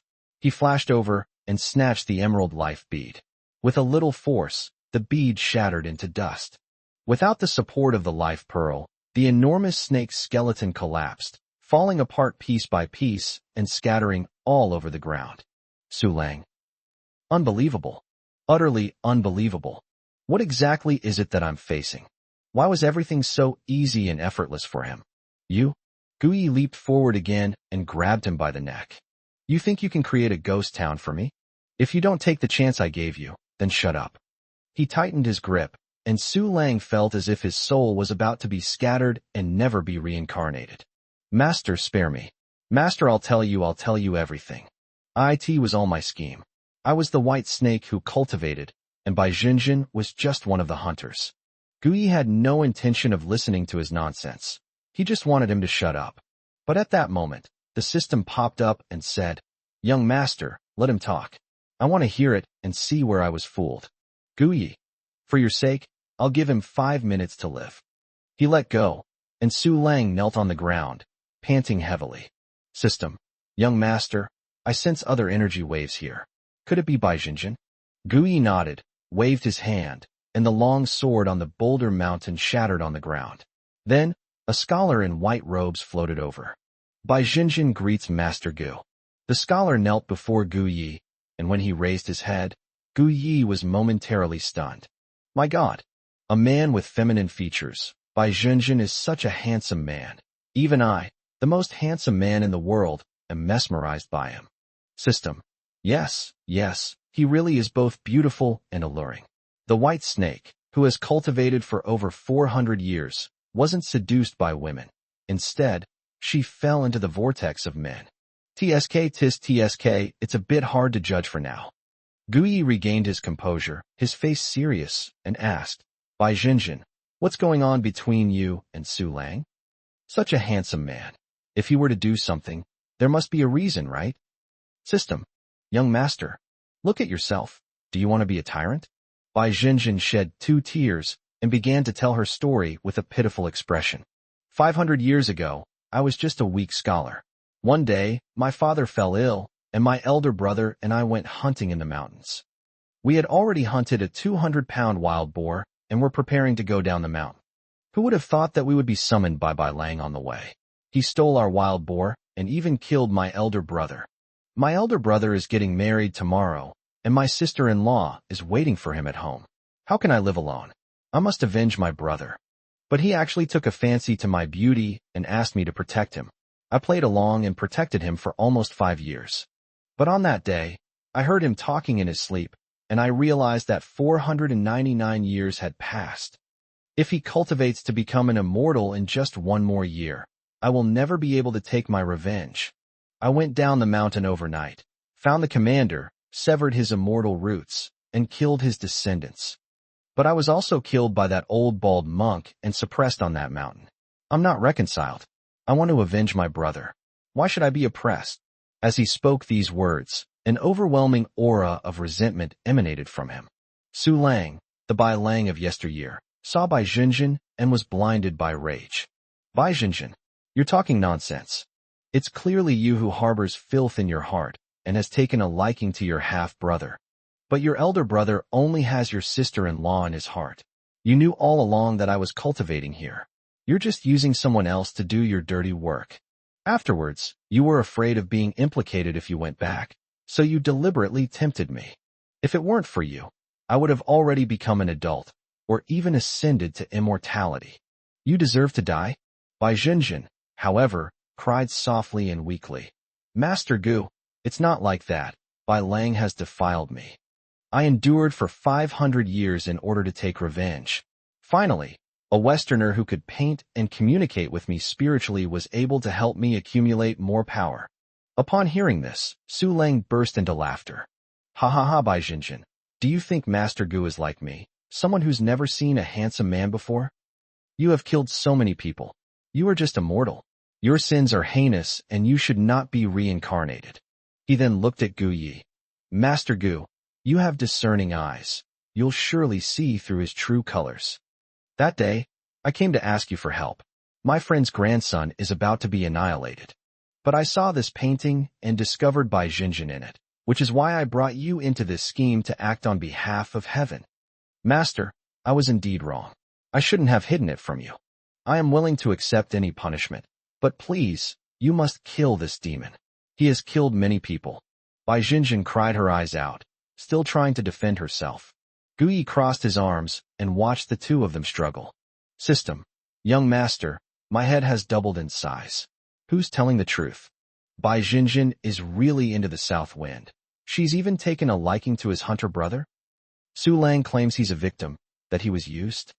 Gu Yi rested his chin on his hand. What's real may be fake, and what's fake may be real. 500 years of grudges and entanglements, how can they be explained so clearly? However, there's one place that's quite interesting. Outside the door, while eavesdropping, Su-yi suddenly felt an itch in her hands. She rolled up her sleeves and discovered that the scales of a green snake had appeared on her wrist. What is this? She screamed, startling Gu Haokuan, who quickly looked over. The 3 snake-shaped birthmarks were bleeding, and Su-yi's pupils turned pale gold. This is go find Xiao Yi quickly. Gu Laolu kicked open Gu Ye's door and shouted at the painting. Xiao Yi, Mom is hurt. Gu Haokuan also rushed in and quickly recounted what had happened. In the painting, Gu Yi had already looked up at the gray sky. Hearing his family's voices, he gave a wicked smile. Bai Lang, Bai Jinjin, do you have any last words? System, young master. They're acting? They're in cahoots. Holy crap. I once saw a video of 2 wolves chasing a farmer. One feigned danger while the other attacked from behind. After all this time, we, one person and one kingdom, still haven't been able to defeat that man and beast. Gu Yi, Guzi, you got scammed yourself. Don't drag me into it. System. Don't you have one? Su Lang and Bai Jinjin exchanged a glance, their eyes filled with surprise. So fast. This young man surnamed Gu seems to be quite extraordinary. Since that's the case, then there are no last words. You may all embark on your journey together. 158, that was close. Gu Yi gave the 2 people a slight pat. Bai Jinjin and Su Lang felt an endless pressure descending from the sky, which they could not withstand at all, and their whole bodies trembled uncontrollably. A crack sound came from Su Lang's legs, and in an instant, his legs had shattered into pieces. He didn't even need to kneel on the ground. He lay face down on the ground, and no matter how hard he tried, he couldn't get up. Upon seeing this, Bai Jinjin immediately knelt on the ground and kept kowtowing to Gu Yi, begging for mercy. Master, please spare me. I was wrong. Please give me another chance. It's not us, we had no choice, master. Gu Yi sneered. I can play with you in the painting for a while, but you want to bring my family along? That's your fault. As soon as he finished speaking, his finger fell casually, and Su Lang and Bai Jinjin instantly turned into dust, disappearing without a trace with a gentle breeze. Until the moment he disappeared, Su Lang's eyes widened in disbelief. This is my own sanctuary. Even if Bai Jinjin and I are no match for Gu Yi, we shouldn't be wiped out by that brat. But no matter what he thought about it, it was no use anymore. He ceased to exist under the overwhelming pressure that could destroy the heavens and the earth. Bai Jinjin shed a tear. If she could do it all over again, she would definitely be the first to confess. He had a rival in love, and he was actually defeated by a young upstart he didn't take seriously. They don't even have the right to go to the underworld. Gu Yi. Go check on Lao Su. The system was taken aback. Young master? Yu Yuri not leaving yet. The master of the ghost realm is gone. If we don't get out, won't we be trapped here? Gu Yi. It's not over yet. What are you going out for? The system became alert and quickly went to check on Su-yi. Off-screen, Gu Haokuan and Gu Laolu overheard Gu Ye's conversation with the system, and they quickly looked down to check. Although the snake-shaped birthmark on Su-yi's wrist had stopped bleeding, it was growing larger and larger, and Su-yi's pupils were still glowing after turning pale gold. Her face was deathly pale, as if she could no longer hold on. Xiaoyi, mommy seems to be possessed, Gu Laolu shouted at the painting. At the same time, she did not forget to continue painting. It wasn't that she wasn't worried about her mother. It was that she completely believed that her own younger brother would definitely be able to defeat the demon. Gu Haokuin quickly helped Su Yi sit down on the sofa. In the painting system, young master, old Su is really possessed. This is very strange. Bai Jinjin and Su Lang are dead. So who else could? Before Gu Yi could finish listening, he leaped into the air and began striking everything around him with a series of palm strikes. Boom! Bang! Loud noises continued to come from all around. Rocks were collapsing, the ground was sinking, and rivers were churning. Before long, Yitong reappeared at the door of the small house. But this time, the small house had been razed to the ground, and a light curtain appeared here. The screen above displays a strange image. Everything in the picture is antique and elegant. At the Gu family's old house, a young girl is bandaging an injured white snake. Gu Yi narrowed his eyes. You really know how to play the game. You even managed to bring Lao Su in. System. Could there be another system here that's bugged? 500 years ago, your cheapskate mother's ancestors didn't even exist. Gu Yi, I'm too lazy to play anymore. He suddenly unleashed a palm strike of lightning, and everything on the light screen vanished instantly. Ah! Gu Laoyu's scream came from outside. Xiaoyi, my drawing moved by itself. According to what's shown above, the real sealed artifact isn't a painting at all, but rather the Gu family bloodline. Gu Yi took a moment to shout, turn off the phone. The so-called Gu family bloodline is all an illusion. Gu Laolu heard this and immediately did as instructed, but he couldn't turn it off at all. Moreover, the scene shows that Su Lang, in order to prolong his life, tore Bai Jinjin's soul into 3 parts and sealed them into the bodies of 3 generations of women in the Gu family. Su Yi's eyes had completely transformed into snake pupils, and she was using her hands, covered in blue scales, to strangle Gu Haokuin's neck. Gu Laolu transformed into himself while painting, and at the same time, countless bloody handprints flew out from within, trying to grab her into the painting as well. Gu Yi kept unleashing palm lightning, one bolt after another, until everything in front of him seemed to disappear. Found you. Amidst the bombardment, Gu Yi found a statue, which was one of Su's clones. With a sly grin on his half-scholarly face, he said, Gu Yi, so what if you're powerful? If your mother dies, your whole family will die. You killed me? You only killed my 2 doubles. Gu Yi returned the smile. Idiot. He increased the pressure on his hand, and the small stone turned into powder. Ah! Gu Yi, how dare you? You. Before he could finish speaking, he vanished completely. Gu Yi continued his attack, finding another red rope, which he also crushed. After repeating this process, they found 6 of Su Lang's personal belongings and melted them all down.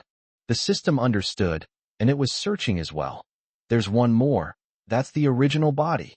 Gu Yi drew a talisman with his bare hands, and the talisman flew out. In just a few breaths, a small, pure white snake appeared in his hand, and he pinched the snake's 7-inch mark with 2 fingers. Su Lang? Bai Lang. Farewell. The little white snake was terrified and trembled all over. Impossible. That's absolutely impossible. How could you? The sounds that followed shattered in the air. He simply blew a breath, and the white snake turned to ashes. At the same time, the whole world was collapsing rapidly, but thick black smoke was billowing out. System. Young master, are those the wronged spirits from before? Gu Yi nodded. That's right, it's them. Go back and find that so-called old bald monk, and perform a ritual to help them pass on to the afterlife. Walk. Gu Yi turned around, took long strides, and stepped out of the painting, standing on the floor of the room. Xiaoyi. Gu Laolu is still imprisoned and cannot break free at all. With a wave of his hand, Gu Yi restored everything to normal in an instant.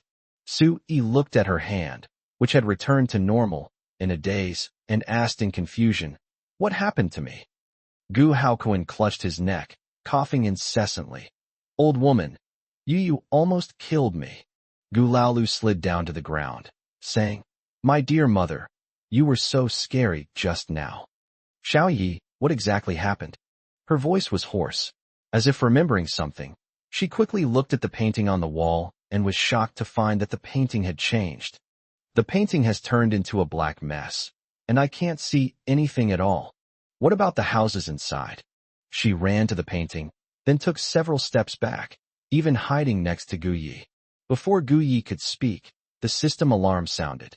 Young master, we're out, and it seems something came out with us. 159, the truth. Gu Yi didn't even turn his head, and threw out 3 talismans. In an instant, screams came from the screen. Ah, you bitch. You're asking for it. In the blink of an eye, the painting spontaneously combusted without any fire. Gu Haokuin was completely stunned. Venus, there's something in the painting that's about to burst out. He was also terrified. Just now did something come out of there and turn me into a snake spirit? Gu Yi, a snake spirit? A snake spirit at old Su's age? That's kind of weird and funny. Sui, you brat. Your mother almost died, and you're still joking? Gu Haokuin looked at his wife and suddenly felt like laughing. Gu Laolu. It has to be Xiao Yi. He just went through such a dangerous situation and can still joke around so calmly. If it were me, I'd probably be scared to death. Xiao Yi, sit down and talk slowly. Gu Haokuin pulled Gu Yi to sit down. Sui nodded. That's right. We'll talk to mom and dad. We don't understand what's wrong, and we can't sleep either. Gu Laolu opened the drawing software on his tablet again and found that it had returned to normal. I was terrified. The thought of almost being pulled in just now made her feel like her soul was leaving her body. Gu Yi silently rolled his eyes. Curiosity killed the cat. Haven't they heard that? If they hadn't insisted on coming to see for themselves, would they have been killed? System, young master, tell me, the data here is a bit messy. I can't find the truth right now. Gu Yi nodded and leaned back on the sofa. All right, I'll tell you about it. The painting that Lao Lu brought back is indeed strange. As long as you touch this painting, or happen to see the light in the painting turn on, it will suck you in. When I came back, an old ghost came to see me. When he saw this painting, he understood what was going on. Just now I was also sucked in. But there were other things inside, something like a snake spirit. They conspired to deceive me. I saw through their scheme and then eliminated them. Simply put, that's how it is. Have you finished listening now? Go back to sleep. I'm sleepy too. He stood up and kicked Gu Haokuin and the other 2 out. Let's hurry up and go. I'm really sleepy. It's so late. Before Gu Haokuin and his friends could react, they were kicked out. They pretended to leave, then came back and continued eavesdropping. Gu Laolu, Mom and Dad, is this okay? Gu Haokuin and Sui nodded in unison. Don't worry. We've used this trick many times, and it works. Inside the room. System. Young master, I still don't understand. Who exactly is the snake demon who cultivated? Also, what about the things we just followed out? They really took them down so easily. Gu Yi lay on the large bed and turned over. You're such an idiot. The one who truly cultivates is Su Lang, while Bai Junjin is indeed a scholar. However, the real Bai Junjin died long ago and has already been reincarnated. Su Lang was unwilling to accept that Bai Junjin had been reincarnated as a woman and had completely forgotten him. This had become his inner demon, preventing him from cultivating into a human. System. But what about this painting? Why were so many people killed? Gu Haokuin's family of 3. Yes. We don't understand either. Is it like in a certain novel, where the spirits who cultivate become possessed, and can only maintain their cultivation by killing? Gu Laolu continued drawing. These are the parts that need to be highlighted. Inside the house. Gu Yi. As expected, the human brain is 100 times more powerful than a mechanical brain. Since you're injured right now, I'll tell you what to do. System. Wow, that's so cool. My host is really arrogant to the extreme. Gu Haokuin raised an eyebrow smugly. Xiao Yi is so arrogant, just like me. Sui covered her mouth and laughed. That lackey is still not as good as our Xiao Yi. Even without his information, our Xiao Yi can find out everything on his own. Gu Laolu wrote everything down. Now, he lacked the inspiration to support the painting, but he wanted to express Xiao Yi's feelings in another way. No way. Xiao Yi's magic is so powerful that it's impossible to record his thoughts directly. Inside the house. Gu Yi. When I was in the painting, I noticed that hundreds of people had died, and they all had similar features. They looked very much like Bai Junjin. Su Lang. driven by inner demons and setbacks in his cultivation, resorted to this kind of magic to kill. Think about it. When people are successful, who thinks about unrequited love? Aren't those who are unhappy the ones who reminisce about the past? The system wholeheartedly agreed. Yes, yes, I've seen too many cases where jealousy stems from this. But just now, you found 7 clones. Does Su Lang have other motives? And what about those 3 ghosts who followed us out? What are they planning to do? Gu Yi yawned. You can investigate that yourself. I'm going to sleep now. I have important things to do tomorrow. Once you've fixed your brain, go check out the fakes. I don't think he'll break up with the Gu family so easily. Almost simultaneously after he finished speaking, he began snoring loudly. He had truly fallen asleep. Outside the door, Gu Haokuan, I still don't understand. Gu Laolu, let's go. Xiao Yi is asleep. He's so grumpy when he wakes up. I'm scared. Su Yi has already gone downstairs. My son has worked so hard, eliminating evil spirits and protecting their lives. Old Gu, send someone to investigate counterfeit goods and see what he's up to. Is she hooking up with the 4th brother again? Back in the room, Su Yi said. Before Gu Haokuan could even begin his investigation, Gu Laolu rushed in and said, Mom and Dad, I just got a call from Laowu. That counterfeiter actually went to Laowu's place. 5th brother. She was a little hesitant to speak. Gu Haokuan and Su Yi exchanged a glance, and they both understood. You say, was Laowu also fooled by the counterfeit goods, and even believed what the counterfeiters said, looking down on Xiao Yi? Gu Haokuan was so angry that his face turned red and his neck bulged. Of all the children I've raised, the 6th one is the most obedient. No matter how outstanding their abilities are, they are all brainless. Gu Laolu nodded. 5th sister is in the Demon Suppression Division, investigating the case of the Tang family's massacre. She heard that one of her subordinates was actually using the talismans that Xiao Yi had drawn. She went to see them and was furious. Then the counterfeiters sent her video evidence, saying that Xiao Yi had ruined the entire Tang family, which made her even angrier. Mom and Dad, as you know, my 5th sister has been very talented in this area since she was a child, and she also studied at a temple for many years. What if she comes back and starts a battle of wits with Xiao Yi? This is really worrying me to death. Why did Mom and Dad adopt that fake Guze back then? Why? 160. Are all 8 clones? The sky was bright. Gu Yi had another hearty meal. He always had a particular obsession with breakfast. He wouldn't feel full until he was stuffed. Perhaps it's because in the past, when we were poor, we could only afford to eat breakfast once a day, since it was the cheapest option. 2 yuan can buy 10 steamed buns and a serving of pickled vegetables. The rest of the Gu family, including the eldest, 2nd, and 3rd sons, were all sitting at the dining table, slowly sipping their porridge. Everyone was straining to hear Gu Ye's thoughts. I waited for quite a while, but still didn't hear anything. Gu Laolu couldn't hold back any longer. He put down his spoon and asked, Mom and Dad, 5th sister just called and said she'll be back in a little while. Should we prepare breakfast for her? Gu Chuyun was instantly furious. Does she think that just because she's a director, our whole family are her slaves? Gu Chubbing, 5th sister is really becoming more and more successful. She's coming back without even telling Mom and Dad, so there's no food for her. Gu Chiyu, she didn't come back alone, did she? The 3 sisters returned before dawn. Gu Haokuan and Su Yi barely slept all night, quickly telling them about Lao Wu and the counterfeit goods. So now all 3 sisters are furious. Gu Laolu said weakly. 5th sister also said that she wants to come back with Gu Zhe. Gu Haokuan seemed to only just find out about this, and immediately flew into a rage. Gu Zhe? What's he doing back here? We've had nothing to do with him for a long time. Su Yi was even more annoyed.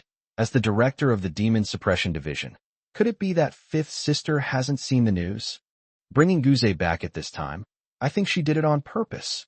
The whole family joined forces to condemn Gu Laowu, but throughout the process, they were all preparing to eavesdrop on Gu Ye's inner thoughts. Gu Yi, the head of the Demon Suppression Division, is actually Gu Laowu? Guzi, is she some kind of powerful figure from the Shimin sect? Is that how it's portrayed in the story? And to bring back counterfeit goods along with them. This can't just be a regular dinner visit, can it? The entire Gu family. Yes. Let that lackey see what they're up to. System. Young master, we found out that Gu Laowu was born with the ability to see ghosts, but it was sealed by an old monk who happened to be begging for alms at birth. When she turned 8, Gu Laowu broke the seal and captured many evil spirits.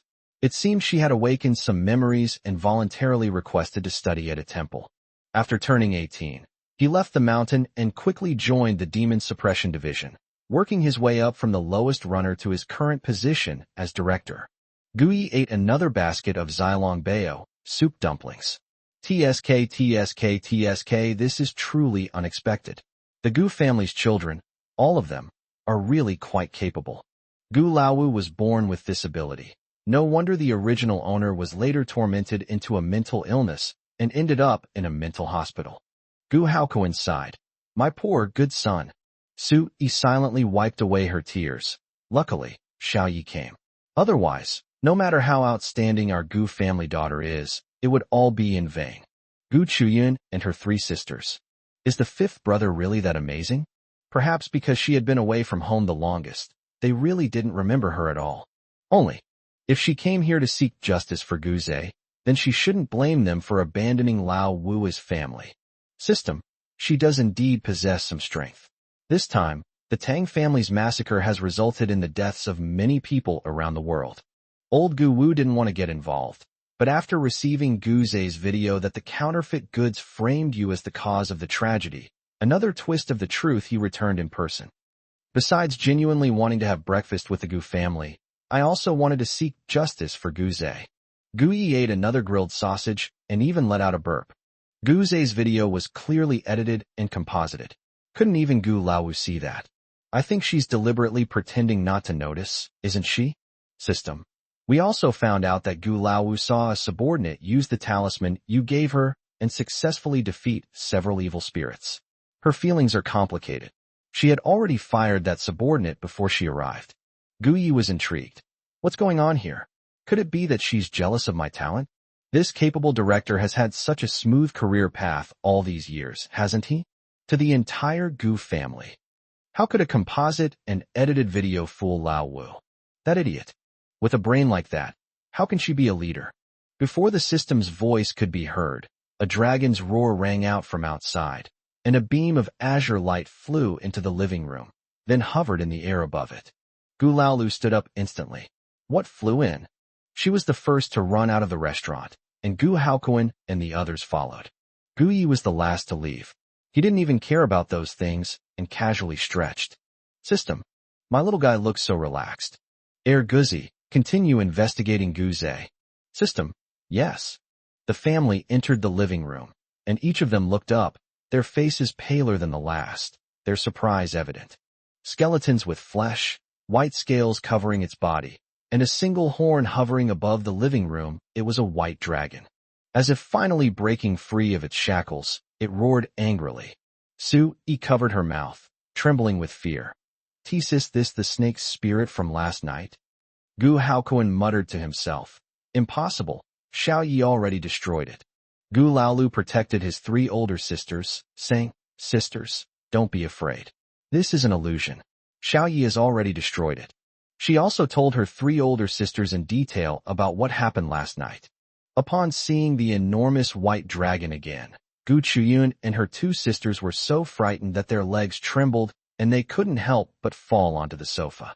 That's terrifying. If they were in a movie theater, they would find the special effects too amazing, let alone at home. Where would they get any special effects? Gu Yi walked over, looked up, and glanced at the white dragon. Hida. Hey Guzi, look what this is. The Gu family. What's the meaning? Isn't this the snake spirit from last night?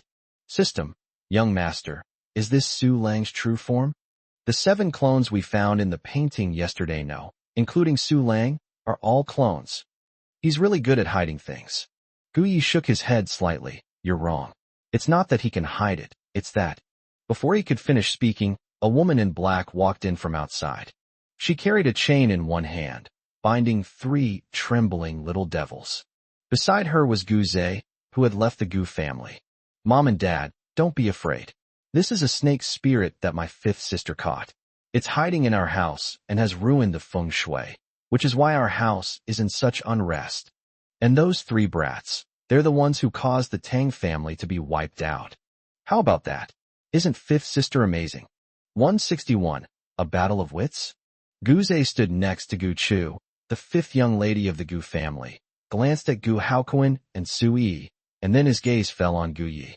He tilted his head back and raised his eyebrows smugly. A bastard child raised outside.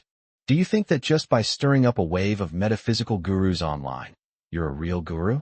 Do you think that by using tricks to fool those brainless idiots in the Gu family into believing you, you can rest easy? You think that by kicking me out of the Gu family, you can own everything in the Gu family and obtain their assets? You're wrong. On the surface, the Gu family is supported by several elite female CEOs, but in reality, their real backer is Gu Laowu, the dignified director of the Demon Suppression Division. Now is a time of chaos, and many things are changing rapidly. No matter how capable or cunning Gu Yi is, he still has to live under Gu Laowu's nose. This time, I received guidance from that person and have already made all the necessary arrangements. Gu Yi, just wait to fall into this pit and never be able to get out. Hey Guzi, what's that idiot babbling about? He's looking at me like that. Does he have bad eyesight? Gu Yi glanced at Gu Zhe, then sat down on the sofa and crossed his legs. No matter what kind of department or division it is, this is my territory and nobody can interfere. Gu Haokuan and Su Yi quickly hid next to Gu Yi, while the three eldest sisters of the Gu family hid directly behind him. Although Gu Zhe had been kicked out of the Gu family, the women could still sense that strange power. Especially now that there's this snake spirit, they're not afraid of death. They're just afraid of causing trouble for Xiao Yi. System, young master, this fake thinks he's found a new backer and that you're doomed, so he's putting on airs. As for his eyes, there seems to be something wrong with them. He now possesses the ability to see ghosts. Gu Yi, the power of the plot. It's okay. It's even better if he has the ability to see ghosts. I actually think it would be boring if he couldn't see ghosts. Let him show off for a while. Gu Haokuan. Counterfeit goods now have the ability to see ghosts? Could it be that the fifth brother arranged it for him? Su Yi was furious and retorted, Gu Zhe, we have nothing to do with you anymore. Don't try to get close to me right away. It disgusts me. And you, fifth brother, what are you doing? This is the Gu family home. Your father and I are still alive. Are you trying to scare us to death so you can inherit the Gu family fortune? Gu Haokuan finally came to his senses and said, That's right, fifth brother. Put away your so-called supernatural powers. Gu Zhe felt a surge of anger as Gu Yi completely ignored him. Hearing Su Yi bluntly tell him to sever ties only fueled his anger. Mom and Dad, how could you do this to me? Although we are not related by blood, so many years have passed. Even if you raise a cat or dog, you still have feelings for it, right? Even though you did those things to me, in my heart you will always be my parents, sob. That damn old slut. That old jerk. I've already humbled myself so much, and they still won't give me any face at all. They still dare to question fifth sister? Don't they know that the current fifth sister is no longer the same as the old Gu Laowu? Having the ability to see ghosts was a gift from my fifth sister. Gu Yi rolled his eyes dramatically. The whiny girls started again. Idiot. Gu Chuyun was equally annoyed. Fifth brother, you came back on your own. But why did you bring Gu Zhe back? Gu Chubbing. Fifth brother, don't tell us you're too busy and haven't seen the news online. Gu Chiyu. Fifth brother, you're the head of a special department. Surely you don't even have this much judgment? Gu Laolu. Fifth sister, why don't you say something? Fifth sister is acting strangely. Since entering the room, she hasn't said a word, her gaze fixed on Gu Yi. Could she have been controlled by the snake spirit as well? After all, last night, after Mom was controlled by the snake demon, she even tried to kill Dad. Gu Zhe felt wronged and wanted to continue whimpering, but when he saw the look in Gu Laowu's eyes, he kept quiet. That look in her eyes was terrifying. I'm not entirely sure what her situation is now. Mom and Dad, and all of you, why do you keep talking about Xiaoza and my mistakes? Don't you realize that you've been blinded ever since Gu Yi came back? Gu Laowu casually pointed, and the sofa he was sitting on drifted over, and she just happened to sit down. A look of surprise and delight flashed in Gu Zhe's eyes. Gu Laowu's skills have improved even more. He can move things without using his hands, just by pointing. He stood next to Gu Laowu and then looked at Gu Yi. Gu Yi, however, was looking down and playing with his fingers, not even glancing at him. He must be scared. Gu Haokuan roared in fury. Gu Laowu, listen to what you're saying. Sui stopped him, saying, Fifth brother, stop talking nonsense and quickly put those things away. Especially the snake's spirit coiling and roaring above the living room. He didn't dare to look up, fearing that he would be controlled by it like last night. After cutting his nails, Gu Yi blew on his seemingly perfect nails. The head of the Demon Suppression Division is indeed quite capable. However, I'm genuinely worried for her. If she doesn't listen to Sui, things might get very difficult. System. Damn brain, get this checked out already. I need to see what's going on with that white dragon. I can't ask the young master anymore. I'm afraid he'll look down on me. Sui, this is going to be difficult to resolve. Gu Haokuan, I have a feeling that the fifth one is going to crash and burn. Gu Chuyun and the others. The fifth sister is really too much. She's used to having everything go smoothly, and she should accept some setbacks. Guze said, Fifth sister has been fighting demons and monsters for many years. She's no longer just a lowly employee. She's even contributing to the country now. How can you show such disrespect to the nation's heroes? Besides, all these things are under fifth sister's control, so everyone shouldn't be afraid. She refused to put it away, wanting to show Gu Yi his own worth and how he dared to compare himself to fifth sister. Gu Yi, a hero? Guzi, investigate thoroughly. I don't think she's the type. As for their current status under Gu Laowu's control, he tapped his leg with one hand, again and again. Gu Laowu kept his eyes fixed on Gu Yi, his eyes narrowed.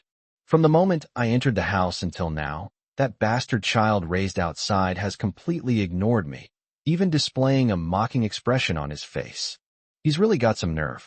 So, with another flick of her wrist, the three little devils were untied. Go. 162. Is this a karmic debt owed by the Gu family? From the moment Gu Laowu entered the door, she arranged for the entire family to have the ability to see ghosts. Although the time limit was only 1 hour, it was enough. So now, when those three little devils were untied and ran towards the Gu family with their teeth bared, the whole family saw it. Su Yi's eyes widened in fright. A ghost.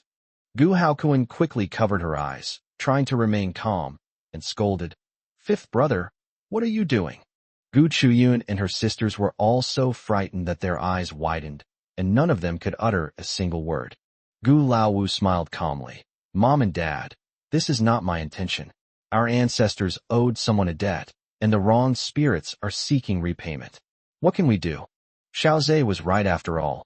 This whole family has long been blinded by Gu Yi. I used to be the pride of my family, but now in their eyes I'm not even worth a blade of grass. Then let them see their strength too.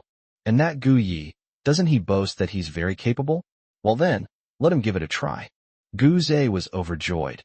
His fifth sister was indeed more intelligent than the other bitches. She said it was a debt owed by the Gu family ancestors, so there was nothing they could do. Weren't they just so arrogant a moment ago? They're already this scared after just seeing a few little devils. What will they be like when the snake's spirit flies down? They'll be so frightened they'll lose their souls. Wouldn't that make them mentally ill? The thought of the entire Gu family being thrown into a mental hospital filled Gu Zhe with excitement. The three little devils received a stern look from Gu Laowu and charged at the Gu family members even more fiercely.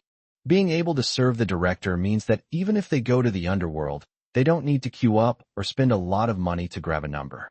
They can even choose to be reincarnated into a wealthy and noble family. The director said that this is a karmic debt that the Gu family owes them, so let them repay it properly. Gu Laowu held his third sister tightly, trying hard to control himself and not ask Xiao Yi for help. Although the four Gu sisters were terrified, they all pricked up their ears to secretly listen to Xiao Ye's thoughts. Gu Yi merely glanced at it and made no move. Guzi, what kind of debt is that? I've never heard of it before. And those three little devils, tell me, should I tear them to shreds, or reduce them to ashes, or stir-fry them? The three little devils had already reached Gu Yi, baring their teeth and ready to tear him apart. Suddenly, they all came to an abrupt halt. What's going on? They weren't blind. Gu Yi clearly hadn't said anything, and even looked down on them. Could it be? They heard Gu Ye's inner thoughts. The three of them then looked at Gu Laowu and Gu Zhe, and found that the two of them did not show any surprise, and were even smiling smugly. In other words, the siblings didn't hear it at all. What about the rest of the Gu family? There wasn't a hint of surprise on his face. So, only those three little devils could hear. According to Gu Zhe, Gu Yi is a fake master. He has absolutely no skills. But now it seems things aren't so simple. Gu Haoquan's family. Now that he could relax, Xiao Yi knew he had a way to deal with those three little devils, so they didn't need to be afraid anymore. They also wanted to hear what kind of karmic debt it was. They didn't know either. At this moment, the system's voice rang out. Young master, I suggest we just annihilate them completely. After all their information has already been uploaded, see for yourself. To be honest, even I find it disgusting. Three little devils. This voice, could it be one of Gu Ye's disciples or grand disciples? But why can't they see it? Could it be a more advanced ghost than them? Otherwise, since everyone is a ghost, they shouldn't be unable to see each other. Gu Yi curled his lips into a smile. This is interesting. If it can make Ergo feel disgusted, it must be something special. The entire Gu family. Hurry, let us hear how disgusting it is. Gu Yi, little devil number 1, died at 15. She thought she was beaten to death by the slave owner, but she was actually poisoned by her own mother. Her mother had found her a stepfather, but the stepfather didn't like her. Instead, he liked her. The rule of the underworld officials was that without a confirmed murderer, she could not enter reincarnation. She went from a wandering ghost to a malevolent spirit, and was eventually captured by Fatty Zhang from the Tang family and turned into a small card. For over 100 years, she has been harming wealthy young men who are already rich, because her slave owners are that kind of people. Over 100 years ago, a distant ancestor of the Gu family kindly performed a ritual for her soul. However, she felt that the man resembled the slave owner who had killed her, causing her family's ruin and extinction of her lineage. This kind of scourge really should be utterly destroyed. To the entire Gu family. The little devil number 1. Isn't that the female ghost in the ancient red costume? She doesn't even have shoes on her feet yet. He looks pitiful, but he's actually a bad person. What nonsense about the Gu family owing her. It's her who owes the Gu family. Even little devil number 1 was stunned. Originally fierce and full of resentment, he slowly returned to his original appearance after listening to Gu Ye's thoughts. She was indeed pretty, but she was dressed in tattered clothes, wearing straw sandals, and her toes were tucked in. Impossible, you beep. You must be lying to me. My mother dotes on me the most. She married that old man for my sake. She married him for my sake. She was shaking her head so hard it looked like a rattle drum. Although she didn't believe Gu Ye's words, the sealed memories were unlocked, and many details she had overlooked were presented before her eyes, forcing her to believe them. What Gu Yi said is true. More than 100 years have passed. She wasn't beaten to death by slave owners. She was poisoned by her own mother. No. Little devil number 1 covered his head with both hands and howled in pain. How is that possible? How could she possibly accept this? Back then, she was willing to be a slave or even sold into a brothel so that her mother could live a good life. Gu Yi. Could it be that she's remembered something? But then again, the hatred that fueled her resentment was actually wrong. Anyone would find that unacceptable. There's just nothing we can do. The facts are undeniable. Her mind is so muddled right now. If she knew that her mother was that old ghost number 3, wouldn't she turn into a mad ghost?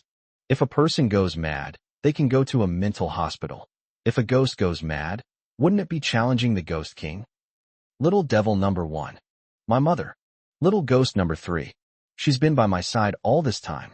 She mechanically turned her head to look at an old ghost following behind her. 163. A tragic fate, unrelated to love. In an instant, everyone in the Gu family looked up at the mother and daughter ghosts. It really wasn't me. The old woman was waving her hands wildly, and couldn't even speak clearly. Gu Yi. Not her? Then who is it? Isn't she got a small black mole, about the size of a fingernail on her arm? Besides, little devil number 1 is named Osmanthus, and her mother is named Apricot Blossom. If she were to call out her name, having been a ghost for many years, there's no way the other party wouldn't come. Little devil number 1 looked at the old devil in front of him, his voice trembling. Apricot blossom? The old woman kept her mouth tightly shut. She didn't want to answer. If she didn't answer, then she wasn't herself. But she couldn't help but exclaim, "Oh, Osmanthus, my child." She uncontrollably hugged little devil number one again, and then burst into tears. Mother was wrong. Mother was really wrong. Back then, Mother had her reasons. Mother really didn't do it on purpose. Mother regrets it. Back then I made you drink that poison. I regret it now.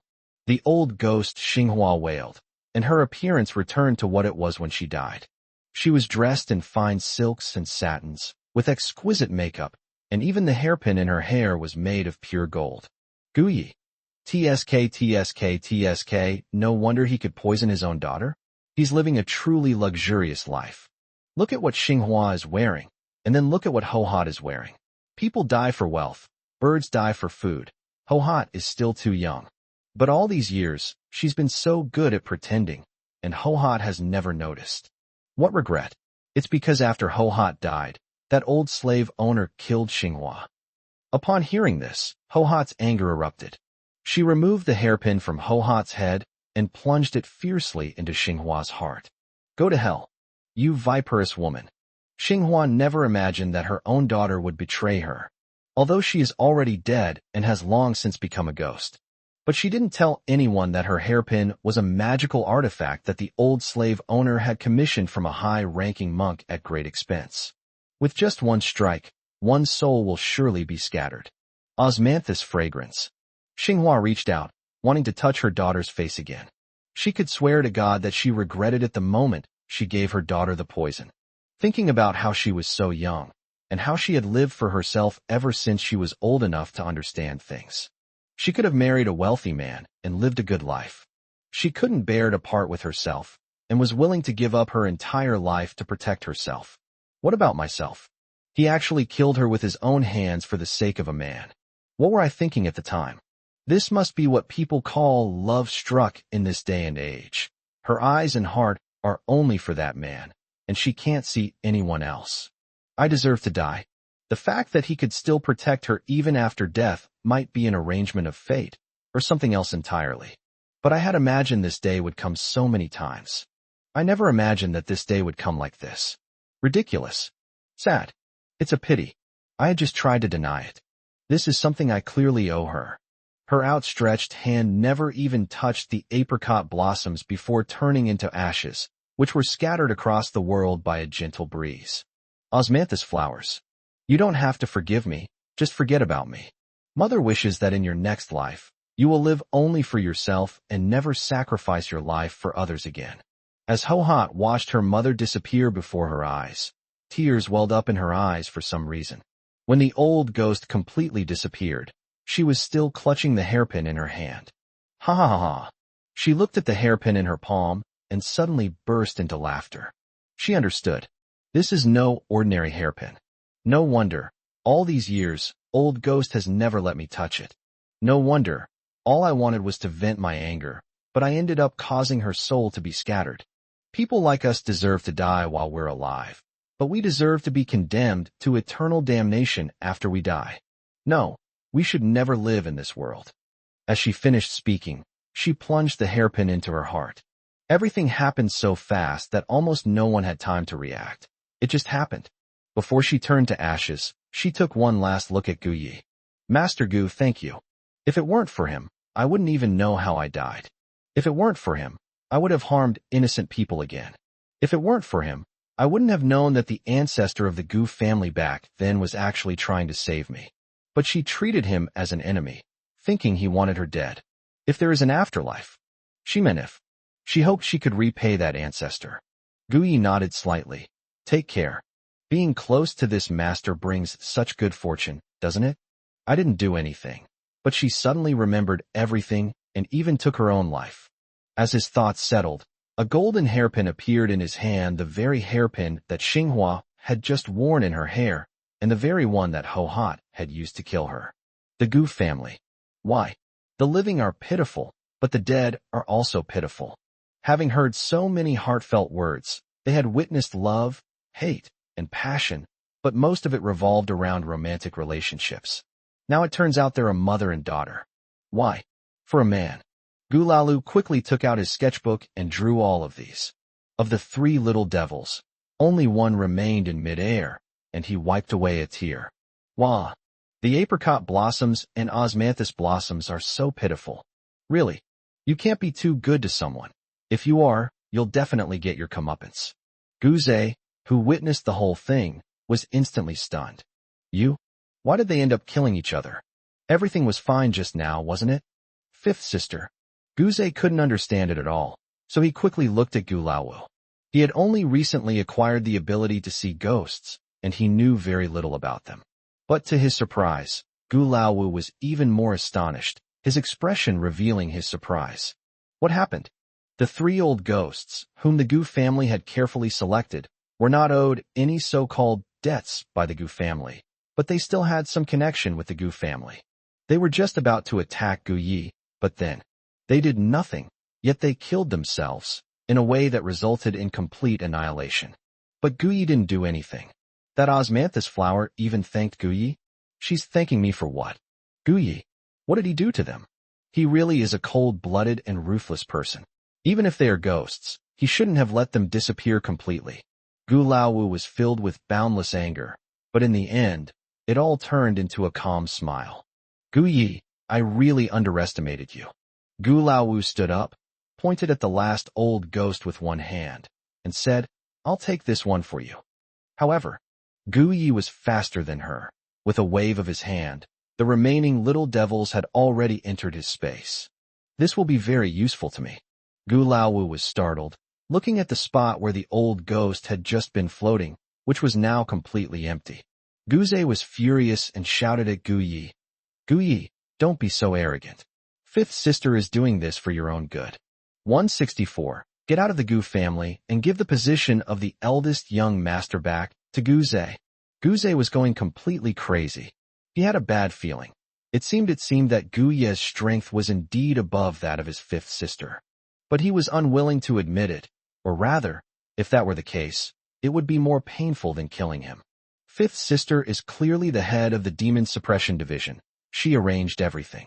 Even those 3 little devils and that snake spirit were all under 5th sister's control.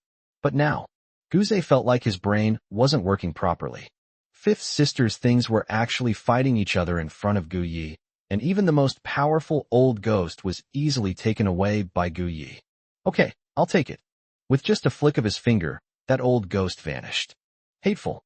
Guze now felt that he really needed to investigate thoroughly, as Gu Yi might indeed have some powerful background. I can no longer be as naive and trusting as I was before, believing everything in the information. As more and more of these thoughts entered his mind, he suddenly felt a splitting headache. Gu Yi sneered. This kind of good thing is yours. I think you're quite addicted to being her lapdog. As Gu Haokuan's family watched the 3 old ghosts disappear, and Gu Yi finally spoke up, they all perked up. He pointed at Gu Laowu with one finger. Laowu, this is the Gu family, not your demon suppression division.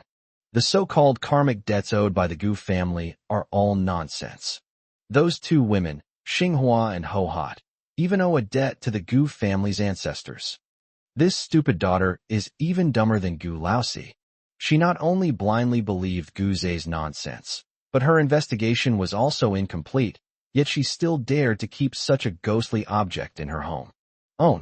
I really want to cut ties with her. Gu Haokuan shared the same thought as his wife and angrily said, Gu Laowu, I think you're really starting to disregard us more and more. Since that's the case, why don't you sever ties with us? You and the 4th brother both look down on the Gu family, so let's just cut ties. The 4 Gu sisters were all taken aback.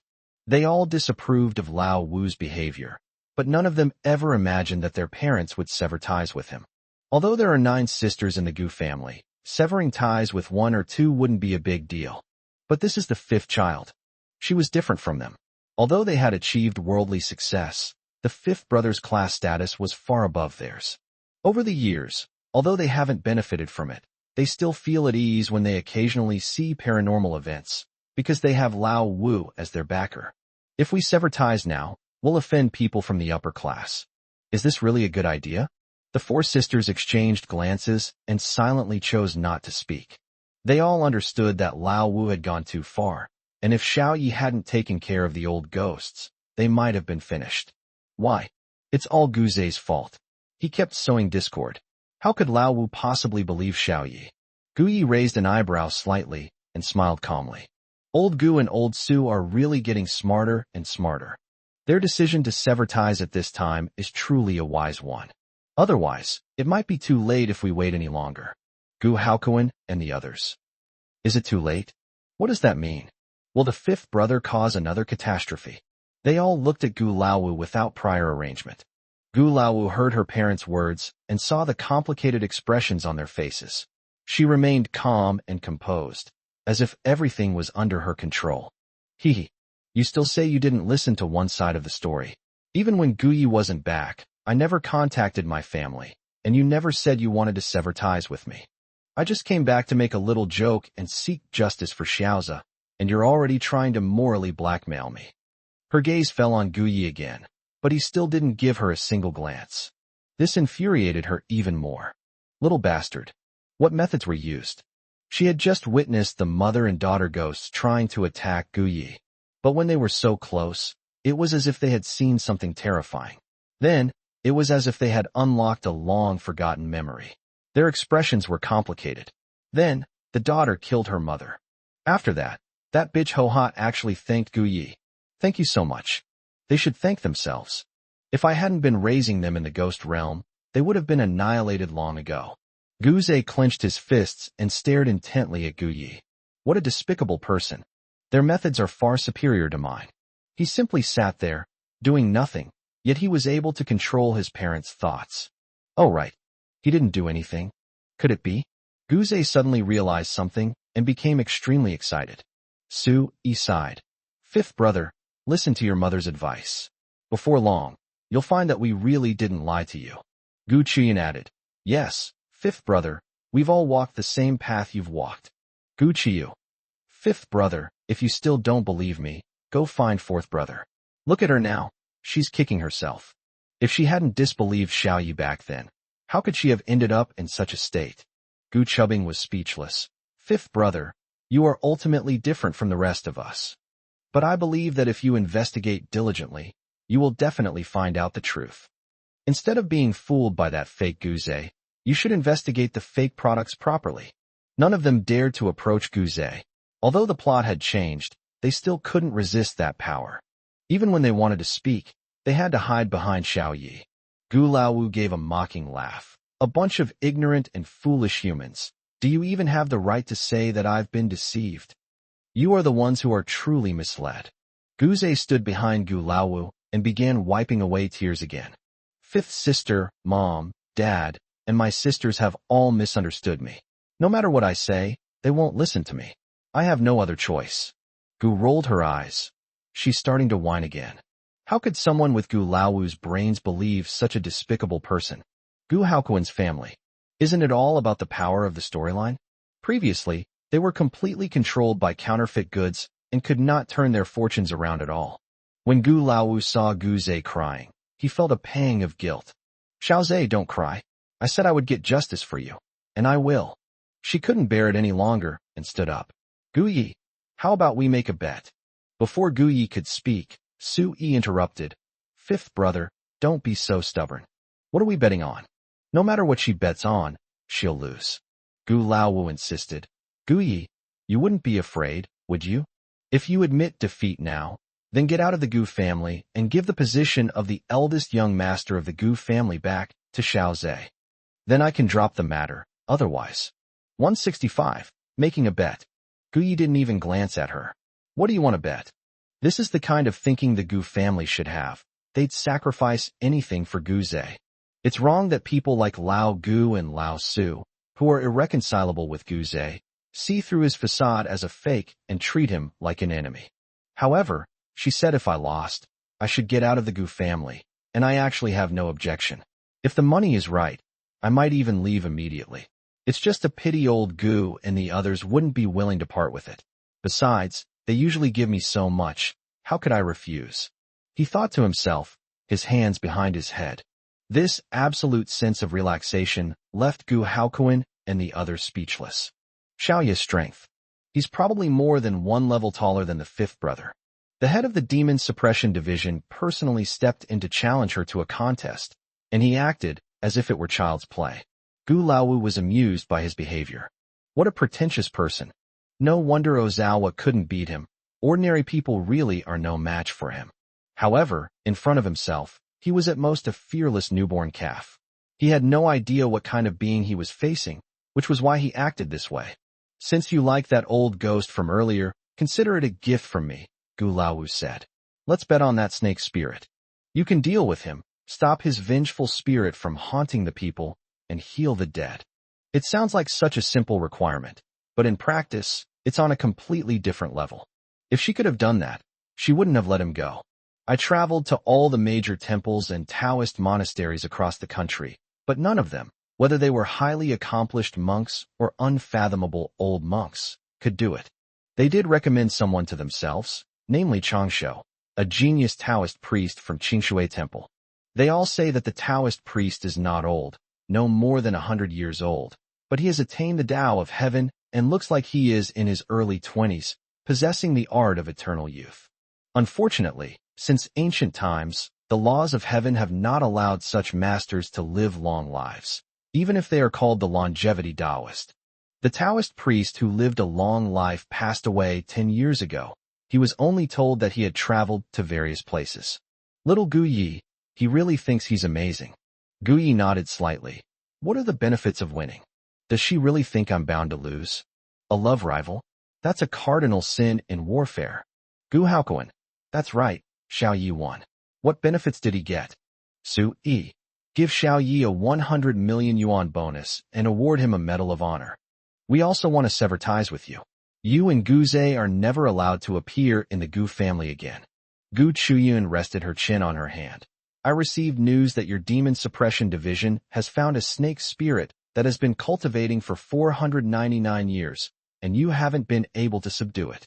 Rumor has it that a bounty has been offered, with a reward of 500 million for anyone who can accomplish it.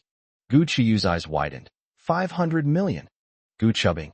Fifth brother, since you are the leader of the Demon Suppression Division, then you should take out another 100 million from your own pocket. Gu Laowu didn't say anything.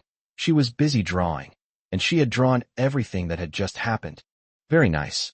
You don't need to rack your brains to create a hit product. Gu Yi, just by accepting a tiny white snake, you can get a 600 million yuan bonus. Oh my god, if robbers knew about this business, they'd all have to change professions. What a steal. Gu Haokuan's family. Little white snake? Even the snake spirit doesn't count? Then this wave is definitely in the bag. Gu Zhe was furious. Mom and dad, sisters, how could you bully fifth sister like this? Whatever fifth sister does is for the good of our family. How can you sever ties so easily? This is so unfair. I don't know why, but I just have a feeling that Gu Yi is going to win. If he wins, he'll get 6 small goals. Even after I begged and pleaded with Gu Laowu, I only got 60 million. On what grounds? Why is it that Gu Yi earns so much more than I do with just one move? However, he felt that it was not a bad thing for Gu Laowu to sever ties with his family. Her status is higher than that of the Gu family, and recently she has been approached by a potential marriage partner. Once she becomes the young mistress, she will definitely surpass the Gu family. That way, I can also benefit from it, and there's no need to go against the Gu family. Gu Yi, idiot. If you're so good, then you do it. You're not, are you? 6 small goals are already a lot. For me right now, they're just a drop in the ocean. Gu Laowu smiled and said, okay, everything is going as you said, but, Gu Yi, if you can't do it, then don't blame me for being impolite. His parents were completely fooled by him. They simply didn't understand that even if the Taoist priest Changshu came, he could only seal away a monster of this level with his own body at most. Gu Yi, he brought about his own destruction. It's just the death of a minor henchman. Without him, the Gu family will return to what it was before. Gu Yi stood up. Then let's all make way. This opportunity has presented itself to me. It would be inappropriate not to take advantage. Erguzi, have you found out yet? If you still can't find it, I'm going to file a complaint against you. The system quickly went online. Hey sir, don't complain. Let's talk this over. My CPU got seriously damaged while working on that painting yesterday, and it's only half repaired now. Why don't you eat a few more melons, gossip meatballs, and I'll automatically upgrade without needing to be repaired. She silently shed tears. What kind of system has fallen to this state? Guyi. Useless. Let me tell you, this little white snake is actually Su Lang's true form. He found Bai Jinjin, who had been reincarnated, and went to seek revenge. As a result, he was captured and sealed away by the Demon Suppression Bureau.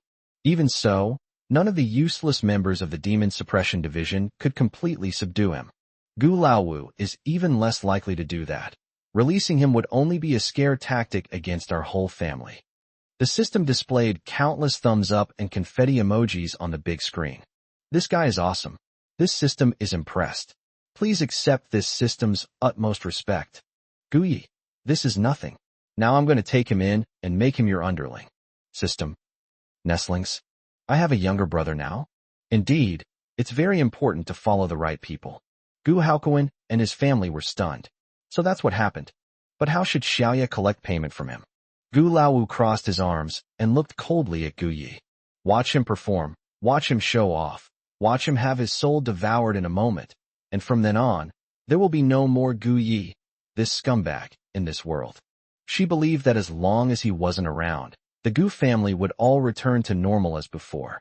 Then, Gu Yi touched the ground with one foot, leaped into the air, and after a series of dazzling and cool moves, he was already standing on the head of the white snake. Su Lang, do you want to see Bai Jinjin? I can take you to see her. 166. Be my slave. Upon seeing this, Gu Zei's pupils dilated instantly. Gu Yi. He actually has such skills? He simply touched the ground with one foot, and his whole body flew into the air, even able to talk to the white snake spirit. Gu Yi, you must be careful. That's a white snake that has cultivated for 499 years, and it has now become a demon. Although he seems much more docile now, that's because he's trapped in the barrier set up by Fifth Sister. Although you don't like me, I know you are Fifth Sister's younger brother, and I can't just watch you go to your death. Gu Zei clasped his hands together, as if praying for Gu Yi, but he didn't believe a single punctuation mark in what he said. Gu Yi looked down on him at all. The more he asked Gu Yi to do something, the less he would do it. He. Then go ahead and court death. In a little while, the white snake demon will swallow Gu Yi whole. And by doing this, I can leave a good impression on my Fifth Sister. However, Gu Laowu didn't even glance at Gu Zei. Her gaze remained fixed on Gu Yi. Unlike her previous disdain, her brows furrowed slightly. Could there be an error in my intelligence? Gu Yi is not only skilled, but also quite capable. He dared to look the white snake demon in the eye, and even knew her previous name, as well as the obsession he held for Bai Jinjin. Gu Laowu then looked at Gu Haokuan's family, and found that they were no longer tense as before. Instead, they were all relaxed, as if they didn't take the white snake demon seriously at all. Especially Gu Laowu. She's even painting? What exactly happened? That side. No, impossible. Su Lang's vertical pupils were crimson, and his long tail swirled wildly within the barrier, stirring up towering waves. Gu Yi. He actually destroyed all his clones, and even shattered the soul-capturing device he had set up. Are you still using Bai Jinjin and the other two to fool yourself? He has such audacity. Gu Yi picked at his ear. It's only been a few days.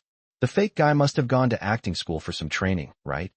Otherwise, how could his acting skills have improved so much? White snake spirit Su Lang. Gu Yi can actually use telepathy? In this degenerate age, such magic has long been lost. How did he manage to do it? Or is it? Gu Yi felt the white snake's spirit shaking its head, so he lifted his foot and stomped on it slightly. Don't move. If you drop me, you'll never see Bai Jinjin again. The white snake demon was in so much pain that tears streamed down her face. She felt as if her brain was being hollowed out. He clearly sensed that Gu Yi had simply stomped his foot casually. Roar! Gu Yi, you've been deceiving this old ancestor with your cultivation techniques. The enormous white snake suddenly raised its head, revealing the blood jade hanging around its neck. The blue demonic power surged, shattering the piece of blood jade. Gu Yi's pupils contracted slightly. The blood jade actually contains a talisman to suppress the white snake demon, but Gu Haokuan's family. If the talismans used for suppression are all broken, then the suppression is no longer effective. What is it? White snake spirit. How could he tell? She didn't even notice the female director of the demon suppression division. Gu Yi. It was the person who drew the talisman. Their skills weren't very good, and besides, that person is now dead. Old Gu can't even see this? Does she think she's so great? TSK, she can't possibly hold on to that position. She should probably step down and let someone more capable take it. The white snake demon should have been furious and fought with all her might to tear Gu Yi apart. Upon hearing his words, the blue demonic power receded considerably. How could the demon suppression division not know? Ha. What a huge joke. If that's the case, then I could. Bai Jinjin is long dead, the white snake demon roared. Gu Yi, you should just admit defeat. The white snake demon thought she might be able to use reverse psychology. If he could see that person, he could exorcise his inner demons. If not, then killing them wouldn't be too late. The fierce wind suddenly stopped, and everything returned to calm. Gu Yi, don't try to provoke me. If I say I can let you see it, then I can let you see it. The white snake's spirit transformed into human form, dressed in white clothes that looked like tattered rags, and sat upright to one side. Condition. Although he didn't know who Gu Yi was, he knew that there was no such thing as a free lunch. There must be a condition for such a person to offer you benefits. Gu Yi, be my servant, and I'll take you to see her right now.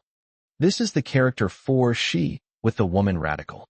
The Bai Jinjin you've been longing for is now a girl. This is the last chance. Of all the people in the world, only I can find that person. If it weren't for his usefulness, I would have eliminated him in a heartbeat, as easily as crushing an ant. Su Lang. You bastard. Who does he think he is, expecting me to be his slave? Gu Yi. Having killed so many people before, even throwing them directly into the underworld wouldn't be enough. Even going through hell and being boiled in oil wouldn't be enough. Anyway, by then, he'll have lost all his magical powers. Even if the king of hell tells him to go east, he can't go west. Su Lang, you'd better keep your word. The thought of what might happen to me makes me tremble. Being Gu Ye's servant shouldn't be too bad. After all, he's a big shot. Gu Ye laughed. You've got some sense, kid. Wait. With a wave of his hand, Su Lang, who had just been dressed in white, instantly transformed into a small white snake, which coiled around Gu Ye's wrist. He descended from the sky and sat in the same spot as before. You have to accept the consequences of your bet. The head of the Demon Suppression Division wouldn't go back on his word, would he? Gu Yi still had his legs crossed, looking at the person opposite him. Gu Laowu could no longer sit still. She stood up abruptly and stared intently at the little white snake on Gu Ye's wrist. How so? How is that possible?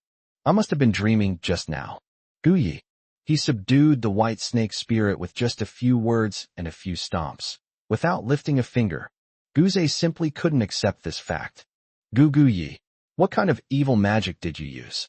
That's a white snake that has cultivated for nearly 500 years, and it has already become a demon.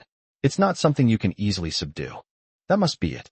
Gu Yi must have used some kind of unorthodox method to achieve this. Damn it.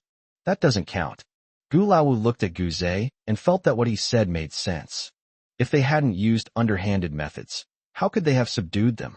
Having worked in the Demon Suppression Division for many years, I've tried every method my subordinates have used, and even when I personally took action, nothing has worked against that thing.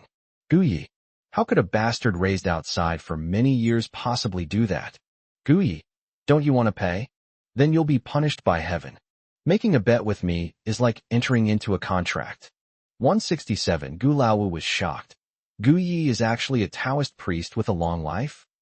Gu Haokuan heard Gu Ye's thoughts and suddenly looked up at the sky outside. Just a moment ago the sky was clear and blue, but now it's covered in dark clouds. The lights are on inside, but it still doesn't feel very bright. Is this a sign of divine retribution? Everyone else noticed the unusual celestial phenomenon and couldn't help but look at Gu Yi. Gu Qian, well done, Xiao Yi. If Laowu doesn't pay, may lightning strike her. Gu Chubbing, this is great, I love watching it. Su Yi, Xiao Yi, give her some of that golden light mantra, let her broaden her horizons. How dare you laugh at my precious son? You've never seen anything like this before. Gu Laolu quickly drew on a new sheet of paper. Xiao Yi is amazing. I'll be his underling from now on. With that white snake now serving as his servant, he's bound to have even more inspiration. Wrong. There's no need for any inspiration. Just start it. Guze glanced outside, then involuntarily took several steps back and hid behind Gu Laolu. Fifth sister, look what's wrong. Gu Laolu had noticed the unusual situation around her long ago, but she didn't say anything and just kept staring at Gu Yi. Gu Yi, what do you mean? Gu Laolu beckoned with his finger, and the teacup on the table was overturned, and the largest and brightest lamp shattered all over the floor. You little brat. Little bastard. You bitch. I've already been very polite to him, and he still dares to show off in front of me. How dare you use some kind of magic to manipulate celestial phenomena to scare yourself? Who gave them the guts? Gu Yi raised an eyebrow slightly. The chandelier is 5 million, the teapot is 5 million, and the compensation for our family's emotional distress, let's just say 1 million per person. Round it up, that's 50 million. Don't forget to swipe your card later, we don't accept cash. Gu Haokuan's family. That's a good use of rounding. They were genuinely terrified. So one after another, they clutched their chests and huddled together, as if they had been scared out of their wits. Guze was furious. Gu Yi, what did you say? You're the one who cheated. How dare you hold it against fifth sister? Why don't you just rob it? He doesn't know anything about rounding. He simply can't count. And those few bitches, how could they cooperate with Gu Yi so well? Gu Yi took out a spicy snack and began to eat it slowly. Gu Chu, you have 5 seconds to consider. Give me the money, or I'll cut ties with you, or else. My patience is limited. I still need to find Bai Jinjin. Let me see, oh dear. That guy's about to be dragged to a hotel. The little white snake heard this and twisted its body vigorously. Go quickly, go now. Gu Yi sensed the little white snake's unusual behavior and flicked its head. Don't make a sound. Little white snake. I am a servant. I have to endure it. Gu Haokuan stepped forward and said, Fifth brother, what are you dawdling about? This is the bet you mentioned earlier, and now that you've lost, you're still not admitting it. Su-yi. Fifth brother, don't disbelieve me. Xiao Yi didn't cheat. Xiao Yi is a person of status. Gu Laolu. That's right. Xiao Yi is a genius Taoist priest at Qingshui Temple, with the Taoist name Changsho. Gu Chuyun. Fifth brother, as the leader of the Demon Suppression Division, you should know this, right? She won't give up until we reveal her identity. Gu Laowu's pupils dilated instantly, and he almost fell to the ground while holding onto the chair next to him. What? Gu Yi is actually the legendary Taoist master of longevity? The youngest head of the Demon Suppression Division was filled with panic as she recalled the 1,000-year-old corpse poison case from last month. Besides, no, that's not right. She forced herself to calm down. Impossible. Master Changsho died a long time ago. Master Eating told me this himself. His martial uncle is no longer alive. How could it possibly be Gu Yi? He's just an illegitimate child raised outside the family. How could he have such an opportunity? Guze was completely devastated. Gu Yi is that feared Taoist priest with a long life? How is that possible? He's a complete scoundrel. Mom and Dad, sisters, please stop talking nonsense. Fifth sister already knew about that Taoist priest and had even seen his picture. Although Gu Yi is highly regarded by you, you can't do this. She absolutely did not believe that Gu Yi had such abilities. If he were really that capable, why would he be so low-key? He would have been exposed long ago. Gu Yi, idiot. The fact that I am an unparalleled Taoist master of longevity is the will of heaven. Still don't believe me? Then I'll have to show them. Gu Haokuan. Yes. Let them see what's what. Enough. Su-yi slammed her hand on the table in anger. Are you two ever going to stop? Give us the money now and cut ties with us immediately. If you don't have money, I'll go and cause trouble at the Demon Suppression Bureau and let your people see what kind of people their leader is. Gu Haokuan. Exactly. Fifth brother, I told you long ago that you would definitely regret it if you didn't listen to us and insisted on listening to that fake Guze's instigation.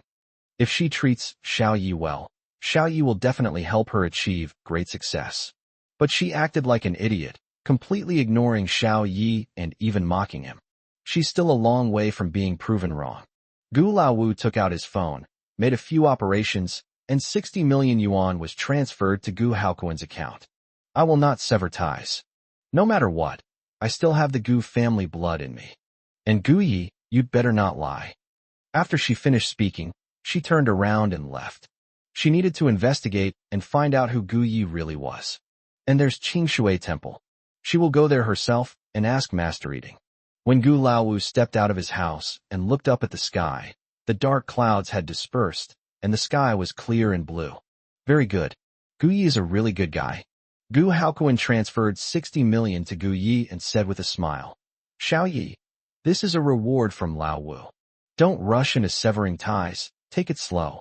Gu Yi nodded. Okay, I have something to do, I'll go out for a bit. Bai Jinjin is still waiting for me. Little White Snake. Yes, go quickly. As Gu Yi left, he passed by Gu Zhe and said, Fake goods, why aren't you leaving yet? Could he still want to stay? Sobs. But that makes sense. Old Gu and Old Su are just susceptible to his tactics. However, as soon as he finished speaking, Gu Chuyun and her sisters ran off like the wind, all heading to Su Yi's room. With Gu Yi gone, there was no one left to shield them from the power of the plot. Gu Zhe isn't leaving yet. They should leave. Gu Yi. What's going on? There are no ghosts in the house anymore. Ignoring them further, Gu Yi went out and left. Looking at everything in front of him, Gu Zhe finally burst into tears of anger. Mom and Dad, Gu Haokuan raised his hand. Shut up, or I'll beat you up. Su Yi. Get out of here right now. We don't have a son like you. 168. I regret it so much.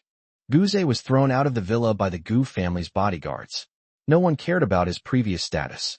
He was thrown so hard that his face was scraped and bleeding. Fake goods. Don't come again. Next time, this old servant won't be so polite. The old butler stood at the door, looking down at Gu Zhe with disdain in his eyes. Working as a butler in a wealthy family, if you have no sense of propriety and can't see the world clearly, you've wasted your life. Moreover, before the real young master returned, this Gu Zhe often made things difficult for him. Now that he finally had a chance to vent his anger, the old butler naturally wanted to seize the opportunity. The mansion's gate was slammed shut, and Gu Zhe angrily pounded the ground. Damn lackey, if I had known you were this kind of thing, I would have wiped you out long ago. Not wanting to be seen by his neighbors passing by, he quickly stood up from the ground. Gu Yi, that bastard child, what methods did he use? He walked out cursing and swearing, only to run into Gu Laosi, Gu Chu Shuang. Before he could speak, Gu Laosi raised his hand and slapped him hard across the face. Gu Zhe, you heartless counterfeiter, what are you doing here at Gujiao again? Don't try to deny it to me anymore. I know everything. You just can't stand to see Xiaoya doing well. She lost a lot of weight and was no longer the fat woman she used to be. Even so, she didn't take the opportunity to find partners and make money by using her successful weight loss to trend on social media, as she had done before. When she heard that Gu Laowu had returned and was still causing trouble for Gu Yi, she quickly ran back. Hearing that Gu Zhe had made things difficult for Gu Yi, she hated Gu Zhe to the core and slapped him. Back then, if it weren't for this fake sowing discord, I wouldn't have hated Gu Yi so much. No matter what Gu Yi is like, he is still his own younger brother. Even if I were to do something incredibly stupid, I couldn't do such a thing. Gu Laosi is living a miserable life now. She is filled with remorse and can't understand why she blames Gu Zhe for everything. Gu Zhe never expected that Gu Laosi would hit him. You bitch. Who do you think you are, daring to hit me? Gu Zhe was already angry, and Gu Laosi further provoked him, so he beat her up. Gu Laosi was no pushover either, and the two men got into a fight in front of the Gu family villa. The old housekeeper quickly informed the whole family about the situation. Gu Haokuan waved his hand. They deserved it. Go outside and tell them to get lost if they want to die, or we'll call the police. The old housekeeper quickly went to make arrangements. Su Yi and her daughters gritted their teeth in hatred again when they heard about Gu Laosi. If it weren't for her causing such a stir online, Xiao Yi would still be doing well in the entertainment industry. Why bother slaying demons and monsters? That's too dangerous. Mom and Dad, the fifth child can't hear the inner voice yet. Do you think she might follow in the footsteps of the fourth child? Gu Chuyun was very worried about this. The fifth brother refuses to sever ties. Yet he's willing to listen to the counterfeit goods attempts to sow discord. This is all very troublesome. Su-yi sighed. Let her do what she wants. She'll regret it sooner or later. Gu Haokuan. Ignore her. If you don't do stupid things, you won't get into trouble. Gu Laolu also drew this part, and the more he looked at his work, the more satisfied he became. Gu Yi was driving, with a small white snake wrapped around his wrist. White snake, where are we going? This place is so winding and twisty. It doesn't look like a place where good people live. Gu Yi, you certainly know a lot. Bai Jinjin is currently a senior in high school. Her biological father died. Her mother remarried and had a son and a daughter, and she was kicked out of the house. She was left at her grandmother's house, but her grandmother is sick and hospitalized today, so she's all alone at home. Everyone who could work in this neighborhood is at work now, so a scumbag guy who's practically a relative will come and bully her. The white snake heard Gu Ye's telepathic message again, and her little head immediately perked up. Bai Jinjin is in danger? I'm going to kill that scumbag. More than 400 years have passed, and he has long since regarded Bai Jinjin as his own woman.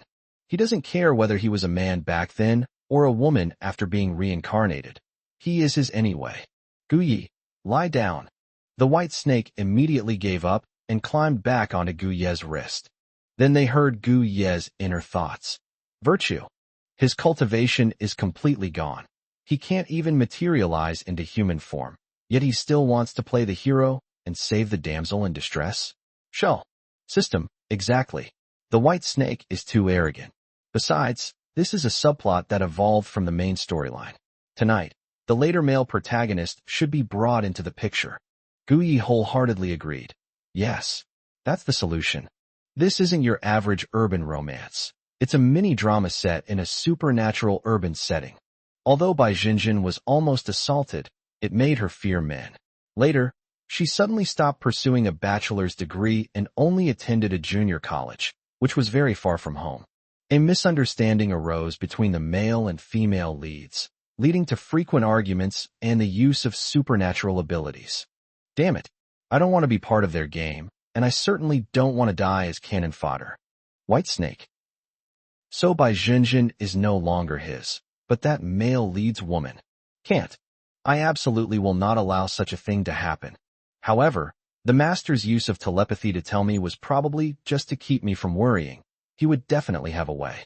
The master was kind enough not to expose his inability to take human form. Why? I just regret not meeting the master sooner. After walking and stopping frequently, we finally stopped at the entrance of an alley. Gu Yi got out of the car, locked the door, and strolled inside leisurely. Driving involves many turns, and walking is even more so. White snake. Damn it. The routes here are even more complicated than my movement. Finally, after 15 minutes, we arrived at the narrowest alleyway, at the door of a house with a large red lacquered door. Gu Yi looked up and then ate a lollipop. The little white snake watched his movements, so cool they blinded him, but in the end, I thought you would take out a cigarette. The result was just a lollipop. Such a stunningly handsome face, paired with a lollipop. Gu Yi tapped its little head. Smoking is harmful to your health. You cold-blooded animals simply don't understand. Constantine, he certainly hasn't heard of this. If he hadn't gotten cancer from smoking, would he have suffered so much? I don't want to be unable to breathe. I'm here to enjoy myself. Suffering is someone else's problem. Little white snake. Constantine, there seems to be a person in the painting. Guzzi. Young master, that man is here. Blood looks kind of familiar. 169. Is he the legendary Qin Beixian? The little white snake perked up again, wondering what it was, only to find it was a dream weaver old ghost. Why do I say that about the master and his lackeys? Gu Yi was also looking at the man walking towards her, and even the lollipop tasted better now. I never imagined that the so-called relative Bai Jinjin encountered was actually Gu Qingmu. What I really didn't expect was that he was a dream weaver. When did this happen? The last time he was on the show, he seemed almost normal. System. The information here shows that after he left the show, he consulted some master to improve his luck, and then this happened. Gu Yi smirked. There's even a master who can improve his luck? Did he find Fatty Zhang and raise a ghost? System. No, not really. But that person is very famous in the industry, Many popular celebrities have contacted him privately. I'll dig deeper into his background and see what methods he used. Anyway, all those celebrities who met him had better luck. Guyi, if it's not raising a ghost child, what else could it be? And my luck can get even better? Little White Snake. I've never heard of such a master in the demon suppression division. It must be some kind of evil or heretical sect. Just as they were thinking this, Gu Qingmu arrived in front of them. The little white snake wanted to stand up straight, but it discovered that the man coming towards it was a bit blind. He just looked in their direction, then turned and went inside as if he hadn't seen anything. System, young master, how's it going? The invisibility talisman the system gave me works well, right? Guyi, no way, I didn't use that. I drew an invisibility talisman myself. System, damn, little white snake. When did he draw talismans? He's just a lowly Taoist priest. How could he possibly think about it, and then burn all the talismans? Guyi ignored the beast and walked straight inside. However, the door was not opened at all. It was as if they walked through the wall. Little white snake. Damn it. In such a degenerate age, is there still such a powerful being? God is really going to take me away. They went inside. Gu Qingmu still did not see them. Guyi stood in the corner, flipping his long, slender fingers. Meanwhile, at the kitchen doorway, Gu Qingmu stood with a toothpick dangling from his lips, grinning maliciously. Jinjin, your grandma is in the hospital. They are worried about you being home alone, so they asked me to come and keep you company. Bai Jinjin was washing dishes when she heard the noise and was immediately startled. Big cousin, no need to trouble yourself. I'll be staying at a classmate's house for a while. A crisp sound rang out, and the little white snake could no longer control itself, its entire body standing upright. Jinjin. It really was her. I couldn't have misheard. That voice, that aura, it must be her. Guyi flicked its tail again, his displeased voice ringing out. If you dare to get up again, I'll send you to meet the king of hell. It delayed my important business. I can roast it and eat the snake meat. System. Young master, snake soup is still the best choice, especially soup made from a snake spirit that has cultivated for nearly 500 years. It's incredibly nourishing. Guyi. Okay.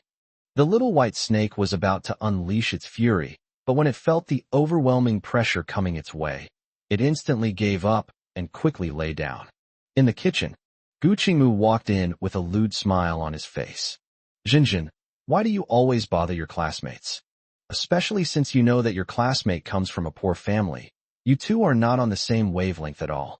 He tried to touch her inappropriately, but Bai Jinjin splashed boiling water on him.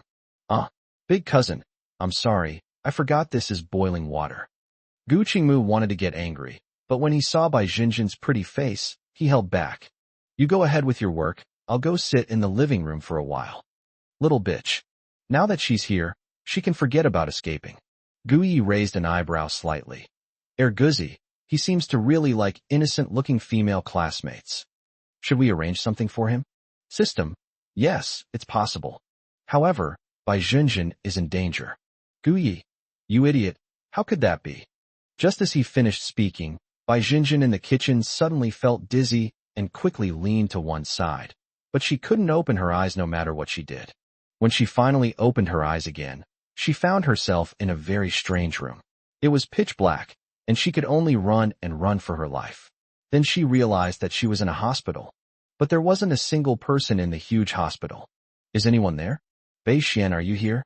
She had just finished speaking when a man suddenly appeared in front of her. It was Gu Qingmu, who had a lewd look on his face. Jinjin, you know we're not related by blood. I've liked you ever since I first met you. You don't need to work so hard. If you come with me, you'll have a good life.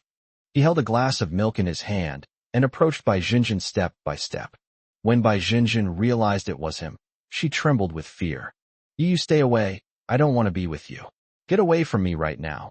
If my grandma comes back, she'll beat you to death. After Bai Jinjin finished speaking, she turned and ran away. But no matter how far she ran, she couldn't find the exit, or even a single person. Guyi stood not far behind her the whole time, and the little white snake kept flicking its tongue at Gu Qingmu. Master, please help Jinjin. Please, I'm begging you. Whether or not he can rekindle his relationship with Jinjin, and whether she can forgive him. I don't want to see her in danger. Guyi, quiet. This is a dream created by Gu Qingmu. He wants Bai Jinjin, so naturally he won't take her life. Besides, our male lead is already on his way. What's the rush? Let me see how he acquired this ability. Little white snake. Damn it.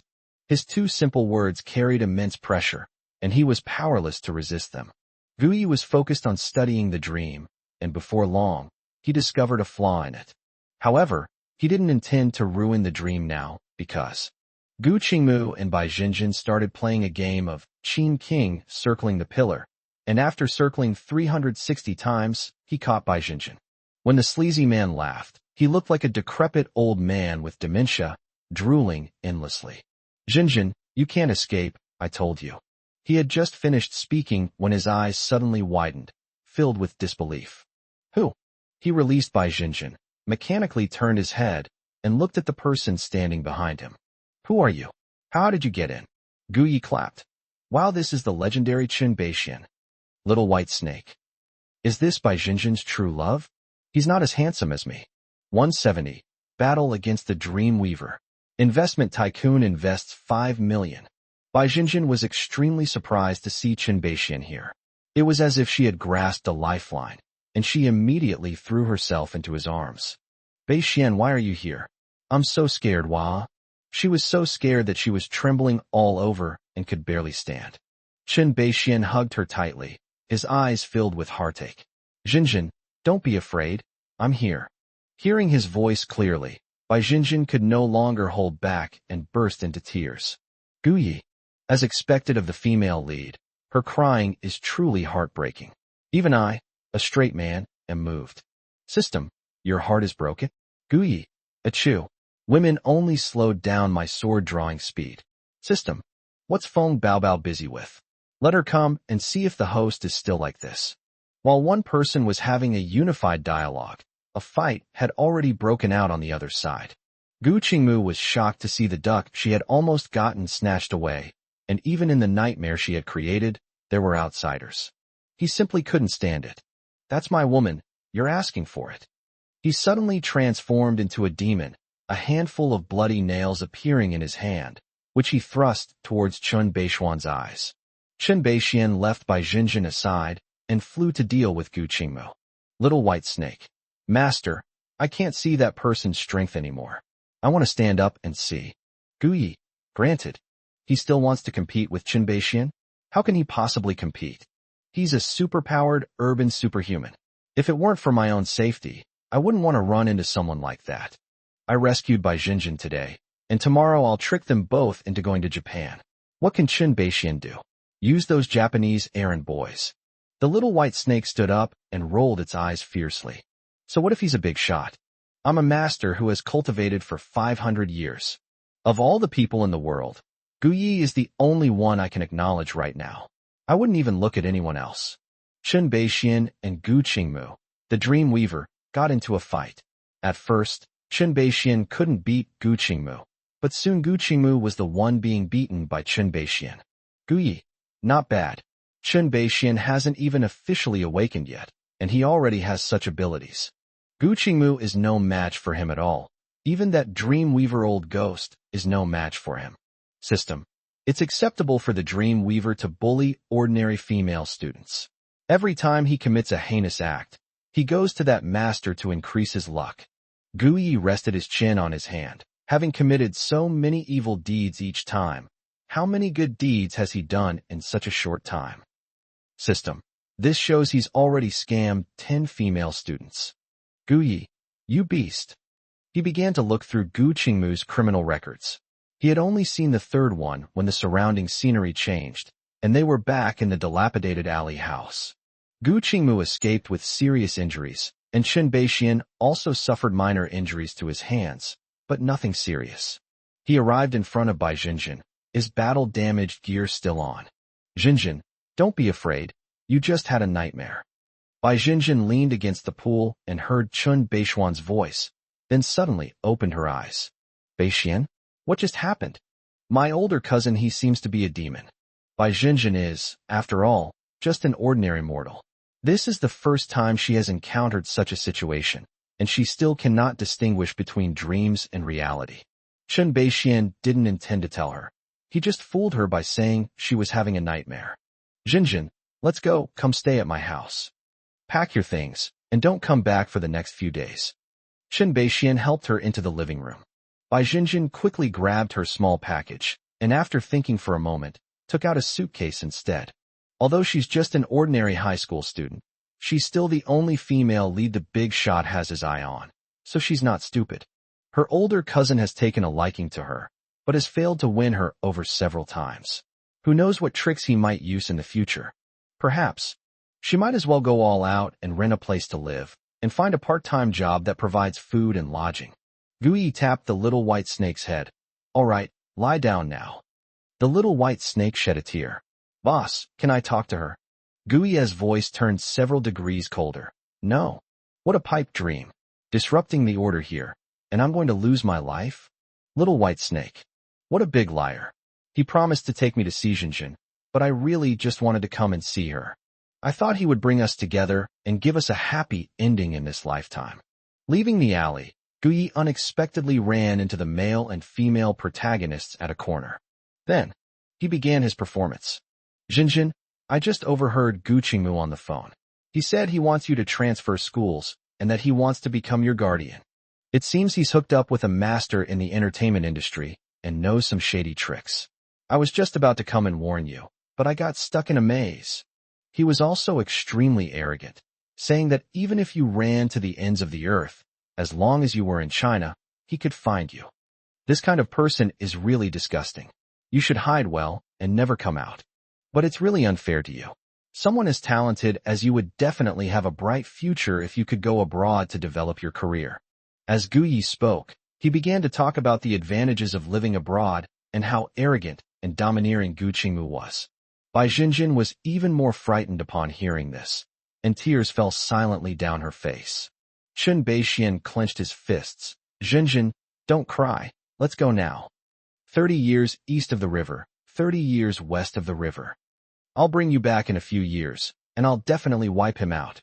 He's just a student now, and it's indeed quite difficult for him to go against Gu Qingmu. But if he goes abroad and manages to make some money, that would be a different story. Guyi was overjoyed and took out a handbag. Bai Jinjin, you are my idol. I have always admired students who are good at studying. How about this? I have 5 million here. Consider it an investment for you. I'll be the major shareholder now. What do you think? Hey, I'm not a money grubber, but who doesn't like money? Who can resist money?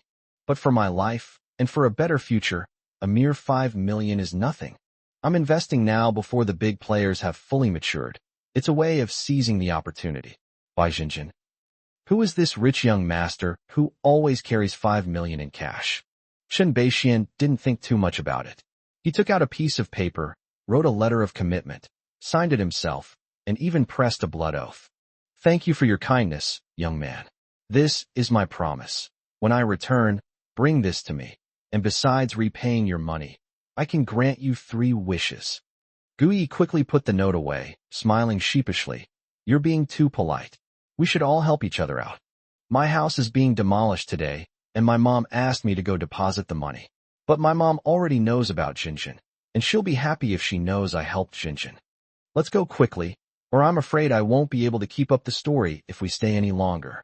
So am I supposed to say 12,345? 171. Gu Laowu was shocked. He really is a genius Taoist priest. After watching Chen Beixian and Bai Jinjin leave, Guyi thoughtfully gave them 2 protective amulets. Go away, go as far away as possible, and never come back. The little white snake lay on Guye's wrist, silently shedding tears.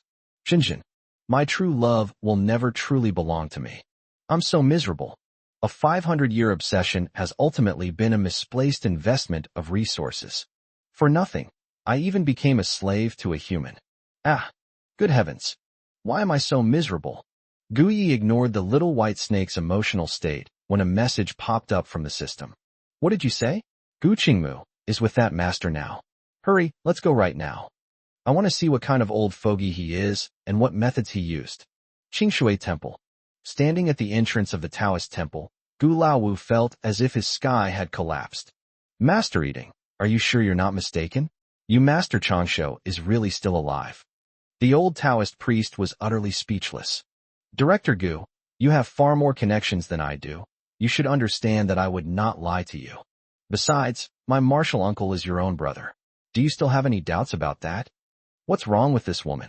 Could it be that she, like her fourth sister, believed the words of that fake Gu family member and didn't respect her own martial uncle at all? He even came to my door in person and asked me 180 times. They even divined the secrets of heaven right in front of me. He's not mentally sound. I have other things to do, so I won't see you off any further. Master Eating closed the door. Gu Laowu wanted to ask more questions, but then he heard a conversation between two people inside. Little Tuanshuan, what brings you here? Eating, who was that woman just now? Did she bully my master? I'm going to beat her up.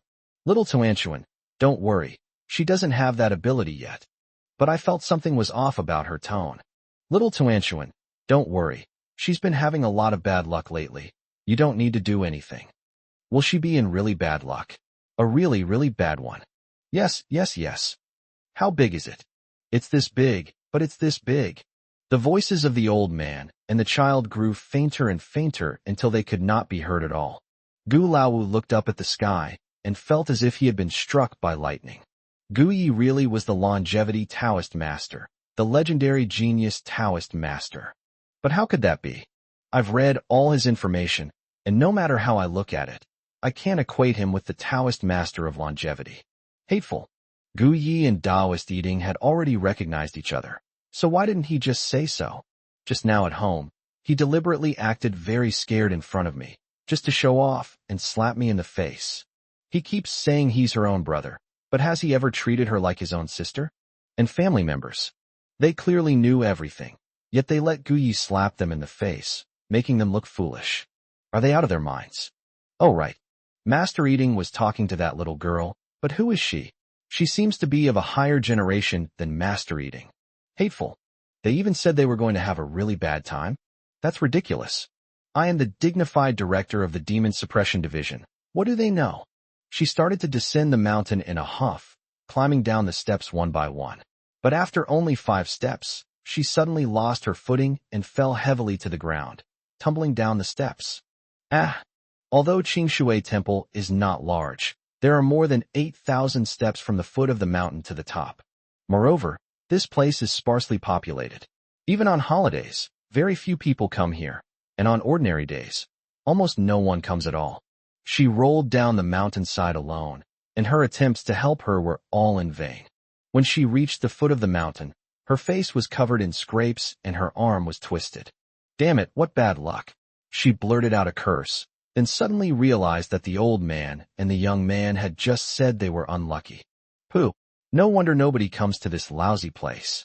Anyone who does is doomed. Gu Laowu struggled to his feet, climbed into the car, and drove off. I received a phone call on the way, which made me even more annoyed than before. What did you say? Wasn't Lingnan Girls' High School closed for 10 years? How come it suddenly reopened on its own? What master? The signal is bad here. Send me your location. I'm coming right now. Enraged, Gu Laowu wanted to smash his phone. After checking the location and then looking at the message from above, it turns out there will be a TV station broadcasting it live. Why would they broadcast something like this live?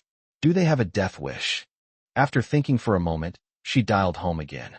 Mom, Tu just wanted to ask if Gu Xiaoye is home. Isn't he the Taoist master of longevity?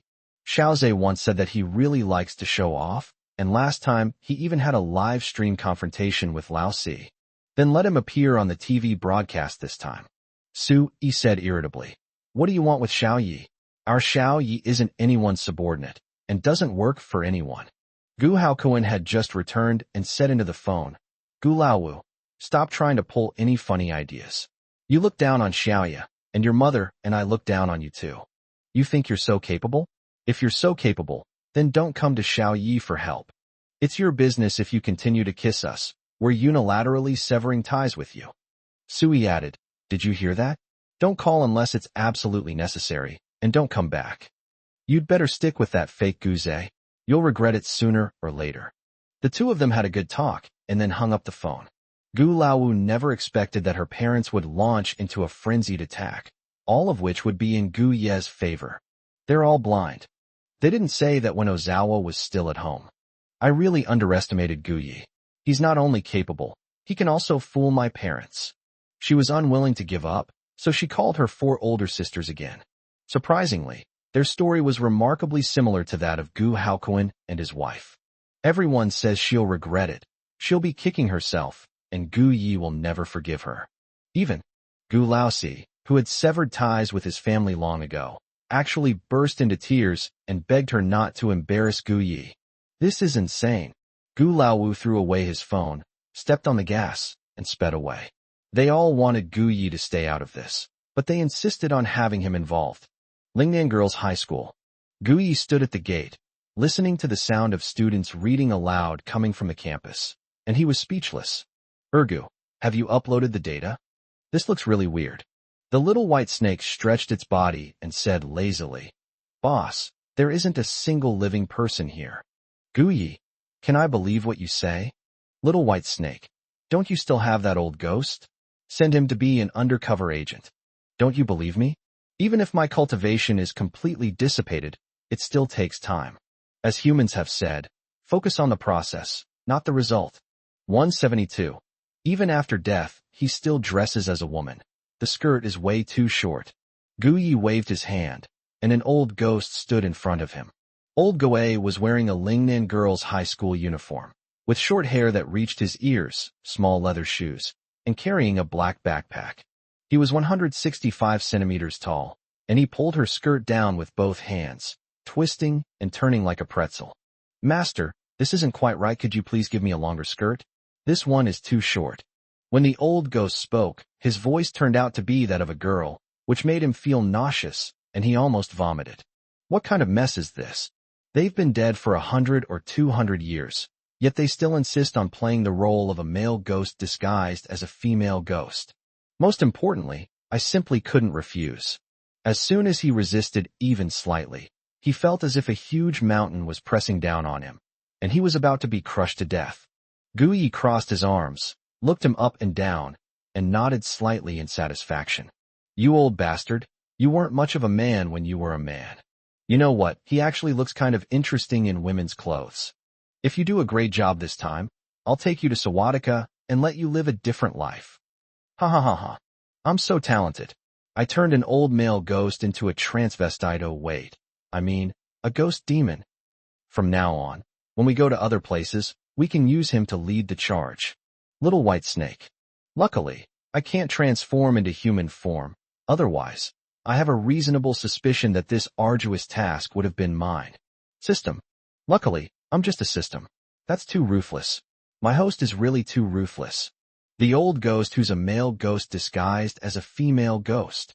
This is outrageous. Thank you for giving me this opportunity, Master. I will definitely do my best, and will not let you down. The old man put his legs together, turned around, and walked towards the school. Since we can't win, we might as well accept the mission honestly. Gu Yi thought for a moment and followed him. What's your name? Old ghost man. My name is Zhang San. Gu Yi shook his head. This name won't do. From now on, you'll be called Zhang Yaoyao, and I'll be your father's stepfather. Zhang San.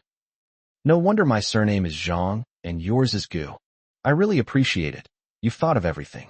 System, rolls eyes. Little white snake. Brilliant. Absolutely brilliant. Principal's office. Gu Yi introduced himself and took out a business card. System. Little white snake. Old ghost Zhang San. Sir, your name is Gu Zhe, and your granddaughter's name is Zhang Yaoyao? That's right, my adopted son's surname is Zhang, and she shares the same surname as my adopted son. My granddaughter is a well-behaved girl with excellent grades, and I wouldn't feel comfortable leaving her in another school. This is just a small token of my appreciation, so please don't be shy, Principal. Looking at the 100 million yuan in ghost money on the table. System, young master. You played that trick really well. White snake. Awesome. In bold all caps. Zhang San, holy crap. This is such a small token of my appreciation. If it were me, I would have been stunned.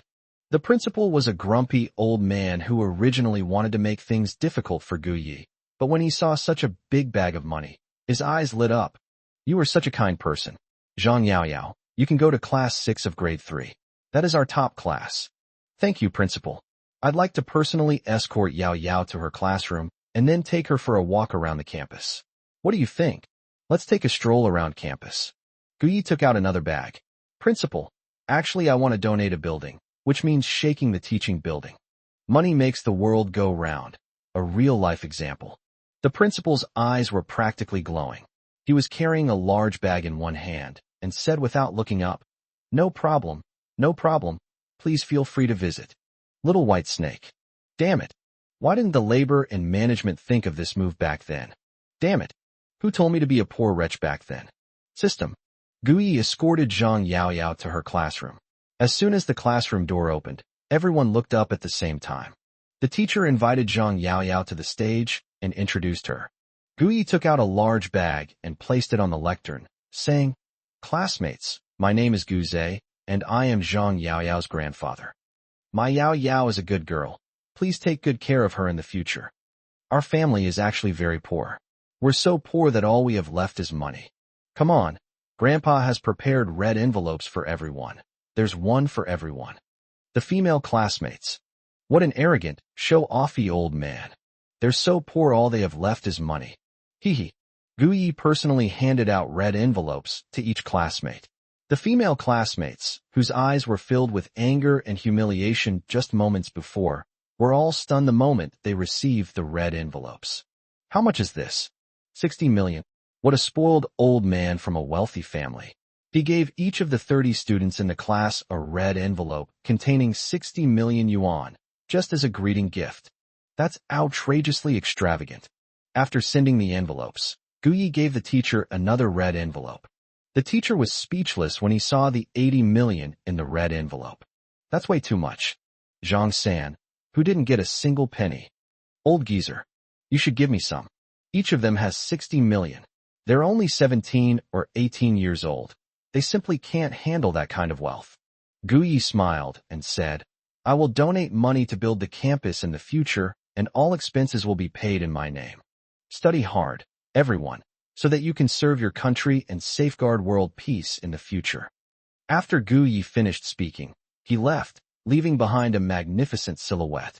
After leaving the senior high school building, Guyi strolled around the campus alone. Little white snake. Young master, now you believe me, there isn't a single living person here. Moreover, I sensed that they all died under suspicious circumstances, and their resentment was palpable. System. Young master, we found out that Gu Qingmu and that master are hiding in this school. Guyi. Full of resentment, didn't I already pay? They all died because of poverty. The money I gave them was enough to send them home. Little white snake. If they send those ghost money home, won't their families be scared to death? Guyi. That's their family's business. It has nothing to do with me. Such a big school, yet there's only one senior year class. All the other grades are gone. What's that old geezer up to? System. Young master, a lot of TV reporters have arrived at the main gate, and old Gu Wu has also brought his team. Their blatant disregard for the law will turn the students inside into vengeful ghosts. Guyi. Gu Laowu is leading the team. She really knows how to have fun. This is her misfortune, I don't care. All I need to do now is find Gu Qingmu. Once I eliminate him, he won't go after Chen Beixian. Chen Beixian and Bai Jinjin's relationship is stable, so he won't insist on coming back. Just then, a familiar voice rang out. What are you doing here? Do you know where you are? How dare you trespass here? Principal, kick this person out. 173, a strange leader, biased towards Gu Yi. Upon seeing Gu Yi, Gu Chu, the head of the Demon Suppression Division, flew into a rage and immediately ordered the principal to expel him. You bitch. I called home myself and asked him to come over and help, giving him a chance to shine. And what was the result? He pretended to be dead and refused to come out to see me, which caused me to get a scolding from my parents. How dare he show his face now? He must have heard there was a live stream and insisted on coming to steal the spotlight. Excuse me. It's too late. The principal walked over respectfully, ignoring Gu Laowu, but instead bowed respectfully to Gu Yi. Mr. Gu, do you have any opinions about our Lingnan Girls' High School? As you know, our school is a bit dilapidated, but you just said you would sponsor its reconstruction. You are such a kind person. Gu Yi then gave him a large bag, saying, Principal, you flatter me. I just noticed that the toilet over there isn't very convenient. I hope you can fix it with this small amount of money. If that's not enough, you can tell me more. The principal, carrying a bag even bigger than before, almost lost control and knelt down to kowtow to Gu Yi on the spot. That's enough. That's more than enough. Mr. Gu, our Lingnan Girls High School is your home, and you are the master here. After showering him with compliments, he finally looked at Gu Laowu, and his expression changed instantly. Director Gu, I hope you weren't trying to drive away our distinguished guests just now. If you don't like it here, you can leave now. She's such a stingy miser, yet she dares to yell at me like that. She's really giving me a hard time. After saying that, he picked up the bag and ran away. He moved with such speed that he was faster than a 20-year-old lad could run. Gu Laowu. That old geezer actually rolled his eyes at me and wouldn't even listen to me. Gu Yiyu. Gu Laowu was determined to unleash all his anger on Gu Yi. What exactly is he here for? Where did he get such a huge bag of banknotes from? He's really gotten too big for his britches. Does he think that just because he's the Gu family's son, he can squander the Gu family's money at will?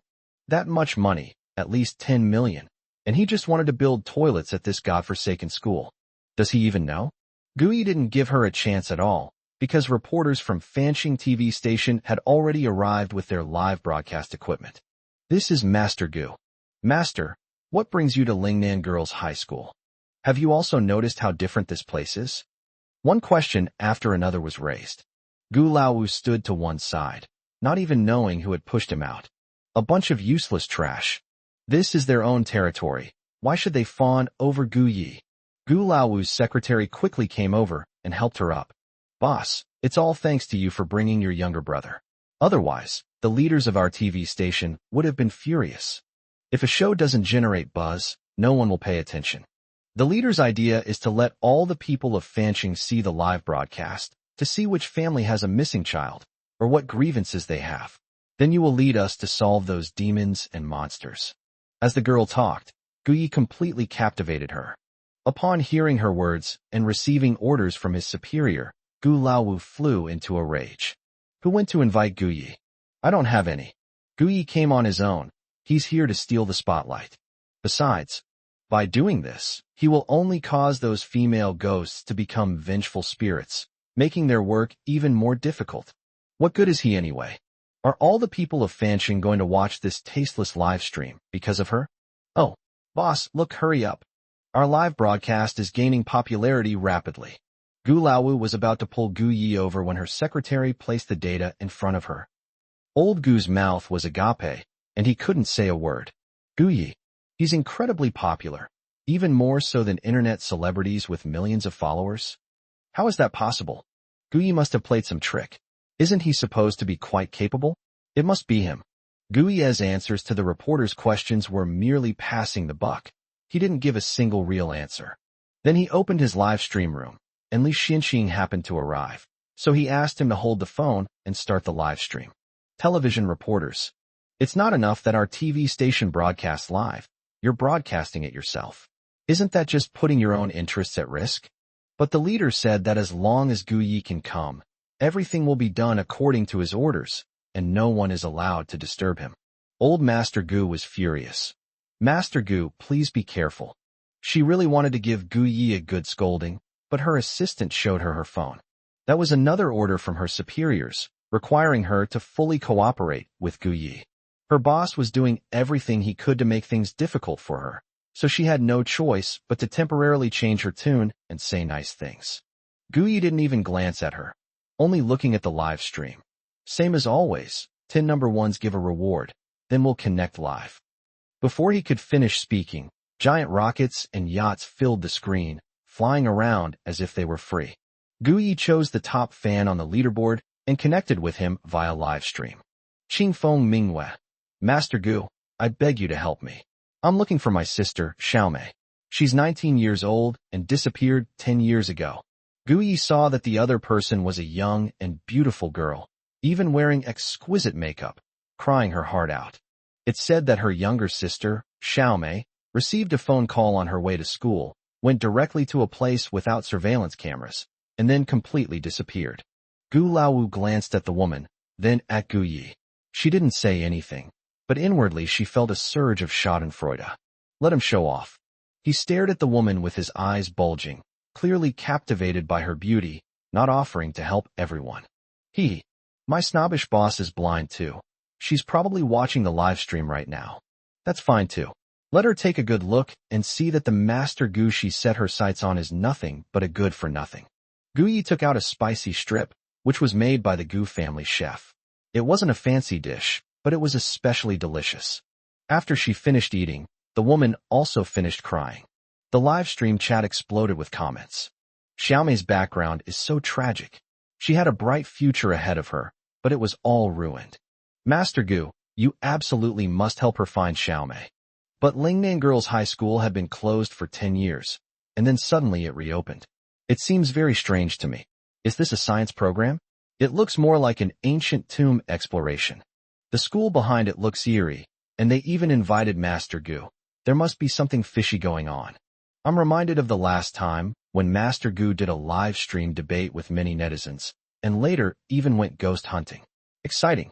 Ignoring the comments, Gu Yi asked, "Are you sure you really want to find Xiaomei? So, if someone offered you 60 million, would you still go after them?" 174. With 60 million in hand, who would still want to be an internet celebrity? But what about ghost money? 60 million? The number of viewers in the live stream had reached 50,000, and everyone noticed this keyword, causing the bullet comments to explode. Holy crap! 60 million? My sister disappeared 10 years ago. She was just a high school student back then. How could she have made so much money all at once? This girl is quite the money maker. She must have found a top male fan now, right? Don't you guys find this weird? Is jealousy driving you crazy? What a weird idea. With such a great girl, of course I should date her. Anyone who doesn't would be a fool. The live streamers, Qing Feng and Manhwa, were stunned. The video froze, as if it were stuck. 60 million? That despicable thing. No wonder she hasn't come home for so many years. She's been hooking up with a rich guy? But how could that be? She was clearly dead. I saw it with my own eyes. The reason I joined the live stream was because Lingnan Girls' High School suddenly started its new semester. Another point is that it's all for show, to gain traffic. I've already spent all of that 500,000 yuan from back then. If you have no skills or education, but still want to get something for nothing, then this is the only way. But now that Gu Yi has said so, of course I have to agree. Master Gu, are you joking? My own sister. No matter if she has money or not, I will keep looking for her. With tears streaming down her face, Qing Feng Mingyue used only a fraction of her acting skills to move herself to tears. Gu Yi raised an eyebrow slightly. Okay, then I'll help you find her. She wants to get high viewership and become an internet sensation, so I'll grant her that wish. Guzi, get Xiaomei out here. System, received. Upon hearing his words, the live stream chat went wild again. Is Master Gu really that easy to talk to? I just don't believe it. Didn't you notice? Master Gu didn't smile at all. What does that mean? It means Master Gu is angry. When did you ever see him angry? He was clearly touched. Just wait and see, you'll be crying soon. Most people didn't believe Gu Yi was genuinely trying to help, while some thought Gu Yi was just a good person. However, some people think that Qing Feng Mingyue seems guilty, and there must be something fishy going on. Gu Laowu stood to the side, staring intently at Gu Yi. Although her face was expressionless, she was cursing Gu Yi to the core in her heart. He's in the limelight again. Is he very pleased with himself? He said he could find Xiaomei if he found her. I think he has no idea what it means for Lingnan Girls' High School to reopen. What exactly is that new female boss up to? Why give someone like Gu Yi the opportunity to appear on screen and steal the spotlight? Is it all for the sake of creating a fan culture? Damn it. While Qing Feng and Mingyue were drinking water, they eased their embarrassment and guilt. She didn't even realize that her hands were trembling, and she kept checking her other phone. Gu Yi just said that the bitch would give him 60 million. It should be true, right? If I really had that much money, I wouldn't need to be an internet celebrity. Showing off in public is a recipe for disaster. I'd rather fly abroad and live a carefree life. Gu Yi looked at the woman on the video call, his face expressionless, only slightly curving the corners of his mouth. Xiaomei's message popped up, and after hearing it, he felt even more ironic. At that moment, a female student in a school uniform walked over. She bowed respectfully to Gu Yi and said, "Hello, Teacher Gu. What can I do for you?" Gu Yi had her appear on the live stream and said to her, "Xiaomei, it's like this. The woman on the other end claims to be your sister and asked me to help find you. Take a look first. Is she your sister?" Sigh, such an innocent-looking girl. No wonder she suffered such a fate. Those damned beastly parents, holy crap. This really is the beast's fault. His thoughts had barely left his lips when all the staff members around Gu Laowu were stunned. Master Gu only spoke to the female classmate. He didn't say anything else. So what did they hear? Master Gu's heartfelt words. Goodness. No wonder Master Gu is so amazing. It turns out he has special abilities. He used this method to avoid causing panic. They glanced at the director, only to find that she showed no surprise and maintained her usual air of authority. Female reporter. As expected of the first female director, she's long been used to this kind of situation. Other staff. As expected of siblings, they heard their brother's thoughts long ago. Moreover, in order to prevent his younger brother from getting special treatment and affecting his future, the director has endured a lot of hardship. Gu Laowu naturally noticed that they were secretly watching him. Although her face remained expressionless, she was inwardly extremely agitated. Gu Yi. He'd better think of his excuses, otherwise he might cause panic, and I won't acknowledge him as my younger brother. The Gu family members watching the live stream were all on edge. Gu Haokuan, the child next to Xiao Yi. Is she a female ghost? Su Yi's hands trembled as she said, "It seems so. I heard Xiao Yi's inner thoughts." Gu Chuyun and the others also came back and watched the live stream together. They discovered that they could hear Xiao Yi's inner thoughts even through the screen. I just still can't say it. They didn't know whether the other people watching the live stream could also hear it. Live broadcast room. Xiaomei stood in front of her phone, looking at the woman on the screen. At first, she didn't recognize her, so she tilted her head and looked at her again and again. He looked so serious, like he was working on a college entrance exam question. Gu Yi, poor kid, suffered such a huge shock and has temporary amnesia. System. The most necessary exams in the world, besides driver's license tests, should be for parents. Pass them before becoming parents. If you can't, don't have children at all. Gu Yi. You useless system, her parents ugh. Disgusting, makes me want to vomit. Staff. Who are Xiaomei's parents? How could it make Master Gu feel like throwing up? In the live stream, Qingfeng Manhwa hadn't even swallowed a mouthful of water when she saw Xiaomei on the other side. Her pupils dilated instantly, and she couldn't help but spit out a mouthful of water. Xiao, are you Xiaomei? You bitch. She's really alive? How could that be? How is that possible? She's been dead for many years, and I saw it with my own eyes. Xiaomei heard her voice and saw her beauty filter disappear in a second. Xiaomei's head stopped tilting. Momieri mom. Xiaomei suddenly stretched out her hands. Mom, Xiaomei misses you so much. 175. Sadako has crawled into the phone. Xiaomei suddenly changed. She was no longer the innocent high school girl. Instead, she had long, jet black hair and her clothes were tattered, as if they had been torn into strips. She was covered in blood. Her fingernails were gone from her outstretched hands, and she looked like she had shrunk in size. Suddenly, she crawled into the phone. The comments section went completely wild at that moment. My goodness, that's Sadako. Xiaomei is a female ghost. Ugh, is this some kind of horror movie live stream? Mom, I must be in the wrong place. I told you long ago, there's something fishy going on here. Now you believe me, right? Why did Xiaomei call that person mom, and even tell her to die? She's so pitiful. I feel like she must have had a really, really tough time while she was alive. Qingfeng Manhwa is a fraud. You should check it out. I found some information about him. Friendly reminder, prepare a plastic bag before watching. It's really yummy. The comments section has completely gone crazy. But the audience at the scene was even crazier than the comments section. The TV reporters were so frightened that they dropped their camera equipment, collapsed to the ground, and some even fainted. A ghost. What kind of female ghost is that? How long has she been dead? How could this happen? What kind of school is this?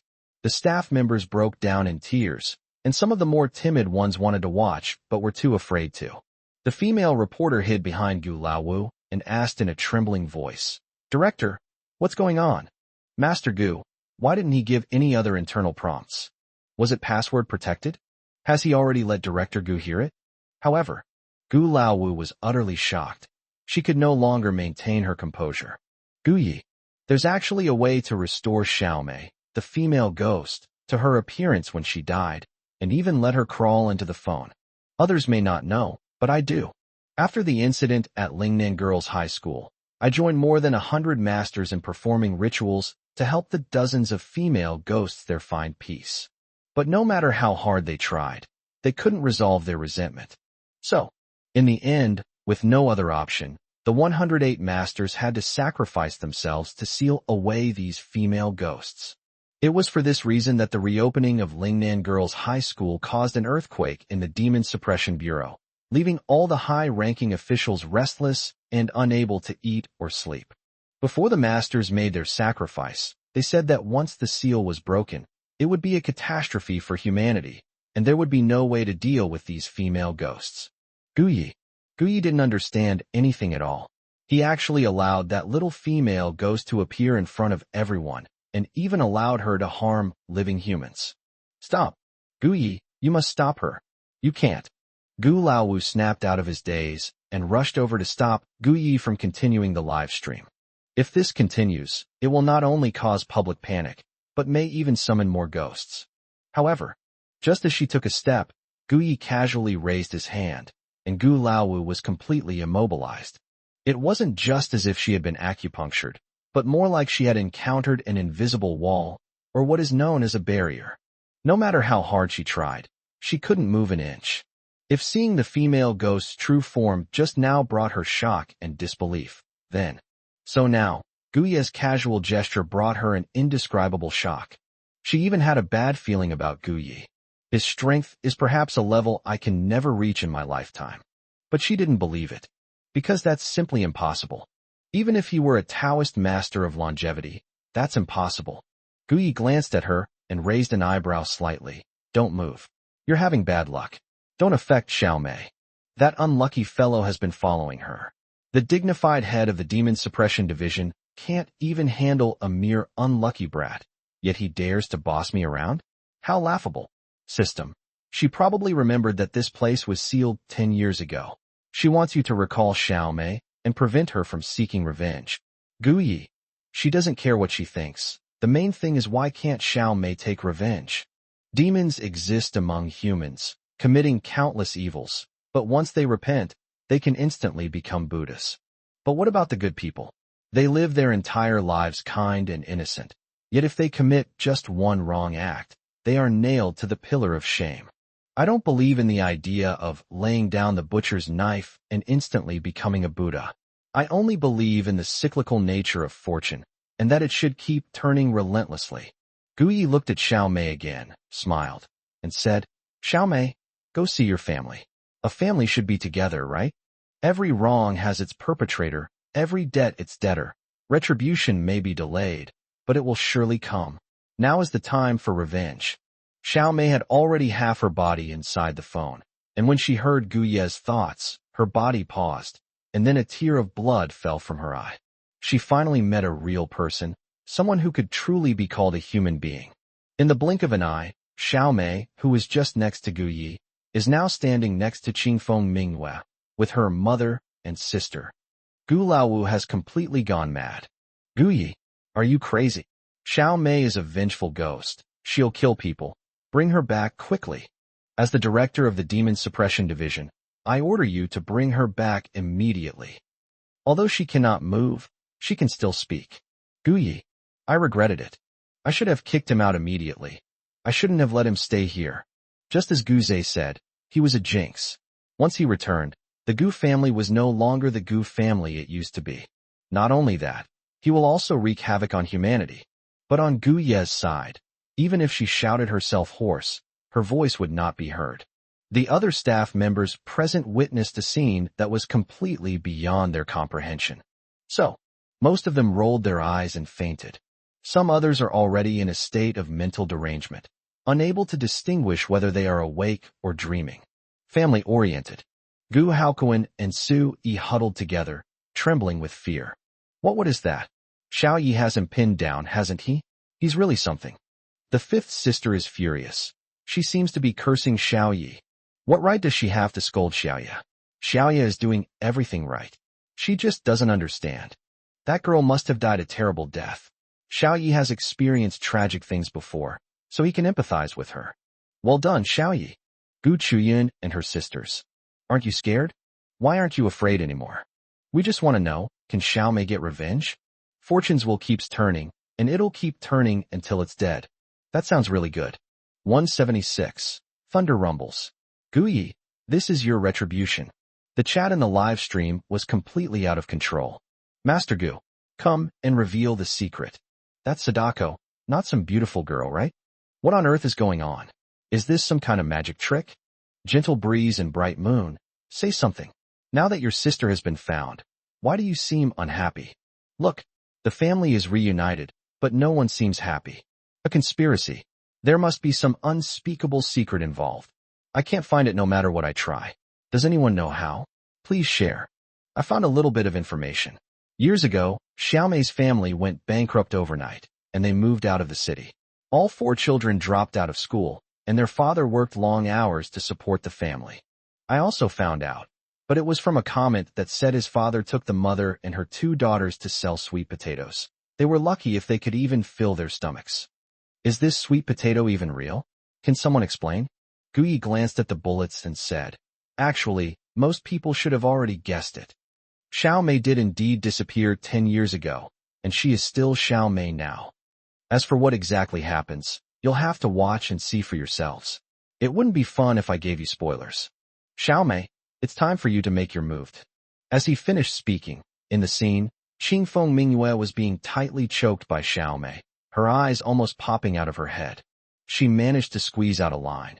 Xiaomei, do you still remember I'm your mother? Your mother loves you. Please don't kill your mother. She knew this so-called daughter well. With just a little coaxing, she would forget everything from the past, and was very easy to fool. Regardless of whether she's human, ghost, or something else, she's definitely secured this wave of attention. If she were a human, he could continue to make money off her. If she were a ghost, I would definitely find a Taoist priest to obliterate her and prevent her from ever being reincarnated. If it weren't for her, my life wouldn't have been ruined. The moment Qingfeng Mingyue uttered those words, the entire live chat was shocked. Qingfeng Mingyue has admitted it. She really isn't Xiaomei's sister. She's Xiaomei's mother. My worldview has shattered beyond repair. How could this happen? What kind of family is this? In other words, Xiaomei was killed by her, and yet she pretends to be kind enough to approach Xiaomei, trying to gain attention and become an online influencer to sell products via live streaming. What the hell? Anyone can do live streaming e-commerce. I support Xiaomei. I don't care if she's human, ghost, or whatever. Revenge. Blood must be spilled. Guyi saw the comments on the screen, and most people supported Xiaomei getting revenge. He felt a surge of satisfaction. As expected of my fans, they're really good. They all know that blood debts must be repaid in blood. To repay kindness with evil is simply aiding and abetting wrongdoing. Gu Laowu stared at the live stream and froze on the spot. How could this happen? I investigated the information about those female ghosts back then, but I didn't find any of this. Vengeful ghost. That girl named Xiaomei has become a vengeful ghost. Guyi, you need to bring Xiaomei back right now. She can kill someone if she makes a move, and then it will be too late to stop her. Whatever the truth may be, it's all in the past. Since it can't be changed, let's not worry about it. What we need to do now is to prevent an even bigger mistake from happening. But no matter how much she called out, Guyi simply ignored her. Gu Laowu is going crazy again, acting like a sanctimonious hypocrite. She's willing to be the good person only because she won't feel the pain unless the knife cuts her own skin. Let her get excited for a while, then I'll arrange her storyline so she can really experience this feeling. Watching Gu Haokuin's family in the live stream and hearing their heartfelt words, they were all stunned. Xiao Yi can even arrange the 5th brother's storyline. What does that mean? Does this mean that the 5th brother will have to go through more hardships? She should also experience this. A sapling won't grow straight if it's not pruned. Only then will she understand that her previous glory was just good luck. Across from the live stream room, an elderly couple appeared next to Xiaomei, and the couple were so frightened that they huddled together. The disheveled old woman kept shouting, "Help! There's a ghost!" Instead, the old man suddenly stood up, pointed at Xiaomei with one finger, and cursed. "You little bitch, you've been dead for over 10 years. Why are you still out here, doing evil? Get out of here right now. If you don't leave, I'll make you sell yourself. I raised you, so you should repay me, you should earn money for me, and support me for the rest of my life." Hearing his father's words, a blonde-haired youth hiding in the corner suddenly found his courage and pounced to grab Xiaomei. "You're a bastard. You shouldn't have lived. What's the point of you still being alive? Just die." Xiaomei stood there without moving. When Xiao Huangmao rushed over, she freed one hand and suddenly grabbed Huangmao's chest. Instantly, a beating heart was in her hand. But that wasn't all. Almost simultaneously, she kicked the blonde-haired man's brother, and a crisp sound of his testicles breaking rang out. The blonde-haired youth only uttered one word of dialogue, his eyes wide with disbelief, before collapsing to the ground with a thud. He knew he would die without understanding. He was the chosen one his father had spoken of. How could he die like this? His heart was ripped out, and his brother was broken. He still felt that this shouldn't be his end. No matter how much he couldn't accept it, the facts were the facts. Upon seeing this, the live stream chat exploded with excitement. "Oh my goodness, just so you know, this is a live stream of a horror movie. Please don't be scared." The current plot involves an 18-year-old girl ghost who was brutally murdered returning home to seek revenge. Was it her brother or sister, who was favored by their parents, who she eliminated first? It's okay. Everyone stay united. This is just a live stream of a horror movie. Everything you're seeing isn't reality. Damn, that was so damn satisfying. If I had to go through that kind of ordeal, I would definitely wipe out their entire family. Well done, Xiaomei. They're truly fans of Master Gu. We must unite as one. But am I the only one who feels sorry for these people who are still alive? Where did this sanctimonious hypocrite come from? Throw him out. Shoot him for 10 minutes. 80% of the comments were about maintaining order to prevent the live stream from being shut down. And then there's that tiny fraction of a percent who, with a bit of a saintly heart, were so scared they didn't dare say another word. When Gu Laowu saw all this, her mouth gaped open, her eyes vacant, and she collapsed to the ground, trembling. She muttered to herself, "It's over. I'm afraid my position as director is coming to an end." She had just finished speaking when suddenly, the clear blue sky turned into a dark, overcast expanse, filled with the rumble of thunder. Gu Laowu suddenly regained his spirits and stood up again. "Gu Yi, your retribution has come." 177. It is the truth, and it is real. The sudden change in weather caused panic among the little white snakes. They hurriedly whispered, "Young master, the vengeful ghost is killing people. This matter has alarmed the higher-ups. You must be careful." Gu Yi looked up and saw streaks of lightning flashing across the rolling dark clouds, vaguely revealing the might of the heavens. "Thanks for the reminder." He tapped the little white snake's head. "A few bolts of lightning are nothing to me now. Urguzi, check what's going on here." System. As far as I can see, the 32 female ghosts in the ghost school, influenced by Xiaomei's vengeful spirit, have all run off to seek revenge. The situation was too serious, causing alarm at the higher levels, so they dispatched the heavenly thunder. Gu Yi, a mere 30-odd female ghosts, and the higher-ups are already shaken. Why didn't the higher-ups do anything about the huge commotion Zhang Fatty caused before? System. Sai money makes the world go round. Fatty Zhang spent some money, huh? Gu Yi. So, have we triggered another plot point? Has the underworld been alerted too? System. Young master is clever. A plot point has indeed been triggered here. We just need to find Gu Qingmu, and that so-called master, and we can resolve this perfectly. Gu Yi. That's easy. Netizens have all seen it, and are trembling with fear. The world has changed. Is it going to be a bolt of lightning? Our Master Gu hasn't done anything. Heavens are blind. Master Gu is clearly doing a good deed. Bullshit. You bunch of sycophants. Vengeful ghosts harming people is an outrage against nature. Chop him up. Chop him up now. I've disliked him for a long time. He's just a pretentious show-off. Where did this little black guy come from? Get lost. The live stream was going well, when suddenly a large wave of trolls flooded in. Guze stood in the living room, watching Gu Ye's live stream, a gloating smile on his face. Ha ha ha, Guyi. You're already going to be punished by the heavens without me even lifting a finger. You think you can do whatever you want just because you kicked me out of the Gu family? Heaven is watching. A bolt of lightning will strike, and you'll be dead. Guze held the wine glass in one hand, swirled it a few times, and took a sip. At this time, Xiao Mei then performed a series of bone fractures on the elderly couple and Qingfeng Mingwei, and also burned their tongues and vital parts.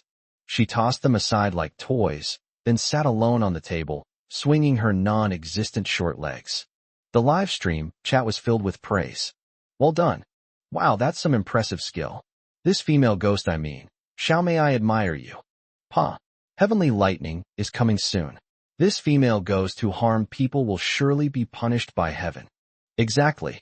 How can ghosts be so rampant if they don't exist? Humans and ghosts are different, don't you understand? The living are the most important. The dead should get out of here. Xiao Mei remained completely calm when she saw these comments. Seeing the weather changes on Gu Ye's side, she thought for a moment and said, I'll tell you what you want to know now. My father is this old geezer, and my mother is his biological eldest daughter. I'm telling the truth, after all. I can still find my birth certificate from back then. With a wave of her hand, a tattered file folder flew over. She took out various certificates and placed them in front of the camera. Goodness. It was written in black and white, and now no one was cursing her anymore. Everyone was cursing her as a pervert. That old geezer is really wicked. They wouldn't even spare their own daughter. Why doesn't he just die? Xiao Mei is so pitiful, no wonder she wants revenge. But how did Xiao Mei die? She did nothing wrong, and she couldn't choose where she was born. But she could have chosen death. When she knew she was a bastard, she should have ended her own life.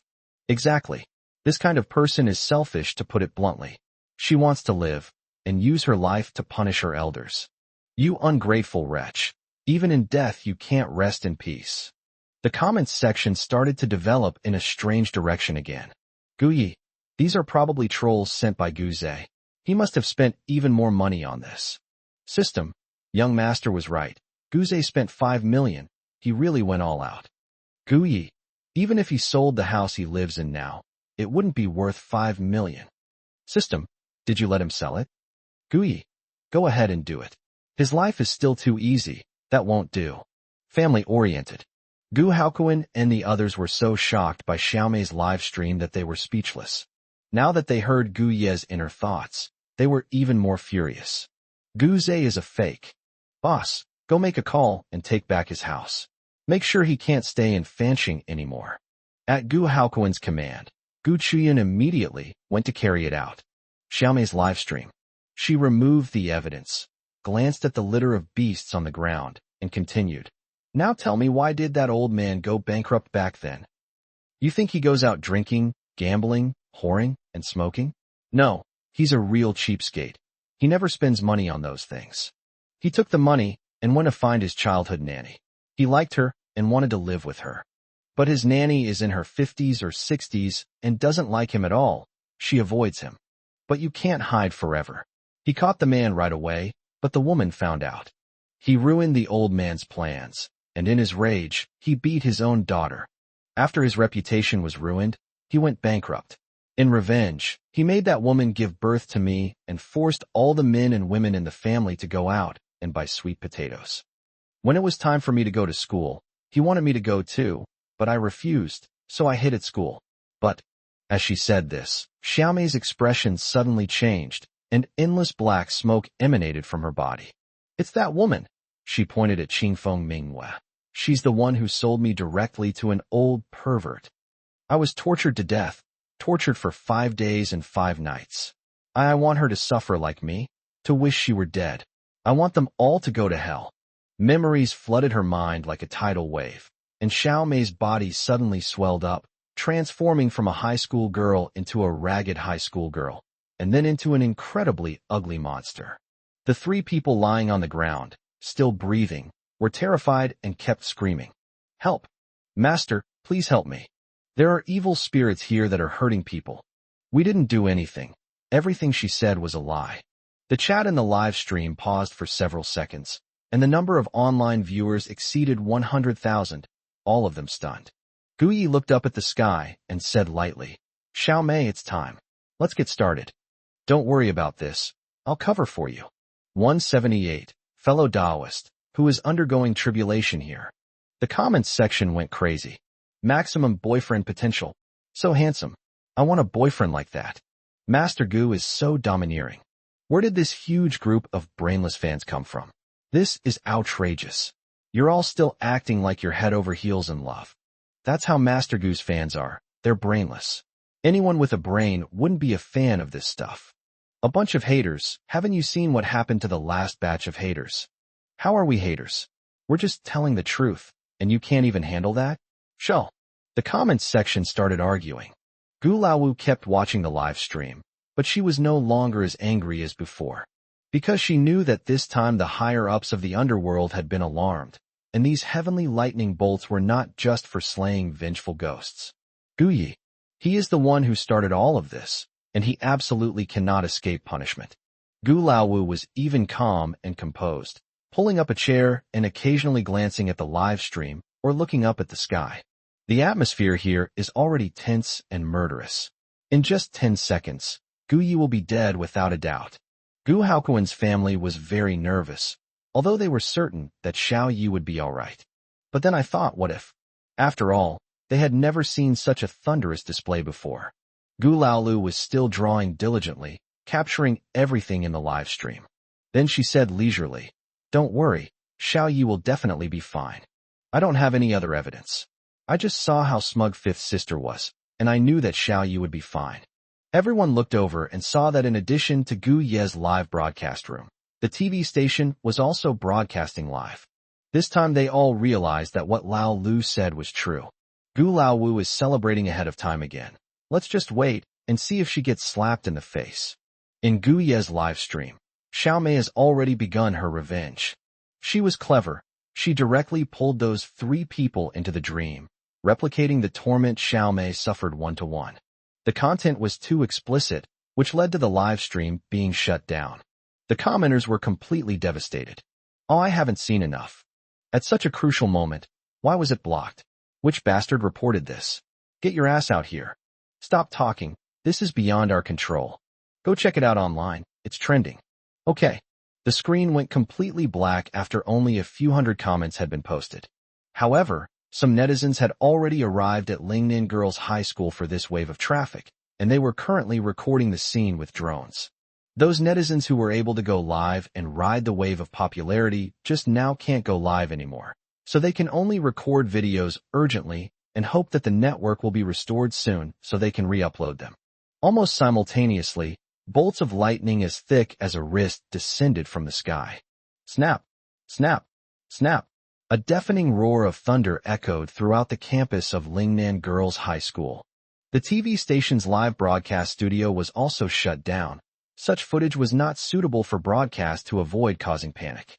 The barrier that imprisoned Gu Laowu was shattered by heavenly lightning. She looked up at the sky and said softly, "Gu Yi, you should know that all of this is your fault. You deserve what you get." Gu Yi glanced at her, then looked up at the sky. That's not necessarily true. As soon as he finished speaking, a bolt of lightning struck him directly on the head. The little white snake was so scared it peed its pants. "Ah, this is terrifying. It's even thicker than the heavenly lightning I received during my first tribulation. This snake is going to die." System. This tiny earthworm, only 500 meters long, has never seen anything like it. These few minor incidents are nothing. My golden light spell has been enhanced by this system. It's 10,000 times more powerful than before. Little white snake. That lackey called me an earthworm? Never seen the world before? What kind of world has he seen? What golden light mantra? It's even been amplified 10,000 times.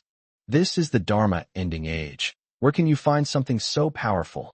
However, almost simultaneously, Gu Yi activated the golden light spell.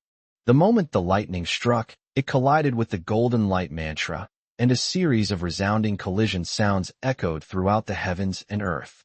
Boom! Boom! The lightning grew thicker, the golden light became more dazzling, and the sound of their collision grew even louder. Bang! Bang! Bang! One after another, school buildings collapsed with such a loud bang, and thick smoke billowed around them, making it impossible to see anything. Everything happened so fast that Gu Laowu hadn't even seen it clearly before he was so frightened that he wanted to quickly hide in the car. But the ground was shaking violently, and she couldn't take a single step. Left with no other choice, she could only hide in a corner, covering her head with her hands. Even so, she was still overjoyed. Gu Yi is finished. He didn't even leave behind a single corpse. I don't know how much time passed before everything around me returned to peace. Gu Laowu covered his mouth with one hand, slowly got up, and when the smoke and dust cleared, the surroundings had become a ruin. Lingnan Girls' High School has now returned to its original state. Gu Laowu looked around, and when he saw the direction he had just been in, his eyes widened suddenly, and he felt as if he had fallen into an ice cave. That's Gu Yi. He radiated a dazzling golden light, like a god standing there silently. Who are you? How is that possible? Gu Laowu covered his mouth with both hands, and for some reason, tears inexplicably streamed down his face. Impossible. Gu Yi, you're playing tricks. Why are you doing this? I'm your own sister. Do you have to treat me like this? She screamed at the top of her lungs at the person radiating golden light. How is that possible? Am I dreaming? Or perhaps she was dragged into the ghost realm she created by some vengeful spirit. Otherwise, how could he have seen that Gu Yi was still alive? They are still alive and well, and their bodies are radiating endless golden light. She had been in the Demon Suppression Division for many years and had never seen anyone like this before. Gu Yi is just an illegitimate child raised outside. How could he be so powerful? Gu Zhe, who was standing at the school gate holding a live streaming device, was equally shocked. Gu Yi, he's still alive? The live stream was interrupted, so he rushed over here to broadcast Gu Ye's tragic death. And what was the result?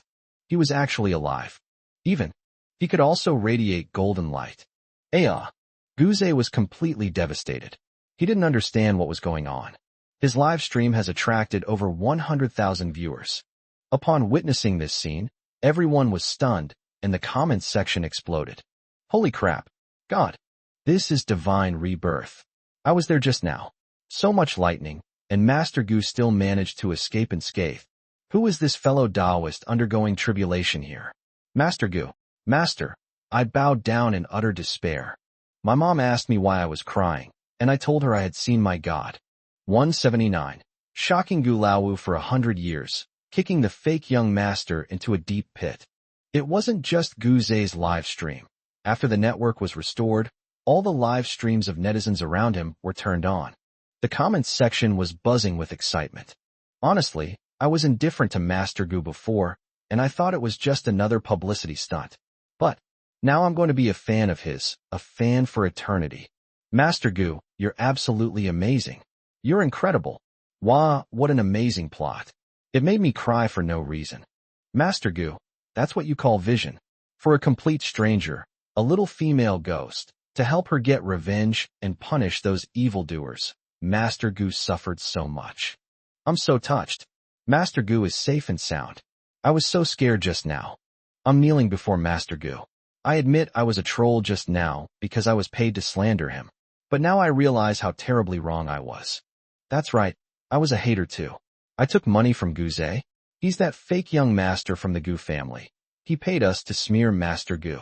Please don't go to his live stream, so he loses his popularity. Everyone should go to Gu Zhe's live stream and give him a good dressing down. One wave after another of netizens came forward, revealing that they had all been paid by Gu Zhe to give him a good scolding and get him off the internet. Gu Zhe was still on the verge of a breakdown when he saw the number of people in the live stream becoming increasingly bizarre. The number of people plummeted in an instant. 1 second it was 100,000, the next it was only 1,000. It surged again in a moment. 1 second it was 1,000, the next it was 500,000. But no matter what the situation, they would come in and start cursing at you, cursing all sorts of things. After he finished yelling, he ran away. From beginning to end, there wasn't a single small gift worth a penny. After glancing at the comments, Gu Zhe finally understood. The online trolls he had hired at great expense had now turned against him. Damn it, Gu Yi. He is his own nemesis. And those ignorant netizens, they are all brainless idiots. Gu Yi is just using them to make money, and they don't even know it. Left with no other choice, Guze had to shut down the live stream. He tidied himself up and quickly ran to Gu Laowu's side. Fifth sister, how are you? Are you hurt anywhere? Now, Gu Laowu is all he can rely on. He must grasp at this lifeline. Gu Laowu was still immersed in the shock that Gu Yi had brought her when she heard Guze's voice, and she seemed to wake up from a dream. Xiaoze, Yuvi, come. Gu Laowu wiped his face and walked up to Gu Yi. Gu Yi heard the sound and slowly opened his eyes. This show-off is finally over. It's exhausted me. Little white snake. He's clearly incredibly strong, yet he claims it's just showing off? What have I done to deserve such a high position? Wah! God has been kind to me. I want to cling to his leg for the rest of my life. No, for all eternity. As the golden light around Gu Yi dissipated, and with Gu Laowu standing in front of him, Guze mustered his courage and asked, Gu Yi, what are you doing? Do you know that just now, Lingnan Girls' High School was razed to the ground because of this? You're causing trouble. He knew it. Gu Yi couldn't possibly have such amazing skills. He must have used some kind of black technology. Gu Yi curled the corners of his mouth, then raised his foot and kicked him flying. Where did these green bean flies come from? They're so annoying. Guze was kicked and sent flying more than 10 meters away, landing directly in a deep pit. That deep pit was created when a bolt of lightning struck the ground but missed its mark. Gu Laowu's eyes widened, and he roared, Gu Yi, why did you hit Xiaoze? You need to apologize to him. Before she could turn around and run to find Guze, Gu Yi had already kicked out again, reuniting the two siblings. There's also a female fly. Let's just leave the whole family together.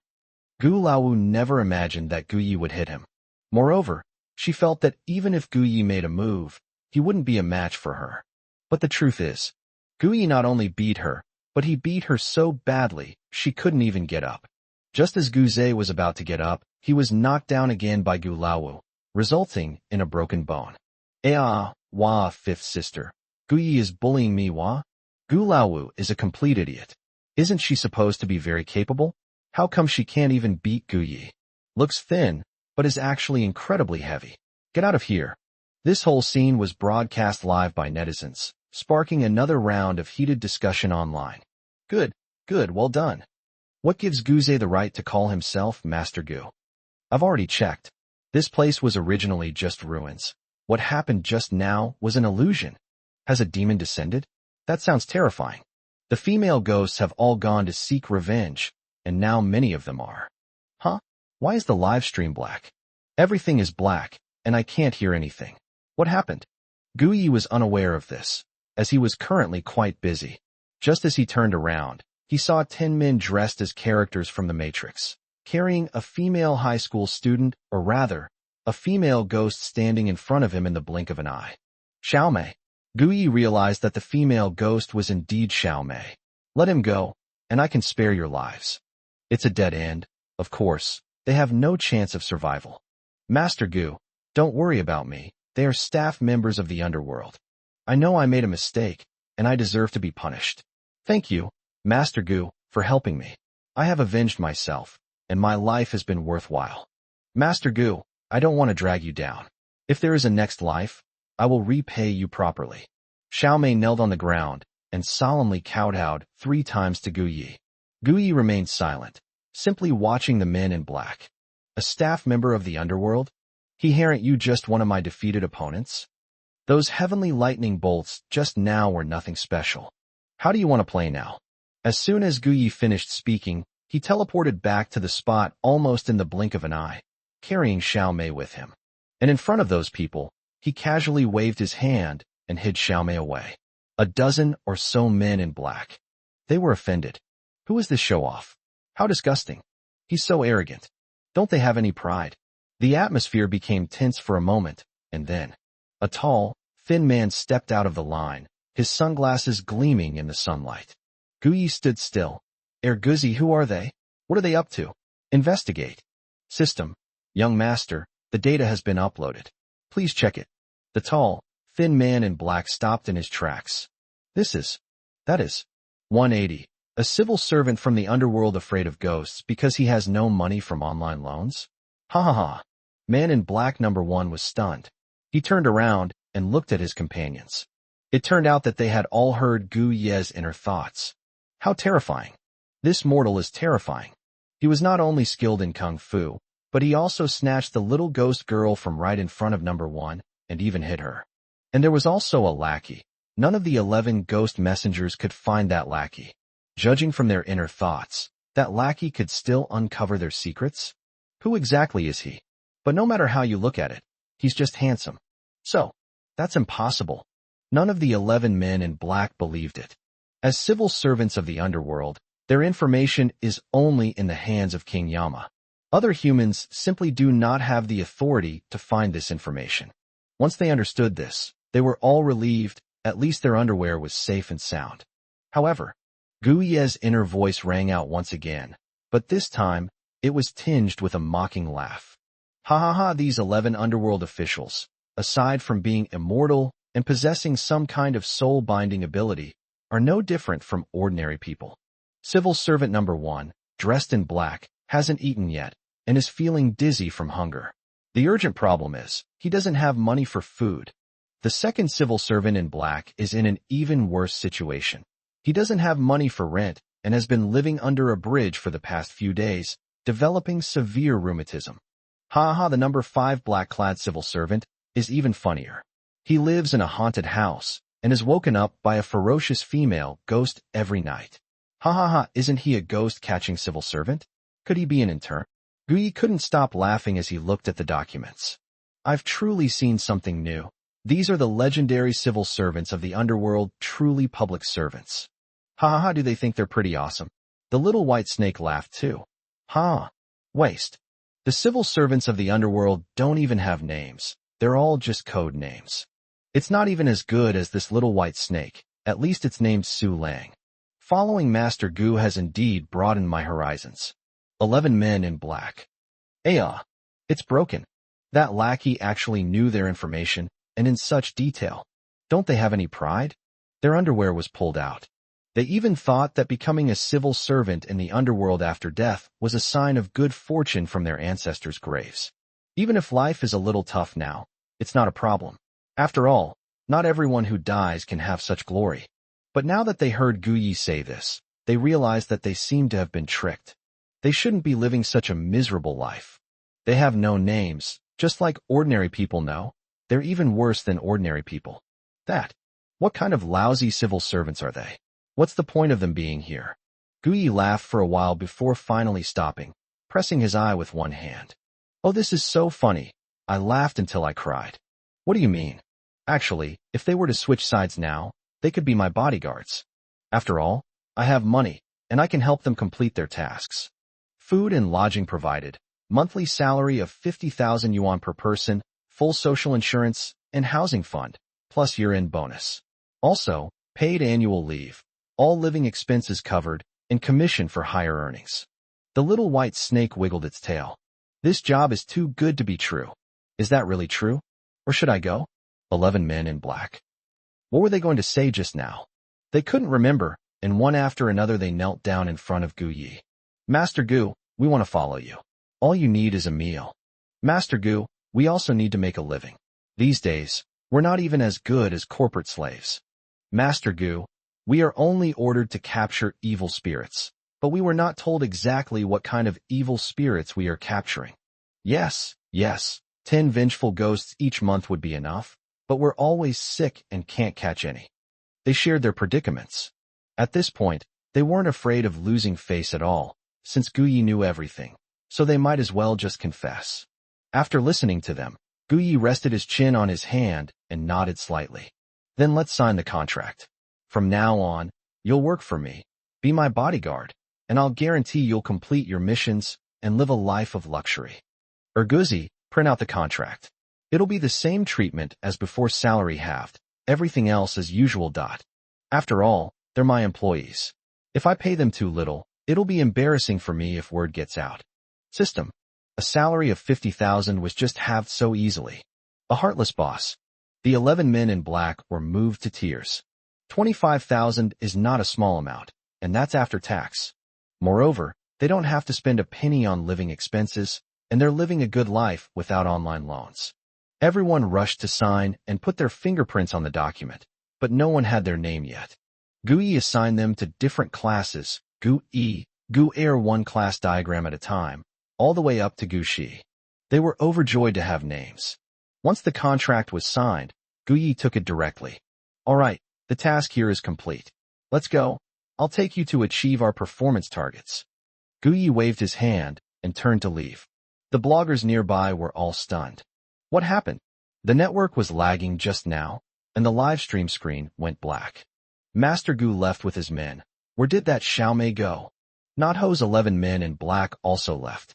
Did they become Master Gu's bodyguards? After the live stream chat resumed, I couldn't see anything, and there was nothing left, so I closed the live stream. Gu Zhe carried Gu Laowu on his back and finally managed to climb out of the pit, only to see that the surrounding area was a wasteland with nothing left. Gu Yi is gone. The men in black were gone too. This is... Gu Laowu raised an eyebrow smugly. Xiao Zhe, Gu Yi has been taken away by that man in black. Those are staff members of the underworld, that is, civil servants there. This time, Gu Yi will definitely learn what a lesson is. Gu Zhe still felt something was off after hearing her words. Having experienced being humiliated before, he now seems to have gained some experience. Gu Yi doesn't seem to be so easy to take advantage of. An ambulance was quickly called. Gu Laowu's injury was a work-related injury, and Gu Zhe had done a good job. They returned to the Demon Suppression Division, where an award was to be presented. Gu Yi drove his G-Wagon with one hand on the deserted road. As they passed an intersection, a young man suddenly rushed out from the side, wearing only pajamas, and seemed determined to die as he rammed into Gu Ye's car. Gu Yi, holy crap. Is this some kind of staged accident? Hee hee. 181. This fake young master is hard to kill. Shi Yanchen really didn't want to live anymore. His life was bleak, and he lived in hell every day. I might as well just die. Even if he were to die, it wouldn't be an easy thing for him. He had tried 6 or 7 methods, but all of them were discovered by the Shi family's bodyguards. Not only did they fail to succeed, they suffered even greater torment. This time, he must die. He felt that God was helping him, allowing him to encounter a luxury car. Even if he were hit and killed by a car like that, he wouldn't be considered to have harmed anyone, since the other party is wealthy and might not have to compensate the Shi family, since he deliberately staged the accident. However, he had rushed to the middle of the road, his eyes tightly shut, waiting for the immense pain to come so he could die. However, he waited for a while, but to his surprise, the expected pain did not occur. So this is... He slowly opened his eyes and was surprised to find that the car was parked less than 5 centimeters away from him. But the wheels are still moving. What am I doing? Are you dreaming? Gu Yi got out of the car and instantly appeared beside him. Shi Yanchen, your lifespan hasn't ended yet. You won't die. Then, he grabbed the man by the collar with one hand and lifted him into his car. He closed the car door, snapped his fingers, and the car sped away. From beginning to end, it was only a matter of a few breaths. Shi Yanchen sat blankly in the passenger seat, unable to move at all. His mind was in complete chaos. He couldn't comprehend what had just happened. Gu Yi ignored him and listened to the system's voice broadcast. He laughed. This is yet another story of a real and a fake young master. It's so hard to find a truly genuine child in a wealthy family. Shi Yanchen, 20 years old this year, is the adopted son of the Shi family, a low-ranking noble family. However, a few days ago, the Shi family's biological son returned. The Shi family promised to treat him the same as before. As a result, the young master framed him once, just once, and the Shi family turned their backs on him and began to torture him in various ways. This guy has tried many ways to die: electrocution, a power outage, strangling himself with a towel, but the towel broke, drinking rat poison, but the rat poison was fake. Damn, this counterfeit is really hard to crack. It's comparable to that counterfeit from the Gu family. Shi Yanchen mechanically turned his head and found that Gu Yi was focused on driving and didn't even glance at him. But there were only the two of them in the car. If I didn't speak, then it must have been Gu Yi who spoke, and I did hear his voice just now. That is, my inner thoughts. Gu Yi noticed him looking at him, glanced at him, and said, "Do you want to die?" Shi Yanchen lowered his head and said, "Yes." Gu Yi, "Oh." Shi Yanchen, Something just doesn't feel right. Gu Yi. Such a difficult opponent to kill. Just ending it all. Wouldn't that be letting those beasts from the Sure family have it easy? His life is so tough. Why doesn't he fight back? Oh, I forgot. He doesn't have that ability. He's been tormented to the point of losing all will and hope. I'm not one to meddle in other people's business. I don't want to do things that are thankless and exhausting. Sure, Yanchen? What if I have value? Will he help me? At that moment, the system's voice rang out. Young Master, breaking news. Sure Yanchen is the next big character in the storyline. After he dies, he will become a ghost king, wiping out the entire Sure family with a wave of his hand. However, because his resentment runs too deep, he harms the innocent and even massacres an entire city. Gu Yi. Holy crap. No wonder he was so hard to kill. Turns out he continued to exert his power after death. Boss. He suddenly made a sharp turn and drove towards the Sure family's house. Sure Yanchen. Sir, can you help me? Beep. He couldn't express his true feelings about Gu Yi, but he heard another voice saying that after he died, he would become a big shot and would harm people.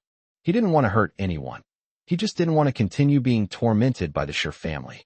Gu Yi held the steering wheel with one hand and his hand with the other, her previous indifference completely gone, replaced by the warmth of a caring older sister. Sure Yanchen, my name is Gu Yi, the metaphysical master that's been talked about online. Maybe you don't even go online, but that's okay. Tell me about your current situation and how you'd like me to help you. Don't worry. I'm just a kind-hearted person who will help those in need. A ghost king who can slaughter cities after death. What if he kills me too? I still want to be a carefree rich kid. I don't want to get caught. And I saw that if we change Sure Yanchen's life trajectory, ergo can level up. Then there will be more interesting stories to tell, like catching girls or something. When Sure Yanchen heard him speak, he also heard his inner thoughts, and suddenly felt that this aloof and handsome guy was quite cute. He is a good person. Heaven has eyes. I've met good people. He allowed himself to hear his true feelings, yet pretended not to, fearing he would feel guilty. Then, he pretended not to hear his true feelings and explained his situation. Gu Yi was furious when he heard this. What? The real young master of the Sure family is actually addicted to drugs, and you're being made to take the blame? He comes to your place in the middle of the night, every night, and tortures you? This is a society governed by the rule of law. He really has audacity. You're too kind-hearted, kid. Install a security camera and expose him. Sure Yanchen shook his head. I've tried everything, but it's no use. He's a good actor. He's always whimpering and crying at the drop of a hat. I want to leave the Sure family, but he has framed me. He said that leaving would ruin his reputation and destroy the Sure family. I see it now. The Sure family are all selfish and petty people. They won't let me leave because they're afraid I'll expose them. And they're even more afraid that no one will marry the Zhao family's fool. But the young master still resents me because I've occupied his position for so many years. The Sure family knows all this, but they just turn a blind eye. If I hadn't run into you today, they would have taken me back and tortured me, making my life a living hell. Gu Yi applied the brakes, and the car came to a stop. The Sure family is nothing. They're not even worthy to carry our Gu family's shoes. Have a sip of water, and I'll show you how to be cool in a bit. I'll show you how to get revenge. He handed Sure Yanchen a bottle of water. It looks like ordinary mineral water, but it's actually spiritual spring water. After drinking it, your body will recover, and you'll be able to do strenuous work soon. Upon hearing this, Sure Yanchen unscrewed the bottle cap and downed it in one gulp. Gu Yi. Ergo, investigate again. The Sure family members should be celebrating their birthdays soon, right? Have those civil servants check if they're among their targets. This time, I'm going to kill 2 birds with 1 stone. 182. He's already dead. Standing at the entrance of the Zhang family's old house, Sure Yanchen felt his whole body brimming with energy. In the 6 months since the young master returned, he has suffered inhuman torment. He's not even 20 years old yet, but his body is already like that of a 70 or 80-year-old. But now, he felt that he was in better shape than before the real young master returned. His injuries had all healed, and his strength was astonishing. He could now kill a fat sheep with a single punch. As expected of the spiritual spring water given by Master Gu, it is comparable to a miraculous elixir. Guyi was listening to the system's announcement. Oh, it's true what they say, timing is everything. 3 members of the Sher family are about to die, which is perfect for generating revenue for the underworld officials. Let me see how they should die. Sher Yanchen? Is someone in the Sher family going to die? If it were in the past, I would have been heartbroken and saddened to hear such a prophecy. He was even willing to trade his life for another's. But now, I don't know how anymore. On the contrary, I felt that they all deserved to die, not just the 3 of them, but all of them should have been taken away. Just then, the door opened, and a greasy old man walked out. Upon seeing Shi Yanchen, the old man grinned, revealing a mouthful of yellow teeth, and his smile was quite eerie. Oh, isn't this the young master? You actually know how to come back. Master and Madam are looking for you, and they haven't returned yet. You really don't know any better. Being a young master in the Sher family is a blessing that many people would kill for, and you don't even know how to cherish it. Guyi frowned unhappily and pouted. This good fortune is for you. Do you want it or not? That old geezer is really wicked. On the first day that young master came back, he was the one who gave that lousy idea to curry favor with him. Later, the location and time of Shi Yanchen's hiding place, as well as some of his living habits, were all revealed to the young master by him. But even with this kind of person, Shi Yanchen thought he was a good person and foolishly gave him 1.5 million yuan as a settlement allowance. Shi Yanchen suddenly looked up, his face full of disbelief. The old housekeeper I trusted the most had actually betrayed me the most. No wonder. It was as if he had been fitted with a surveillance camera. Wherever he went, his whereabouts would be tracked, and he couldn't escape the real young master at all. Go to hell. Shi Yanchen threw a punch, which landed squarely on the old man's face. Ouch! The old butler fell to the ground with a thud, his face covered in blood. You fake, you dare hit me? You just wait. The second young master won't let you get away with this. The old butler scrambled inside, intending to inform the second young master that he should use the fake's blood as a sacrifice tonight. Guyi watched the old man's retreating figure and found it particularly amusing. It's all fate. I thought I was just passing by and helped Shi Yanchen out of the blue. In the end, everything was predetermined.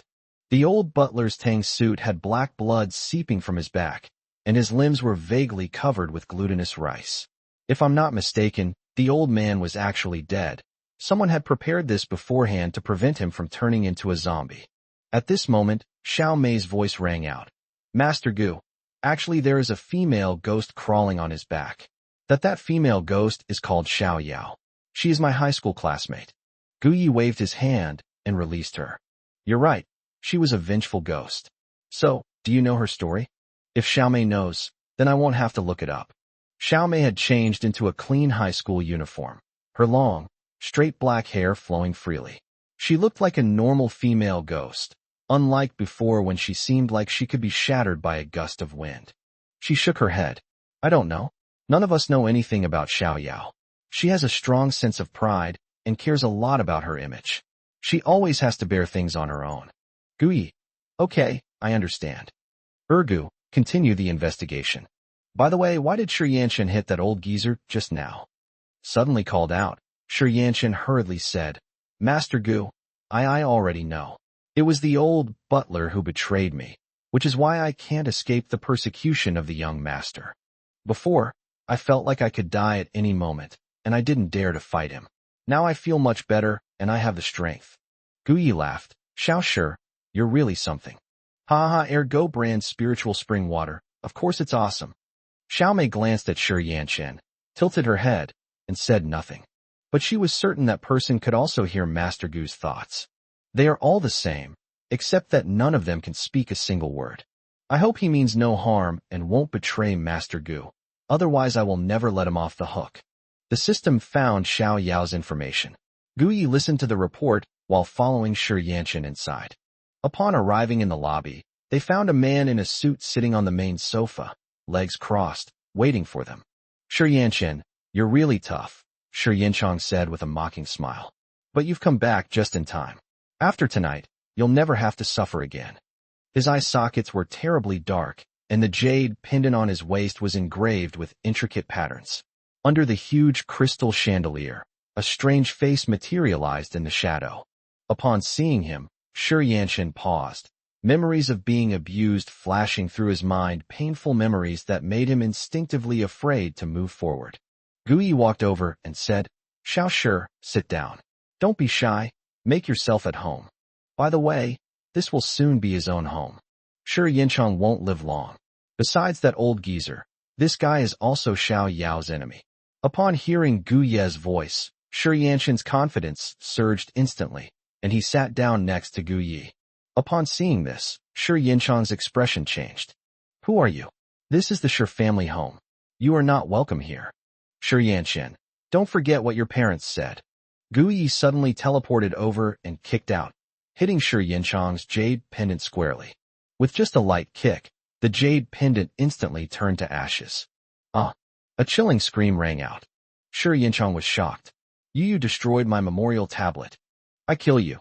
That was something he spent 30 million to acquire, and it was just kicked to dust by the person in front of him. How dare he? "Shi Yanqian, if you still want to live, come and help me."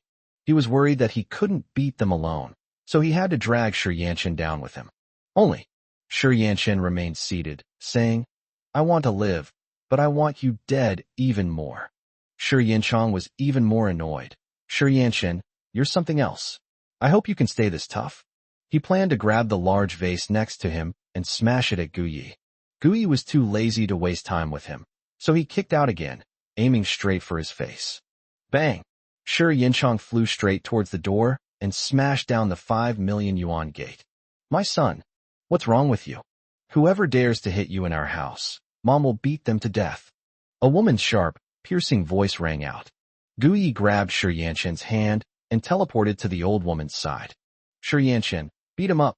183. The Book of Life and Death is updated. "Shi Yanqian, it was you. You're the one who caused this." Before Madame Shi could finish speaking, Shi Yanqian's fist slammed into her. "Your whole family are no good. You bully me and won't let me leave the Shi family.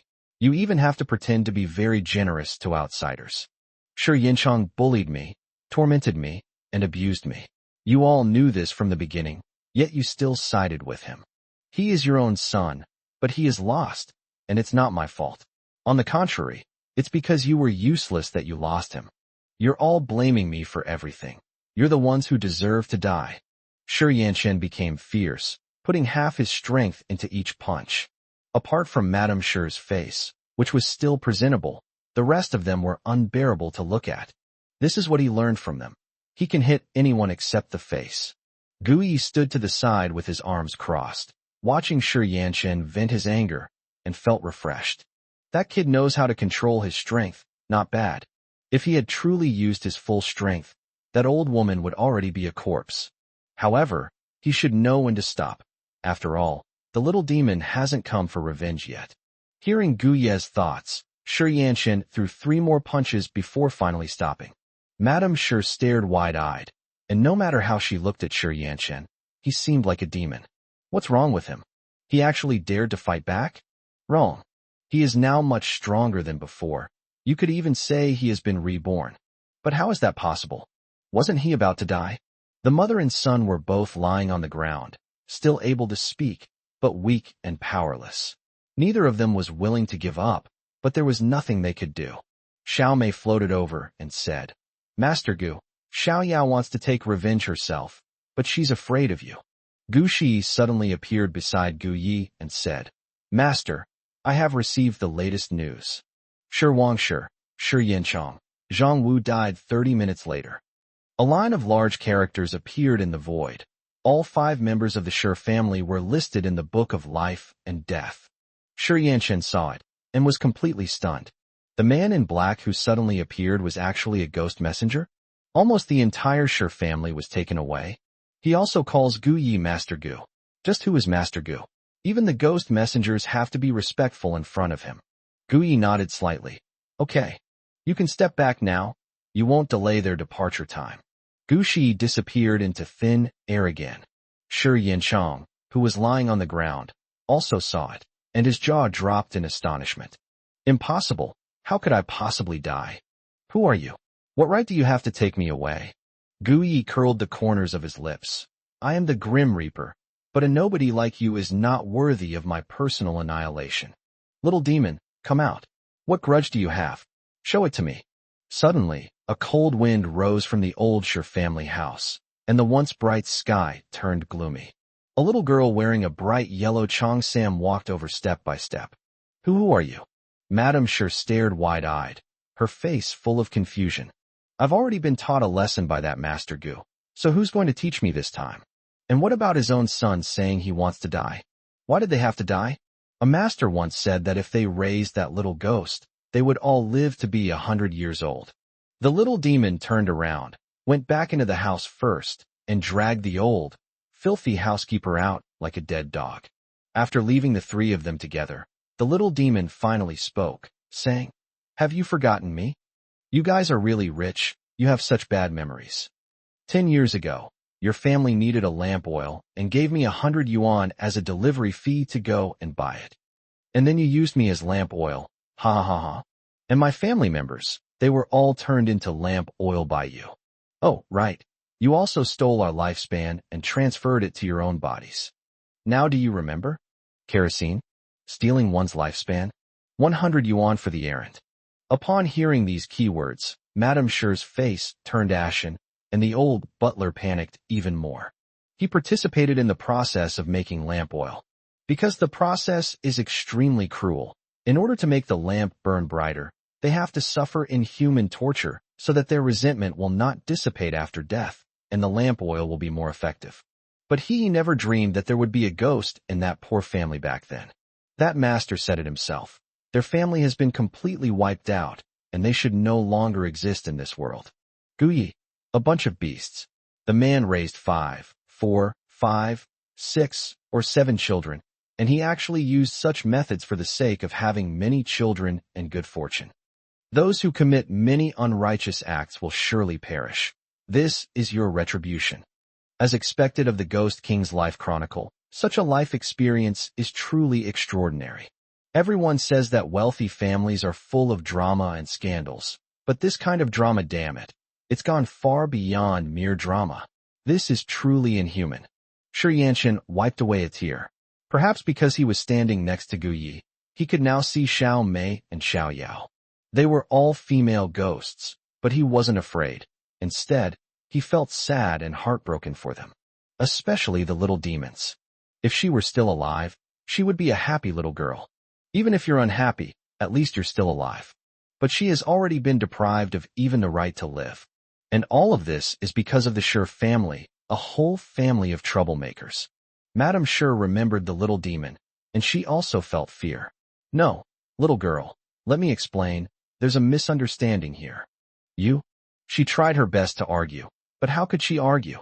The Sher family was the ones who did it, and they were the ones who cruelly murdered the people. Gu Yi curled the corners of his lips and said, How about this? Xiao Yao can let one of you go, but you all have to elect one of you. It will only be effective if you are all willing. From what I've read, this is how Xiao Yao's family was treated. They were a very harmonious family, always vying to be the one to make the sacrifice. But in the end, none of them managed to escape. So what about now? The little demon was about to get angry, but after hearing Gu Ye's thoughts, she immediately calmed down.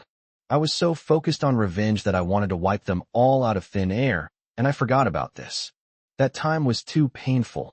She couldn't forget it, but she dared not think about it, so she could only keep it in her heart. That's right. You all choose one. The little demon flew to the gate, grabbed an old man, and threw him in among them. This person was none other than Master Shi Yanqiang's biological father, Shi Taizhu. Shi Taizhu is quite something. He was hiding at the gate, watching the security cameras in the yard, and didn't dare to come in at all.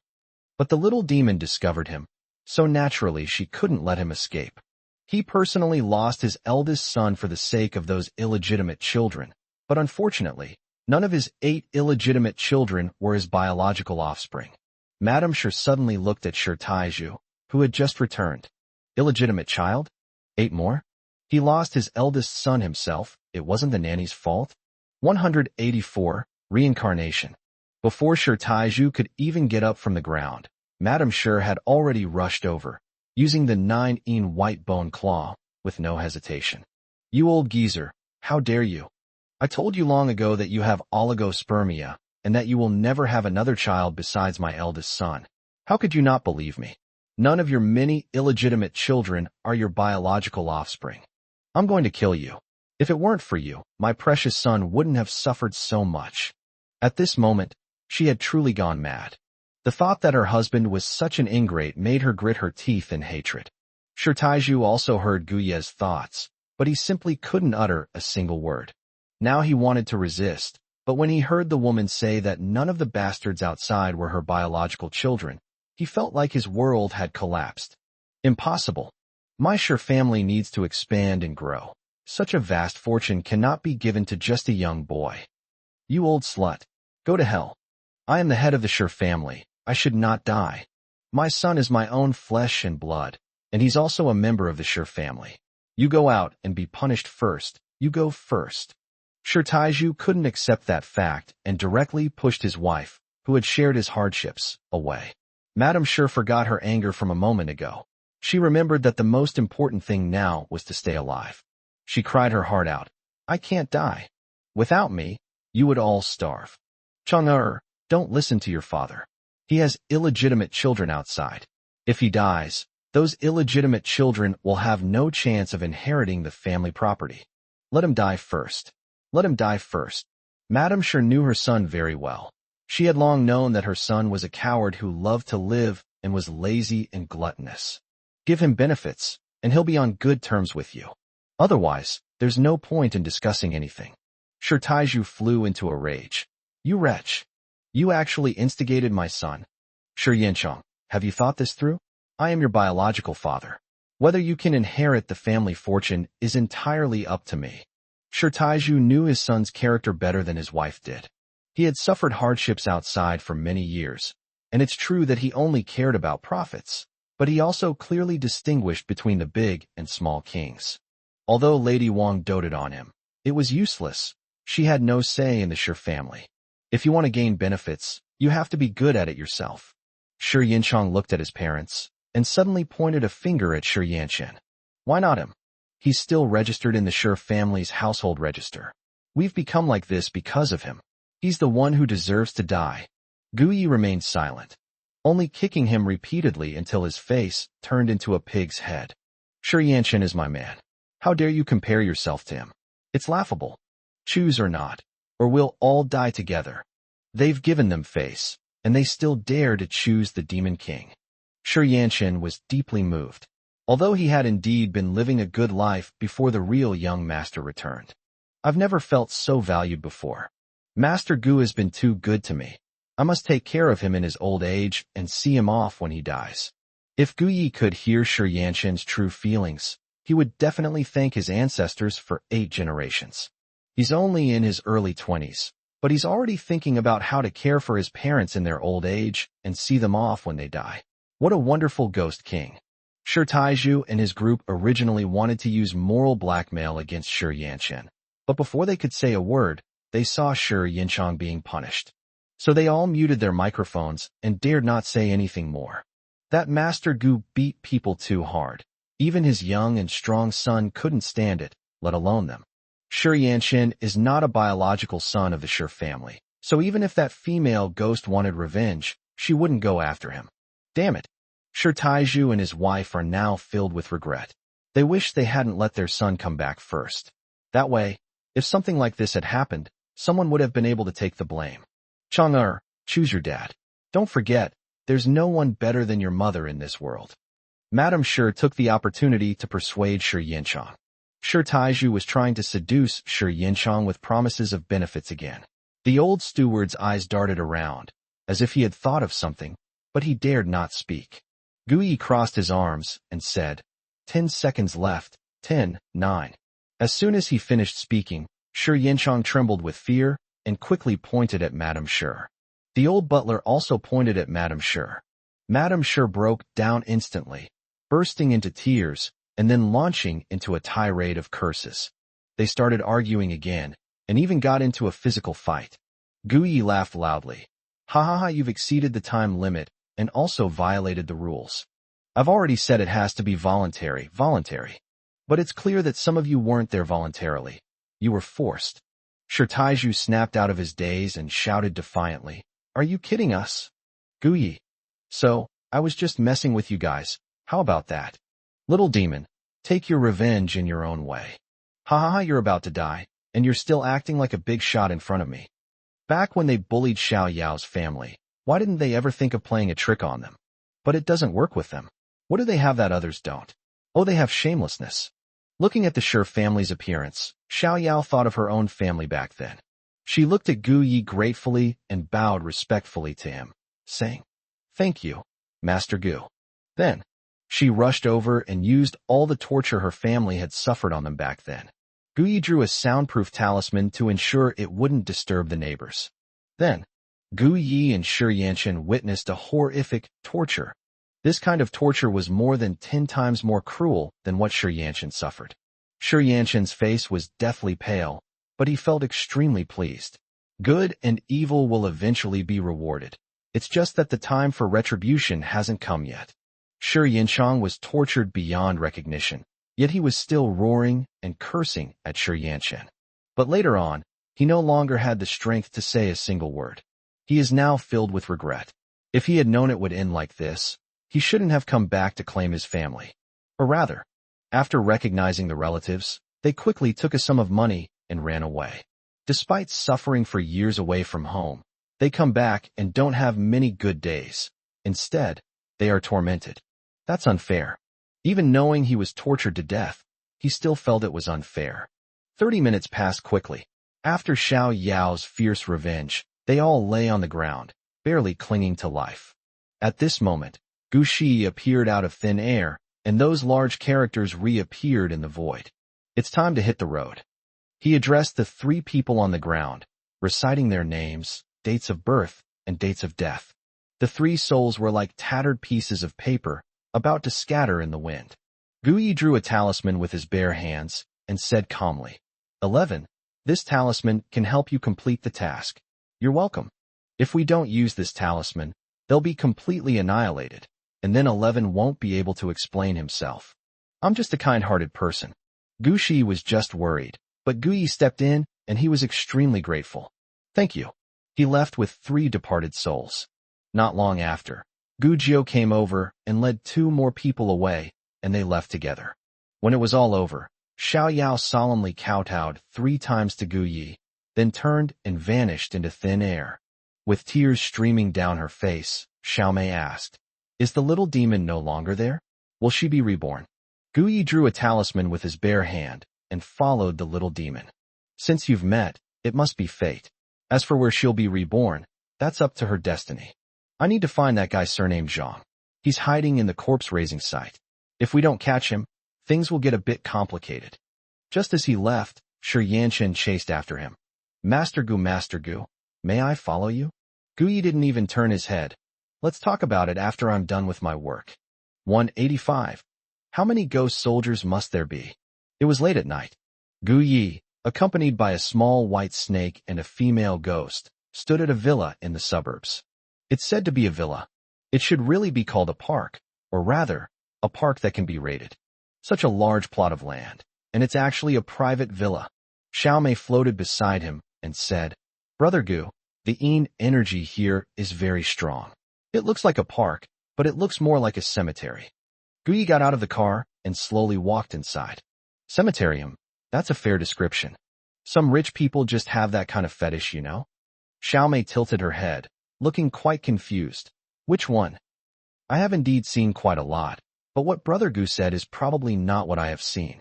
She had always called him Master Gu, but after thinking about it, she felt it was too formal, so she changed her address. The little white snake straightened up and said, "I know one. Some rich people bury their deceased relatives nearby, so they can live with them day and night." Gu Yi, that doesn't count. I'm not talking to you anymore. You're still young, and you won't be able to sleep if you listen. A corpse-raising ground this large would naturally need to raise ghost soldiers. Some wealthy people like to do this. 1 or 2 won't do. It has to be hundreds or thousands. The little white snake and Xiao Mei wanted to ask more questions, but after hearing these thoughts, both the ghost and the demon fell silent. They are really too young, and have too little experience. Those are ghost soldiers. Damn it. They would quickly hide when they saw it, for fear of being suddenly killed. They just don't understand why any rich person would keep such a thing. And where did he get those ghost soldiers from? There are hundreds, or even thousands of them here. Doesn't the underworld care about them? Didn't they notice that many ghosts that should have been taken back were missing? At this moment, Gu Jiu returned. Gu Yi, Xiaojiu, how come you're back so quickly? He also had 2 other members of the Shi family who were sent to the underworld. Having colleagues to help them at the gates of hell, the efficiency was phenomenal. Gu Jiu scratched his head, holding a book of life and death, his face full of speechlessness. Boss, I just got a mission, and I have to find 588 unregistered, nameless, and nobody-known souls. I'm really devastated. Where can I find it?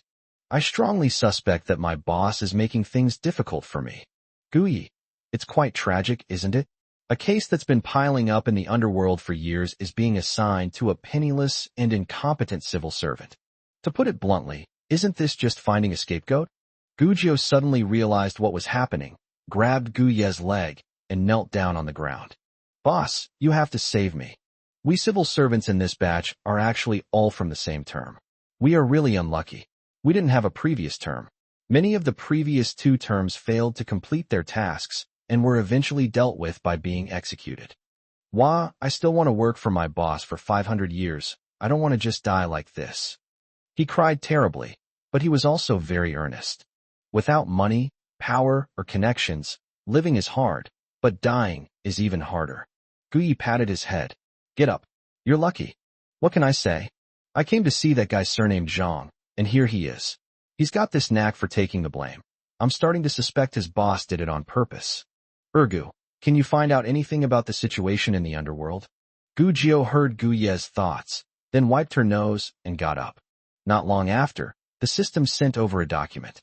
After seeing this, Gu Yi really wanted to burn the place down. Damn it. I knew it. What a coincidence. As soon as I arrived here, Xiaojiu got a tough job. That idiot Gu Laowu. She already has a broken bone. Yet she still gives me trouble?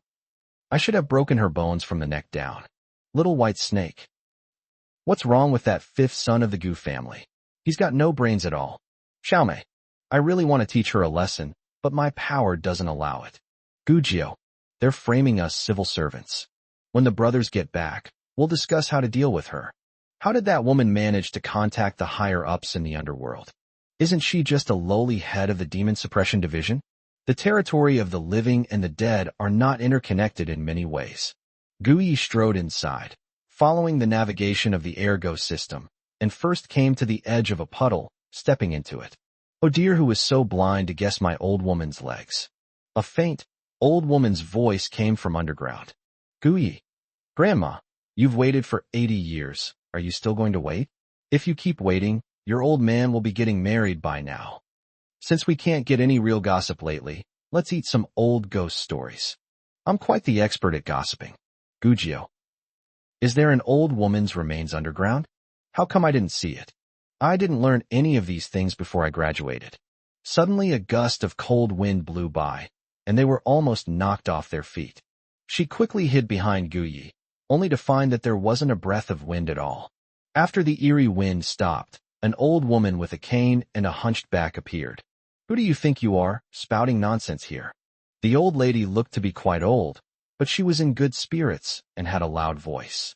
Gu Yi, Zhang San, who was widowed at the age of 30, waited for the old man for 88 years and passed away at the age of 118. Because he had no children, he lay down in this ditch and died. Who would have thought that this place would become such a good place to raise corpses? You old lady, you're quite lucky. This little trick is no problem for me. It's a pity that the old lady and her husband were both blind. They didn't even recognize each other standing right in front of them. The 118-year-old woman almost dropped her cane after hearing Gu Ye's words and heartfelt thoughts. You, what the hell did you say? Gu Ye's innermost thoughts were beyond her ability to express. Having been a ghost for over 100 years, she naturally knows everything. She must have met an enlightened master. Just by looking at yourself, you can know your true nature. She must know about her old man's whereabouts. She's finally seen the light at the end of the tunnel. Gu Yi. Grandma, You're so old. You've forgotten a lot of things, but you haven't forgotten how to curse. Please don't yell at me, or I'll get angry. I don't plan to tell her the truth about what happened back then. Let her wait here until her old man marries someone else. The old woman was frightened and immediately knelt on the ground. Please tell me. 186. Their true cause of death. Guyi sat on a stone bench to the side, crossed his legs, and swung his feet. He said leisurely, "You begged me to tell you, so I have to tell you? Do you think you're some big shot in front of me just because you're over 180 centimeters tall? Doing something without benefit is a losing proposition. I, the esteemed master of metaphysics, the renowned Master Gu, would never do such a thing." Xiaomei nodded repeatedly, saying, "Grandma, you've been a ghost for over 100 years. You should know the rules of the underworld, right?" Little White Snake. That's right. This place is so nice. So many people come and go. How come not a single one of them tells you the truth? Isn't it because they're not capable enough? Meeting a master like Master Gu is your only chance. Should you seize it? Guyi glanced at the two of them. Could these two have been involved in pyramid schemes? Their tone of voice is so similar. Xiaomei. Little White Snake. The old woman understood everything in an instant. She slowly stood up from the ground, looked around, and lowered her voice to say, "Master Gu, to be honest, there are 432 wandering souls here. I don't know if they are wrong spirits. But I can say this. I haven't wasted my time here for over 100 years. If you want to know anything, just tell me." Guyi. This old lady is quite shrewd. 432 wandering souls. That's not a small number. Gu Jio took out a blank card, on which appeared the old lady's name. He leaned closer to Gu Yi and said, "Boss, this old lady is on the book of life and death." Gu Yi nodded slightly. "Grandma, take another look. I've lifted the barrier between them. Whether they can recognize each other depends on their fate." The old lady hurriedly turned around and saw a handsome young man carrying a tattered lantern slowly walking towards her. "Ernie," the old lady's pupils dilated instantly. She rushed over and grabbed the young man's hands. "What are you doing here?" Ernie stared at the aged man before him for a long while before he came to his senses. "Sanhu, I have been waiting for you for more than 200 years. The two wept uncontrollably and embraced each other tightly. Xiaomei tilted her head, puzzled, and asked, "Brother Gu, why are those two so different?" The man who walked over looked more like the old lady's grandson. Little White Snake. "I have a feeling that neither of them knows how they really died." Gui. "Of course they don't know. If they did, they wouldn't be trapped here. But that's not my business. I just told them to meet. They think they can get away with everything from just 1 or 2 pieces of information. That's giving them too much credit." Xiaomei. Little White Snake. "Gujio, my boss is very wealthy. Ordinary people simply can't afford to hire him. I need to write this down in my little notebook so I don't anger my boss and have my salary docked later." After the old lady and her man recognized each other, they looked at each other and were both certain that they could hear Guye's thoughts. The two knelt down before Guyi, begging him to tell them the real cause of their deaths. They would do anything to help Guyi, even if it meant sacrificing their lives. Guyi raised an eyebrow slightly. "Since you said it, I'll tell you about it. I'm a handsome and kind-hearted person, and I never like owing people favors.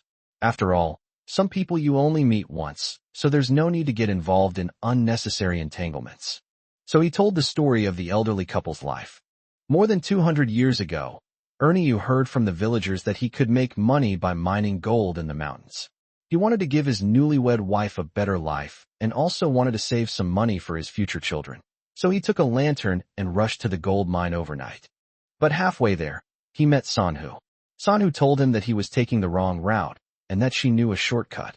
The couple went mining together, and they would come back as soon as they found even a little bit. At this point, Ernie excitedly shouted, "That's right, I remember now. That's when I met Sanhu, and after that I don't remember anything else." Sanhu was indeed more agitated than him. "Ernie, what are you saying? Back then, you came to my house in the middle of the night and told me you were going to the military camp for training and that I shouldn't wait for you. I cried and begged that I would marry no one but you in this life, that I would never find anyone else, and that I would wait for you to come back even if it meant my death. I've never left our village. let alone knew there was any gold mine. Ernie stamped his feet anxiously. How is this possible? I can't join the army because I have a limp.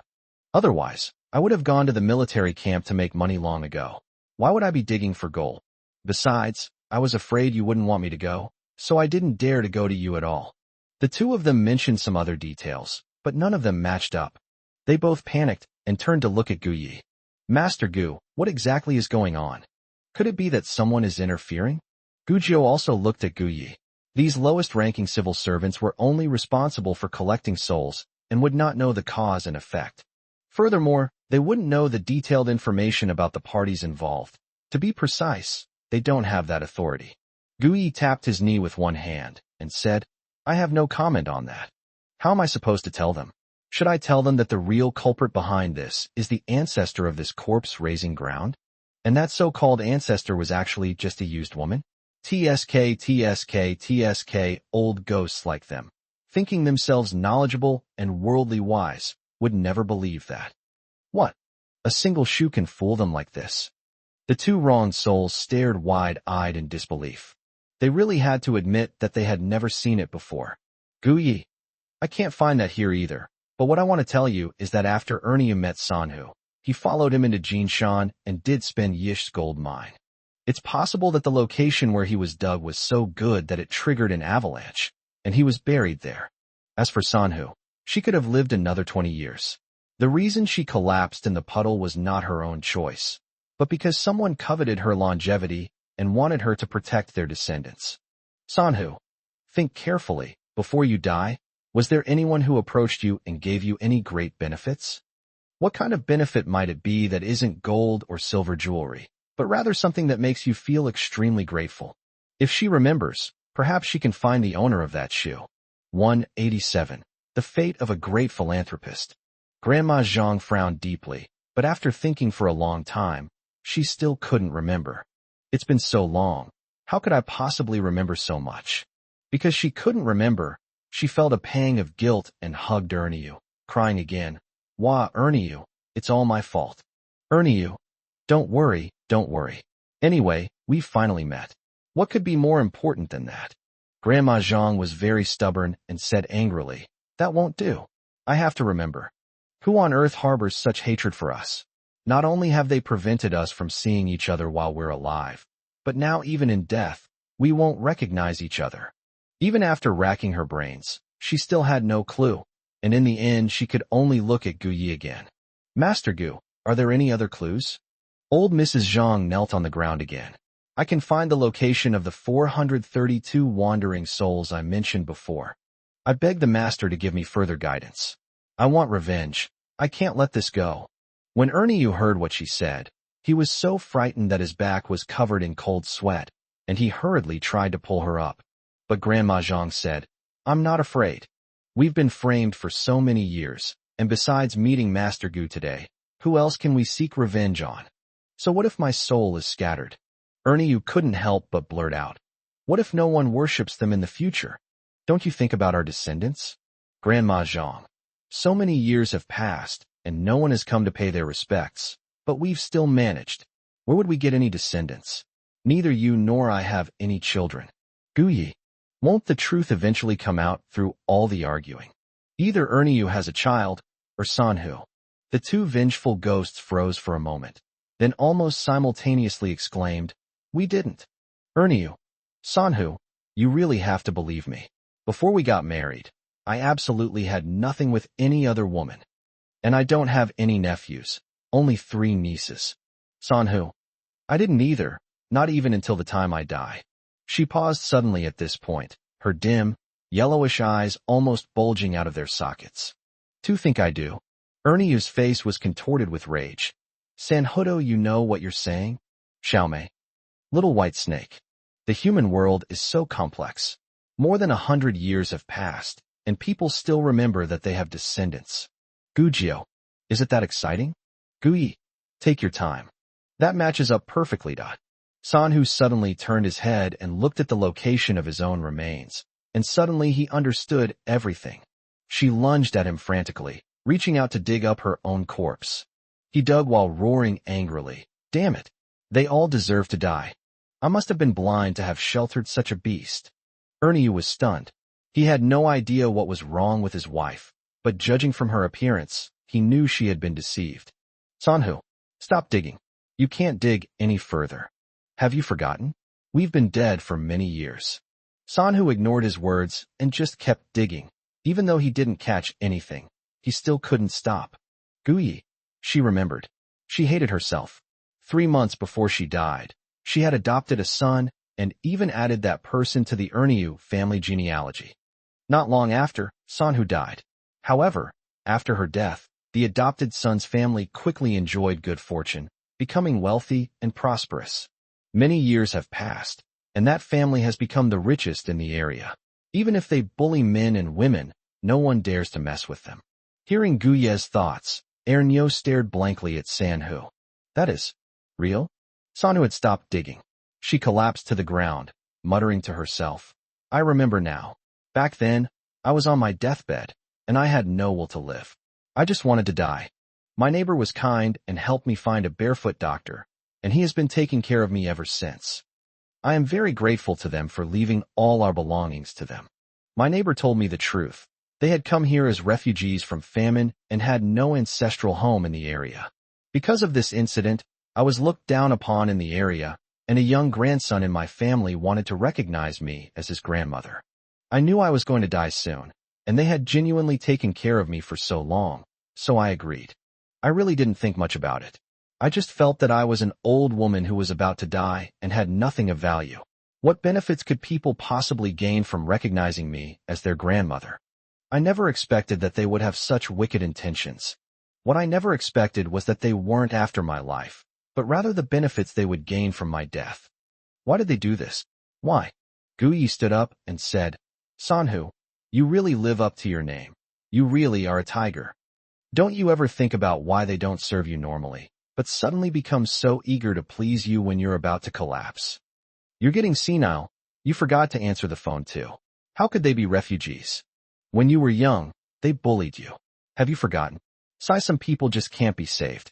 They're kind-hearted and genuinely don't hold grudges. Even if they've been bullied many times, they don't hold a grudge. To be honest, that's not kindness. That's just being brainless. They thought that by not holding grudges, they could influence others and prevent them from acting the same way again. But look at that. This is the consequence of being overly kind. Sanhu suddenly looked up, glanced at Guyi, and then at Erniu. Erniuthis. Is what Guyi said true? Her neighbors weren't refugees from famine? Erniu nodded, helped Sanhu up, and said, Sanhu, you're just too kind. You're always eager to help everyone. But in their eyes, you're just meddling. How could our neighbors be refugees? They've been locals for generations. Have you forgotten? Our family has 1 acre of land, and they claim that half of it belonged to them. After all that arguing, we ended up losing money. You were very angry at the time, but later, when their grandson got sick and came to us, you softened and helped them. Many fragments of memory kept flashing through Sanhu's mind. They pieced them together and eventually formed many of the events from back then. She was completely stunned, standing there dumbfounded. They lied to me. I'm so easily fooled. Why did I help people like that? They're the ones who truly deserve to die. They really deserve to die. I'm not protecting them anymore. I'm going to dig up my own body. Erniu, please help me. Please help me. Sanhu felt as if her heart had shattered into pieces. Her heart ached terribly, and she was filled with regret. My kindness has been exploited by many people. But when I was young, I never took such things seriously. Even after the incident is over, I will still help others. Why should I? What right did they have to treat me like that? Just because I don't care, they think I'm a fool. They can't keep bullying themselves. I won't allow it. Guyi. Sanhu is about to turn evil. Should I give her another hand? Back then, she and Erniu had just gotten married, and they were actually allowed to have children. But her neighbor deliberately kicked them first on their wedding day, stealing their happiness. So they had no children, while their neighbor had a grandson. Originally, that family was supposed to die out. 188 What? Good deeds are rewarded? Hee. Guyi's inner thoughts, like a muffled thunderclap, exploded across the entire open space. Humans, ghosts, and demons were all astonished, their mouths agape, unable to close them. Xiaomei. I've always thought I was the unluckiest one. I thought everyone else was doing better than me, that everyone else had a good life, and that I was the only one who wasn't. But now it seems I was overthinking things. What kind of life does this old lady, Sanhu, lead? I don't understand why she's so kind. Having been a ghost for so many years, I've never seen anyone this kind or naive. But they are genuinely wealthy and well protected, so I don't think much of it. But this old lady, no matter how you look at her, didn't seem like the kind of rich, beautiful woman she was when she was young. Why didn't she have any sense of caution towards others? Little white snake. First, they harmed people, causing them to lose their offspring. Then they seized their land. And finally, they shamelessly begged for their help. But then there are people like Sanhu who are willing to help. It's really hard to give a rating. Gujio. Having served as a government official in the underworld for so many years, I've seen and experienced quite a bit. People like Sanhu are actually not uncommon. But there are always some people who, even if they have accumulated good deeds, will receive good fortune in their lifetime. People like Sanhu and Erniu, who die while still benefiting others, are truly rare. How so? Could it be that they committed too many sins in their past lives? Did someone rip out my brain in this lifetime? Sanhu and Erniu both stopped, completely dumbfounded. Are they allowed to have children? Their children were actually taken away by the neighbors? They schemed against their own children, and even planned to continue protecting them after their deaths. They have such audacity.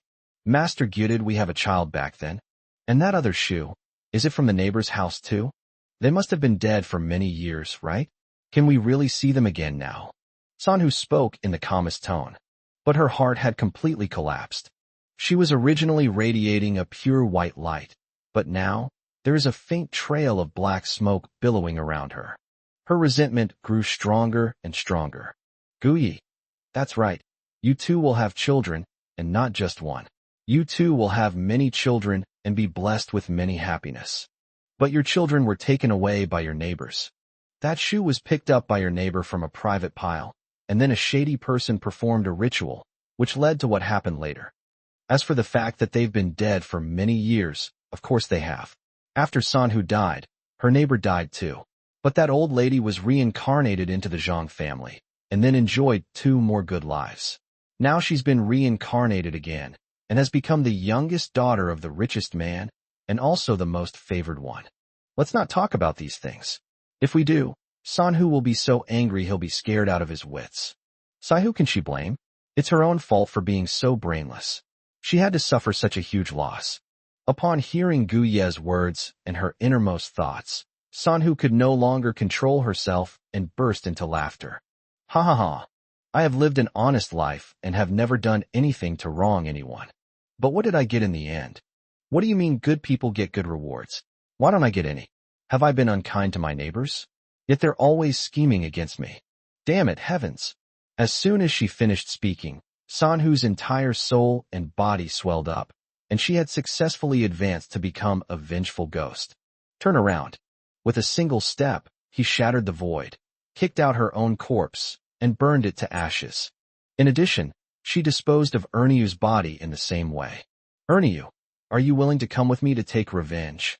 The old ghost's aged and mournful voice rang out, and the surrounding rats were so frightened that they all died. Erniu looked up at his wife and silently shed a tear. Then, like Sanhu, he became a vengeful ghost. The couple walked away hand in hand. Master Gu, rest assured, we will definitely keep our promise to you. But now, we're going to take our revenge. Before leaving, they left a message. Guyi waved his hand.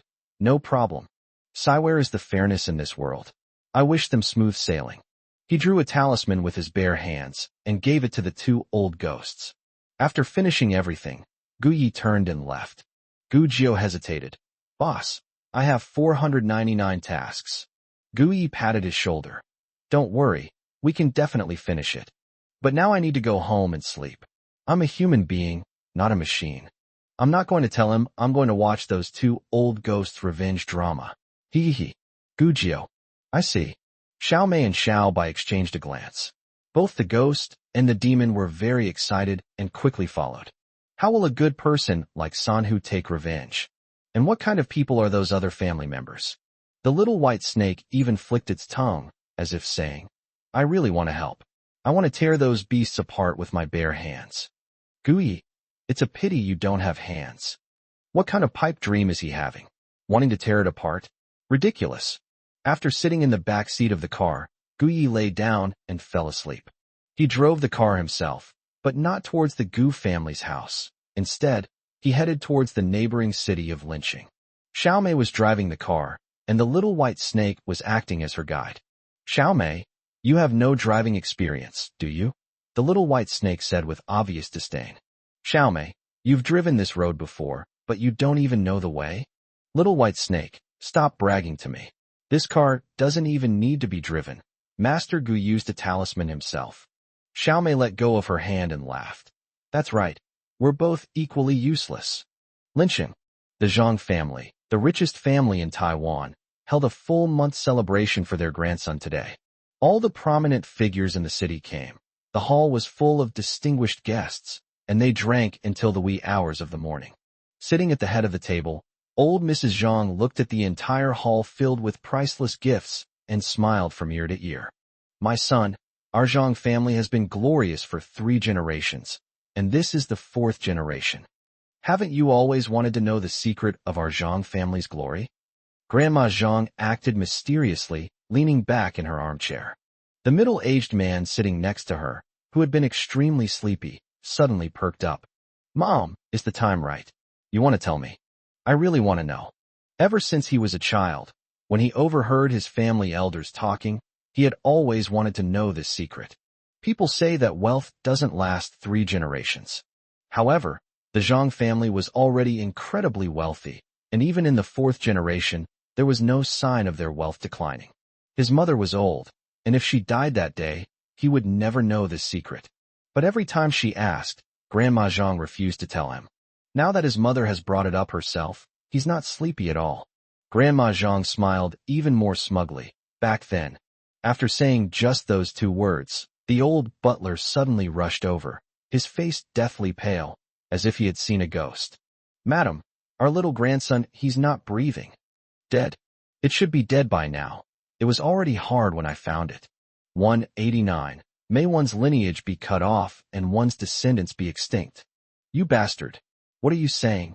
Little Jean's son was just fine a moment ago. How come he suddenly stopped breathing?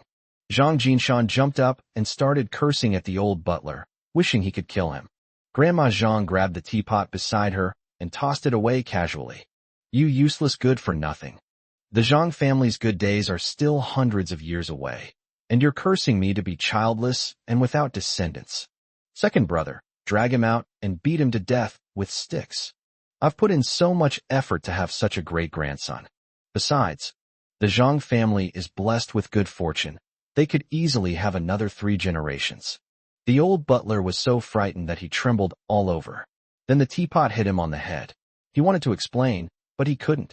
He fainted immediately. He really wasn't lying. If they don't go see him now, I'm afraid his other grandsons will also be doomed. Zhang Jinshan had just breathed a sigh of relief when he hurriedly went to comfort his 80-year-old mother. Before he could even open his mouth, his family members rushed over one after another, all pale-faced and in a panic. Dad, Grandma, something terrible has happened. Jiansheng has stopped breathing. Grandma, my eldest cousin is dead. Grandma, my 3rd cousin isn't breathing either. In just a few minutes, all 12 of Zhang's grandsons, the oldest being 28 years old and the youngest being this little golden grandson who had just turned 1 month old, died. Moreover, each one of them died suddenly, without any warning. Zhang Jinshan was taken aback and slumped into his chair. Mom? What would happen? Could it be that the Zhang family's secret has been discovered? So now they're suffering a backlash? Grandma Zhang was already leaning on her cane, hurrying out. You useless idiot. What are you standing there for? Hurry up and take me there to see. Impossible.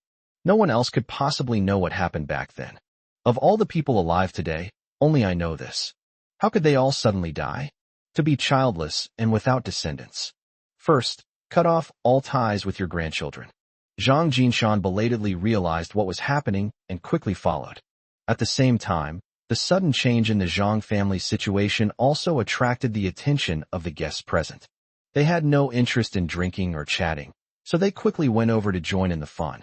Result: they all covered their mouths and ran out, finding a place to vomit. Did they see it? None of the Zhang family's grandchildren were spared. They all perished. Corpses. They were all bleeding from all 7 orifices. Their bodies were rotting rapidly, and the ground was covered in pus.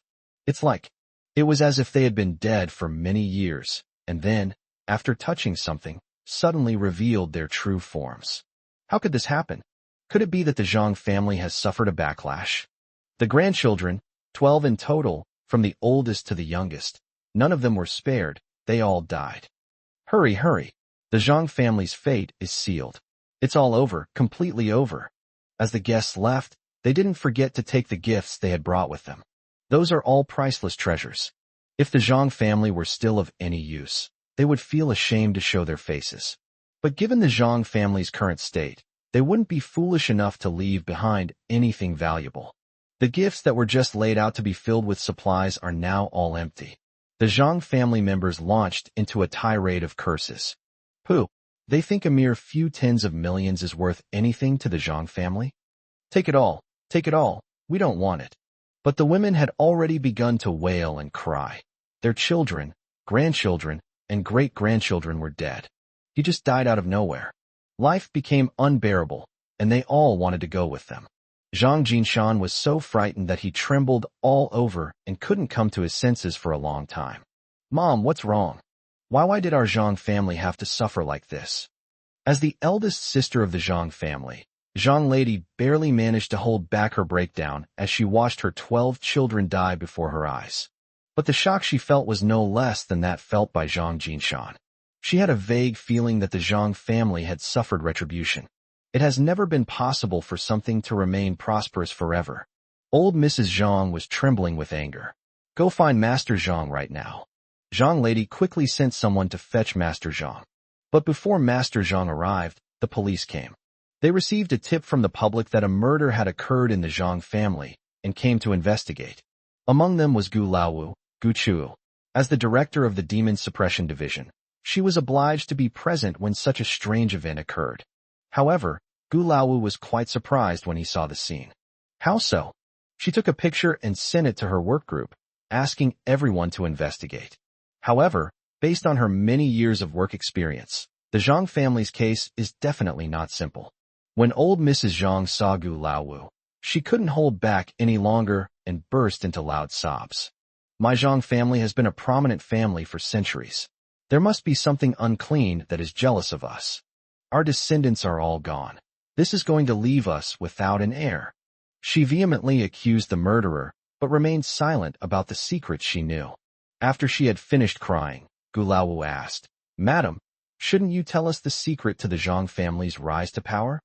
If you don't want to say, that's fine, but I can roughly guess that someone from your Zhang family will die within 24 hours. It will cut off your lineage.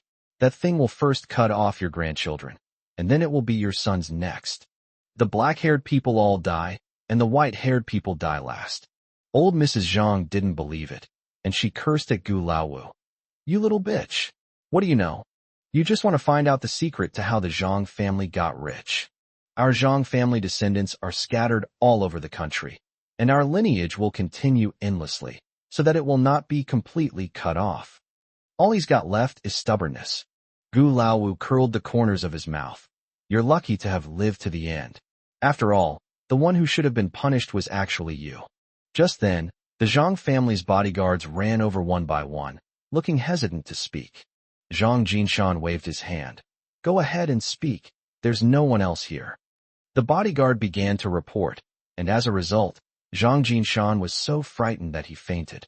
Just as Grandma Zhang said, the Zhang family's descendants are scattered all over the country, and their lineage will never end. Less than half of them returned today, and there are some illegitimate children among them. The result was, even the Zhang family descendants who did not return, not one was left behind. They all perished. Even those who haven't been born yet have all suffered this calamity. Upon hearing this news, all the Zhang family wives present were stunned. They don't even spare illegitimate children.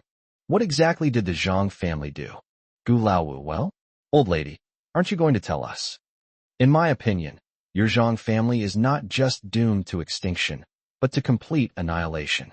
190. The fake young master has gone mad. He bought my house. Where am I supposed to live? As soon as Gu Laowu finished speaking, everyone in the Zhang family was stunned. They all wanted to know what the Zhang family had relied on to prosper for so many years. Their family's ancestral graves were not considered auspicious sites. None of the Zhang family members were particularly virtuous. In fact, one could say that they would stop at nothing and use despicable means to gain fame and fortune, to the point that even they themselves sometimes found it unbearable to watch. Even so, they still didn't receive any retribution. On the contrary, their lives got better and better, and they had more money than they could spend in several lifetimes. But today, they witnessed it with their own eyes. Such a horrific thing happened almost in the blink of an eye. The Zhang family's world is about to collapse. It seems the Zhang family's retribution has come. Grandma Zhang stared intently at Gu Laowu, opening her mouth several times, but ultimately said nothing. Roll! Get out of here, all of you. Our Zhang family has done nothing wrong, and we will never be wiped out. She shouted angrily. She wouldn't believe that woman's words. Master Zhang would be here soon, and once he arrived, the Zhang family would be saved. The old lady refused to say a word, then rolled her eyes and fainted. Gu Laowu didn't care. She had someone clean up the scene and then left. Sitting in the car, she didn't want to leave when she received another phone call. Fifth sister, my people have discovered that Gu Yi went to a private residence. He did something, and black smoke started billowing out, and then the Zhang family was in trouble. Gu Zhe looked at the thick stack of photos in his hand and saw that Gu Yi was accompanied by a bodyguard in black. He found it particularly funny. Gu Laowu glanced at the Zhang family's residence and roared, Gu Yi! The Zhang family was perfectly fine, and suddenly so many people died, and in such a bizarre way. So it was all Gu Ye's doing. Okay, I understand. It's getting late. You should get some rest too. Don't stay up late and hurt your health over someone like that. Gu Yi, that little beast. To show off, he actually harmed innocent people dozens of lives. How dare he? This kind of person. I will never tolerate him again. Even if the higher-ups protect him, even if it means risking being fired, I will never leave him alive. Gu Zhe showered him with flattery before hanging up the phone. He lay on the sofa, laughing uncontrollably. Ha ha ha, Gu Yi. You bastard, you still want to compete with me? You'll have to wait until your next life. So what if the Gu family protects you? The Gu family is no match for Gu Laowu. With just one word from her, you will disappear from this world. He didn't know what Gu Yi had done, but as long as he revealed even a little bit to Gu Laowu, then everything would be Gu Ye's fault. There's no way around it. Why is Gu Yi not favored? In Gu Laowu's eyes, everything he does is right. Gu Zhe turned over, ready to go to sleep. At that moment, someone started banging on the door frantically, like a debt collector. Gu Zhe reluctantly opened the door, muttering under his breath, Who is it? What are you doing, banging on the door so loudly in the middle of the night? Is someone in your family dead, or are you in a hurry to be reincarnated? This house is compensation from the Gu family. They won't have to spend a single penny of your money. I haven't been in debt lately, so I'm not afraid of anything. However, the door was opened, and several uniformed staff members were standing outside. You, Gu Zhe? Gu Zhe looked at the large, fat man and nodded. That's me. Who are you?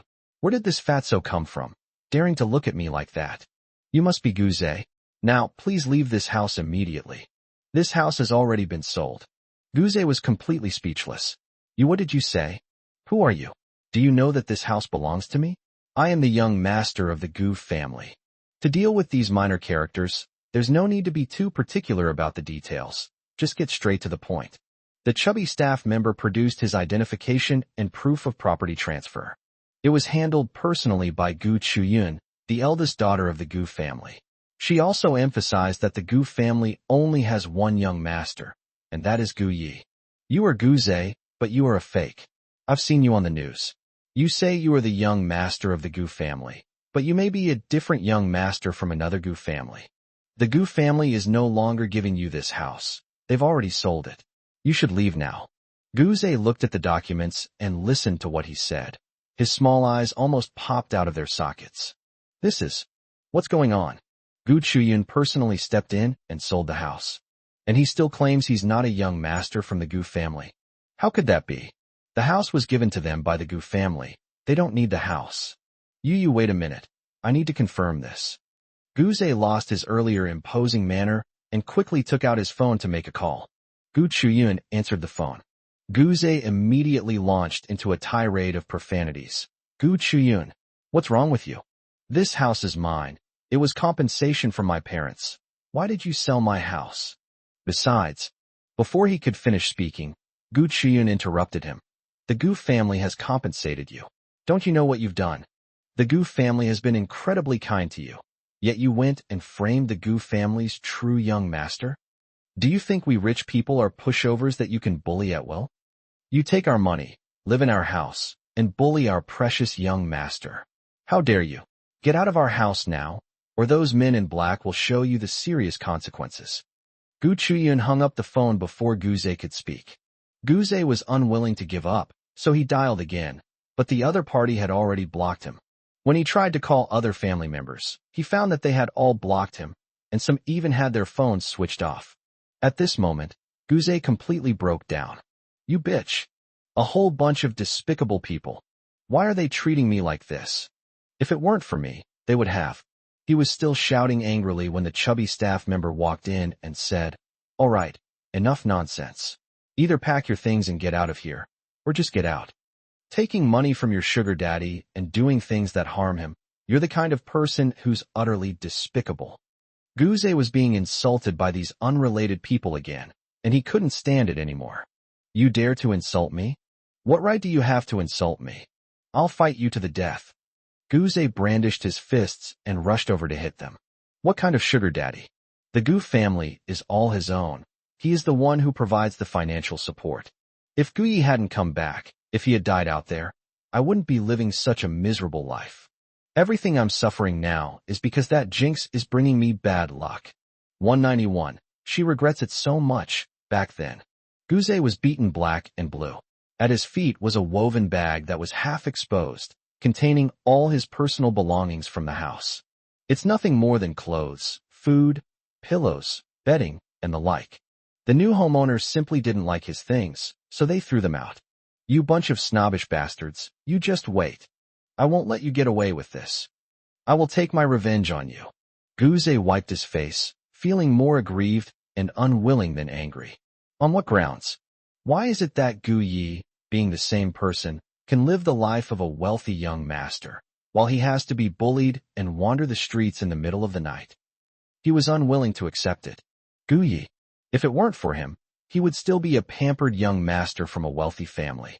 Every day when I go out, I am surrounded by a dozen henchmen. I don't have to worry about anything. All I need to do is eat, drink, and have fun. But now, the thought of his situation triggered another fit of angry cursing. The staff had initially decided to ignore him, but they got annoyed by his cursing. There are no surveillance cameras in this area, and not even a ghost in sight. Then, they beat Guze severely, knocking him to the ground so he couldn't get up. Pooh, how can someone with that kind of brain be a rich young master? This ungrateful wretch has finally met his end. Master Gu has never taken him seriously and has been too lazy to pay him any attention, but he just had to go and join in the fun. Let's go back and see Master Gu's famous scenes. Several of them were fans of Gu Yi, and after watching his live stream, they worshipped him like a god. They wouldn't even bother to glance at a fool like Guze. After the person left, Guze lay down on the road and burst into tears. Wah! How could he be so miserable? He did regret it. He should have killed Gu Yi when Gu Yi first returned. It's all my fault for being too soft-hearted. That's why I've ended up in this terrible situation. After he had cried enough, he picked up his phone with trembling hands and called Gu Laowu. It doesn't matter. The Gu family has a powerful backer. They will never fall. However, Gu Laowu's phone ran out of battery, so she led a few people back to the Zhang family home to check the scene. She wanted to see what methods Gu Yi had used to achieve such results in such a short time. So, she successfully missed Guze's distress call. Left with no other choice, Guze could only call Gu Lao Si, Gu Chu Shuang, because no matter what, she was the only brainless idiot in the family. I'm in such a miserable state right now. If I cry in front of her, she definitely won't abandon me. However, when Gu Laosi received his call, He launched into a tirade of abuse before Gu could even utter a word. You counterfeit, how dare you call me? If it weren't for you, would I be living such a miserable life now? If it weren't for you, I wouldn't have framed my own brother. Why don't you just die? All the vicious words that Gu Laosi used to use on Gu Yi are now being directed at Gu Zhe. Without giving the other party any chance to argue, I hung up the phone abruptly and deleted him. Gu Laosi had finally managed to fall asleep, but now a wave of regret washed over him again. How could I have been so stupid back then? Why should I listen to Gu Zhe and not believe my own brother? Why should I believe him instead? If I hadn't been so stupid and hadn't caused such a big mess with the live stream, I would have been able to go back to the Gu family by now. I also have Xiaoye's guidance, so I'm definitely living a good life now. Wah, I regret it. I really regret it. She cried all night in the dilapidated house in the countryside. Fortunately, the area is almost deserted. Otherwise, she would definitely have been complained about by her neighbors. She cries like a female ghost. Who could stand it? Where in the world can you find a pill to undo regrets? The whole family tried to dissuade her, but she didn't believe them and insisted on hitting a wall. She deserved it. Gu Zhe clutched his phone and huddled in the bushes. Fifth sister, save me, Wah. He also felt a slight regret in his heart. If he hadn't gone against Gu Yi, if he hadn't caused so much trouble, could the outcome be different now? But soon he realized that this idea was wrong. Gu Yi should never have come back. He should have died out there. He's a bastard. But I am the real young master. Gu Yi, just you wait. Fifth sister will definitely avenge me. Gu Zhe was so tired that he soon fell into a deep sleep. When Gu Yi arrived near the Zhang family's residence, the car suddenly took off and then slowly landed. What's wrong? He rubbed his eyes and looked around. Gu Jiao, boss, a woman suddenly appeared and rammed into our car. I'm afraid she's trying to scam us. Xiaomei. So the car bounced up on its own, otherwise there would have been a sudden stop. Little White Snake. That woman got up. Something's wrong with her, isn't it? Could she have encountered a ghost? Gu Yi stretched and looked around. The Zhang family's old house was only 500 meters ahead. So this woman. Get off the bus. Gu Yi got out of the car. The woman saw Gu Yi get out of the car and, in her high heels, stormed over angrily. Who are you? This is the Zhang family's old residence. Don't you know the rules? You're not allowed to drive here. The woman was of average appearance, but she wore heavy makeup and dressed very scantily. She looked to be in her early 20s, but she had a menacing air about her and seemed very difficult to get along with. Gu Yi, what rule? Who made it? Ergu, bring the documents to. Gu Jiao, the Little White Snake, and Xiaomei all perked up. They started watching the drama unfold too. Very nice. Zhang Mimi was furious, hands on her hips. Who am I? Huh? What kind of trick are you playing on me? There is no one in this world who doesn't know who I am. Gu Yi, you are. I glanced at the information. You're one of those chickens, ducks, geese, and birds in the Zhang family. Haven't Sanhu and Erniu arrived yet? There's one who slipped through the net, a member of the Zhang family. Zhang Mimi has been in the limelight for decades, but this is the first time she has encountered someone like this. How dare you insult me? Poor kid, I don't know which rich woman you're from, but you better remember this. My name is Zhang Mimi, and this is our Zhang family's territory. If you don't understand, just ask your 80-year-old girlfriend what the Zhang family means. Gu Yi, the Zhang familito isn't that mean the entire family will be wiped out. Is there anyone who doesn't know this now? Not good looking, but with such a sharp tongue. Is that how she's managed to avoid getting killed? Zhang Mimi was stunned for a moment, then suddenly shuddered. Annihilate, wipe out the entire family? What are you saying? How dare you curse the Zhang family? Gu Yi pointed behind her with one finger. Blind? Can't you see? 192. Possessed by an evil spirit. Zhang Mimi turned her head to look over, and after just one glance, her eyes widened instantly. Is that my fourth uncle? Fourth uncle was covered in blood and was actually hung on the gate? Gu Yi took long strides and started walking forward. It seems that Sanhu and his men deliberately left Zhang Mimi alive. Otherwise, all the grandchildren would have perished, and she wouldn't be the only one left. Xiaomei, that woman is rushing over again. I think she's not thinking straight. It's like she's going to run us over. Little White Snake. Let me take a bite. I haven't bitten anyone in a long time. Gujio, all of you step back. Let me handle this. Guyi, do whatever you want. Just spare her breath.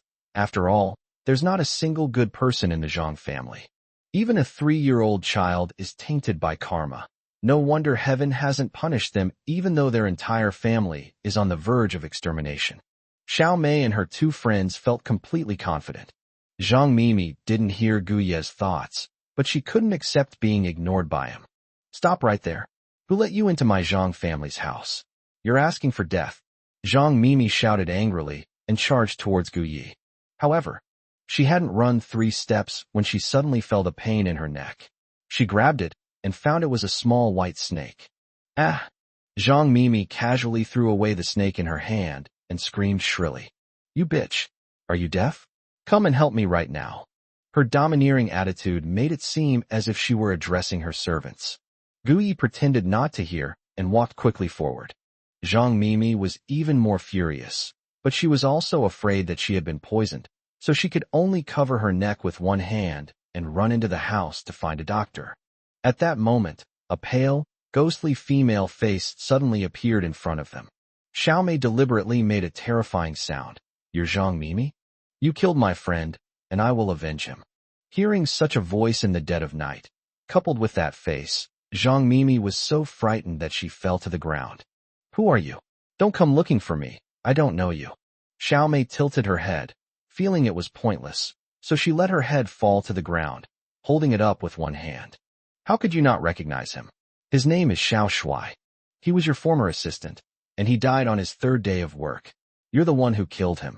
He's allergic to peanuts. I told you this a long time ago, but you insisted on eating peanuts and said it was because his family was too spoiled. You said those exact words. Peanut allergy is simply because he didn't eat enough peanuts. If he ate more, he wouldn't be allergic anymore. You're the one who killed him. The little white snake, perched on the little girl's arm, flicked its tongue when it saw the little devil following Zhang Mimi. What bad luck to have such an employer. Don't worry, Xiao Mei and I will definitely avenge you. When Zhang Mimi saw Xiao Mei holding her own head and heard her recount Xiao Shuai's story, she was so terrified that she wet herself and collapsed to the ground, unable to get up. That's not the scariest part. The scariest part is that the little white snake can talk? That's outrageous. This world is so chaotic. You? No, I didn't. It was his time to die. That was his own business. It has nothing to do with me. You host ghosts. Zhang Mimi fainted. Xiao Mei wanted to scare her again, but then the person died, and she felt it wasn't interesting. With such audacity, she's still doing bad things. Xiao Mei rushed into Zhang Mimi's body, stretching her muscles and bones. This body isn't working well either. She must have taken a lot of drugs. Gujio, let's go. The boss is waiting for us. The real excitement is inside. Back by Gu Ye's side, the little white snake quickly coiled around Gu Ye's wrist. It has now discovered that only on Gu Ye's wrist can spiritual energy enter its body and increase its power. Grandma Zhang breathed a sigh of relief when she saw Zhang Mimi's photo. Although so many great-grandchildren have died, my most beloved great-granddaughter is still alive. Snort. That scoundrel from the Demon Suppression Bureau is just lying to his own wife. The Zhang family is blessed with good fortune and the protection of their ancestors, which is why they will not die out. Mimi, I'm so glad you're all right. You scared me to death. Mimi, are these all your friends? Grandma Zhang spoke to Zhang Mimi with a kind and gentle expression. She was most satisfied with this great-granddaughter, who had never suffered a loss and had secured many benefits for the Zhang family. But what she didn't know was that the person standing in front of her wasn't Zhang Mimi at all, but Zhang Mimi possessed by Xiao Mei. Xiao Mei glared at old Mrs. Zhang and said irritably, You old hag, stop pretending. The Zhang family is being punished by heaven and will be wiped out soon. The Zhang family ancestors did so many shady things, and heaven has already discovered them. I don't want to die like this, so you'd better confess honestly. Grandma Zhang was startled. That voice, that tone. Is this really my great-granddaughter? Guyi, Xiao Mei did a great job. I really didn't expect her to have this kind of approach. Taoist Master, please take a look. What's wrong with Mimi? Said old Mrs. Zhang. Master Zhang took out a yellow talisman and threw it directly at Zhang Mimi's face. Grandma, Mimi has been possessed by an evil spirit. But don't worry, let me handle her. You audacious demon. How dare you possess me? Get back here at once. Guyi. It's just a piece of yellow talisman paper. Let me show you what a real talisman is. He drew a talisman with his bare hands, and the talisman flew towards Xiaomei. Xiaomei was initially very scared and wanted to get out of Zhang Mimi's body. But when he saw the two talismans, he noticed that one of the yellow talismans had spontaneously combusted and turned to ashes when it was 10 meters away from him. However, the talisman that Guyi drew effectively protected him. Thank you very much, Brother Gu, Xiaomei said happily. Guyi waved his hand. This is nothing. Anyone who dares to touch my men is asking for death. Master Zhang was completely stunned when he saw this scene. His talismans. That's not some cheap knockoff stuff you find on the market. How could it just burn out like that? Who is that young man? Where did he get the talismans? What kind of technique is that? It burned without chanting incantations or using yellow talismans. Who are you? Get out of the Zhang family's house right now. Grandma Zhang noticed it too, and she immediately looked at Guyi. Guyi crossed his arms and sneered. The Zhang family is about to be wiped out, so I've come to watch the show. As for who I am, just consider me a legend. Another family wiped out. Old Mrs. Zhang was trembling with anger. You scoundrel! You and that female director are in cahoots. Our Zhang family has never done anything shameful, and we will never be wiped out. Get out of here right now. As long as I don't tell anyone, no one will ever know what happened back then. What do you mean by wiping out an entire family? It seems someone wants to oppose the Zhang family. Just then, Sanhu and Erniu descended from the sky. 193. What a brilliant act of defying fate. Are these the descendants of the Zhang family? Erniu asked, standing next to Sanhu. So much time has passed that he has forgotten what his neighbor looks like. She really does look a lot like our neighbor. The Zhang family has had the same face for generations. It's disgusting. Let's ruin her. Sanhu, however, would not forget that when she used the 9-in white bone claw, 5 scratch marks appeared on old Madame Zhang's face. Eh! The screams of the old lady Zhang echoed throughout the entire hall. Brute! You are animals. Old Mrs. Zhang covered her face with her 2 old hands and shouted angrily. The moment she saw Erniu and Sanhu, her old eyes widened, and she couldn't help but tremble all over. She simply couldn't believe her old eyes. How could that be? How could they get here? She naturally recognized the 2 men. She had been chosen as the next matriarch of the Zhang family since she was a child, so she knew everything about the Zhang family, and she knew these 2 old devils even more. Guyi beast. If they are beasts, then there are no good people in this world. They won't admit their mistakes until they see the coffin. They still won't tell the truth now. Erniu and Sanhu, take your revenge. Master Zhang was completely petrified. He kept staring at Guyi, but he didn't see Guyi say anything in the last 2 sentences. What happened? Could there be someone more powerful than me in lynching? That's impossible. I should know something about such a young junior. Moreover, those 2 old ghosts looked like they had been dead for hundreds of years. They actually knew that young man? This doesn't make any sense at all. No. In either case, it is one's responsibility to uphold justice, and no one should kill anyone, no matter how strange or supernatural. You audacious demon, dare to commit evil in the human world, and you shall die at once. Before Sanhu and Erniu could even speak, the old Taoist priest pulled out a sword and thrust it at them. This old ghost is quite skilled. He set up an array in the Zhang family's house, making it impossible for any ordinary little ghost to get in. And those 2 not only got in, they even managed to hurt the old lady. The old lady also had many talismans on her. Hateful. How dare they run wild right under our noses. Court death. Guyi looked at his long sword and his moves and found it all amusing. I wonder which Taoist temple produced this good for nothing. He's so old. All he knows are some low-level old tricks, or maybe they're completely useless. The 3 tigers and 2 oxen wouldn't even need to lift a finger. He could be reduced to ashes. Master Zhang. He calls this lowbrow? He still calls himself an old good for nothing? He's so arrogant. Who does he think he is? That legendary Taoist master known for his longevity. Ignoring the old Taoist priest, Sanhu rushed to old Madame Zhang. grabbed her by the neck, and lifted her high into the air. Every generation of the Zhang family knows about the evil deeds the Zhang family has committed. Are you going to tell us yourself, or should I tell you for you? Yu rushed up to the old Taoist priest, kicked him to the ground, and stepped on his chest. You deserve to die for helping Zhang Jia commit evil deeds. But I'm a good man, and before you die, I want you to die knowing why. The old Taoist priest had been gesturing for a long time, but it had no effect on the two old ghosts. He was even pinned down by an old ghost, unable to move an inch. Everyone from the Zhang family present stared wide-eyed in horror, wanting to say something but unable to utter a word. But everyone had a bad feeling. This time, the Zhang family was probably doomed. Grandma Zhang's heart was in her throat.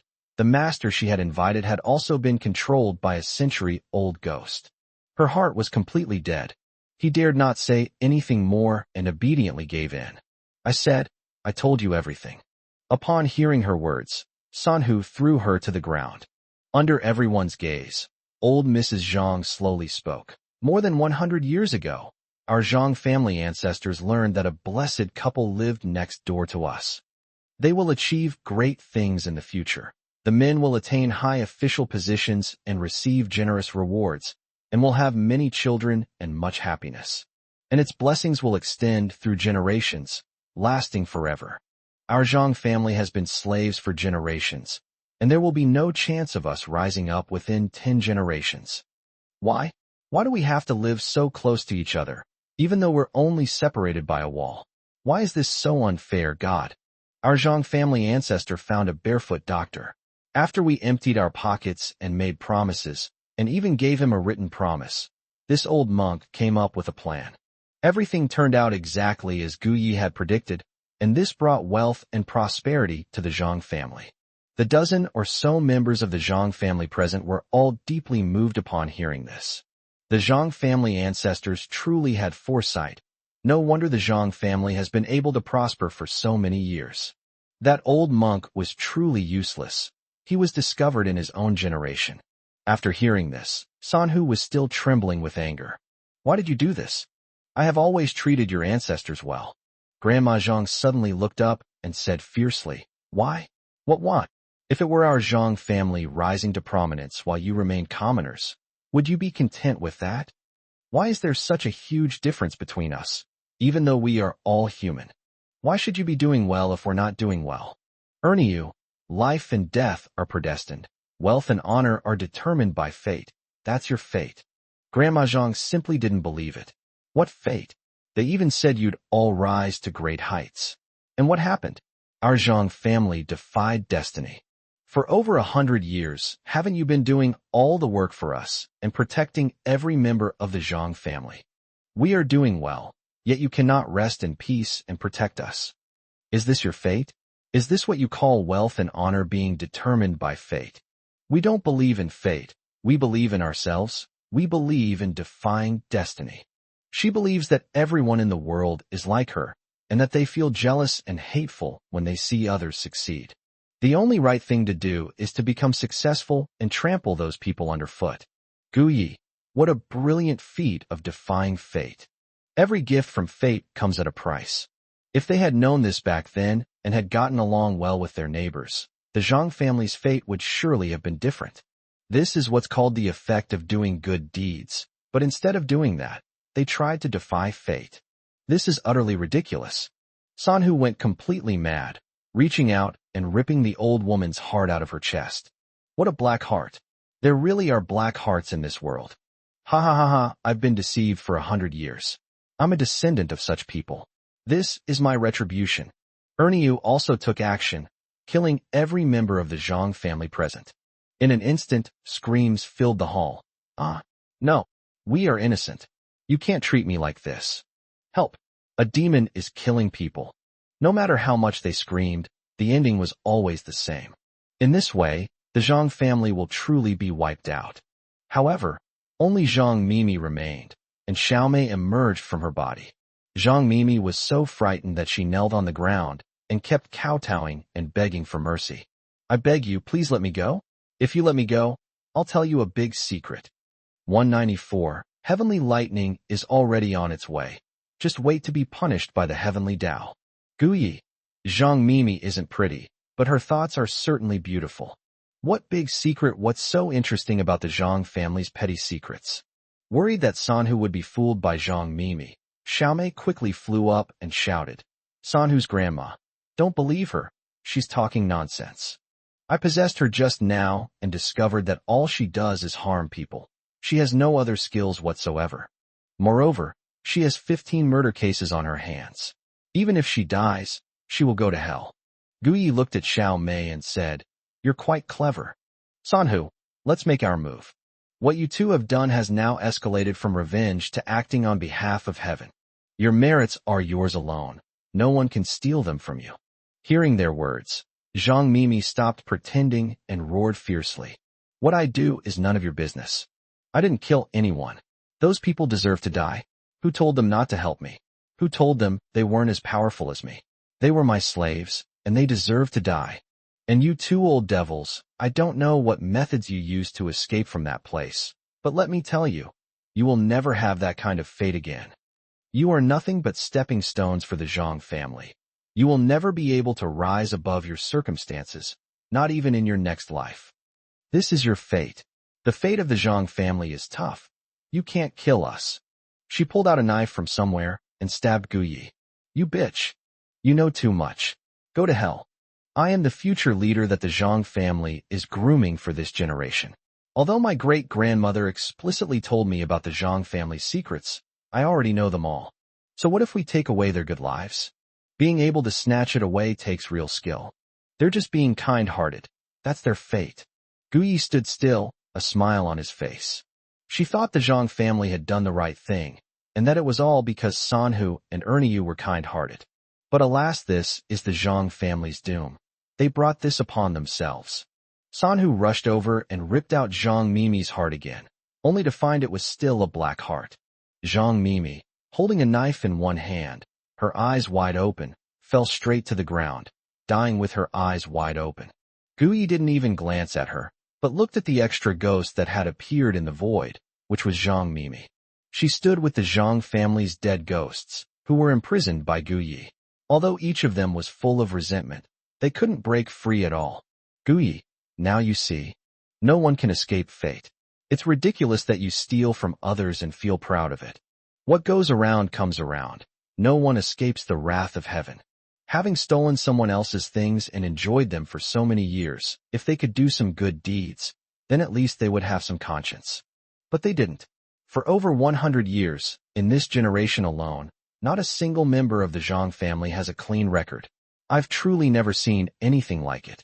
The saying, those whose virtue does not match their position will surely be punished by heaven, must be a concrete manifestation of this. Master Zhang lay on the ground, listening to Gu Ye's inner thoughts and looking at the corpses in front of him. His mind was in complete chaos. Could it be? Did I really do something wrong? These people, is there really not a single good one? Gu Ye, are you insane? Gu Laowu was finally able to break through the barrier at the door and rush in. You are truly heartless and insane. You actually allow vengeful ghosts to harm innocent people. Aren't you afraid of divine retribution? Seeing the horrific scene and those two old ghosts, she was furious beyond measure. Guyi, he really went too far this time. His actions were too extreme, driven by a desire to show off and avenge the two old ghosts. This time, even if I were to cover for him, he wouldn't escape the punishment of heaven. Are these people all innocent? Guyi turned around and glanced at her. Then, with a kick from a distance, Gu Laowu was sent flying into the air before crashing heavily to the ground. Guyi walked over and stomped on her leg, breaking it. Regardless of Gu Laowu's screams of pain, he waved his hand, and the actions of the Zhang family appeared in the void. In just a few dozen seconds of video, every member of the Zhang family, the blood on their hands, and the innocent people they had harmed were all presented to her. One scene in particular shows a 5-year-old girl who tricked a 3-year-old boy into leaving the latrine, where he was thrown into the cesspool and drowned. Throughout the process, adults passing by asked her several times, but she always said she didn't see it. Human nature is inherently good, but some people are inherently evil. Some children are born devils, not human. As for the Zhang family, Due to karma, all their descendants are the same, without exception. Master Zhang looked at the video and felt like his eyes had gone blind. Oh, how could I have allowed such people to do such things, helping them commit so many bad acts? But how come I didn't notice it? Gu Laowu was also shocked and couldn't utter a single word. How so? How is that possible? According to my own investigation, the Zhang family isn't like that. Although they are indeed corrupt, how can those in positions of power be clean? Within reasonable limits, everything is acceptable. But now, Guyi looked down at her and asked, how is it? Is this the innocent person you're talking about? Last time, Guze knocked her into a big pit. Even though she had a broken leg, she was still able to appear in front of me completely unharmed. I truly admire her. She has such a tenacious will to live. This time, however, I'm going to give her a work-related injury. He stepped on it again to pinpoint the exact leg, crushing Guze. Every time they see me, they bark like a mad dog. Do you really think I have a good temper, enjoy your nonsense, and enjoy reasoning with you? Excuse me, but when I'm in a good mood, you can say a few more words. But I'm not in a good mood right now, so if I can get physical, I shouldn't waste my time. Gujio looked at Gu Laowu on the ground and felt unbearable pain. The boss's strength is something that ordinary people can't withstand. Xiao Mei and the little white snake also turned their heads away, no longer looking at Laowu. They both felt pain too. Gu Laowu was indeed in pain, so much so that she was impotent and furious, hurling a lot of foul language. Guyi, you made all of this up. Just you wait. The heavenly lightning is already on its way. Just wait to be punished by the heavenly Tao. I am the director of the Demon Suppression Division. You orchestrated this entire incident, and you are responsible for it. I will arrest you according to the law. Just as Guyi was about to finish speaking, a figure suddenly flashed by, and all he saw was a shovel.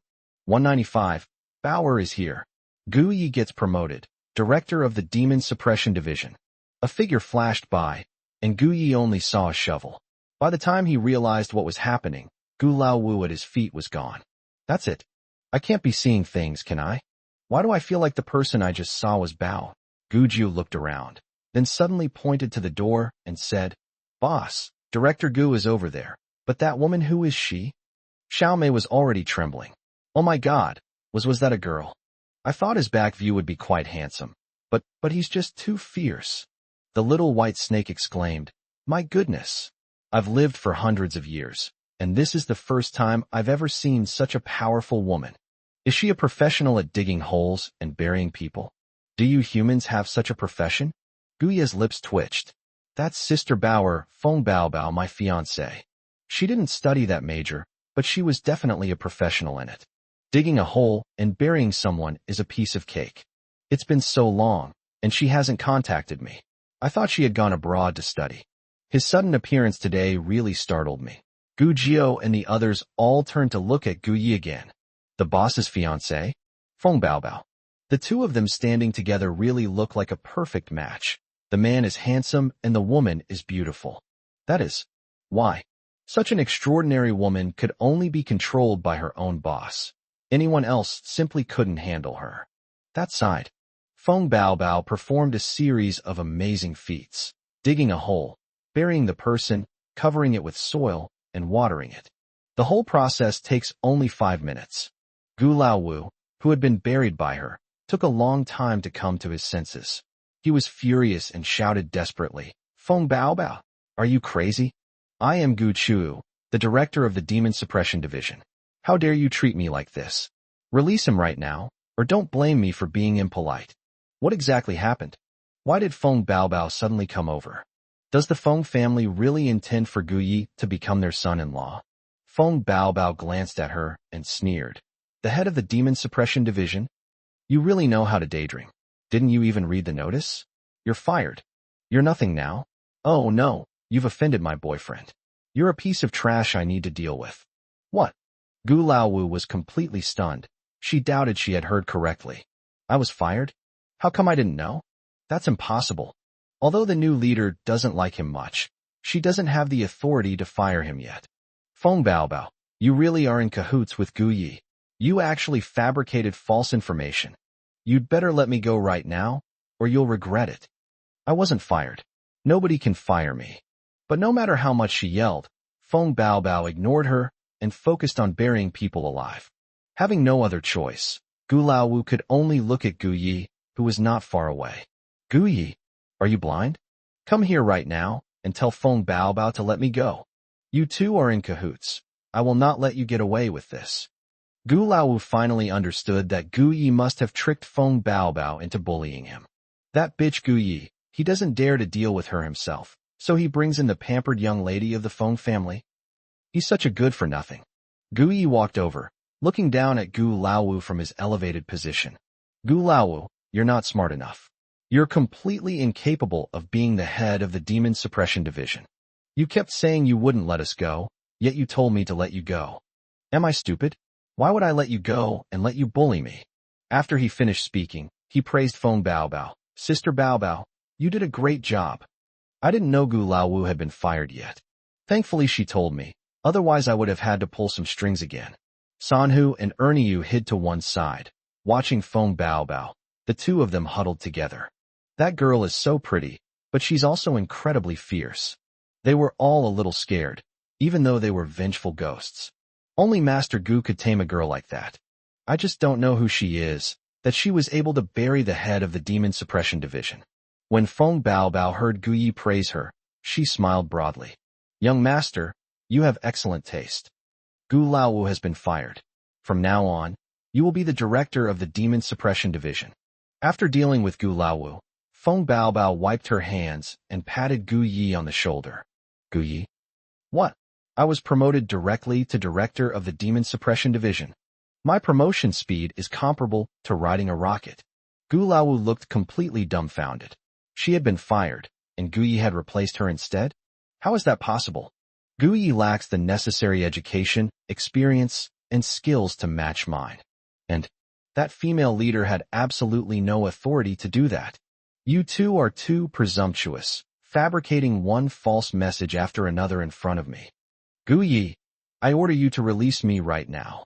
I need to call my supervisor and explain everything to her. Don't be so smug. Even if I weren't the director, it would never be you. Feng Baobao took out her phone and dialed a number. At that moment, Gu Laowu's phone rang. The other party's name was set to leader. Gu Jiu held up his phone to show Gu Laowu. Hey, your boss is calling. Let me answer it for you. Then Feng Baobao's voice came through. Gu Chu, the fifth son of the Gu family, is utterly useless. All he does is howl and yell. He's expelled. Gu Yi, you have repeatedly made great contributions and outstanding achievements. You are hereby promoted. After Feng Baobao finished speaking, she hung up the phone. Well, now you know, right? Your superior is me, Feng Baobao. Gu Laowu's mind went blank. He couldn't react at all. My mysterious superior is actually Feng Baobao. How is that possible? How can she be her own boss? She doesn't know anything. Gu Yi silently gave a thumbs up. Sister Bauer, you're awesome. My wife has a higher official position than me, and she even promoted me. I'm so awesome. Gu Jiu, Xiao Mei, and the little white snake. The boss found a rich woman a boss. From now on, won't they be able to do whatever they want in the Demon Suppression Division? The little white snake was the most excited and really wanted to wiggle its little snake waist. Ha. The head of the Demon Suppression Bureau is my boss. I'm just a little demon. I don't have to be afraid of being struck by lightning anymore. At that moment, a rumble of thunder suddenly came from the sky, and everyone looked up. Upon seeing this, Gu Laowu burst into maniacal laughter. Ha, Gu Yi, you saw that, didn't you? Those whose virtue does not match their position will surely be punished by heaven. I told you so, but you didn't believe me. Just wait a minute. 196. The thunderbolts from the heavens struck me. Before she could finish speaking, Gu Yi, along with Feng Baobao, quickly dodged far away. Gu Jiu and Xiao Mei also moved aside. Even Erniu and Sanhu flew behind Gu Yi. At the entrance, only Gu Laowu, who had been buried alive, remained, with only his head sticking out. You are you scared? You're all so afraid of this little thunderbolt. Gu Yi, look at yourself. You're not at all the kind of person who's qualified to be a director. But it's no use if you're afraid. This heavenly lightning was prepared for you. Gu Yi will be punished by heaven. Those two vengeful ghosts, who murdered hundreds of members of the Zhang family, will also be struck by lightning and their souls will be scattered. You. She was still screaming at the top of her lungs. Feng Baobao rolled her eyes. Doesn't she know? Gu Yi nodded. With her character, how did she become a director for so many years? These bolts of lightning were clearly prepared for her, and she even laughed at us. This is absolutely hilarious. Has she gone mad? Feng Baobao. She must be crazy, unable to accept that fact. But, just then, bolts of lightning struck Gu Laowu one after another. Snap! Snap! Snap! The lightning bolts, thicker than an arm, all struck Gu Laowu's head, without missing a single one. Gu Laowu was just shouting loudly, but as the thunderbolt struck, she was completely dumbfounded. How could this be? How could this be? That's impossible. Weren't these heavenly lightning bolts meant to strike Gu Yi? He allowed the evil spirits to harm people. He violated the heavenly laws. He is the one who deserves to die. And those two old ghosts, they killed so many members of the Zhang family. They're the ones who should be the ones whose souls are scattered. Ah! Gu Laowu let out a shrill scream, completely breaking down. Damn you, God! Why? Why me? I didn't do anything wrong. They're the ones who are wrong. The heavens remained silent, only relentlessly striking her. Master Zhang, who was still lying on the ground and unable to get up, was so frightened by what he saw outside that he almost lost his soul. Oh no! When lightning strikes, it is surely to punish sinners. But myself, I had actually helped the Zhang family commit so many evils. I was truly wrong. No wonder I could hear Master Gu's inner thoughts. It was Master Gu giving me a wake-up call. I am truly filled with sin. What to do? How can I face my master after this? I've created so much negative karma. How am I ever going to repay it? The lightning struck for a full 3 minutes. Gu Laowu was skilled in martial arts, and although he fainted, he was not seriously injured. Gu Yi. Gu Laowu's physique is truly remarkable. He's still alive. Perhaps it's because heaven has a benevolent heart. Master Gu, thank you so much for helping us get revenge. Master Gu, we will now fulfill our promise and go find those 499 corpses. Erniu and Sanhu flew over and knelt in front of Gu Yi. They have kept their promises, of course. Gu Yi, I almost forgot about that. I was just too happy. We still haven't found that guy surnamed Zhang. Feng Baobao, what is this? Gu Yi. To make a long story short, I discovered a huge corpse-raising ground with ghost soldiers there. Gu Jiao is a civil servant of the underworld, and we need to help him complete his mission. Feng Baobao picked up a shovel and said, let's go then. I'm quite good at digging holes. Gu Yi, this will work too. To save time, Gu Yi used a teleportation talisman, and in the blink of an eye, all these people disappeared. As they left, the restrictions on Master Zhang were lifted. He rushed out, chasing after Gu Yi. Master Gu, wait for me. I can't be here alone. That's terrifying. Those old ghosts from the Zhang family, they're chasing after me. They harbor deep resentment. There's no way I could possibly handle them. But he had only run a few steps when 3 men in black appeared in front of him, each holding a book of life and death. Master Zhang, you and the 208 souls of the Zhang family, come with us. After Gu Xin finished speaking, he began calling out names from the book of life and death. Master Zhang. This is a ghost messenger. I saw it decades ago. Being singled out by them means they are already dead? No, I haven't atoned yet. I can't die. I can't die. Master Zhang didn't want to die. He hadn't lived enough yet. But he had no choice. All those who were named were put in chains and handcuffs and escorted away by ox-headed and horse-faced guardians. As he was leaving, Master Zhang was filled with deep regret. How could I be so blind? To insult a master like Gu Yi is truly blind. He passed by Gu Laowu and kicked her, waking her up. Old Gu, if you know what's good for you, quickly apologize to Master Gu. I'm doing this for your own good. If you don't listen, you'll end up like me. Pooh, you have a younger brother like Master Gu, and you don't even know how to cherish him. You deserve to die. Before Master Zhang could finish speaking, he was taken away. Gu Laowu was still dazed and hadn't fully woken up yet. But she saw the ghosts of the Zhang family being taken away one by one, which she couldn't understand at all. Why did you take them away? They are all innocent. You're too late.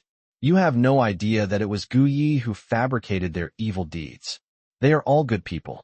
And don't you think it's unreasonable? How could the entire family all die at the same time? You must handle this impartially. What you are doing is wrong. She absolutely couldn't let Gu Yi get away with it. She had to expose her evil deeds. After Gu Xin finished reciting the names of 100 ghosts, he turned his head to look over. What evidence do you have? Is this the boss's fifth sister, the former director of the Demon Suppression Division? Funny. That's hilarious. How could someone so blind and incompetent become a leader of that rank? No wonder. There have been many wrongful convictions in the past 10 years or so. It must be largely related to her. When Gu Laowu recognized Gu San's identity, she was extremely excited. Leader, please listen to me. Gu Yi is a child of our Gu family. He was raised outside since he was a child and has never received a good education. He also has no talent in slaying demons. He loves to use public opinion to boost his popularity and steal the spotlight. Gu San didn't want to listen. Just give us the evidence. We already know all this. You don't need to repeat it. You've been in the Demon Suppression Division for so many years. Don't you even understand this much? Gu Laowu was scolded, but she dared not speak out against it. I have the evidence. But given my current condition, I'd really appreciate your help, boss. Getting evidence isn't that hard. 197. He was reborn. Gu San exuded an aura of power, and Gu Laowu stared at him blankly, unable to say a word. Evidence. She did want to find evidence, but looking back on each instance, she was repeatedly proven wrong, leaving her with nowhere to find any evidence. At that moment, a person rushed over in a hurry. It was Gu Zhe. I have all the evidence you need. Release my fifth sister, and I'll take you there to see the evidence right now. He had been sleeping in the bushes, but then he started having trouble breathing. When he opened his eyes again, he realized that he had been reborn. He realized that in the world he lived in, he was supposed to be the winner in life, and everyone else was just an extra. But now, Gu Yi has taken everything from her. This shouldn't be the ending. He's absolutely not reconciled. Then, after he woke up, the first thing he did was to kill the people who had bullied him, steal their car, and rush to find Gu Laowu. Don't ask him how he knows. Just tell him he's a reincarnated person, and he can find out whenever he wants. Gu Laowu was deeply moved when Gu Zhe came. Gu San found them all ridiculous, saying it took a lot of effort to pull old Master Gu out of the pit. Afterwards, the group went to the corpse-raising site. Following the instructions of Sanhu and Erniyu, and with the help of Feng Baobao, Gu Yi has already dug out all 400+ corpses. This place is truly a blessed land. Each of them had been dead for decades, but the moment their bodies were dug out, they were still perfectly intact, looking as if they had just died. Their souls floated in mid-air, looking at Gu Yi, and they all knelt before him. Master Gu, we died a terrible death. You must help us get revenge. Master Gu, those of us who didn't want to die back then were all killed by that Zhang guy. That person also said that after we die, we can forget about being reincarnated. We must be used by him. We want to go home. We don't want to be here. But we can't escape from here. Gu Yi listened to each of them and realized that these people had not died naturally, and their situations were similar to those of the 3 tigers and 2 oxen. All right, you guys go register with Gujio first. I'll handle the rest. Gu Yi waved his hand, and they all lined up and stood in front of Gujio. Feng Baobao came over and asked, Gu Yi, what should we do with these old ghost corpses? It's almost dawn, and it's not good to just leave it like this. Gu Yi, don't even think about digging a hole. That's too tiring. Why should my fiancée cause them trouble? It's not like she owes them anything.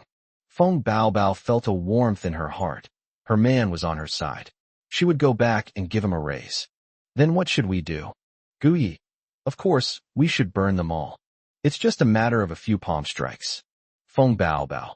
But after they are burned, there will be no descendants to worship them. Gu Yi smiled. What are you thinking about? You didn't hear me clearly, did you? They haven't had any descendants for a long time.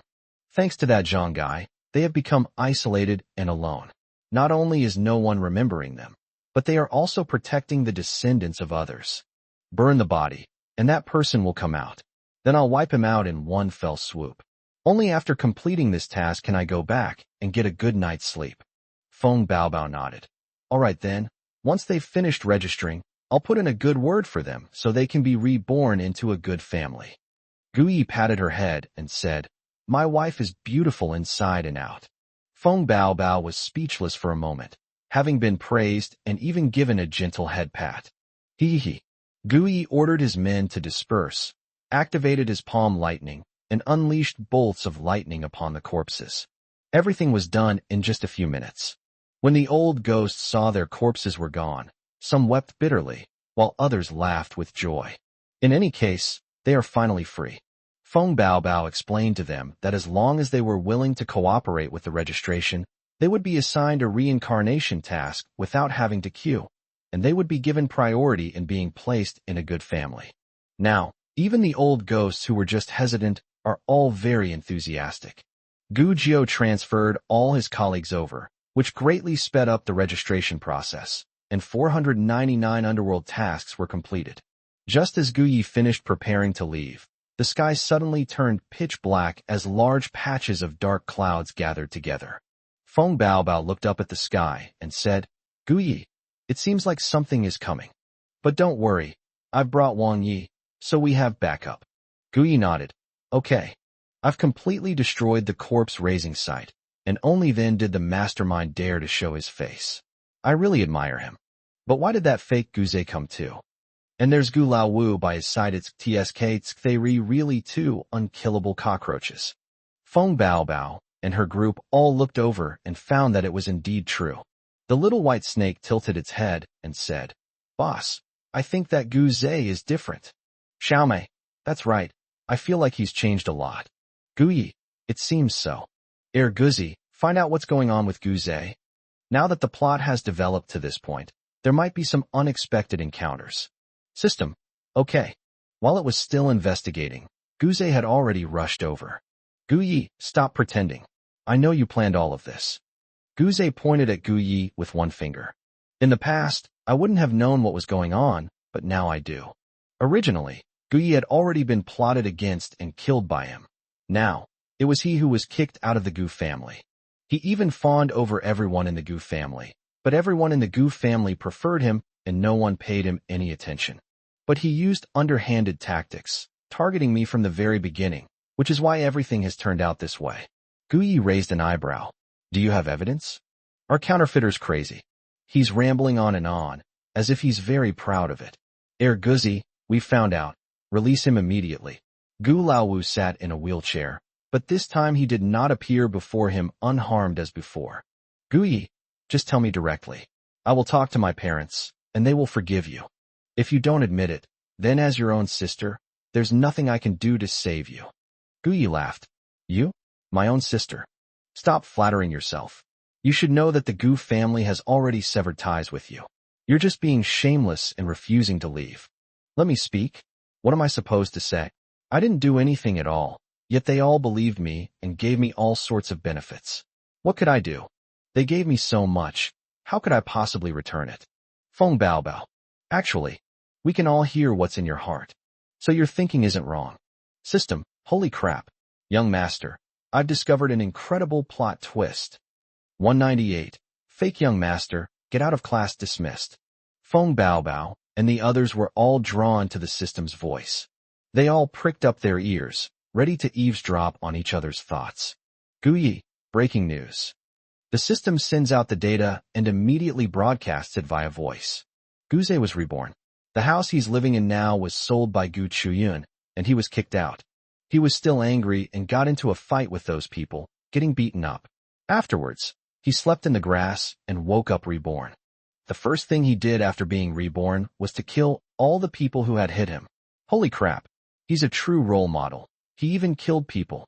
Then they rushed over to confront me, saying they had evidence to prove I had schemed against them. Feng Baobao. Guze is asking for it. So what if he was reborn?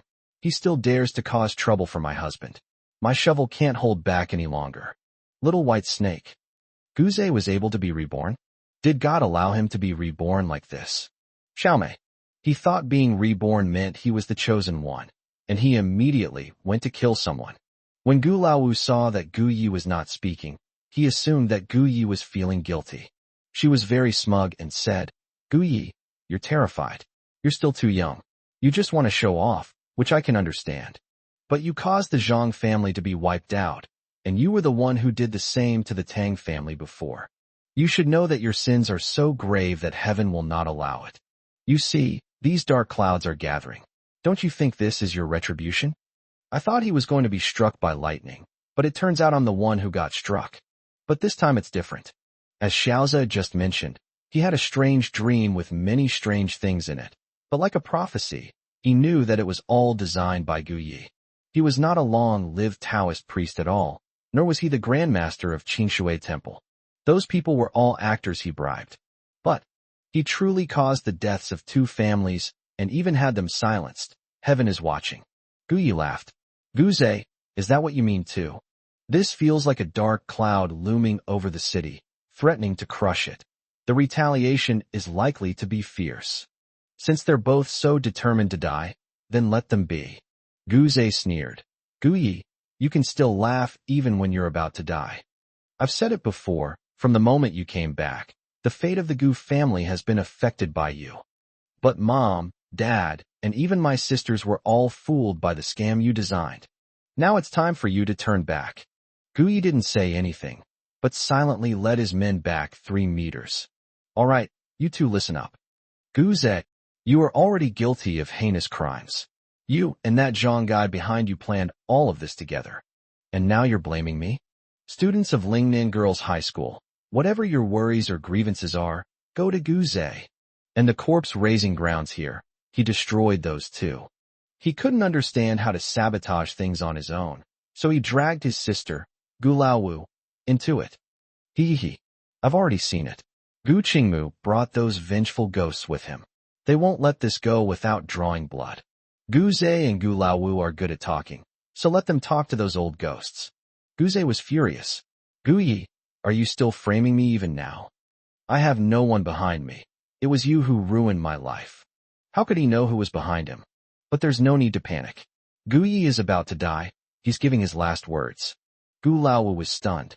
What was going on? What did I just hear? Gu Yi only said those words, but what happened afterward?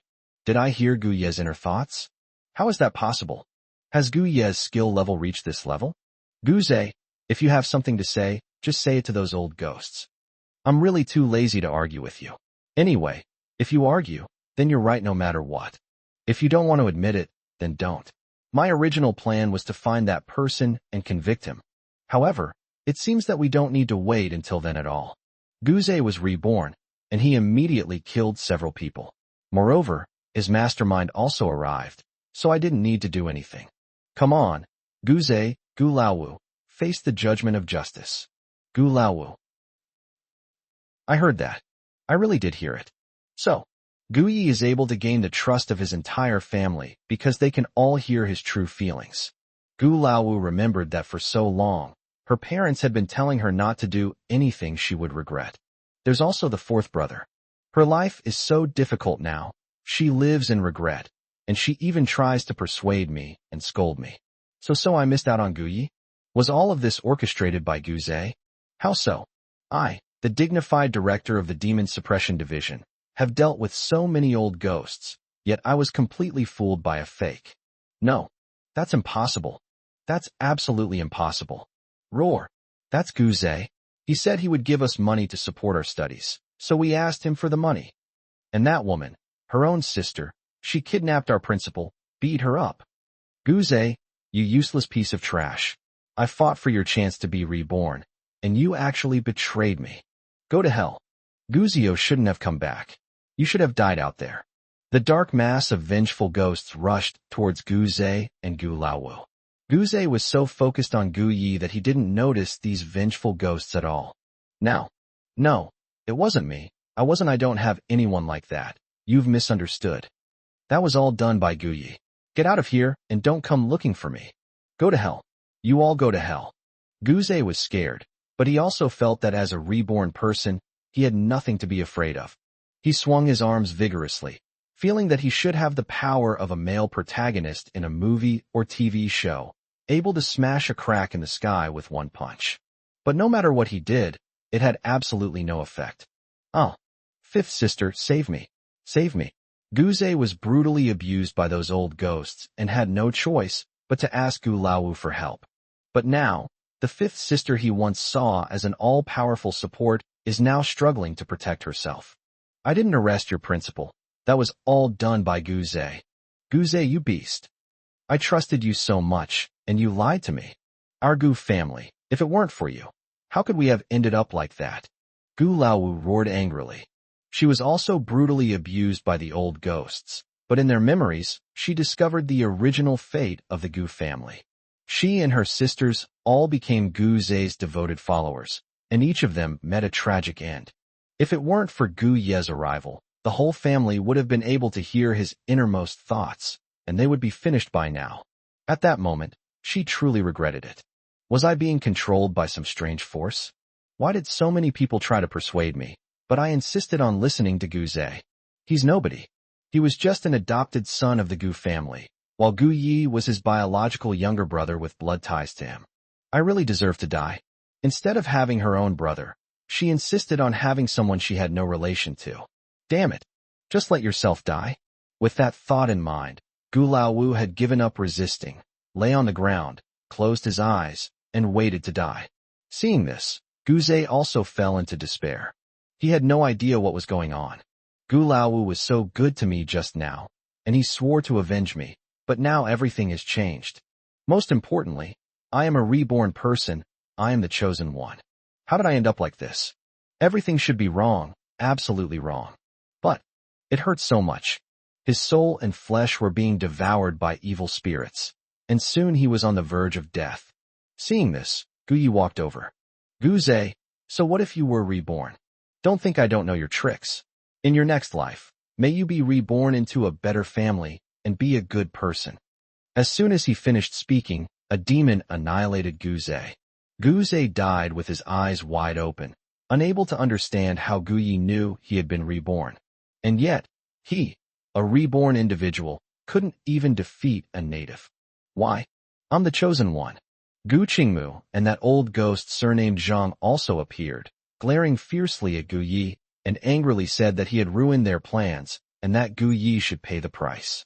Then, Gu Yi summoned rolling thunder once more, and in an instant, Gu Qingmu, Master Zhang, and all the evil little devils were annihilated. The book of life and death in Gu Jiu's hand was completely filled. Their jobs as civil servants this year have been saved. At this time, the sun rose in the east, and it was dawn. Feng Baobao held Gu Ye's hand and said, "Honey, you've done a great thing. Gu Yi, baby, thank you for helping me too." Follow-up. Gu Yi and Feng Baobao went back and held a grand wedding, and the whole internet congratulated them. Xiao Mei has been reincarnated. The little white snake went to Qingshui Temple to continue its cultivation.